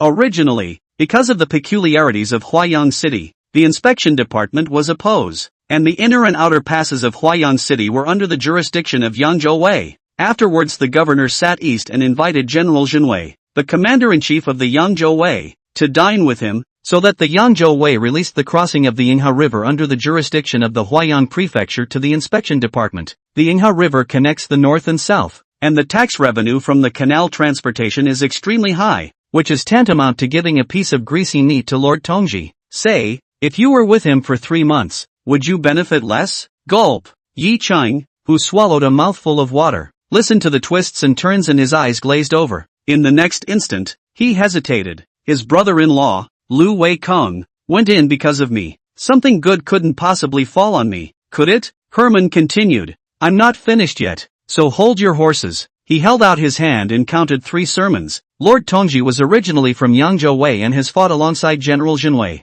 General Jinwei is even asking Lord Tongji to help drill the generals on weekdays. Earlier Lord Tongji brought 3 men with him, and those 3 ended up either having a hardened kung fu or being military juniors. Do you think it's a heavenly thing that the co-conspirator has taken you for 3 months? As for what you say, that's not a matter. The Lord Concordant has long since made peace with his wife, Lu Weikong, that guy, the Tongji Lord, because of its embezzlement. In the government office in front of all colleagues, do not know how many times to whip him. Lord Tongji has said that if my son didn't like this uncle who loves to buy food and toys, he would have skinned him long ago. The heart still does not quite believe Yi Qing, but to that let him grovel for a quarter of an hour when the dismounted Lord Tongji. There is not a small change of opinion. It's rigid, upright, forthright, and judicious. At the same time, it was more of a heartfelt feeling. This is a smart person. To retreat, to advance, the initiative to release power, won the trust and goodwill of the governor, and then gained greater benefits. The governor sits in the east and invites General Jinwei, thinking that he is also borrowing from the former affection between the fellow governor and General Jinwei. With the Lord Tongji as the link, The three parties reached a consensus for mutual benefit. The courtroom is not a place of open warfare and fighting. It's all about the human condition. Next, Yi Ching asked, let's not talk about that. The next investigation could be dangerous. I'm no good. I'm just a fast runner. How are you? Without waiting for He Wen to reply, Yi Ching frowned again. The governor told us to call up Yen San for our next investigation. But can he, alone, do it? The unicorn son of the Cold family, the prince of the world. First published in 17K, available on all channels. I hope you will enjoy this historical article. I hope you will not like it. Chapter 101. The Ascension Palace is extremely effective in divination. He Wen put up his 3 upraised fingers, put away 2 of them, and laughed. This Yen San is one of the ones that Lord Tongji brought before. Lord Tongji and General Jinwei both said that this boy is a natural martial artist and asked him to enlist in the army. But this guy is stubborn. Not to go. Said he wants to follow the governor and the co-proprietor. Unless both of them are no longer in Huayan before they go into the army. Yi Ching, who raised his eyebrows, was curious. Then how exactly is Yen San's kung fu? He Wen, who looked around, pointed to the Tarzan stone in the backyard. Just this stone. That guy can crack it anyhow without breaking it with one punch. I second that. Even if you already know that this world, there are highly skilled martial artists exist, have seen the shadow guards with paper as the blade of the 2 fingers, but still cannot hold back the foul-mouthed Yi Ching, pointing to the Tarzan stone road. You're telling me that guy could break this thing with one punch? Looking at Yi Ching's shocked appearance, He Wen, who was still a teenager despite his composure, happily bragged. I saw him break 4-inch thick slabs of lapis lazuli with one punch last year, and it looked as easy as pounding tofu. That hand lifted up without breaking a bit of skin and a bunch of people were shocked. The corners of Yi Ching's mouth tugged, and he couldn't help but think of an anime character from his previous life. The bolder he got, the stronger he got, and any existence that stood in front of him was one punch at a time. However, Yen San looks and speaks more like Li Kuei. Without further thought, the 2 of them quickly walked to the 3rd classroom. Hello. A deafening grunt made the 2 of them sniff and look over to see the rugged, ferocious man who was leaning against a wooden post to catch up on his sleep. Herman stepped forward. Yen San, wake up. There's life. The snoring sound came to an abrupt end, and Yen San opened his copper bell eyes. A large, dark, bushy hand wiped non-existent drool from his mouth. The small, mountainous, burly body stood upright, the horizontal sword swinging at his waist. He looked at He Wen with Yi Ching in admiration. 2 brothers? Feel free to ask for any work. Yen San will never push it. The brash nature of the duo puts a smile on their faces. Yi Ching said, Lord Governor has asked you to follow the 2 of us starting tomorrow to protect our well-being. Thick eyebrows wrinkled. Eyes fierce Yen Shan. Hands clenched fists. Right fist is pounded his chest said,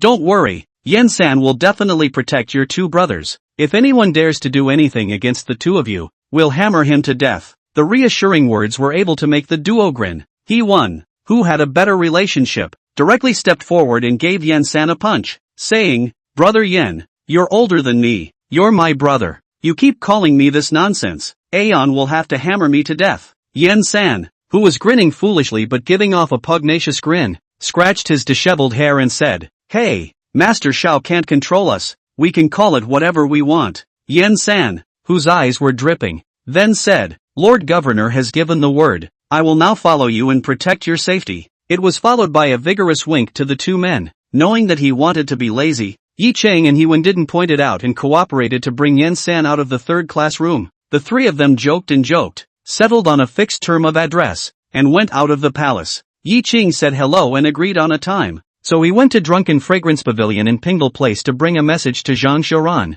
Early the next morning, in front of the exquisite courtyard where Yi Ching lived, bang, bang, bang. The loud knock on the door caused Yi Ching, who was washing up, to have his heart and liver tremble. He looked at the door of the courtyard, which was fluffing up and dropping dust, fearing that in the next instant, it would be smashed away. The loud and clear voice startled the chickens and dogs around them. Ching Xiaolang, we're here, open the door. Yi Ching, who pulled the willow branch out of his mouth, couldn't rinse his mouth in time, the ointment from brushing his teeth hanging from the corner of his mouth, and as he ran, he shouted at the top of his voice, coming, don't knock, the door is going to be ruined. The knocking stopped abruptly. Outside the door, Yen San, who was dressed in gray cotton, looked at He Wen Dao, who was also dressed in gray cotton, to the side in puzzlement. Brother Wen, the door of Qing Xiaolong's house is too unsturdy, isn't it? Any pounding on it will ruin it. I'll have to introduce him to an old carpenter who was good with his hands and get him a sturdy door. He won,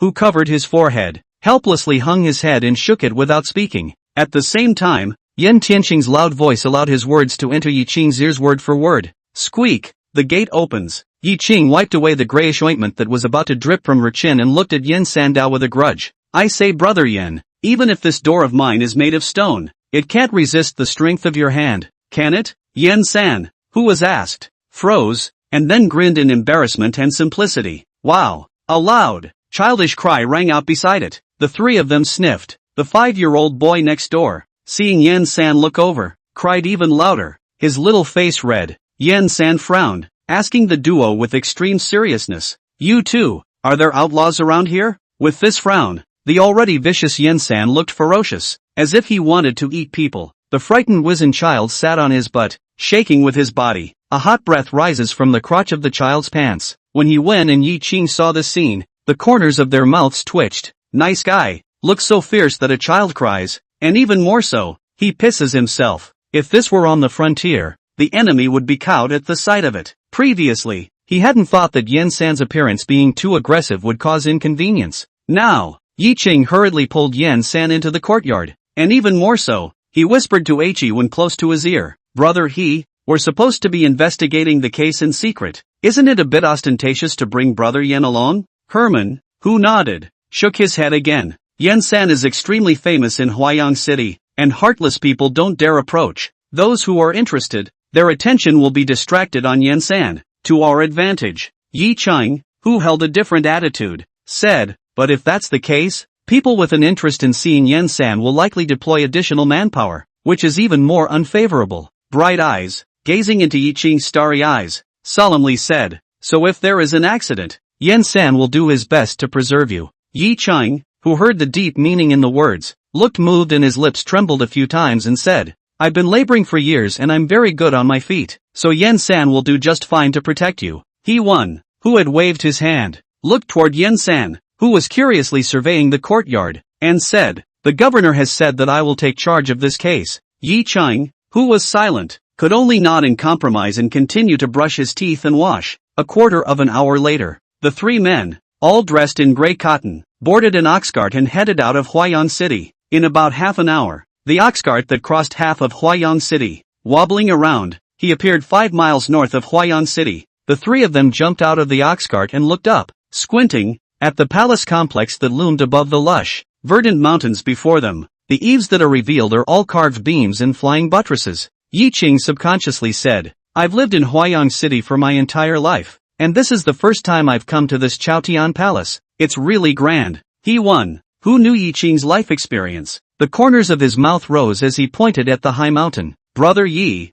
the Chaotian Palace's divination by seeking a sign is extremely effective. Let's go? Let's go! The corners of Yi Qing's mouth rose, smiling gently as he strides up the mountain path. Yen San rubbed his bushy beard and said with anticipation, the last time I was here was the same time. This time we have to let the Taoist priests inside give us a fortune teller to see when we can get a pretty woman with big boobs and a big ass. Chapter 102. If a man gets the seal of the Marquis, he will not be ashamed of his journey on earth. The wide and neatly repaired stone path winds up from the foot of the mountain to the top, and at a glance, it looks like a white stream separating the green forest. The air is pleasing to the ear of the insects and birds. Into the eyes of the verdant, let a person's mind relax. Yi Qing's recent worries in his heart dissipated without a trace as he took one step out. 2 moments or so later, the three of them tilted their heads and looked at the huge alabaster pagoda that stood in front of them. All of them were in awe with their eyes. Yi Qing looked at the 3 words that flew in a dragon on the face of the plaque hanging on the pagoda and spoke out. Chaotian Palace. It's really extraordinary in its grandeur. Yen San in his voice. This Chaotian Palace has been built since the previous dynasty, more than 500 years ago,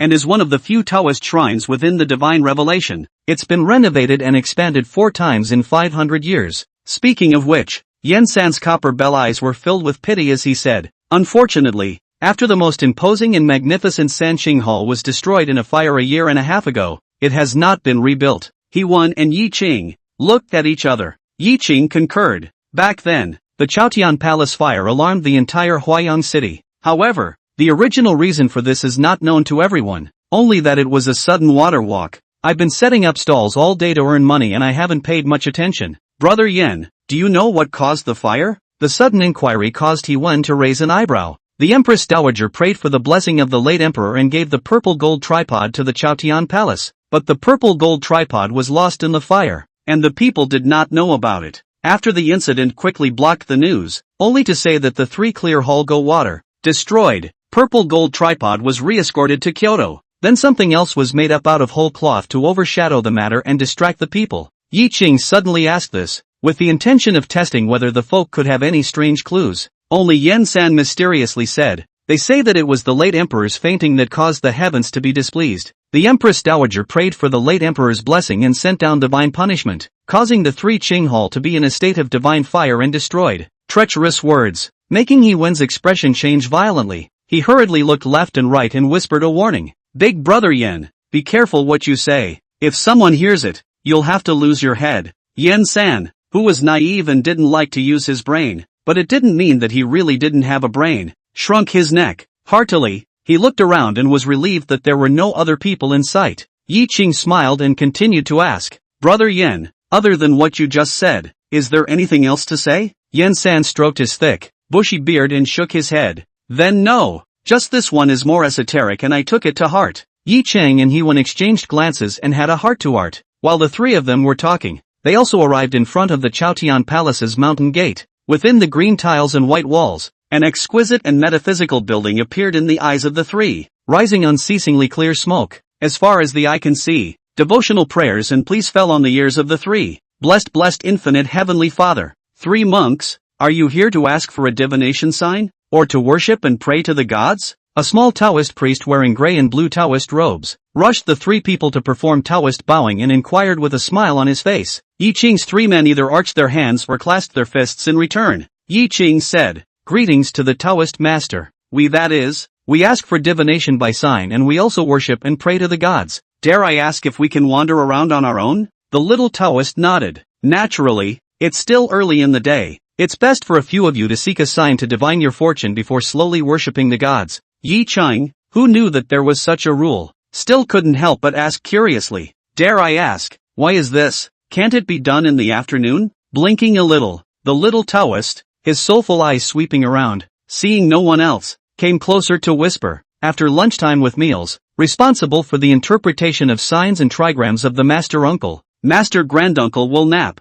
at the end of the afternoon, but also still sleepy and doze. Essence is not concentrated. The calculation is not good, so it's best in the morning, and in the afternoon, they'll still be looking hard at it nearer the evening meal. 2. Red City's words caused a gentle and kind smile to appear on all 3 of Yi Qing's faces. The little Taoist priest also smiled shyly and made a Taoist bow. Farewell to the little Taoist. The 3 of them stepped inside the Chaotian Palace. The 3-foot-long and 3-foot-wide square of the front hall paved with lapis lazuli slabs has been hardened over the centuries by the Taoist priests and worshipping people inside the temple, walking out an obvious human path. Yi Qing looked at the incense burners and Taoist priests who were shuttling between the halls, all of them full of pious looks. Subliminally, Yi Qing's demeanor, too, became a bit more solemn. He looked at Haven and said, Split up? Herman nodded before raising his chin in a gesture. Let's go to the front hall and ask for a sign before we separate. Son. The 3 of them came straight to the entrance of the Spirit Palace. A wooden table covered with a red cloth held a bamboo tube filled with bamboo sticks. A Taoist priest wearing a navy blue Taoist robe sat behind the table, his long black hair casually tied up by a wooden hairpin, long black beard, slightly moving with the wind. The whole person looks immortal.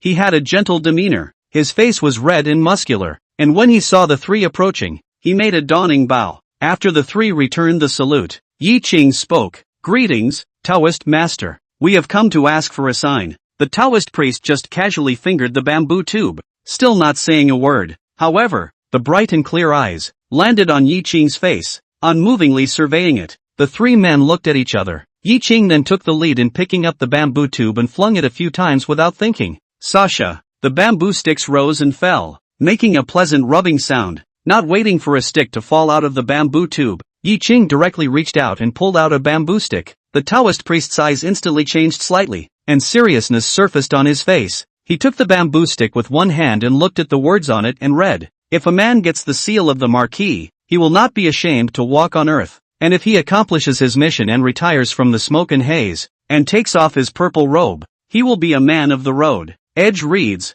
originally holding the sign in one hand, changed to both hands. The not-so-loud voice is even more of a bravado that rushes through the night. Yi Ching and Hee-won, the two readers, both changed their expressions slightly. Hee-won, in particular, looked at the handsome and extraordinary side of the person in front of him in astonishment. Not waiting for Yi Ching to ask what the meaning was, Yen-san asked in a hurry, "If a man gets the seal of a feudal lord, this sign sounds extraordinary. Dare I ask the elder, what does this sign mean for my family's Qing Shaolang?" The Taoist priest put down the bamboo stick on the red cloth with both hands, his eyes with amazement, carefully looking at the person in front of him with a plump and jade-like face, and slowly opened his mouth. "Monk, this sign, the meaning is obvious. Do you need the poor Taoist to interpret the sign?" Yi Ching, who had been silent for a while, nodded and solemnly said, "Please ask the Taoist priest to interpret the sign." The Taoist priest smiled kindly and took the sign back up, looking at the words on it and solemnly saying, "After a great success, one can either be a vassal or retire to the mountains, and choosing the latter is the way of a great man." Yi Ching, whose heart trembled, his eyes flashed with disbelief. Even though he had guessed the meaning of the sign, he was still shocked when he really listened to the Taoist priest's interpretation. Is there really a day when he will be able to become a marquis as a lowly citizen? Moreover, it is said later that after the great success, refusing to be crowned and choosing to retire to the mountains is the right choice. This is clearly telling him that power is vain, and that the only way to live in peace is to give up everything. Yi Ching took a deep breath and was about to salute again, thanking this Taoist priest. At that moment, an old voice came from within the hall. "This monk, would you like to draw another lot?" The crowd sniffed. An old Taoist priest wearing layers of roughly sewn cassock, with long white hair and a wisp of white beard, looked dusty and old, but those eyes, they were bright and incomparable, and as soon as Yi Ching's trio saw those eyes, they subconsciously moved away, not daring to look at them. "Greetings, senior uncle." The Taoist priest in charge of interpreting the sign, hurriedly got up and made a Taoist bow. "Reverent and incomparable, granduncle?" When this name came out, the three of them were shocked beyond measure. The Taoist priest, look 30 years old, can be responsible for the first hall of the Chaotian Palace into the door, the spirit of the palace in the hall of divination. This is the face of the bear awe. It is bound to be the senior generation within the Chaotian Palace. Even if the seniority is not high, it is bound to be the mainstay of the road to success. He even addressed the other party as his senior uncle, and the status of this simple-looking old Taoist was evident. With awe, Yi Ching arched his hand and owed his body. "I've met the Taoist master. May I ask the master, don't you always ask for only one sign when seeking a sign?" The old Taoist priest stroked his white beard and grinned, leaking out his big yellow teeth that didn't have a few left, and kindly and relatably said, "You drew a lot just now, and your heart was empty, and you did not ask for anything, so it would be good for you to draw another lot. Hear that?" Yi Ching frowned slightly, but still nodded and said, "The Taoist master is truly wise, as the late party indeed is." As for the Taoist who was interpreting the sign on the side, an oddity flickered in his eyes as he raised his head and glanced at his master's uncle. The old Taoist priest smiled at him cheerfully and pointed behind the bamboo tube. The Taoist who interpreted the sign was suddenly filled with gravity. He quickly pinched a hand seal with both hands and gazed at the bamboo tube.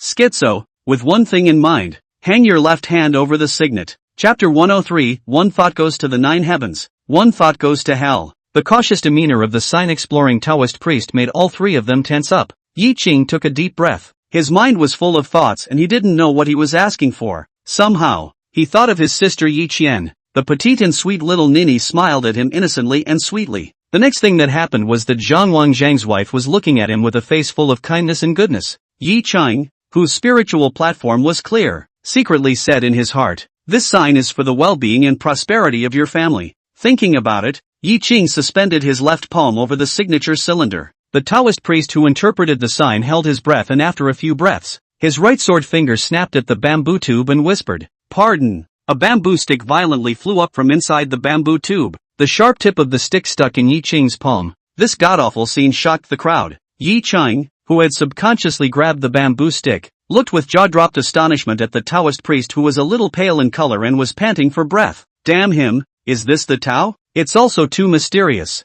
isn't it?" Deafening cries of alarm caused the crowd to frown slightly. Their faces agonized. He tugged on Yen San's arm, and the other party immediately covered his mouth. Sui Biao but naive, with its clear copper bell eyes, look at a kind of funny meaning. Yi Ching took the bamboo stick, glanced at it, and then respectfully handed it to the Taoist priest who interpreted it. This time, The Taoist priest who interpreted the sign took the bamboo stick and looked straight at the old Taoist priest. The old Taoist, with his hands behind his back, came to the table, looked at the bamboo stick held by his disciple's grandson, and smiled. One thought goes up to the 9 heavens, one thought goes to hell, and the 9 heavens of hell are divided into honor and dishonor. The thought of self-reliance must be true, and must not be bungled along with others. The sign, schmuck, what are you asking for? Yi Qing listened to the sign-off that had little relevance to his family and opened his mouth. The late generation asked about his family. The old Taoist who stroked his flowery white beard. His smile grew more and more benevolent as he chuckled.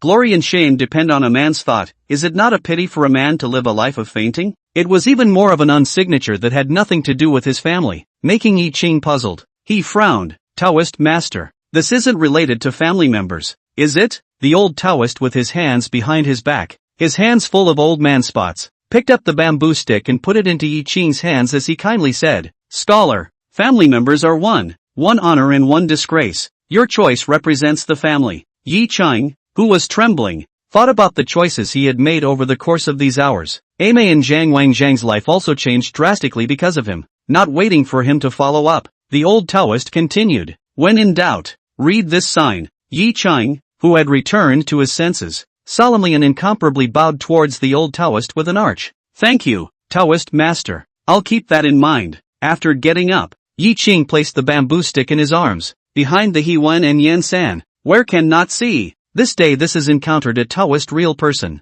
The two rushed forward. Taoist master, could you please interpret the sign for the latecomer? Taoist master, I'm asking for a marriage sign. Can you interpret it for me? The old Taoist was in an extremely good mood and nodded, then looked at the Taoist who was unsigning. The latter smiled bitterly and wiped the sweaty line of bowing on his forehead. Senior uncle, my disciple's Tao is shallow, so I can only transport my energy one more time. The old Taoist pointed down to the bright-eyed He Wen, who immediately showed joy on his face and looked expectantly at the sign-explaining Taoist priest, waiting for the other party to cast a pinch of hand seals. Immediately, he held his breath and suspended his left palm over the bamboo tube. Pardon. Another gulp. A bamboo stick flew up and fell into He Wen's palm. He Wen hurriedly took hold of it and respectfully handed it to the old Taoist with both hands. The old Taoist took the bamboo stick and stroked his flowery white beard. Not bad, not bad. Do not return to the one, laboring, next to the nobleman. It is advisable to lend a hand. He placed the bamboo stick on the red cloth and smiled. The things you ask about are so diverse and disorganized that if you don't reach out to the powerful, you're afraid you're going to have to work at your own expense. He Wen was worried. Taoist master,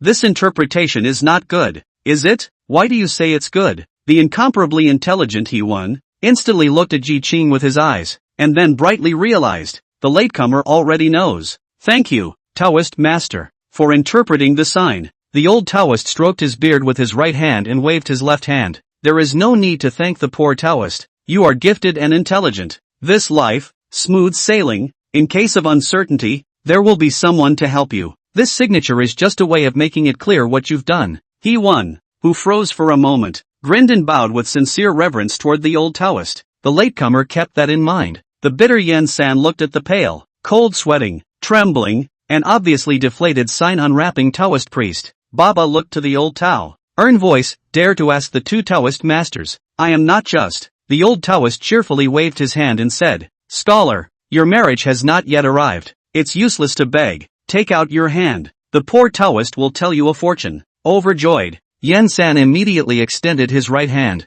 The old Taoist's withered left hand gripped the bushy hand, and looked up and down for a few moments before. Wabi-sabi, tigers lie and dragons jump in the sand, and gold armor if hastiness. The valor of the wind is invincible in the sky, and it is hard to hide the name of the grass that grows in spring. Schizo, you're going the wrong way. Yan San, who didn't know anything about poetry and had a sad brow, scratched his bushy beard and wondered. Taoist master, I'm going the wrong way? I can't read a few words. I don't understand what you're talking about. Can you tell me plainly? The old Taoist stroked his beard and looked at Yi Qing with a smile. Yi Qing immediately explained. Yan San, in the Gua poem the Taoist priest recites to you here, it says that the sands, the armor, so enlisting in the army is really the path you should take. Yan San, who understood what it meant, was full of concern. Hey, I thought that was what was going on, so that's what it is. I know, but thought I'd wait a few more years. The abject sincerity of knowing and repaying kindness caused a stream of light to flash in the eyes of the old Taoist priest, who kindly and amiably stretched out his hand and patted Yen San's shoulder. Well, dare I ask the name of the monk? Late Yen San, the quick hand of the Huayang Prefectural Yamen's arresting squad. Yen San, who arrogantly clasped his fists and owed his body, introduced himself with a big grin, helplessly glanced at He-Wan and Yi-Ching. I did not expect that this just arrived at the Chaotian Palace. Begged for a sign. Yen San will come to the instructions of all forgotten, directly expose the identity, or their own introductions. It's done. He-Wen and Yi-Ching saluted the old Taoist in unison. Huayang Prefectural Yamen Bearer He-Wan, meet Taoist Master. Huayang Prefecture's Criminal Office Suxian Yi-Ching, meet the Taoist Master. The old Taoist priest cheerfully bowed to the three. Poor Taoist Chaotian Palace Zitian, meet the three officials. He-Wan and Yi-Ching trembled and looked at each other again, both seeing the surprise in each other's eyes. Zitian, the senior brother of Zi Yuanjinjin of Chaotian Palace. Currently, he is the head of the Chaotian Palace. They were bound to visit the inquiring minds on this trip, not waiting for Yi-Ching to speak with He-Wan. With his hands behind his back and his aged body, Zitianjinwen walked towards the outside with a vigorous pace and opened his mouth. You all follow the poor Taoist. Chapter 104, The Taoist Numbers of 3 Talents, 6 Harmonies and 9 Palaces. Next to the Spirit Palace, stood a bell tower over 2 feet high. Under the bell tower, rough-faced Yen San, hands clasped arms, copper bell eyes sweeping the surrounding. Those curious incense burners were all scared by its ferocious appearance to look away. On the bell tower, within a square foot of heaven and earth, Zitianjinwen's withered hand stroked gently on the big brass bell. Yi-Ching and He-Wan stood behind him with inexplicable eyes. Knock knock. Knuckles tapped the body of the bell, making a slight muffled sound. Zitianjinwen looked at the big brass bell that had endured countless years and said, This ringing heavenly bell has stood here since the beginning of the establishment of Chaotian Palace, and has lasted for 529 years of spring and fall. It looks at everything that my Chaotian Palace has gone through in this terrified world. Speaking of which, Zitianjinwen turned his head to look at Yi-Ching and He-Wan. Finally, bright eyes fell on Herman. He cupped his hands to seal and slightly owed his body. Before that, when He-Bearer came to the temple, the poor Taoist already knew about it. The three of you have come today. I'm sure it's still about that fire back then. He-Wan nodded with Yi-Ching. He-Wan opened his mouth and said, Dare I ask the real person, what was so strange about that fire back then? This question was asked. Zitianjinwen's body was hunched over quite a bit, and a drooping twilight aura surfaced on his body. The bright eyes were full of memories. It was only after a few breaths that Zitianjinwen slowly spoke. That fire back then, it burned really strangely. Speaking of which, he turned to look to the east, where the three pristine hall was located, and said with a face full of pain, the Sanqing Hall that stood for more than 200 years, where water and fire don't invade, was destroyed just like that. The fire was too sudden and too big to put out. The three Qing Hall burned for almost an entire hour, burning only the remnants of the walls before the fire was extinguished. When we went in, all that was left of Shifu was a charred corpse. Back then, when the autopsy was conducted, they said that Shidi was murdered by someone, or someone close to him. The poor Taoist can't believe it. Senior brother is good to people and relieves the poor and needy, so how did he meet with a terrible disaster? Muddy tears, streaming from the old man's eyes, disappeared into the furrowed cheeks without waiting to fall to his chin. After closing his eyes and taking a deep breath, Zitianjinwen exhaled turbid air and calmed down. He turned to look at the duo who were filled with stony faces and said, Over the years, the poor Taoist has secretly investigated the disciples in the Guan and visited some of the incense dwellers who came to the Guan back in the day, all of which came to nothing. The ruins of the three Qing Hall cannot be moved, and the poor Taoist cannot see anything. In this past month or so, the poor Taoist has walked the paths of senior brother on the day of his accident countless times according to his memory. Speaking of which, Zitianjinwen pointed at his feet and said, The poor Taoist remembers that day when senior brother personally came to this bell tower to ring the heavenly bell. Perhaps the answer you seek lies within this bell tower. He-Wan and Yi-Ching immediately looked around and frowned.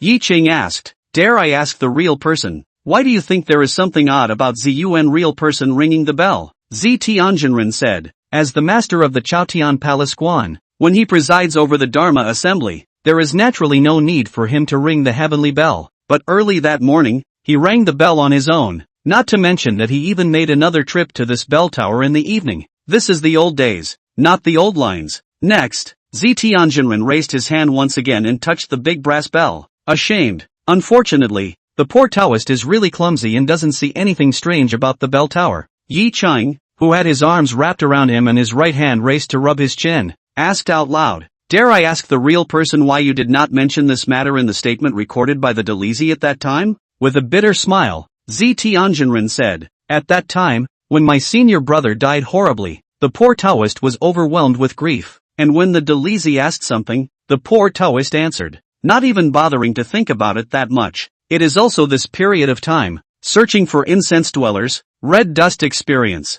The state of mind has grown, the poor Tao this quiet mind, to think about these." Yi Cheng, who had arched his hand and owed a bow towards Zi Tianjinren as a sign of apology, spoke out, "I see, it was the late generation who was suspicious." Shaking his head slightly, Zi Tianjinren seriously said, "It's good to be paranoid, to think a lot, and maybe come up with the truth about the old days." Then, Zi Tianjinren once again turned his head and looked to the east, his eyes full of hope. "I hope that the water will come out soon, and that I will get permission from the court to rebuild the Sanqing Hall," said. Zi Tianjin manually pinched Taoist seals, silently recited the Taoist decision, and with a face full of guilt and piety, he bowed down remotely towards the east. Yi Cheng and Hewen looked at each other, then nodded solemnly and said in unison, "We will do everything we can to investigate this case thoroughly." Straightening his back, Zi Tianjinren made a bow to the two of them before slowly walking down the bell tower. Yi Cheng and Hewen walked to the side of the bell tower, holding the ancient green stone with both hands, and as far as their eyes could see, the Chaotian Palace was in full view. The first thing you see is the majestic Jade Emperor Hall. Next, there was the brilliant and atmospheric Zhou Ancestors Hall, which, even though it was a bit farther away, looked even taller than the Jade Emperor's Hall. After that, the terrain increased in height, and a huge bronze tripod stood on the wide square. The two men had to raise their heads to look at it even though they were standing on the 2-foot-high bell tower. The Sanqing Hall, which is supposed to cover the widest area and have the highest specifications, is nowhere to be seen after the bronze tripod. Yi Cheng frowned and stared. "Brother He, I remember that the geomancy map of Chaotian Palace in the dossier labeled the Spirit Palace Hall as being 369 feet away from the Palace of the Three Pristine Ones, right? It is a distance controlled according to the Taoist numbers of heaven, earth, and man, the 3 talents, the 6 harmonies, and the 9 palaces. If this bell tower hidden secret passage to the Palace of the Three Pristine Ones, Ziyuanjinjin since the beginning of the fire, came to this bell tower, into the secret passage back to the Palace of the Three Pristine Ones, how much time do you think it will take?" He One,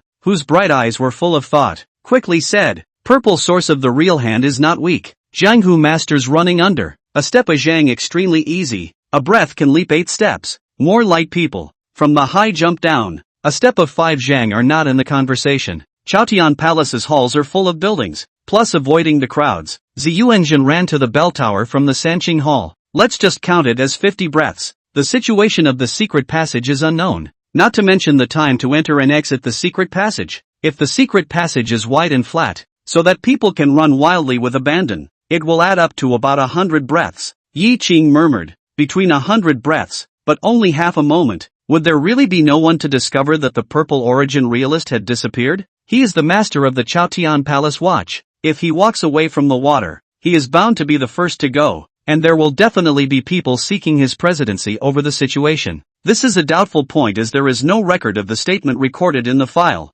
With a twinkle in his eye, Herman nodded. "Brother Ye's words are good. However, it is recorded in the dossier that when the water was gone, Sun Tzu, the 1000th member of the Brocade Guards, was the first to open his mouth for everyone to listen to his command to put out the fire, so I guess that's why." Upon hearing this, Yi Cheng pondered for a moment and was ashamed when he remembered that there was indeed such a record. "Brother He's unforgettable skill really makes me envious. I had forgotten all about it just now, and if you had not reminded me, it might have been hard to remember unless I looked at the dossier again." Herman, who had waved his hand, said, "Brother Yi, you envy my unforgettable memory, and I envy your ability to speak poetry." Each other, dumbfounded, Yi Cheng smiled and shook his head, then he withdrew his gaze and looked at the clock tower path at his feet. "Brother He, let's get started. Let's see if this bell tower has a hidden mystery." As true Master Zi Tian said, Chapter 105, "We're all brothers. There's no need to be so polite." The years have left mottled marks on the stone walls of the bell tower.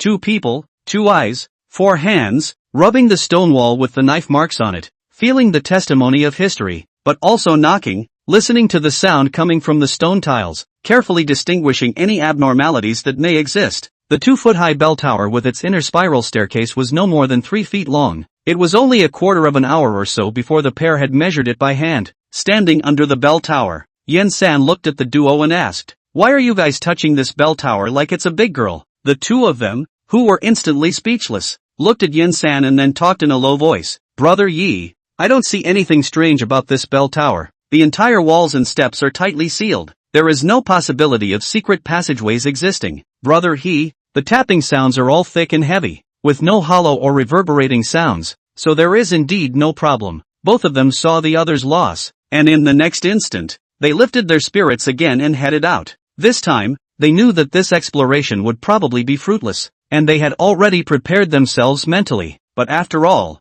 there is hope, and even if one is mentally prepared, the moment that hope is gone, loss is inevitable. Yen-san followed behind the duo and asked curiously, "You guys say there will be secret passages in this bell tower?" Seeing that the two were ignoring him, Yen-san didn't care, and as he followed, he twisted his head to look at the ancient bell tower behind him, mumbling, "If there really is a secret passage and you can't find the entrance, wouldn't it be over if you dismantled it?" The footsteps of the duo in front of them lurched. Both saw the joy in the other's eyes. Yes, if there really is a secret passage, even if this entrance is so tightly hidden that it's impossible to tell, then if we tear down the bell tower, will the secret passage not show up? If it's deep underground, it's dug in. If 3 feet won't do, then 5, 1, 3. The secret passage must have nothing to hide. What needs to be addressed, however, is the question of how to demolish the clock tower. But according to Chen Yuming's obsession with this case, now there's an opportunity to try it out, and it's sure not to be missed. Together with the support of the current Xiaotian Palace Guan Master, Zitian Jinren, find a reason to say repair the bell tower, knock it down and rebuild it, and it won't attract anyone's attention. Yi Qing turned around and gave a thumbs up towards Yen-san, speaking out in admiration. "Big brother Yen, really, let's go back and treat you to some good wine." Herman also said heartily, "Results or no results, go back and I'll treat you to chiffon court, whatever you want." Happiness came too suddenly, and Yen-san, who didn't know what he had said to make the two so excited, scratched his beard in embarrassment. "We're all brothers, there's no need to be so polite. Any kind of wine will do, and I'm not particular about the food, just enough to eat." Yi Qing, who was nonchalant, quickly nodded his head. "Success, all at your service." Yen-san was dumbfounded. He when also decisively said, "Okay, then let's go to Sun Ji Noodle House. It's delicious and affordable, and I'm familiar with the owner, so it's also cheaper." Yen-san, whose face was twitching, looked at the duo with a sly grudge. "Good man,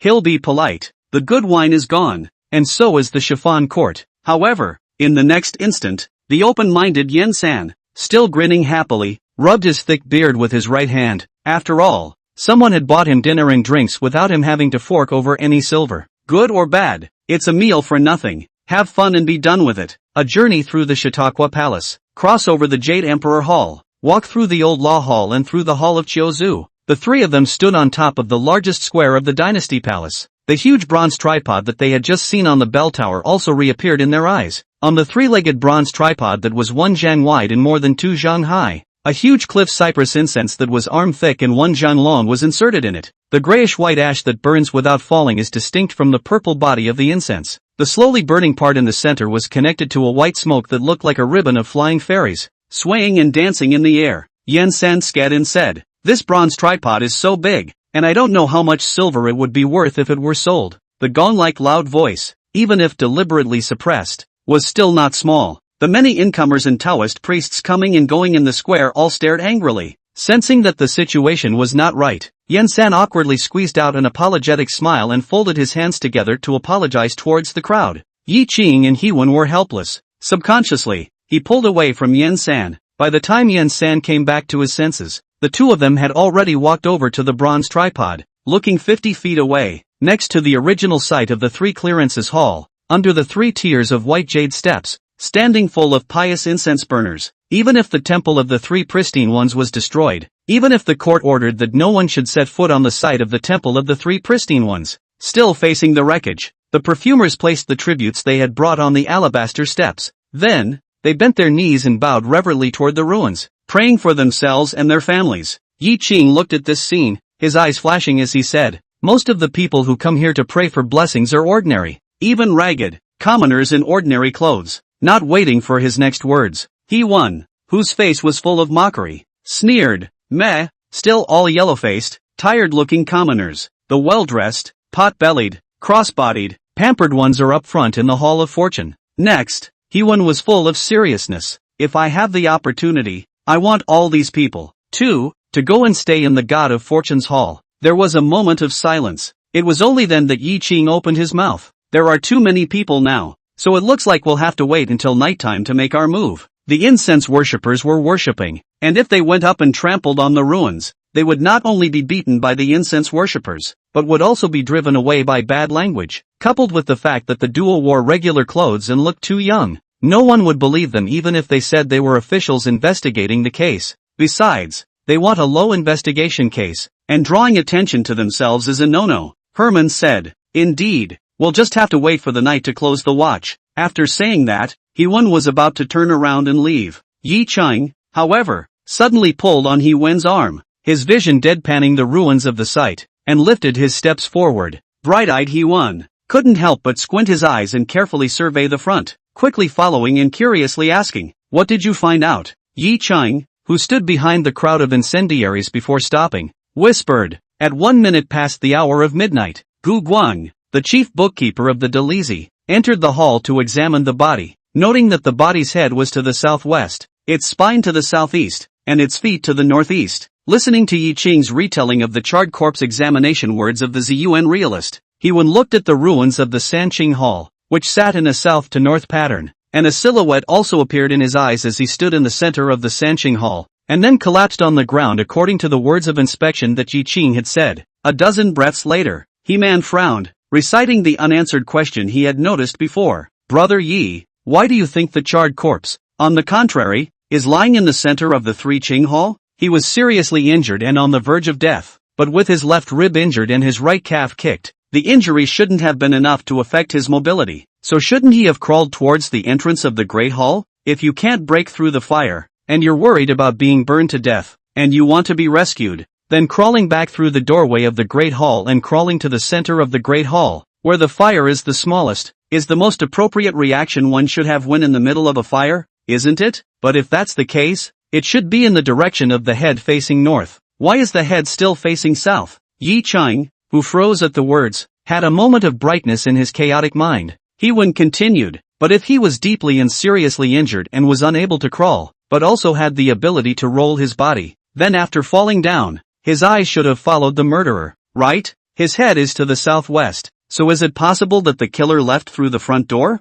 Chapter 106, Two Monks. Whose question will the poor Taoist answer first? These two questions from He-Wen made Yi Qing frown and think deeply for a long time. It wasn't until Yen San, who was on the side, sat down with his legs crossed without any image, and touched Yi Qing's calf between his swinging arms, that Yi Qing came back to his senses. Yi Qing inquired, this is a question that you've thought about before, right? Nodding his head, Herman spoke up. Good. I was puzzled by that before I came to explore the case. Talking with Aeon said they were puzzled at the time, but had no clue. Yi Qing's eyes flickered, remembering those means of investigation he had read about in his previous life before he said, in that case, this night, you and I will demonstrate live and deduce, and see if we can gain something. He-Wen, who had just wanted to say that he had demonstrated the deduction, looked at Yi Qing's eyes that were flickering and thinking, and no longer said anything more. This was nodding his head and responding. Good. If you have any questions about the dossier, ask me all of them,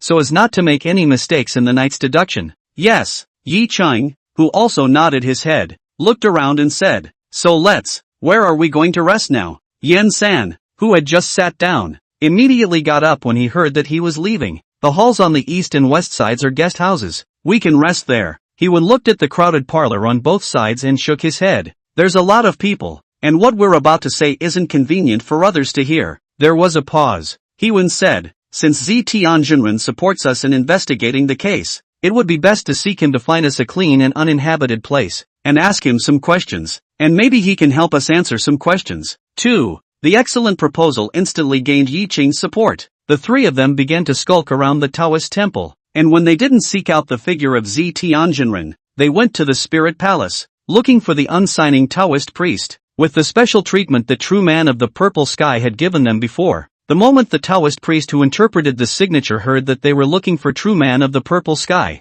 without saying a word, he got up and led the way. When he came to the front of the hall of Chiuzu, he walked eastward for 30 feet or so, then past the fasting hall and around a small bamboo grove that surrounded the wall. A doorway more than half a zhang wide that was covered by green bamboos appeared in the eyes of the crowd. The dowser who interpreted the sign said bluntly, "After the Chaotian Palace's fame, there are always monks who disturb the seclusion." The seventh-generation ancestor then ordered that the residence be moved away from the Quan and built in a secluded part of the mountain. "Everyone, please follow the poor Taoist forward next. Don't wander off." The words fell. The Taoist priest who interpreted the sign then opened the doorway, and a verdant bamboo forest appeared in the eyes of the three of them. Dense branches cover the sky, into the eyes of a green, very quiet, a goat path hidden in the bamboo forest. He-one exclaimed, "What a hermit's place." With a slight smile, the interpretive Taoist priest compared the word please and stepped away, continuing to lead the way. Weaving through the bamboo forest, after only a dozen steps, Yi Qing couldn't tell his bearings.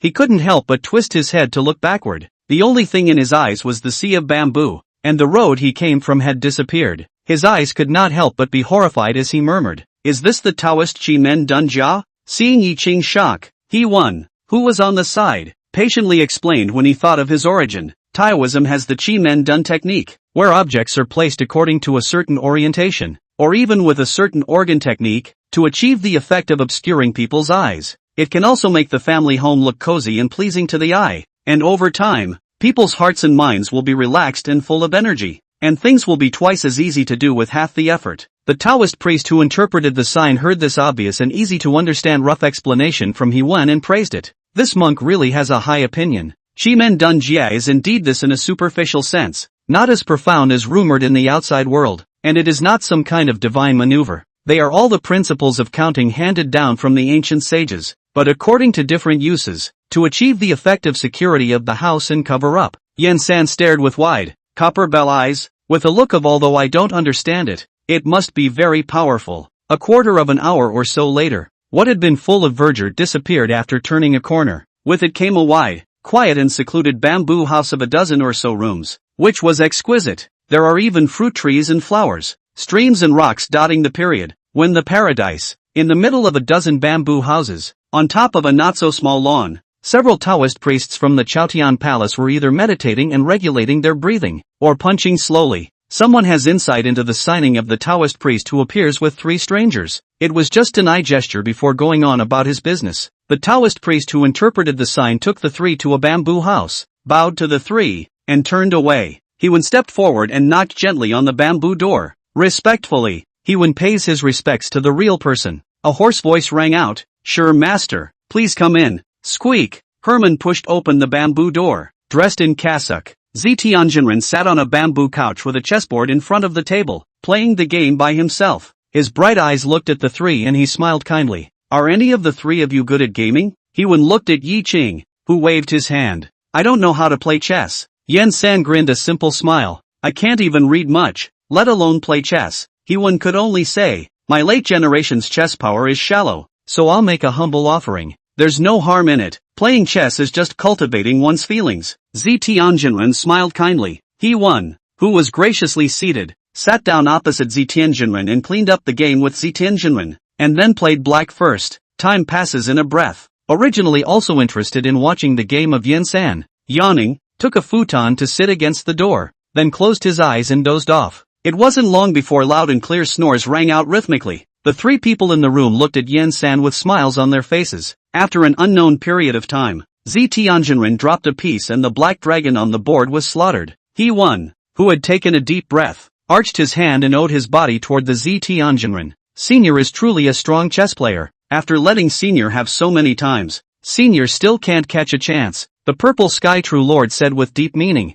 It's not that you can't catch a chance, it's that the poor Taoist is intentional. The greater the hope, the greater the disappointment. The two's eyes instantly moved. Is this to say that they still shouldn't get their hopes up for investigating the case today? Doomed to a fruitless outcome? Both teenagers, a lost look appeared on their faces. Ta-da! The pieces are taken back into the chess cup. The purple heavenly realm's bright eyes took in the duo's reactions. Seeing the duo's delayed response, a touch of loss surfaced in his eyes. A dozen breaths later, the chessboard was cleaned up, and Zi Tianjinren, who no longer had any thoughts of playing chess, was about to get up. Yi Qing opened his mouth and asked, "Dare I ask the real person? Who is the person within the Taoist temple whose kung fu is comparable to that of real person Ziyuan?" He Wen opened his mouth and asked, "Dare I ask the real person? Do you know what the secret of the purple gold tripod is?" The two teenage boys looked at each other after the question and both smiled knowingly, and Zi Tianjinren, who had his hands propped up on the chessboard, withdrew his hands and looked at the two teenagers with relief. Two monks. Whose question will the poor Taoist answer first? Chapter 107. Are you ready to face death? Zi Tianjinren was sitting upright, his hands folded in his arms. Dao. Let's answer Cultivator Ye's question first. There are only 4 people within the Chaotian Palace whose kung fu is on par with that of senior apprentice brother. One person is Poverty Road, and the other 3 are all disciples of the Qi character generation. They are Qi Yun, Qi Meng, and Qi Yang respectively, of which Qi Yun is a disciple of the poor Taoist, and Qi Meng and Qi Yang are disciples of the senior brother. He paused for a moment and took the initiative to say what Yi Qing hadn't asked. If I were to say that senior brother is closest to me, it would be Poverty Road, and Qi Meng. If there is anyone who can come face to face with senior brother and be able to surprise him and sneak in to seriously injure or kill him, there is only one person, and that's poor Tao's disciple, Qi Yun. These words caused Yi Qingyu He Wen to freeze, accompanied by Yen San's continuous snoring. Zi Tianjinren's eyes flickered as he voiced out, "Qi Yun is the biological flesh and blood of senior brother." This point is known to all within the Chaotian Palace. Instantly wide-eyed, the duo's eyes flashed with gossip. "My Chaotian Palace disciples are not forbidden to marry." Accompanied by the words of Zi Tianjinren, a scroll unfolded in front of the two of them. Just in the crown of the purple source of real people, the teacher ordered to go down the mountain red dust experience, with a passionate heart, since the Chaotian Palace down the mountain, all the way to punish the evil and promote the good. Chivalry, healing the sick and saving people, in the divine enlightenment within the intrusion of the great reputation, at the same time, but also incurred a multitude of enemies. Jianghu, there are murderers teamed up to ambush the young and gullible Ziyu Enjinjin, who, relying on his superior kung fu, managed to escape from the siege after a serious injury and exhaustion, collapsed outside a village. A young girl in her teenage years, kind-hearted, saved Ziyu Enjinjin. During the treatment of injuries, the two of them have mutual affection. There is no dog blood of enemies to find the door. Purple source of real people. After recuperating from their injuries, they have obtained the consent of the young girl's family, married into a marriage, and then they took the young girl back to the Chaotian Palace. Got the Chaotian Palace hosted by the host of the host generation of the Guan Masters, worshipped the 3 Qing after the wedding. The two settled in the village formed by the relatives of the Taoist priests in the Chaotian Palace at the foot of the mountain, and the young couple lived a happy and sweet life. 4 years later, the woman became pregnant and gave birth to a child, but died in childbirth. Ziyuan cannot withstand this blow. See the son think of mother, but also no way to face the child. It will be handed over to the village woman to raise. To be 6 years old, Zitian will accept it as a disciple, and told the Qiyun life, within the village formed by the relatives of the Taoist family. Qiyun, who had been exposed to the Taoist scriptures since he was a child, accepted this fact very calmly. Father and son are like uncle and nephew in Chaotian Palace, and there is no father and son warmth. Speaking of which, Zi Tianjinren sighed, picked up a white seed inside the chess cup, gently pointing it in the middle of the board and said, "Falling son has no regrets."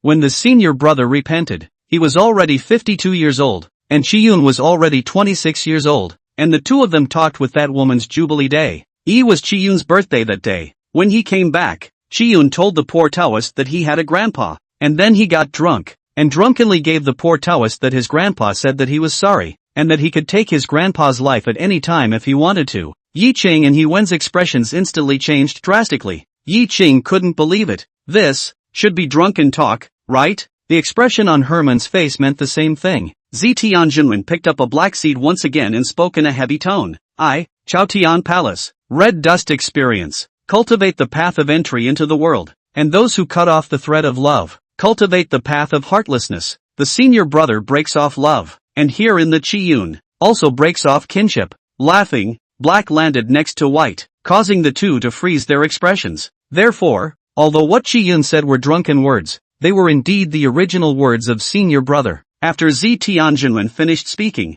tears once again flowed from within his eyes. Yi Qing and He Wen, without realizing it, were also infected with emotions, and their eyes surfaced with dense tears. The father said to his son, "A father does not teach by his life, not thinking about recognizing each other and having a good life with a good father and a good son. On the contrary, it's a life for a life." What kind of desperation is that? Yi Ching and Hewen kept taking deep breaths to calm down. A dozen breaths later, Tianjinren raised her sleeve and wiped away her tears as she looked at Hewen Dao. The purple gold tripod does have a secret. This is also the reason why the theft of the purple gold tripod has alarmed the court. Otherwise, after the Sanqing Hall bursts into flames and is destroyed, a random original reason can be excused. It will be enough to rebuild the Temple of the Three Pure Ones at that time. Speaking of which, Tianjinren looked at the two of them. Yi Cheng and Hewen immediately sat upright once again, their expressions grave, and even more so, their hearts beating faster, looking forward to Tianjinren unveiling that unknown secret. But the next instant, the violet sky true man's words caused the expressions of the duo to change drastically. Are you ready to face death? Tianjinren's two white pieces, placed in a corner of the chessboard, as if two people in general, with the center symbolizes the truth of the black and white pieces. There is a distant distance, more like, it can be erased at any time at the whim of the chess player. It was a warning to the duo. Just by knowing the secret of the secret, one enters the treacherous chessboard, and at any moment one can be swallowed up by the whirlpool of crisis. The two had incomparable scorn on their faces. However, a few breaths later, Yi Ching took a deep breath and took the lead. There's a saying, one will get you nowhere. Danger and opportunity have always gone hand in hand. Hewen Mingliang's eyes, flashing with determination, said, "You said, Makoto, that it has been smooth sailing for the late generation in this life." Tianjinren looked at the duo's determined and fearless faces and slowly spoke. The purple gold tripod is a treasure of the former dynasty, and legend has it that it contains the treasures of the former dynasty, and that it is rich enough to rival the country. Boom! It was like a thunderbolt from a clear sky that exploded, shaking the two of them into a blank mind. True person Violet Sky continued as he looked at the duo's shocked appearance. Since the destruction of the former dynasty, rumors have spread in the Jianghu that the descendants of the royal family of the former dynasty have been pursuing the whereabouts of the purple gold cauldron. Before that, it was even because a family had their entire family slaughtered overnight due to the purple gold tripod. I wonder how many people have wasted their lives because of the purple gold tripod. 100 years ago, the Divine Enlightenment royal family ordered the world, and the purple gold tripod was returned to the Kyoto treasury, which calmed the storm. After hearing these news, Yi Ching and Hewen, whose expressions were clear and dark, had cold sweat emerge on their back spines. Suddenly, Yen San's snoring came to an abrupt end. Startled, Yi Ching and the two of them got up violently and looked around as if they were on the verge of an attack. When Yen San scratched his thick, bushy beard, barred his mouth a few times, and continued to snore afterward,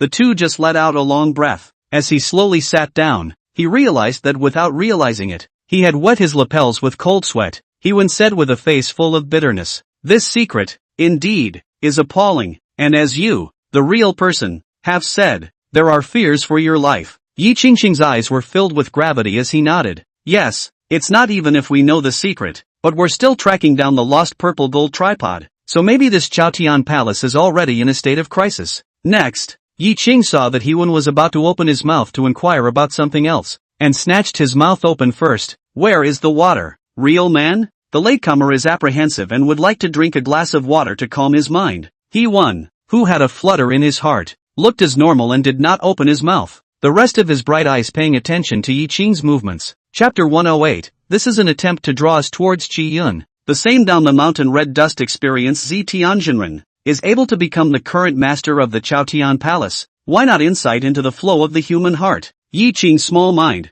Tianjinren pierced through at a glance. He smoothly said, "Indeed, some hot tea is good at a time of panic and apprehension. The poor Taoist has refreshed himself, and there is no tea prepared in the house, so you all sit down for a moment." As the words fell, the violet sky true man got up and left. Yi Qing and Hewen said in unison and respectfully, "I'm obliged to the real people. Trouble real people, wait for the bamboo door to close." Yi Qing came to Hewen's ear and said, "Next, find a chance to eat and stop talking about these things." With instant clarity, Herman nodded. Picking up Yi Qing's hand, one finger became a pen, and then his palm wrote in one stroke. People who practice martial arts have good ears. Are you worried that there are ears through the walls? Yi Qing gave a thumbs up towards Hewen and grinned, with eyes full of sighs of admiration. Herman continued to write, "I have much to learn from your meticulous mind." Yi Qing, who waved his hand, said, Life experiences are just different. I'm not as good as you at autopsy detection. Understanding what kind of life experience Yi Qing was talking about.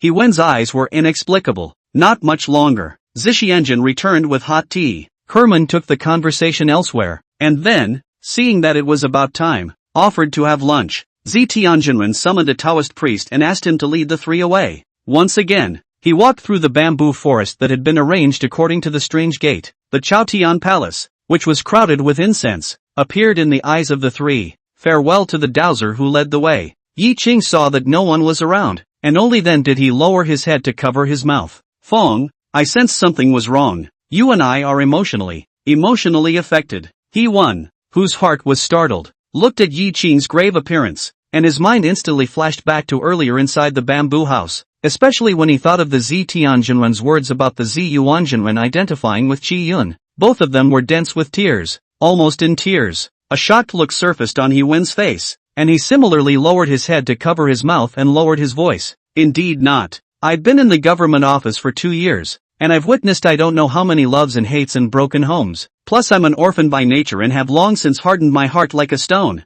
It's impossible to be sad and grieved to the point of shedding tears just because of the casual narration of the purple heavenly truthful one. Nodding, Yi Qing said, that's the thing. I've been born as you know, and have become indifferent to all feelings except for my family. But it was only a matter of 3 words from the true man of the purple sky that swung the heartstrings. Plus you said before that the chimera is capable of affecting people's moods when they have set up their homes, and the hand that was revealed earlier when the interpretive dowser drew the lot. I think that these celestial truthers are intentionally guiding you and me. Bright-eyed Herman, with a twinkle in his eye, said, law enforcers, when acting impartially, do not show favoritism. If you move your personal feelings, the law enforcers will invariably be unjust. Next, He Wen, who had put up 4 slender fingers, counted with his fingers. According to what Zi Tianjinren said, there are 4 people who are not on par with Zi Yuanjinren's stature. When we chatted before, True Man Zi Tian didn't talk about himself, and he also made a passing reference to True Man Zi Tian's 2 disciples, Qi Mang and Qi Yang,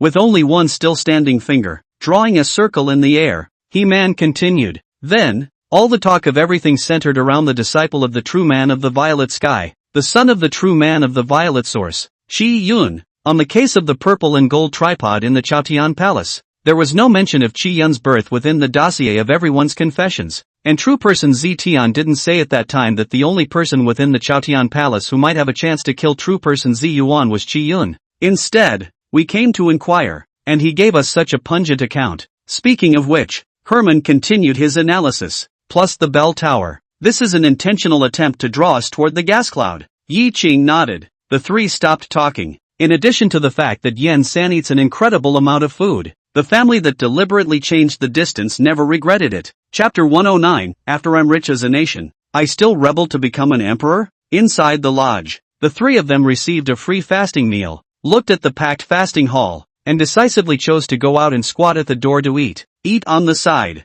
Herman slurred. I was just thinking about it again. That Zhixianjun said he had seen me before when I came to investigate the case. Should have known who I was then and not said this with me. Instead, this time when we came, he took the initiative to come up, and told us so many things. What was in his mind? Yi Qing, whose eyes flashed, swallowed the good-tasting fasting rice in his mouth and said, let's hypothesize for a moment. If Zi Tianjinren is the murderer and stole the purple gold tripod, let's draw towards Qi Yun. Is it that he has already explored the secret of the purple gold tripod? Take advantage of us coming to investigate the case, find a scapegoat to clear yourself of suspicion, and hand over the purple gold tripod in the process. Let the case settle so no one will be watching the Chaotian Palace anymore and he can steal the treasure? When he finished speaking, he continued to pull rice into his mouth. He Wen, who felt that Yi Qing had made a good point, thought for a moment and said, though what you say is quite possible, but that's a Thai tactic, isn't it? If it were me, after I had explored the secret of the purple gold tripod, directly find an inconspicuous place to hide the purple gold tripod, and then use some means to lure people over there to make the purple gold tripod reappear. What the court wants is the purple gold tripod.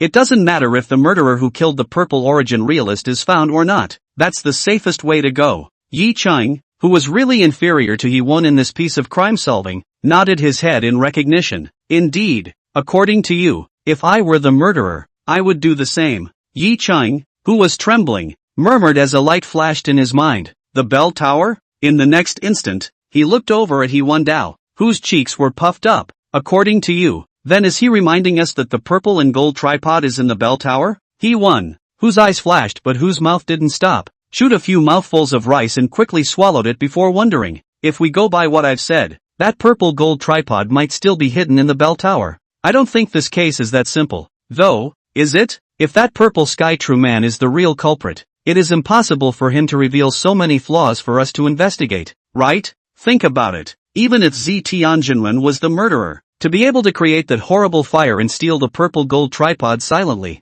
he must be a meticulous and extremely intelligent being. It's impossible to be careless, and it's even more unlikely that he's so smart that he's so conceited that he thinks no one else can see his little tricks, and that all the silly dilettantes are listening to him to investigate and solve the case. Speaking, Yen San, who had dried a bowl of fasting rice in a few mouthfuls, brought out a new bowl of rice. He squatted beside the duo and said, "This Chaotian Palace is fasting rice. It doesn't cost any money and it's still delicious. There's minced meat in it. It's really good." Hear that? Herman frowned. Chaotian Palace is not short of money, just incense and offerings. A year is an unimaginable number. Not to mention the fact that the Taoist priests of the Chaotian Palace are often invited by the great gentry to perform pujas. Jinling is affluent, and I've heard it said that the Taoist priests of the Chaotian Palace go out to perform their pujas for 100 taels of silver. The Taoist priests of the Chaotian Palace didn't spend any money either. To put it mildly, they're all rich masters, not to mention Zitianjinren.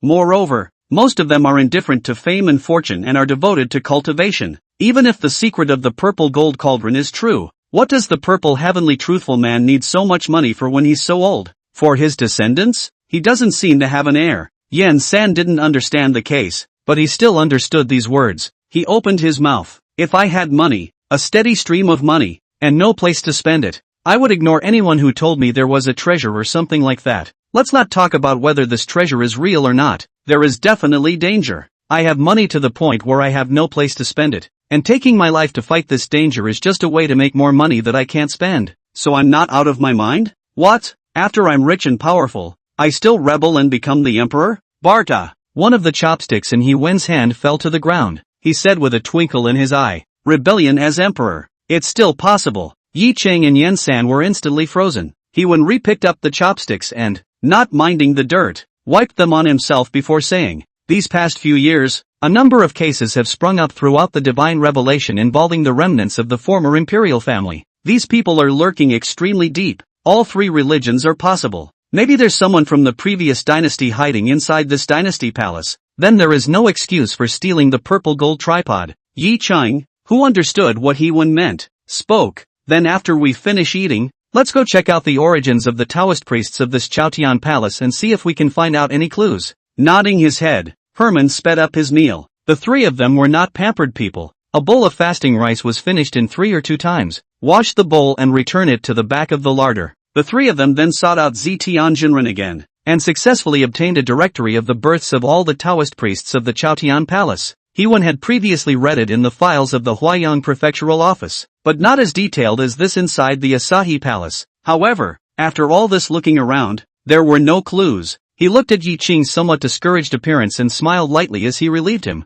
Not being able to find clues is normal. Those people have been lurking within the divine revelation for hundreds of years. If it was really that easy to find out the clues, they would have been uprooted long ago. After all, they have accumulated the heritage of a centuries-old imperial dynasty. Yi Cheng nodded. Yes, 100-footed insect dies but never falls down. Yi Cheng, who put down the dossier, looked at the sky that was already somewhat dim and said, "There's no way we can ask those Taoist priests about who's in trouble with their identities. We'd be spooking them. Now, we can only wait for the night and see if we can find some useful clues at the ruins of the Sanqing Hall. The Asahi Palace is closed for viewing at the 11th hour. Except for those who stayed overnight, the rest of the incense burners would leave before the 11th hour. The just staying guests will also be arranged in the former temple, and since the Jade Emperor's Hall and beyond, they will all be sealed off, forbidding outsiders from traveling at night. With the permission of the purple heavenly truth, the three of them were not constrained, and at about 11:15, they arrived at the ruins of the Three Qing Hall, which was only a remnant of a wall. The Milky Way hangs in the sky and the lanterns are bright, plus Chaotian Palace is originally one of the holy places of Taoism.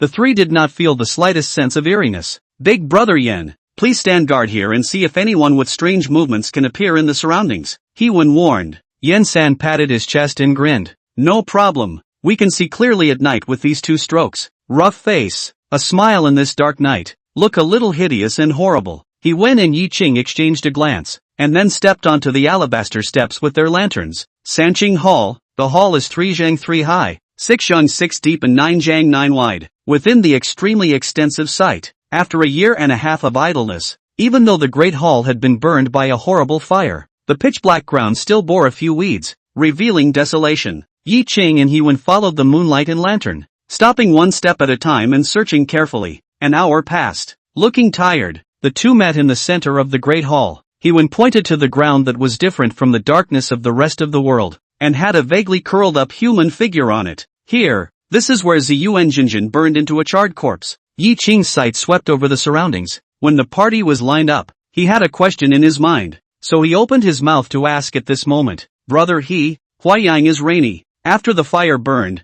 the wooden beams in the great hall were burned to char or ash and piled up here without being cleaned. There are daily offerings of melons and fruits from the incense, and we saw birds pecking at the melons and fruits when we were here. The bird that was attracted might have defecated in the temple, and the feces must have contained seeds of grasses, or tributary fruits, pecked elsewhere. So after more than a year has passed, a multitude of weeds and plants should be able to grow from these ashes, right? But look, there's so little weed around here. Chapter 110, Ignited by Water. Fierce fire, burning bones. Yi-ching asked suspiciously, with so few weeds, is it a question of the odd burn from that fire back in the day? Smart people see through it all and their minds are spinning fast. Heewon nodded, squatted down, and pulled out a finger-width bamboo board from his pocket. Looking somewhat similar to the toilet chips used after exhumation, he scraped away the ashes on the floor with a bamboo board and pointed to the leaking jade floor. That fire burned that big back then, and there seemed to be something special in it that had an extremely strong searing power. Even the stone tiles of the alabaster were burned and left badly marked. That's why there are fewer weeds here. It should be because of those special things. As he spoke, the lantern in Heewen's hand came closer to the floor, revealing the cleaned-out traces of the floor clearly to Yi-ching's eyes. The alabaster tiles, some mottled burn marks. These traces looked not like burning left, rather like corrosion in general. Thinking that the dossier did not record such things, Yi-ching could not help but ask curiously, why is there no record of it in the volume? Shaking his head, He-man was similarly perplexed. I don't know. I asked Awang back then. Awang said that the Delizi in the Genie Way could not find what kind of combustion aid, so they just simply remembered. Speaking of which, Herman was silent. This is another thing that is wrong, and the fact that I didn't think twice about it in the first place is based on my trust in Aeon. But after experiencing the Ziyuan real person's inspection words were recorded incorrectly, and Heewen's Awang Xiaowang obviously knew about it, but hid it from the public and only reminded them slightly. The slightest bit of implausibility that is now appearing is surely something that someone is doing deliberately.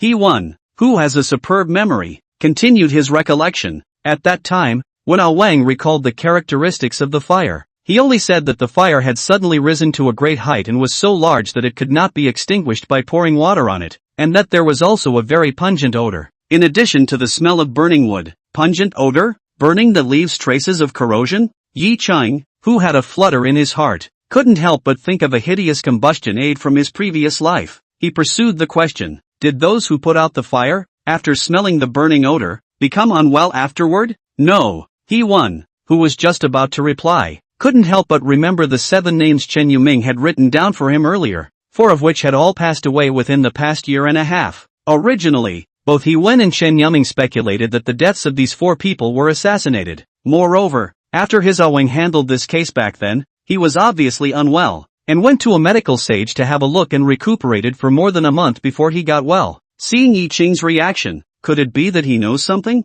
Heewon spoke up, only the ones I know of. 4 of them were in their prime, but they passed away one after another within the past year and a half, and my Awang, after coming back from investigating the case, also had a hard time for a while, and sought out a medical sage to condition his body for more than a month before he got well. Not waiting for Yi-ching to inquire, he continued to add, my Aeon was dizzy and vomiting and weak. Yi-ching, who was certain that it was that thing, whispered, I sold soup noodles within the city of Huayang, and came into contact with the many merchants who traveled from south to north. I remember someone said there is a kind of phosphorite that ignites when it meets water. The fire is ferocious and burns to the hock. and the burning produces a pungent odor, like the smell of garlic, which is injurious to the body, and which can kill a person if accidentally ingested. I don't know if it's something like that. This kind of strange news. Listening to the Hewan jaw dropped. A few breaths before regaining his composure said, "The world is a big place. According to you, this phosphorite is probably what fueled this fire.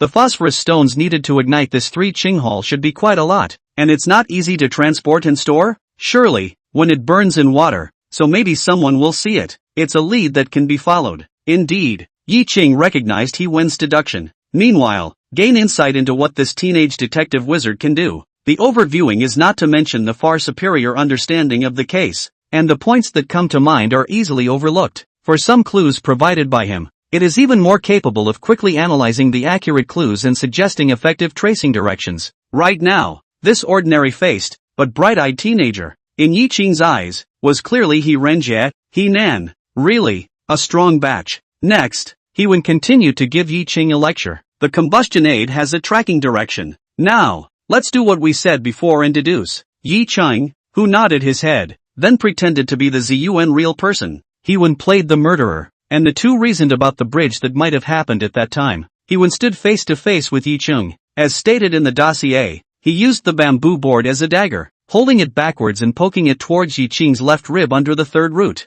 This poke, He Wen and Yi Qing's brows furrowed. He Wen was of medium height. Yi Qing was long and tall, half a head taller than He Wen. People talked to each other, usually a step apart, coupled with the fact that the night was deep and quiet at that time. There were highly skilled brocade guards and Dalizi guarding outside the Sanqing Hall, but whenever there was a little noise inside the hall, it might attract the attention of the people on guard outside. So, the duo is likely to stand closer together. And first, according to a step away from the projection, under this distance, He Wen's poke, a sudden attack, the range of motion would not be too large. Before poking under the fourth rib under the ribs, he poked and struck at the third rib of Yi Qing's finger, but it felt incomparably awkward. Yi Qing voiced out, "Try me instead." He Wen nodded and handed the bamboo board to Yi Qing. Learning from He Wen's actions just now, Yi Qing only reached the fourth rib with a poke. He Wen Minglian's eyes flickered as he analyzed in a low voice. Ziyuan Jinren is tall, and under a sudden attack, according to the normal standing position,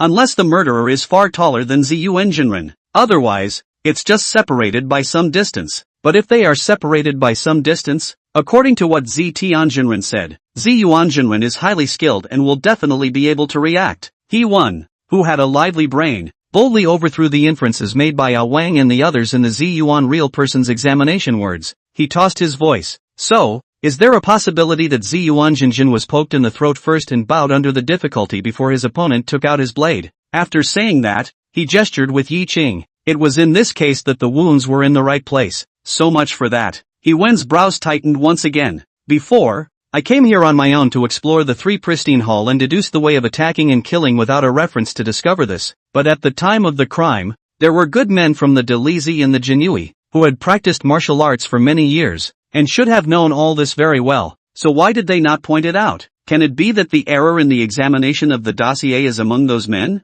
Listening to He Wen's analysis, several people's names instantly appeared in Yi Qing's mind. Lu Zujuan, junior secretary of the Dalizi; Sun Su, 1,000 domo of the Jinui; Sun Guobin, 100 domo of the Jinui; and Gu Guang, the chief bookkeeper of the Dalizi. Sun Su and Sun Guobin's suspicion is the biggest. The brocade guards as today's saint's sharpest knife. The two is one of the best. The body is certainly a crane in the flock of that group. It's impossible to not see that point. Another point of irrationality emerges. Yi Qing and He Wen exchanged a glance, keeping this point in their minds, and continued to deduce it. Chapter 111 Brother, you are making things difficult for me. Yen San, not caring that the ground was full of ashes, Yi Qing directly plopped down next to the charred corpse traces. According to He Wen's command, it was posed as if the then Ziyuan Jinjin had died tragically. There are references to contrast. The many mists in Herman's mind that he had previously had about the case dissipated. He followed Yi Qing's spine and looked towards the west-southwest facing path. According to what we guessed before, after the tragic death of the Ziyuan realist, if he looked in the direction of the murderer, his sight, then, should be judged in the direction of the lumbar spine. Yi Qing, who was curled up on the ground, recognized, "Yes, according to what you said before, a person dying from an injury will protect the vitals. The fire must have been so painful that the head would have shrunk, and should have been seen in the direction of the lumbar vertebrae. Next, he would look to the northeast again and said, there is also the fact that, according to the other speculation from before, Ziyuan Jinjin was injured and wanted to chase after the murderer, and after crawling on the ground, he crawled back to the center of the main hall due to the fire. Then it's possible he crawled from the northeast in addition to crawling back from the southwest, reversing his direction to look again at the direction the killer left. All that's left is what might exist in this place underneath the Ziyuan realist. However, when the year came to be surveyed, there was nothing unusual about the place. After a pause, Herman continued, to the southwest, at the very edge is the wall of the Hall of the Three Qing dynasty. Then 1.5 feet away, there is a standing pillar held by a man. Then, he looked to the northeast and frowned slightly. To the northeast, there is also a standing pillar. And then there is the shrine platform that enshrines the Temple of the Three Pure Ones. And only after that are the walls of the Temple of the Three Pure Ones. After saying that, he helped Yi Qing up. Yi Qing, who pressed his hands on the ash-covered stone slabs and propped himself up to stand up, frowned slightly as he pointed to the 2 stone cracks in the stone tiles underneath him. Brother He, take a look at this brick seam. He One, who had crouched down, followed the brick crack Yi Qing pointed to and looked over. Sanqing Hall alabaster stone is the base, tightly paved. Would not have seen too much out of the existence of brick seams. After 1.5 years of sun and rain, the ground should be littered with grime all the brick seams, and it should be filled in and not visible. But next to the alabaster stone brick where Yi Qing had just laid down, next to the alabaster stone brick that had imprinted the marks of the charred corpse, the stone crack in between these 2 pieces was surprisingly revealed.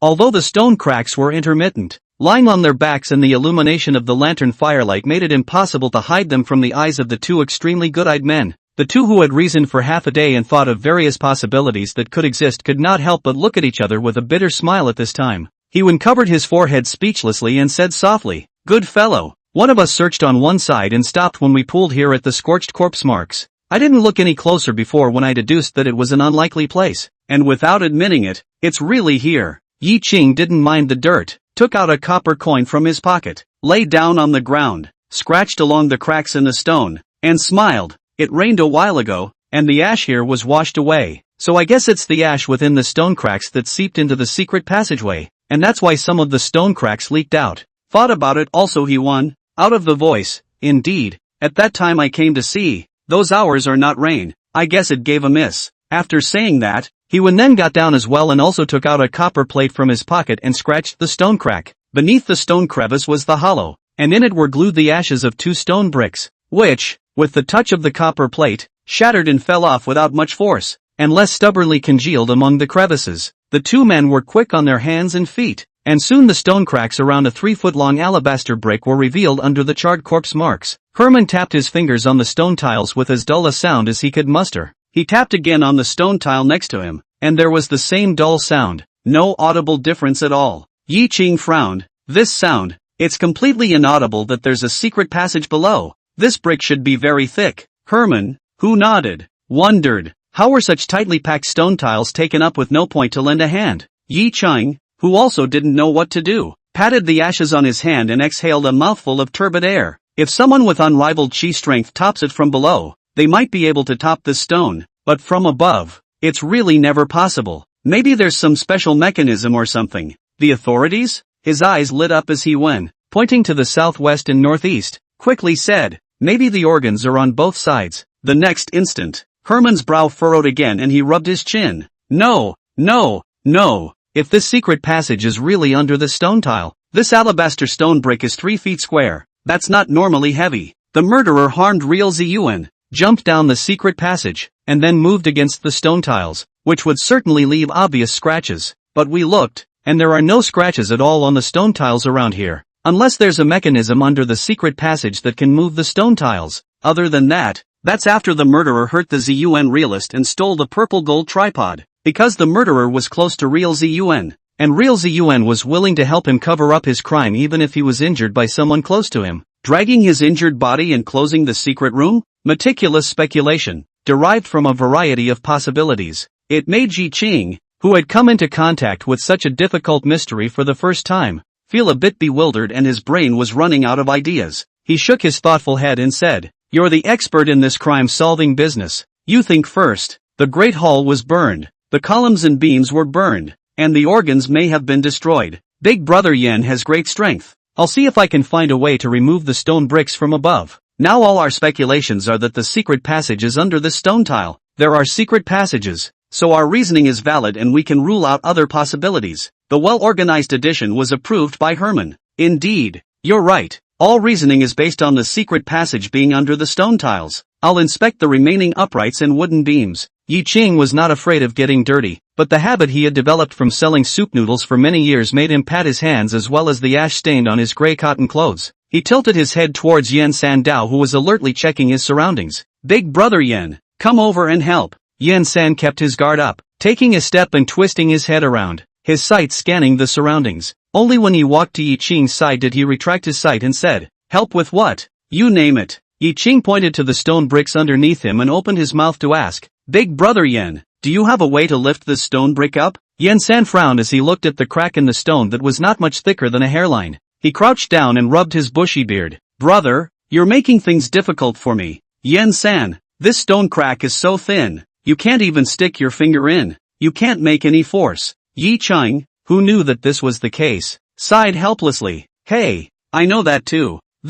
The words were not finished. Seeing Yen San kneeling on one knee, taking a deep breath, his right hand, which was originally stroking his beard, became a fist and was violently raised, slamming down ferociously towards the stone bricks in front of him. Chapter 112 Strength, pulling up mountains and building up the world. Under the starry night lights, an unimaginable scene appeared before Yi Ching's eyes. The Chinese alabaster slab of unknown thickness had Yen San's casserole-sized fist as its center. A crack spread out. Scattered debris was even splattered around. A thin slit appeared on Yi Ching's right arm shirt. Jaw-dropping Yi Ching couldn't help but murmur, "Power over mountains. Brother Yen, this strength of yours is truly terrifying." Embarrassed, Yen San retracted his fist and flung his arm to remove the force of the recoil. His big copper bell eyes saw the tatters of Yi Ching's clothes and said with concern, "Yi Ching, hide behind me, lest the flying rocks hurt you." Yi Ching, who was not the least bit pretentious, numbly hid behind Yen San. Boo! Another muffled thud.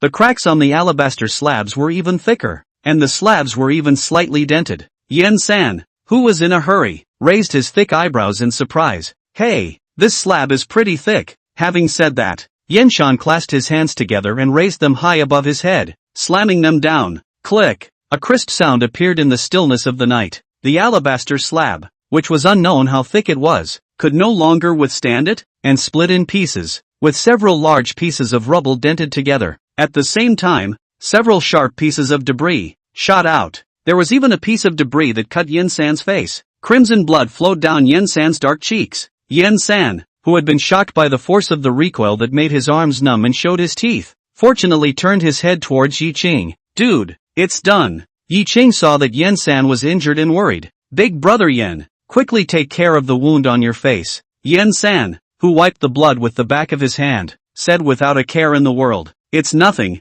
just a little scratch." The extremely serious Yi Ching continued to persuade. The fire that burned down the Temple of the Three Purities had poison in it, and the stones were stained with ash that might have residual poison, so it's better to deal with it in a hurry. Seeing that Yen San was still somewhat unconcerned, Yi Ching made a killer move and said, "It may injure the kidneys, and by then, if something goes wrong with your body, it's not certain if you can live, let alone get a daughter-in-law." As soon as he heard this, Yen San instantly felt some stinging pain from the wound on his face, and immediately scurried up like a rabbit, quickly running to the side of Hewan, who was concentrating on finding the organ, and his coarse voice, which resounded through the night sky, even more startled some of the surrounding Taoist priests who were guarding the temple. "Hewan, quick, give me some healing medicine and antidote pills, I still want to get a wife." Hewan, who was dumbfounded, turned his head to see the anxious Yen San rushing to his side, and without waiting for him to react, his large bushy hands groped at his body. "Don't touch,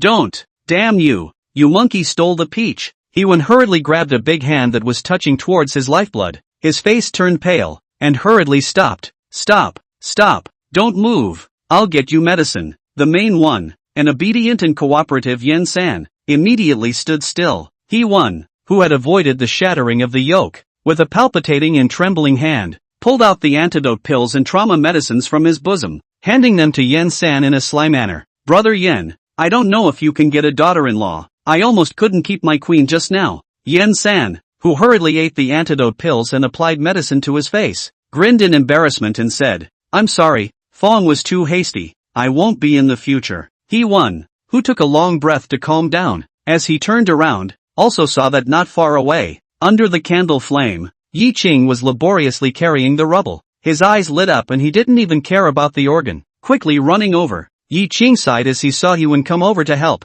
This Chinese alabaster stone brick, it's actually feet thick. No wonder there's no bit of echo at all when you knock. If it were not for Brother Yan's innate divine power, unless with the consent of the governor, pickpocketing the ruins of this temple of the three pristine ones, the light of the two of us would be beyond help. Yes, Herman set a piece of gravel aside and nodded rather approvingly. Yen San, who had taken the medicine, also came over to help. With Yen San, who was born with divine strength, taking a few breaths, the shattered stone slabs were all moved away. A 2-foot square dark passage appeared in the eyes of the three people who had been staring at each other all night long. At this very moment, leaked out light smiles as if they were relieved. Yi Ching, who was smiling gently, was busy lifting up the lantern that was placed on the side and slowly put it down. The candle flame, which had been burning steadily, momentarily wavered. He probed through the firelight and said in a deep voice, "There's a wind, which proves there's another exit, and the lantern's firelight doesn't reach the bottom.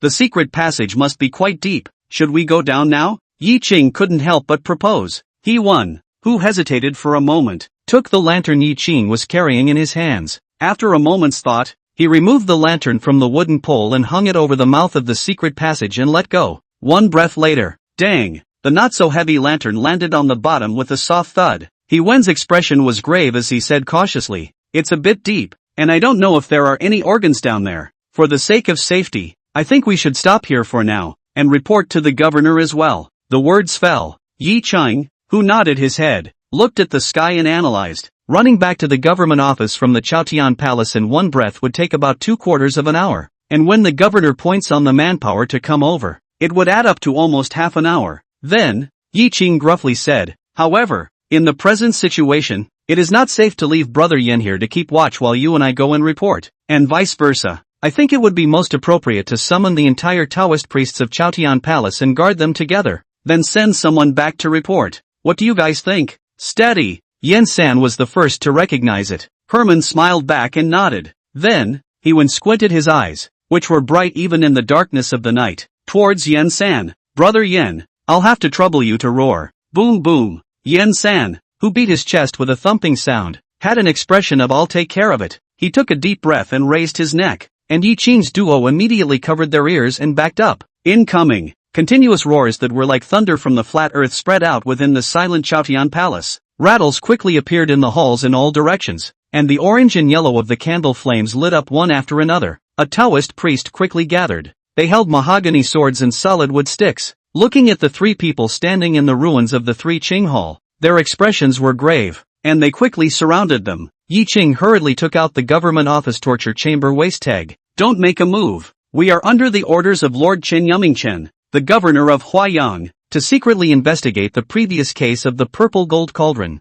Now that we've found out the clues, we hope that all of you Dao masters will help to guard this place and send someone to inform true Master Zetian." The Dowsers looked at each other and slowed down. One of the elderly Taoist masters with 100 sideburns walked towards Yi Qingdao with an eager expression. "Have you found the cause of Zi Yuanzhen's death?" Yi Ching was just about to speak. Wen's expression lingered as he pressed Yi Ching's neck with one hand, causing him to bend over, and with a tremor of his right hand, the foot-long iron pen fell into his hand and violently swung forward. Chapter 113, Fear not the external enemy is strong but fear the enemy within. A brilliant spark, fleeting in the air. The sound of gold and iron striking each other exploded in the ears of the crowd. The foot-long iron pen chopped down a feathered arrow, and Wen gruffly said quickly, "Brother Yen, enter the secret passage." When the words fell, he took Yi Ching and jumped inside the 2-foot square hole of the secret passage. As the saying goes, it's easy to dodge a spear in the open and hard to prevent a hidden arrow. Even Yen San, who had full confidence in his own kung fu, looked at the flying feathered arrows and jumped up violently, twisting his body in the air, avoiding several flying feathered arrows and falling precisely into the secret passageway when he landed. The elderly Taoist priest looked at the feathered arrow and looked back in disbelief. On a familiar face was a coldness and ferocity he had never seen before. On top of the surrounding halls, a figure holding a bow and arrow appeared at some point. He murmured incredulously, "You, what are you doing?" A mahogany sword that looked like iron, not gold, was lodged inside his heart. Unspeakable pain blurred his vision fast. As he was dying, he heard a familiar and unfamiliar voice in his ear. My clan's secret treasure. How can it fall into the hands of thieves? The bottom of the entrance to the secret passage. Yi Qing struggled up from underneath he went in pain. Damn him, what's going on here? Before he could stand, Herman's strong hand yanked him to the side. Boo! The dull sound of landing appeared next to it. Yen-san, who was standing steadily, spread his arms wide and embraced the two of them into the secret passageway, avoiding the three of them being exposed inside the entrance of the secret passageway. Zira! The fire folded and reignited. Making some noise, Hewen held up the fire folders, surveyed the surrounding area, and said gruffly, Big brother Yen, you guard here first. I'll go inside with Yi Qing to explore. Yen-san, who had pulled out a short, foot-long sword from somewhere, rather like a one-man show, and his voice. Don't worry, one will come and die, so be careful. He-won, who knew exactly how Yen-san's martial arts were, signaled Yi Qing to search inside with him, and as he walked, he said to Yi Qing, our previous guess was right. There are indeed thieves lurking within this dynasty palace. However, what we didn't expect is that there aren't many good people within this dynasty palace. Upon hearing this, Yi Qing, who understood after a little thought, lamented, yes, those Taoist priests, who were summoned by us just now, didn't say a word and looked at us with bad eyes. Under normal circumstances, when we hear us say that we have found clues to the purple gold tripod case, we should be as excited or surprised as that elderly Taoist priest,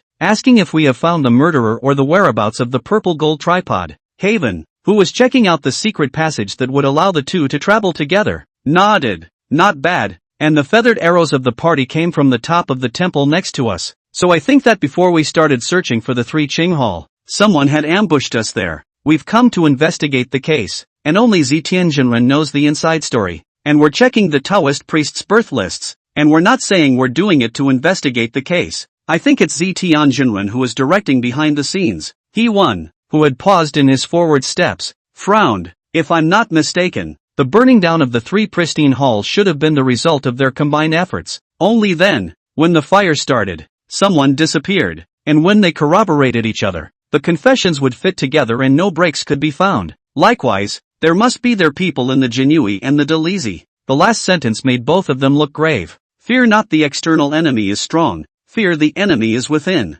Yi Qing's left arm was still injured, and he had just fallen from above, pressing on the wound and joints, moving his arms around while checking out the surrounding additions. Chaotian Palace was built in the previous dynasty, and was constructed at the expense of the royal family of the previous dynasty, and the Taoist priests of Chaotian Palace should be the remnants of the previous dynasty without error. In that case, it would only make sense to cover people's ears and build such a secret passage under the Three Qing Hall. It also explains why the purple gold tripod arrived at the Chaotian Palace only 2 days ago, and was easily stolen without a clue left behind under tight guard. Yes, he won. Who sighed, said with palpitations, there are bound to be Taoist priests within the Chaotian Palace who don't know what's going on inside. It's fortunate that you proposed to notify them, forcing those remnants of the former dynasty to have to make a move, or else how we're going to die we don't even know, let alone have this current ray of hope for survival. It's just that I can't apologize to those Taoist priests who don't know what's going on inside. Those remnants of the former dynasty will definitely not leave them alive. Yi Qing,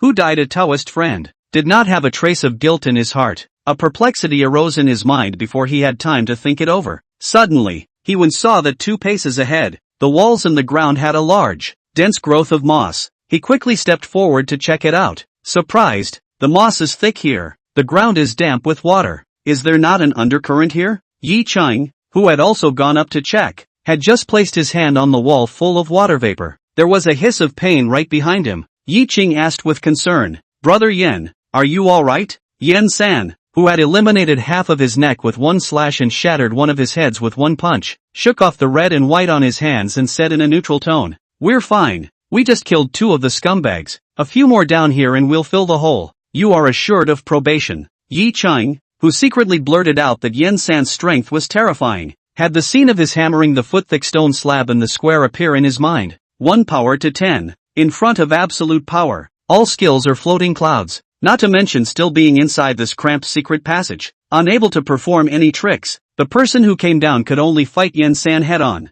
That would inevitably result in Yen-san punching a little karami. Yi Qing, who had a great determination in his heart, had his ear close to the damp wall. The subtle sound of water running through the dirt and stone walls entered the ears. His eyes flickered as he said, listening to the sound, the dark current is not far from the wall, and the water doesn't seem to be small. A wicked grin surfaced on Mildred's face. Infected aside he won, 2 wilting smiles, with the flickering light of the fire folders, just like the secret passage evil ghosts to make people sweating. The 2 of them walked forward at a fast pace, and after a dozen breaths, the sky opened up in front of them. A chamber 1.5 feet wide appeared in the eyes of the 2. The orange-red emanating from the fire folds mapped out a brilliant colored light. The sharp-eyed he won, at a glance, saw the presence of a torch on the wall of the chamber next to him, and hastened to ignite it. Phew! The torches ignited instantly, bringing a bright fire. Everything in front of them was clearly reflected in the eyes of the 2. Herman muttered, how much is this going to cost? Looking at the small mountain that was based on gold and silver and dotted with precious jades, Yi Chang,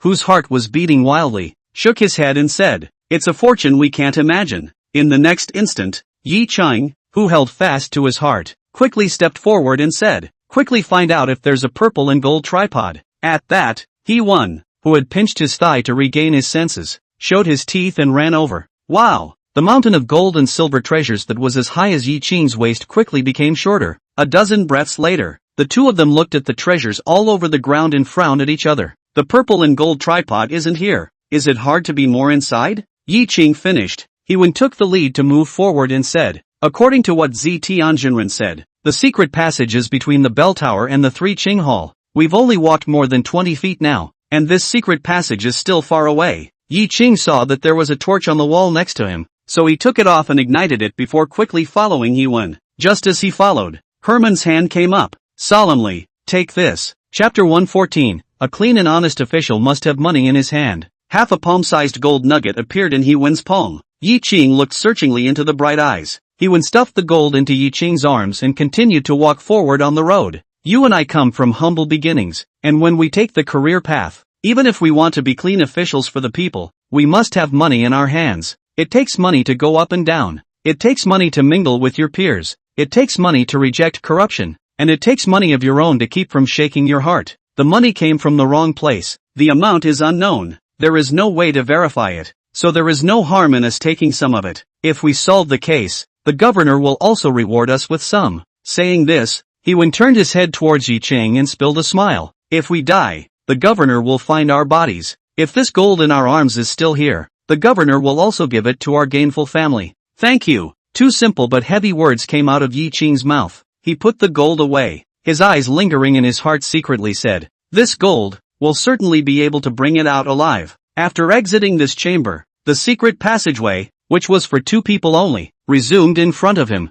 The 2 of them moved forward in a burst, and had just stepped out of the 30-odd feet when the sound of muffled footsteps came from behind them. Yi Ching turned back violently and looked vigilantly. He won. Yi Ching, wait for me. The gruff voice carried through the secret passage. Yi Ching was instantly relieved. He looked at Yen San, who was covered in blood as if bathed in blood, and asked with concern, Big brother Yen, are you injured? Yen San slowed down his steps and looked at the blood-colored pendant on his body, full of concern. Hey, it's all from those guys, but there's so much blood sprayed that it breeds quite a bit on me. The entrance has been blocked with corpses. They doused it with kerosene, burned the body, and didn't send it for a while, and I came over to seek you. Did you find anything? I saw a field of gold and jewels when I passed by. Did you take them? I picked some up on the way. Do you guys want some? Speaking, Yen San pinched off a bloodied eye from his shoulder. 2 fingers combined. Pust. A slight cracking sound appeared. Popped. Then Yen San took out a handful of bloodied gold and precious stones from his arms with his big bushy hands that huffed and puffed with blood. The corners of Yi Ching's mouth tugged as he silently turned around and used He Wen to continue walking forward. Hey, you guys talk? Seeing that the 2 were ignoring him,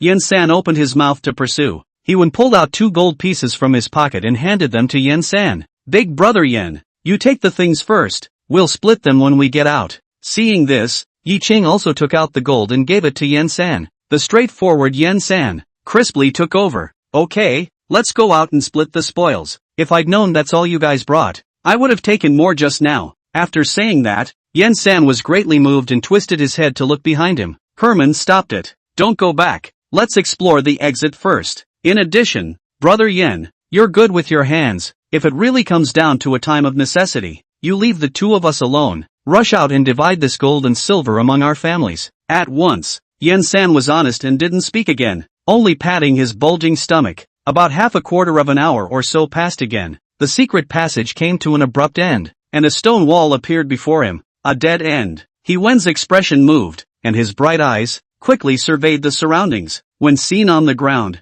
Herman hurriedly handed over the torch. A foot bone, attached to the ball of the foot, appeared in the eyes of the three. The secret passage should have no one coming in since the loss of the purple gold tripod. I suppose this is what the murderer left behind. It seems that this wall is a defense mechanism within the secret passage, touched and dropped from above. This murderer was crushed in the leg. I don't know if the murderer cut off one of his own legs to survive, or if he died. He took out a black handkerchief from his bosom, wrapped it around the leg bone and held it up, and by the bright light of the torch, carefully examined the uneven break. Yi Qing spoke out. There is a siege in the back. The road in front is blocked, and I cannot find a mechanism to move away from this roadblock. Before the words were finished, Yi Qing looked at Yen-san, who looked like a blood man. Behind him, he moved out of the way and spoke. With Big Brother Yen here, I think that we don't need to find the mechanism to get this boulder open. He-Won, who had casually thrown away the broken bones, also said with extreme certainty. Indeed, with Big Brother Yen around, there's no need to waste much brain at all. The texture of this stone wall is not as hard as the alabaster stone bricks when the Sothic alabaster stone bricks are smashed. Big Brother Yen is a matter of 2 or 3 punches. The complimented Yen-san, whose body had turned into a scab of blood, dropped some of it as his chest lifted. He said with bravado, I'll leave it to us. You guys stand behind us and watch us smash the stupid wall. Bang, bang, bang, a continuous loud noise, making both He-Won and Yi Qing turn pale. They looked at the top of their heads worriedly, fearing that the secret passage would not be able to carry Yen-san's terrifying monstrous power and collapse and bury them. Wow! The loud sound of falling debris appeared. The half-foot thick stone wall that blocked the way disappeared. The joy on the faces of the three had just shone. The bright light of the torches showed them another stone wall 3 feet away. At once the three of them had frozen expressions. Yen-san stepped forward with a displeased face and opened his mouth. Holy, is this a condom game? Smashed one wall, another one. It's never ending, is it? He lifted his foot and kicked the debris away from around him, trying to clear a spot where he could stand and power up. Laughing, a crisp sound unlike that of a stone reached the three men's ears. Curious, Yen-san bent down and picked up the object that had been kicked by the debris. Phew, the dust flew as he blew out a sharp breath. An exquisite artifact carved with a dragon pattern appeared in the eyes of the three. The internal purple and gold glow, 3 feet and 2 ears, and a foot high, indicated its identity to the trio. He-Won was overjoyed and said, Purple gold tripod. Yen-san handed the item over to He-Won, grinning. Good fellow, this tripod is actually hidden in the middle of these 2 stone walls. Yi Qing, who looked down to inspect the gravel under his feet, spoke out. You see, the skeleton here has no head. I think the murderer who stole the purple gold tripod was smashed to death by 2 stone walls that fell at the same time. That's why the purple gold tripod was left here. He-Won, who had looked at the drawing of the purple and gold tripod, determined that the style on the tripod in his hand was exactly the same as the drawing, and that it was what they were tracing. Bright eyes, sparkling with joy, he looked at the stone wall and perked up. The Violet Sky True Man and the others must have known that the Violet Gold Cauldron was here, yet they allowed it to remain here. It is thought that there is a presence of people from the imperial court within the Chaotian Palace, and, moreover, the organs of the entrance and exit of the secret passage have been destroyed. If we open this secret passage, we will definitely make a lot of noise and will startle the snakes. That's what makes it cheaper for us. We just need to smash through the stone wall, and we might be able to get to the exit of the secret passage next. Just now, Brother Yen said that those people burned the corpses, so it seems that they were trying to block the intersection of the Sanqing Hall. They should be blocking the exit of the secret passage at this moment, waiting for us to go out. Speaking of which, not panicking in the slightest, He-Wen's face was an easy smile as he grinned. When the party made their move, they were bound to alert the court. Even if we don't go out, I think someone will rescue them soon. The next instant, He-Wen and Yi Qing's expressions became odd. Yi Qing opened his mouth to voice the doubts in the duo's minds. Brother He, doesn't that mean that our previous deduction was wrong? Tianjinren is a member of the imperial court,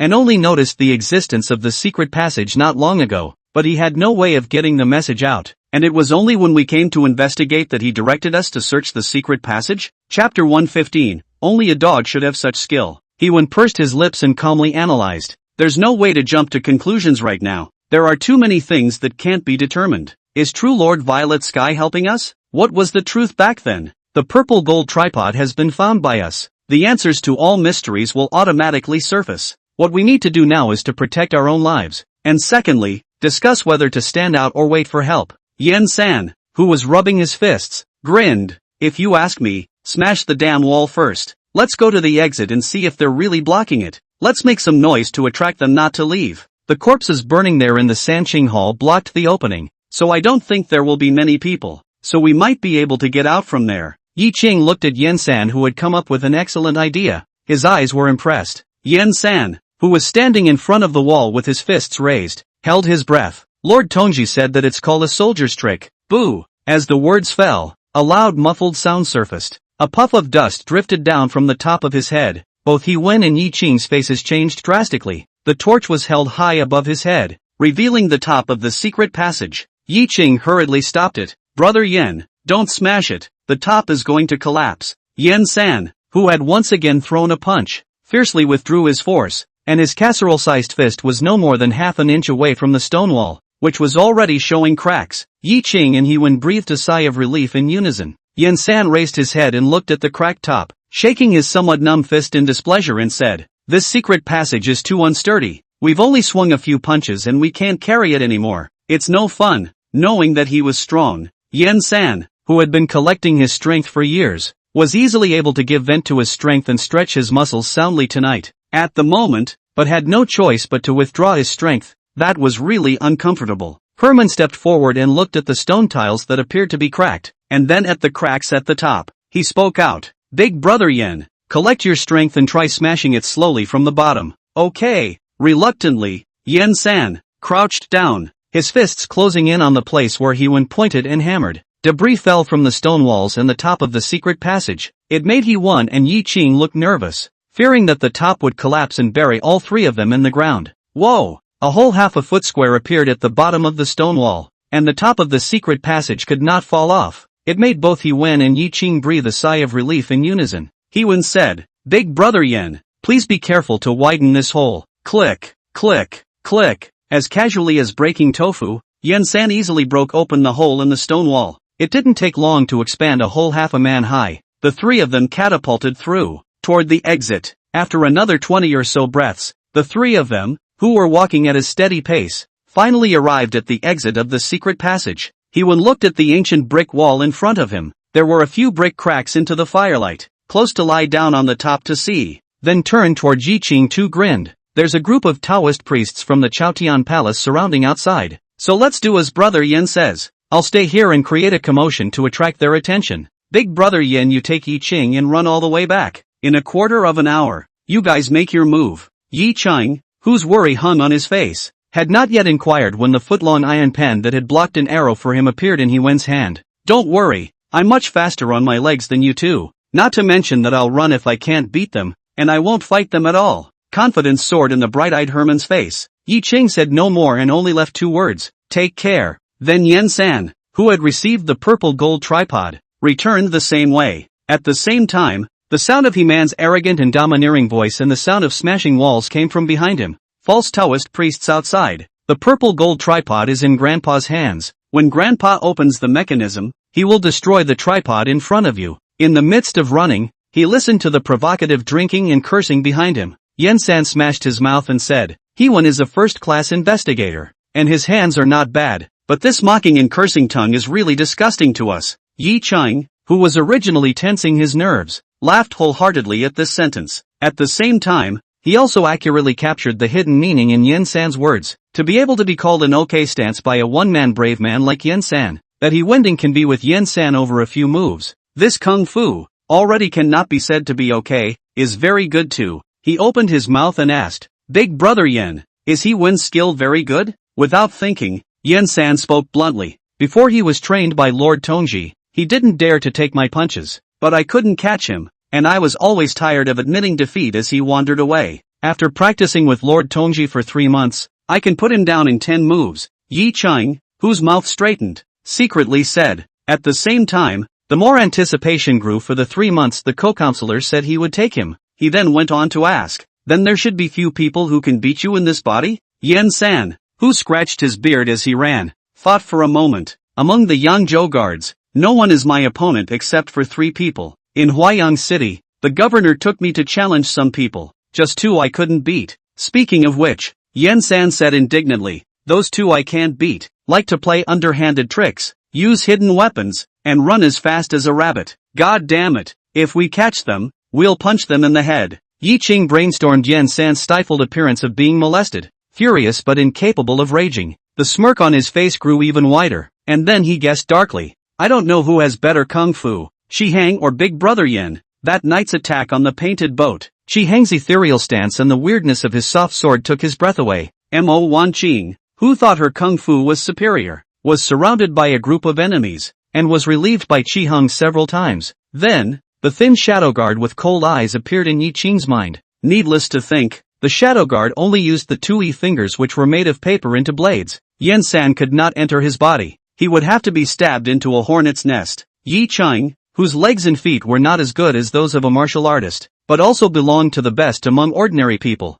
fought to run wildly through the entire secret passageway, and also used close to 100 breaths. Orange-red firelight flickered in front of his eyes, and the fabric skin and flesh were coupled with the charred stench of the kerosine's constant burning and an indefinable aroma of roasting meat. It makes you smell a little sick. Yi Qing, who was drenched in sweat, endured the discomfort at the tip of his nose and gasped to calm his fatigue, his eyes filled with hopefulness. In less than 50 breaths, running through this entire secret passage, this speed, it's truly breathtaking. Yen San, who did not see the slightest hint of fatigue on the side, said, your legs and feet are already very good, not much worse than the average martial artist. Less than 50 breaths to run through the 369 feet of secret passage. That kind of skill is rare in the world. Of the 5 people I couldn't beat, there's only one dog who should be that skilled. As he spoke, he moved his hand, and in Yi Qing's horrified eyes, he pulled out the short foot-long knife from somewhere on his body. The bright blade, spinning in Yen San's thick fingertips, reflected a slice of eye-catching bright light on the secret passageway that was illuminated by the orange-red fire. Yi Qing and Yen San just stood quietly, waiting for the appointment to arrive. Chapter 116, Don't let my clan's treasures fall into the hands of thieves again. Once the appointment was made, the duo, whose noses had long been greasy and disgusted by the smell of that meat, moved instantly. Yen San directly stretched out his short knife, not fearing the fire on the corpses, and stabbed his knife inside a corpse. Barte, the long-scorched corpse fell to the ground like roasted meat. Yi Qing retired his outer shirt, wrapped it around the corpse's legs, and yanked it toward the secret passage. For a moment, the unspeakable smell of meat intensified. After dragging away a body again, the few Taoist priests on the 3 Qing Hall noticed that the firelight rising from the cave had dimmed quite a bit. A Taoist priest half-shaded his eyes and peered down. A piece of broken silver flew up instantly. Pust! The hard skull directly shattered, and this Taoist priest instantly fell down in the cave entrance with his eyes lifeless. Red and white bloodstains stained the ashen alabaster slabs with black and purple. The other dowsers next to him were horrified. One of them hurriedly took out the rattling arrows from his arms. Whoosh! Snap! A brilliant firework, blooming beneath the river of stars. The crowd of Taoist priests who were guarding the Hall of Spiritual Officers were instantly startled, and dozens of them quickly ran towards the Hall of the 3 Pristine Ones at once. On the 3 Qing Hall, rattling arrows flew up at the same time. These Taoist priests hurriedly pulled aside the bodies of their companions that covered the hole. Then he hurriedly pushed the alabaster slab next to the cave entrance that had been whacked by Yen San towards the cave entrance. Yen San, who was climbing, his bare strong body pressed against the stone wall on one side, his palms wrapped around Yi Qing's private outer shirt to avoid being scalded by the burning hot wall. By the light of the moon, he had been looking up at the top, and perceived that there was to be a fall of broken slate. He raised one hand. His innate divine strength allowed him to easily catch the broken stone slab, careful not to let it hit Yi Qing below before letting go. Pust! The body, which had been burned somewhat loosely, was smashed through the gut. The hot blood that splashed onto Yi Qing's legs who was climbing at the bottom.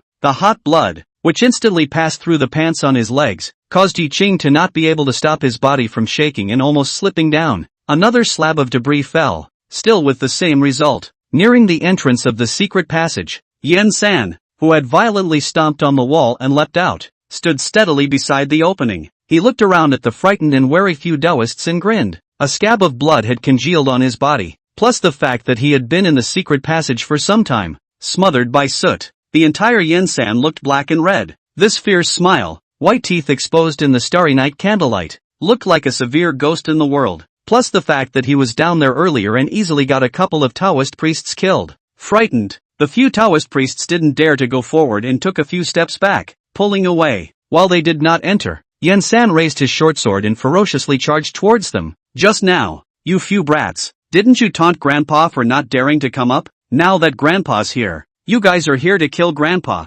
Ha, don't run away. Hey. Yi Cheng, who had used the cloth of his outer shirt to hang the purple gold tripod around his waist, had just climbed up when he saw Yen-san grabbing the neck of a Taoist priest with one hand as if he was carrying a chicken. With a casual slash, he cut off the peachwood sword swung out by his opponent. Click, click, click. Only the sound of crisp broken bones was heard. This Taoist priest had his neck directly pinched and broken, his eyes bulging and exploding, his mouth wide open. This ferocious scene frightened the three remaining Taoist priests. They fled frantically, with nothing but terror on their faces. There was only one thought in his mind: this was the evil spirit of hell, and if he caught him, he would die. Yen-san looked at the three people who fled in separate directions and fought to throw the bodies out, smashing one down before he was about to give chase. Yi Cheng hurriedly stopped. Big brother Yen, go first. Yen-san, who had stopped, looked at Yi Cheng and asked, where to? Yi Cheng, who had a map of Chaotian Palace's geomancy floating in his mind, wanted to avoid the bell tower that might be the exit of the secret passage, and without thinking, he said, go to the fasting hall. The two ran fast and furious. Just as he reached the side of the Lenten hall, a group of Taoist priests swarmed in with various weapons in their hands. The duo, who were catapulted along the wall and running quickly towards the spirit palace, suddenly bowed even lower and stepped even faster. Just arrived near the spirit palace, the torches that lit up the night sky in front of them stopped the pair in their tracks. Yi Cheng frowned. Tianjinren gave us the word that there was something odd about the bell tower, but it turned out to be a false alarm as well. No wonder Herman and I didn't find any traces of the secret passage inside the bell tower. The place where the secret passage is really located is the drum tower to the east of here. Is this Tianjinren good or bad? Yen-san also saw at this time that there were 17 Taoist priests guarding the front. He asked in a low voice, Yi Cheng, are we going to kill them or run first? Yi Cheng, who was worried about He-Wen's safety, looked at the fire behind him that was rapidly moving this way, and his eyes flickered as he said,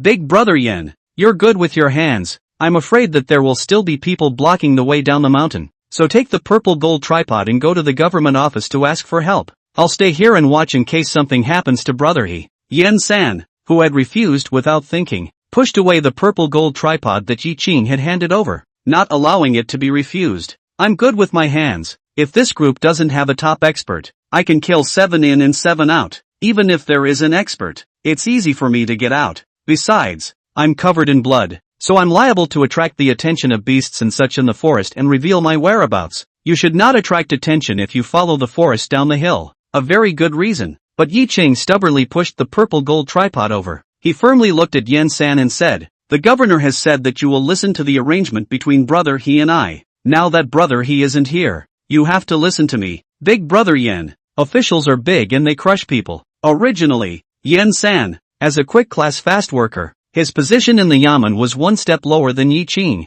The penal room Xu Yun, plus Yi Cheng moved out Chen Yuming. He could only skim his lips, resignedly accepting the purple gold tripod, handing the short sword in his hand to Yi Cheng, jumping up in place, picking up the tall courtyard wall next to him, flipping over and disappearing. Yi Cheng raised his sleeve and wiped the soot and corpse oil from his face, which was white and black. He took a deep breath and sat down on the ground, regaining his strength and moving his left arm to make the unhealed wound a little more comfortable. His eyes fixed forward without moving for a moment. The Taoist priest who ran to the Sanqing Hall ran back. Yi Cheng clearly saw the Taoist priest in the lead. It was the Tianjinren who was wearing a cassock. His original kind smile disappeared and there was only indifference. Tianjinren, who was holding a copper coin sword, looked at the sound of chiseling walls and shouting curses that were still resounding nonstop inside the drum tower and said in a cold voice, stay behind 10 men to guard it, and all the rest go down the mountain to search for it, so as not to cause my clan's treasures to fall into the hands of the thieving dynasty again. Yes. The crowd of Taoist priests saluted Tianjinren, then quickly ran towards the bottom of the mountain gate. After a dozen or so breaths, Tianjinren looked at the 10 people around him and beckoned. These 10 people immediately came together in front of Tianjinren, arched their hands and owed their bodies, waiting for him to give orders. But the next moment happened. It made Yi Cheng's eyes widen and filled with question marks, only to see Tianjinren's left hand flinging violently. The 10 Taoist priests in front of him had their bodies trembling, unbelievingly raising their hands to try to cover their wounds, before there could be any extra reaction. The copper coin sword in Zi Tianjinwen's right hand swung violently. One copper coin was like a sharp blade, and it didn't enter the 10 people's bodies. Darkness. Yi Qing clearly saw several clouds of blood mist floating in the air. After doing this, Zi Tianjinwen resumed the kind and compassionate nature that Yi Qing had seen today. He walked up to the drum tower and punched it. Wow! The loud sound startled Yi Qing and sent chills down his body, and cold sweat broke out. He hurriedly stood up and watched with incomparable concern as the true man of the purple heaven entered inside the drum tower. 4 breaths later, Zi Tianjinwen reappeared, carrying a figure in one hand and walking slowly towards the mountain gate. Yi Qing's eyes were sad, pursed her lips and trembled. Brother he. Chapter 117, Big Brother doesn't laugh at second brother. Snail doesn't laugh at clam shells. The silver that Yen San casually and energetically threw out was capable of smashing a person's skull to pieces. Any debris flying out of the hammered alabaster slabs can easily cut one's skin. The sound of the punch thrown by the purple heavenly true man was far more powerful than Yen San's hammering of the stone wall. Herman, who was standing just behind the stone wall of the drum tower, had a predictable result. Yi Qing, who had experienced almost losing Ame several times before, had for the first time actually lost a friend. Not the kind of person that Zhang Nan met in passing and only came into contact for the sake of benefits. Rather, it was a dear friend who, even after spending a few days together, truly considered him a friend and thought about his well-being. To think that this person, who was also an orphan like him, had died right in front of his eyes like this. Yi Qing only felt hot blood churning in his body, itching to rush out immediately and snatch Yi Wen's corpse back. But reason told him he couldn't do that. Within the dead clenched fist, nails pierced the skin and blood flowed from the cracks. The feeling of pain suppressed the impulse within Yi Qing. A dozen breaths later, Yi Qing's eyes were firm and icy as he said, Brother he, I will bring your corpse back. Your family, I will take care of, and I will find a chance to avenge your death. After saying that, he surveyed the surroundings and saw that no one was around. So he quickly rushed to the side of the drum tower and picked up a peachwood sword that looked like gold and not iron from a corpse. He glanced at the collapsed and shattered walls of the bell tower, and when he heard the faint sound of footsteps coming from inside, he sprinted toward the mountain gate. After just a few steps, he looked at the stone slab in front of the Spirit Palace Hall. His eyes hesitated and his steps slowed down. He looked around again, and his cold, frosty face was instantly bright with smiles. He then ran quickly towards no man's land to hide his form. Between running, Yi Qing recalled the scene about the true man of the purple heaven after entering the Chaotian Palace. In the end, the image in his mind was fixed on the scene where the copper coin sword in the hands of the true man of the purple heaven had exterminated 10 people. The corners of his mouth hooked up in his mind. He Wen's consciousness returned and slowly opened his eyes. The sharp pain all over his body caused him to let out a muffled grunt while feeling himself staggering. Beneath the starry night, his bright eyes caught sight of the stone steps not far from him, and the familiar hem of his cassock dress. Wake up! The cold voice added a touch of bitterness to He Wen's pained expression as he weakly said, This is the way down the mountain, and I think my companion has already left with the purple gold tripod. You've already been exposed. Killing me won't help, so why don't you let me go and not make a big deal out of it? Leave me alive. I'll be a hostage, and there's still a chance you can leave safely. Oh, yeah. A sneering laugh came from overhead. He Wen continued, It's easy for you to kill me. Isn't that exactly what you intend to do by keeping me alive? I've awakened. If you put me down, I won't run, and even more so, I'll cooperate with you, making it easier for you to escape, won't I? The cold voice sounded again. He-Man, you are indeed quite smart, and you know how to judge the situation better than that little guy, but you thought wrong. Be honest and don't think about regaining your strength to resist. Your little three-legged kung fu isn't enough. I'm going to kill you, easy as pie. He Wen, who had his heart broken, directly shut his mouth and honestly allowed him to carry himself like a cargo. At the same time the mind pondered, who is the little guy? Half a moment later, Chief, the men didn't catch up. The sound of footsteps and the sound of the endowment sounded at the same time. He-Man honestly kept his head down and didn't go for the look-alike look. Zi Tianjinwen's footsteps did not stop, and spoke, The treasure room has been opened. Take the treasures and evacuate this place. Don't make any stops. Leave a mark along the way to show me the way. I'll take care of some things and then I'll go find you and the others. This person looked at the He-Wen that true man Zi Tian was carrying. A flash of hesitation appeared on his face, but his trust and obedience to true man Zi Tian made him immediately respond and said, Yes. As the words fell, he pulled out the rattling arrows from his arms and fired them into the sky. Crackle! Gorgeous blue fireworks, blooming in the night sky.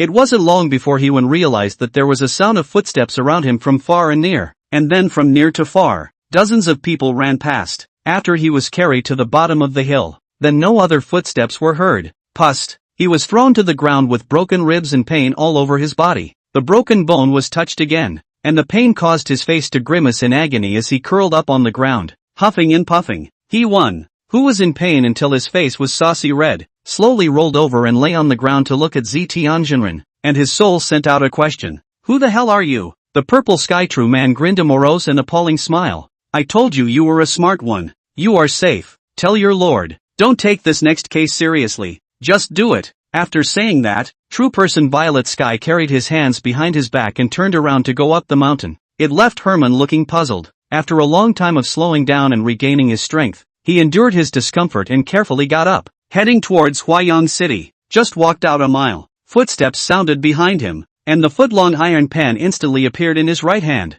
Looking behind him warily, upon seeing I Ching's clothes that were covered in gray and black mixed together, his handsome and extraordinary face was also dirty. He grinned softly. Good man, how did you make such a mess? I Ching rolled his eyes and didn't have the heart to say, you're a lot messier than I am. Big brothers don't laugh at second brothers, and snails don't laugh at clams. These words made He Wen smile even more, and then he involved the wound, grimacing and sucking in cold air, his brows furrowed. Yi Ching, who had run to He Wen's side, asked with concern, where does it hurt? Can I carry you? Injured my right rib. Just walk slowly. He Wen swung his left hand, stopping Yi Ching's neck in the process, and smiled. However, you can frame me to walk. Two teenage boys who have experienced life and death, smiling at each other. Their figures quickly headed towards Huayang City. Road. He Wen spoke about what was wrong with Tianjinren, and he was puzzled. Could this Tianjinren be the person that the court has placed in Chaotian Palace? But that was too hard on him.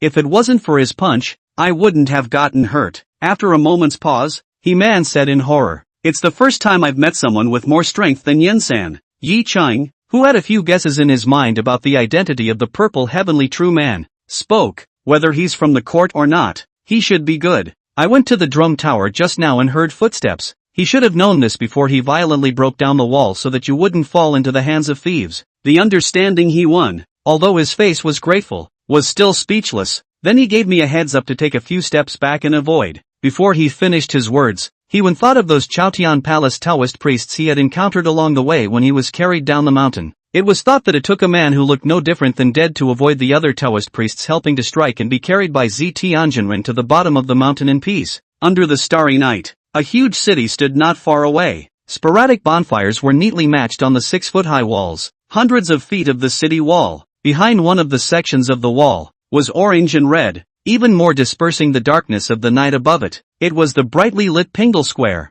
like a torch in the darkness of the night, pointing out the direction for the nocturnal passers-by heading to Huayang City. Squeak! The heavy gates opened. The sound of galloping horses dispersed the silence of the night. Chapter 118, This Investigation. It really went too smoothly. Sharp-eyed He Wen saw that the leader of the team that came by Mercedes-Benz was Chen Yuming, the 4th-grade governor of Huayang City, who was wearing a deep scarlet official uniform. His ribs were broken and he couldn't yell out loud, so he patted Yi Ching's shoulder who was pulling him to the side to hide and said, we don't need to hide. It's the governor who has brought people here. At those words, Yi Ching directly tilted his head and shouted, Lord Governor, subordinate Yi Ching is here with He Wen. The speeding group instantly resounded with some conversation. Chen Yuming sped up his horse, and when he was almost at the side of the two, he pulled the reins. Delilah, the front hooves of the date-red high horse were raised, and the governor sat on the back of the horse. Under the waning moon, his valor was compelling. Tap, as the horse's hooves fell, Chen Yuming looked at the racked He Wen, his eyes full of ice-coldness, and said solemnly,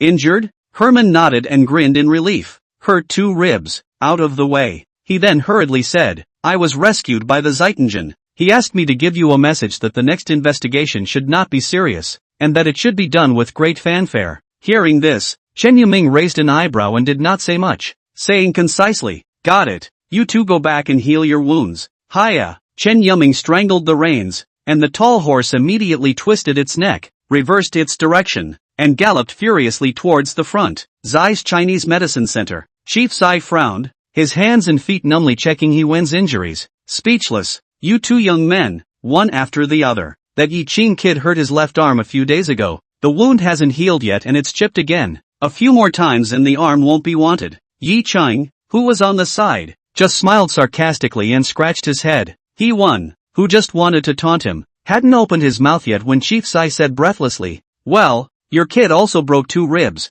Fortunately they weren't dislocated, or else the old man wouldn't dare to think about it." He-won also smiled back, respectfully, "Zaiwang, aren't we both investigating a case? It's unavoidable to get hurt if there's danger. Besides, aren't my ribs not dislocated? With you old man, boy I'll be alive and well again in no time." At these words, he heard Chief Sai blowing his beard and eyes out in dismay. "You're still skinny, which means your Aeon isn't in Hwayoung these days. If he were here, let's see if you could still say those words." Pa! Chief Sai, who was full of complaints, smoothly gave Herman a blow to the head. Ha ha ha ha ha. Yi Ching on the side couldn't help but laugh. Drawing a scowling Herman, he sent the other a pair of blank eyeballs. Then, with a twinkle in his eye, he said smilingly, "Brother Zai, is there any food in the kitchen? I'm hungry." "Herman," Chief Sai said casually, "the kitchen fire is not extinguished. You want to eat what you want to make yourself." To eat light. A stunned He-Man, looking at Chief Sai, who wasn't angry at the name calling and was very natural.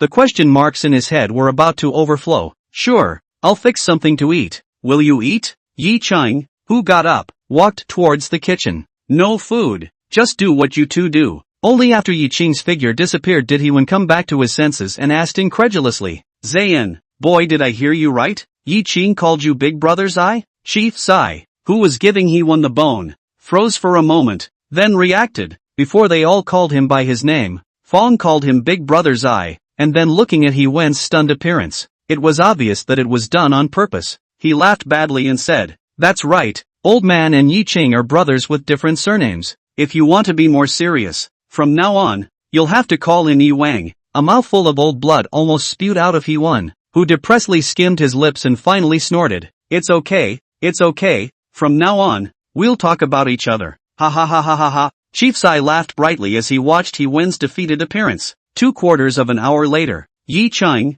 who had removed the left side of his shirt, revealing his half-drawn chest and left arm, sent hot soup noodles to his mouth with his right hand, starry eyes with a smile, playfully looking at He-won, who was sitting at a table, straightening his back and slowly eating noodles. It was hard to look at Herman, resisting the other man's eyes, slowly grinding his ass in the chair and turning his back. The Chief Sai, who was changing the medicine for his left arm next to him, looked at the two boys in this state, and the corners of his mouth were full of smiles. After bandaging Yi Ching's wound, he got up and went to bed. Two men, wide-eyed. Finally, Herman couldn't stand it and coughed lightly. "Brother Yi, so what? Let's talk about each. By the way, do you think that Zi Tianjin will be someone from the imperial court? Bring up business." Yi Ching also collected his derisive look, and guessing the other party's approximate identity, he spoke out, "Not necessarily, but the other side is definitely good." Then he began to take stock. "The other side gave us a word about the secret passage, though it was something we had guessed. But if the other party hadn't mentioned it, we wouldn't have made the effort to search for this, and we wouldn't have instantly discovered the secret passageway hidden under the Chinese alabaster stone tile where the scorched corpse traces of the 3 Qing Hall are located." He-won, who had also thought of this, nodded and then lamented. "Yes, besides, we're really going too well with this investigation. All the previous speculations were all useless. So many master detectives at the time of the crime were helpless to find a trace. As soon as we arrived this time, we found the purple gold tripod." Yi Ching stared and said, "Not bad. When we arrived at Chaotian Palace in the morning, Zi Tianjinren took the initiative to find us and said that after the secret passage, there was nothing else, and when we waited until the night, as soon as we went to the relics and searched for them, we found the entrance to the secret passage. Moreover, that secret passage is located, and the entire dynasty palace's remnants of the former dynasty know about it, yet they don't open it and let the purple gold tripod sit inside. Zi Tianjinren was able to break the stone wall of the drum tower's secret passage with a single punch, but only made his move to capture you out after we had gotten our hands on you and Big Brother Yen had left with the tripod. All of this makes me feel that he set up the situation, deliberately delivering the purple gold tripod to our hands without any danger." Herman, who also felt this way, nodded. "I feel the same way. Not from the court, but on our side. This Zi Tianjinren is truly covered in a fog." Yi Chang, who couldn't think straight and couldn't voice his judgment on the identity of the purple heavenly true man, spilled out, "Anyway, the purple gold tripod is in our hands. And the hidden mysteries and the jockeying for power in this case have nothing to do with us anymore. Don't think about it so much. You're not lightly injured. It takes 100 days to injure yourself. Resting and recuperating is important. He won, who slowly nodded his head, his brows still knitted, and after a few breaths, he got up and walked towards the quiet room in the backyard and said, "Brother Yi, you're right. It's useless to think too much. I'm going to rest in the east side quiet room first. Well, I'll clean up the dishes and go to sleep as well." Yi Qing got up to clean up the dishes. Inside the east side of the backyard quiet room, Heewon was lying on the bed and couch, his bright eyes flickering frequently as he reviewed everything that had happened today in his mind. Finally, he listened to the door to the west quiet room being pushed open and murmured, "Yi Qing is too certain in his determination of the identity of the purple sky true man. Hardly, does he know something? Also, what exactly is the thing that was taken from the right hand of the Ziyuan realist after his death?" Chapter 119, Little Chen. Listen to me, don't make a scene. The cloud obscured the rising sun and shrouded the entire Chaotian palace. The already chilly early spring weather added a touch of cold. Chen Yuming stood on the square in front of the ruins of the Sanqing Hall with a serious face. Tap tap tap. Sharp footsteps came. Yen San's majestic body arrived in front of Chen Yuming. He clasped his fists and bowed. "My lord, those incense users and Taoist priests who were mesmerized have all awakened. There is nothing to be found where the Taoist priests of Chaotian Palace reside. Zi Tianjinren is still in a coma." The healer that was brought in said that he was hit by the pointing technique and that he had to be a master of the Jianghu to unlock the points, and that if he hastily applied the needles, he might make Zi Tianjinren demented or dead. If there is no hurry,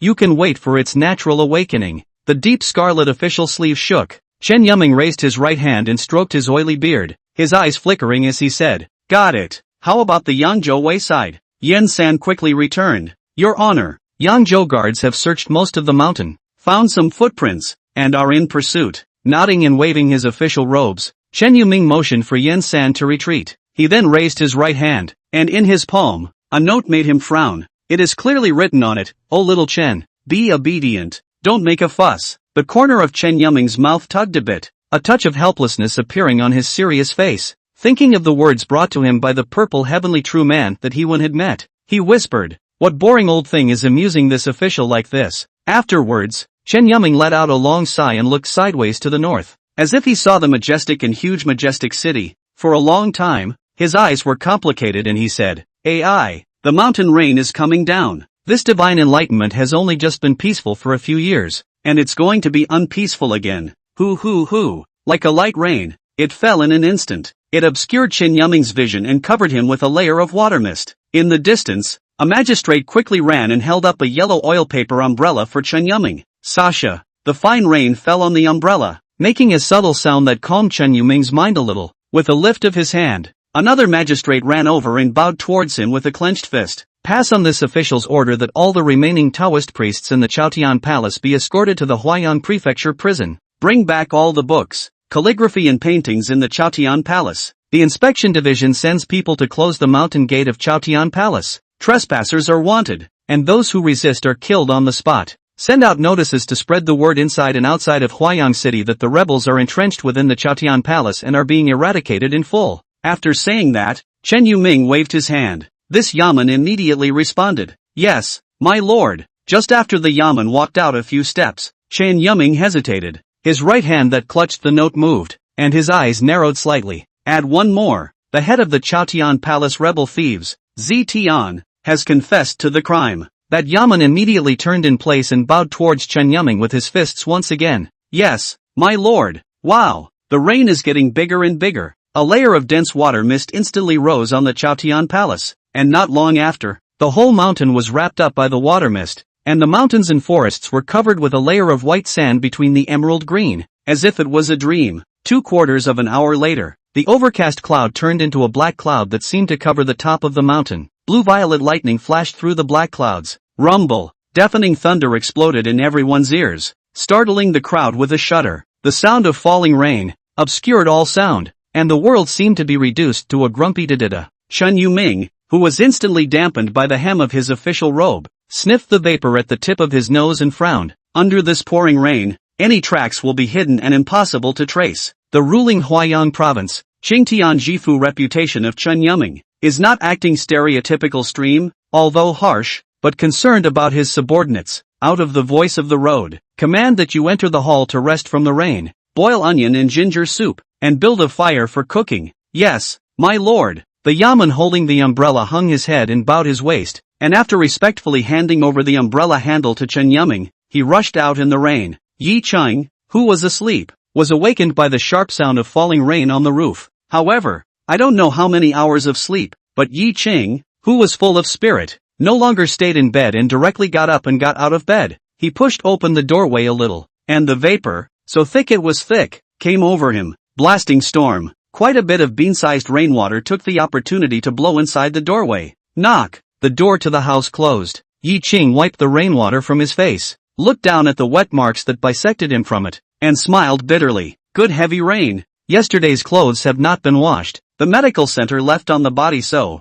if wet, can only steal the Chief Cub's clothes to wear. Thinking of the few good clothes that Chief Sai had hidden, Yi Cheng leaked out a bad smile. In the next instant, his brow furrowed in worry. This rain is too heavy. Zhang Wangzhang's old cold legs, and rheumatism, Ame will have to work harder to take care of them all by herself. Fists clenched, a cold color emerged in Yi Cheng's eyes. With the things given by the Shadow Guard, there's no problem solving Shan Dan, and even if he can't solve the other party, he still has to make sure that he can't mess with himself anymore. It's important to find an opportunity to take care of this as soon as possible. But think of the next, Huayang Tongji Zhugali, to take him for 3 months. Though it was a good thing, and, presumably, it would prevent Shan Dan from taking a shot at him in the meantime, but he also can't see Ame and Zhang Wangzhang grandmother. The latter is even hiding in the courtyard all day long, even if there is food and drink. But ultimately, it's not good to be worried. On Yi Cheng's face, sorrow surfaced, pondering how to find a way to deal with it. He then thought about the purple gold tripod being retrieved and fulfilling Chen Yuming's conditions.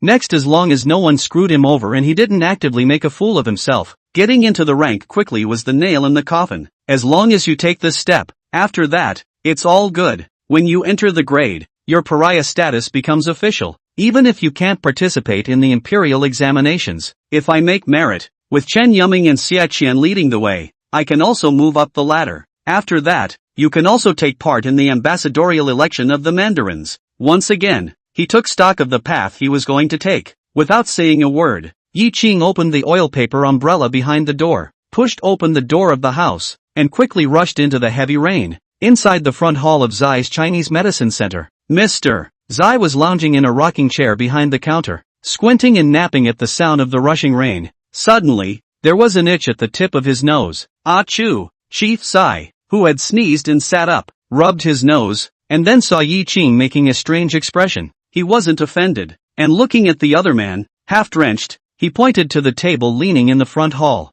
There are clean clothes for both you and Herman. Change into them quickly. There's a cold-repelling tonic warming in that furnace. Drink a bowl of it. With that, Chief Zai reclined, continuing to squint and snooze as the rocking chair swayed. Chief Cub, what time is it? Yi Cheng, who was changing his clothes, opened his mouth to inquire. Without even opening his eyes, Chief Zai said softly, halfway through the first quarter of the eon. Yi Cheng, who froze, was staggered as his hand gave a beat. I can't believe I slept so long. In the medicinal soup I boiled for you last night, I put medicine that calms the mind and helps you sleep. Chief Sai scratched his still slightly itchy nose and sighed. You two brats, you must sleep and recuperate. Yi Cheng, whose warmth surfaced in his heart, had a gentle smile on his face. He just took a sip of his medicine. A black shadow ran quickly in the pouring rain. Before the person reached the entrance of the medical center, the anxious voice, which overpowered the grumpy da-da-da-da, drifted into Yi Cheng's ears. It's bad. Something's wrong. Chapter 120, covered by a heavy rain. No need to make much effort in sneak attacks. Yi Cheng,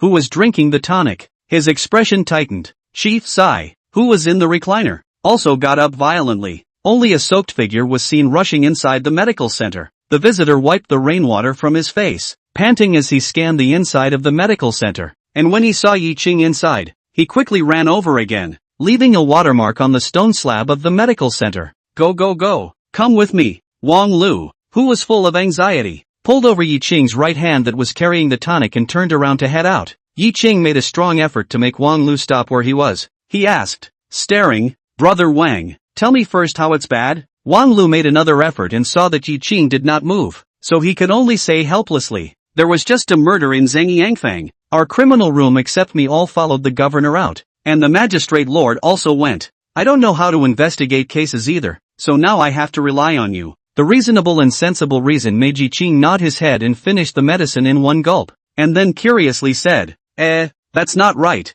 I didn't go to the government office these days, and no one else knew that I came back last night. How did you know I was here, Brother Wang? Without thinking, Wang Lu said, I've searched the government offices, Zhengde, and Kaifanfang, and that's when I remembered that you told me to come to Zaiwing's place to get the medicine before, so I came here to try my luck. Then, when he saw that Yi Qing was still not moving, he anxiously urged, don't just stand there. The murder is important. Let's hurry while it's just happening. This rain is too heavy, and if it lasts long, I fear that any clues that may have survived will be completely washed away. Upon hearing this, Yi Qing did not hesitate and quickly ran towards the outside, picking up the umbrella by the door as he passed by the door, and the moment he stepped out of the threshold, the yellow oil paper umbrella gathered on top of his head. Chief Sai sighed as he looked at the figure that disappeared in a few breaths in the rain. Hey, to still be the old days would be good, selling soup noodles every day, although laborious, but not like this running around, not to mention there is no fear of life. As the words fell, he quickly walked towards the backyard. In the rain, Yi Qing's newly changed dry clothes were quickly dampened. He protected his left arm to avoid the wound from getting wet. As he walked to a deserted street, he slowed down his pace, and Wang Lu, who was running in the rain, saw that there was no figure around him, so he turned his head to Yi Qing and urged him, no, what are you stopping for? Yi Qing calmly looked at Wang Ludao. What is it? You tell me. Wang Lu was surprised and impatient. No, what are you talking about? Hurry up. Yi Qing, who shook his head, spoke out. You just said you looked up multiple places before coming to Zai's Chinese Medicine Center to take your chances, but you didn't get to the door of the medical center and yell. Wang Lu, who wiped the rainwater from his face, no longer looked anxious and calmly looked at Yi Qing. Yi Qing continued, secondly, when Brother Wang sees me on weekdays, no matter what he has to say, he will always call me Qing Xiaolang or by name. How is Brother Wang doing? The man in front of him grinned a light smile and spoke out, shame on you for revealing so much. Now that you've seen through it,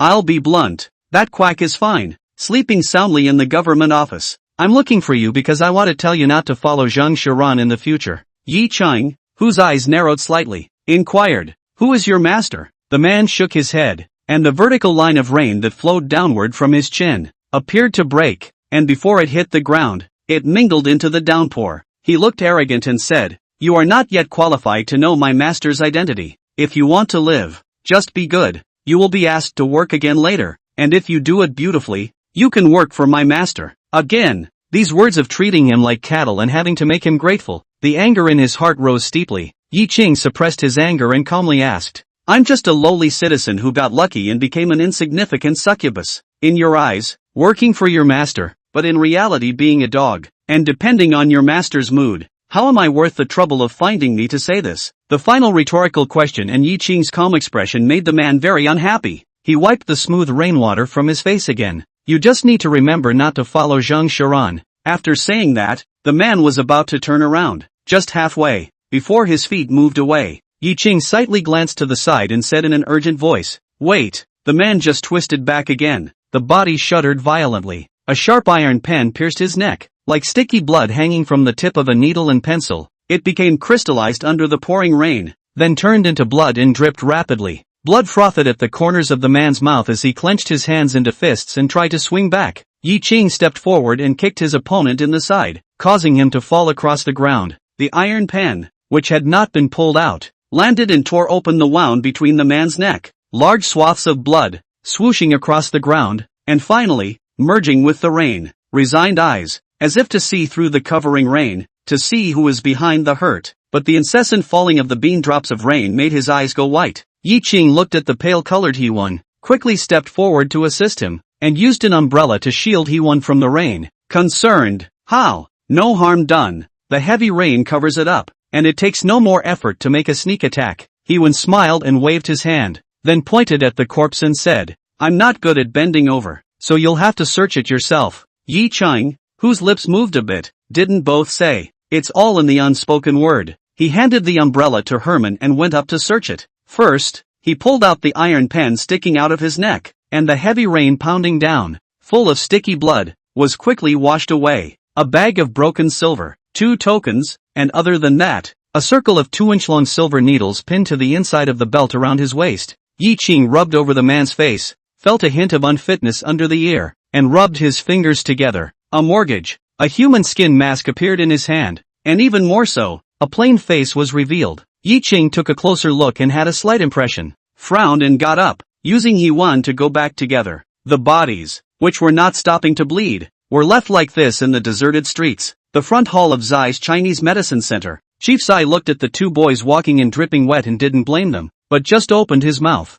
2 more clean clothes have been prepared, so you should hurry and change into them. Saying that, he even got up and closed the door of the medical center first, and picked up the medicine box on the side to change the medicine for the 2 of them. Thank you, Chief Cub. Thank you, Zayan. After everything is straightened out, Chief Zai couldn't help but remind them as he looked at the duo who were taking small sips of the steaming soup to ward off the cold. It's all that's left of the dry clothes you have on. If it gets any wetter, there's no changing it. The 2 of them smiled awkwardly and curtly arched their hands and owed their bodies towards Chief Zai. I'll go fix you guys some food. Pouting in displeasure, Chief Zai walked towards the kitchen and opened his mouth to mutter. I must have owed the 2 of you in my past life, healing your wounds and brewing medicines, providing clothing and shelter, and cooking for the 2 of you. If you 2 have a conscience, instead of paying me, you'll have to treat me to a drink and some meat and a couple of good meals when you're healed. No problem, Yi Qing answered with alacrity. 3, no, 6 meals please. Herman laughed and reached out for more than 6. Satisfied,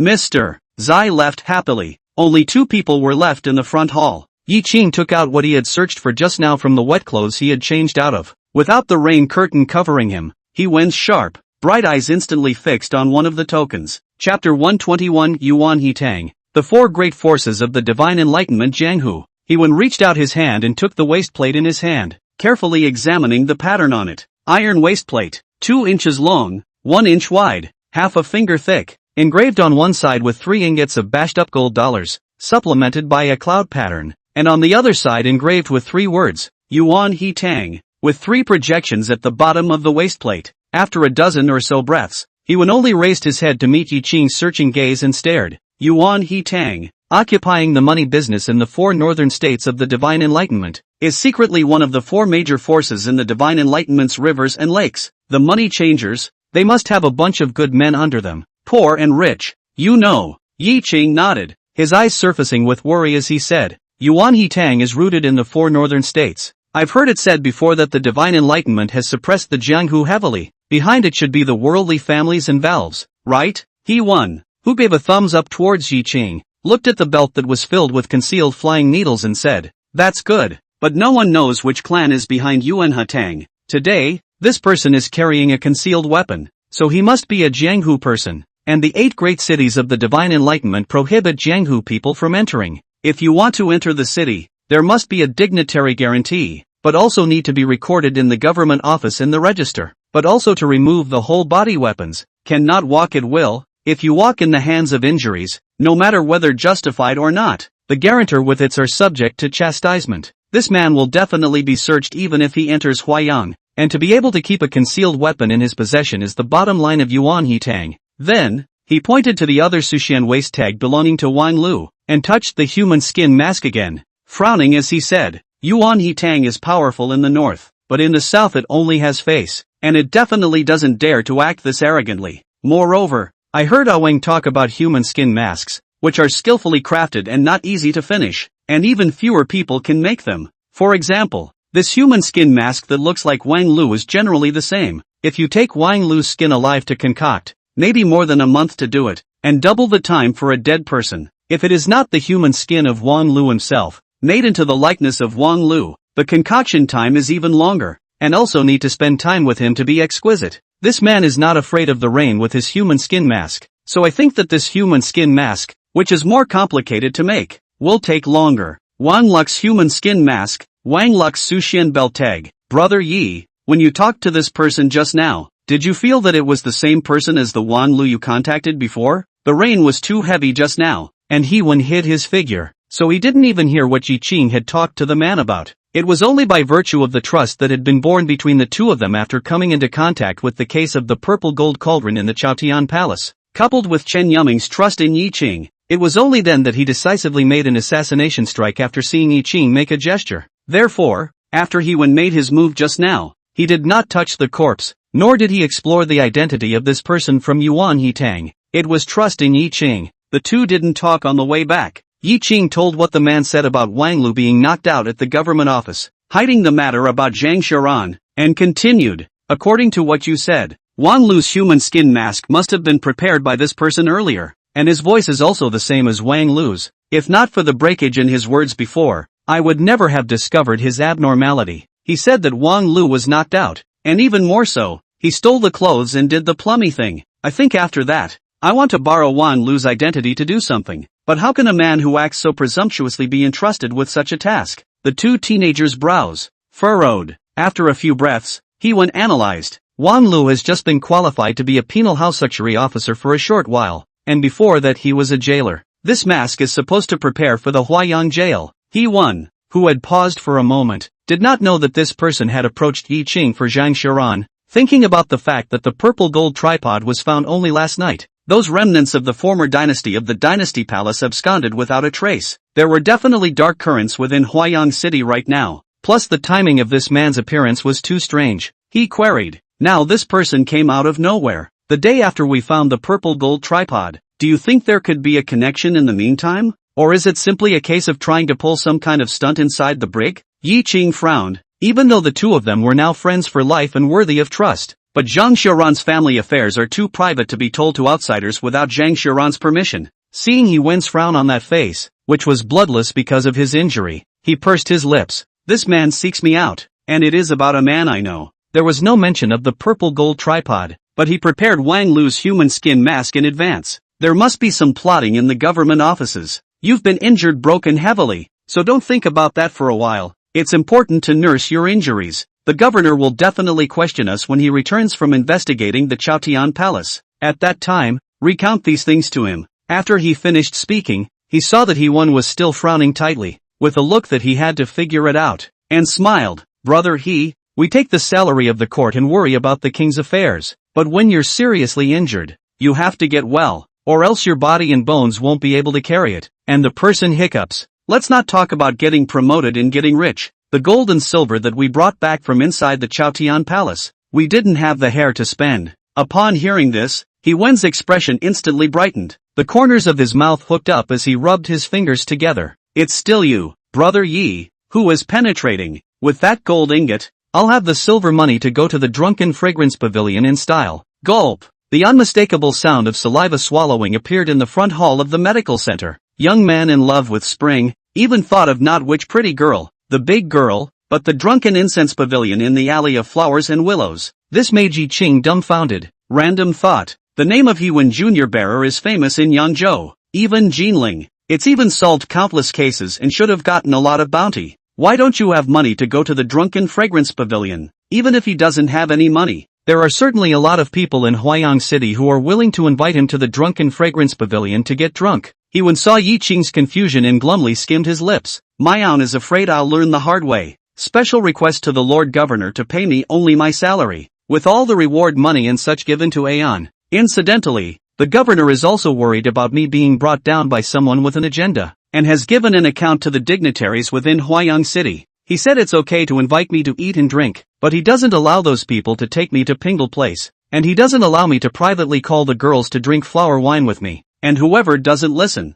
the governor accompanies them to have a good chat. While Ah Wang is not in Huayang now, and I have the silver money, and this human skin mask, I must make a trip to blend in. Yi Qing, who had an odd expression, couldn't help but laugh brightly as he watched the highly favored He Wen with a look of pain and conviction. Ha ha ha ha ha ha. The laughter was so harsh that He Wen gritted his teeth and rubbed his floss without a good breath. It's not like I'm one of those lecherous dude losers. I'm 16. I know the score. It's not like I'm going to mess around. They are like this. The onlookers think that I have no determination. Intoxicated with beauty cannot help themselves cannot be used. Isn't this a waste of time for the onlookers to laugh at? Those who have gone to those cold-hearted scholars have not seen lingering in the Pingle visit. Why can't I go? Yi Qing wiped some tears that appeared in the corner of his eyes, and after taking a deep breath to calm down, the corner of his mouth rose. Just going to check it out and get a feel for the vibe if that's what you want. Leave that to me. A hopeful He Wen instantly surfaced in his bright eyes and inquired incredulously. Really?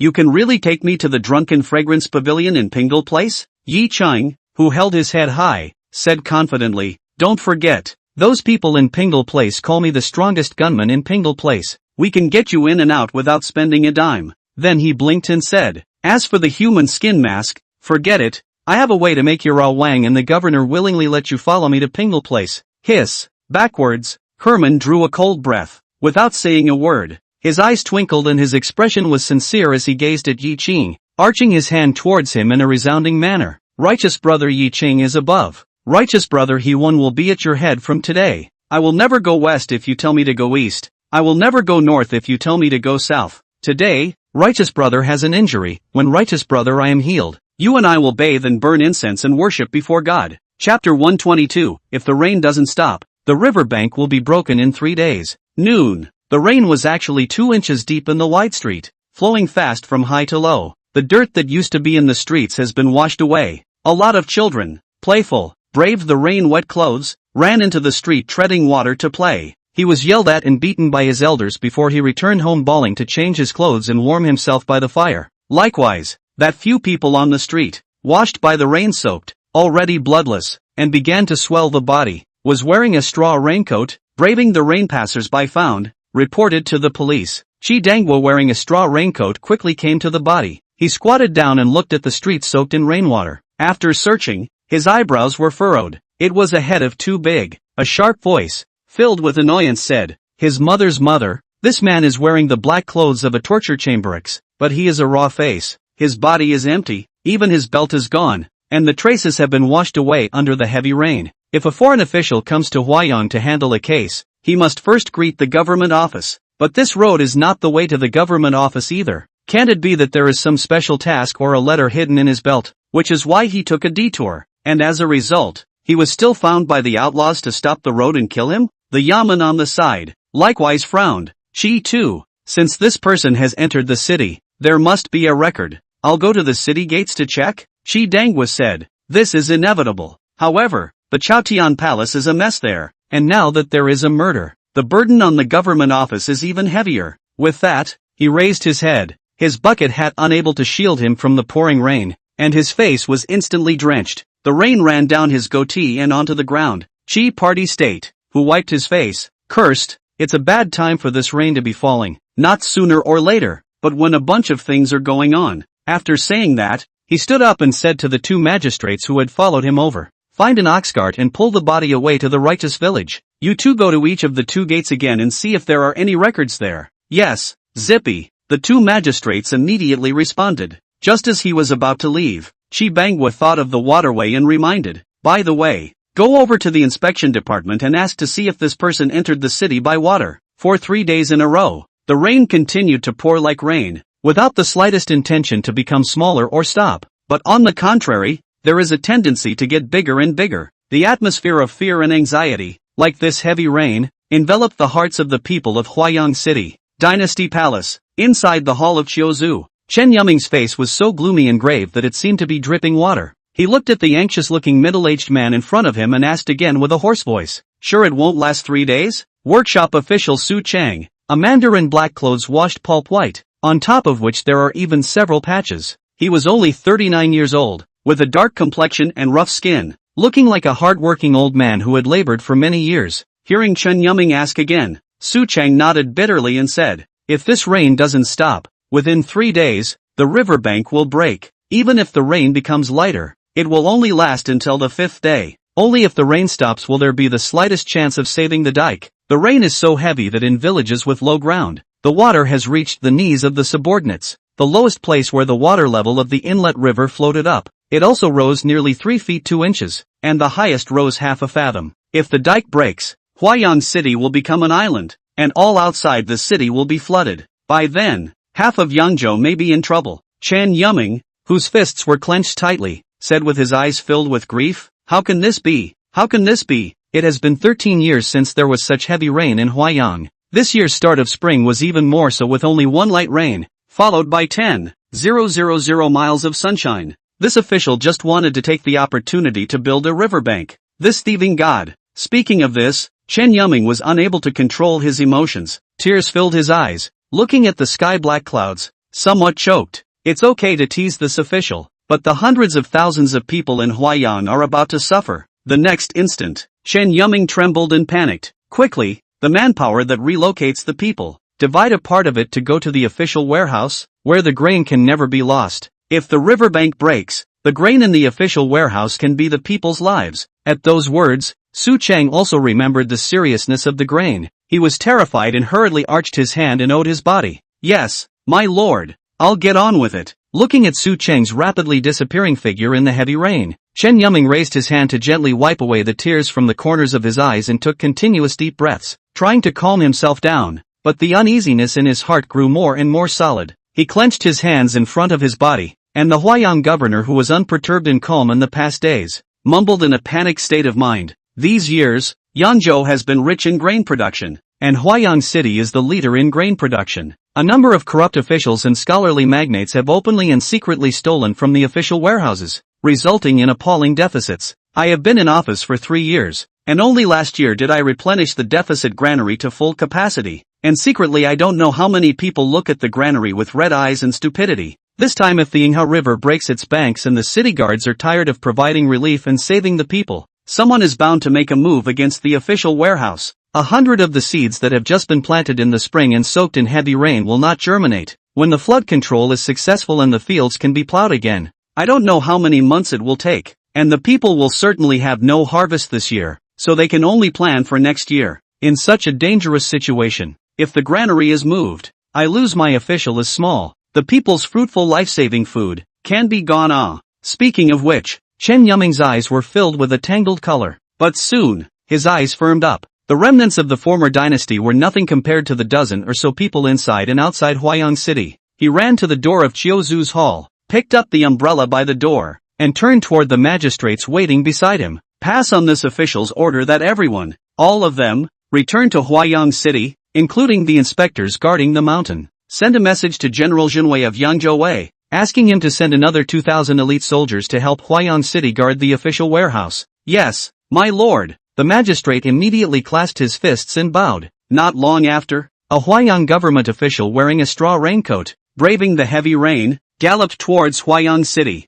Inside the Huayan prefectural office, Chen Yuming, who had just walked into the duty room, hadn't had time to sit down. Huayan Prefecture is the 6th grade General Judge Wang also Cheng then walked in with a volume of dossiers. The lean, national face was full of sorrow. He arched his hand and owed Chen Yuming, and after handing the dossier to Chen Yuming, he spoke sharply. Greetings, my lord. At noon the day before yesterday, some people found a body on Qingyang Street in Zhengde Square. The deceased was dressed in the black garb of a torture chamberix, and all his belongings were searched, and his belt disappeared. The government officials have checked the city gates and waterway records, and there are no foreign officials who entered Huayan City and then left without a record. The Anguish Division, which my humble servant is in charge of, also has no Jianghu people who have entered the city who have disappeared into thin air. Speaking of which, Wang also Qing's lips moved as he said, this person, as if he came out of nowhere. Chen Yuming, who had quickly gone through the dossier, his face grew more and more intense. He whispered, has Herman had a look? Wang also Qing worriedly said, Hewan is quite seriously injured,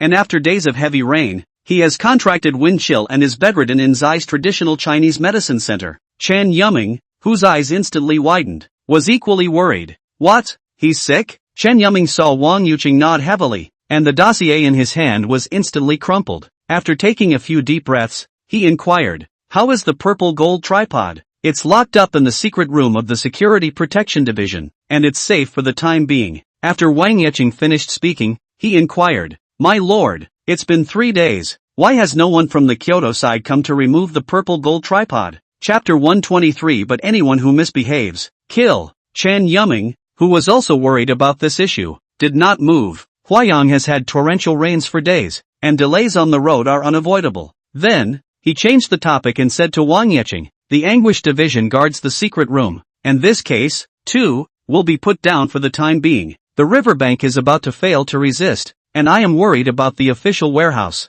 You personally go to the official barn and guard it, but if there are any miscreants, kill them, the ordered Wang Yuqing, his lean country face with murderous intent. He arched his hand and owed his body. By order, Corporal. Chen Yuming pursed his lips and re-examined the dossier in his hand. his eyes focusing on the description of the neck wound noted on the autopsy statement. The wound was finger-thick, piercing from the right side of the back of the neck to the throat, and the front and back wounds were torn, seemingly from a sharp weapon with a pointed head and round handle. His eyes flickered and he stood up, putting down the scroll and heading out the door. Zai's Chinese Medicine Center. Weak gasps were heard. The originally cold and deserted medical center was now crowded with many people, mostly because of these days of heavy rains. The ground with the rain rolled up the dirt, pouring into the wells. People drank dirty water. The body cannot stand diarrhea more than. There are also those who have gotten wet, are weak, and have contracted wind cold or warmth. Zai always wore a cotton and linen mask based on the cotton and linen mask made by an embroiderer at Yi Qing's suggestion some earlier years ago, going back and forth between patients. Yi Qing, who was also wearing a mask, gave Chief Zai a hand in boiling tonics in the medicine hut. Chen Yuming couldn't help but frown as soon as he entered the medical center. The strong smell of herbs in the medical center. At the moment it is also difficult to cover up the residual stench of diarrhea of many patients. He held his breath as he walked quickly toward the inside of the medical center. A group of patients. See the person in front of them in a deep scarlet official robes. All froze. The medical center was a rare moment of silence. One person was the first to react and hurriedly got up with strong support, bowing towards Chen Yuming with a clenched fist and reverence from the bottom of his heart. Greetings to the Grand Master of the Governors. This was followed by a succession of respectful voices. Greetings, Lord Governor. Greetings to the Governor of Qingtian. Chen Yuming stopped in his tracks, looking at the reverence and trust in himself on the pale and frail faces of the people around him. His already heavy heart became more and more sour, and even more so, his shoulders bent a little, and he said hoarsely, "Gentlemen, do not be so, you are ill.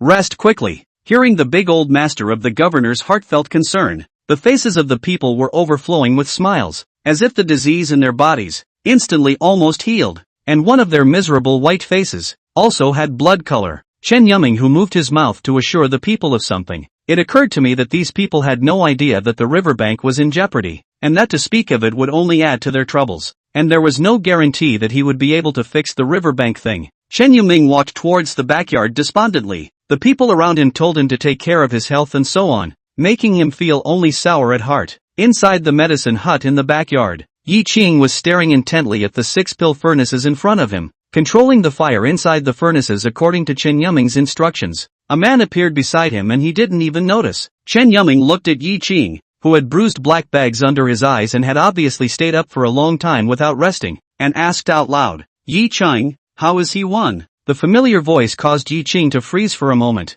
Then he looked up and saw that it was the governor arriving and hurriedly got up. However, Chen Yuming reached out and pressed his hand on his shoulder, and before he could stand up, he sat down again. Chen Yuming spoke out, "There is no need to get up, just keep an eye on the pill furnace." "Yes, my lord." Yi Qing, who understood Chen Yuming's mind, was filled with reverence, and likewise knew why the other party was inquiring about He-Won, so he continued to stare at the fire, and opened his mouth to reply, "My lord, He-Won was infected with wind cold, but didn't fall ill all the time. It's just that the Cubs always told him to focus on recuperating from his injuries, and that day, the government office came just to let him check that corpse, plus we might be targeted, so he excused himself with illness." Speaking of this, he quickly told the original story of what had happened within the Chaotian Palace and the two of them's speculations, as well as the person from the Yuan He-Tang who wore a human skin mask the day before. Chen Yuming's expression shifted, and only after a dozen breaths did he open his mouth. "I am aware of this. The two of you are very discreet and have done well. The dossier of the man from Yuanha Hall will be sealed by this official and not announced to the public to avoid alerting the public, and the two of you will keep your mouths shut. After you, take the belt tags you've gotten along with the human skin masks and so on, and send them to the government office. Go find Zhang Xiaoran again, tell him that the Huayan government office is implicated by him, and ask him to give this official an explanation." "Yes, my lord." Yi Qing nodded, controlling the fire and said, "I also ask for your lordship's forgiveness. Can you allow my subordinate to finish boiling these tonics, and then go looking for Mr. Zhang?" Chen Yuming, who shook his head, said, "There is no rush in this matter. You are needed here now. You will be fine here." "Yes, my lord." Just after finishing this point, Yi Qing remembered Wang Lu and opened his mouth to ask, "My lord, how is that Wang Lu now? Is it safe?" That Wang Lu went to Chaotian Palace with this official. Chen Yuming's eyes flickered, and a plot arose violently. There was a pause. Chen Yuming thought for a moment and said in a serious tone, On the night that the purple gold tripod was found, the government office had already discovered that Zi Tianjinren had been unconscious for a long time. The one you have encountered should be someone else in disguise, whose identity is unknown to this official. However, this official has received information that it should be from the court side. The two of you have found the purple gold tripod, and you are bound to be a thorn in the side of the remaining members of the former dynasty. You tell He-1 to seek out Generalissimo Wang, and you, after this is over, hasten to seek out Tongji Zhu. Yes, my lord. At this moment, Yi Qing also sort of knew that Chen Yuming was worried about their safety and security, so he came here to find them and make arrangements. His heart was grateful and he also felt Chen Yuming's importance to him. At this point, a figure quickly came to Chen Yuming's side, and seeing that the person Chen Yuming was talking to was Yi Qing, the torture room official, he spoke in a low voice. My lord, there's a problem with the riverbank. A section of the riverbank that had been reinforced, the reinforced part, was simply washed away by the water. After checking, the Sudin official found that the previously purchased stone was mixed with inferior stones. The Sudang Lin estimates that that section of the riverbank may be washed out this night based on the current growth of the water. Chen Yuming trembled, his lips quivered, and he clenched his fists in pain. Those people, how dare they be so heartless? Don't they know that if the riverbank is destroyed, they will not be able to escape death? Greed, not only has it harmed them, but it has also victimized the many innocent people of Huayang. In the next instant, Chen Yuming could not hide his anger and gritted his teeth. After settling these matters, this official will definitely send them to the guillotine one by one. Yi Qing, who was staring at the fire of the medicine furnace, also understood what was going on. Not caring whether the soup would be cooked or not, he fiercely got up and bowed with a pleading face and arched his hand. My lord begs your permission to allow my lord to proceed to the riverbank. Chapter 124, folks, natural disasters have no mercy. Wow! Raging waves slapped on the riverbank, making deafening sounds, but also from time to time lifted up huge waves. The body of the artisans on the riverbank hit swaying, but also want to swallow them into the river. Walking on the 10-foot wide stone riverbank, Yi Qing felt the tremor of the riverbank under his feet. He looked at his left side with disbelief, unable to connect with the calm Manhwa River in his mind, which had been calm for more than 10 years. On the riverbank, numerous folk laboriously pulled 3-foot long, 2-foot wide, and 1-foot thick slabs of stone with water-soaked reins, shouting horns and braving the rain and wind to repair and dam the riverbank. The perseverance hanging on everyone's face touched Yi Qing's heart and soul. Inexplicably, he thought of his last life, the martyrs who were only recorded in books, who braved dangers and hardships, and used their flesh and blood to forge a great wall of iron and blood, and establish a great nation, so that their descendants would be well fed, warmly clothed, and enjoy peace. These folk, too, Mr. Governor, the dike is dangerous. We can't stay here. You should go down quickly. From a big distance, Su Cheng saw Chen Yuming and hurriedly ran towards him, yelling at the top of his lungs. It kept the words he shouted from dissipating into the heavy rain and the sound of the lurid waves. The surrounding folk turned their heads to look when they heard that it was the governor who had come. Seeing the unique deep scarlet official uniform of Huayang Mansion, all of their eyes floated with emotion and hope. Seeing this, Chen Yuming slowed his pace and yelled, everyone is fighting against the flood on the riverbank, putting life and death at risk. How can this official, as the governor of Huayang, stay out of it? At that moment, all the folk whose faces were covered with rainwater were moved to wet their eyes. A number of people shed tears that mixed with the rain and dripped down the embankment. Chen Yuming yelled again, folks, natural disasters have no mercy. The heavens have sent us a hard time and want to wash away our homes. But we can't be discouraged. We have to work together, and we will be able to build the dikes to defend our homes against this relentless water. Well said, Mr. Governor. Brothers, the governor is here, so the water definitely won't drain. Step it up. Hey yo, build the dam. Hey yo, the invigorating and moving trumpet, shattering the sound of rain and lurid waves, resounded over the dike as if it were another declaration of war against the relentless heavens. Su Cheng, the workhouse warden, wiped the rainwater from his face and looked curiously at the young Xu Yun who was following the governor. The plump, jade-like face, coupled with the black clothes of the torture room's Xu Yun, made him instantly think of Yi Qing, the newcomer who was extremely famous in the government office today, the torture chamber official who, in less than half a moment, had taken care of a number of very laborious chicken cases. He didn't understand why the governor brought such a person who had nothing to do with protecting the embankment and water management to the riverbank at such a dangerous moment. The three of them traveled along until they stopped in front of an embankment that was 3 feet shorter. Yi Qing looked at the collapsed embankment by his feet that could not withstand the waves that had been lifted, and it was indeed as reported by the visitor when he was at the medical center. It won't be long before this section of the riverbank will be like a barrel with a missing batten, allowing the water of the Yinghe River to flow into the 100 miles of fertile land behind the riverbank. He stared to his right. Below the river embankment were piles of boulders and rough timber laid out, and numerous folk were working together to carry these materials for the construction of the embankment. Chen Yuming was filled with worry and frowned at Yi Qing.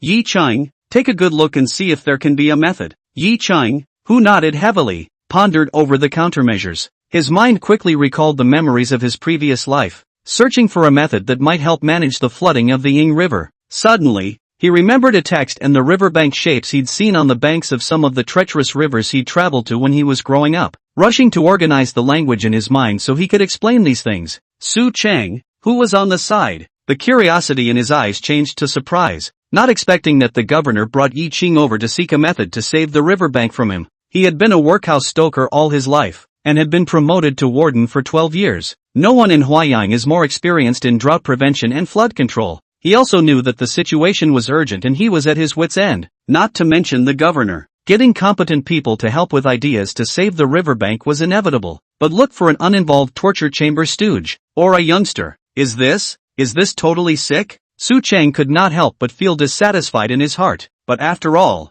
it was the person brought by the governor. So maybe he would really have a good plan to cure the flood? Not waiting for him to open his mouth to inquire, Yi Qing then arched his hand and owed Su Chang a bow, and quickly said, "My name is Yi Qing, the penal room's Shushu official. I've met with dignitary Su. Dare I ask if the riverbanks along the Yinghe River are all flush?" Su Chang froze for a moment and quickly said, "Ying River is hundreds of miles long. The river channel is flat. The river bank is basically straight. Few meanders. Huayang territory of this section. There are 4 big bends, 7 small bends. Here is 7 small river baths. For thousands of years, the inlet river has been dammed to follow the course of its banks." As soon as he heard this, Yi Qing knew why this tall dike, which was still made of stone, could not withstand the steeply climbing water level. He held out his hand, undulating and shaking it in the air, and said quickly, "This has to be changed. The riverbank embankment would have to be built bumpy and rugged to make it work, as if it were a fish's fin. In this way, the lurid waves of the river that beat over will be able to be separated by the tops of the fins, and the currents will impact each other and their strength will be cancelled out, so that when they beat on the riverbank, the force will be insufficient to pose a threat to the riverbank." These words caused Chen Yuming's eyes to flicker, and Su Chang also seems to have an aura, but how can not grasp and touch, temporarily did not understand the reasoning. Yi Qing, who looked around, saw a bucket covered by a wooden lid on one side. He lifted off the lid and the bucket was full of clean water, prepared for the folk to be able to drink it. Yi Qing picked up the bucket with his right hand and pointed at the stones piled up on the side with his left hand. This water is poured onto the stone, and the force that impacts the stone is a force. Whoa! The water in the bucket arced and impacted on top of the stone. All the water impacted on the stone at one point. Su Chang's eyes lit up, instantly understanding Yi Qing's meaning. He quickly stepped forward and picked up the wooden lid that had been lifted off, standing it up and erecting it in front of the stone as he quickly said, "Let's build a fishfin riverbank. Then the river that comes crashing through will divert the water toward this wooden lid. In this way, the force of the river water impacting the riverbank will also be divided into 2 small. The force becomes smaller, not to mention that, if there are a few more wooden lids, that is separated by each of the wooden lids of the water flow. The force is even smaller, not to mention that the water flow is even more will be offset against each other. In the end, the force of the slap on the embankment is bound to be much weaker, and the dike is sure to resist. Worthy of being an old man in the workshop, just a little live demonstration. Saw the actual change in water flow, and immediately figured out what was going on. Then, it was as if Su Chang had been pierced through the 2 chakras, and a single aura surfaced in his mind. His dark and rough face appeared like a childlike smile of pure quality. By the river water-soaked white wrinkled hand, pointing to the lurid waves of the Yinghe Road. Now that the river is raging, the Fin Dike, which has to be built from the upstream cove's concave bank, slows the current from top to bottom, built all the way downstream. This way, it will completely slow down the flow of water in the entire section of the Yinghe River. And after the river has leveled off, the height of the existing dikes will completely block the impact of the river. Su Chang, who was in an uplifted mood, looked at the raised portion of the river bank that had been washed away on the side, and his eyes brightened as he said, "Half a day, half a day left to mobilize most of the manpower to come here and be fully able to build the fin dikes and preserve this section of the riverbank. Speaking of this, Su-chang looked at Yi Qing, who was full of gentle smiles, revered beyond words, and even more excitedly grabbed Yi Qing's hand and shook it up and down, grinning gratefully. Yi official, you saved many people in Huayang City. I, Su-chang, thank you on behalf of the people of Huayang. Please accept my obeisance. This Su-chang, who had spent his whole life in the workshop, said that he was a Su-xian, but in fact, it was more appropriate to say that he was a pure craftsman. He is simple for the people, and whoever can work for the good of the people of Huayang is his benefactor. Without saying a word, he bent his knees and knelt towards Yi Qing. Officer Su, please don't.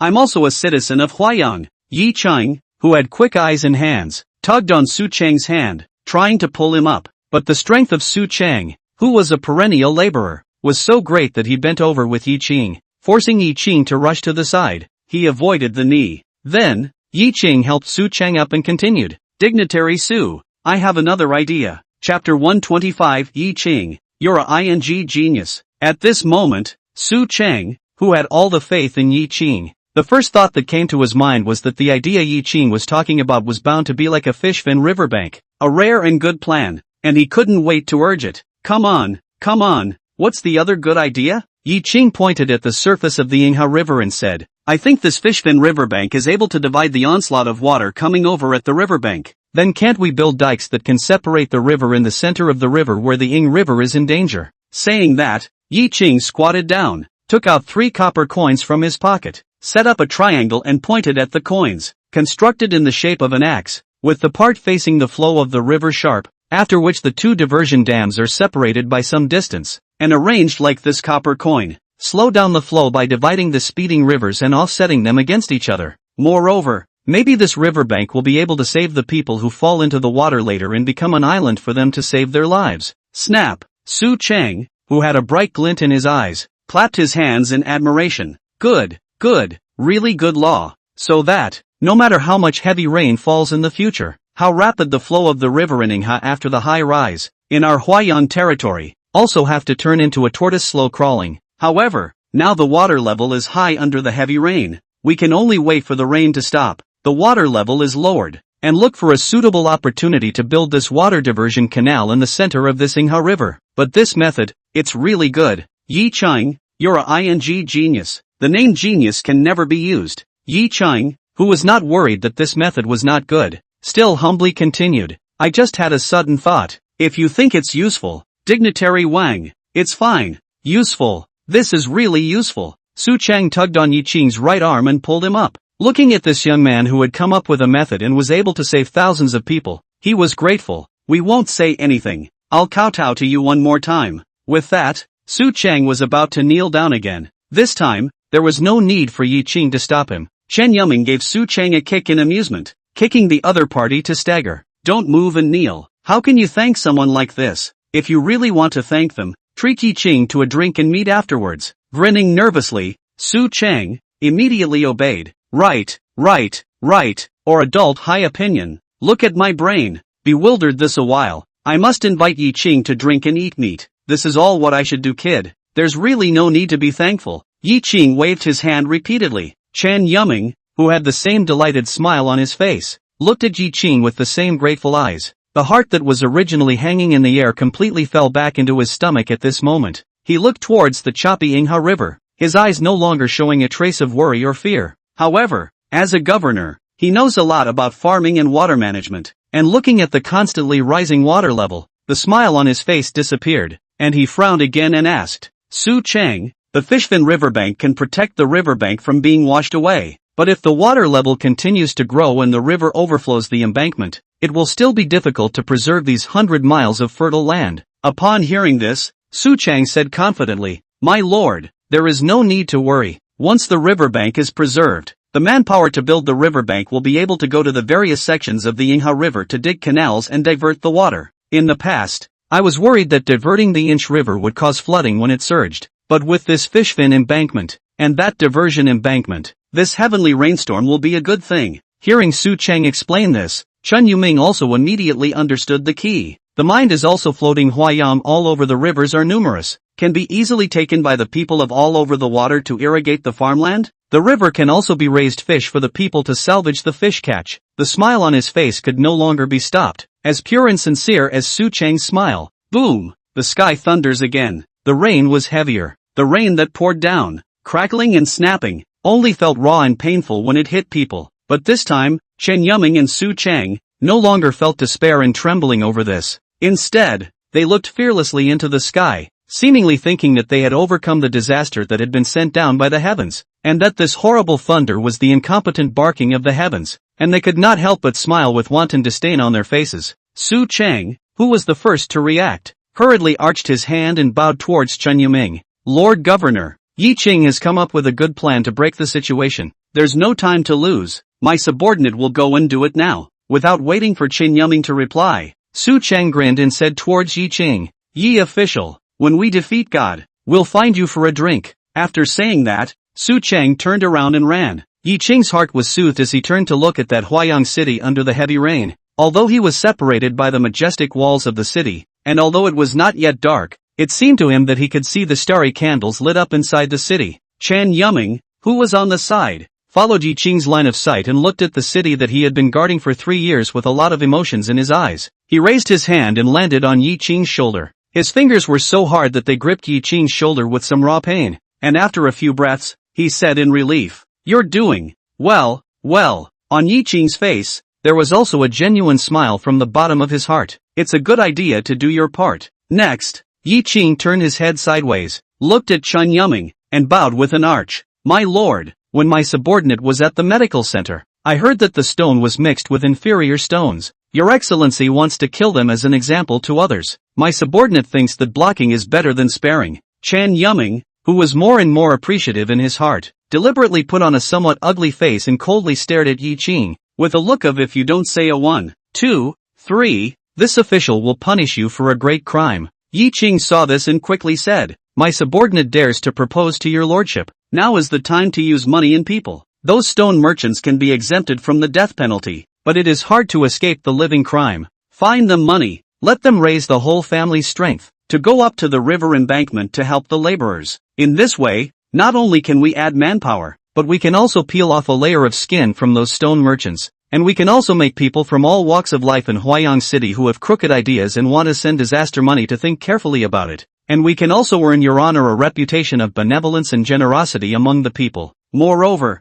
these people on the river embankment, to these second-best stone merchants, can be said to hate stone merchants even if you want to be lazy, but also cannot do it. Maybe help to build the river embankment. Feel the plight of the people can also carry out a wave of penitentiary. If they are really killed, those powerful merchants and big families in the city, all of whom are at risk, may do something to relocate their families, which will not be favorable to Huayang's tax revenue and livelihood. This is my humble opinion. The general idea is that punishment is better than killing, and I hope that your lordship will be able to proceed with caution. Chen Yuming's previous comments at the medical center about sending black-hearted stone dealers to the guillotine were all gas. Sitting up from the bottom, he had long ago been swallowed up by this cannibalistic dynasty without even the dregs of his bones, relying solely on his righteousness. If you want to work for the welfare of the people, then in some ways, you have to be in harmony with the people, and mingle with your colleagues and the powerful families, in order to expand your fists and feet, and to achieve your own purpose of benefiting the people.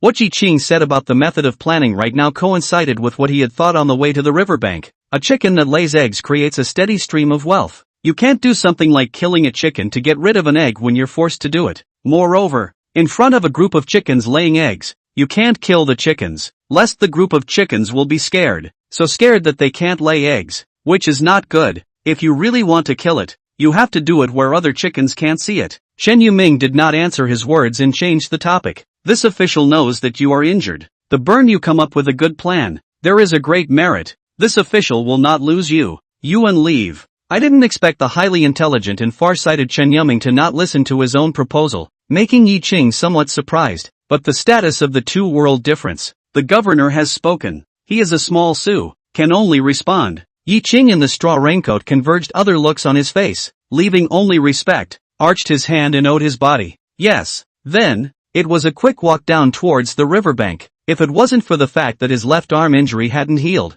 Yi Qing would have loved to be here at the moment to help build the riverbank together. after Yi Qing's disappeared into the busy and noisy riverbank. Chen Yuming raised his hand to touch his rainwater-covered beard and smiled. This kid, good idea, really is a rare smart person. Chapter 126, I just did what I could. Yi Qing, wearing a straw raincoat, walked down the embankment. Just a short distance out, he saw a multitude of folk lined up in good order under two wide thatched huts in front of him. They had bowls and chopsticks in their hands, and it looked like they were waiting for dinner to start. Those folk who had beaten their meals hid their bowls in their arms and ran further under the thatched huts to gulp down their meals. Even through the heavy rain, Yi Qing saw a lot of folk eating and putting their dishes into a big bucket before they hurriedly continued up the embankment. Yi Qing looked at these folk with admiration and whispered, "All heroes." With that, he continued on his way. But it's not far out. The sound of feet breaking the surface of the water rang out from behind him. Yi Qing twisted his head to look. A petite figure clad in a straw raincoat ran towards him at a fast pace. Even through the hazy curtain of rain, under the bucket hat, the delight revealed on that delicate face also clearly fell into Yi Qing's eyes. He snapped, not realizing that it was the Shangguan Lanqi, who had an outstanding life. It's an embankment of the river inlet that's fraught with danger. Besides, there are folk everywhere. How did she get here as a girl? It's too late to think about it. Shangguan Lanqi then ran to Yi Qing's side, and her voice, as clear and pleasant as a lark's, with leaps, fell into Yi Qing's ears. Mr. Yi, what a coincidence. I didn't expect to meet you here. What are you doing here? Is your left arm healed? Yi Qing, who bowed towards Shangguan Lanqi, found a reason to ask curiously. Greetings to Miss Shangguan. I am here to deliver something by order of Lord Jifu. The wound in my left arm is healing, and it won't be long before it's healed. On the contrary, Miss Shangguan, how did you come to such a dangerous place? The line of sight fell on Yi Qing's left arm that was covered by the straw raincoat, and guilt surfaced on Shangguan Lanqi's absolutely beautiful face. She heard Yi Qing's question and opened her mouth to reply.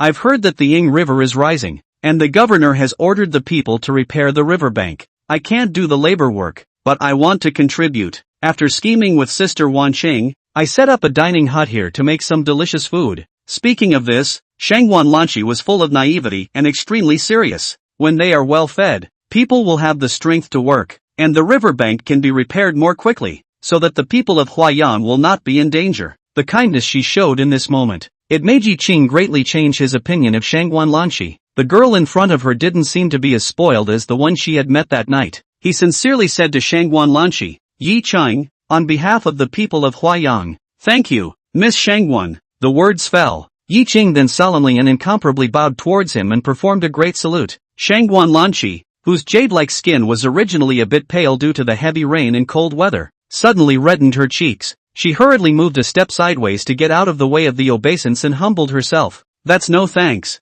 I just did what I could. She just finished. Yi Qing then saw three people running fast from the direction of the dining hut in the rain curtain. One of them was Mo Wanqing, and the other two were tall and robust, all the more so because of their straw raincoat. These two stood behind Shangguan Lanqi and looked at Yi Qing vigilantly. There was even a touch of undisguised loathing in his eyes, which was truly seen by Yi Qing. Yi Qing knew what was going on and didn't care. He saluted Mo Wanqing and then opened his mouth to ask, Meet Miss Mo. Is Mr. Zhang available? Mo Wanqing shook her head slightly, stepped forward and came closer, lending her voice to the loud sound of falling rain from the downpour. He left Huayan that day when he saw the man you said he was. Yi Qing, who had a heartbeat, nodded before speaking out. The day before yesterday, someone sought me out and told me not to follow Mr. Zhang's work. That person was solved by me. With Yuan He Tang's waistplate on his body, a circle of 2-inch-long silver needles hidden in his waist belt, and a human skin mask. I have some recollection of his face,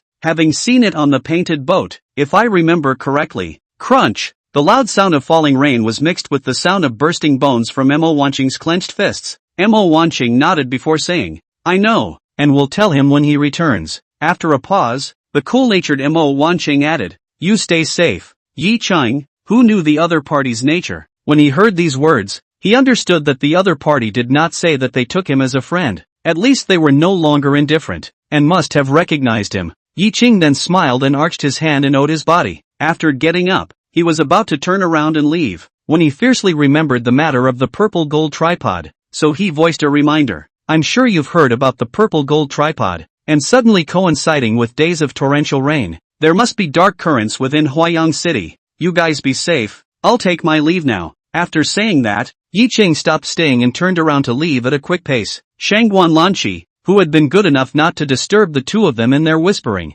saw Yi Ching suddenly leave, and immediately went forward. Wanting to stop him to climb a few more words, Mo Wanqing hurriedly pulled his arm, and after meeting his almond eyes, he said without question, "Mo, go." Shangguan Lanqi, whose cherry lips curved down, sadly said, "You wouldn't let me seek him before. It's not easy to meet today. I want to talk to him more." Mo Wanqing, who was quite helpless, voiced out, "His left arm injury has not yet healed. He can't get wet more often." At that moment, Shangguan Lanqi lowered her head guiltily again. Seeing this, Mo Wanqing could only say, "I'll accompany you to find him afterward." Shasta. Heartwarming smiles blossomed in the icy rain. Chapter 127 Brother Yi, I also owe you my life. Yi Ching returned to the medical center, simply changed his clothes, and continued to busy himself. 4 days later, the downpour still hasn't stopped, but it's gotten a lot lighter. With Yi Ching and Chen Yuming's coincidental scheme, the precarious riverbank was safe and sound with the help of a few black-hearted stone merchants who raised their families and the help of the city's good merchants and lineage. Even though the heavy rain was still falling, the entire Huayang city was filled with an atmosphere of joy. Afterward, Su Cheng led most of the people to excavate the river and divert the surging water of the Yinghe River. Many people knew about it, and they all volunteered to help out without pay, and Huayang City was a hot scene inside and outside. This torrential rain that could take away the lives of tens of thousands of people, at this moment, completely became a gift from God. Yi Ching and Hewen held their noodle bowls and stood at the door of the medical center, looking at the people on the street wearing straw raincoats and carrying hose and baskets to the outside of the city at a fast pace. I think the hot noodle soup, which is already delicious and warming, gets better and better. Hewen tilted his head and drank the noodle soup at the bottom of the bowl in one go, his eyes flickering as he looked at Yi Ching. Brother Yi, I also owe you my life. Stunned, Yi Ching looked over in disbelief. A teenage boy in a dark red cotton shirt with reverence in his bright eyes, Herman, who picked up the empty bowl and shook it, said seriously, "If it weren't for you, I wouldn't have the leisure to be here at this moment to eat your warming and heartwarming bowl of hot noodle soup." These headless words made Yi Ching look more and more puzzled. After freezing for a few breaths, Yi Ching reacted. He didn't acknowledge it. Instead he laughed. "Good fellow, Brother He, if I had that kind of method, I would have offered it a long time ago. Once this kind of merit is realized, then I'll be walking horizontally in Huayang City in the future. And even more so, I'll have a prosperous official career. What is the delay of several days before you go and offer your plans?" When these words came out, Hewen first didn't believe it. Then seeing Yi Ching's frank and undifferentiated look, he said with self-doubt, "Is it hard to believe that I guessed wrong?" Yi Ching laughed gently. That was naturally a wrong guess. "Hello." Yi Ching, who had finished drying the soup noodles in his hands, took the bowls and chopsticks from Hewen's hands, and then walked towards the kitchen, sighing very much. "Hey, if only I had this monstrous credit. On the basis of this water repair embankment skills, I have to be specially recruited by the Ministry of Public Works in Kyoto.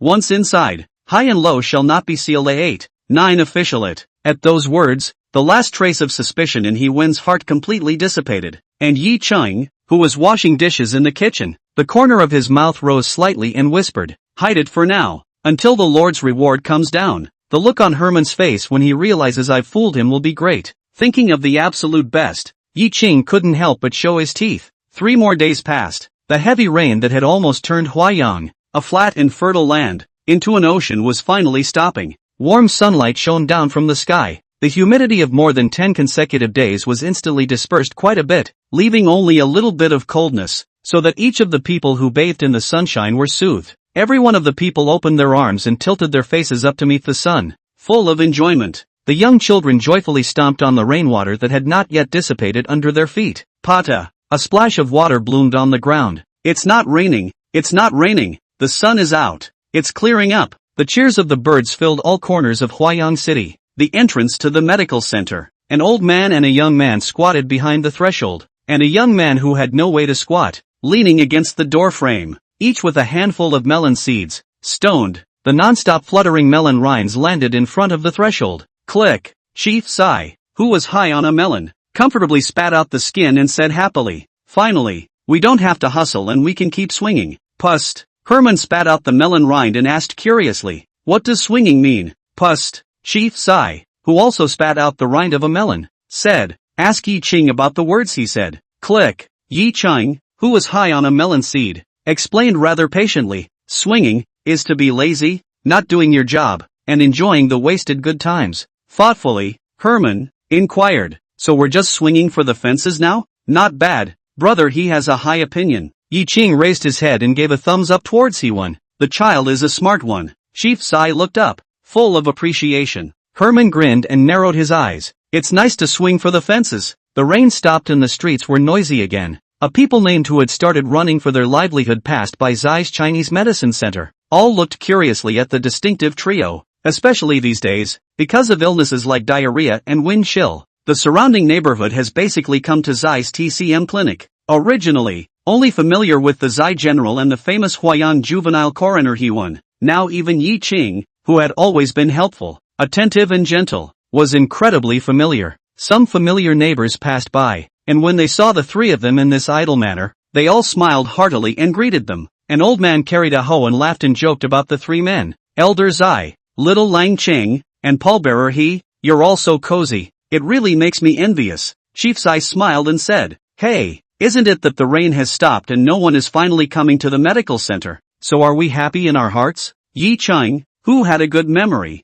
also smiled and said back, your old man has to pay attention to his health. Although the rain has stopped, it's still a bit cold. Your old man's body is weak, so don't touch the cold water. He-Won, who has a superb memory, earnestly urged, your old left leg rheumatism can never touch the cold water. Work on the ground can be, but must pay attention to awe. The old man replied with a grateful nod. Thanks for the reminders, old man, I remember. The melon was quickly stoned. Chief Zai said after clapping his hands and getting up, Ashiro, remember to sweep the doorway. Yi Ching, whose mouth was skewed, looked at the gloating He-Won Dao. Fine, I'll do the job. Seeing as you're injured, when you're healed, you're not going to run. The dejected He-Wen, with a bad smile, spat melon rinds on the ground again and whispered, AI, the injured tendons and bones 100 days, we also hurt the ribs, Zai Lao said, at any rate, it will take 4 months, brother Yi, after 4 months, we definitely won't push back. Yi Ching, who had gritted his teeth and was full of ferocity, raised his fist and waved it, but his eyes were full of laughter as he said, just you wait, in 4 months, I'm going to do the same thing to you. Doing the same thing to the other guy? He-Won, whose eyes were already bright, had eyes that seemed to be able to release light as he quickly said, to use the other side as the other side. Well said, what a way to put it. I'll have to remember that if I can use it in the fall exams, it's sure to catch the eye of the grading officer. Mention the fall exam. Yi Ching opened his mouth and asked, brother He, that poem, these 10 days have passed, do you have any ideas? Mention this. He-Won performed the spell of his smile disappearing instantly and bitterly raised his palm to slap his forehead in pain. I really don't have a talent for composing poetry, and in the past 10 days, my mind has been revising all the article canons that I've read before, but this poem, thinking about it, doesn't even come to mind. A wave of Versailles without a trace made the corners of Yi Ching's mouth quiver. Overwhelmed, Yi Ching was truly envious. Afterward, He-Won arched his hand towards Yi Ching and said, brother Yi, it seems that I can only ask you to do this. The corners of his mouth rose as Yi Ching confidently said, well, and, for once, the poem is absolutely relevant to the reality of the status quo. Chapter 128, I have to hold my back when I go to the toilet. With tears in his eyes, He-Man was close to being grateful. Not waiting for him to speak, a silhouette quickly and furiously ran from the distance, all the way to the top to yell, Elder Brother Yi, Elder Brother Yi. The familiar voice made both men in the doorway look over. Yi Ching fixed his eyes and saw that it was his government office leader Wang Lu. Wang Lu, whose head was full of sweat, ran to the door of the medical center, wiped the sweat from his forehead, gasped for breath, and clasped his fist towards He-Won. Meet He bearer. He-Won arched his hand in return and asked, Wang Ling, you're in such a hurry and running around sweating. What are you looking for Yi Ching for? Yi Ching followed suit and asked, Brother Wang, what is so important that you are looking for me? Wang Lu, who once again wiped the sweat from his forehead, continued to pant heavily. Ji, the governor is looking for you. He said that what he asked you to hand over to the government office before, he gave to bring with him this time as well. As for the rest, he didn't say anything, just that you should get over there faster. Words. The two men at the doorway both looked a little more grave. Yi Ching said to He-Won, Brother He, the melon skin's at this doorway. I'll leave it to you. After saying that, he ran towards the quiet room in the backyard. Wang Lu also familiarly walked into the medical center. at the table against the wall in the front hall, picked up the teapot filled with herbal tea and poured water into his mouth. He Won, who followed him, curiously surveyed the skin under Wang Lu's earlobes. When he saw that there was no difference, he opened his mouth to ask, Mr. Wang, are there many things going on at the government offices these days? As soon as I heard this, Wang Lu, who had not yet drunk enough, wiped the water at the corner of his mouth and said with great bitterness and hatred, Hey, herb bearer, come on, don't mention it, that's busy feet. Today this heavy rain has stopped with great difficulty, and the governor has asked all the government offices to go to the government barn to help. It's best if we can move it out into the sun to keep the grain from getting damp, lest there be no grain left after this water is cured. Then, Wang Lu's eyes flickered as he looked at the temporarily unoccupied main hall of the medical center and approached T1 to whisper, I don't know what's going on in this section, but there have been a lot of murders, and they're all out-of-towners who can't be identified. Raw faces notwithstanding, there's a bunch of volumes pressed in the torture chamber, and it's running our heads off. You're the only one who's good at solving cases in our government offices. Even Magistrate Ma is not as good as you. But on the contrary, you were injured. The horse magistrate already had a smelly face. This section of the investigation of the case to check the face of that ugly. Those of us in the torture chamber, we can't wait to go to the government barn to help out as well. We don't even want to look at the stinking face of Magistrate Ma. He Won, whose heart was violently clenched, frowned and asked, How is the case of the purple and gold tripod going? Have those absconding thieves been caught? Speaking of which, Wang Lu's face hardened a few more points as he gave He-Wen a grumble. Don't mention it. When the search in the Chaotian Palace found some traces, but it rained so hard all the old days that the tracks were gone, not to mention the riverbanks. The governor had no choice but to hastily withdraw all the people from Chaotian Palace to repair the riverbank. Wang Lu, who had paused for a moment and filled his mouth with water again, let out a long breath before continuing. The people in the torture chamber all wondered if those dead outsiders would be running for the purple gold tripod. All of the government offices are looking forward to you hurrying up and recovering from your injuries, and making a great show of finding all those scumbags. Knowing what he wanted, Herman nodded his head and sighed on his face. Hey, I also want to hurry up and get well from my injury. All day long in the medical center, besides lying down, it is standing. I can't even bend my waist. I'm not afraid to laugh at you, but I have to hold my back when I go to the toilet. Thinking of the hilarious picture, the bitterness on Wang Lu's face dissipated a bit and he said in relief, It's kind of nice to have an injury and not have to worry about all the worrying. He-Man, who was just about to deny this, hadn't even opened his mouth. Yi Chang, who had packed up his things, ran out in a flash. Brother Wang, I've packed my things, let's go. Success, herb bearer, we'll talk again some other time when we have time. Wang Lu put down the teapot, clasped his fist at He-Wen, and ran outside. Just as Yi Ching was about to leave, He-Wen spoke, Brother Yi, wait. Yi Chang, who was preparing to leave the medical center, looked behind him in surprise. He-Wen walked to the side and said seriously, When you meet Big Brother Yin, don't forget about that file. Yi Chang, who instantly had a large gold ingot in his mind, the corner of his mouth rose as he whispered, Don't worry, I'll give it to him when I meet him. Success, but don't forget it. At this point, He-Wen, who walked to Yi Ching's side, stretched out his hand, his slender fingers rapidly penning in Yi Ching's palm. Yi Ching's pupils shrunk violently as he gave He-Wen a deep look, nodded slightly, and ran out. A wild ride. Half a moment or so, Yi Ching then appeared in the governor's duty room. Chan Yuming, who was sitting behind the desk, had his brows furrowed as he was reviewing the folders.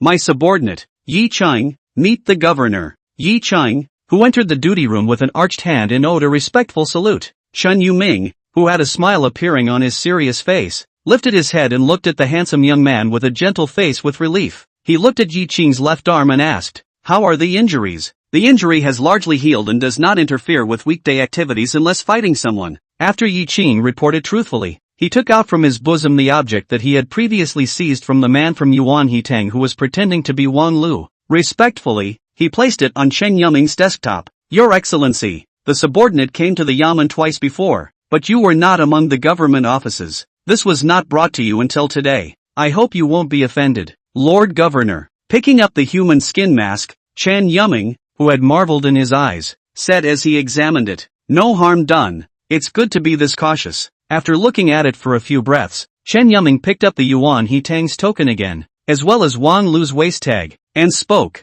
Today you saw Wang Lu, but is he a real person? Yi Ching pondered for a moment before saying, It's the same person that my subordinate has seen before. Moving his probing eyes away from the two signs, Chen Yuming looked at Yi Qing. Yi Qing, who had a grave look on his face, slowly opened his mouth. Previously, my subordinate had many speculations during his leisure time with Coroner He Manhwa. In particular, the production of human skin masks was explored for a long time in connection with the case. Human skin masks take a long time to make, and the process is so complicated that they can be nullified if you're not careful. He better deduced that the one who made the mask must have been the one who had been in contact with Wang Lu for many years and was incredibly familiar with him, either his family members or those fellow prisoners within the prison when he was still serving as a jailer. And those jailers? Among them there is a certain possibility that the person who made the mask, before because of the matter of the division prisoner Lu Weikong. Most of these jailers have been imprisoned. Really want to check this character mask? We are also better to facilitate the interrogation.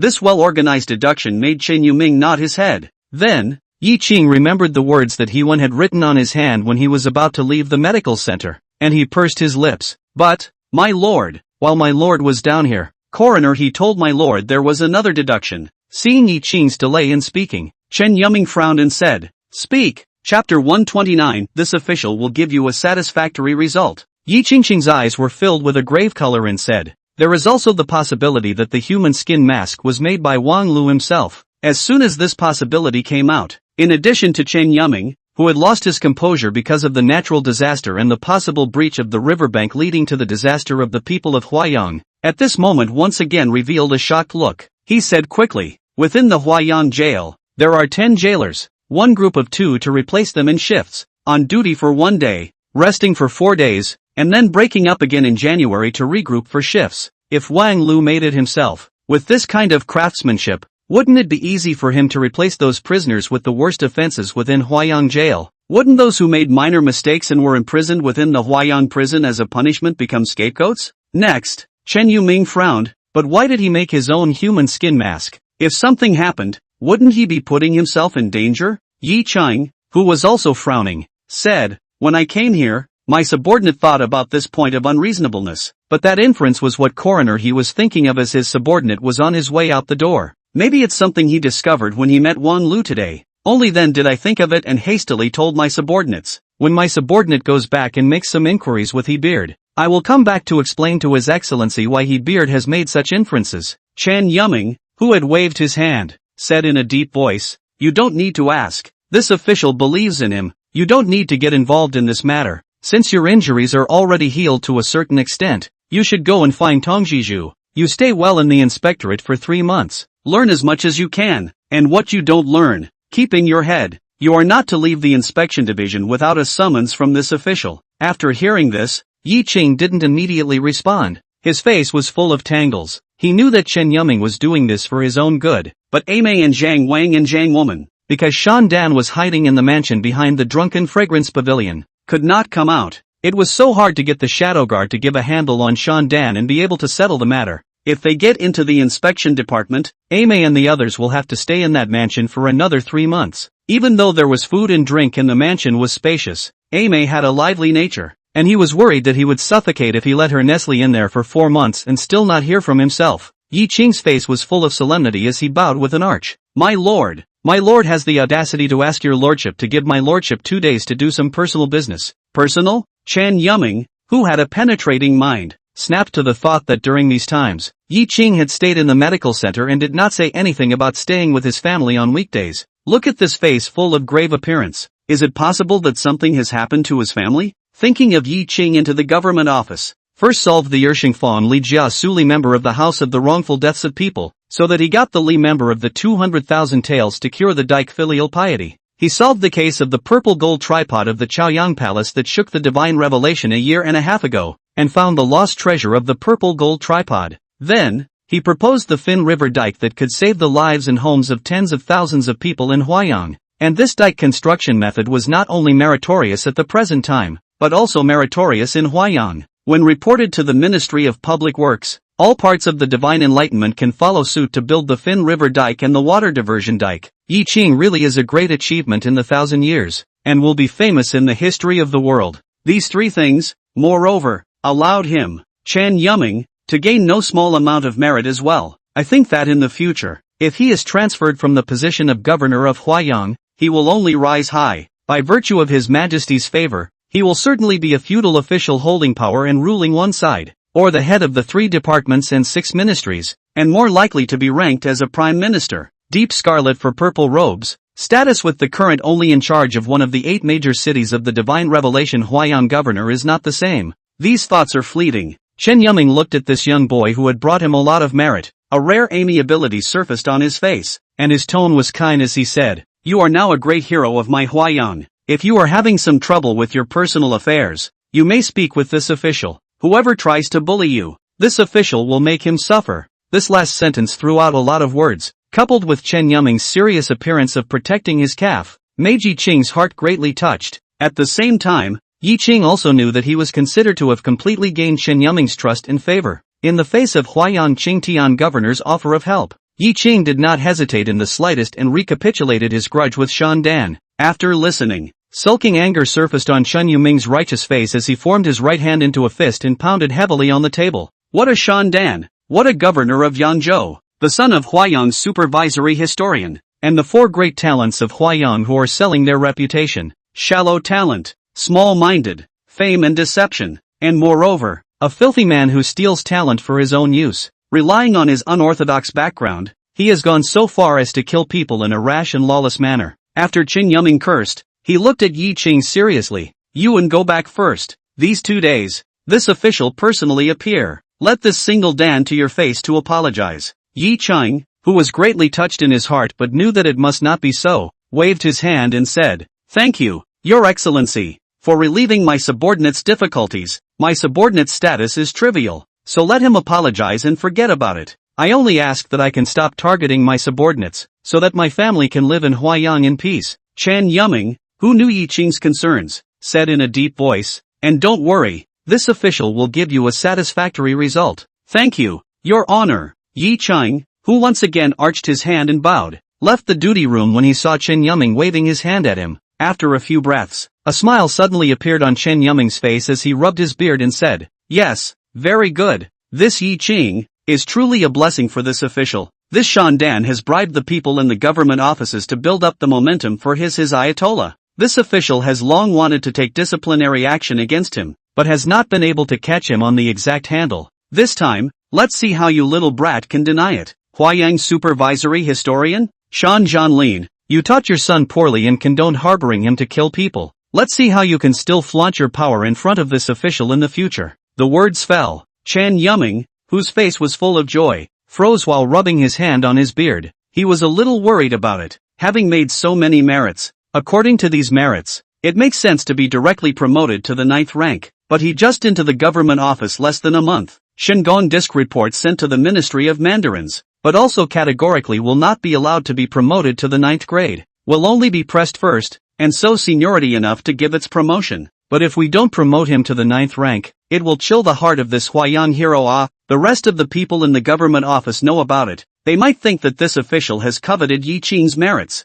If this official steps forward to explain, the image of majesty is lost again, and if he doesn't explain, it's not good to lead people in the future. Instantly, Chen Yuming was in a tangle, not knowing what to do for the time being. This way, Yi Qing went out of the duty room, didn't go to the torture room to sneak around, didn't go back to the medical center, and went directly to the mansion that Zhang Xiaoran had prepared for him. Huayang had been pouring rain for 10 days, and he had been busy at the medical center. Not going to the mansion. It had stopped raining and I was fine for the time being, so I was going to check it out. Open the window to ventilate. Sprinkle to the yard. The clothes and bedding are taken to the yard to dry. If there is mold, but also have to wash well before. From under the tiles of the doorway, he took out the wet and muddy key and unlocked the brass lock just as he pushed the door open. Yi Qing then frowned slightly and didn't go in, so he stood at the entrance and carefully surveyed the courtyard. Chapter 130, he meowed a bastard. Taking without asking is a thief. A dozen days of pouring rain down.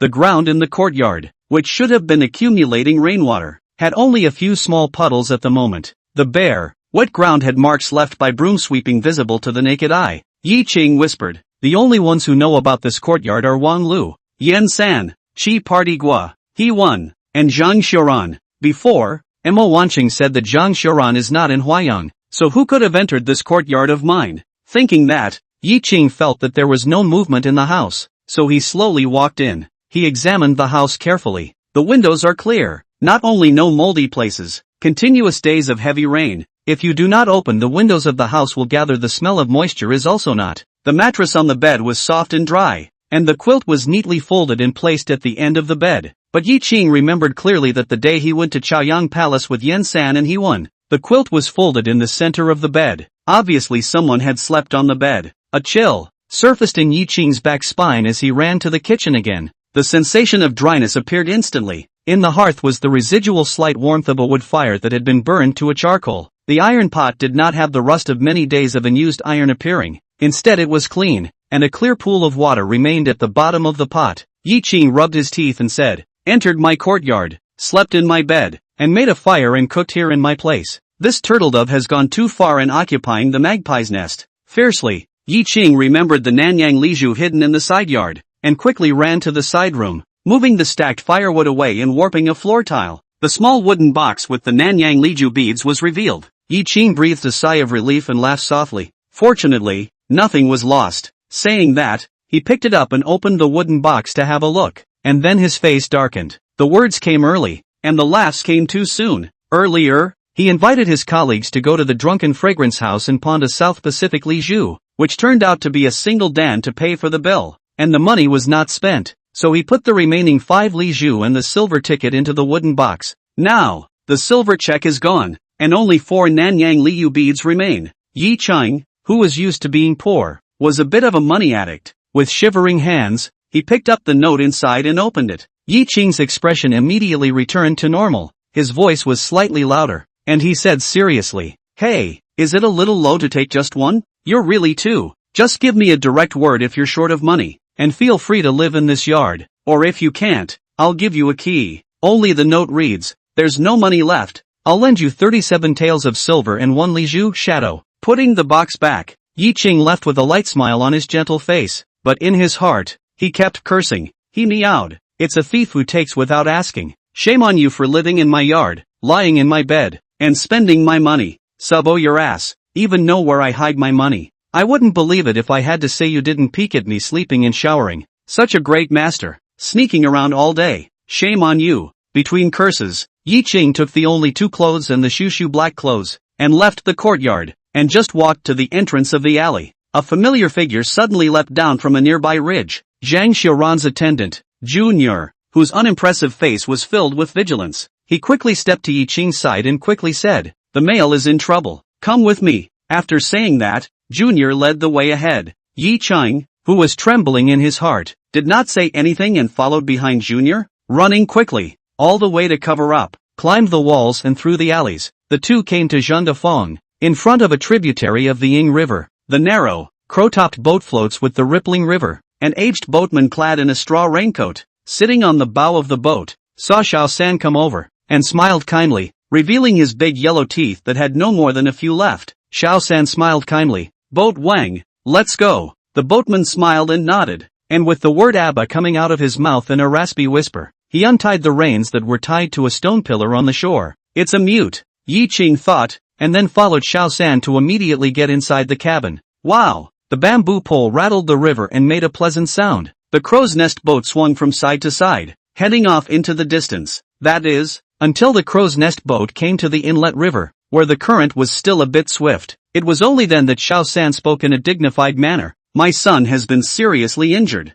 Life is in danger, and you are needed to heal him." Yi Qing, who had clenched his fists and suppressed the worry and panic in his heart, took a deep breath, and without hiding anything, quickly said, "I can only treat external wounds. I don't know about internal wounds or detoxification. Are the medicines complete? If not, I'll have to go back to Zai's Chinese medicine center to get some herbs." Xiao San, who was originally worried about his son's sickness when he arrived, was relieved to see this calm reply from Yi Qing. "The medicines are only simple trauma remedies, so give me an idea of what herbs are needed and I'll go find them." Then, Junior said with a mournful expression, "The male is traumatized, with stab wounds in his left arm, back, and right leg, deep enough to see through to the bone, and bleeding quite a bit. We simply treated it, but the days of heavy rain worsened the wound, and there were still people in the shadows watching the male, so we had to hide. I've been waiting for you for a long time, so you finally showed up." Yi Qing, who instantly understood, pursed his lips,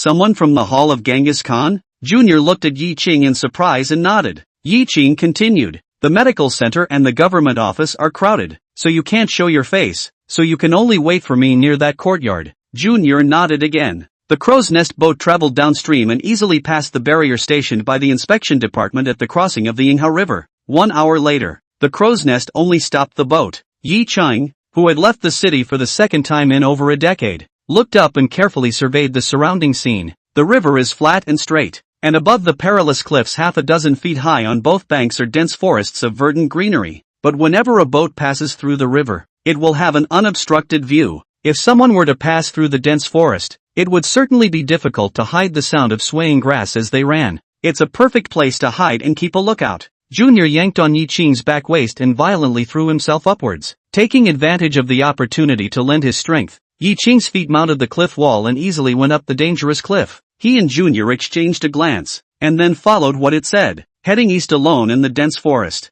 After running for more than a quarter of an hour, a broken temple full of waist-high weeds came into view. Not waiting for him to get closer, with a face full of joy, Shihan leapt down from a tall tree right next to the broken temple. He agitated. You're finally here. Yi Ching stopped in his tracks and stared. Take me there quickly. Shihan nodded, taking Yi Ching around the broken temple. He entered the temple through the collapsed broken wall of the temple. As soon as he entered the broken temple, the damp and chilly atmosphere, mixed with the condensed wooden moldy smell, made Yi Ching frown. Rounding the altar of the god, the strong smell of blood hit his nose. In front of the altar that only left half of the god's statue, Zhang Xiaoran, who was green and white, was lying on a straw mat, as if he were a sacrifice to be offered to the gods. He was wrapped in blood-permeable brocade cloth. His breath was like a swimmer. If not for Yi Ching's sharp eyes, seeing some slight heaving in his chest, he would have thought that Zhang Xiaoran had already returned to hell. Click! A tiny wooden branch was stepped on by Yi Ching. Zhang Xiaoran's eyes snapped open, and his bloodshot eyes were filled with killing intent. Upon seeing the visitor, this prodigal son, who was always in Yi Ching's eyes, with his brocade clothes and glittering crowd, leaked out a faint light smile and calmly said, There you are, don't be a crybaby, you'll be laughed at by my lord. Cough cough cough. Before the words were finished, Zhang Xiaoran's eyes, which had just opened, closed once again after a sharp and weak cough filled with pain. Chapter 131. Is it because of the stone that man wanted? Yi Ching's expression changed drastically as he rushed forward to check. After a flurry of work, Yi Ching let out a long breath and knelt down beside Zhang Xiaoran. Shi Heng, who was anxiously and worriedly watching from the side, saw the situation, and although he knew in his heart that his son was still alive, he still couldn't help but ask, Brother Yi, how is the mail? Just too weak and passed out. Shi Heng, who was completely relieved, said in a deep voice, Brother Yi, over to you. As he spoke, Yi Ching began to rummage through the parcel next to him, checking what herbs were inside. The best gold sore medicine, the kind that divine enlightenment is known for, is sold in Zai's Chinese medicine hall, and Yi Ching hasn't dabbled with the medicine for this period of time. Some blended herbs to replenish qi and blood. Yi Ching didn't drink a lot of them in Zai's Chinese medicine hall in the past few days. This herb is not ordinary. Yi Ching's line of sight fell on the strip of brocade and silk cloth that Zhang Xiaoran had haloed a large area of blood, and worriedly said, This can even worsen the wound. How badly injured are you in the end? Long, slender fingers landed on the wound. After some careful busywork, the shocking 3 wounds appeared in Yi Ching's eyes. The wound was bloody and fleshy and deep to the bone. At the moment the wounds were littered with gold sores, and in many places the medicine was topped off by some of the blood that kept bubbling up. I don't know if it was because Zhang Xiaoran had lost too much blood a long time ago. The blood emerging from the wound was not much, and the gold sores applied were like floating weeds on the surface of the water. And the wound, in a number of places, had festered and turned to pus, and the yellowish effluvia that flowed from it likewise topped up the gold sores. Looking at Yi Ching Liang, his hands trembled a little. Hiss, he couldn't help but let out a cold breath, then celebrated. Luckily, you all used good medicine, and Mr. Zhang is strong. Otherwise, Mr. Zhang would have already breathed his last, and even if he were alive, he wouldn't be able to keep this arm and leg. Hearing such serious consequences, Shi Hong wanted to cry, and in the next instant, he also reacted. He asked with implicit anticipation, Brother Yi, can this injury of the Gongzi be completely cured? Yi Ching took out a 2-inch long concealed silver needle from his pocket. This is the Yuan He Tangman's. Before handing over to Chen Yuming, this concealed weapon hit the delicate sharp. He Wan and Yi Ching have left thinking that in the future in case it is used. I didn't realize that it would be just right for today. Yi Qing drew down an extremely thin silk thread from Zhang Xiaoran's brocade clothes and opened his mouth. It should be completely healed. However, the blood loss may have injured the root, so I don't know if it can be nourished. Secondly, it's too big of a wound to scar. At those words, Qi Heng's heart was completely put back into his stomach. He prayed sincerely. It's just a scar. As long as your son can be well, not to mention a scar. It's even possible to exchange my life with the heavens. After instructing Qi Heng to build a fire, cook the medicine, boil hot water, and boil the cloth, Yi Qing then quietly looked at Zhang Xiaoran, who was lying on the ground, his face green and white with side leakage. He whispered, "Is it because of that rock the man wanted? None of the fights within your family have been as bitter as this. What in the world is that thing that has brought you such bad luck?" Then, with an odd expression, Yi Qing thought of something wonderful and smiled. "That said, I'm saving your life here today. You saved my life from Shan Dan's earlier. We're pretty much even in terms of favor. Oh yes, I owe you a favor for protecting my Aimei and Zhang Wang Zhangpao." At that moment, Yi Qing, who was somewhat distressed, scratched his head and said, "Zhang Xiaoran, your love. It's really not easy to return it." After a while, Qi Heng, who had prepared his things, re-entered the broken temple. Following Yi Qing's request, he began to operate. The warmth brought by the two bonfires dispersed the cold and damp chill inside the broken temple. When everything is ready, Yi Qing said, "You will burn the tip of this silver needle red with fire, and the tip of your soft sword red as well." Thinking of something, Qi Heng, whose expression changed drastically, his cheeks twitched a few times as he looked at his own son's greenish-white face and said in a mute voice, "Brother Yi, can Gongzi resist?" Yi Qing, who cocked his head and looked at Qi Heng, understood that the other party was thinking the wrong way. He pointed to the festering wound. "You burn the tip of the sword red and put it in boiling water, which makes some of the unseen toxins disappear, lest there be toxins left in the rotting flesh of the wound if you cut it away with your sword later." The knowing Qi Heng quickly nodded his head. He then drew the soft sword at his waist and looked at the bright blade and asked curiously, "But this sword, I usually always wipe it, and with clean water, and have never touched poison?" Yi Qing, who was patiently explaining, opened his mouth. "This sword of yours, it's killed and stained with blood, and even if you wiped it, there might still be residue. And, these days, you should have chopped wood with your sword and gotten some of the sap of the grasses and trees, and maybe some of them will be poisoned. It's safer to use fire and boil it in water." After all, Qi Heng, who felt that it was very reasonable, immediately felt that his brightly shining soft sword was dirty beyond recognition. Without saying a word, he cauterized his soft sword over the campfire. Only when the tip of the sword, along with a section of the blade, had burned until it was red, was it placed in the hot water on the side. Zip! The hot water boiled and a vapor rose. Looking at the soft sword that had cooled down, a smile appeared on Qi Heng's face. He quickly took out a cloth that had been boiled in hot water and wiped the soft sword after. Handing the sword to Yi Qing, he said, "Brother Yi is done." Yi Qing, who had the corners of his mouth tugging slightly, looked at Qi Heng, whose eyes were full of anticipation, and secretly said in his heart, "Concern is messy. Big brother Qi is usually quite smart, but now he's also lost his temper and put all his hopes on me." Thinking, he continued patiently, "Big brother Qi, your sword skills are superior. It's safer for you to come. I don't know how to use a sword, so if I strike, I might aggravate my injuries." At those words, Qi Heng's hand, which was holding the sword, trembled slightly. The soft sword instantly began to sway, like a silver snake swimming. He said with a bitter, apprehensive face, I don't dare to lay my hands on His Excellency. You have to make a move even if you can't." Yi Qing furrowed his brows and looked at Qi Heng with a face full of gravity, pointing at the festering wound. "If you want your male son to live, don't hesitate." With a single sentence, Qi Heng's trembling hand returned to smoothness. Following what Yi Qing pointed out, the silver serpent swam, precisely chipping away chunks of festering, pus-filled flesh from the wound on his left arm. The unconscious Zhang Xiaoran, bean-sized sweat instantly surfaced on his face. His handsome cheeks and crawling body twitched. Fortunately, he was unconscious. Otherwise he didn't even dare to think about how miserable Zhang Xiaoran had to scream. After fearfully cleaning the wound on his left arm, in just a few breaths, Qi Heng was already sweating profusely. He retrieved his soft sword and gasped for air. Yi Qing hurriedly reached out, using a cloth that had been burned to boiling hot by the hot water, and wiped the wound. Quickly, burn the silver needles red, and wipe them with the cloth. Don't go over the water. Qi Heng immediately did as he was told. With each of Yi Qing's movements, Zhang Xiaoran's body trembled. During this period, Yi Qing kept changing the cloth to wipe the wound that kept bubbling with blood, and finally waited for one wipe before the blood reacted. Hurriedly sprinkled a large amount of golden sore pill and took the red-hot silver needle that Qi Hong brought over. Just like mending clothes, Yi Qing sewed up the 2-inch long wound on his left arm. The red and silver needles caused a smell of burnt flesh every time they passed through. Let the sight of the watch Qi Hong. Look at all the pain, horrified sweat, not to mention the unconscious Zhang Xiaoran.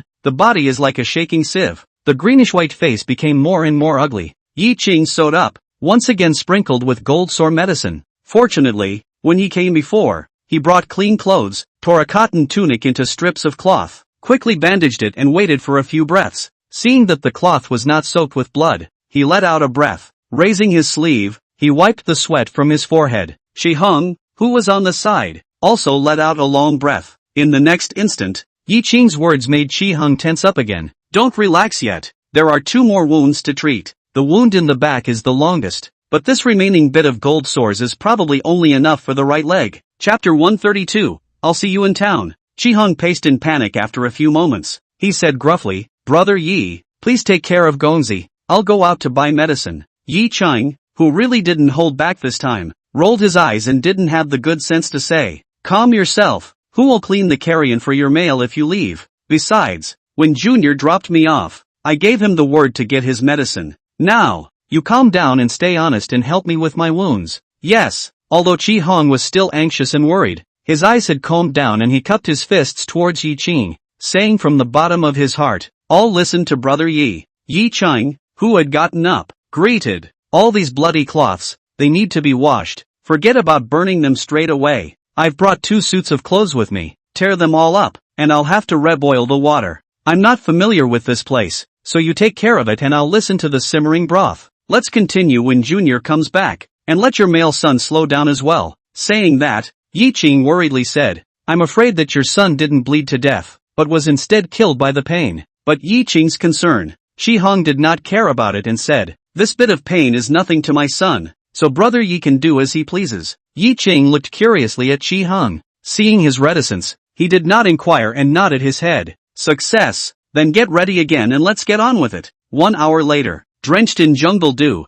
Junior ran inside the broken temple with a large package in his arms. At this point, Yi Qing was feeding Zhang Xiaoran the blood-replenishing tonic for the second time. Xiao San then gently placed the package beside Yi Qing. Seeing that Zhang Xiaoran's left arm and right leg were rebandaged, his originally greenish-white face looked a lot better, and his tense face eased a lot. Qi Hong, who was standing guard at the side, gave Xiao San a look, and the 2 of them walked out together, outside the broken temple. Without waiting for Qi Hong to open his mouth to inquire, Junior inquired with concern, how is the master? Qi Hong nodded, his eyes flickering as he said, Brother Yi said that he can treat the master's injuries. However, he might be recuperating for a long time afterward. There's not enough gold sores left to treat the scars on his back. Is Miss Mo safe? How is the matter explained by the master going? Junior said with a sullen face. These days, some people tried to deal with Miss Mo, but they were all stopped and killed by the good people around Miss Shangguan. It's safe. I went to wait for the man where my master said he would be, at the appointed time,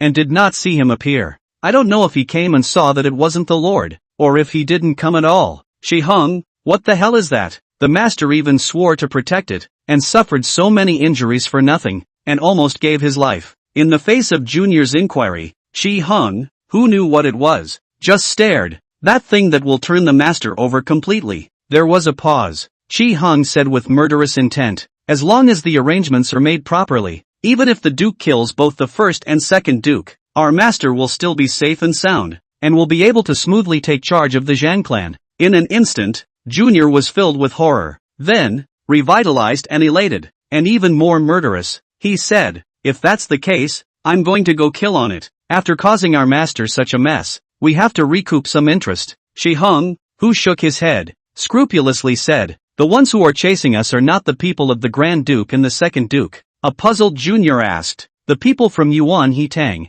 they didn't arrange this? Nodding his head, Qi Hong said, you know who the proprietor of the Hall of Genghis Khan is? The second prince just has some business in it, and it's okay to command a few people, but such a large number of Jianghu experts is not something the second prince can command. Thinking of the true proprietor of Yuan He Tang, Junior's eyes were also filled with scruples. Another 2/4 of an hour passed. Yi Qing's voice rang out from within the broken temple. Mr. Zhang's nostrils have grown a bit stronger. Brother Qi, come in and continue. The two outside the broken temple looked at each other, on his hands and knees, like a spirit ape. Junior climbed up a large towering tree and began to put out a guard. Shihang then goes in to help. As soon as he entered, he saw Yi Qing stuffing a lavender flower into Zhang Xiaoran's mouth. His expression changed drastically as he subconsciously drew out his soft sword and just wanted to chop over. The swimming soft sword then stopped halfway, swaying in the air and emitting a pleasant chattering sound. Brother Yi, this mandala is poisonous. Although Qi Hong closed his stance midway, he was ultimately showing a hint of distrust towards Yi Qing. Yi Qing calmly glanced at Qi Hong. His hands did not move slowly, stuffing the mandragora flower into Zhang Xiaoran's mouth, breaking his jaw, chewing the flower, and feeding him some warm water before he opened his mouth to explain. Your male son carried hard to be treated for his wounds, and even in his fainting state he was shaking with pain and sweating all the time. This has been fed a blood tonic, and his nostrils have grown so much that I fear he will awaken at any moment. If the wound is being treated and your son wakes up and moves about, the consequences will be self-evident. Mandragora is poisonous, but taken in small amounts, it has a sedative and anesthetic effect. It can both alleviate the pain and injury on your son's body, so we can treat the wounds with peace of mind, as well as allow him to have a good night's sleep and replenish his qi and blood. After hearing the explanation, Qi Hong, who was filled with shame, immediately bowed with his fists towards Yi Qing. Brother Yi, please forgive me, I'm just too worried about my son. I understand. Yi Qing placed Zhang Xiaoran back on the grass mat in a lying position. Then he and Qi Hong began to clean up the wounds on his back together. The near-foot-long wound was shocking. Yi Qing frowned and complained. You guys know full well that this wound is in the back, and these days the rain is pouring down. The ground is cold and damp, and it is allowed to lie flat. It's not easy for your son to stay alive. Qi Hong, whose face was a shade of red and white, didn't make an exit to explain. Junior went to Huayang City on business and didn't come back for 4 days. He had been crouching in the tree on guard, solving all 3 emergencies, in addition to feeding the male with blood-replenishing medicine and changing the medicine for his wounds. There was nothing he could do about the fact that his male son was lying on his back and became flat on his back. After some busy work, Yi Qing, whose hands were covered in blood, let out a long breath. He raised his sleeve and wiped the sweat from his forehead, then got up to soothe his squatting, tingling legs, and frowned at Qi Hong. It's too humid here. It's not good for wound recovery. We must change to a clean and dry place as soon as possible. Otherwise, this wound might even get worse. Qi Hong, who was originally overjoyed, looked ugly again. He whispered, right now there are still quite a few people out there searching for us. We can't go out easily. In his current condition, if Gongzi were to be discovered by those people, he would not be able to escape at all. Yi Qing, who had thought about this question before, smiled. It's a good thing to do. Isn't it just a matter of worrying about being intercepted if we find out? Let's just strut out, so that those people won't dare to do anything even if they find out, and watch you leave safely. Speaking of this, Yi Qing said in a malicious manner, piss them off. Qi Hong, who couldn't wait, quickly asked, Brother Yi, what is the method? Quickly tell us. Yi Qing smiled and went up to attach his ear. After some words, Qi Hong, whose expression was odd but full of admiration, clasped his fists and owed his body. Brother Yi, no wonder the Duke always says you're a rare smart person. This brain, it just works. Then, to his chagrin, he said, if we could have thought of this method, Gongzi's injury wouldn't have dragged on until now. Yi Qing, who patted Qi Hong on the shoulder, said in relief, you're being concerned. I'll go first, and I'll look for you afterward when you've entered the city. Alright, I'll see you in the city. Qi Hong smiled lightly with the corners of his mouth rising. Chapter 133, A Golden Nest is better than one's own doghouse. After discussing the matter, Yi Qing left the place under Qi Heng's expectant eyes. Back inside Huayang City, it was already afternoon. Yi Qing casually dealt with a bite outside the government office and filled his stomach before entering the government office. Without seeing Qin Yuming, he went to the 3rd classroom. Yen San, who was strong and good at kung fu, had been busy these days. I happened to be free this day, and I was sleeping against the corner of the 3rd shift room, snoring loudly. Yi Qing didn't disturb him, but just calmly sat by the fireplace inside the squad room, stretching out his slender hand, close to the fire, warming his body. With the 3 shifts of fast men and yamen who were on duty in the 3 shifts of the room, they chatted idly. After 2 hours, the jarring grunts came to an abrupt end. The crowd looked over, opening his arms, stretching his muscles and yawning. Yen-san, before his mouth could close, realized that all the people in the squad room were looking at him. Feeling uncomfortable, Yen-san asked curiously, "Why are you looking at me?" Everyone smiles. Yi-Ching got up and walked over to Yen-san, blinking his eyes. "Big brother Yen, you're finally awake. Brother, he and I deposited something with you here. Why don't you take me to get it when you have time?" Yen-san, who was still a little sleepy, still had a muddled head. He blinked his big copper bell eyes and looked at Yi-Ching, who kept giving him a squeeze, not reacting. Seeing this, Yi-Ching rubbed his thumb with his ring and index fingers. Yen-san, who had only just reacted, immediately stood up in excitement and thievishly approached. "That thing, you guys have finally remembered. I'll give you that, and I'll go and look at it these days when I'm free." For fear of a mistake, the quick hands and magistrates who had gotten aside, all looked curiously at the uncharacteristic Yen-san. Yi-Ching felt a lot more probing and curious eyes on his back.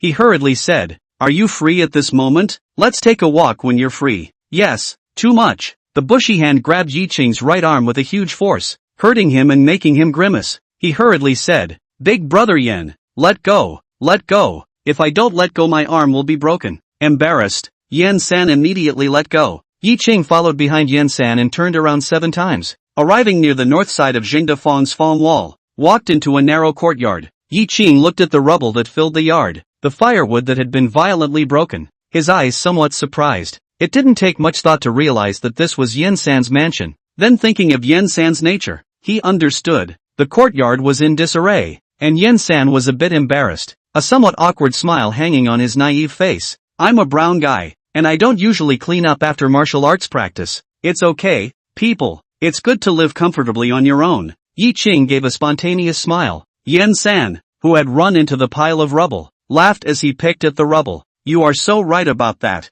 The golden nest is not as good as your own doghouse. You live comfortably and look good. To set up a bunch of rules and regulations for yourself in order to make others look comfortable and do whatever you want, that's not sick." Yi-Ching, who gave Yen-san a thumbs up, smiled and said, "That's right, there's nothing wrong with it at all." Yen-san, who had plowed out a large pit in 3 tries, took a package full of wet mud out of the ground. Lifting the package, 3 palm-sized gold bricks with water beads hanging on them glittered in the sunlight. There were also some jewelry pieces that similarly shimmered with colorful light. Yi-Ching staggered. "Brother Yen, you're awesome. You even took so much jewelry." Yen-san divided the jewelry into 3 piles and smiled. "Hey, would have taken more. If it hadn't been for the urgency of the situation, I think I might have had to run away and wrestle. I designate my arms to be stuffed. Here are your 2 copies. Hold them well." Yi-Ching hurriedly waved his hand, not waiting for him to open his mouth. Yen-san, who could not be doubted, said seriously, "How could I forget yours when you thought of bringing me gold bricks at the time?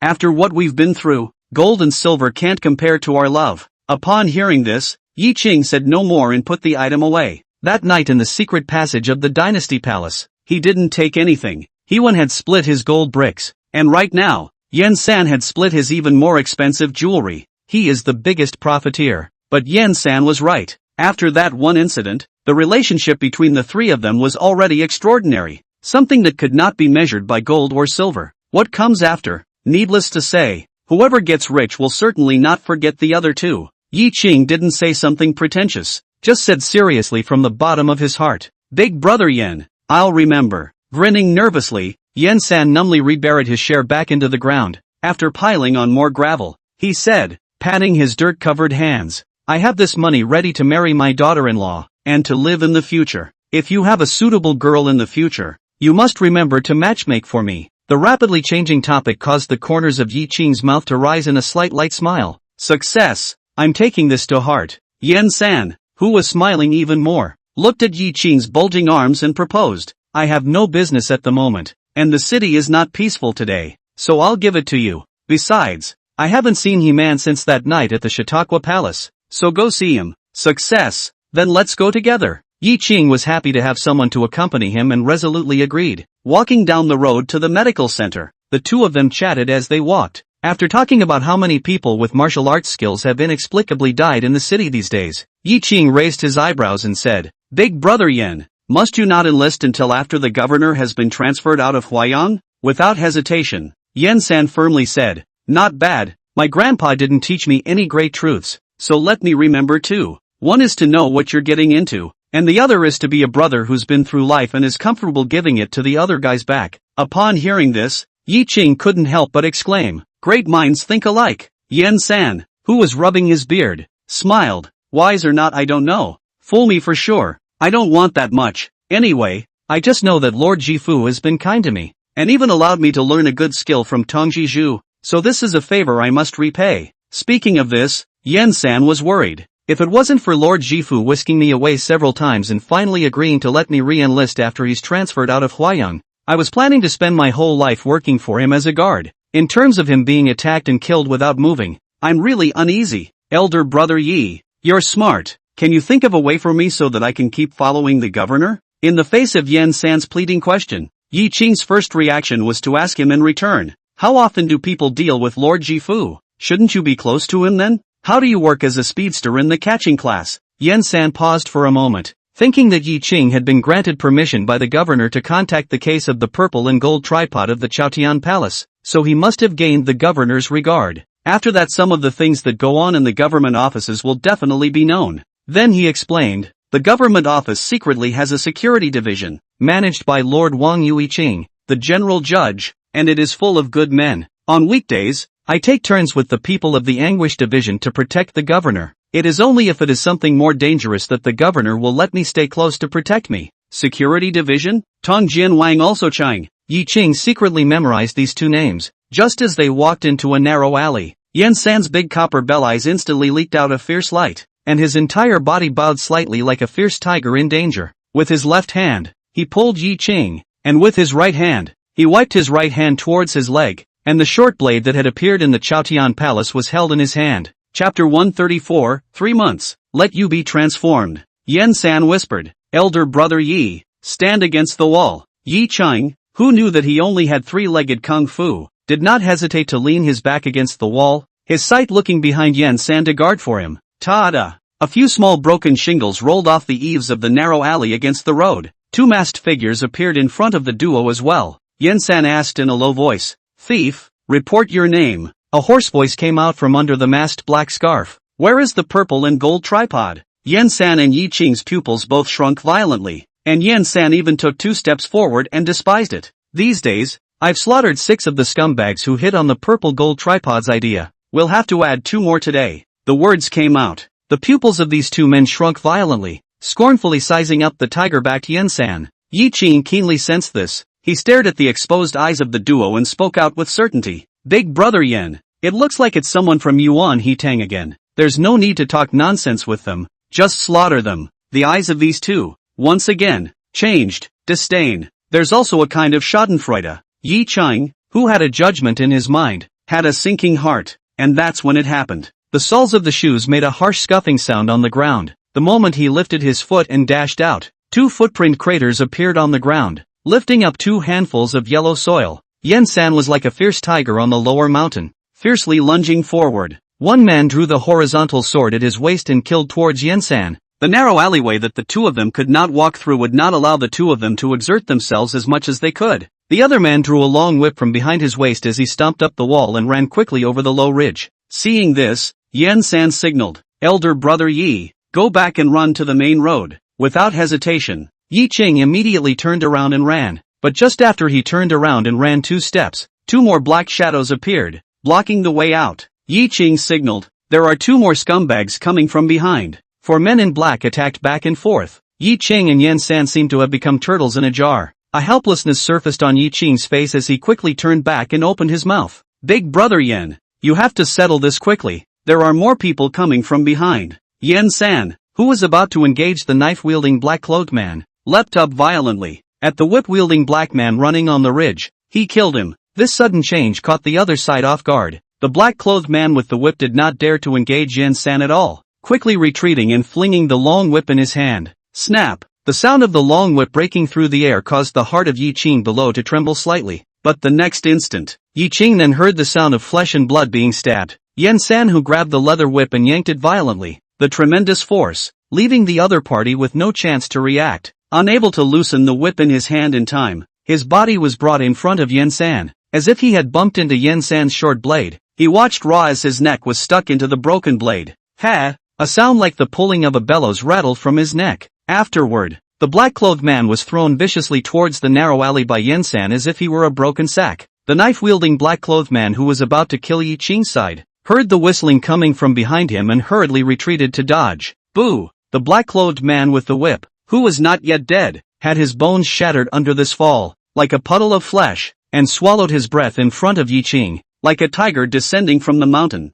Yen-san leapt down ferociously, pouncing straight at the dodging knife-wielding black-clothed man. The short knife breaks through the air. The body did not stand firm, but even more so, the opponent who could not retreat in the narrow alley, hastily raised his sword to resist. Dangling, like cutting paper in chipping clay, the hard horizontal sword was split into two pieces. The short blade went on, cleaving the man from his left shoulder, chopping and slicing his way through his left ribcage. Half of his body fell to the ground, and half of his heart was still beating strongly and powerfully. Rolling hot blood gushed out like a spring. It shot out onto Yen-san's body. The murderous Yen-san turned to gaze at the two black-clothed men on the other side of the alleyway. Sticky blood kept dripping from the rough and ferocious face, like the gaze of a blood-colored demon. These two stopped in their tracks. It was but 3 breaths of brutal, lopsided abuse. Scared the hell out of the duo's livers. Yen-san stepped forward. These two immediately retreated and fled. Yi Qing gave a thumbs up towards Yen-san and praised, "Brother Yen."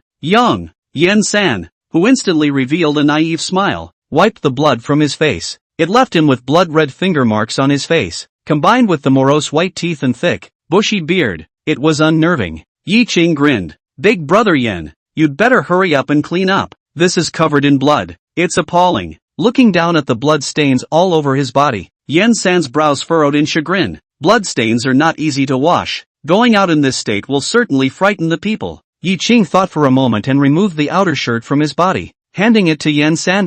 "Right now, it's just a matter of covering your face up with clothes. You can't go to your house, lest there are still thieves squatting. It's safer to go straight to the government office now." "Listen to you." Yen-san, who had wrapped his head and only leaked out his eyes, shook off the blood on his short sword and put it away before saying, "Let's go." On the road, Yen-san, whose upper body was being held, attracted many people to watch. When he entered the government office, if it wasn't for his unique inning sound, the magistrates guarding the door wouldn't have let him in. Yi Qing went looking for Chen Yuming. The governor was still not in the duty room, only to run into Matthew, who had returned. "Greetings, Lord Promoter." Matthew, who was frowning and full of sorrow, saw Yi Qing appear and squeezed out a far-fetched, look somewhat sinister smile. "Yi Qing, how is your injury? I have heard from the governor about the riverbank. You've done a great job and are a great hero of our Huayan. The request for credit has been handed in. Guess your promotion and transfer order came down in half a month. If the Ministry of Appointments doesn't get stuck tightly,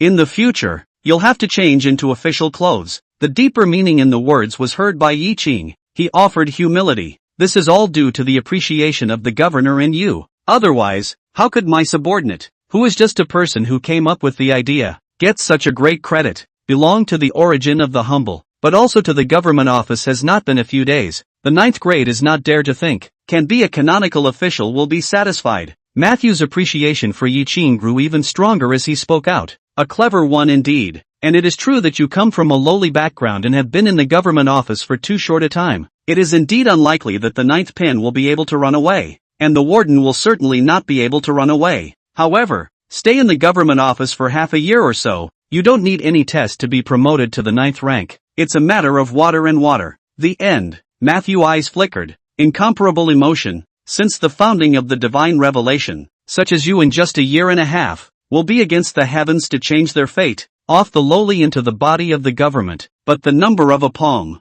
Yi Qing, based on this alone, you will be able to leave a name in history, allowing countless pariahs to follow suit and rise to the occasion. Listen to Matthew stop being polite and say what actually happened. Yi Qing's face was also filled with unconcealed joy. Originally he thought that he would run around for several years to obtain the grade, but he didn't expect to do enough merit in a month. As long as there is no big mistake after that, half a year and a year to become a real official. Yi Qing continued humbly, "I dare not think of leaving a name in history, but if I really get promoted, I still hope that you, my lord, will bring your subordinates around more in the future. As you know, my subordinates come from humble beginnings, and when they join the government office, they are all just crossing the river by touching the stones. If you can give your subordinate a few pointers, my subordinate will be happy to take fewer detours." The somewhat flattering words made Matthew, who knew Yi Qing's true character, rolled his eyes in dismay, then raised his hand and nodded in vain, smiling. Good boy, with this bawling out of your superior officer's mouth,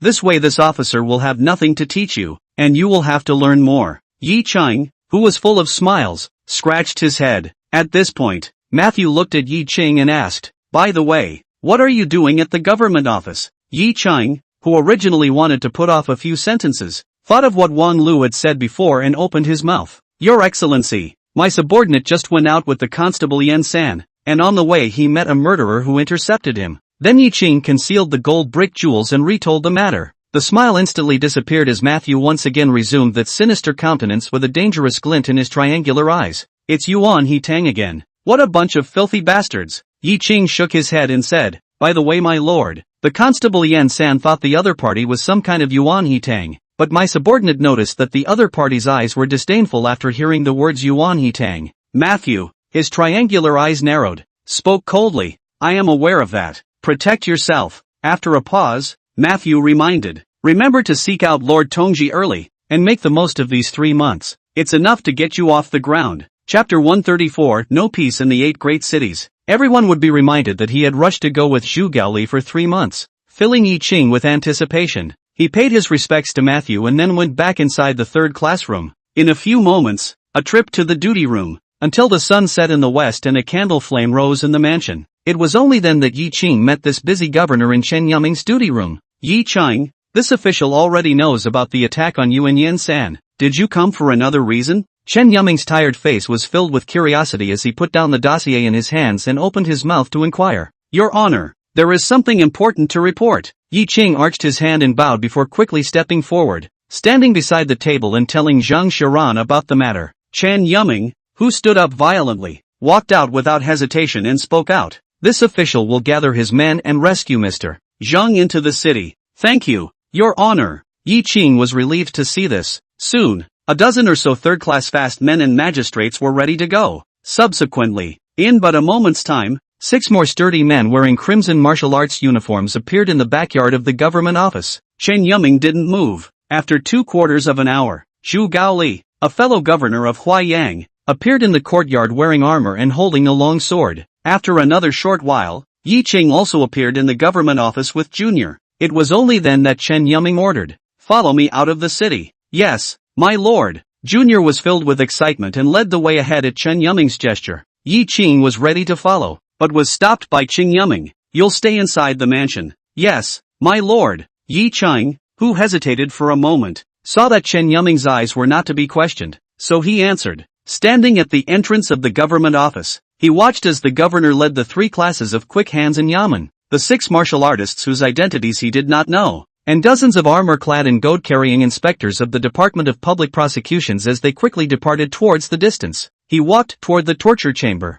and before he entered, he was greeted by a diminutive Mandarin. Yi Qing, who had come to the government office for most of a month, but hadn't actually come into contact with a few people, politely arched his hand and owed his body. The man stopped Yi Qing and whispered, there will be an opportunity afterward. You must get your hands on the purple gold tripod and hide it. I'll come looking for you. The familiar voice caused Yi Qing to tremble. He was just about to say something when a look from this man made Yi Qing shut his mouth. Wait for the man to leave. Yi Qing's back spine was already covered in sweat. He pursed his lips in some confusion. In his heart, he said, earlier, the one who pretended to be the true man of the purple sky at the Chaotian Palace and injured He Wen but saved him should be the Shadow Guard. With his skill, knowing the location of the secret passage, getting the purple gold tripod was easy, so why did he pretend to take it out with our hands? At this point in time, it's unreasonable to ask me to take the violet gold tripod to him again. What does he figure? There was a pause. Yi Qing looked in the direction of Chen Yuming's duty room and wondered in his heart. He told me to find a chance to give him the purple gold tripod. This is to say that the purple gold tripod is still inside the government office? But it's been half a month since we got the purple gold tripod. Such a heavy treasure has also triggered a major case that has shocked the dynasty and even involved the remnants of the former dynasty. The imperial court will certainly expedite 800 miles to bring back the purple gold tripod.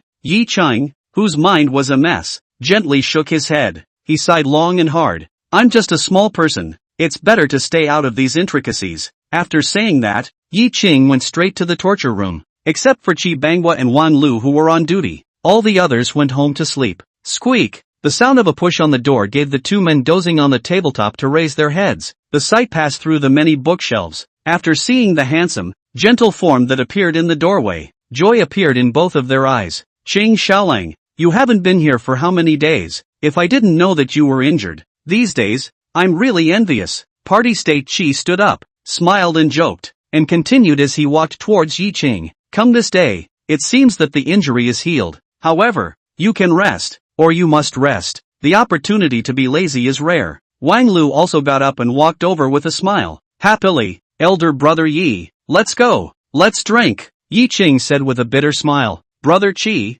I'd rather come and work hard than get hurt. I'm a laborer, resting I'm all over the place. Then he looked at Wang Lu and said, Brother Wang, it's better not to drink. My injury is almost healed, but I can't drink yet. Speaking, the three of them sat down at the 8th century table in the center of the torture chamber and chatted idly. The events of the recent section were told. When Yi Qing heard that 17 nameless good fighters had died recently, it was jaw-dropping. The dark currents within Huayang City were even more terrifying than he thought. Chi Party State took a sip of the cold tea and worried. Since the divine revelation supervision, except for the extermination tragedy, there's no such thing as 17 people dying in half a month, and it's appalling that all 17 are still unidentified. Wang Lu skimmed his lips and said worriedly, originally, within the divine enlightenment, the 8 safest cities, right now, it seems like they are all unsettled. Shi Dangwa asked curiously, what, the other 7 cities are not peaceful either? Chapter 145, I hope you and I can turn our differences into peace. Yi Qing's heart stirred and he asked Wang Lu with the same curiosity. Brother Wang,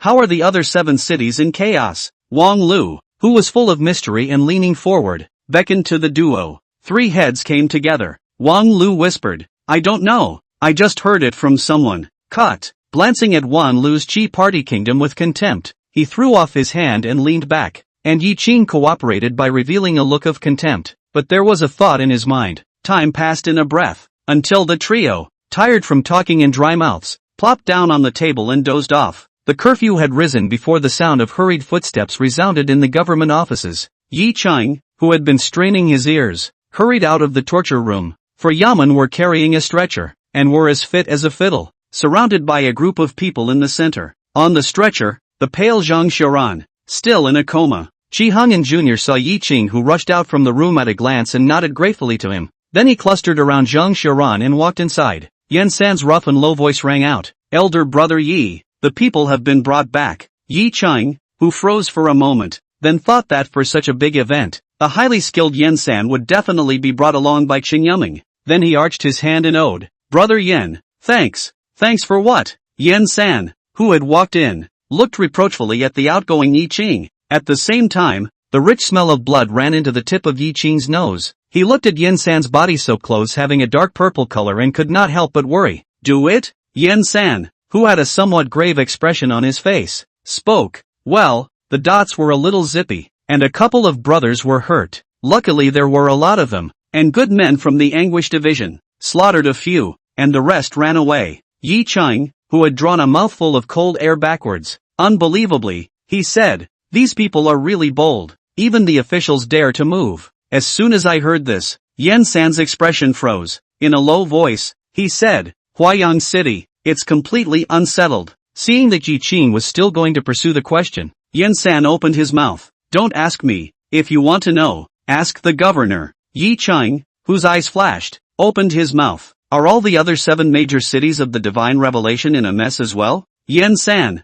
whose copper bell eyes were round, lost his voice. How do you know? The uncontrollable noise was a little too loud, attracting the attention of the Inspector General and the 3rd shift, who were resting in the backyard. Yan San immediately closed his voice and came closer to Yi Qing, frowning and inquiring, who told you about this? In the entire government office, no one knows about this except for a few of the lords. I also learned something about it because of the governor's explanation. Yi Qing, whose hands and feet were a bit cold, casually hailed. Guess, relieved. Yan San once again patted Yi Qing's arm and instructed, keep this in your stomach and don't tell anyone else. If it gets out, and the governor knows that you spread it, you won't be able to eat it. Yi Qing, who nodded his head in understanding, said seriously, don't worry, I won't tell. He then looked to the doorway into the backyard and asked out loud, where is the governor? Yan San pursed his lips and said, the governor has gone back to his residence to rest. He's too tired these days to carry on with this running around and killing tonight.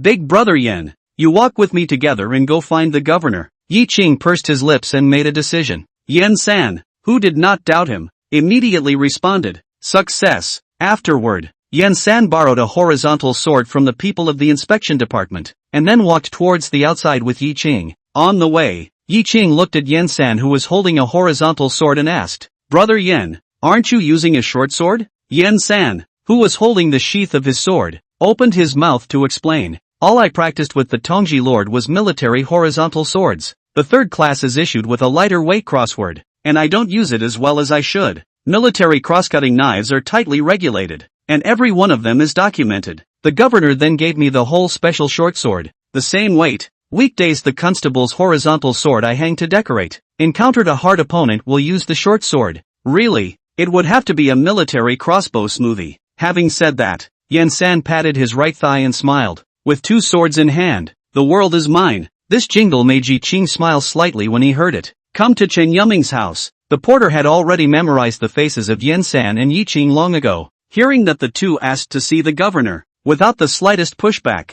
they directly entered the house to report. Just moments after the porter left, Yen-san glared angrily at the alley to his right. He grinned a sardonic grin and stared murderously into the gloom. He then raised the horizontal sword in his hand and pointed it toward there in the air. The move, it made Yi Qing, who was on the side, look at the place where the horizontal sword was pointing with vigilant eyes. But the empty alleyway let Yi Qing know how low his eyesight and stance were. Against the hooligans is okay, but really encountered the Jianghu martial artists. In addition to escape, that is left to God's fate. It wasn't long before the porter returned. Only then did Yen-san withdraw his gaze and stepped into the mansion with Yi Qing. It's still the same quiet, elegant yard. The lawn grew more verdant, and what had been a shallow stream became a 2-foot deep stream. As soon as Yi Qing entered, he saw a familiar figure, causing him to slow down his steps a little. Chen Yuming, who was accepting tea poured by the other party, saw Yi Qing's duo come in. He signaled with his eyes. Yi Qing immediately understood and said to Yen-san, Big brother Yen, wait here for a moment.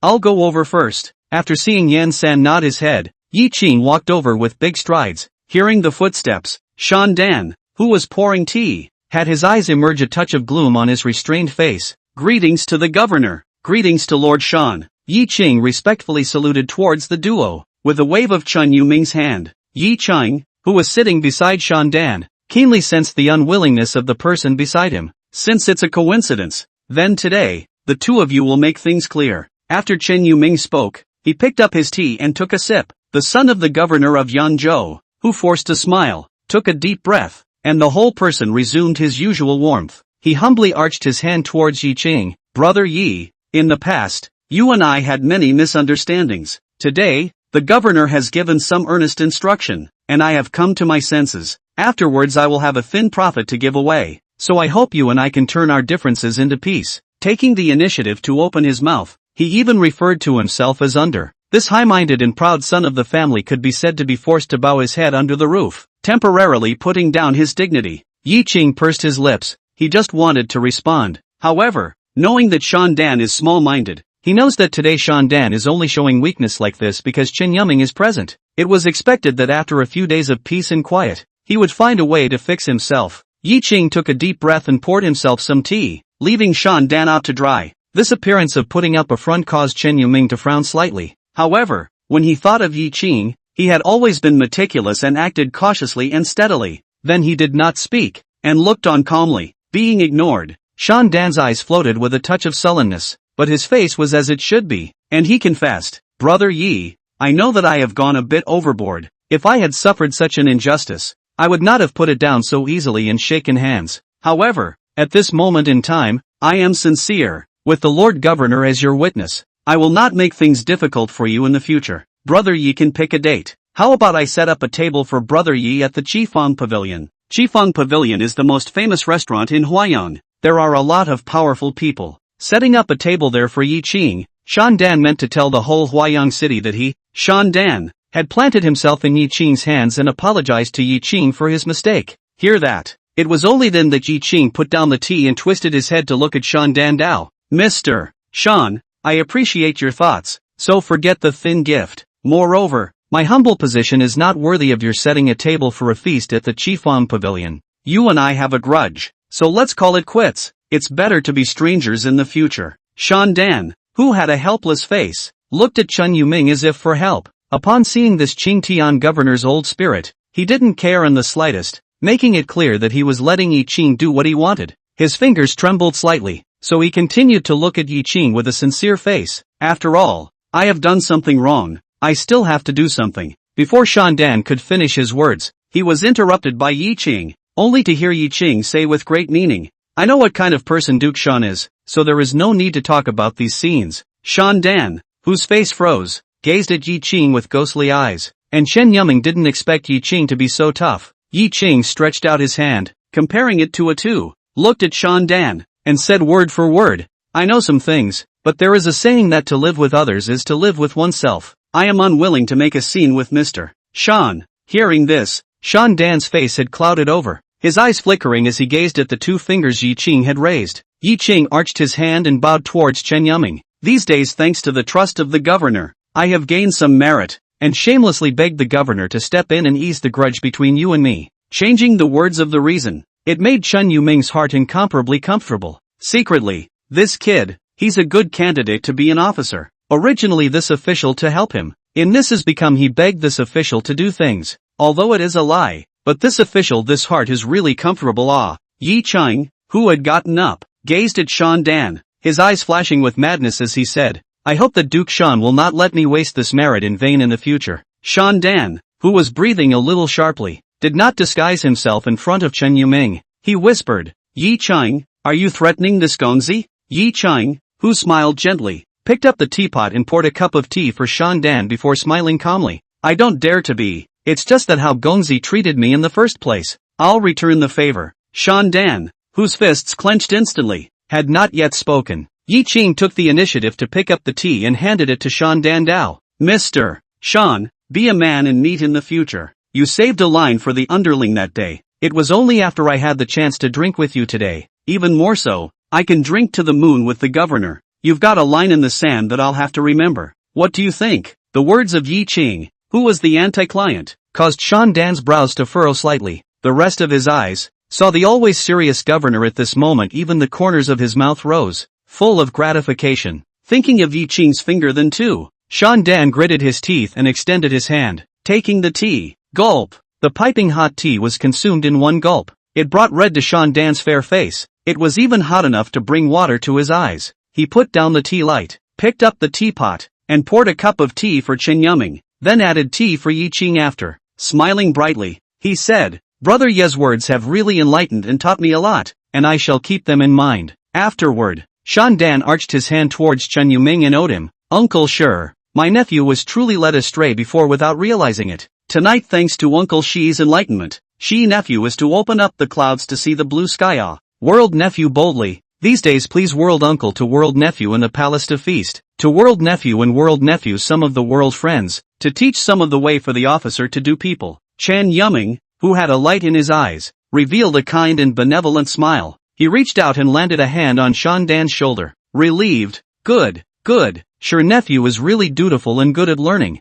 Sure nephew has this heart. Sure uncle naturally will not refuse. Shandan's heart was relieved and his smile was even warmer. But in the next instant, Shandan's expression froze, only to hear Chen Yuming said, Shi nephew remember to call all those family wealth of your worldly friends. Uncle Shi still have the way of business to teach them. Chapter 137, Those who have been in power for a long time will not be angry. Shandan got up and left with a big smile on his face. Chen Yuming looked at the other party's back, took a sip of tea and smiled. So you've got something on Shandan. What this official thought was snow is really icing on the cake. Yi Qing, who hung his head respectfully, solemnly said, No, your lordship's move is the true snowfall. The subordinates handle, if not handled properly, could turn into a catalyst. Let Shandan go from originally playing with his subordinates, like a cat playing with a mouse, to using all his means, a lion fighting a rabbit, and getting rid of it. Upon hearing this, Chen Yuming's eyes appeared surprised and his brows furrowed. The handle you have, it's not to be missed. Yi Qing, who smiled slightly, spoke out, No more shall it be than a word from you, my lord, who have come forward. Right now, Shandan has a hold on his subordinate, and you are standing up for him. If you think that the subordinate's handle cannot clamp down on him, then what Shandan is thinking of must be to take the subordinate's place in your heart. At that time, if he wants to get his subordinate killed, your lordship will definitely not stop him. Chan Yuming, who stroked his oily beard, said approvingly, that's a good way to look at it. And it's true, as you said, before you came. This Shandan then wants to incline towards this official, otherwise this official will make him suffer. What you have in your hand, however, is the icing on the cake for this official. Right now, Shandan explicitly is completely inclined to this official. His master must be angry to pull down a lot of whiskers. Ha ha ha ha ha ha ha. Chan Yuming, who thought of the wonderful thing, laughed brightly. Yi Ching also smiled and added tea for Chen Yuming. Afterward, Chen Yuming beckoned towards Yen San. After Yen San took his seat, Chen Yuming opened his mouth and asked, what is it that you two seek this official for in the dead of night? The copper bell eyes looked at Yi Ching. Yi Ching, who remembered that matter in his heart, opened his mouth gravely. My lord, when my subordinates handed you something this morning, he deduced that the human skin mask should be made by Wang Lu himself. The subordinate has made a new discovery. Oh, Chan Yuming, whose expression was also grave, straightened his back and said, tell me. Yi Ching said, after your excellency brought someone to pick up Duke Zhang, my subordinate went to the torture room and had a casual conversation with Wang Lu and Chi Party Lu. Wang Lu said that all 8 major cities were in chaos, and when asked where he knew that, he just said that he had heard it from the sidelines. And just now after Big Brother Yen returned to the government office, my subordinate asked Big Brother Yen if the 8 major cities were in constant strife. Big Brother Yen reminded my subordinate that only a few adults at the government office know about such secrets. Together with what happened before, my subordinate feels that this Wang Lu is not right. After listening to Yi Ching's exposition, Yen San's eyes widened in disbelief as he blurted out, each of the 8 cities is hundreds of miles apart. These days, the rumor of the heavy rain in Huaiyang has spread, and there are very few traveling merchants coming and going. Moreover, before and after the downpour, Wang Lu has been acting on the orders of the government office and has not come into contact with outsiders. On the contrary, these days, a lot of nameless martial artists died in the city, and he visited a lot of people for investigating the case. Speaking of this, Yan San said with some disbelief, Yi Ching, could it be that Wang Lu learned about it from those who visited? Not waiting for Yi Ching to open his mouth to explain, Chen Yuming then solved Yan San's doubts as he earnestly said, think about it. If it is true that during the investigation of the case, it was learned from the people who visited it, Yi Ching and the others talked, this Wang Lu would definitely think about the source of this information, rather than just casually saying that he learned it from someone else. Yan San, who had come to a sudden realization, looked at Yi Ching admiringly. Yi Ching, it's still you who's smart enough to detect the breakage from the conversation. Yi Ching, Chan Yuming. Yi Ching inquired to Qing Yuming, my lord, although all of these inferences may be true, Wang Lu has not leaked the exact horse's foot after all, and how should we go about it at the moment? In front of his 2 cronies, Chen Yuming no longer disguised himself as he revealed a tired demeanor and rubbed his brow. After a moment's thought, the words came out. The 2 of you will rot all of today's events in your stomachs. Let's pretend that the 3 of us didn't say anything about this, and that we should do as we please when we see Wang Lu. Yes, my lord. Yi Ching and Yan San saluted in unison to receive the order. Next, Chen Yuming said, Yi Ching, since your personal matters have been resolved, starting tomorrow, you will report to Zhu Gaoli. Yes, my lord. Yi Ching once again led the order. Yan San spoke out, my lord, there are people staring outside your mansion. You have the anguished division guarding the subordinate without worry. Yi Ching might be in danger if he goes out. My subordinate begs for your permission. From now until tomorrow morning when Yi Ching goes to Lord Tongji's place, my subordinate will be with Yi Ching. Well, you're thoughtful. Let's do it. Chen Yuming nodded his head in approval, not waiting for Yi Ching to thank him gratefully. A cold smile leaked from the corner of Chen Yuming's mouth as he lifted his tea and glanced at the horizontal sword hanging from Yan San's waist. As the governor of Huaiyang, he could tell the difference between a military horizontal sword and an ordinary horizontal sword. He said in a cold voice, Yan San, this official allows you to go out and have a good time. I'll give you half an hour to make as much trouble as you like. Collapse the house, destroy the street, and this official won't punish you. Thank you, your honor. Boom! A berserk killing intent surfaced from the side, frightening Yi Ching. He looked sideways in panic, incredulously at the majestic man beside him. Killing intent, real killing intent. Those who have been in power for a long time are not angry. He who kills a man in the field intends to be as substantial as he is. After Yan San's figure disappeared, It was only when Yi Qing came back to his senses and the night breeze blew by that he noticed a layer of cold sweat surfacing on his body. Chan Yuming, who took a sip of tea, was full of sighs. This child, Yen-san, is really wasting his time following the old man? If he had joined the army back then, his rank might be on par with this official's at this moment. Yi Qing, who was curious as to where this killing intent of Yen-san came from and did not understand military promotions, asked curiously, "My lord, where did Brother Yen get this killing intent from?" Chen Yuming sighed. Back then, he followed Zhu Gao Li's experience, and was arranged to go to the southern barbarians for a month in the middle. When I came back, I had this killing intent, and this official asked Zhu Gao Li about it, and asked several times before he told this official. After a pause, Chen Yuming also leaked out eyes full of horror and said heavily, "This child, practicing with a scout team in the southern barbarians, hardened 100 scouts and followed him to level 3 rebel clans in a matter of 20 days. Alive. He has killed hundreds of people in his hands alone." Gulp. Yi Qing, who swallowed his saliva, muttered, "It's a real 100-man kill." Chen Yuming sighed. "You don't know. Once this battle achievement is made, the Grand Marshal Mo, who is guarding the southern barbarians, is going to break the rules and give him a 5th grade general's rank to leave him behind." The boy had a fight with Grand Marshal Mo, and had to come back to follow this official, so angry that Grand Marshal Mo ordered his own 100-man personal guards to clean him up. But this child's bare hands and empty fists will Mo Grand Marshal's army's most elite and valiant 100 people's personal guards all knocked over, but also pointing at Mo Grand Marshal's nose, cursing, yelling even if he beheaded him, but also want to come back to follow this official. Grand Marshal Mo had no choice but to send an expert to capture him and hang him on the flagpole for 3 days to vent his anger. If it weren't for the fact that General Jinwei of the Yangzhou Wei had personally intervened to bring him back, this child is probably the fastest person to be promoted to general as a civilian during the last 100 years of the divine revelation. The corners of Yi Qing's mouth tugged, and his eyes were filled with reverence. He then had an odd expression as he looked at Chen Yuming. "So, because of Big Brother Yen, you were unlucky enough to offend Grand Marshal Mo without your knowledge. So, when you heard that Zhang Xiran was in trouble, you didn't hesitate to bring people out of the city to rescue him?" Chan Yuming, who had a somewhat awkward expression, took a sip of tea and resumed his usual seriousness, saying in a serious manner, "Wrong, save Zhang Xiran because he's rich." Chapter 138. Don't be complacent. There are people outside the world, and there are heavens outside the sky. Such a brazen man. Yi Qing pursed his lips and took a sip of tea to hide his embarrassment. The two sat and chatted for over 2 moments. Yen-san, who is covered in blood, does not go out of his way. It tumbled directly over the courtyard wall into Jingya's courtyard. Poof! The burly body landed in the yard with a loud thud. It caused both Chen Yuming and Yi Qing to be jolted. Upon seeing that the visitor was Yen-san, Chen Yuming was dissatisfied. "If there's a road you don't take, you go over the wall?" Grinning nervously, Yen-san couldn't get enough of it. "I've long wanted to climb over the wall, and I couldn't resist trying it this evening when I had your permission to leave it to my subordinates." Yi Qing, who couldn't help it, had a smile on his lips, and unimpressed Chen Yuming bristled,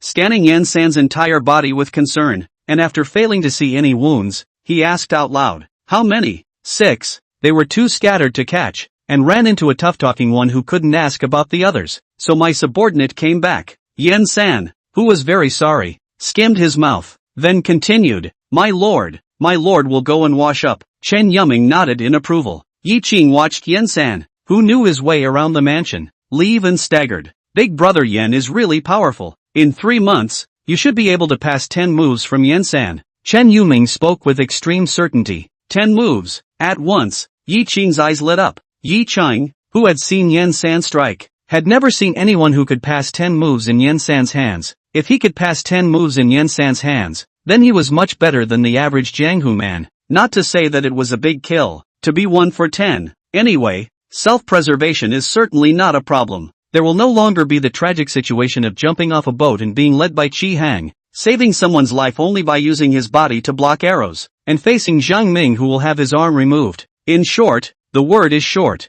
3 months later, he, Yi Qing, would be able to stand up. Chen Yuming looked at Yi Qing, whose eyes were fiery and full of anticipation, and was filled with relief. But the opening did remind him that, don't get cocky, there are people out there. To be able to pass 10 moves in Yen-san's hands is already considered to have a not-so-weak stance, but the divine enlightenment is full of experts, so it's better to continue to maintain your caution. Yes, subordinate remembered. Yi Qing arched his hand and owed his body, respectfully saying, I'll remember your excellency's teachings. Yen San, who had changed and was cleaned up, still had that rough, but naive-looking appearance. After sitting at the table and swallowing a gulp of hot tea, he took out 4 belt tags from his arms. My lord, there are 2 people who hold the waistband of the Yuan He Tang. There are 2 more that are waist tags from the Divine Walking House. God's Walking House? This name was not only unfamiliar to Yi Qing, but Chen Yuming was also frowning in disbelief. Scratching his head, Yen San yelled towards the distant roof. Brothers of the Anguish Division, come here. Tap. If anything, the sound of footsteps rang in Yi Qing's ears. He sniffed and looked, and at some point, a person had appeared 2 feet away. Dressed in crimson martial arts uniform and carrying a horizontal sword, he stopped 2 steps away from Chen Yuming and bowed with a clasped fist. Greetings, my lord, Chen Yuming asked, pointing to the Divine Walking House waistplate sitting on the tabletop. Do you know what kind of existence this Divine Walking building is? The man from the Anguish Division gazed at him with a frown, stepped forward and took the waistplate in his hands to carefully examine it, and spoke. Shen Xing Lu, a sect in the Jianghu that is famous for its lightness. Among them are many thieves and god thieves, stealing property and gathering intelligence as their means of enrichment. It is the biggest intelligence peddler in the Jianghu. At those words, Yen San sked his mouth and said, no wonder, those 2 people are so light and fast. If I didn't throw the stone accurately, I would have let them run away. Hearing Yen San say this, Chen Yuming had worries in his heart for no reason. The man from the Anguish Division looked toward Yen San and asked with a grave expression, Brother Yen, you only killed 2? Yen San nodded, not understanding. I've come across just 2. What? There's still a leak? The man from the Anguish Division, worried. The people of the Divine Walking House usually walk the streets alone. If you want to steal a heavy treasure or information, then you must travel with 4 people, 2 to do it, 1 to let go and 1 to take over. You killed 2 people. There should be 2 more. Yen San stood up, and with the smell of blood still on his body, he was about to head out. Chen Yuming voiced out, come back. Yen San twisted his head, guiltily saying, my lord, my subordinate is not doing a good job. Please give my subordinate a chance to find those 2 remaining vermin and chop them up. Chen Yuming waved his hand and said, the remaining 2 people must have slipped away a long time ago. You're not good at kung fu and tracking. You won't be able to find them. The unwilling Yen San, disheveled, sat back down, and the uneasiness in Chen Yuming's heart grew more and more solid.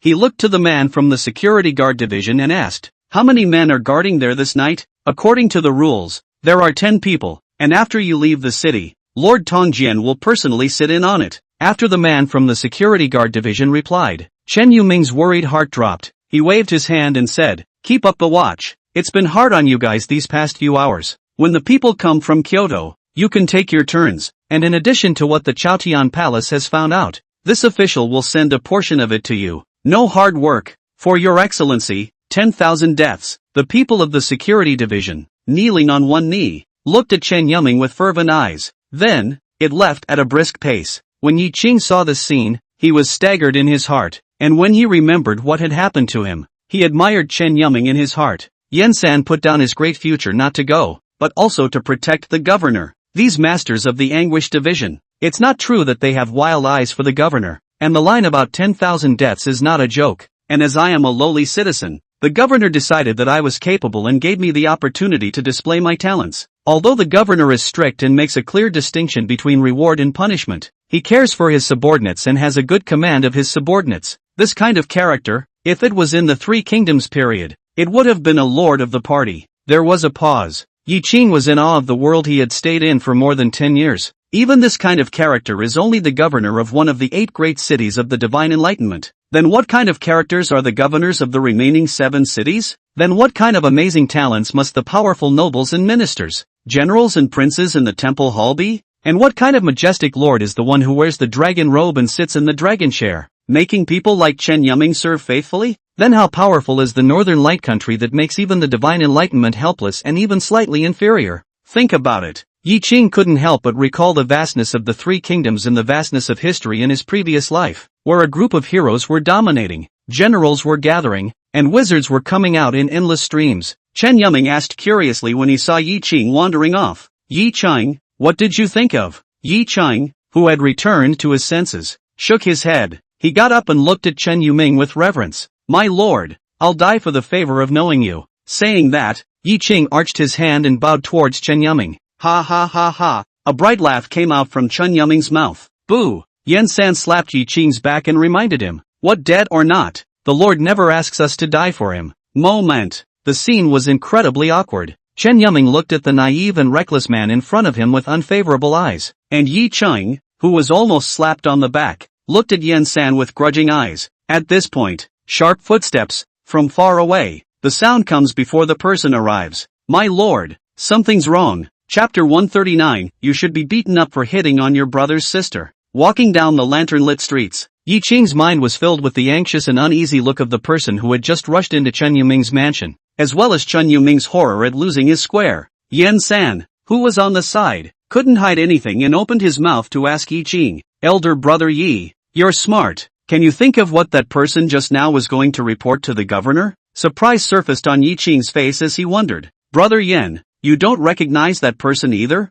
Yen-san, who shook his head, said with certainty, I'll remember anyone I've ever met, but that person was never seen. Yi Qing's right hand, which was hanging down at his waist, rubbed his ring finger with his thumb and opened his mouth. Then don't think about it. If the governor needs us, let's get on and be done with it. Also, nodding his head, Yen-san immediately discarded all the curiosity in his heart. Then he looked at Yi Qing and asked, so where are we going now? Go back to the medical center. Yi Qing glanced at the sky and continued, I have to report to Lord Tongji tomorrow, so go back and pack up my things. Then it does need to be cleaned up. Yen-san stroked his bushy beard and reminded, you'll have to prepare a few more outfits, just in case. Yi Qing, who was instantly curious, spoke up and asked, Brother Yen, how did Lord Tongji drill you before? Copper bell eyes flashed retroactively in the darkness of the night. Then Yen-san grinned wickedly. You'll know when you get there. The gloating on the rough face caused a bad feeling to rise in Yi Qing's heart. Next, let him ask as many questions as he wants. Yen-san wouldn't even say what happened during the 3 months he was there. Yi Qing knew that Yen-san had gone to the southern barbarians for a month from the mouth of the governor, and knew nothing else. Seeing Yen-san so mysteriously covered up, there was a great deal of anticipation for the next 3 months. Inside Zai's Chinese medicine center, Herman and Zai always play games by bright candlelight. When the doorway was heard to be knocked on, Chief Zai, who was in the upper peak, warned as he rose, Boy, don't you ever move your chess. He won, who had promised, took away a seemingly insignificant white piece without a trace with his slender fingers after the Chief Zaizi had risen. Then the old man studied the chess position. When Yi Qing walked in with Yen-san, he won, who was originally mulling over the chess game, immediately got up and walked towards the two men with gusto, impatiently asking, Did you bring the stuff? Yi Qing patted his bulging abdomen. On the side, Yen-san also blinked and said, I added another one for all of you. He won, who was instantly showing his big teeth, and was still a bit pale, instantly flushed. Chief Zai, who had reclosed the door, looked curiously at the 3 young postulants who were playing dumb riddles. What are you whispering about? It looks like a good thing. Tell me about it for the old man, so I can have some fun too? The 3 looked at each other, then grinned. Yi Qing took out the bulging package from his arms, and then stretched over the head of Chief Zai. Chief Cub, take your seat. That's right, cover your mouth and don't scream out. Chief Zai, who was incredibly curious in his heart, said with disdain in his mouth, the old man eye decades of great storms. There is nothing that can make the old man eye. It's as if fate has it by the throat. The rest of Chief Zai's words were directly held in his mouth. The eyes instantly widened, reflecting the colorful streams of light. His mouth dropped open just as he was about to scream. The quick eye Yi Qing directly covered his mouth. Oh! The somewhat withered hand made a strong effort to peel Yi Qing's hand away. Chief Zai, whose face was also starting to turn red because of his excitement, slumped down on the table. Heads came up close to the wobbly pile of gold bricks and jewelry. Holy, how much is this going to cost? Where did you guys get all this good stuff? Old man, I've never seen so many treasures in my life. The 3 who had experienced life and death looked at each other and smiled at each other. Yi Qing directly took his share and peeled it towards Chief Zai's face. Chief Cub, here's my share. Keep it for me for now. Chief Zai, who had subconsciously buried his face in it, stood up violently in the next instant. He looked at Yi Qing with disbelief. You let me keep so many goodies for you? Yi Qing, whose face was sincere, nodded his head. If not to you, to whom? You're my big brother. You're the biggest in the family. It's safest to put you here. Gulp. Chief Zai, who was alone, his heart jumped violently and a warm current surged through his body. His lips twitched, his eyes felt a little sore, and he didn't speak. Yi Qing continued, After those things are taken care of, Aimei and Jiangwang Zhengma can come out. But I have to go somewhere for 3 months tomorrow. What do you think about going back to the place I told you about in a couple days and getting them to your medical center? Chief Sai, who was originally worried in his heart, was instantly filled with worry as he spoke out. Going somewhere for 3 months? Don't go, okay? Yi Qing pointed at the two people next to him. They've both been there. Don't worry, they're there to learn something, it's a good thing. Chief Sai looked at He Wen and Yen San. Elder Zai, don't worry, it's safe there. He Wen's face was full of echoing flavors. If it wasn't for the limited time, I would have wanted to stay there for a year and a half back then. Yen San said with the same pity. Yes, that's a good place. 3 months is too short. If I could, I'd like to stay for a year and a half. At those words, Chief Sai's hanging heart completely relaxed. Only then did he take the gold bricks and jewelry in his hands. Seriously, success. I'll keep these for you. Put it with the dowry I've prepared for my sister. I'll bring it out when you're going to use it. There was a pause. Chief Sai inquired as he looked at a butterfly-shaped gold rattle with rubies in his hand. Can this be taken out singly and given to sister to wear when we get her to me? That hairpin would look great on her. As for He Wen and Yen San, they also reacted as an afterthought. From his share, Herman picked out a pair of delicate gold and emerald earlobes. The dangling gold tassel fluttered in the air as He Wen picked it up. The flickering candle flame in the room, by the swaying tassel, brought up a bit of golden aura, and threw it onto the turquoise emerald, which was nice to look at. By the way, this pair of earrings, when your Aimei comes, I'll give them to her as a meet and greet gift. Yen San also spoke up. And me, I remember a gold bracelet in my pile. I'll bring it over to your sister when she gets here. 2. Yi Qing's eyes were filled with emotion. We are all ordinary people and we are all short of money, but was willing to take treasures of great value and give them to his auntie. It's love for the house. Treat him as a brother. And even Yi Qian, the sister that he has never met, is treated as a sister. Mr. Zai was happy to say, that's great. Hairpin, earrings, bracelet, and I'll put together a necklace. So I'll have a complete set of jewelry. The next instant, Chief Zai then said bitterly, however, you all took such a good thing. The old man I sold my entire fortune. At best the whole mediocre gold necklace. With your do not match ha ha ha ha. A hearty laugh came out of the mouths of the three young men. Yi Qing pointed at the gold brick and said, you can't move your family's money. When the time comes, just melt this gold brick and beat a gold necklace for Aimei. Then Yi Qing continued to snicker. By the way, hit a few more big gold teeth, and when you lose your teeth in your old age, I'll set them in your mouth for you to use. Moment. Chief Sai then became angry and directly reached out to whack Yi Qing. Bunny, can you get some good words out of your mouth? You can't spit ivory out of a dog's mouth. The old man has good teeth. Old age doesn't become toothless. Yi Qing, who was running and dodging Chief Sai's pursuit, smiled.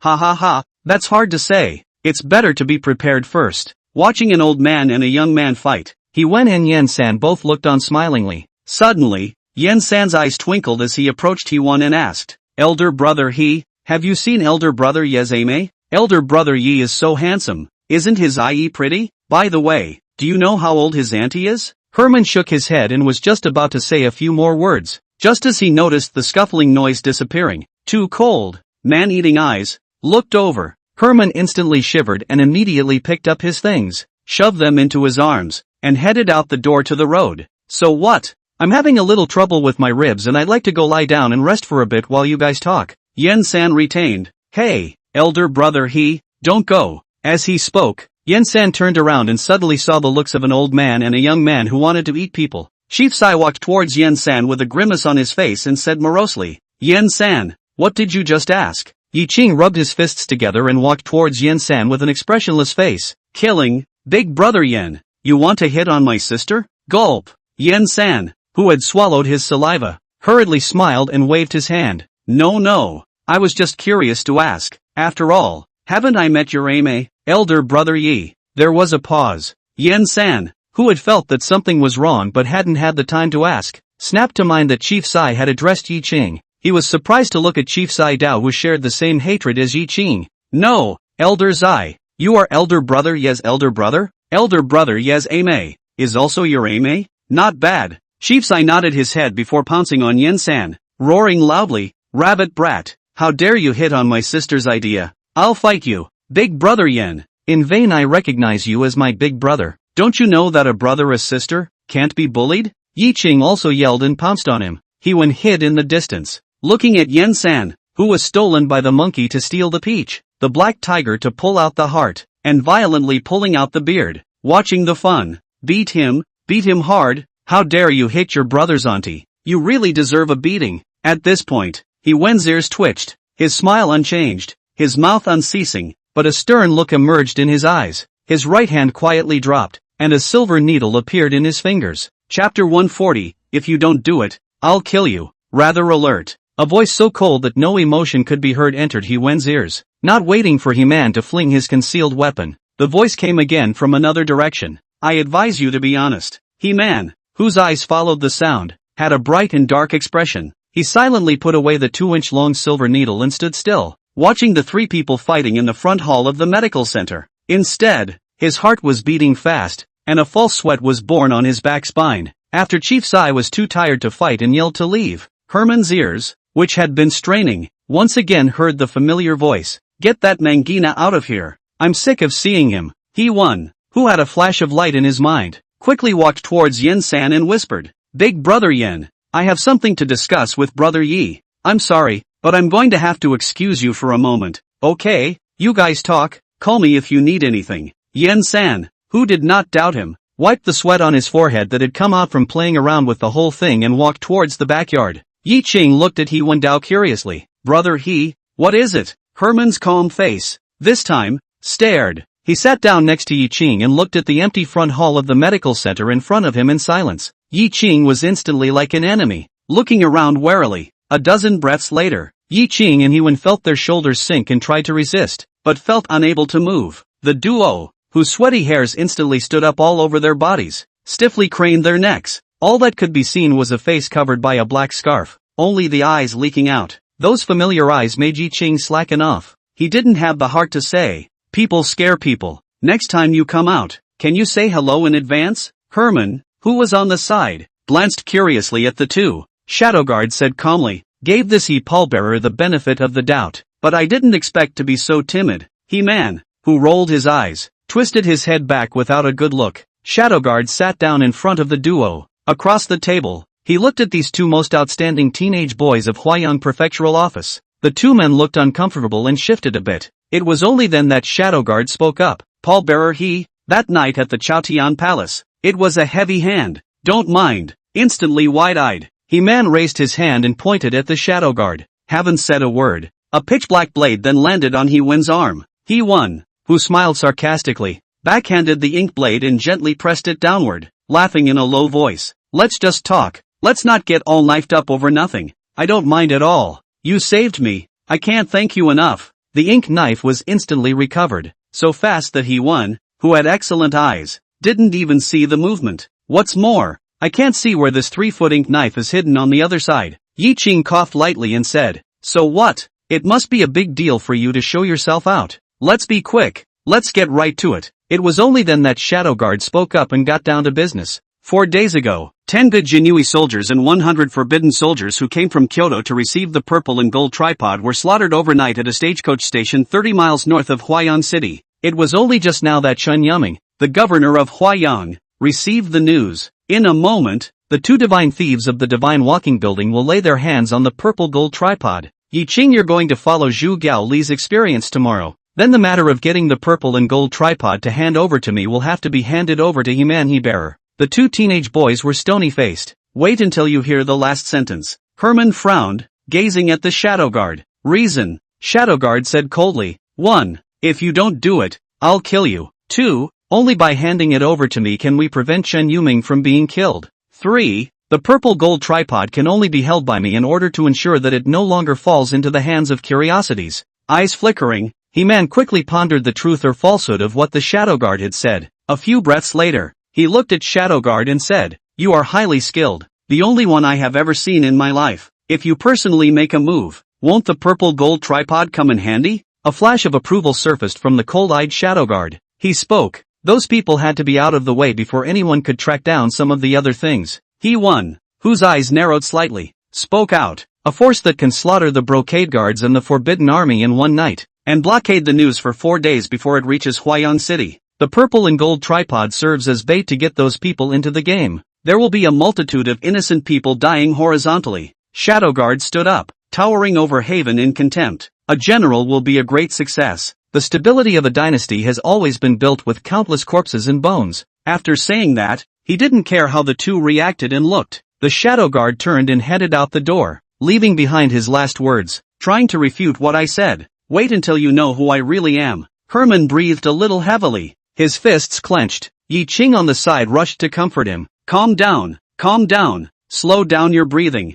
It hurts to be angry. You still have bruises on your ribs. Don't move the wound. Knowing that his body was important, Man immediately slowed his breathing. He looked to Yi Ching, who looked concerned at the side, and said with complicated eyes, You've known for a long time that he's the Tianjinren who shattered the stone wall and broke my ribs that night in Chaotian Palace? Yi Ching, who nodded bitterly, explained, Yes, but I had no choice. You saw this night how skilled he is. If I say the wrong thing, then not only me, but all of you included, could invite disaster. But now that he's shown up, I should be able to tell you what I know. Man, who pursed his lips, chose to believe the other party. Yi Ching swept a glance around and saw that the shadow guards didn't stop it. Then he continued. He called himself Shadow Guard, and I only came across him when I was investigating the case of Big Head Wang's rape and murder of Zhou Shishou's wife. He told me to work for him, or else he would kill my whole family. The first thing I was told to do was to kill Big Head Wang, and after that, he told me to tell him about the examination of Ziyuan Jinran in the case of the purple and gold tripod in Chaotian Palace. He's the one who told me that the medical examiner had a problem recording whether the body's right hand was a fist or a claw. He told me to find out who he is, and when I can take charge of a side,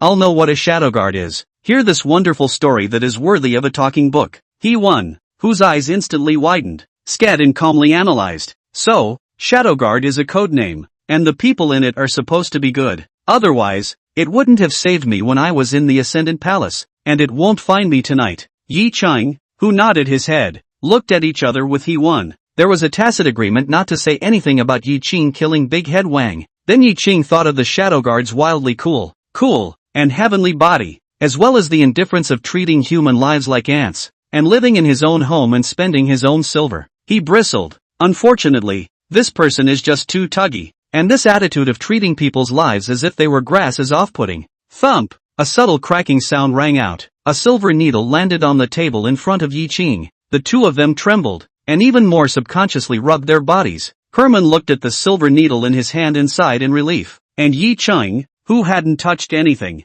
smiled sarcastically and pulled up the silver needle that was stuck on the table with great effort. He smiled fawningly toward the incoming direction of the silver needle sticking into the table. Hi. I'm not much of a talker. Don't mind me, haha. So what? You can spend whatever money you want in my mansion. Don't be shy. He Won, who had never seen Yi Ching in such a dogged manner, silently gave a thumbs up and was filled with admiration for Yi Ching, who was able to bend and stretch. Yi Ching awkwardly pressed He Wen's thumb down and coughed lightly before saying, So what? You're still injured. Think about how you're going to accomplish what the other guy told you to do. I'm a little sleepy, so I'm going to sleep first. He Won, whose face instantly sank, looked at Yi Ching in sorrow as he got up and left, lamenting, Promised me a brother and you just abandoned me. Yi Ching stumbled and accelerated his escape, leaving Herman to collect himself. He frowned and contemplated what he might encounter next. The sun is rising. Yi Ching, who had a peaceful sleep, comfortably got up and opened his arms to stretch his muscles. After he washed up, he said to Yen San, who was inside the front hall, dealing with breakfast in large chunks, Big brother Yen, let's go. Aren't you going to eat some? Yen San's cheeks bulged and he vaguely raised the oil cake in his hand. Chapter 141. Finally, in this world, living like a human being, Yi Ching casually picked up 2 pages of oil cakes and signaled. Yen San also obediently picked up a page of oil cakes and stood up, after walking outside the medical center. Only after finishing the oil cake did Yen San open his mouth to ask, You didn't ask Haven in the party. What did you two say last night? I didn't expect Yen San, a simple-looking, big-hearted Han Yu, to have such a meticulous heart. An important matter that is not convenient to talk about. Yi Ching finished, took a step and added, Don't worry, he'll be fine. Yen San, who was sulking, said unhappily, You too, always being secretive. I have been told everything by you. You too have something but you always hide it from me. It's a bad feeling, not expecting Yen San's heart to be this sensitive.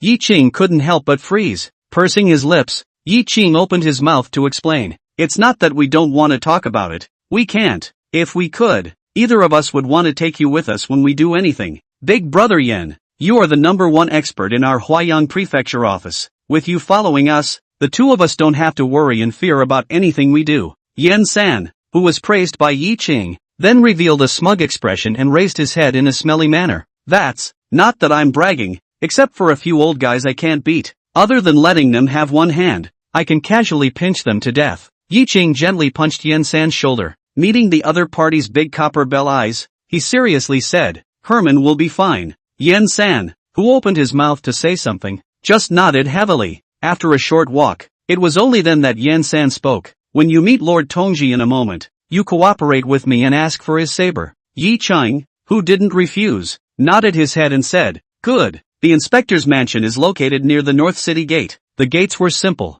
and the walls of the courtyard were so high that it was impossible to see the interior of the inspector's office. However, the armor-clad and serious soldiers outside the door of the inspection division, and the high-pitched sounds of drills inside. The pedestrians who passed by all looked down, or looked away, and even walked around the gate. When Yan-san and Yi Qing appeared at the entrance of the inspection department, a soldier on duty, with a smile in his eyes, went forward and extended his hand and said, Swallowhead, you haven't been here in a while. Yan-san, who had taken off his belt tag from his waist and handed it over for the other party to review, also smiled. Hey, it's been busy. This is Yi Qing, old brother. I sent him over today before I had the time to come over. The soldier's eyes lit up and he extended his hand towards Yi Qing and said gratefully, You're Qing's Zailangjin. Ah, I've seen the real person today. If it weren't for you, the riverbank would have surely collapsed, and we don't know how many people in Huayang City would have either starved to death or been swept away by the flood. My house, too, will surely be lost to the downpour. You're a great hero of our Huayang, Qing Zailangjin. This title of incomparable respect warmed Yi Qing's heart. The surrounding soldiers of the inspection division also looked grateful and looked at Yi Qing with fiery eyes. Most of them were children from neighboring farm families. If the rain broke the riverbank, then their homes and fields would surely go up in flames as well. With their monthly salaries, which are said to be neither high nor low, it is simply impossible to support a family, not to mention buying a mansion in the city and settling down. By then, the family will have to be homeless. Yi Qing really is their hero. If it wasn't for the deep-bone need to abide by the strict laws and regulations of the inspection division, at this moment they would have surrounded Yi Qing and thanked him properly. Yi Qing followed suit and pulled out the torture chamber Shuyun's waist tag and handed it to the soldier, humbly saying, I'm also from Huayang. I just thought of a possible way to save the dike. I can't be a hero. On the contrary, it's you guys. 10 days of heavy rain. You braved the rain and evacuated the people, helped build the dike, and guarded the official warehouse. You are the real heroes. These words heard the surrounding soldiers of the inspection division were also warmed in their hearts, and their chests, which were already lifted up, were lifted up a few more points. It is true that they joined the inspection division because they were given a considerable amount of monthly salary, but they were also literally taking their own lives to protect the people of Huayang. Heroes should not be judged by the size of their feats. Anyone who maintains the peace and stability of a party and works for the people is a hero. Yan-san, who was on the side, also straightened his back and was filled with pride. There was no other way. Yi Qing, the great hero who saved the people of Huayang, was his brother. The soldier holding Yi Qing's waistplate, his face was so excited that it was saucy red, and he sidestepped after carefully looking at Yi Qing's waistplate. Then he yelled aloud, Young Master Qing has arrived. The soldiers of the inspection division at the doorway also roared in unison, Young Master Qing has arrived. They, in whatever way they could, expressed their gratitude and respect for Yi Qing. It warmed Yi Qing's heart. The sound of drills in the inspector's office then came to an abrupt end. A unanimous shout that could lift the roof and resonate through the air. Welcome to the arrival of young Master Qing at the inspection division. Yi Qing pursed his lips and stood in place, bowing with a solemn arch. The soldiers of the inspection division at the doorway also clasped their fists and bowed towards Yi Qing. Passing pedestrians, surprised and curious, looked at the mildly handsome young man at the door. Some of the people who knew about the riverbank matter immediately saluted and shouted towards Yi Qing with grateful faces. Greetings to young Master Qing. Thank you, young Master Qing, for saving us. Yi Qing came to this world for more than 10 years, and has always been at the bottom of this world, and was almost frozen to death and starved to death on the streets since he was a child. He is always careful, pleasing and flattering others, and only wants to stay alive to protect his sister in Zhang. The first time I felt the heartfelt respect of others. At this moment, a breath rose in his heart and he wanted to let it out, but in the chest I don't know how to release it. But, his waistline, which had been habitually slightly bowed, was straight at this moment. He, Yi Ching, was finally in this world, living as a human being. Subsequently, Yi Ching similarly bowed solemnly towards these people with an arch. Tap. Steady footsteps sounded. Zhu Gaoli, who was full of smiles, clad in armor,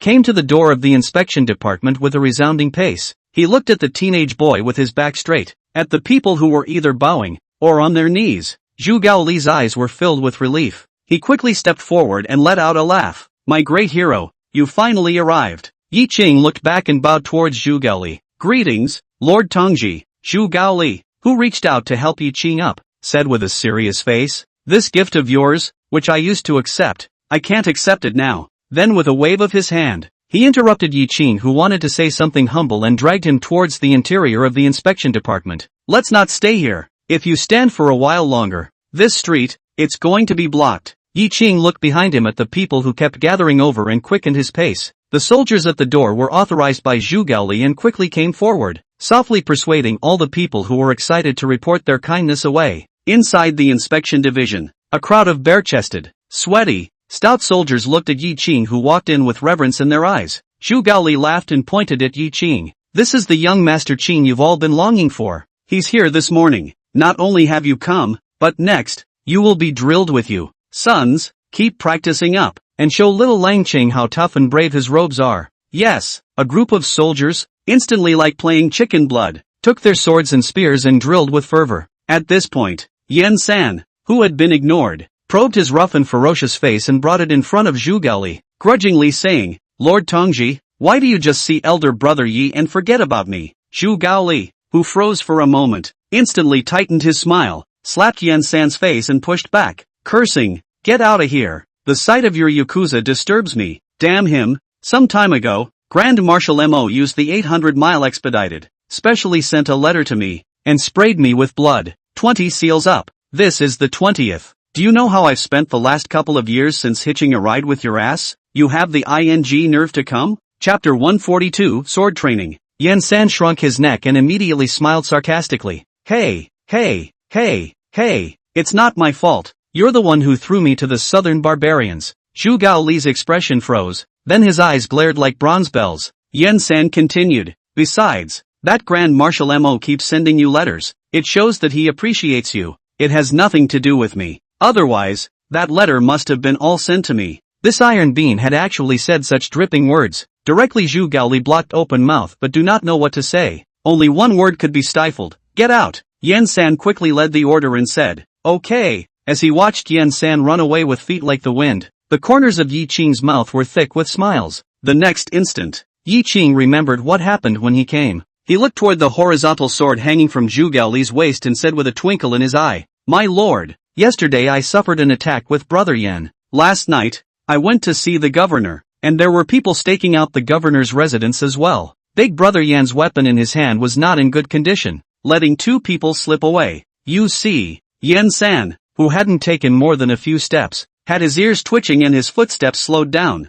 Zhu Gaoli, who understood Yi Ching's meaning, knew Yan San's ability. One does have to need a good knife to be able to utilize the full range of their abilities. Without the slightest hesitation, he took off the saber at his waist and threw it towards Yan Sandao. Rabbit boy, this official's sword lends you first. When Huayang City is at peace, this official will ask you for it any time. Yan San, who was holding his sword and grinning nervously, responded without hesitation. Don't worry, my lord, I will absolutely make good use of the sword before you ask for it back. After saying that, Yan San ran away without a trace. Zhu Gaoli's grudging eyes looked towards Yi Qingdao. Qingzai Langzhen, don't learn from this brat. Not only did you invite big trouble for this official, you also beat around the bush and borrowed weapons. The thoughtful Yi Ching couldn't help but say, my lord, could it be that afterward you will also send your subordinates to the barracks? Without hiding it, Zhu Gaoli graciously admitted, that's good. After that you'll most likely come into contact with a jungle martial artist. These people grew up practicing the art of killing. Wrestling with these people is only as good as the aura that precedes bravery. It's all about a narrow path and killing the enemy with a single strike. If one slash doesn't work, then hand out a faster second and third slash. Make the opponent not dare to perform tricks and only fight you head on. And this can only be practiced in the shortest possible time in the middle of a military camp, between life and death battles. Yi Ching, who had come to a realization, opened his mouth. Frontier fighting is about the purest of killing moves, regardless of what's broken or not. The goal is to decimate the enemy in the fastest and most efficient way possible. In this way, even if the enemy has superior skills, when faced with my life fighting slash, he'll either be far stronger and kill me directly, or he'll have to avoid it or take it hard. If I can't avoid it, if I can't catch it, then I'm alive. As long as my blade is fast and fierce enough, even the most skillful Jianghu martial artist will have to die under my blade. Zhu Gaoli, who was full of relief, stroked his beard and said, "Yeah, that's the point." Yi Qing's face was filled with impatience. Seeing this, Zhu Gaoli on the side was incomparably satisfied with Yi Qing's attitude, and his eyes were even filled with anticipation. Zhu Gaoli pointed his hand to the weapon racks placed next to the small schoolyard in the courtyard and said, "Go ahead, try whatever weapon you can while you're at it." As his sight looked along, Yi Qing saw the 18 types of weapons placed on the weapon racks. He walked over quickly. After looking all the way down, without hesitation, he chose the military standard horizontal sword. A look of relief appeared in Zhu Gaoli's eyes. "You're so literate. I thought you'd be like those literati gentlemen who choose swords as their weapons. Tell me, why did you choose the knife?" Yi Qing waved the long knife, feeling the weight and feel of it, and said seriously, "Your Excellency, you are best with a sword, and my subordinate can learn a lot of skills with a sword by following you. After that you will send your subordinates to the army for training, and long swords are standard in the army, not to mention, frontier fighting is also the most appropriate and quick weapon for someone like me, who has not practiced martial arts, to use a sword." After listening to Yi Qing's analysis, the corners of Zhu Gaoli's mouth, which had been rising, only wanted to split to the root behind his ears. He spoke out, "Okay, first you go to the stake next to you, and hold the sword in one hand and slash 1,000 times, according to the position of the neck." Yi Qing, who had just swung a blade in the air, stumbled and looked at Zhu Gaoli with disbelief. Zhu Gaoli said seriously, 1,000 swings with one hand and you should find your most comfortable swinging position. Puzzled, Yi Qing asked, "My lord, shouldn't it be best for the subordinate to practice accordingly after teaching him the most correct chopping posture?" Shaking his head, Zhu Gaoli said, "That's only if you practice from a young age. You're an adult, you grew up laboring, and you have your own accustomed way of generating power. It's damaging to the body to power up like that, though, but is the best way to practice to give yourself the power to defend yourself in a short period of time. Afterward, during training, it's just a matter of deliberately correcting it a little bit to the correct swinging position. Otherwise, you'll feel incredibly awkward practicing the most correct swinging stance from the start,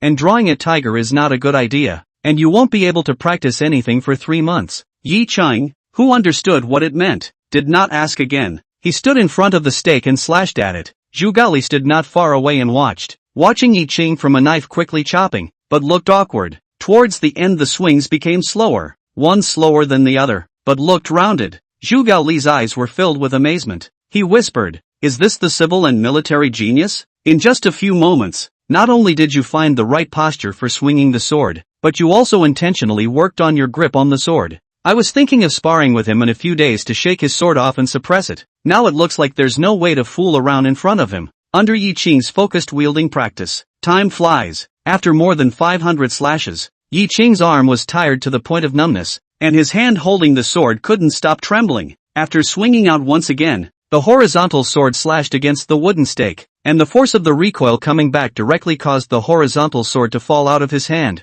Yi Qing, who was filled with shame, shivered straight in his right hand, bent over, and reluctantly regained the knife in his hand. "Okay, that's enough for now. Take a break." Zhu Gaoli spoke calmly. Chapter 143, You're Too Stupid. Yi Qing, whose face was full of fatigue, panted heavily. He had a look of apprehension in his eyes, and a frustration that was hard to hide. After seeing Zhu Gaoli's calm face, he lowered his head and looked at his trembling right hand. He wanted to practice more, but he also knew that it was too much, so he could only nod and say, "Yes, my lord." Zhu Gaoli saw what Yi Qing had in mind, but he didn't bother to explain. Instead his face put on a look of disappointment. Over 500 chops in the course of the morning, incidentally figuring out how to hold the knife. He had taught so many people, and apart from Yen San, the martial arts practicing wizard who was born with godly strength and still had a base, Yi Qing was the most. Originally, he wanted to praise him, but he was so frustrated to see that Yi Qing had thought wrong.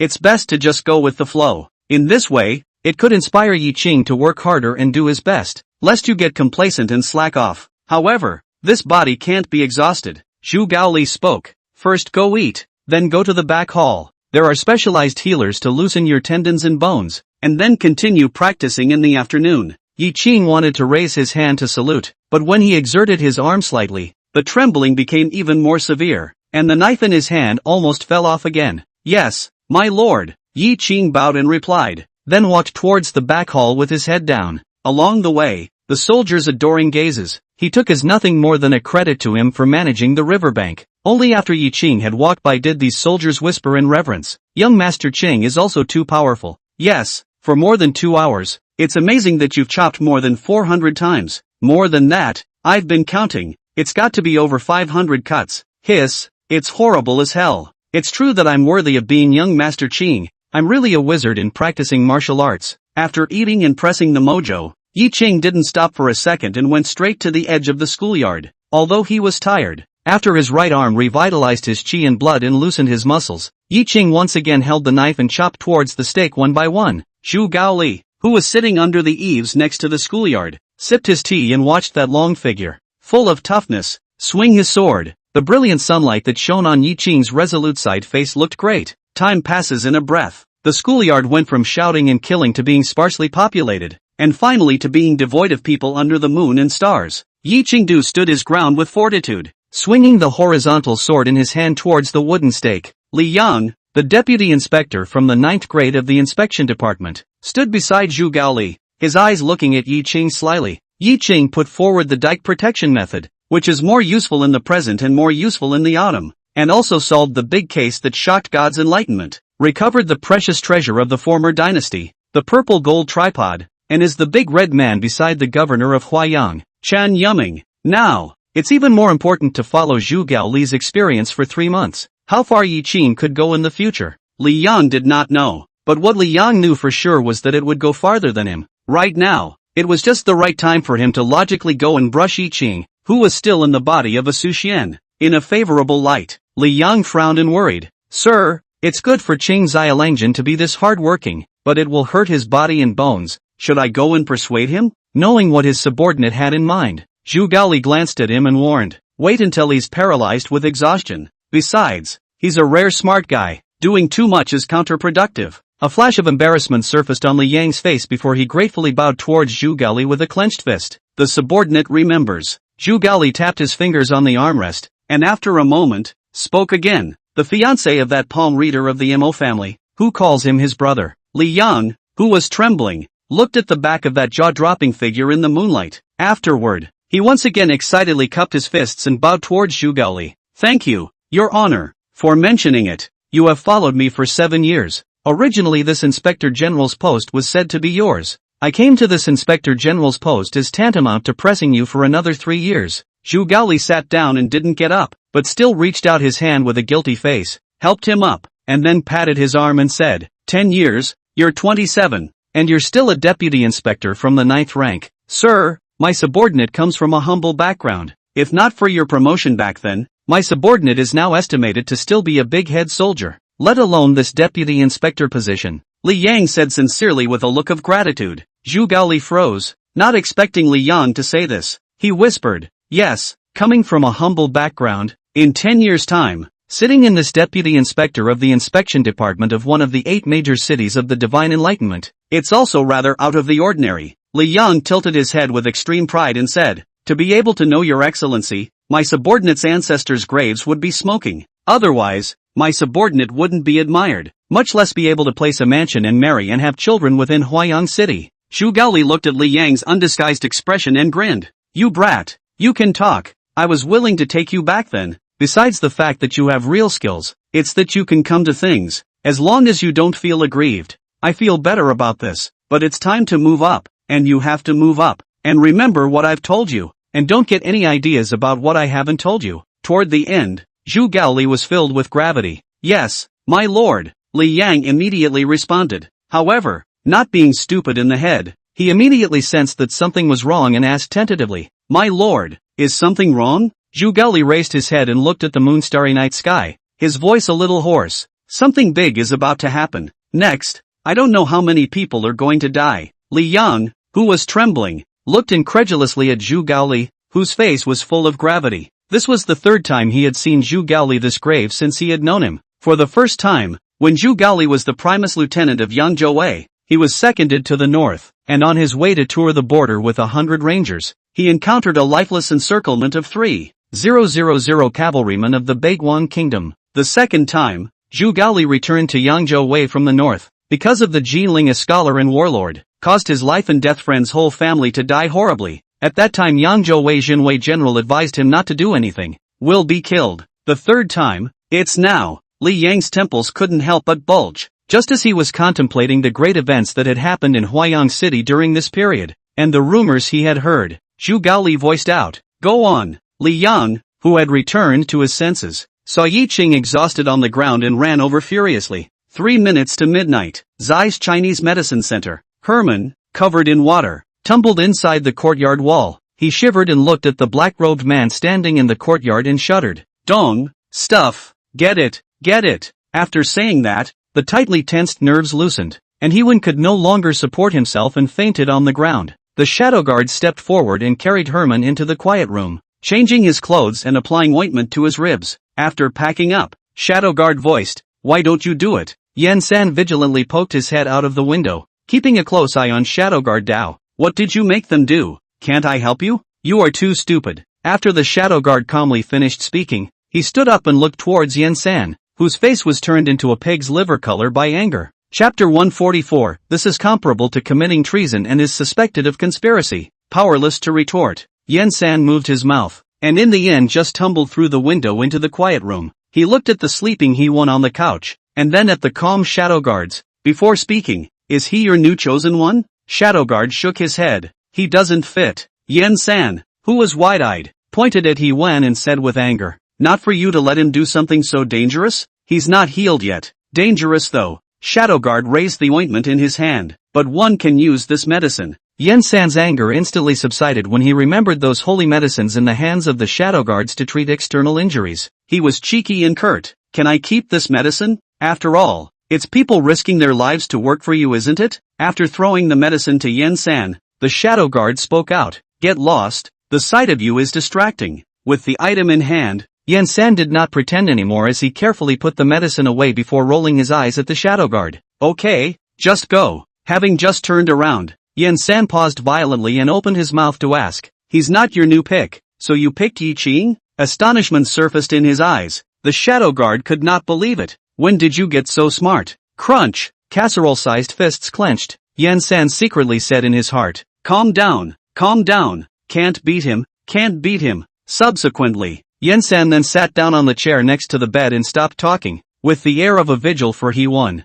The first sun breaks through. Herman woke up slowly. He opened his eyes and sat up violently from the bed. The pain between his ribs made him grimace. Then it was time to see the two chairs by the window. Two figures, one strong and one thin, were staring wide-eyed. Gulp! Hewen looked at the scene in disbelief and couldn't help but ask, "So what? You guys know each other?" "Not recognizable," Shadow Guard said. "Not familiar." Yan San rolled his eyes. The two men who had spoken at the same time twisted their heads over at the same time again. "Herman," Shadow Guard spoke up, "where is the stuff?" Hewen frowned. "It's a matter of imperial treasures. I want to know who the hell you are." Shadow Guard didn't say anything, just tapped his hand on the coffee table. Seeing that the obnoxious fool didn't say anything, Shadow Guard said with disgust in his calm tone, "Stupid. Explain that to Herb." Reluctantly twisting his head, Yan San looked at Hewen Dao. "He's good. Exactly who he is, I don't know." Raising his eyebrows, Hewen looked straight at Yan San. Yan San had no choice but to add, "I met him when I was in the Southern Barbarians, at Grand Marshal Yumo's." At the same time, he had a paragraph left over. That's who took him down and hung him up. And there was this Shadow Guard, Grand Marshal Murray. Those 4 words made Hewen completely drop his guard. Since the founding of the country, the Yemo family has been in the military for generations, with famous generals passing down the family name and being relied upon by the Divine Enlightenment royal family. To be able to appear by Grand Marshal Mo's side, it was bound to be someone trustworthy. Herman said quickly, "On the willow tree in the inlet section of the Jinda place, counting from east to west, 12 furlongs." The Shadow Guard turned and left without a word. Herman opened his mouth to ask, "Dare to intercept the Imperial Brocade Guards and forbidden soldiers?" He also dared to storm the government offices and lay his hands on the governors of the 8 great cities of the Divine Enlightenment. This is comparable to committing treason and is suspected of conspiracy. Who the hell are those people? The shadow guard, who had slowed his pace by a fraction,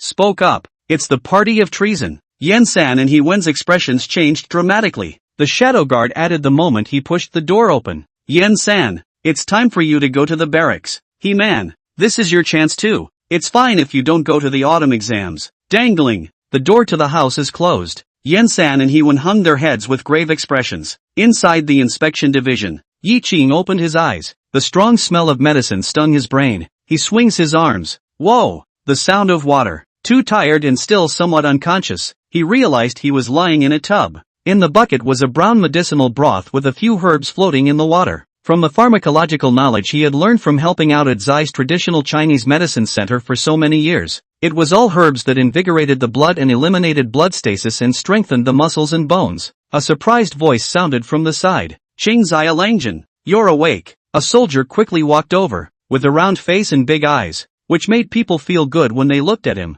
Yi-Ching naturally understood that it was this soldier who had guarded him all night. In this spring, the medicinal bath was still warm. It must be this soldier who added and changed the hot water from time to time. Yi-Ching hurriedly arched his hand and said, Brother, thank you. Dare I ask your name? My name is Li Fish, and I'm following Deputy Inspector Li Yang. Lord Li. Li Yu naturally raised Li Yang's name as he had been instructed to do. He paused for a moment, then turned around again, picked up a set of clothes for the soldiers of the inspection department from the side, and handed them to Yi Qingdao. These were prepared for you by Lord Li. Lord Tongji has asked Lord Li to take charge of your training next. Deputy Inspector Li Yang of the inspection department. Yi Chang, who remembered this person, took the clothes and said, Thank you, Lord Li. Li Yu smiled and said, Hey, don't bother. Lord Li said that he won't show any mercy in the next training, so just don't blame him for practicing too hard when the time comes. Dumbfounded, Yi Ching hastily waved his hand. We only hope that Lord Li practices as hard as he can. Ha ha ha ha. Li Yu, who smiled brightly, turned around and walked towards the outside and said, Junior Lang Jun Cheng, you change your clothes first, I'll wait for you outside. Yi Chang, who had scrubbed his body and changed into soldier's clothes, ate breakfast under Li Yu's leadership, then followed him towards the Yingshui Pass. Walking on top of the riverbank, Yi Ching curiously surveyed the coming and going, big and small boats on the Ying water. After watching it all the way through, when the pass of the Inspector General was near, Yi Ching steeply snapped, Brother Li Yu, these days, are there many more boats on the Ying River traveling to and from Huayan than on weekdays? I wish you all a happy Mid-Autumn Festival, a double holiday and a wonderful vacation. Chapter 145 Wan Cheng, why is he standing on the boat practicing his sword? Li Fish nodded. Yes, there are indeed more of them these days than even before the heavy rains. After a pause, Li Yu, who didn't see Yi Ching frowning, continued, It's probably because of the heavy rain for 10 days or so. The goods that were supposed to be shipped to Huayan were backlogged before, and now that the heavy rain has stopped, they're all rushing to be shipped. Yi Ching nodded, his eyes continuing to survey the ships on the water. The water pass is, to put it bluntly, a sluice gate, and a pier has been repaired on the riverbank. Li Yang, the deputy inspector of the inspection department, was sitting on the pier, tea by his side, his eyes bright as he watched a ship trying to enter Huayang City, undergo a search, and then submit its taxes. There were footsteps behind him. Li Yang turned his head sideways. When he saw Yi Ching coming over, he didn't get up, but flashed a warm smile. Qingzai Langjian, you're here. I've just gotten an introduction from Li Fish. Yi Ching cupped his fists respectfully towards Li Yang and owed his body. Yi Ching, meet Lord Deputy Inspector. Thank you for last night, Your Excellency. Yi Ching can't thank you enough. Waving his hand, signaling that there was no harm, Li Yang continued, in a moment, a boat will be set up for you, and you will stand on it and practice chopping. Yi Ching, who froze for a moment, did not expect that the exercise he was going to do today would be like this. He subconsciously looked toward the river. As the locks keep opening and closing,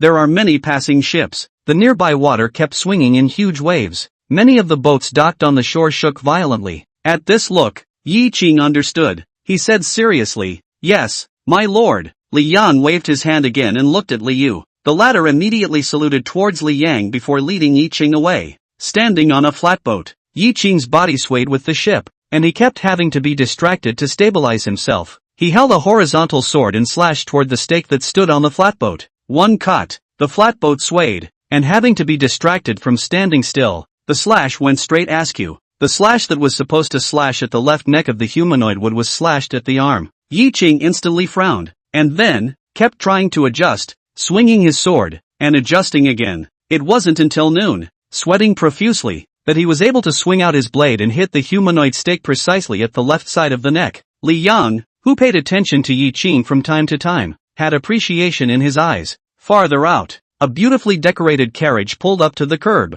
Her almond eyes curiously surveyed the distant silhouette that kept swaying on the flatboat. Shangwan Lanqi curiously asked Mo Wanqing, who was beside her. Wanqing, why is he standing on the boat practicing his sword? The flatboat rocks with the current and one would be unsteady on one's feet, and his chopping and practicing on it is an exercise in downward motion. Mo Wanqing patiently explained. Shangwan Lanqi nodded, then asked expectantly, it's almost noon then. I'll go and bring him his meal later. Do you think he'll like what I've prepared? It will, Mo Wanqing concluded with certainty. Then he lowered his head and continued to look at a jade pendant in his hand. Zhang Xiaoran was seriously injured and was received at the Huayan government office. She already knew. Shi Hong approached her that night and told her what happened. She wanted to go to the government offices, but she couldn't and didn't dare visit them now. Shangwan Lanqi sensed something was wrong with her best friend. Reaching out her catkin, she grabbed Mo Wanqing's hand and leaned on the other's shoulder, softly saying, everything will be fine. Mo Wanqing nodded. Liu yelled towards Yi Qing, who was covered in sweat and had a heap of red face.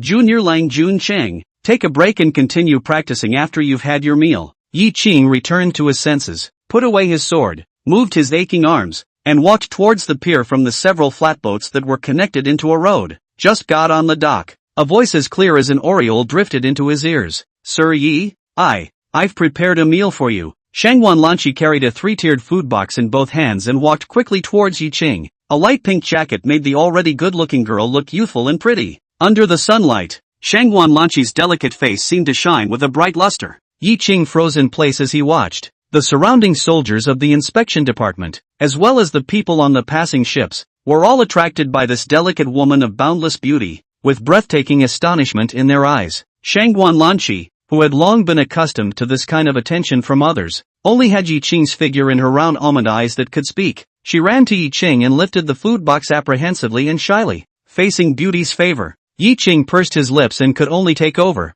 Thank you, Miss Shangwan, for your kind words. The delicate face that instantly bloomed into a bright smile made Yi Qing's heart beat wildly. He averted his eyes to keep himself calm and said, but it's better not to in the future. Miss Shangwan has a noble status, and something like delivering meals for me would be criticized. It's bad for the girl's reputation. The delicate face with the bright smile was instantly frozen. Sadness surfaced on Shangwan Lanqi's face as she bit her red lips lightly, without waiting for an opening. Yi Qing arched his hand towards him and owed him a bow. Miss Shangwan, I will take my leave. After saying that, Yi Qing didn't hesitate to walk towards Liu at the side. Shangwan Lanqi opened her mouth, her soft catkin raised, but in the end, she let it down. Li Fish, who was full of gossip, took a curious look at the two. Qingzai Langjin, who is this girl? The looks are really good. A fairy in the sky is just like that. Yi Qing raised his hand and handed the food box to Liu, then casually picked up the rice bowl full of rice and vegetables that Liu was holding in his hand and calmly said, just someone I know.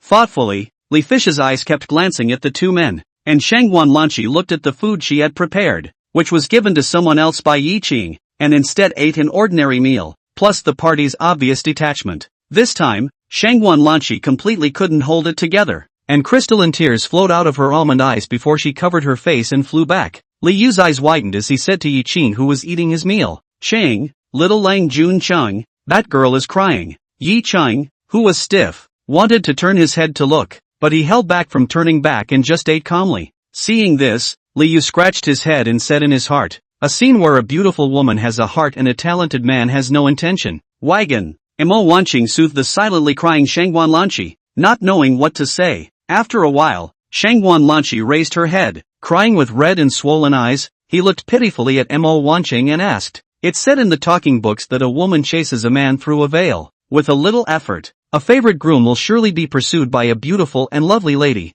How come it didn't work out for me? Mo Wanqing raised her hand to wipe away the tears on Shangwan Lanqi's cheeks and comforted her. That's the talking book. Moreover, Yi Qing isn't the kind of man who is lustful. You wouldn't like him if he was like that, would you? The frozen Shangwan Lanqi froze for a moment before slowly nodding her head. She looked hopefully at Mo Wanqing and said, Wanqing, you know him well. What do you think I should do to pursue him? Chapter 146, Your Next Road. In Jianzhou, Mo Wanqing, who had her sweetheart in her heart, did not understand the affairs of men and women in the first place. With Zhang Xiaoran was originally the order of parents and matchmakers, and Zhang Xiaoran is a master of his craft, capturing Mo Wanqing's heart. The two had experienced life and death again, and their feelings naturally went without saying. Facing her best friend's inquiry, Mo Wanqing could only say, afterward. Seeing that a sense of loss surfaced on Shang Wanlanqi's face, Mo Wanqing added, when Zhang Xiaoran comes back, he has many ideas and is familiar with Yi Qing, so he will definitely be able to come up with a good method. At those words,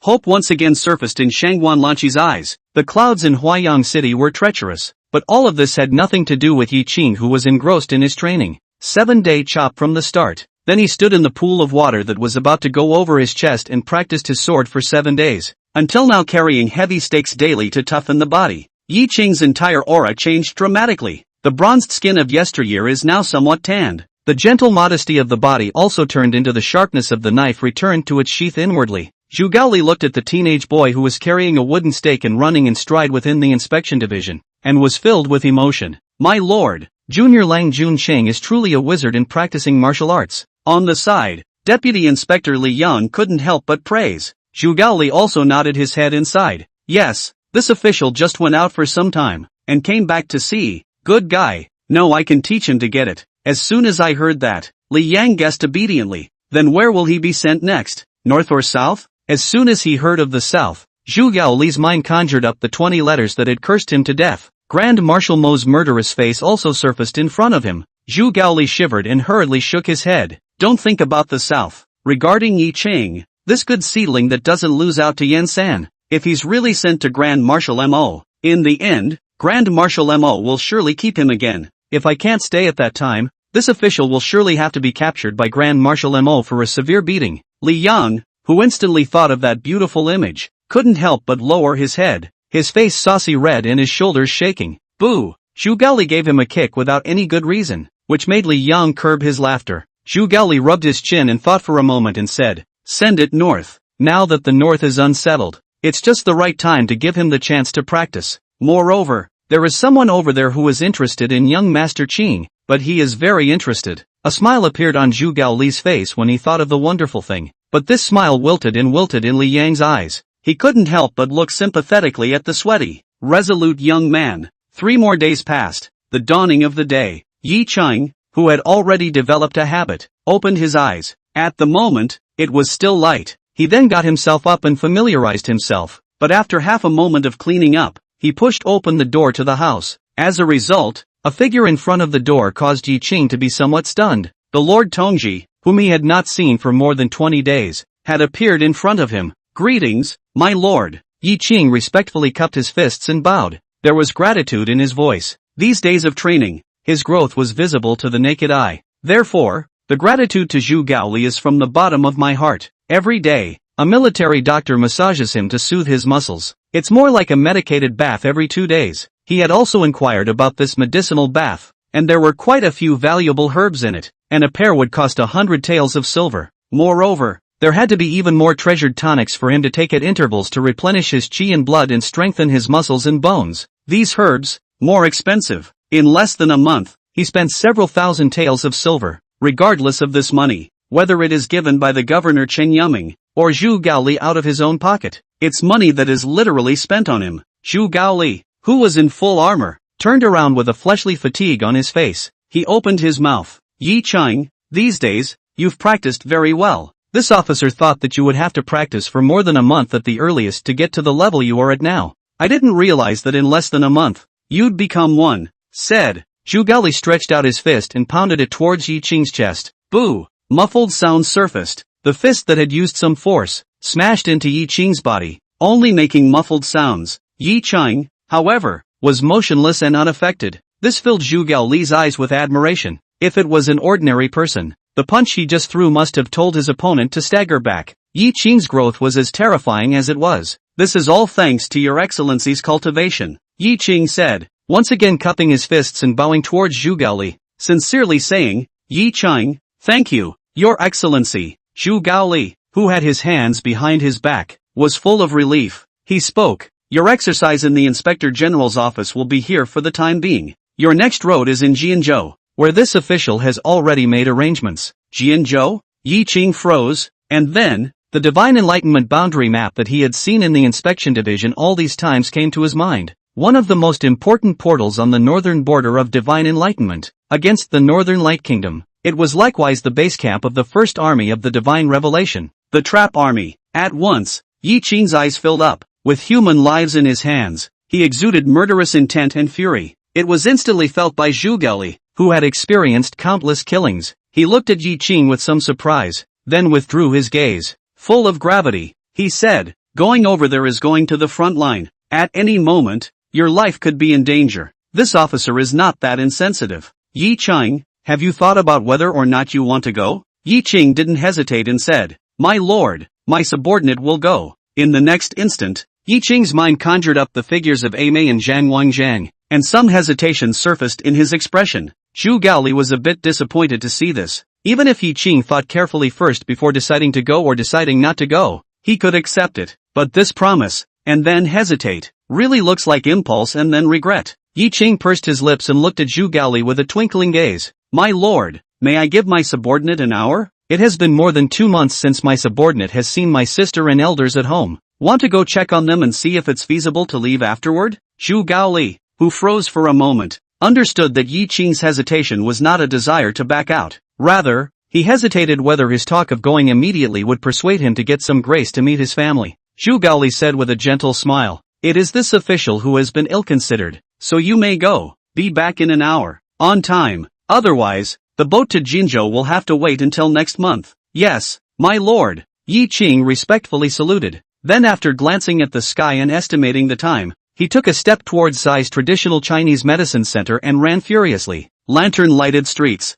There were already peddlers walking around Huayang City. It brought some popularity to the still somewhat chilly morning. Yi Qing ran with great strides, but his heart was beating swiftly like a sunrise that quickly tore through the night, and his eyes were full of impatience. Chapter 147 Yo! Yi Qing, you're back. The sunrise tore through the night, casting rays of warm sunlight. Let the whole world, gradually, brighten up. Yi Qing's heart grew more and more nervous as he approached Zai's Chinese medicine center again. It is said that when you are close to your hometown, you are not thinking about the mountains and rivers of your hometown. Rather, it's the kind and gentle people back home. Family, the family, who are dependent on each other, have not seen each other after more than a month, even within the same city. However, Yi Qing still felt, during this period of time, like he had gone on a big trip. "Qing Xiaolang, where have you been for a while?" "Good morning, Aishiro." "Ha, how come you've gotten a tan, Aishiro?" "Qing Xiaolang, it's been a long time." The enthusiastic street neighbors greeted Yi Qing,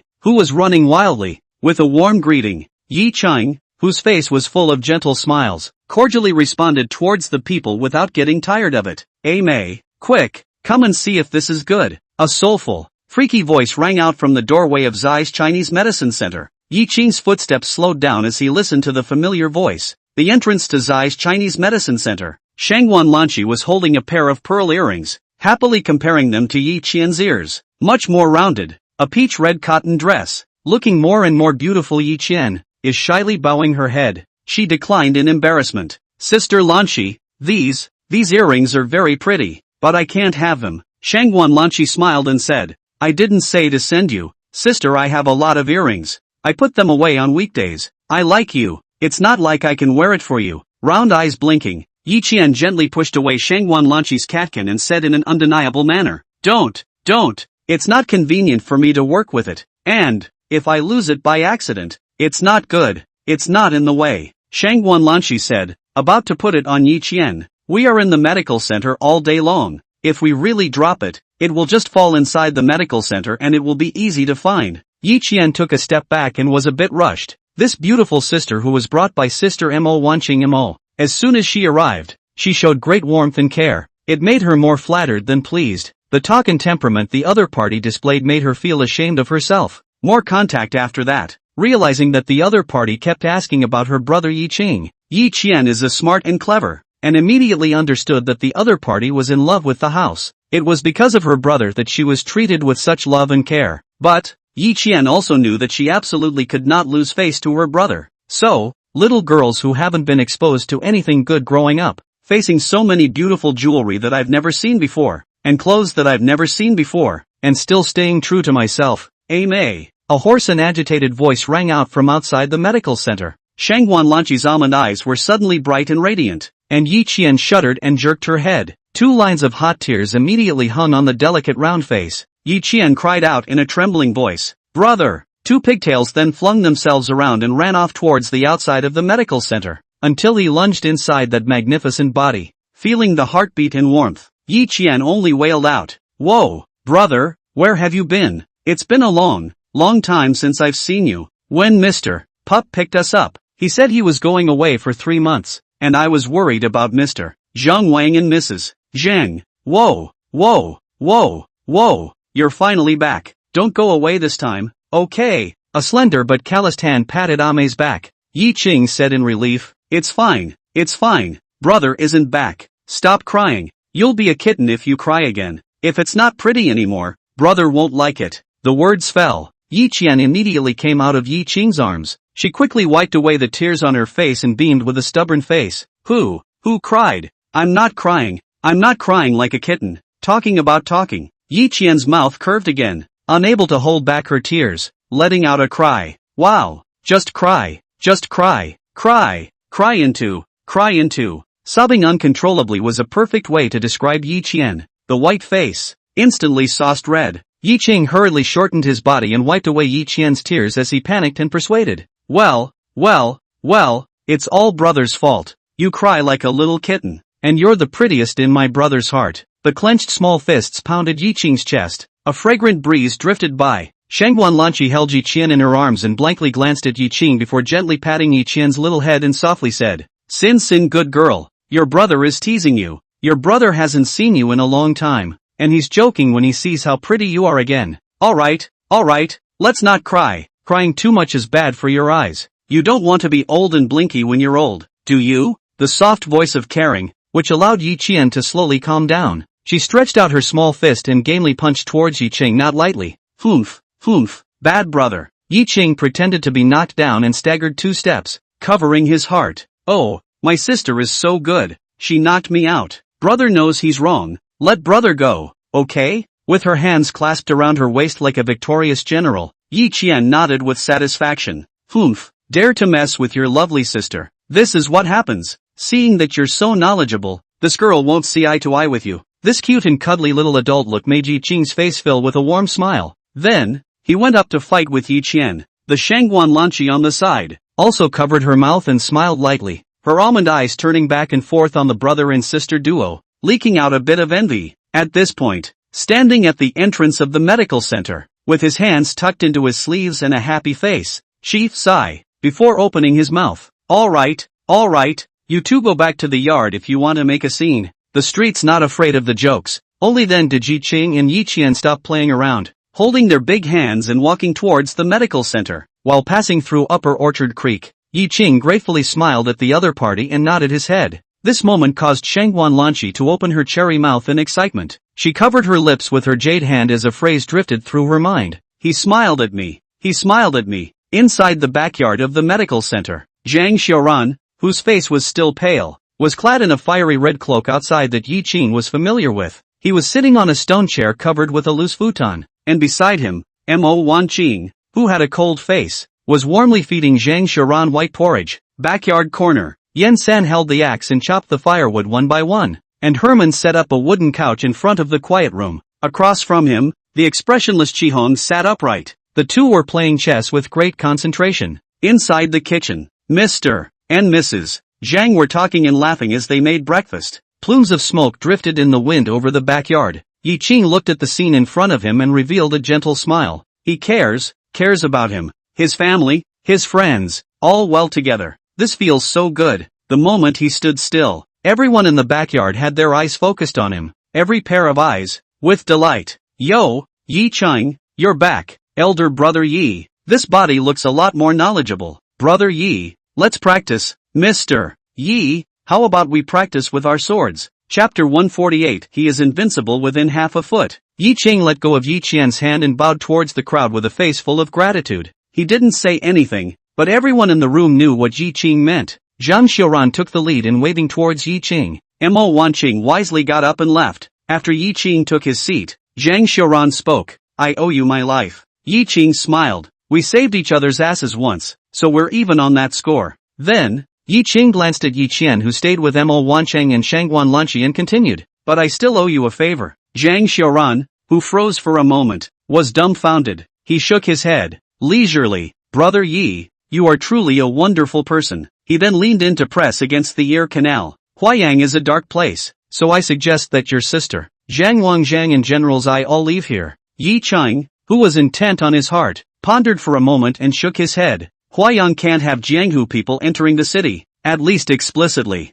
The ones in the shadows will be taken care of. 2. Besides, with Big Brother Yan San Yan around, this place is safer than anywhere else. Zhang Xiaoran, whose eyes were full of surprise, looked toward the rough and burly man who was gathering firewood in the corner and inquired. He's strong? Yi Qing had stayed in the inspection division for more than 20 days, and knew all the pugnacious deeds of Yan San, and was filled with reverence. Not bad. Within Huayang City, there are only a handful of people who can beat him. After a pause, Yi Qing said seriously. He's invincible within half a foot. Hiss. Zhang Xiaoran drew in a mouthful of cold air as he looked at Yan San with eyes filled with fire. Knowing what Zhang Xiaoran had in mind, Yi Qing reminded. There's no way he's going to get scooped up, and your Mo girl might know something about him. Zhang Xiaoran looked at Mo Wanqing in confusion and waved to his fiancée, who had been paying attention to this side. After Mo Wanqing came, Zhang Xiaoran spoke. Wanqing, that strong man's name is Yan San. Do you have any impression of him?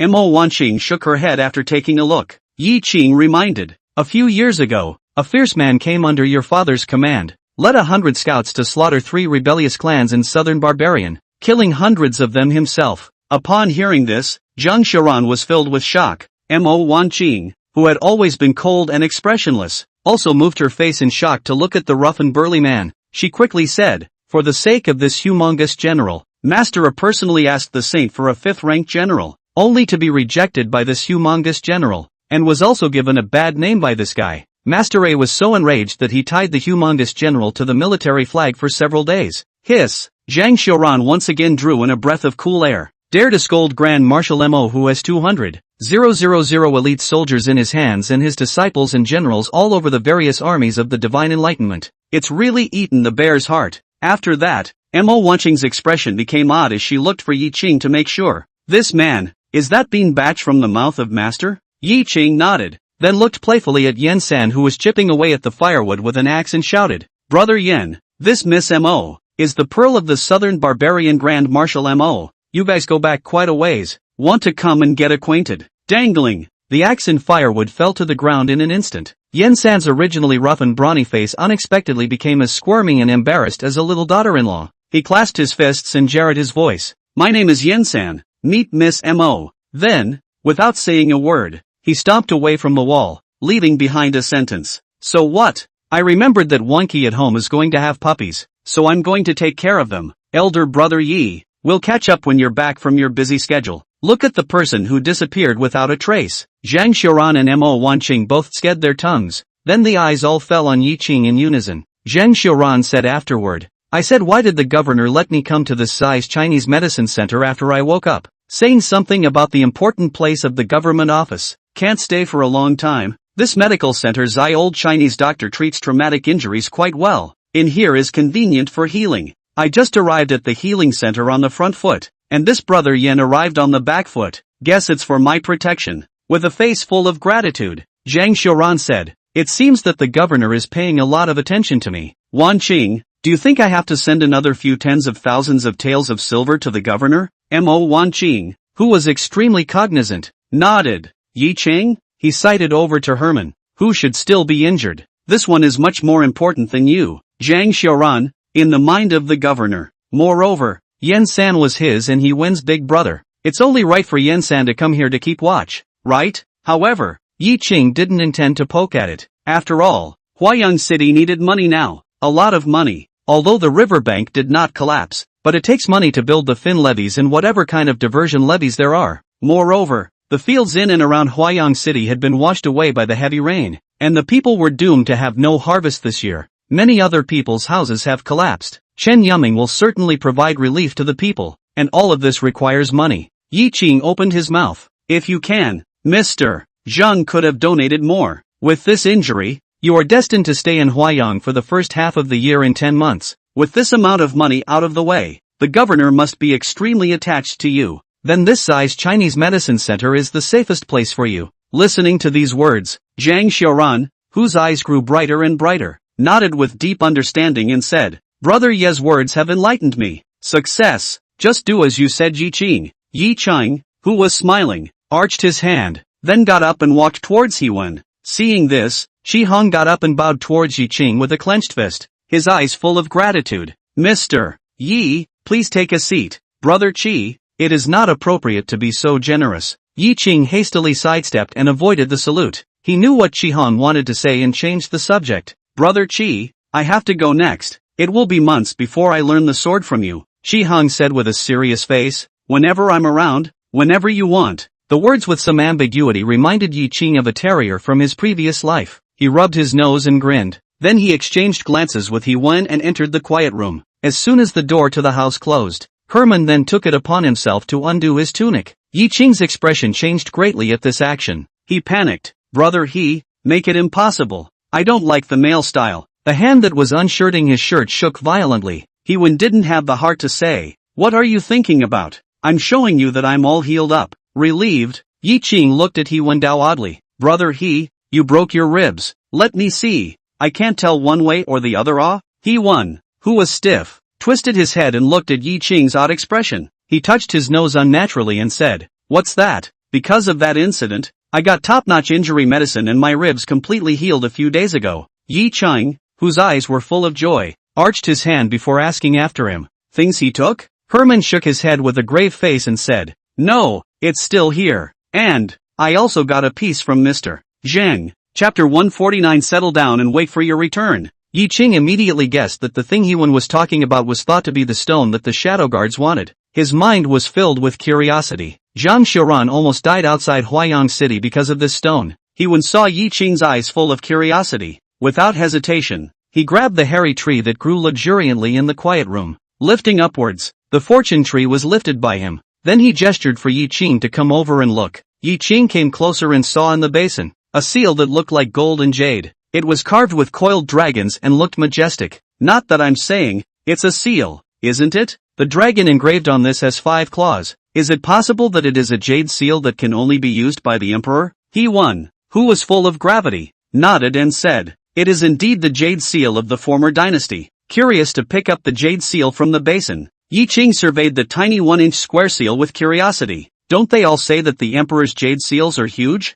What's wrong with not being the size of a fist? Why is this one so small? It can't be a fake, can it? The corners of his mouth tugged a bit, and He-Man was speechless. He took the seal away from Yi Qing and put it back into the basin. Then after putting the fortune tree back, that's what spoke up. There are many kinds of jade seals, and this kind is the emperor's personal seal, generally used for passing private messages between ministers. The big kind you're talking about is the one that's added to the Holy Writ. Oh. Yi Qing, who came to a sudden realization, gave a thumbs up towards Hewen with an unidentified look and complimented. It's still you, brother He, who knows more. The corners of his mouth twitched once more as He-Man covered his forehead speechlessly. He sat down on the chair and said to Yi Qing, you and I both know the rumors of this purple gold tripod. This jade seal is the personal seal of the last emperor of the previous dynasty. Do you think there's any connection between the two? Yi Qing, who had a flutter in his heart, automatically had the sets of those TV dramas he had watched in his previous life in his mind. He rubbed his chin and said, you're saying that the treasure of the purple gold cauldron has never been opened, and it's the lack of matching things, and this jade seal is the key to opening the treasure of the purple gold tripod? Herman nodded and said, if that's right, it should be. He analyzed. I think about it these days. The purple gold tripod has been searched for by countless people for hundreds of years, even breaking into the imperial palace. Moreover, this time, the remnants of the former dynasty of the dynasty palace clearly obtained the purple gold tripod but hid it and didn't take it out. They are the remnants of the former dynasty. They are the ones who need this money the most to rebel and restore the country. How is it possible to dryly look at the purple gold tripod in your hands and not go get the treasure? There must be some opportunity missing in this. The purple gold tripod is in Huayang City, and when Mr. Zhang brought this jade seal of the former emperor to Huayang, he was attacked and killed by numerous people, plus that mysterious shadow guard that intentionally put those two things together. Makes me think so. A very sensible analysis indeed, causing Yi Qing to rub his chin and nod in agreement. In the next instant, Yi Qing said with a bitter smile, Okay, let's not think about it. The two of us have analyzed a whole lot in the case of the purple and gold cauldron in the Chaotian Palace. What's the result? Everything is still going on Shadowguard's calculations. In the end, the purple and gold tripod came to be. It's entirely intentional on that person's part, and we're just going through the motions. To put it bluntly, right now he's interested in putting the two together. There must be plans afterward. He-Man, who was also filled with bitterness and frustration, sighed, Hey, you're right. We've gone through so much trouble and expended so much effort and energy. In the end, the purple and gold tripod swished into place, and took a punch and broke a bone for nothing. This is really playing us like worms. There was a pause. He-Wen looked toward the vigorously growing fortune tree and smiled bitterly. In that case, I won't rack my brain with all that there is to think about. If something is really wrong, the man will surely show up. That's right. Yi Qing had a children can be taught look. He walked over to Herman and after a quick whisper, He-Wen Minglian's eyes glowed. He quickly got up and arched his hand towards Yi Qing and owed him. Brother Yi, great poem, great poem. With the help of this poem, I will be able to come out on top in the fall exam. It's not a matter of getting a high school diploma. Yi Qing was also confident of He-Wen's good expectations, but then he remembered the Shadowguard's words from the night before he left for the patrol division. He couldn't help but ask, didn't that man say that your chance was ahead of you, and that it was fine if you didn't go to the fall exam? The teenage boy, who skimmed his mouth, was full of concern. He said what he said, but I still want to take the test. With that, his eyes glazed over and he said, if I win the examination, then I'll take the spring exam even if I don't go to Kyoto. You can also join the government as an official while waiting for an official position to open up in Yangzhou. Besides, taking the examination for a lifer is what Aeon expects of me. Patting He-Wen's shoulder, Yi Qing did not dissuade him. After all, Shadowguard couldn't have said it better. Nor can you completely give the right to choose to someone else. Grasp both ends together. No matter whether He-Wen this chance can get his hands on it, if he can successfully pass the examination for the lifer, it cannot be wrong. He-Wen asked again, doesn't it take 3 months at Lord Tongji's place? It's been less than a month. Why are you back? Yi Qing looked toward the door of the house and said reluctantly, I don't know how long it will take me to come back from this trip. It's been a long time since I've seen Aimei and Zhangwang. I had to see them to be at peace. If I don't come back, Aimei and Zhang Wang and Zhang Granny won't feel at ease. The care for his family touched Herman in a big way. He smiled gently on his face, but his eyes were unusually firm as he assured Yi Qing, don't worry, as long as I'm still in Huaiyang City, I'll be sure to look after your family for you. Yi Qing gratefully said, thank you brother He. In the next instant, Yi Qing warned, take care of it, but don't you ever hit on my auntie. He-Wen, who was sweating profusely, gave Yi Qing a punch in the face without any good humor and said, that's also my sister. What were you thinking? Yi Qing, who was relieved in his heart, smiled in embarrassment. Before he could open his mouth to apologize, he heard He-Wen say with incomparable seriousness, Aimei is still young. Wait another 4 years before you worry about this. Boom! A bolt from the blue exploded in Yi Qing's mind. Afterwards, Yi Qing's eyes surfaced with killing intent and clenched his fists. Seeing the situation, He-Wen nimbly ran towards the outside and playfully said, ha ha ha ha ha, brother Yi, don't be angry. What I said was all a joke. So what? Don't take it seriously. Yi Qing hurriedly chased out, gritting his teeth and growling, surname He, if you dare to think the wrong way, I'm not done with you. After a breakfast of talking and laughing, Yi Qing rubbed Yi Qian's head and seriously instructed, Aimei, you have to take care of Zhangwu. Brother, I will. Yi Qian's face was full of reluctance, and she earnestly answered. Afterwards, Yi Qing turned towards Zhang, who was a child traveling thousands of miles and a mother worrying, and knelt down, after kowtowing 3 times, toward the group of friends in the courtyard. He bowed with an arch and solemnly said, gentlemen, please take care of my Aimei and Zhangma. Zhang Xiaoran gently patted his chest, and don't worry. Yen San poked his head out from the roof and yelled, go at ease. Herman grinned, trust me. Shangwan Lanchi's almond eyes were heavy with earnest assurance,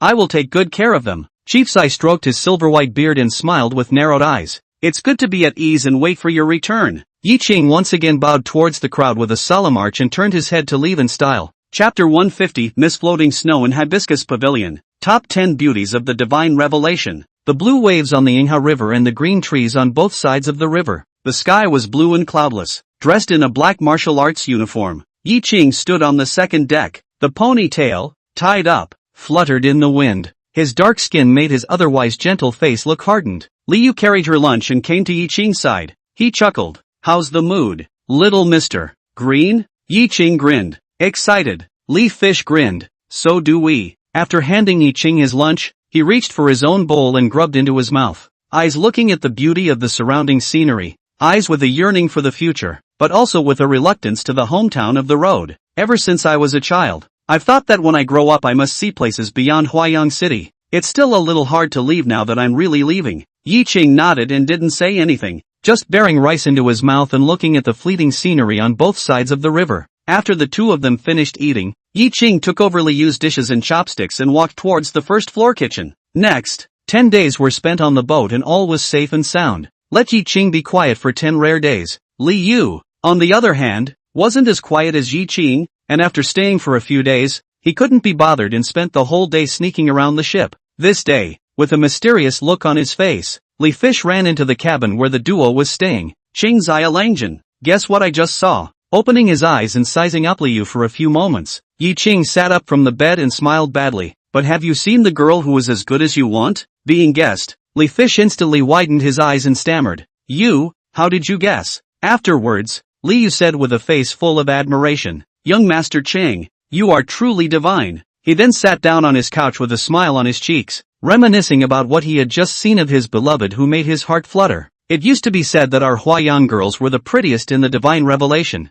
but the girl I just saw, that's so pretty. I don't think there's a single girl in our city of Huayang that can compare. This flamboyant face filled Yi Qing with curiosity, though with 2 lives and ages stacked on top of each other. It's in the mid-40s, but this body, only 17 years old, is in the prime of its life? After more than a decade of hard times, now the days are better. His own nature, which had begun to be liberated. At this moment, he opened his mouth and proposed. Lil Fish, don't be a fool and make a nymphomaniac. Come on, show me. You even said it's prettier than all the girls in Huayang City. That doesn't convince me. Liu sniffed and just wanted to argue a bit. Suddenly, he thought of the beautiful girl who looked like a fairy had descended to earth earlier to serve Yi Qing his meal. He swallowed back the words that came to his mouth and reorganized his language. Of course, it's not as good as the girl who brought you food that day. A pair of talking almond eyes instantly appeared in Yi Qing's mind. A slight ripple went through his mind. Yi Qing shook his head and said, she's not from Huayang,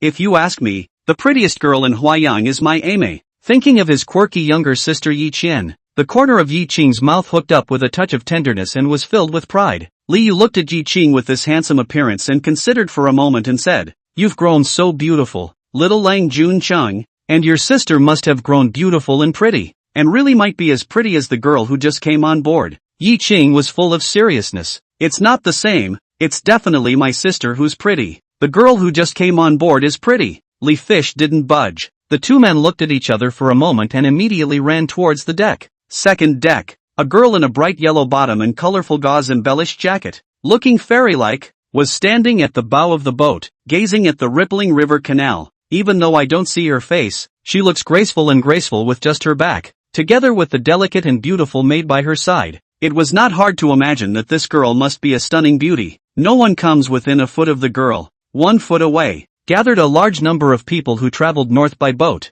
and many of them were carrying weapons, and they looked to be Jianghu martial artists. Yi Qing and Li Fish probed and looked, neither of them moving forward. Li Fish came closer and whispered, Qingzai Langjian, look at that, but looking at the back, your sister is definitely inferior. Yi Qing skimmed his mouth, can't see the real thing, can't jump to conclusions yet. Just then, a handsome young man in a green shirt, holding a 3-foot blade, went up with a gentle smile and cupped his fists and owed his body towards this girl. Dare I ask if you are Miss Piao Shui of the Hibiscus Pavilion? The woman didn't turn back. The maid beside her gave a salute and opened her mouth. Exactly my girl. May I ask who the young warrior is? The teenage chivalrous man's eyes immediately glazed over, and there was a lot of talk around. Surprisingly, it's Miss Piao Shui of the Hibiscus Pavilion. It's truly a blessing of 3 lifetimes to be able to share a boat with her. I've long heard that Miss Piao Shui is one of the 10 great beauties of the divine enlightenment, and it's really not a wasted trip to be able to see the face of heaven today. Didn't you say that Miss Piao Shui went to the south a year ago?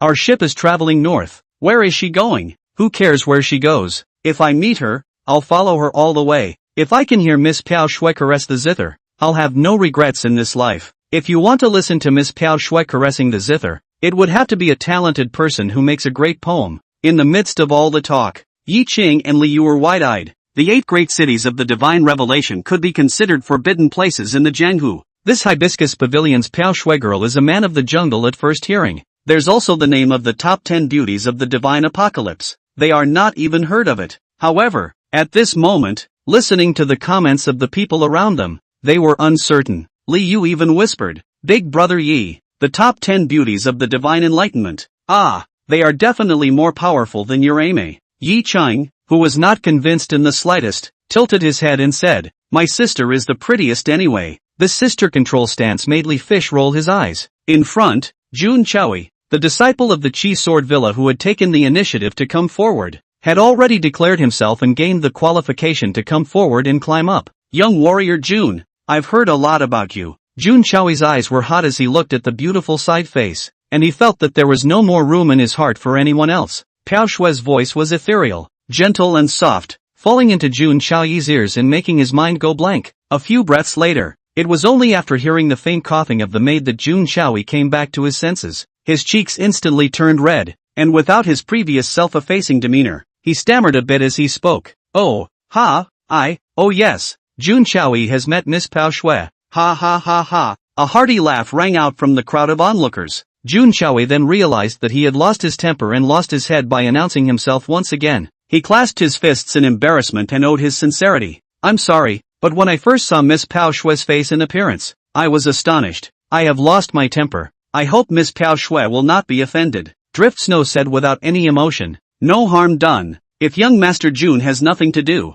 Piao Shui would like to stay alone for a while." Jun Chaoi immediately said, "I have the audacity to listen to Miss Piao Shui's piano playing." The maid, who was full of smiles, immediately said, "Young Master Jun, you know my girl's rules. My girl can't play the piano if it's not a piece of history." Jun Chaoi, who had been prepared, immediately said, Naturally, I am aware of that." After a short pause, Jun Chaoi was embarrassed. "So that the girl may know that the poem was not composed by me. Just heard about it by chance. I wonder if it could work." Chapter 151, The Spring Breeze is Faster Than the Horse's Hooves. There was a little less anticipation on Pixie's face, but still, he spoke politely. "So much for the need that this girl has not heard of it. And, at least 2 songs." His hanging heart instantly put back into his stomach. Jun Chaoi clasped his fists and said, "As it should be." Then he said heartily, "I hope that these 2 poems Miss Piao Shui has not heard of them." The maid said with a gesture of invitation, "Young Master Jun, please."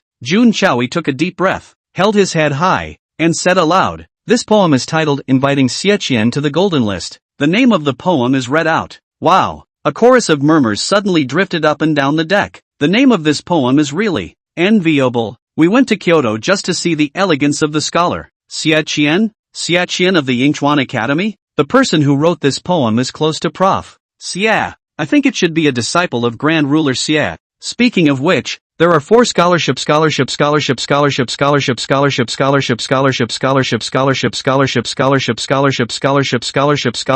Xie's disciples, right? This is the poem that came to be famous in Kyoto today as the poem for the Golden List. Brother, you know this poem? Come and read it. This poetic name, really confident flying now the temple examination has not yet begun, can make a poem asserting that they're high school, either arrogant and conceited, or but have its talent Listening to the comments around him, Yi Qing touched his nose somewhat uncomfortably. At this moment, he had the embarrassment of watching someone else move a big brother to act like a bully, only to have the big brother that someone else moved out be himself. As a Jianghu person, Piao Shui's power is naturally needless to say. She keenly caught someone among those people a foot away marveling at the poem that had already become famous in Yuyang, Kyoto. Drifting Snow couldn't help but ask in a curious voice, "Young Master Jun, please also recite this poem. This girl has not heard it yet." Jun Chaoi, who was delighted in his heart, immediately clenched his fist with one hand in front of his belly and took big strides to the railing.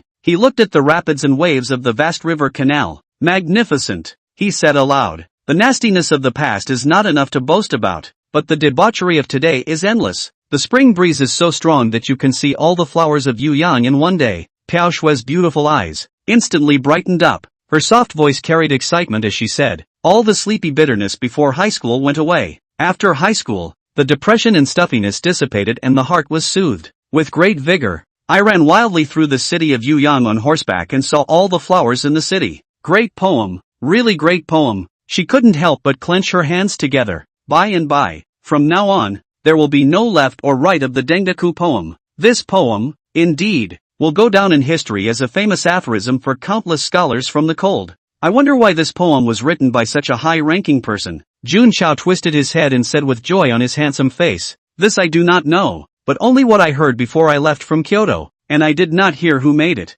Miss Piao Shui. So, can it be considered a song? Loss surfaced on Piao Shui's face, but she still nodded her head without hesitation and responded, "When it's a song." After a moment's pause, Gossamer straightened up. For this poem alone, there is no longer anything wrong with a song by Drifting Snow Fiddler. The eyes of the people around them brightened up, and Jun Chaoui smiled brightly. However, he opened his mouth. The girl fiddled with her zither for this poem. "Not for your appointment with me. I will chant the second stanza myself." Piao Shui looked at Jun Chaoui, who did not look like he was faking and making a pretense. She displayed a smile that made this heavenly water stunner lose its face. She gracefully bowed towards Jun Chao and said, "Young warrior Jun has a high moral character. This girl admires it." Seeing that he had gained Piao Shui's favor, Jun Chaoui giggled. "Wan air, fetch the zither." "Yes, girl." When Piao Shui opened her mouth, the maid Wan air immediately saluted and ran towards the cabin with a happy leap. At this point, Jun Chaoui also spoke. "Not many days ago, I was in the city of Huayang and heard a poem. It was sung by the disciple of Xie Ru, Governor Chen Yuming Chen, who has the reputation of being the Qingtian governor of Huayang." Oh, respect surfaced in Piao Shui's eyes. Chen Yuming's reputation was known throughout the world. This was a good official who truly worked for the people. And then, Jun Chaoui added, "The name of this poem is similar to the one just now, inviting Xie Qian to the golden list." In the next instant, Jun Chaoui looked odd again and said, "But the name of the poem has the meaning of slipping up to this Qingtian governor." The curiosity in Drifting Snow's heart grew even more. And there was the scholar who boarded the ship from Huayang City, and immediately his eyes lit up. One of them stepped forward. "My name is Huayang Scholar Su Li. Meet you both." The poem that young Master Jun spoke of. I have already guessed what it is. Here is a word of explanation to Miss Piao Shui. This poem, the title of the poem, though it has a slinky meaning, but within the poem, the Qin Jifu's official sea of floundering is all told,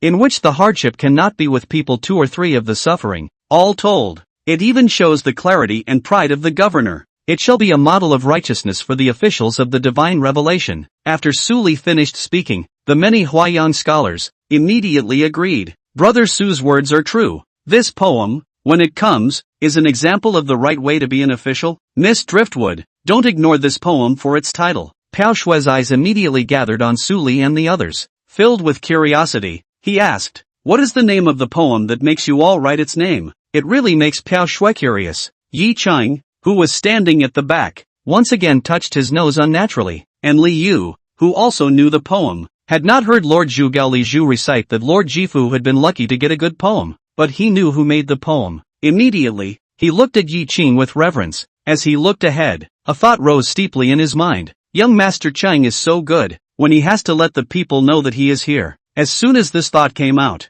it took root and grew wildly. He couldn't help but step forward before he could open his mouth. A large hand then gagged him. Yi Qing warned in a low voice, "Li Fish, my good fish, don't screw me over. Don't forget what we came on board for, and don't make any trouble." Knowing the importance of the matter, Li Fish nodded with a lost sigh. Only after seeing this did Yi Qing let go of his hand. "And ahead," Jun Chaoui said with a resounding tone, "a gift to the governor of Huayang Qingtian." Drifting Snow, who finally heard the name of the poem, couldn't help but raise her sleeve to cover her mouth with a light smile. It kind of makes sense why people are reacting the way they are. The name of the poem is, indeed, flattering and pleasing. 1,000 hammers and 10,000 chisels out of the mountains, and fire burns as if it were nothing. I'm not afraid of breaking my bones, but I want to leave my innocence on earth. Instantly, Drifting Snow stood in awe of the clanking pride and unyielding nobility sung in the poem. She spoke up, "You guys are right. This poem, indeed, is like the Qingtian Jifu circulating in the rivers and lakes, and it commands one's respect. I, Shenqi, have such a Qingtian governor. If I had such poetic talent,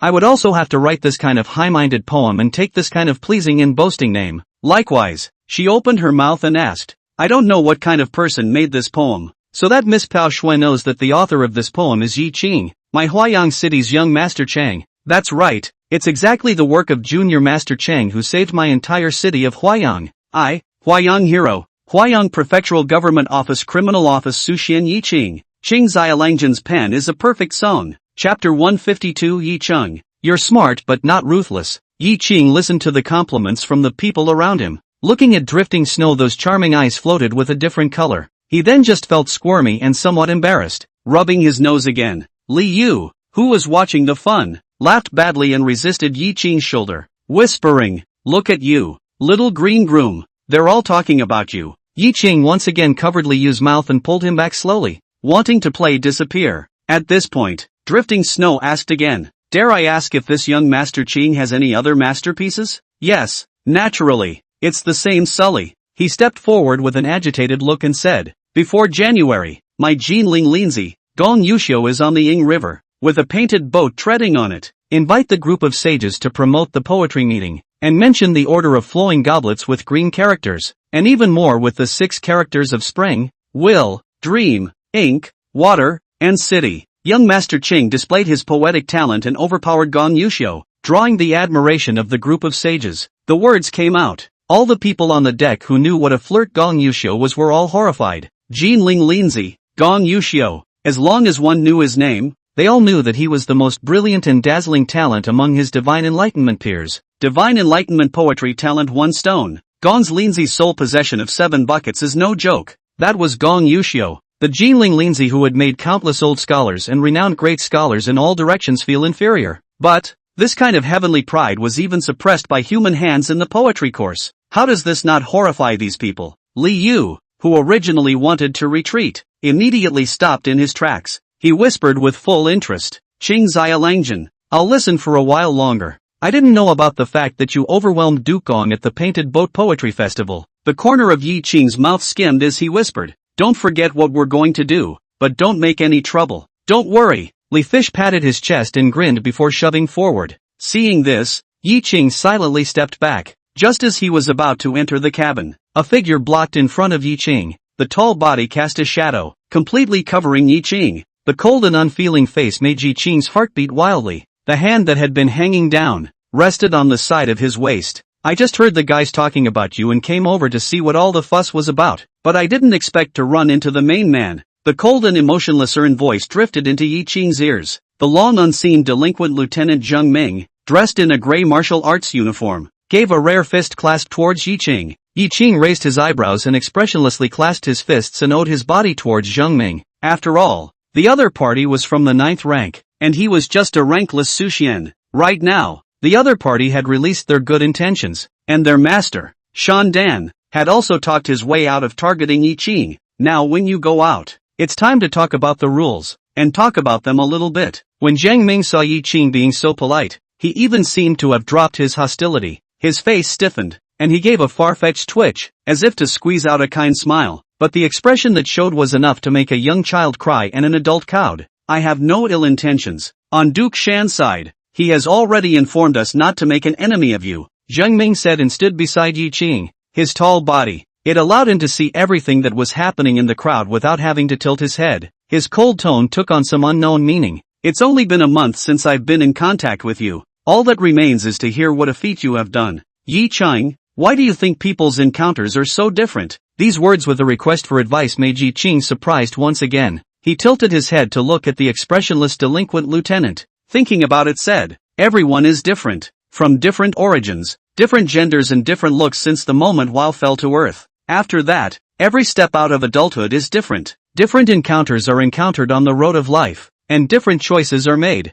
Zheng Ming's eyes flashed. And speaking of this, Yi Qing thought of a saying he had read in his previous life Tao. On a tree, there are never 2 leaves the same. The only thing one can do in the midst of all these differences is just to go all the way forward. A thoughtful Zheng Ming, after hearing this, silently, he clenched his fists. He turned around and cupped his fists and owed his body towards Yi Qing. "I am honored to be taught." Yi Qing waved his hand, and the last trace of dislike towards Zheng Ming dissipated into thin air. He asked curiously, "Bad Lieutenant Zheng, as the bad lieutenant in charge of Huayang's bad people, you are not allowed to leave Huayang unless you are transferred." "You are?" Zheng Ming didn't hide it in the slightest and said, "Because of you, Duke Shan's side resents me for not doing my job well. Now I am a white man." Yi Qing, whose expression moved slightly, did not have a trace of guilt in his heart. He remembered when he first met with Zhang Ming, the words of his opponent when he persuaded him to work together as a slave and a dog for Shan Dan. Now Zhang Ming had lost the position he had gotten by groveling for years and doing countless dirty deeds. Cutting off someone's money is like killing their parents. The two can be said to have built up a deeper grudge. At this moment, Zhang Ming was still able to speak to him so calmly. It really impressed him with Zhang Ming.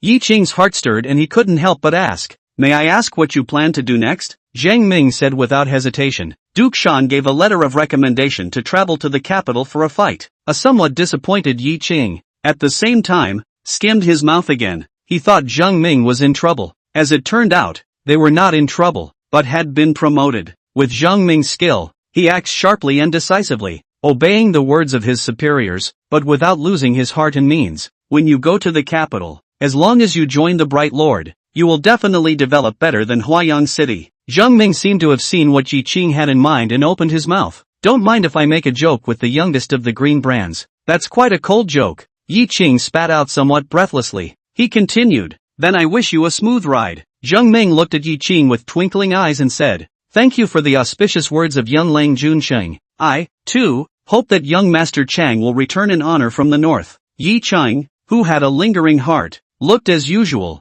but his eyes were a bit glazed. Zhang Ming's mouth split, and he couldn't tell if he was laughing or sneering. You've been training with the Lord of the Tongs for 3 months, and right now it's only been about a month. At this moment, you are traveling north by boat, and anyone who knows a little about it will know the purpose of your trip. Yi Qing, whose doubts were cleared, nodded his head. He didn't say anything, he just clasped his fists and stepped inside the cabin. And Zhang Ming watched the action for a while, then he turned to look at the room and the cabin where Yi Qing was, his face expressionless, but his voice playful. Yi Qing, you're smart though, one of the few smart people, but you're not ruthless. If you don't strike hard enough to get your opponent killed, then it's easy to get counter-killed. Think of the subtleties. A far-fetched and ugly smile surfaced on Zhang Ming's stiff face, a boatman who came out of the cabin. When he saw this burly man with a horrifyingly weird smile face to face, he immediately shivered in fear. He just wanted to scream out strangely. A large, calloused hand grasped his face, gagging his shouts. Zhang Ming said in a deep voice,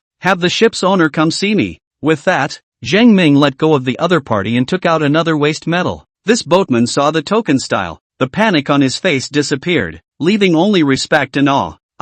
Your Excellency, wait. Chapter 153. Brother Su has met a noble gentleman. Back inside the room, Yi Qing sat cross-legged on the couch, his body swaying with the rhythm of the boat. Hold your breath for a moment. Squeak. The door was opened, and Li Fish walked in with a red face and an unfulfilled sense of humor. He lowered his voice and suppressed the excitement in his heart, looking at Yi Qing with reverence. Qingzai Langjian, we haven't admired many people in our lives. You're definitely the number one person we admire. That's awesome. So many great poems. How did you come up with them? Jin Ling Linzi, Gong Yusho Gong Gong Gong is not as powerful as you. If you were to take the imperial examination, you'd be the top scholar for sure. Yi Qing opened his eyes and shook his head with a smile. I just know some poetry, but I definitely won't be able to take the imperial examinations. Or what suits me now? Li Fish, who had cocked his head and thought for a moment, recognized it as well. That's true, or we wouldn't know you. Next, Li Yu sat down on his bed and opened his mouth. By the way, just now I saw Huayang Bad Lieutenant Zheng Ming. I don't know when he got on the boat. If he got on the boat with us, we wouldn't have seen him for the past 10 days or so. The speaker doesn't have a heart, but the listener does. Yi Qing's hands and feet instantly went cold. Fang just talked to Zhang Ming and dropped his guard because of the other party's honesty. At this moment, when Li Yu said this, Yi Qing instantly thought of something. Now the ship has been sailing for 10 days. All the way is smooth. It has left Jinling and entered the boundary of the Central Plains, and in another 10 days, it will enter the boundary of the capital city. According to what Li Fish said, the other party must have boarded the ship midway. It would be too much of a coincidence to say that we ran into each other by chance. It's not right, and Zhang Ming knew he was going to the north to join the army for training. Then, midway through the trip, he has an accident, or an accident in the midst of a northern senator fight. All reasonable things. Even if someone saw Zhang Ming appear and knew about the feud between them, even after seeing Zhang Ming strike to kill him, Zhang Ming, who holds a grudge because Yi Qing lost his official position, follows Yi Qing and kills him. It's not like it has anything to do with Shan Dan. If he didn't catch Zhang Ming, then he, Yi Qing, would have died accidentally. Zhang Ming could have continued to live very well and been arranged by Shandan to go elsewhere and rise in the ranks. One thought. Yi Qing's heart was beating wildly. He immediately got up and spoke to Li Yu with a grave expression. I have a problem with Zhang Ming, if I think of it in a bad way. It's been 10 days since the ship sailed before he boarded it, and he picked the one I was on. His target is most likely me. Li Fish, believe me and leave this boat with me. No more hiding. Li Yu's expression instantly froze. Without thinking, he said, Little Lang Jun Chung, what do you think should be done? Yi Qing calmly analyzed. You and I both have an understanding of how good his kung fu is, and there is only one word for death when fighting him. Must find a chance to hide while he's not looking, and wait to find the right opportunity to get off this ship. Do you know where we can hide on the ship? It's been a while. Lively by nature, Li Fish was incredibly knowledgeable about everything in the cabin. He said quickly, we're on the second floor. There's a cabin on the top floor that's the owner's room, and there are fewer people there. Secondly, there is the next level of cabins, where fish and dragons are mixed up. A large part of the rooms are used for loading goods and are locked by iron cables. The rest are either inhabited or empty, and a few of the empty rooms are even used by some Jianghu people for gambling. We can go down and take an empty room, or hide in the room where the goods are loaded, and no one will know. Yi Qing thought for a moment and shook his head. No. Zhang Ming acts cautiously. He'll guess all this. The room on the second floor where we're staying still has a window, so if Zhang Ming kills us, we might still be able to jump out the window and leave. If you go down one level, there is a door and no window there, and if you are blocked by Zhang Ming, you will die. Suddenly, Yi Qing thought of that Pao Shui girl who held herself in high esteem, and Huaiyang scholar Su Li. Recall. Yi Qing hurriedly said, today's scholar Su Li, do you know where he lives? Li Yu quickly said, I know, he is also on the second floor. However, that Su scholar is crammed into a small room with several fellow students. He frowned again and said, if we go over there, there's no place to hide. Shaking his head, Yi Qing's eyes flashed as he said, no harm in inviting him over. Sung, Li Yu left without hesitation. The door to the house opened. Li Yu had just walked out when he saw the burly Zhang Ming, standing at the door of the cabin with his eyes looking this way. The name of a man is the shadow of a tree. To the ruthless Huayan bad lieutenant, Li Yu is timid in his heart. He subconsciously clasped his fists and owed Zhang Ming before he turned toward Su Li's room. As soon as he entered Sully's room, the other 5 scholars of Su Li who were talking excitedly and eloquently with their colleagues froze. The scholar leaning against the doorway rose and arched his hand. Who have you come to seek? This brother? Li Yu cupped his fists toward the crowd and said, greetings to all the gentlemen. Then he cupped his fists and owed Su Li. I've met Mr. Su, my elder brother is so impressed with young Master Cheng. Just now, Mr. Su recited several of Junior Lang Junqing's best lines, and my elder brother regretted that he didn't memorize them all. I would like to ask Mr. Su to show his face and go to our house, have some tea, and talk about the poems of young Master Cheng.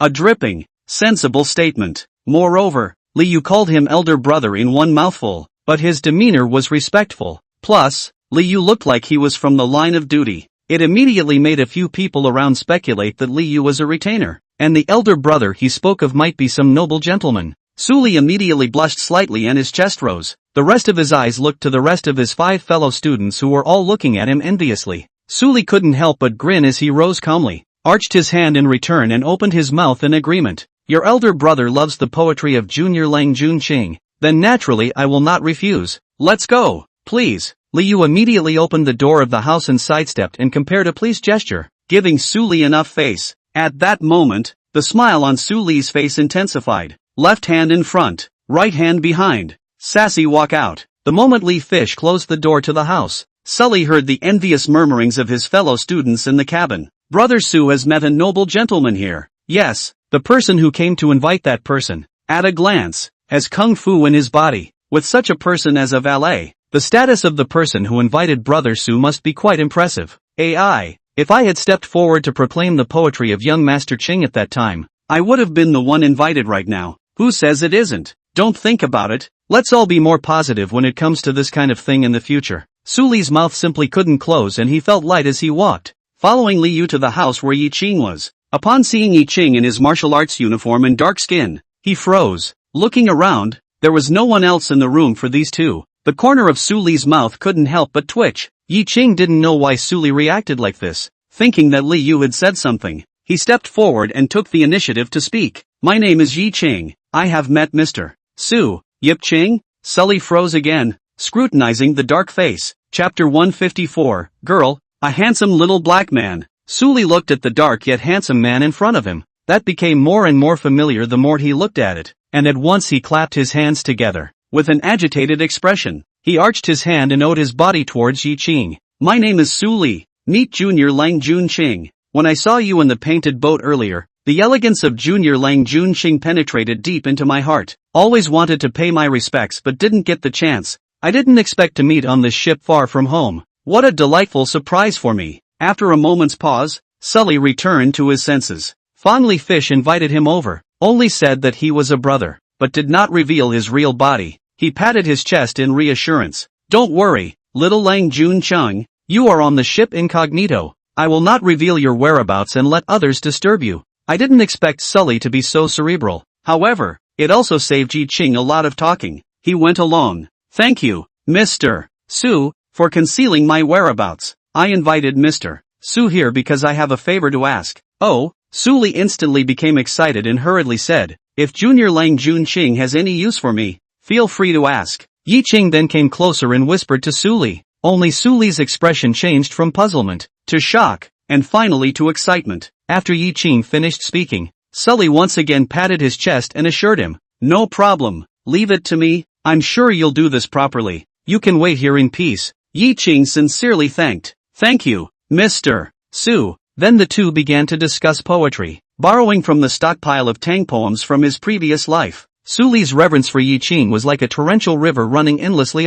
Time passes in a breath. 1 hour later, Yi Qing, whose mouth was dry, finally sent away the uninterested Suli. Wait for the door to the house to close. Liu curiously went up to ask what Yi Qing had whispered to Suli an hour ago. Young Master Qing, what have you arranged for Mr. Su? I see he can't wait to get excited. Yi Qing smiled gently and said confidently, allow me to sell it. Don't worry, we'll find out later, but right now you need to start packing. No problem. Without asking much, Li Fish quickly packed and organized his 2 outfits. Yi Qing also quickly packed up his 2 sets of clothes. The 2 of them then lay down on the bed and closed their eyes. By noon, went out to eat. The 2 then proceeded to lie down, until the sun goes down. Candle flames rose in the walkways of the cabin, but there wasn't much candlelight, just enough to be visible on the dimly lit walkway, and that's when it happened. Suli, along with 3 other fellow students, carrying 2 jars of fine wine and a few food boxes, walked inside Yi Qing's room. 1 in.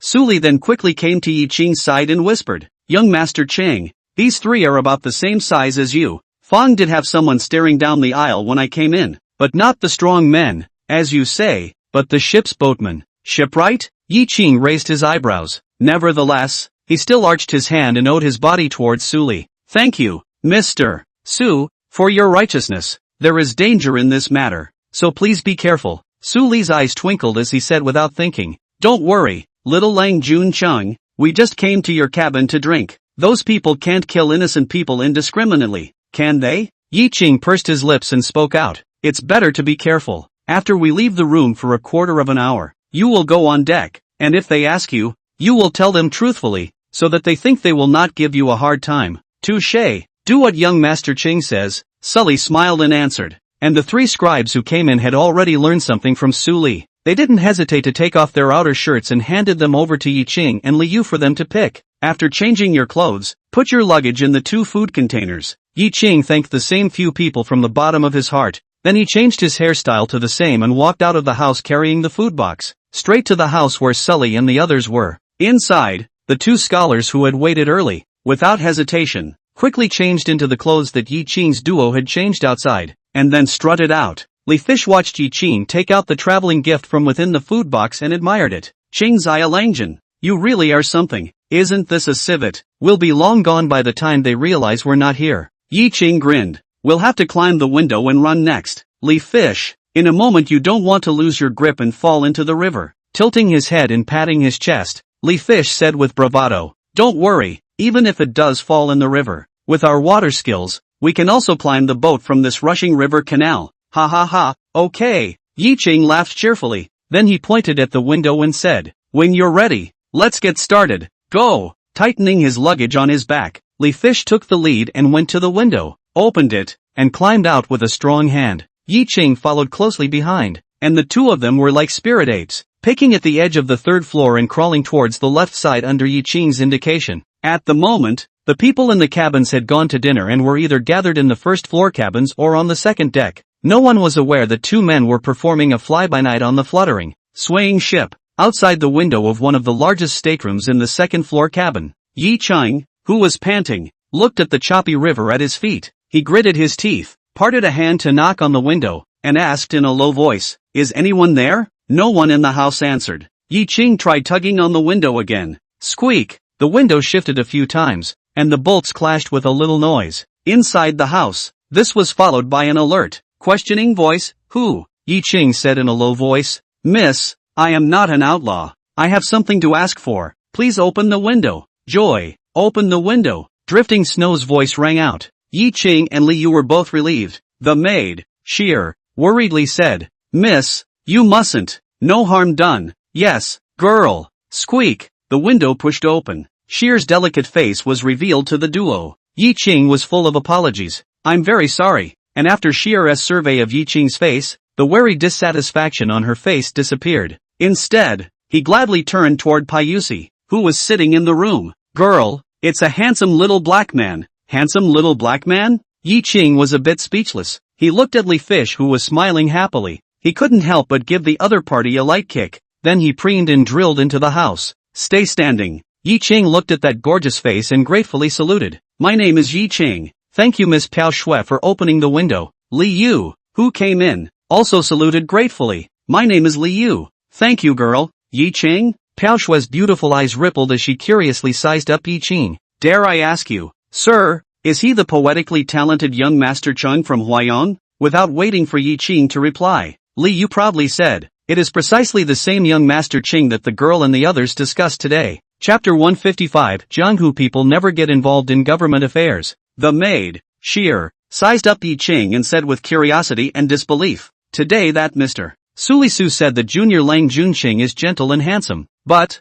although this gentleman looks handsome, he has dark skin and a lingering temperament. Not alone, right?" Li Yu looked at Yi Qing, whose skin was tanned because of the wind and sun these days, and didn't know how to argue for a moment. Squeak! The door to the house was wide open. Wan Air, the maid she had seen on the deck during the day, came in carrying a wooden tray. Joy said in a hurry, "Wani, close the door to the house." Undoubtedly, Wainer closed the door to the house with a hook of her foot. Between the turns of this hooked foot, he saw two Hans in martial arts uniforms standing in the middle of the room. It was a curious look, but she didn't ask more questions. She just brought the meal to Piao Shui and said, "Girl, the rice is here." Puffy nodded and rose in style, walking slowly over to the round table and sitting down. She picked up her chopsticks and saw that Yi Qing still had no intention of explaining his identity. The gods chilled, but looking at the duo with an air of lineage, they opened their mouths. It's fate for people in the jungle to meet each other. The two of you appear to have come to Driftwood's room in hiding.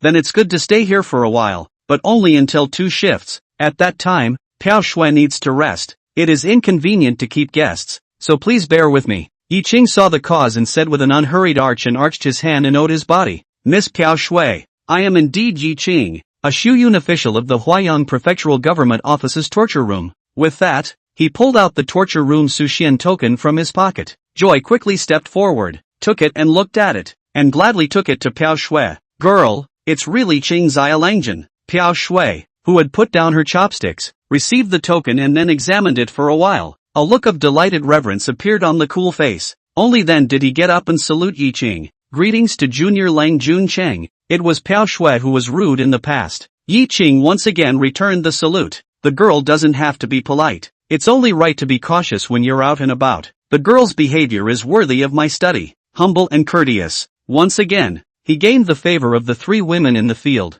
Piao Shui invited Yi Qing to sit down and asked curiously, "What is the matter that has befallen young Master Qing?" Yi Qing prepared the lines in advance and spoke them out saying, "I won't hide it from the girl. The government office is not different from the Jianghu. As I have gained the favor of the governor, I have naturally offended some people. I am on board this time to travel to the north for training, but an enemy has sent a man of great kung fu halfway to the ship. I am no match for my brother. This morning Udek got to see the girl and learned her name. I think the girl must be a Jianghu expert, so I have the audacity to come and seek refuge." The 4 words "woe is me" appeared in the hearts of the 3 women. Drifting Snow's face instantly turned a little colder. The 2 maids were even more so. Sheer even said bluntly, "My girl comes from the Hibiscus Pavilion, but she is not known for her martial arts, and your behavior like this will bring bad luck to my girl. Moreover, people of the Jianghu never get involved in official matters. Junior Lang Jun Chang, not only will you invite disaster for my girl, but you will also invite disaster for Hibiscus Pavilion." Wan Er even walked to the door and said with a gesture of please,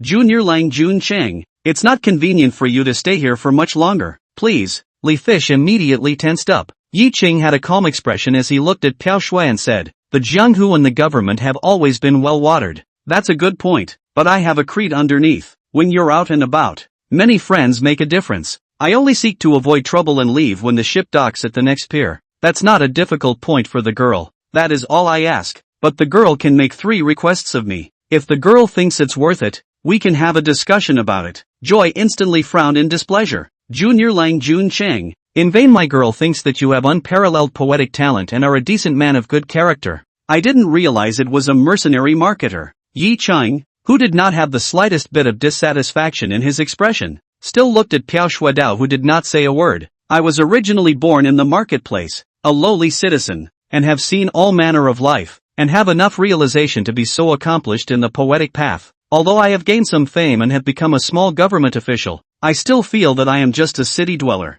The righteous man does not dare to be a gentleman. But this is in some things, there is just a bottom line. But I am still a city dweller who will give up everything in order to seek to live. Otherwise, I would have been rueful or unlucky enough to die in the streets long ago." Above the rivers and lakes, young talents are either boastful or humble, such as Yi Qing's honesty in belittling himself. It made Drifting Snow and the others a bit surprised. Piao Shui's eyes were fixed on Yi Qing's frank and bright eyes. "Suddenly I thought of what I wrote in inviting Xie to the golden list. The former sordidness is not enough to boast about, but the present debauchery has no end in mind," she said in her heart. "In that case, this poem, implicitly, is some reflection of his own life? It is said that poems show the person. Flattery, but then the person who can write, 'I am not afraid of breaking my bones, but I ask for innocence on earth.' As he said, there is a bottom line on some things." And Drifting Snow thought about the purpose of his trip. She said seriously, "Junior Lang Jun Chang wants to take refuge here in Piao Shui for the time being. That's fine.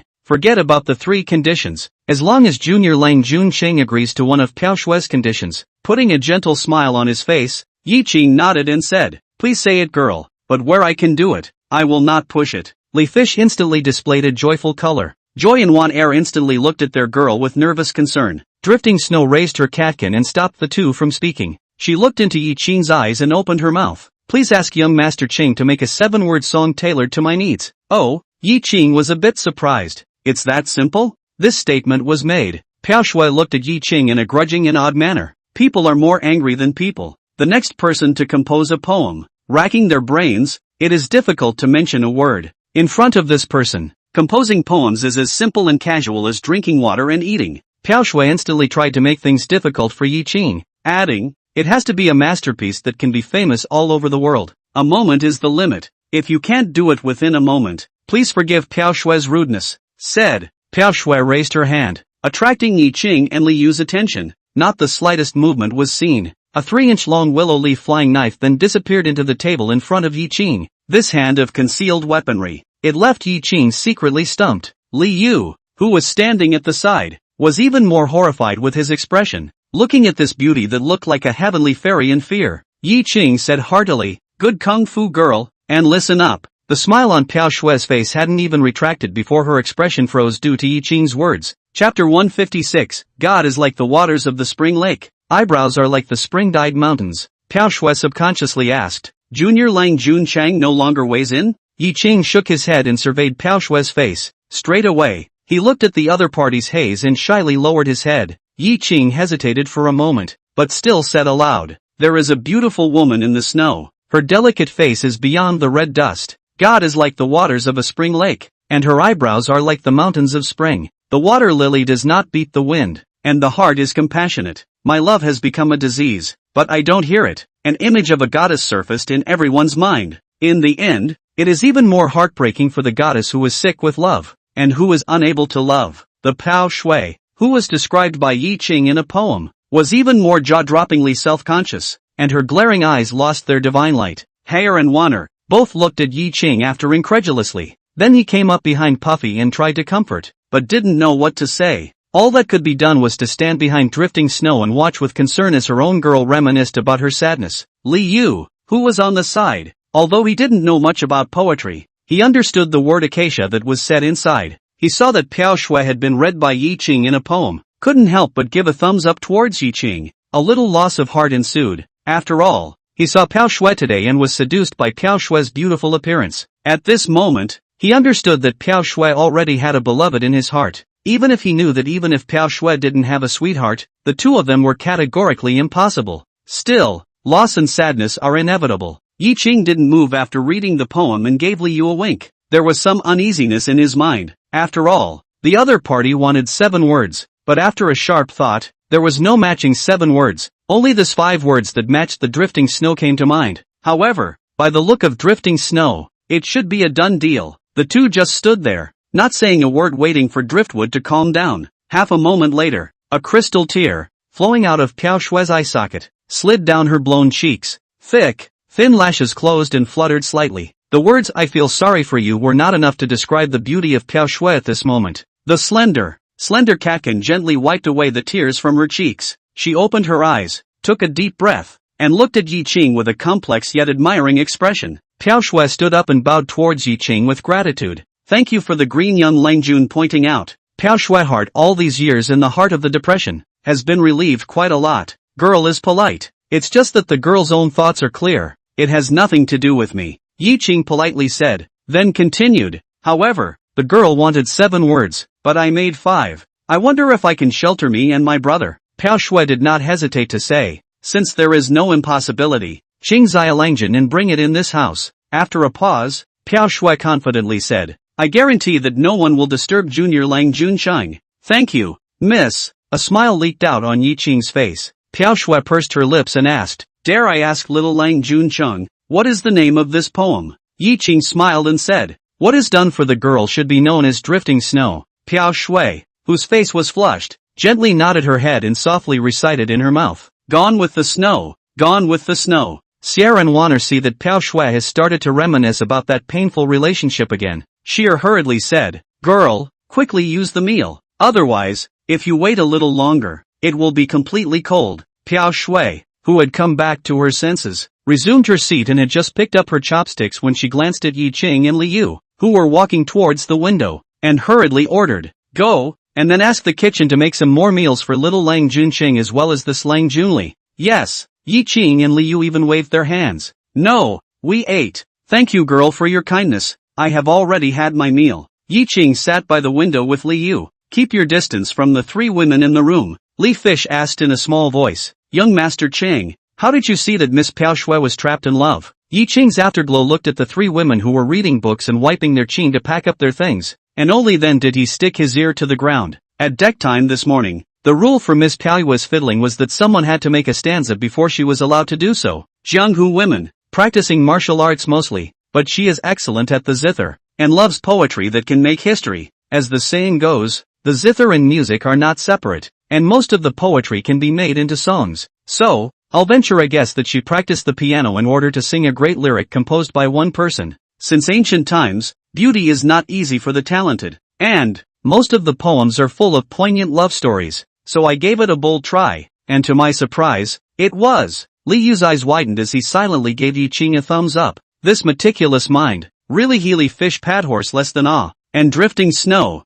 who was reading a book and appeared not to have heard the duo's conversation, glanced at the window with his sight. With a flash of admiration in his eyes, he continued to read in silence. Time passes in a breath. Suddenly, the cabin resounded with a cacophonous scuffle. The eyes of the 5 people in the room were immediately drawn to them. One Air glanced at Piao Shui, and after receiving her signal, she quickly walked out of the room. It didn't take long to walk back. The voice was not loud, but just loud enough for a few people in the room to hear the road. There are a couple of scribes out there making trouble with the boatman on the ship. It seems to be because the boatman broke inside their room and tried to hit them. Among those several scholars, there is precisely that Mr. Su Li Su. On deck this morning, Su Li had already indicated that he was from Huayang and had met Yi Qing. At this moment, Su Li was being targeted, and Yi Qing came to their room to avoid trouble. It's not hard to imagine why. Yi Qing and Li Yu exchanged glances and just let out a sigh of relief. One Air's next words made Yi Qing and Li Yu nervous once again. Boatman said. The boat mixed into the Jiangyang Bandit. Next, to search the whole ship. This boat owners want the people on board to sell their face. The boat trip of the ticket money returned in full, but also to prepare food delicacies, to show their sincerity. Pao Shui looked at Yi Ching and frowned. Young Master Ching, the owner of the ship is someone that even our hibiscus pavilion wouldn't dare to mess with. If he comes to search the house, Puffy can't refuse. Saying that, Drifting Snow looked at the furnishings in the room. After all, it's a room on a ship or a voyage. Even if Pao Shui was rich and topped the top 10 beauties of Jianghu, stayed in one of the few good rooms on this ship, the layout and furnishings of this house are also relatively simple. A room is separated inside and out by a screen, a bed in the inner room, a hanger for hanging clothes, and nothing else. If you want to hide someone, you can only hide under the bed, but when people come to search, they certainly won't leave under the bed. That is to say, Yi Ching and Li Yu, there was nowhere to hide anymore. Yi Ching looked at the simple and incomparable room and asked with a frown, "Dare I ask the girl, if you want to bathe and change your clothes, will there be barrels prepared in the boat?" Words. Drifting Snow's eyes instantly lit up. Although Sheer thought of what method Yi Ching proposed, she couldn't help but blush and say in a good-natured manner, "Bah, denizens." Yi Ching hastily waved his hand and spoke, "Misunderstanding, misunderstanding. Letting the girl bathe is just a move to cover up the situation." Chapter 157, You finished your investigation, please go out. Seeing that she had thought wrongly, Drifting Snow couldn't help but ask curiously, "Isn't it true that you have to hide in the bucket of water for bathing, little green groom?" The two maids and Li Yu were also filled with questions. The naturally lively Sheer couldn't help but open her mouth. "Yes, don't all the storybooks say that those talented men and young warriors who fall into danger don't take refuge in the buckets in which the heroines or the great ladies bathe?" In an instant, Pao Shui's already rosy cheeks were red as if they could drip blood, and she was shyly gorgeous.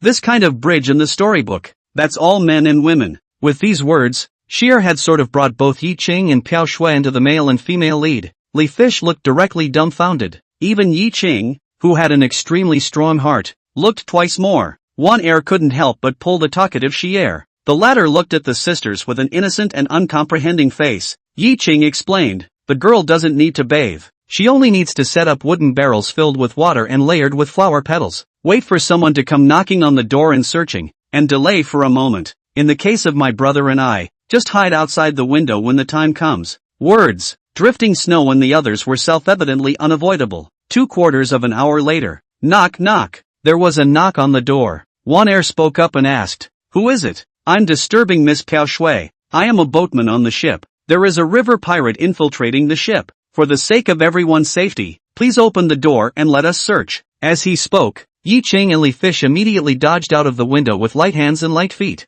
According to what Yi Ching had said, Sheer had only hidden the window in vain and had not inserted the window bolt. Warner said unhappily, "My girl is Hibiscus Pavilion Piu Shui. It is simply impossible for there to be a Jiangyang thief in the house. Leave quickly." "Miss, I believe that Pao Shui girl this room certainly will not hide Jiangyang Doi, but the above order is difficult. Small is to go through the scene, look at a glance on the way out, so that also to my home master have an account. Also please girl to do a convenient." One Air angrily scolded, "Get out." Outside the door of the house, silence fell. A dozen breaths later, a calm voice resounded outside the door. "I am Director Fei of the Purple East Boat Line. Please open the door for Miss Pao Shui." One Air's eyes went to Drifting Snow. The main man came out, and it wouldn't be appropriate for her, as a maid, to strike up a conversation. "So it's Airship Master Run. This girl is going to bathe. It's inconvenient to open the door for the time being. Please forgive me. Why don't we wait for this girl to finish bathing and then personally go to the third floor cabin to have a talk with Airship Master Ren?"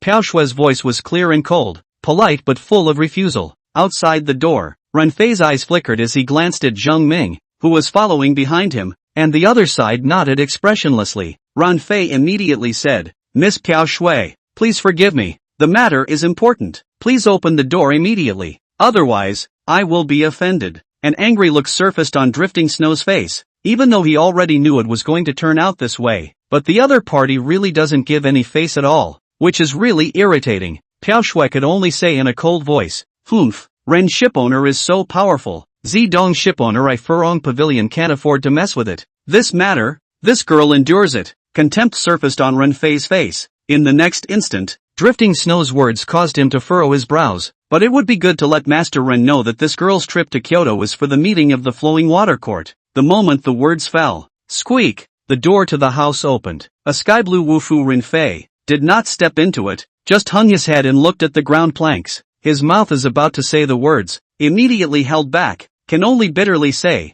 offended words, not much to say. Ran Mao offended place. After that we'll certainly give the girl to fine makeup back, we'll let the girl satisfied. Sheer, who opened the door, said with a cold face, please wait for a moment. Ren boat master, my girl is changing her clothes. Ren Fei, whose face was once again quite ugly, no longer held his head high and cupped his fists and owed his body. Miss Piao Shui, I'm really offended. This time it's really not that I don't give the girl face, it's really last resort. It's a really urgent situation. I am under orders not to disobey. If any prevarication is transmitted back to the top, I, Ren Fei, will not be able to keep this head on my neck. Once these bitter and hateful words were uttered, Wan Air and Joy both froze for a moment. Zidong shipping line has a deep background. Foot on the Jianghu and the government 2 boats. Ren Fei is one of the best, only in the status of the 3 proprietors below. Hibiscus Pavilion Jianghu ranked forefront, Pavilion Master Si Ren Fei, also have to be equal to the hand of the generation.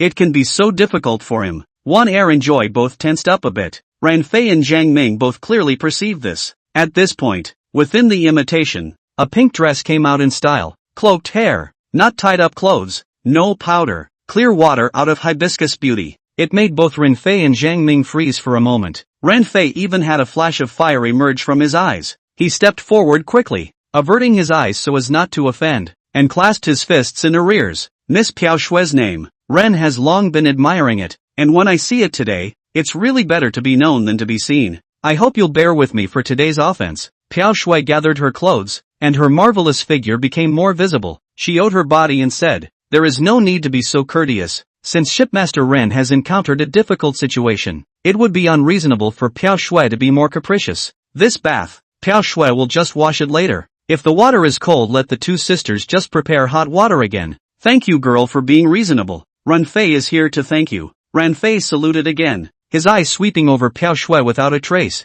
Then, he waved to Jiang Ming behind him. Standing in the doorway, Jiang Ming, whose tall figure was hidden in the shadows, walked in with large strides. After he clasped his fists and owed a bow to Piao Shui with an expressionless face, he searched the house. The simple furnishings give a great view of the house. You don't have to search to know there's no one hiding. However, Jiang Ming still searched everywhere. Finally, his eyes fell on top of the steaming, flower petal-lined, half-man-high wooden barrel. As he was preparing to go over, Sheer, who was authorized by Piao Shui, immediately stepped forward and blocked in front of Jiang Ming. She tilted her head, her big almond eyes glaring angrily at Jiang Ming's ancient ice cube face, pouting her lips in dissatisfaction. You've finished checking, and please get out. Jiang Ming stood tall, his merciless eyes gazing at the delicate little girl. Gulp. Sheer was stared at by these eyes and had a creepy feeling, subconsciously gulped, and even more so, directly got out of the way. When Piao Shui, who was on the side, saw this scene, her heart trembled violently. Scornfully, he stared at Jiang Ming's tall and sturdy body that was far beyond normal. They are not ordinary women. They come from the Jianghu. They are not low in the Jianghu, and they are used to seeing blood and rain. Even Heyer had martial arts skills. But now, he was forced back by a single look from Jiang Ming. This big, scary-looking guy is scary as hell. Wow. The hot water in the barrel was stirred and the petals rose and fell. Jiang Ming's brows furrowed slightly as he turned around and shook his head at Ren Fei. Ren Fei sighed in relief and hurriedly said, I'm offended tonight. I won't bother Miss Piao Shui. Afterward, I will organize a banquet to thank you. There's no need to get hung up on it, so make yourself at home. Ryan shipowner. Drifting Snow had just finished speaking. He saw Jiang Ming walking towards the window again. Her heart hung in the air for an instant. Chapter 158, A Long Way to the Mountain. No time to see each other. Drifting Snow's heart fluttered as she opened her mouth in disgust. This water has been touched by a dirty man and cannot be used. Joy. Wan Air, pour out all the water. With that, she eyed the window of the inner room. As Piao Shui's maid, one look from the other party and she knew what it meant. Yes, girl. The 2 of them quickly stepped forward. Wan Air copied the water ladle and scooped up a ladle of hot water first, and walked towards Jiang Ming and said, Get out of the way. With that, he came to the window and Jiang Ming's indifferent expression, directly pushed open the window, and threw the hot water in the ladle. Out. She flung it hard, and even more intentionally threw some hot water on Jiang Ming. Wan Air pretended to be surprised and apologized without the slightest trace of apology. Yeah, sorry about that, I didn't mean it. In the next instant, Wan Air skimmed her mouth in disgust. But you're such a big guy. Standing here, I'm going to have to pour water on you whether I mean to or not. If you had any sense, you'd get out of the way, wouldn't you? It was almost as if he was explicitly cursing Jiang Ming for not having eyes. As a bad lieutenant, he killed an unknown number of people, being abused by a little girl from the jungle. Click. Jiang Ming's fists clenched tightly, veins rippling on the back of his hands. At this point, Joy ran over with a bucket of water and threw it at the window again. Wow, the sound of water as it falls. Again, on purpose, a large pile of water landed on Jiang Ming's leg. Jiang Ming lowered his head and looked at his wet pant legs and shoes, clenched his teeth. Ran Fei hurriedly looked at Piao Shui and saw her face with a smile, the willow leaf blade in her right hand flickering with cold light in her fingers. He rushed forward, gave Jiang Ming a wink, and apologized to Piao Shui. Miss Piao Shui, we're leaving, take care. Jiang Ming swept a glance at the wide-open window, withdrew his gaze, and followed. The door to the house closed. The silver bell-like laughter of the three women came from the house. Outside the door, Jiang Ming asked in a cold-as-ice voice, "What's with the wimpiness?" Ren Fei scornfully said, "The Hibiscus Pavilion's Jianghu ranking is not high. It doesn't matter if this Piao Shui girl is named one of the top 10 beauties in Jianghu, but she said that she traveled to Kyoto this time to attend the meeting of the Running Water Garden.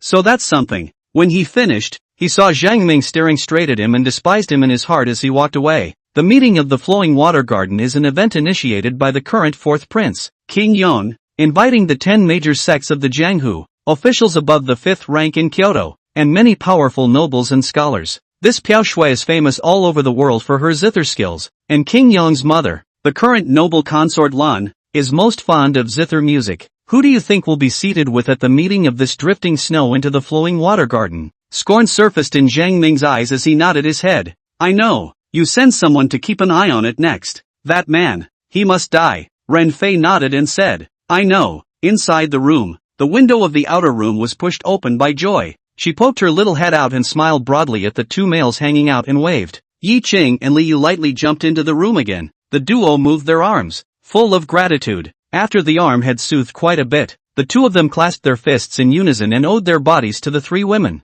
Thank you 3 girls for saving my life. Thank you 3 girls for your righteousness. Drifting Snow gestured for the two to sit down. She asked Yi Qing curiously, Junior Lang Jun Cheng, what you scorn is that expressionless, majestically built man? Yi Qing nodded his head, full of scorn and said, not bad. Huayang Bad Lieutenant Jiang Ming, born in the line of duty, has excellent kung fu. I know a natural strength. A fist can smash feet thick alabaster tiles. Huayang City Jianghu masters and the military fierce can win over him only a handful of, but do not dare to enter his body. Claim to be invincible within half a zhang. But this Jiang Ming, he said that he was able to fight hard against 100 moves in his hands before losing. Hiss. The 3 women drew a cold breath. Born with divine strength, a fist is able to break a foot-thick alabaster stone brick. This kind of horizontal training skill is really horrible. There are few top cross-trainers in the Jianghu who are so fierce. The burly, fierce man from the party was able to fight 100 moves against his opponent. In this narrow room,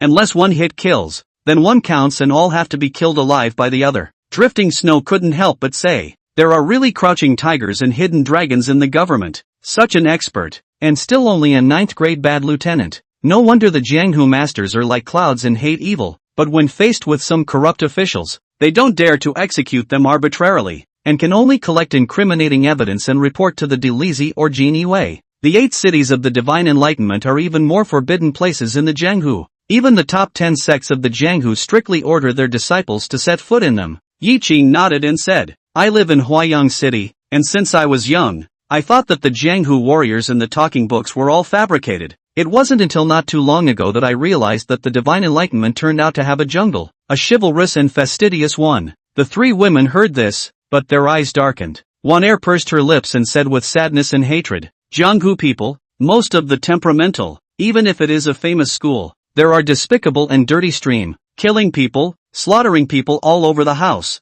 are common. The 8 cities of the Divine Enlightenment that do not allow Jianghu people to set foot in. I don't know how many of the people aspire to be there. Noticing something wrong with Wan Air, Joy immediately stepped forward and gently hugged her little sister. Yi Qing also guessed that Wan Air's eventful life was related to the jungle and changed the topic. This time, Miss Piao Shui's assistance is unforgettable to me. The gift of saving a life is not something that can be repaid by a single verse. If there is anything you need from Mr. Yi in the future, there is no harm in saying so. Lee Fish clasped his fists and said, the same goes for me. Drifting Snow was just about to refuse, and after a moment's contemplation, spoke out. Qing Xiaolangjian inscribed a poem to Grand Ruler Xie. Are you two acquainted? Yi Qing nodded his head, thought for a moment, and spoke out. May I have a pen and paper? Joy immediately got up and came over with a pen and paper. Yi Qing lifted his pen and dipped it into the ink, holding his breath and writing down the two words Dao. Elder Xia has known me well, but we have gotten along only a few times. If Miss Piao Shui has something to ask Elder Xia for,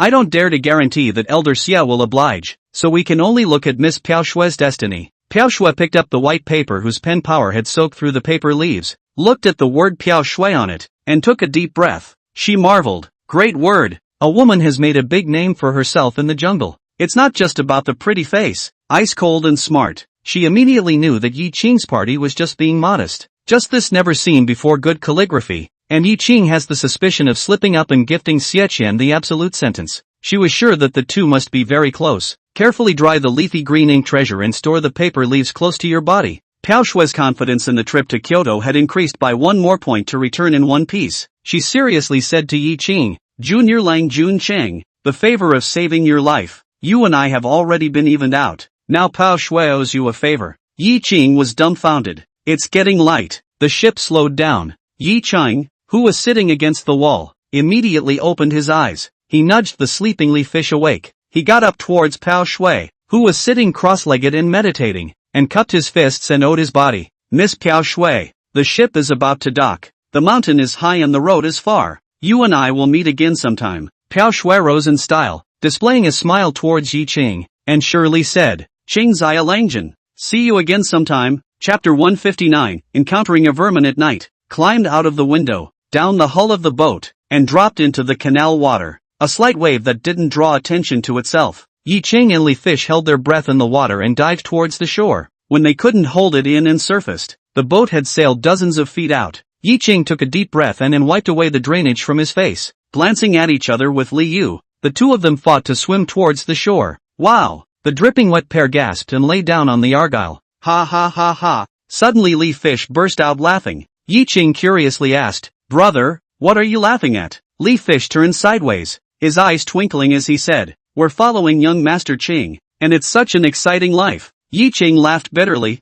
I'd like to think it's not that exciting, if you don't get it right. It's a human life. Instantly, Li Yu also showed his teeth with palpitations. He then asked, Young Master Qing, what should we do next? Yi Qing pursed her lips. Zhang Ming knows we're getting off the ship and will definitely be squatting at the next pier. The waterway is out of bounds. I have silver with me. We'll just have to ride. I hope the stagecoach won't run into any of them. Lee Fish sat up and rubbed his chin. We are now almost 2,000 miles from Jianzhou. With the warrant given by Lord Tongji, we'll have no problem getting through customs. But if we can't stay at the post, then we'll have to sleep out in the open. And we'll have to buy some more things to sleep out in. It's cold in the north. It's late March now, and the northern night is similar to our winter in Huaiyan. Yi Qing frowned and said, Well, that's it. Let's find a place to build a fire and dry our clothes first. Sung, Li Yu directly stood up and began to gather firewood. Yi Qing, on the other hand, looked with cold eyes at the ship that was about to become a black spot in the distance.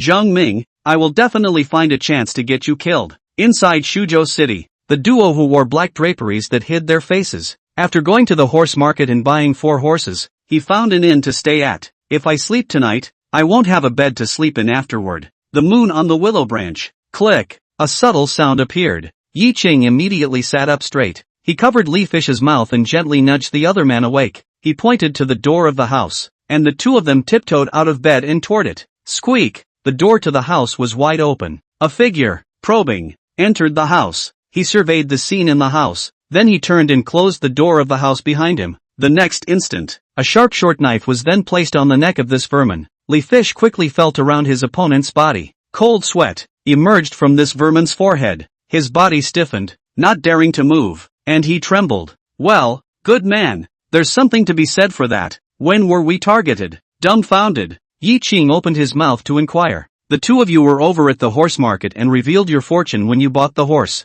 The youngest will follow the two of you. The vermin finished. Yi Qing frowned and continued to ask, Are you alone? Without thinking, the varmint said, "Just the little one, trying to make a fortune while the two good men sleep." Lee Fish whispered, "A hook for hooking doors, 2 wires. There's also a pill bottle that's supposed to be a masking agent. It should be a door-crawling grub." Yes, I am a small grub that slips through doors and picks locks." The grub smiled sarcastically. "This good man really has good eyesight." Boo! Yi Ching lands a handful of strikes that knocked his opponent unconscious. He said to Liu, "He is not an ordinary vermin. There should be someone else outside." Liu was surprised. "Qing's Langjin, how can you tell?" Yi Ching whispered, "The horse markets throughout the Divine Enlightenment are all roughly the same, specialized in having good horsemen keep an eye on them to avoid underhanded things messing with their patrons and spoiling their business. Horse gangsters do a knife-edge business. The lowly vermin wouldn't even dare to go in there." He said we showed our faces at the horse market. Not at all. This man, I think he should be from the horse market, seeing that we are from out of town. There are still quite a few silvertails. After stealing our money and getting rid of the horses, we can't make up for it. We can only suffer a dumb loss. When Liu heard this, he immediately felt that Yi Ching had a point. He frowned and asked, "So what do we do next?" Yi Ching said stoically, "Tie this person up, gag him, and let's go back to sleep. If he doesn't show his face, the people below won't dare to make a move. Wake up in the morning, and if the horse is still there, we'll go straight. If the horse isn't there, let's kidnap this man and go to the horse market and ask for a horse." Gulp. Lee Fish swallowed, unsure. "No, little Lang Jun Chung, if the horse is gone, we'll come to the people. It's not practical to go to the horse market and ask for a horse, is it?" Yi Ching said stoically. "The mountain man has his own plan." Said. Then he let Lee Fish give him a hand and tied the vermin to the chair. "The sky is slightly light." Woohoo! Laughing, the tied-up horse-faced varmint shook his body frantically. The chair made an ear-splitting sound as it scraped against the floor. Yi Ching and Liu opened their eyes. The two of them put their drapery hats on first, and then they walked over to the varmints. Yi Ching pulled off the rags stuffed in the other party's mouth. This vermin immediately begged, good man, untie me, can't hold it in, about to pee in my pants." Under the drapery, Yi Ching and Liu both frowned. Lee Fish untied the ropes. The other immediately ran familiarly to the night jug, a face full of relief to release it. Finally, his body shook as he put down the night jug with satisfaction. At this point, only then did he turn around and look at the Yi Ching duo who still hadn't shown their faces. Raising an eyebrow, he said, "Two good men, how prudent. Now, it's light, will you let me go and leave, or will you take me to the authorities?" Yi Ching still said in a mute voice, "It is not necessary to see the officer. If your horses are downstairs, we will leave at once. If not, we'll have to ask you to accompany us on a trip to the horse market." The vermin's pupils shrank and immediately said, "What, to buy your horses? The little one will steal the money. It is categorically not to steal the horses. If the horse isn't there, don't you dare pin it on me. I'm just a grubber and don't have the money to pay you back for the horse. Why don't you guys drag me to the officer?" Yi Ching sneered. "Shuzhou City is a big city. A small grub dare to stalk in the horse market. This horse market handle, find a noodle to kill themselves." The grub sniffed and pursed his lips. "If the good man doesn't believe me, then let's go out and see." Yi Ching pulled out his short knife and without saying a word, chopped towards the vermin's neck. The sound of the whistling wind made the vermin scared. Before he could dodge, the knife was already hovering next to its neck. Gulp! The varmint gulped and fought in both strands. At this moment, there was only one thought in his mind. Crazy. These two are crazy. The cold blade slapped the left side of the vermin's face. Yi Ching despised. "Horses are in. Your horse market business can still be done. The horse is away. So when our brothers come back from Jinzhou, we'll have a good time with your handle." Lee Fish, who was on the side, flashed a sign without the slightest hesitation. Puff! Without the slightest hesitation, this vermin fell to his knees and trembled. "The horse will be there, for sure." Chapter 160, Wang Jiahao, a scholar in the first year of the Tianshang reign. The hand revealed by Yi Ching just now had already shown the roots of the duo's military origins, also said the word Jinju, plus swung that knife at him. Where did the vermin not understand that these two were from the army? Yi Ching and Liu exchanged glances. Liu stepped forward and picked up this vermin, and Yi Ching put away his sword. One after the other, the three of them headed out, the entrance to the inn. The varmint shook his head vigorously in one direction. Yi Ching looked over and saw two Hans wearing straw hats lowering their heads and quickly leaving. Seeing this, the vermin breathed a sigh of relief and turned his head towards Yi Ching and the two of them with a smile. "Two good men. Don't worry, the horses are definitely in." Yi Ching spoke. "Look at those two brothers of yours. They should also be from the ranks. The varmint nodded sardonically. Yi Ching said in a serious tone, "Bring a message to your family's general. He rewarded our brothers who retired from the army with a mouthful of rice. They are men. When we come back from Jianzhou, I hope to eat a mouthful of wine with your family's general." The varmint's eyes widened and his brain didn't turn. Liu patted the vermin's shoulder and said, "Brother, leave a name. We will get a batch of fine furs when we return from Jianzhou. I'll bring you one without a fight. And in the meantime, I'll do a business deal with your family's headman. When you go out, the persona is all you give yourself." This nod from Liu made even Yi Ching freeze for a moment. Then it felt that Liu's words were very wonderful. Excitement surfaced on the vermin's face. Then he bowed his head in shame and cupped his fists and owed his body. Under Lu Er. This time, the two good men are magnanimous. Lu Er remembered it in his heart. Then, he got up and said seriously, "I will tell my family's head of the handle about what happened today, regardless of any future business contacts. When the two of you come to Shuzhou City, you must be treated with good wine and meat." Yi Ching cupped his fists and said, "The two of us brothers can't say our names right now. Brother Lu Er, see you later." Saying that, Yi Ching clasped his fists together with Liu and walked to the side of the stables, where the 4 horses were indeed inside. The two rolled onto their horses and galloped furiously towards the distance. Inside the horse market of Shuzhou City,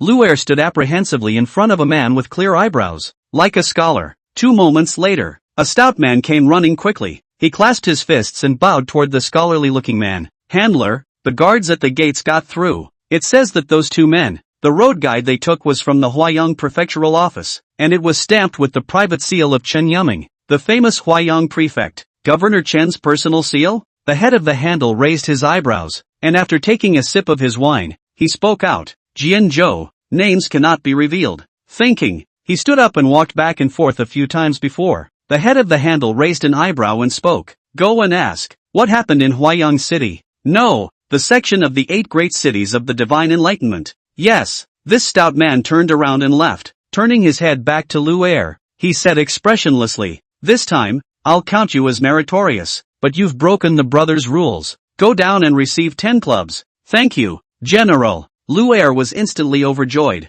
nimbly clasping his fists and bowing, twisting his head to go out to receive his punishment, turning his head back to the other 2 in the room. What Lu Er encountered doesn't seem to be the first case. Go find out who started the sitting. Yes, handle head. These 2 trembled in their hearts, not daring to look at the handle head's lingering gaze. Shuzhou City on the official road to the north. As the steed galloped, Liu curiously asked Yi Ching, "Junior Lang Jun Cheng, when you were at the entrance of the inn, why did you suddenly show your favor towards that Lu Er? Those horse vendors dared to break the rules. They must be emboldened." Yi Ching slowed down a bit and said with a frown, "Those 2 people guarding outside, who are from the military, are surely capable of killing and robbing goods. Speaking of which," Yi Ching worriedly said, "if they have malicious intentions, it's not impossible for them to intercept us outside the city." So, gave the other side a leg up, and told the other side to go ahead and pass the word. By the time they've discussed whether or not to make a move toward us, we'll be far away. Words. Liu admirably extended his thumbs up towards Yi Ching and said, "Qingzai Langjin. So true. Even considering all this, it's a great way to learn by following you." Yi Ching shook his head and complimented Liu. "You, on the other hand, really nailed it with those last words. Wealth and money move people's hearts. Jinzhou's furs can be very famous and expensive, and only some of the world's most powerful merchants are qualified to sell them. Your words directly make the other party think that we have to be of a status that is too high for words." Li Fish hemmed and hawed, embarrassed. "I just suddenly remembered that Lord Tongji said that when you go out and encounter danger, you should first raise yourself up a bit, so that maybe the other party will be jealous and you'll get your life back." Ha ha ha ha ha. Yi Ching laughed cheerfully. "Brother Li, you're smarter than me." Having said that, Yi Ching raised his whip on his horse and galloped towards the front. Li Fish grinned. "That can't be, but it's just some smarts. Qingzai Langjin. Wait for me." 2 men and 4 horses, galloping quickly toward the north. Half a day later, 3 minutes past noon, Shuzhou City, Horse City. Turning his head to look at the expressionless, burly, bear-like strong man before him, his heart couldn't help but beat faster. Acting as if nothing had happened, he opened his head to ask, "What is your honor's business in seeking me out?" Wang Jiahao, 29 years old, the capital city people, Tianshang first-year scholar, was vilified favoritism, into the prison for 3 months. 3 months after the injustice was resolved, reduced to civilians, and then into the city of Shuzhou. But half a year, became the Shuzhou City horse market head. Zhang Ming was as cold as an iceberg and quickly told the story of Wang Jiahao's life. Wang Jiahao's expression went cold as he stared at Zhang Mingdao. Your Excellency has investigated me so well. It's really thoughtful. Zhang Ming quickly said, did two outsiders come to buy horses from you yesterday? Shuzhou City is a big city. The horse market is crowded with merchants from south to north. Somehow, Wang Jiahao subconsciously thought of Yi Qing and Liu whom Zhang Er had met. He pretended to be silent and gazed for a moment and said, two traveling out-of-towners, 3 pairs. I wonder if there will be what Your Excellency is looking for. Without waiting for Zhang Ming to open his mouth, Wang Jiahao said with a contemptuous smile, but who am I to tell His Excellency? Dangling. A heavy bag of money was placed on the tabletop between the two. Zhang Ming continued, inside, 50 taels of gold. In addition, if you help me find the person I want to find, the Minister of Industry who harmed you will be at your disposal. Knock knock. The rapidly beating heart made Wang Jiahao's face turn saucy red. He didn't bother to look at the money bag and gazed at Zhang Ming, his expression carrying excitement and urgency as he said, why should I trust you enough to put that scumbag at my disposal? Zhang Ming calmly took out a token and placed it next to the money bag. With this, instantly, Wang Jiahao's eyes brightened and he said without hesitation, tell me the likeness of the man you seek. Chapter 161, TSK, TSK, TSK. You're in deep. Zhang Ming directly pulled out 2 portraits. Wang Jiahao recruited the steward of the horse market, handed over the portrait map, and inquired about it. Came to the conclusion that 2 men were wearing drapery and not seeing their faces. Wang Jiahao looked at Zhang Mingdao with some apprehension. It should be the 2 of them, right? Zhang Ming looked at Wang Jiahao for a few breaths, retrieved the portrait, picked up the waist plate in gold and silver,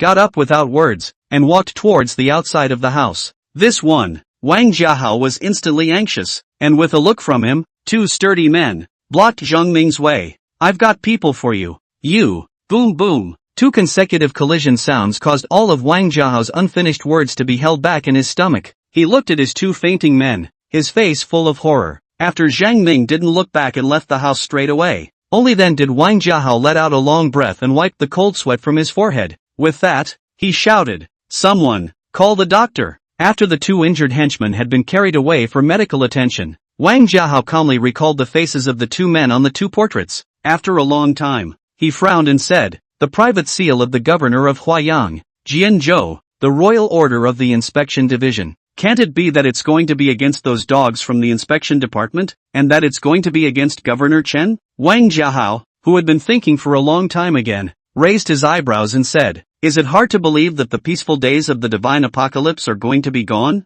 Then he sneered, this doggone court is gone. Being a horse gang leader, with money, men and swords, and real chaos, it's still cozy. Having said that, Wang Jiahao then poured himself a cup of hot tea and drank it all in one go, full of cozy dashing. After 15, the duo, who were on the verge of falling apart, arrived at the bottom of the Cold Mountain Pass, 10 miles outside of Jinzhou City. On both sides of the Cold Mountain Pass, sluggish mountains stood, giving a sense of loneliness. Dozens of zhang wide and 10 zhang high Cold Mountain Pass flags were displayed, and a general of the trap army, who exuded a solemn killing intent, stood solemnly on the pass. On the towering pass, a general was on alert when he saw Yi Qing and his duo wearing drapery hats and also 2 men and 4 riders. Immediately, he shouted, come on, stop and show your identity. Yi Qing and Liu immediately halted their horses and dismounted, removing their drapes and hats to reveal their true faces. Yi Qing then pulled out the road guide and waistplate. My name is Huayang Prefecture Nu Xian. By order of Huayang Prefecture's fellow governor Zhu Gaoli,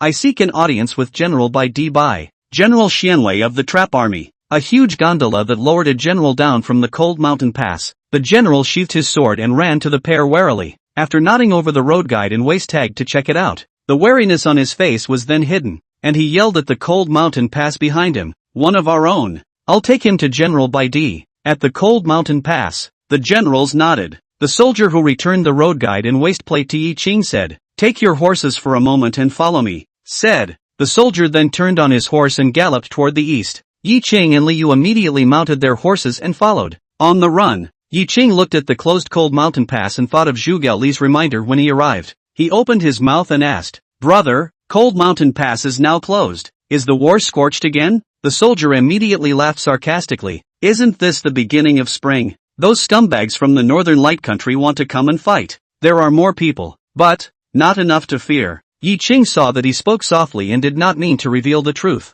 Just didn't ask any more questions and instead speculated in his mind. It seems that the Northern Light Country's actions are not small this time. The 8 safest cities of the Divine Revelation are in chaos. It seems that the internal and external troubles are hardly going to explode together? Thinking about it, Yi Qing's expression became more and more grave. A moment later, bypassing a short mountain, a majestic military town appeared in front of Yi Qing and Li Yu. Phew! The wind howling, yellow veil cover, make this military town hazy, look like a fierce savage beast, coiled on the yellow sand. Liao Yuan, half a mile closer to the military town. The soldier leading the way stopped his horse and signaled Yi Qing and Li Yu to do the same, and the 3 of them led their horses together towards the military town. The entrance to the military town. The soldier leading the way reported the original reason why Yi Qing and his duo had come to the military town, and after submitting the road guide and identity belt tag, the guards at the entrance of the military town led Yi Qing and the 2 of them towards the general's residence. Walking within the spacious military town,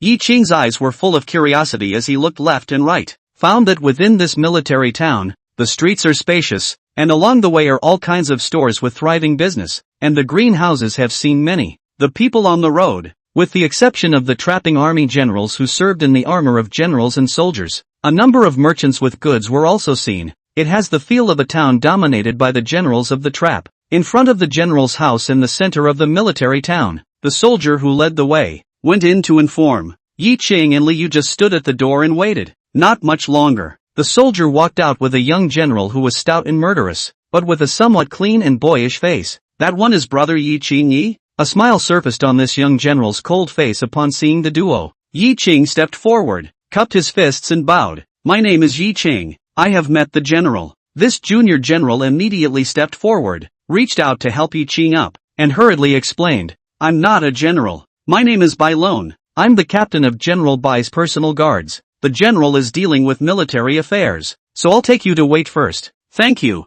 Lord Bai. Yi Qing cupped his fists and owed his body, and walked into the heavily guarded general's mansion with Li Yu, sitting in a simply furnished room for half an hour. White Lone reappeared and led Yi Qing and Li Fish into a room where a number of broken weapons were displayed. In the room, a middle-aged general wearing armor, with a white face and long beard, looking somewhat elegant, was leaning back in his chair and resting his eyes. General, the man has called. Bai Lu clasped his fists and owed a bow before retreating. Junior Yi Qing, meet General. Junior Li Yu, meet the general. Yi Qing cupped his fists and bowed with Li Yu. Bai Di, the general of Xianwei from the 4th rank, opened his eyes. Ling Ling's eyes fell on the duo. It gave Yi Qing and Li Yu the feeling of being targeted by a wild beast. Yi Qing's face turned white, and Li Yu was even a bit terrified. His body shortened a few more points. A few breaths later, Bai Di calmly said, Zhu Gaoli has spoken with me. Go to White Orphan and ask him to take the 2 of you to the Vanguard Battalion Scouts as an ordinary scout.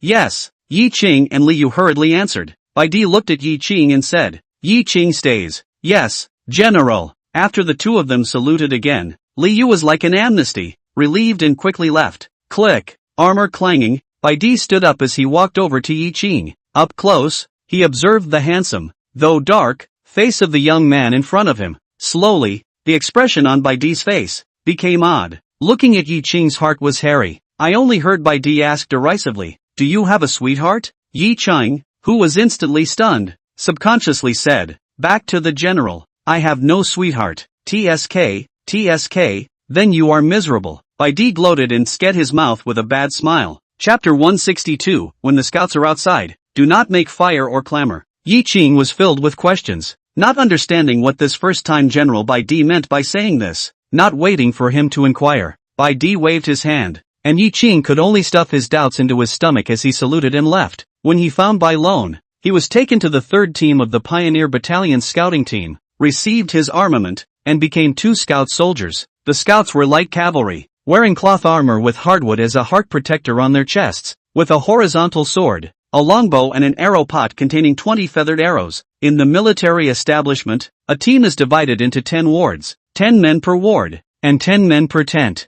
Yi Qing looked at the 8 scouts inside the tent who had different appearances but all had a formidable aura. Subconsciously, he clenched his hand. A scout stood up, long and stocky, in his 30s, bearded, but with lingering ruthless eyes. He said in a deep voice, my name is Yu Zhen, the division's wood captain. From now on, the 2 of you will be under my control. I don't care who you stuffed in. I have one request. Do as you're told. Whoever disobeys orders and dies then dies in vain. Yi Ching and Li Fish exchanged a glance and clasped their fists in unison towards Yu Zhen and owed him a bow. Yi Ching meets the Wu Chang. Li Fish meets Captain Wu. Yu Zhen was satisfied with the duo's reaction and pointed to the two empty seats next to him. Here are the beds for you two. Eat and train. I'll call you. Yi Ching nodded with Li Yu. Without any nonsense. Straight to his bed. Without the heart to greet others. And lay down with his clothes. In the past few days, he had been running wildly on horseback, with the sky as his blanket and the earth as his bed, and he had not had a good night's sleep.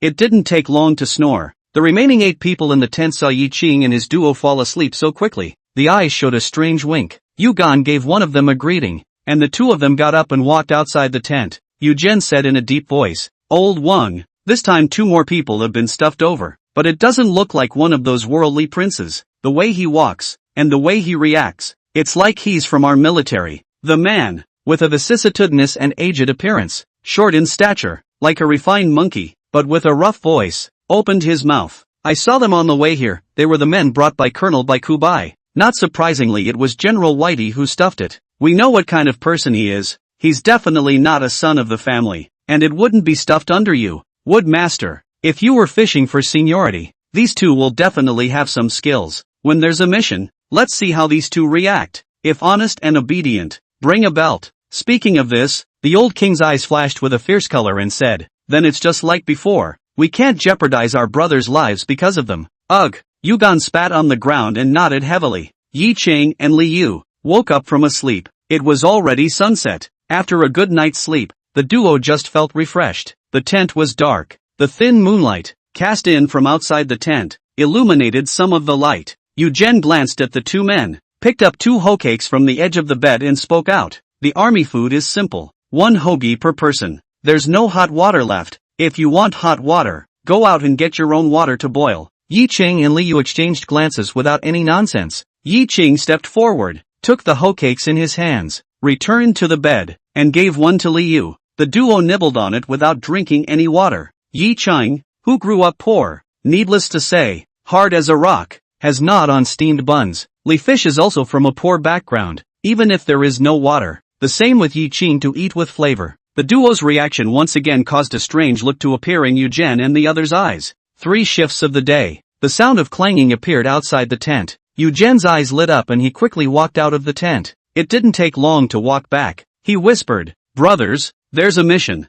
Wow! The group of people all got up, checked their equipment, picked up their own horizontal swords, and then followed Yu Gan towards the outside the stables. "Here are your horses. If you can't ride, then run on your legs." Yu Zhen pointed at the 2 horses and finished in a cold voice, then rolled over and got on the horse, then raised the whip and left. The other 7 also quickly mounted their horses and left. Each person left with cold eyes, even more so with contempt, glancing at the duo. Yi Ching smiled bitterly with Li Yu. Li Yu spoke up, "Junior Lang Jun Cheng, we're being ostracized." Yi Ching took a deep breath and rolled onto his horse before saying, "Normal. A man of the sword only trusts his brothers. We've been put in all of a sudden, with no weekday training or exposure. Don't trust us for sure." After he finished speaking, after seeing Li Yu also rolled over and mounted his horse, he looked at the depressed and deserted night scene and let out a long breath and said, "Phew, I just hope that we can learn our skills and go back alive in this Jinzhou." Li Yu's face also became serious as he whispered, "Learn your skills and go back alive."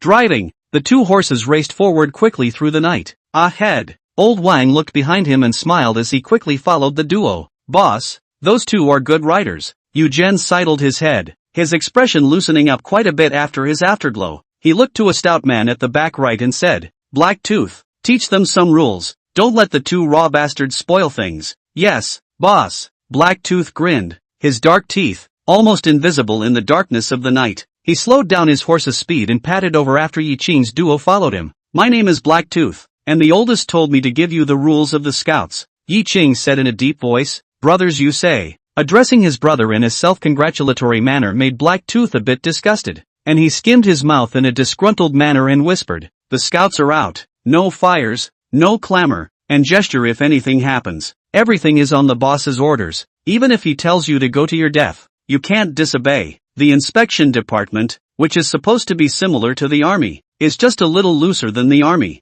but the inspection division under Zhu Gaoli is stricter than the military. Therefore, the Yi Qing duo didn't feel the slightest bit bad about the rules that Blacktooth had said. The two responded with alacrity. This surprised Blacktooth a bit. He asked without a trace as his eyes slipped around. Do you know military hand signals when you answer with such alacrity? Moonlight. Yi Qing raised his left hand with Liu and quickly gestured the learned hand signals. As a scout, which one is not a human being? The ones that aren't smart. They're all dead. Blacktooth opened his mouth with a twinkle in his eye. From the south. Why don't you go to the Mercers? What's with coming up north? Isn't that the opposite of south? Yi Qing knew that this was prying into the two of them, and said bluntly, we're from the Huayang City Inspectorate. The southern barbarians are close, but there is no fighting in this part of the south. Instead, Jinzhou has been in constant warfare in recent days, and my lord has asked the two of us brothers to come and experience life and death.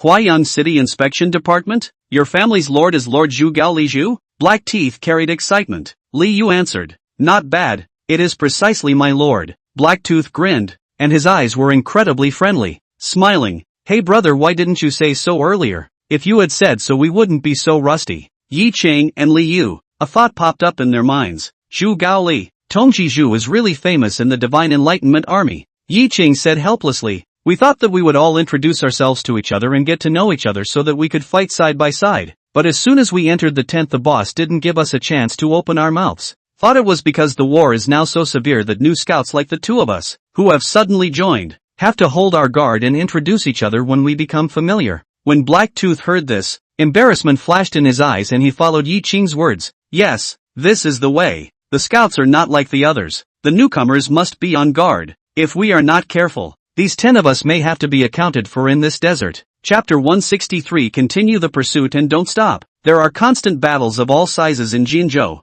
and there will always be a male child planted into the trap army to fish for merit and leave as soon as he's gilded. And these males in the trap army are not very capable, but they have a big mouth, and they are so good that they often disobey military orders, which leads the team into danger. Due to the orders from their superiors, the generals of the trap army would always take great pains to protect these males, which eventually led to the deaths of many of their life and death brethren in battle. Therefore, once Yi Qing and Li Yu arrived, they were ostracized by Yu Zhen and the others, adding to the fact that Yi Qing's duo was only brought by the upper peak, and there was no explanation for protection or anything like that. In their conjecture, even if Yi Qing's duo had an identity, it would be just like that. So Yu Zhen and the others wanted to give Yi Qing and the two of them a head start first, and to see what kind of nature the two of them really had. If it's good to talk, it's okay. If you don't speak properly, you bully and oppress people based on your status. Well, I'm sorry, but the scouts have ways of getting them killed. When the time came to go back and say that the two men disobeyed the command and defied the military order and died at the hands of the enemy scouts, they take some chastisement and get over it. After all,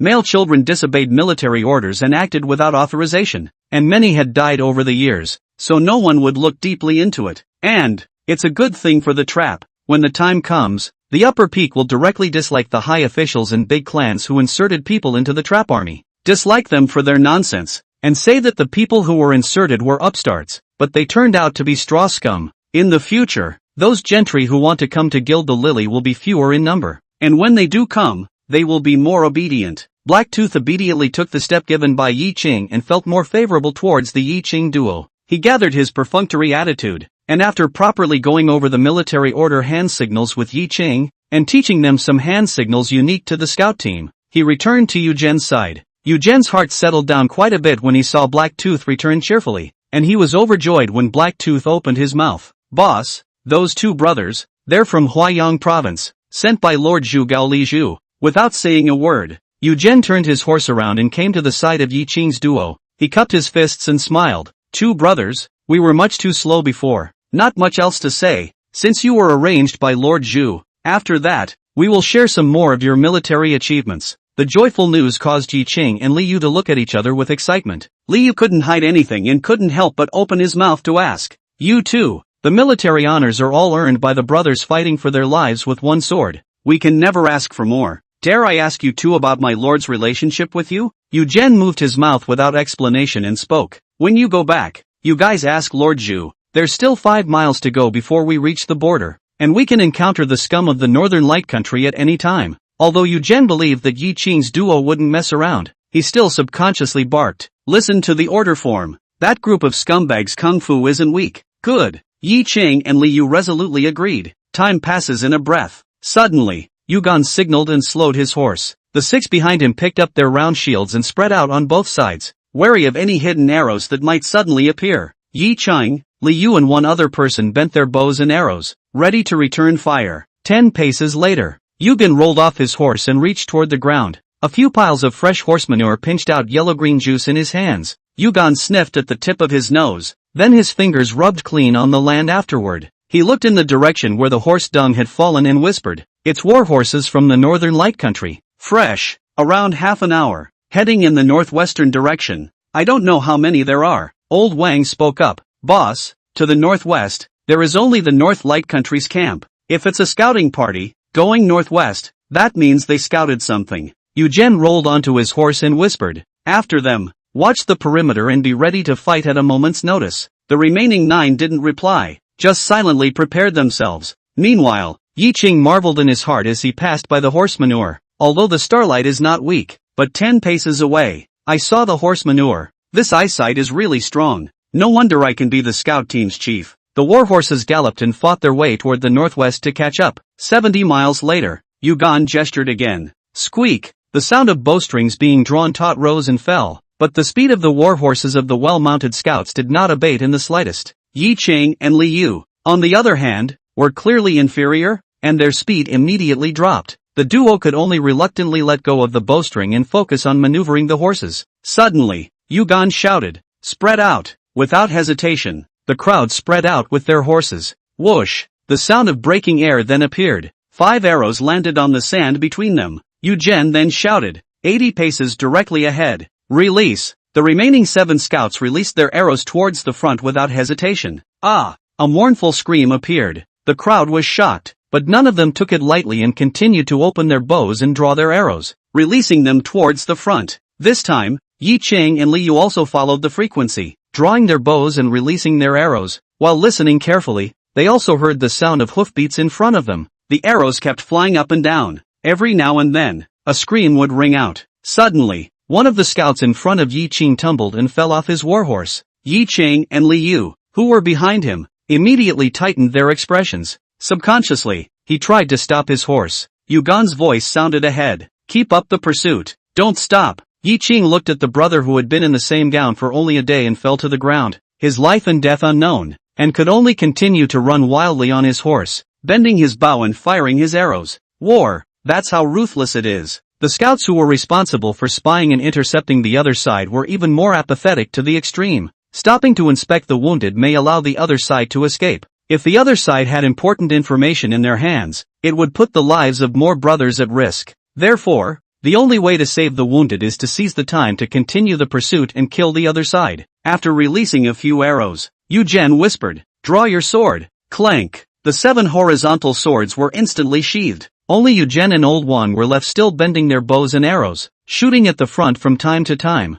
There was another scream up ahead. This time, Yi Ching could see clearly that there were 4 people in front of them, holding long swords, interspersed in charging towards Yi Ching and the others. Eugen directly hung his longbow on the winning hook, drew his longsword, held it flat to his side, and said in a cold voice, "Leave no survivors." The words fell. His body was slightly lowered, and his horse was as if it had fused into one, like an arrow off the string, taking the lead and charging towards the front. Old Wang and the others remained silent, but their eyes were heavy with killing intent as they urged their warhorses to accelerate their speed towards the front. Huffing and puffing, tap. In Yi Ching's ears, all that was left was the sound of his own ragged breathing, and the sound of the galloping hooves of the warhorses. In his eyes, he stared dead ahead at a northern light country scout. Closer, closer. Yi Ching felt like his blood was boiling all over his body, and his heart was beating like it was going to pop out of his mouth. It was as exciting as the first time he killed someone. Chapter 164, 100,000 troops, disappearing without a trace. The ease with which the knife sliced into the tofu was transmitted from the blade to the hilt and finally to Yi Ching's hand. Fresh blood, like a sudden rain on his body, poured on Yi Ching's face, hitting him with a raw pain in his face. This ease of killing has never felt so good. It was an easy slash, but it seemed to have drained all of Yi Ching's strength. He halted his horse and turned it to look. A body with a separated head and body, 5 feet away behind it. Yugon and the others are already cleaning up the battlefield. Yi Qing rode his horse back to the battlefield. Under the moonlight, the crowd looked at Yi Qing's return and were all full of praise. The thin monkey, Old King, squinted his eyes at Yi Qing, who had a line of blood on his face. Very good. That cut, very decisive and accurate. Having gained the approval of his robe, Yi Qing grinned a simple smile and said, "This section wasn't practiced for nothing." Blacktooth beckoned towards Yi Qing. "Dude, come look at this." Yi Qing immediately rolled over and dismounted. Coming to Blacktooth's side, a body, dressed in the garb of the divine apocalypse, lay on the ground. Blacktooth plucked off the other man's shirt and pointed at the stride in disgust. The people of the Northern Light Country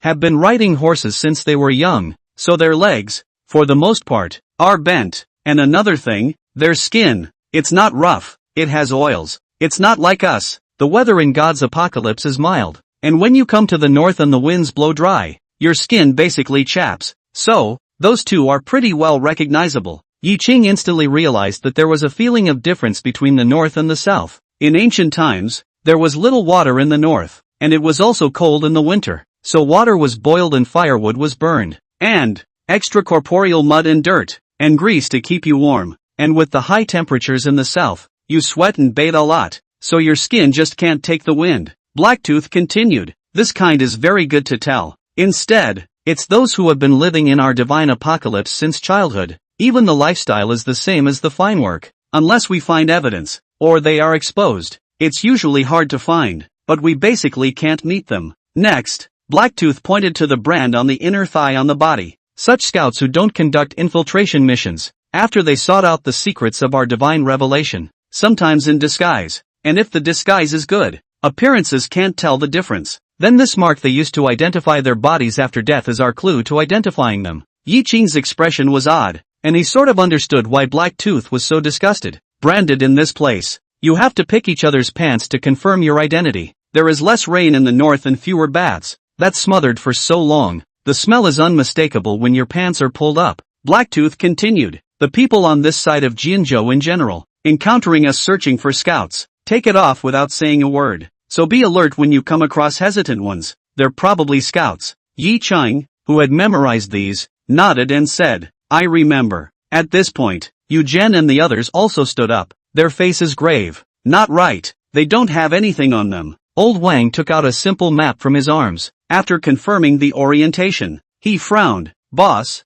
something is indeed wrong. This should be almost to the opposing camp. We've made a lot of noise with this rush. Now more than a quarter of an hour has passed and no patrols have appeared around." The expressions on everyone's faces stared. Yu Zhen immediately ordered, "Retreat." Everyone rolled onto their horses, just turned his horse around, ready to return. Yi Qing then furrowed his brows and hurriedly said, "Boss, if it's not real, it's not real. The other side is leading us toward their camp. Behind it, unsurprisingly, is a blockade of pursuers. We're just 9 people now. If there are many people on the other side, it is bound to be impossible to rush out. Why don't we change into these people's clothes and let's disguise ourselves as scouts from the Northern Light Country? Head for their camp." Blacktooth directly refused. "Do not get involved in danger. Let's even if we don't go back the same way. Gotta retreat to the right and left." 2. Yu Zhen exchanged glances with Old Wang. After a few moments of silence, Yu Zhen ordered, "There are only 4 outfits here. Yi Qing,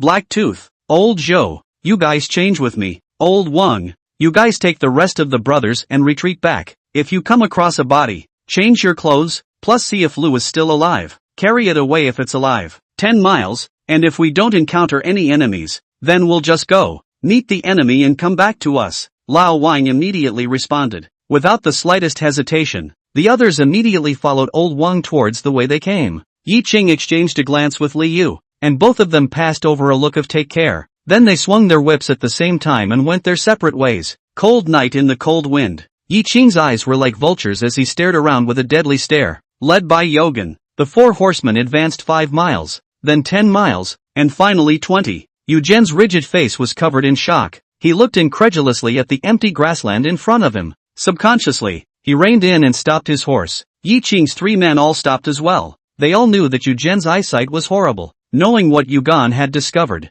Then he quietly waited for Yugan's order. A few breaths later, Yu Zhen gritted his teeth. "The Northlight Kingdom camp has withdrawn. 100,000 troops, vanished without a trace, and we don't even know about it, which is a big joke." The next instant, Yugan ordered, 2 miles ahead is their camp. The army started to leave, and with so many men and supplies, it must have left a trail. Everyone spread out and searched the area around the campsite. Let's see which way they went. The crowd nodded. Yi Qing had just turned his horse around when a thought surfaced in his mind. He called out to Eugendo, who was ready to leave. Boss, the movement of 100,000 troops. There's no way we've got scouts not to notice. And, if the other guy leaves, he's definitely trying to hide it. But that group of Northern Light Country scouts we encountered. But it's leading us in the direction of the camp. If we hadn't caught up and attacked out of hand, wouldn't that mean that we would feel our way alone to the camp? All of this, it doesn't make a lot of sense. Yu Zhen, whose expression trembled, didn't think that Yi Qing would be able to think of so many unreasonable points. He took it to heart and nodded. You have a point. I've got it all memorized. So let's not think about that for now.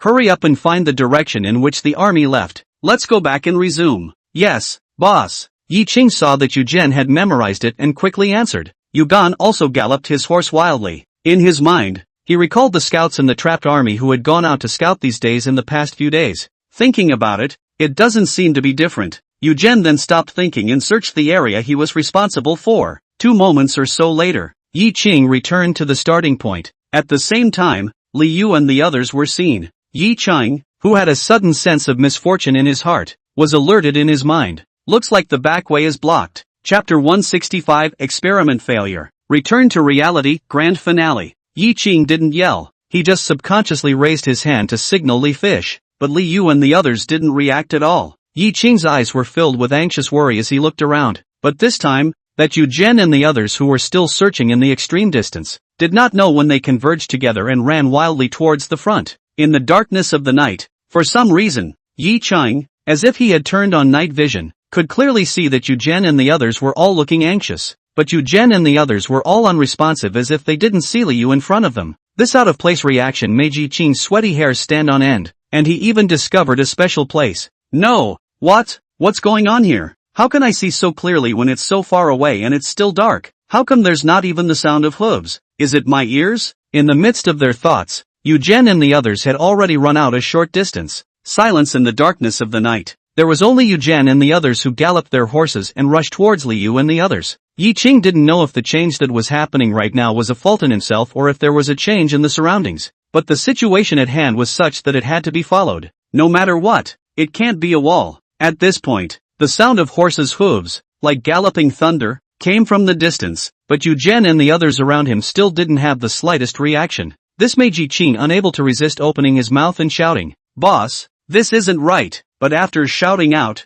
Yu Zhen and the others turned a deaf ear and ran forward with their horses without the slightest reaction. This caused Yi Qing's heart to beat wildly, and he was appalled. He couldn't help but strangle the reins, trying to get the warhorse to stop, but he yanked a blank, and his body couldn't help but lean back. Yi Qing's jaw dropped as he looked at the scene in front of him. Li Fish and the others were caught up by the cavalry behind them, sharp long knives, hacking the body. The bucket-sized head of that magnificent man who had accompanied him for so long fell to the grass. The crimson blood, waving like ink in the darkness of the night, was hidden from view. But even creepier, all he heard was the sound of warhorses galloping. The sounds of hacking and slashing, the sound of bodies falling were all but absent. What is all this? Yi Qing couldn't help but mumble, and at that moment, the uncontrolled warhorse beneath him carried him to rush before the enemy. Yi Qing raised his horizontal sword and swung it forward. However, the horizontal sword that was struggling to be swung out from his hand, slashed through the enemy in front of him without any obstruction, as if it had struck a phantom.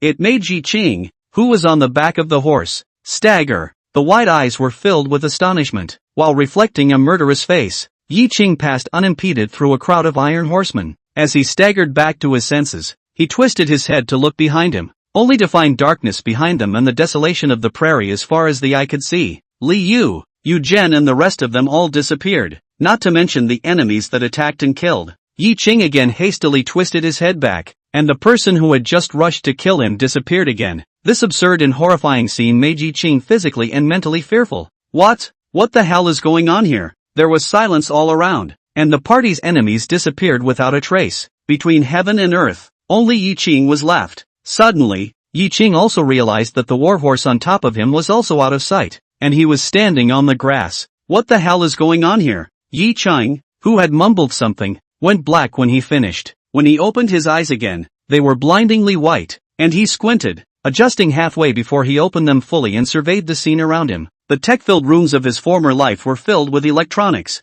A man in a white coat maneuvered in front of the instrument. Back in a previous life? I'm back. Excited. Yi Qing sat up violently and realized that he was plugged with all sorts of tubes and wires, testing his bodily functions, lying inside a technological warehouse. It was at this point that Yi Qing remembered that he wasn't traveling across, he was conducting a scientific experiment. A woman with silk-rimmed glasses and an incomparably cold color came to Yi Qing's side. With helplessness in his eyes, he said to Yi Qing, "Yi Qing, you failed again with this experiment. This time you slept for a month, and your mind entered the data world to live for 13 years and did not complete the reversal, the final Jinzhou copy. The system detects that your chances of survival are only 1%. You know, once you die in the data world, it can cause major damage to your nerves. For your safety's sake, that's why we woke you up." Yi Qing smiled bitterly and said, "Got it. Thanks, Technician Du." Diao raised her hand to hold the frame of her glasses and said, "You're welcome. According to the plan, you can enter again after half a month of conditioning. Why don't you go home? Your sister has called many times asking how you are." Yi Qing couldn't hide his frustration and uncovered the detection line on his body. Lines of distinct 8-pack abs that moved with the movements of his body, making Du Yao's eyes flicker with a strange color. She hurriedly turned away, her rosy mouth muttering, "Man, with a body like that, it tempts me." After performing some tests, the body index showed normal. Yi Qing then drove away from the institute and headed towards his home. At the same time, he contemplated everything that had happened within the data world. Combined with his previous experimental experience, he laughed bitterly. Once you enter the data world, real-world memories are latent, and only some real-world memories are retained. In this way, all my reactions in the data world are all instinctive. Dozens of experiments into the data world, the best of which took 23 years to become a party of the gentry, before they were victimized by the powerful and took the family fortune by force. Those stories and novels where one travels through the past and without the aid of a system, one pans out and becomes a human being, are really just stories. The data world completely mimics the wisdom of the ancients, and those power calculations are frightening to say the least. Those who are powerful and rich are even more capable of overriding the law and treating human lives as if they were grass. It's really hard for a party of powerful people who want to fulfill the minimum requirements of the test. After spitting, Yi Qing continued to drive, admiring the tall buildings and gorgeous neon signs, having a feeling of being in a different world. Arriving at a quiet villa area, Yi Qing entered an inconspicuous 3-story villa. Once inside the house, "Brother, you're finally back. It's been a month. I really missed you." A tweedy voice then entered Yi Qing's ears, exactly the same as her sister in the data world, but a little more mature. Yi Qian jumped onto Yi Qing's body without the slightest image. Yi Qing looked helplessly and tenderly at Yi Qian, who was hanging on to himself like a wombat, and spoke out, "How old? And so fussy. Come on down. Brother will cook for you." Yi Qian jumped to the ground and happily rubbed her little tummy. Tummy. After a month, you can eat the food made by brother again." Then, Yi Qian pursued, "Brother, how is your experiment going? Did this one work?" Yi Qing sighed and shook his head. "No, this one is even worse. The data world survived for 13 years and only just made a bit of a mess in a city." Yi Qian waved her small fist in encouragement. "Brother, you're the best. Next time, you'll make it." Yi Qing smiled and uttered the words he didn't know how many times he had uttered them. "Well, next time, it will work." Then he went into the kitchen to work. Her younger sister, Yi Qian, was chirping next to her about the trivialities and anecdotes of the period. The villa was filled with warmth. "Big finish.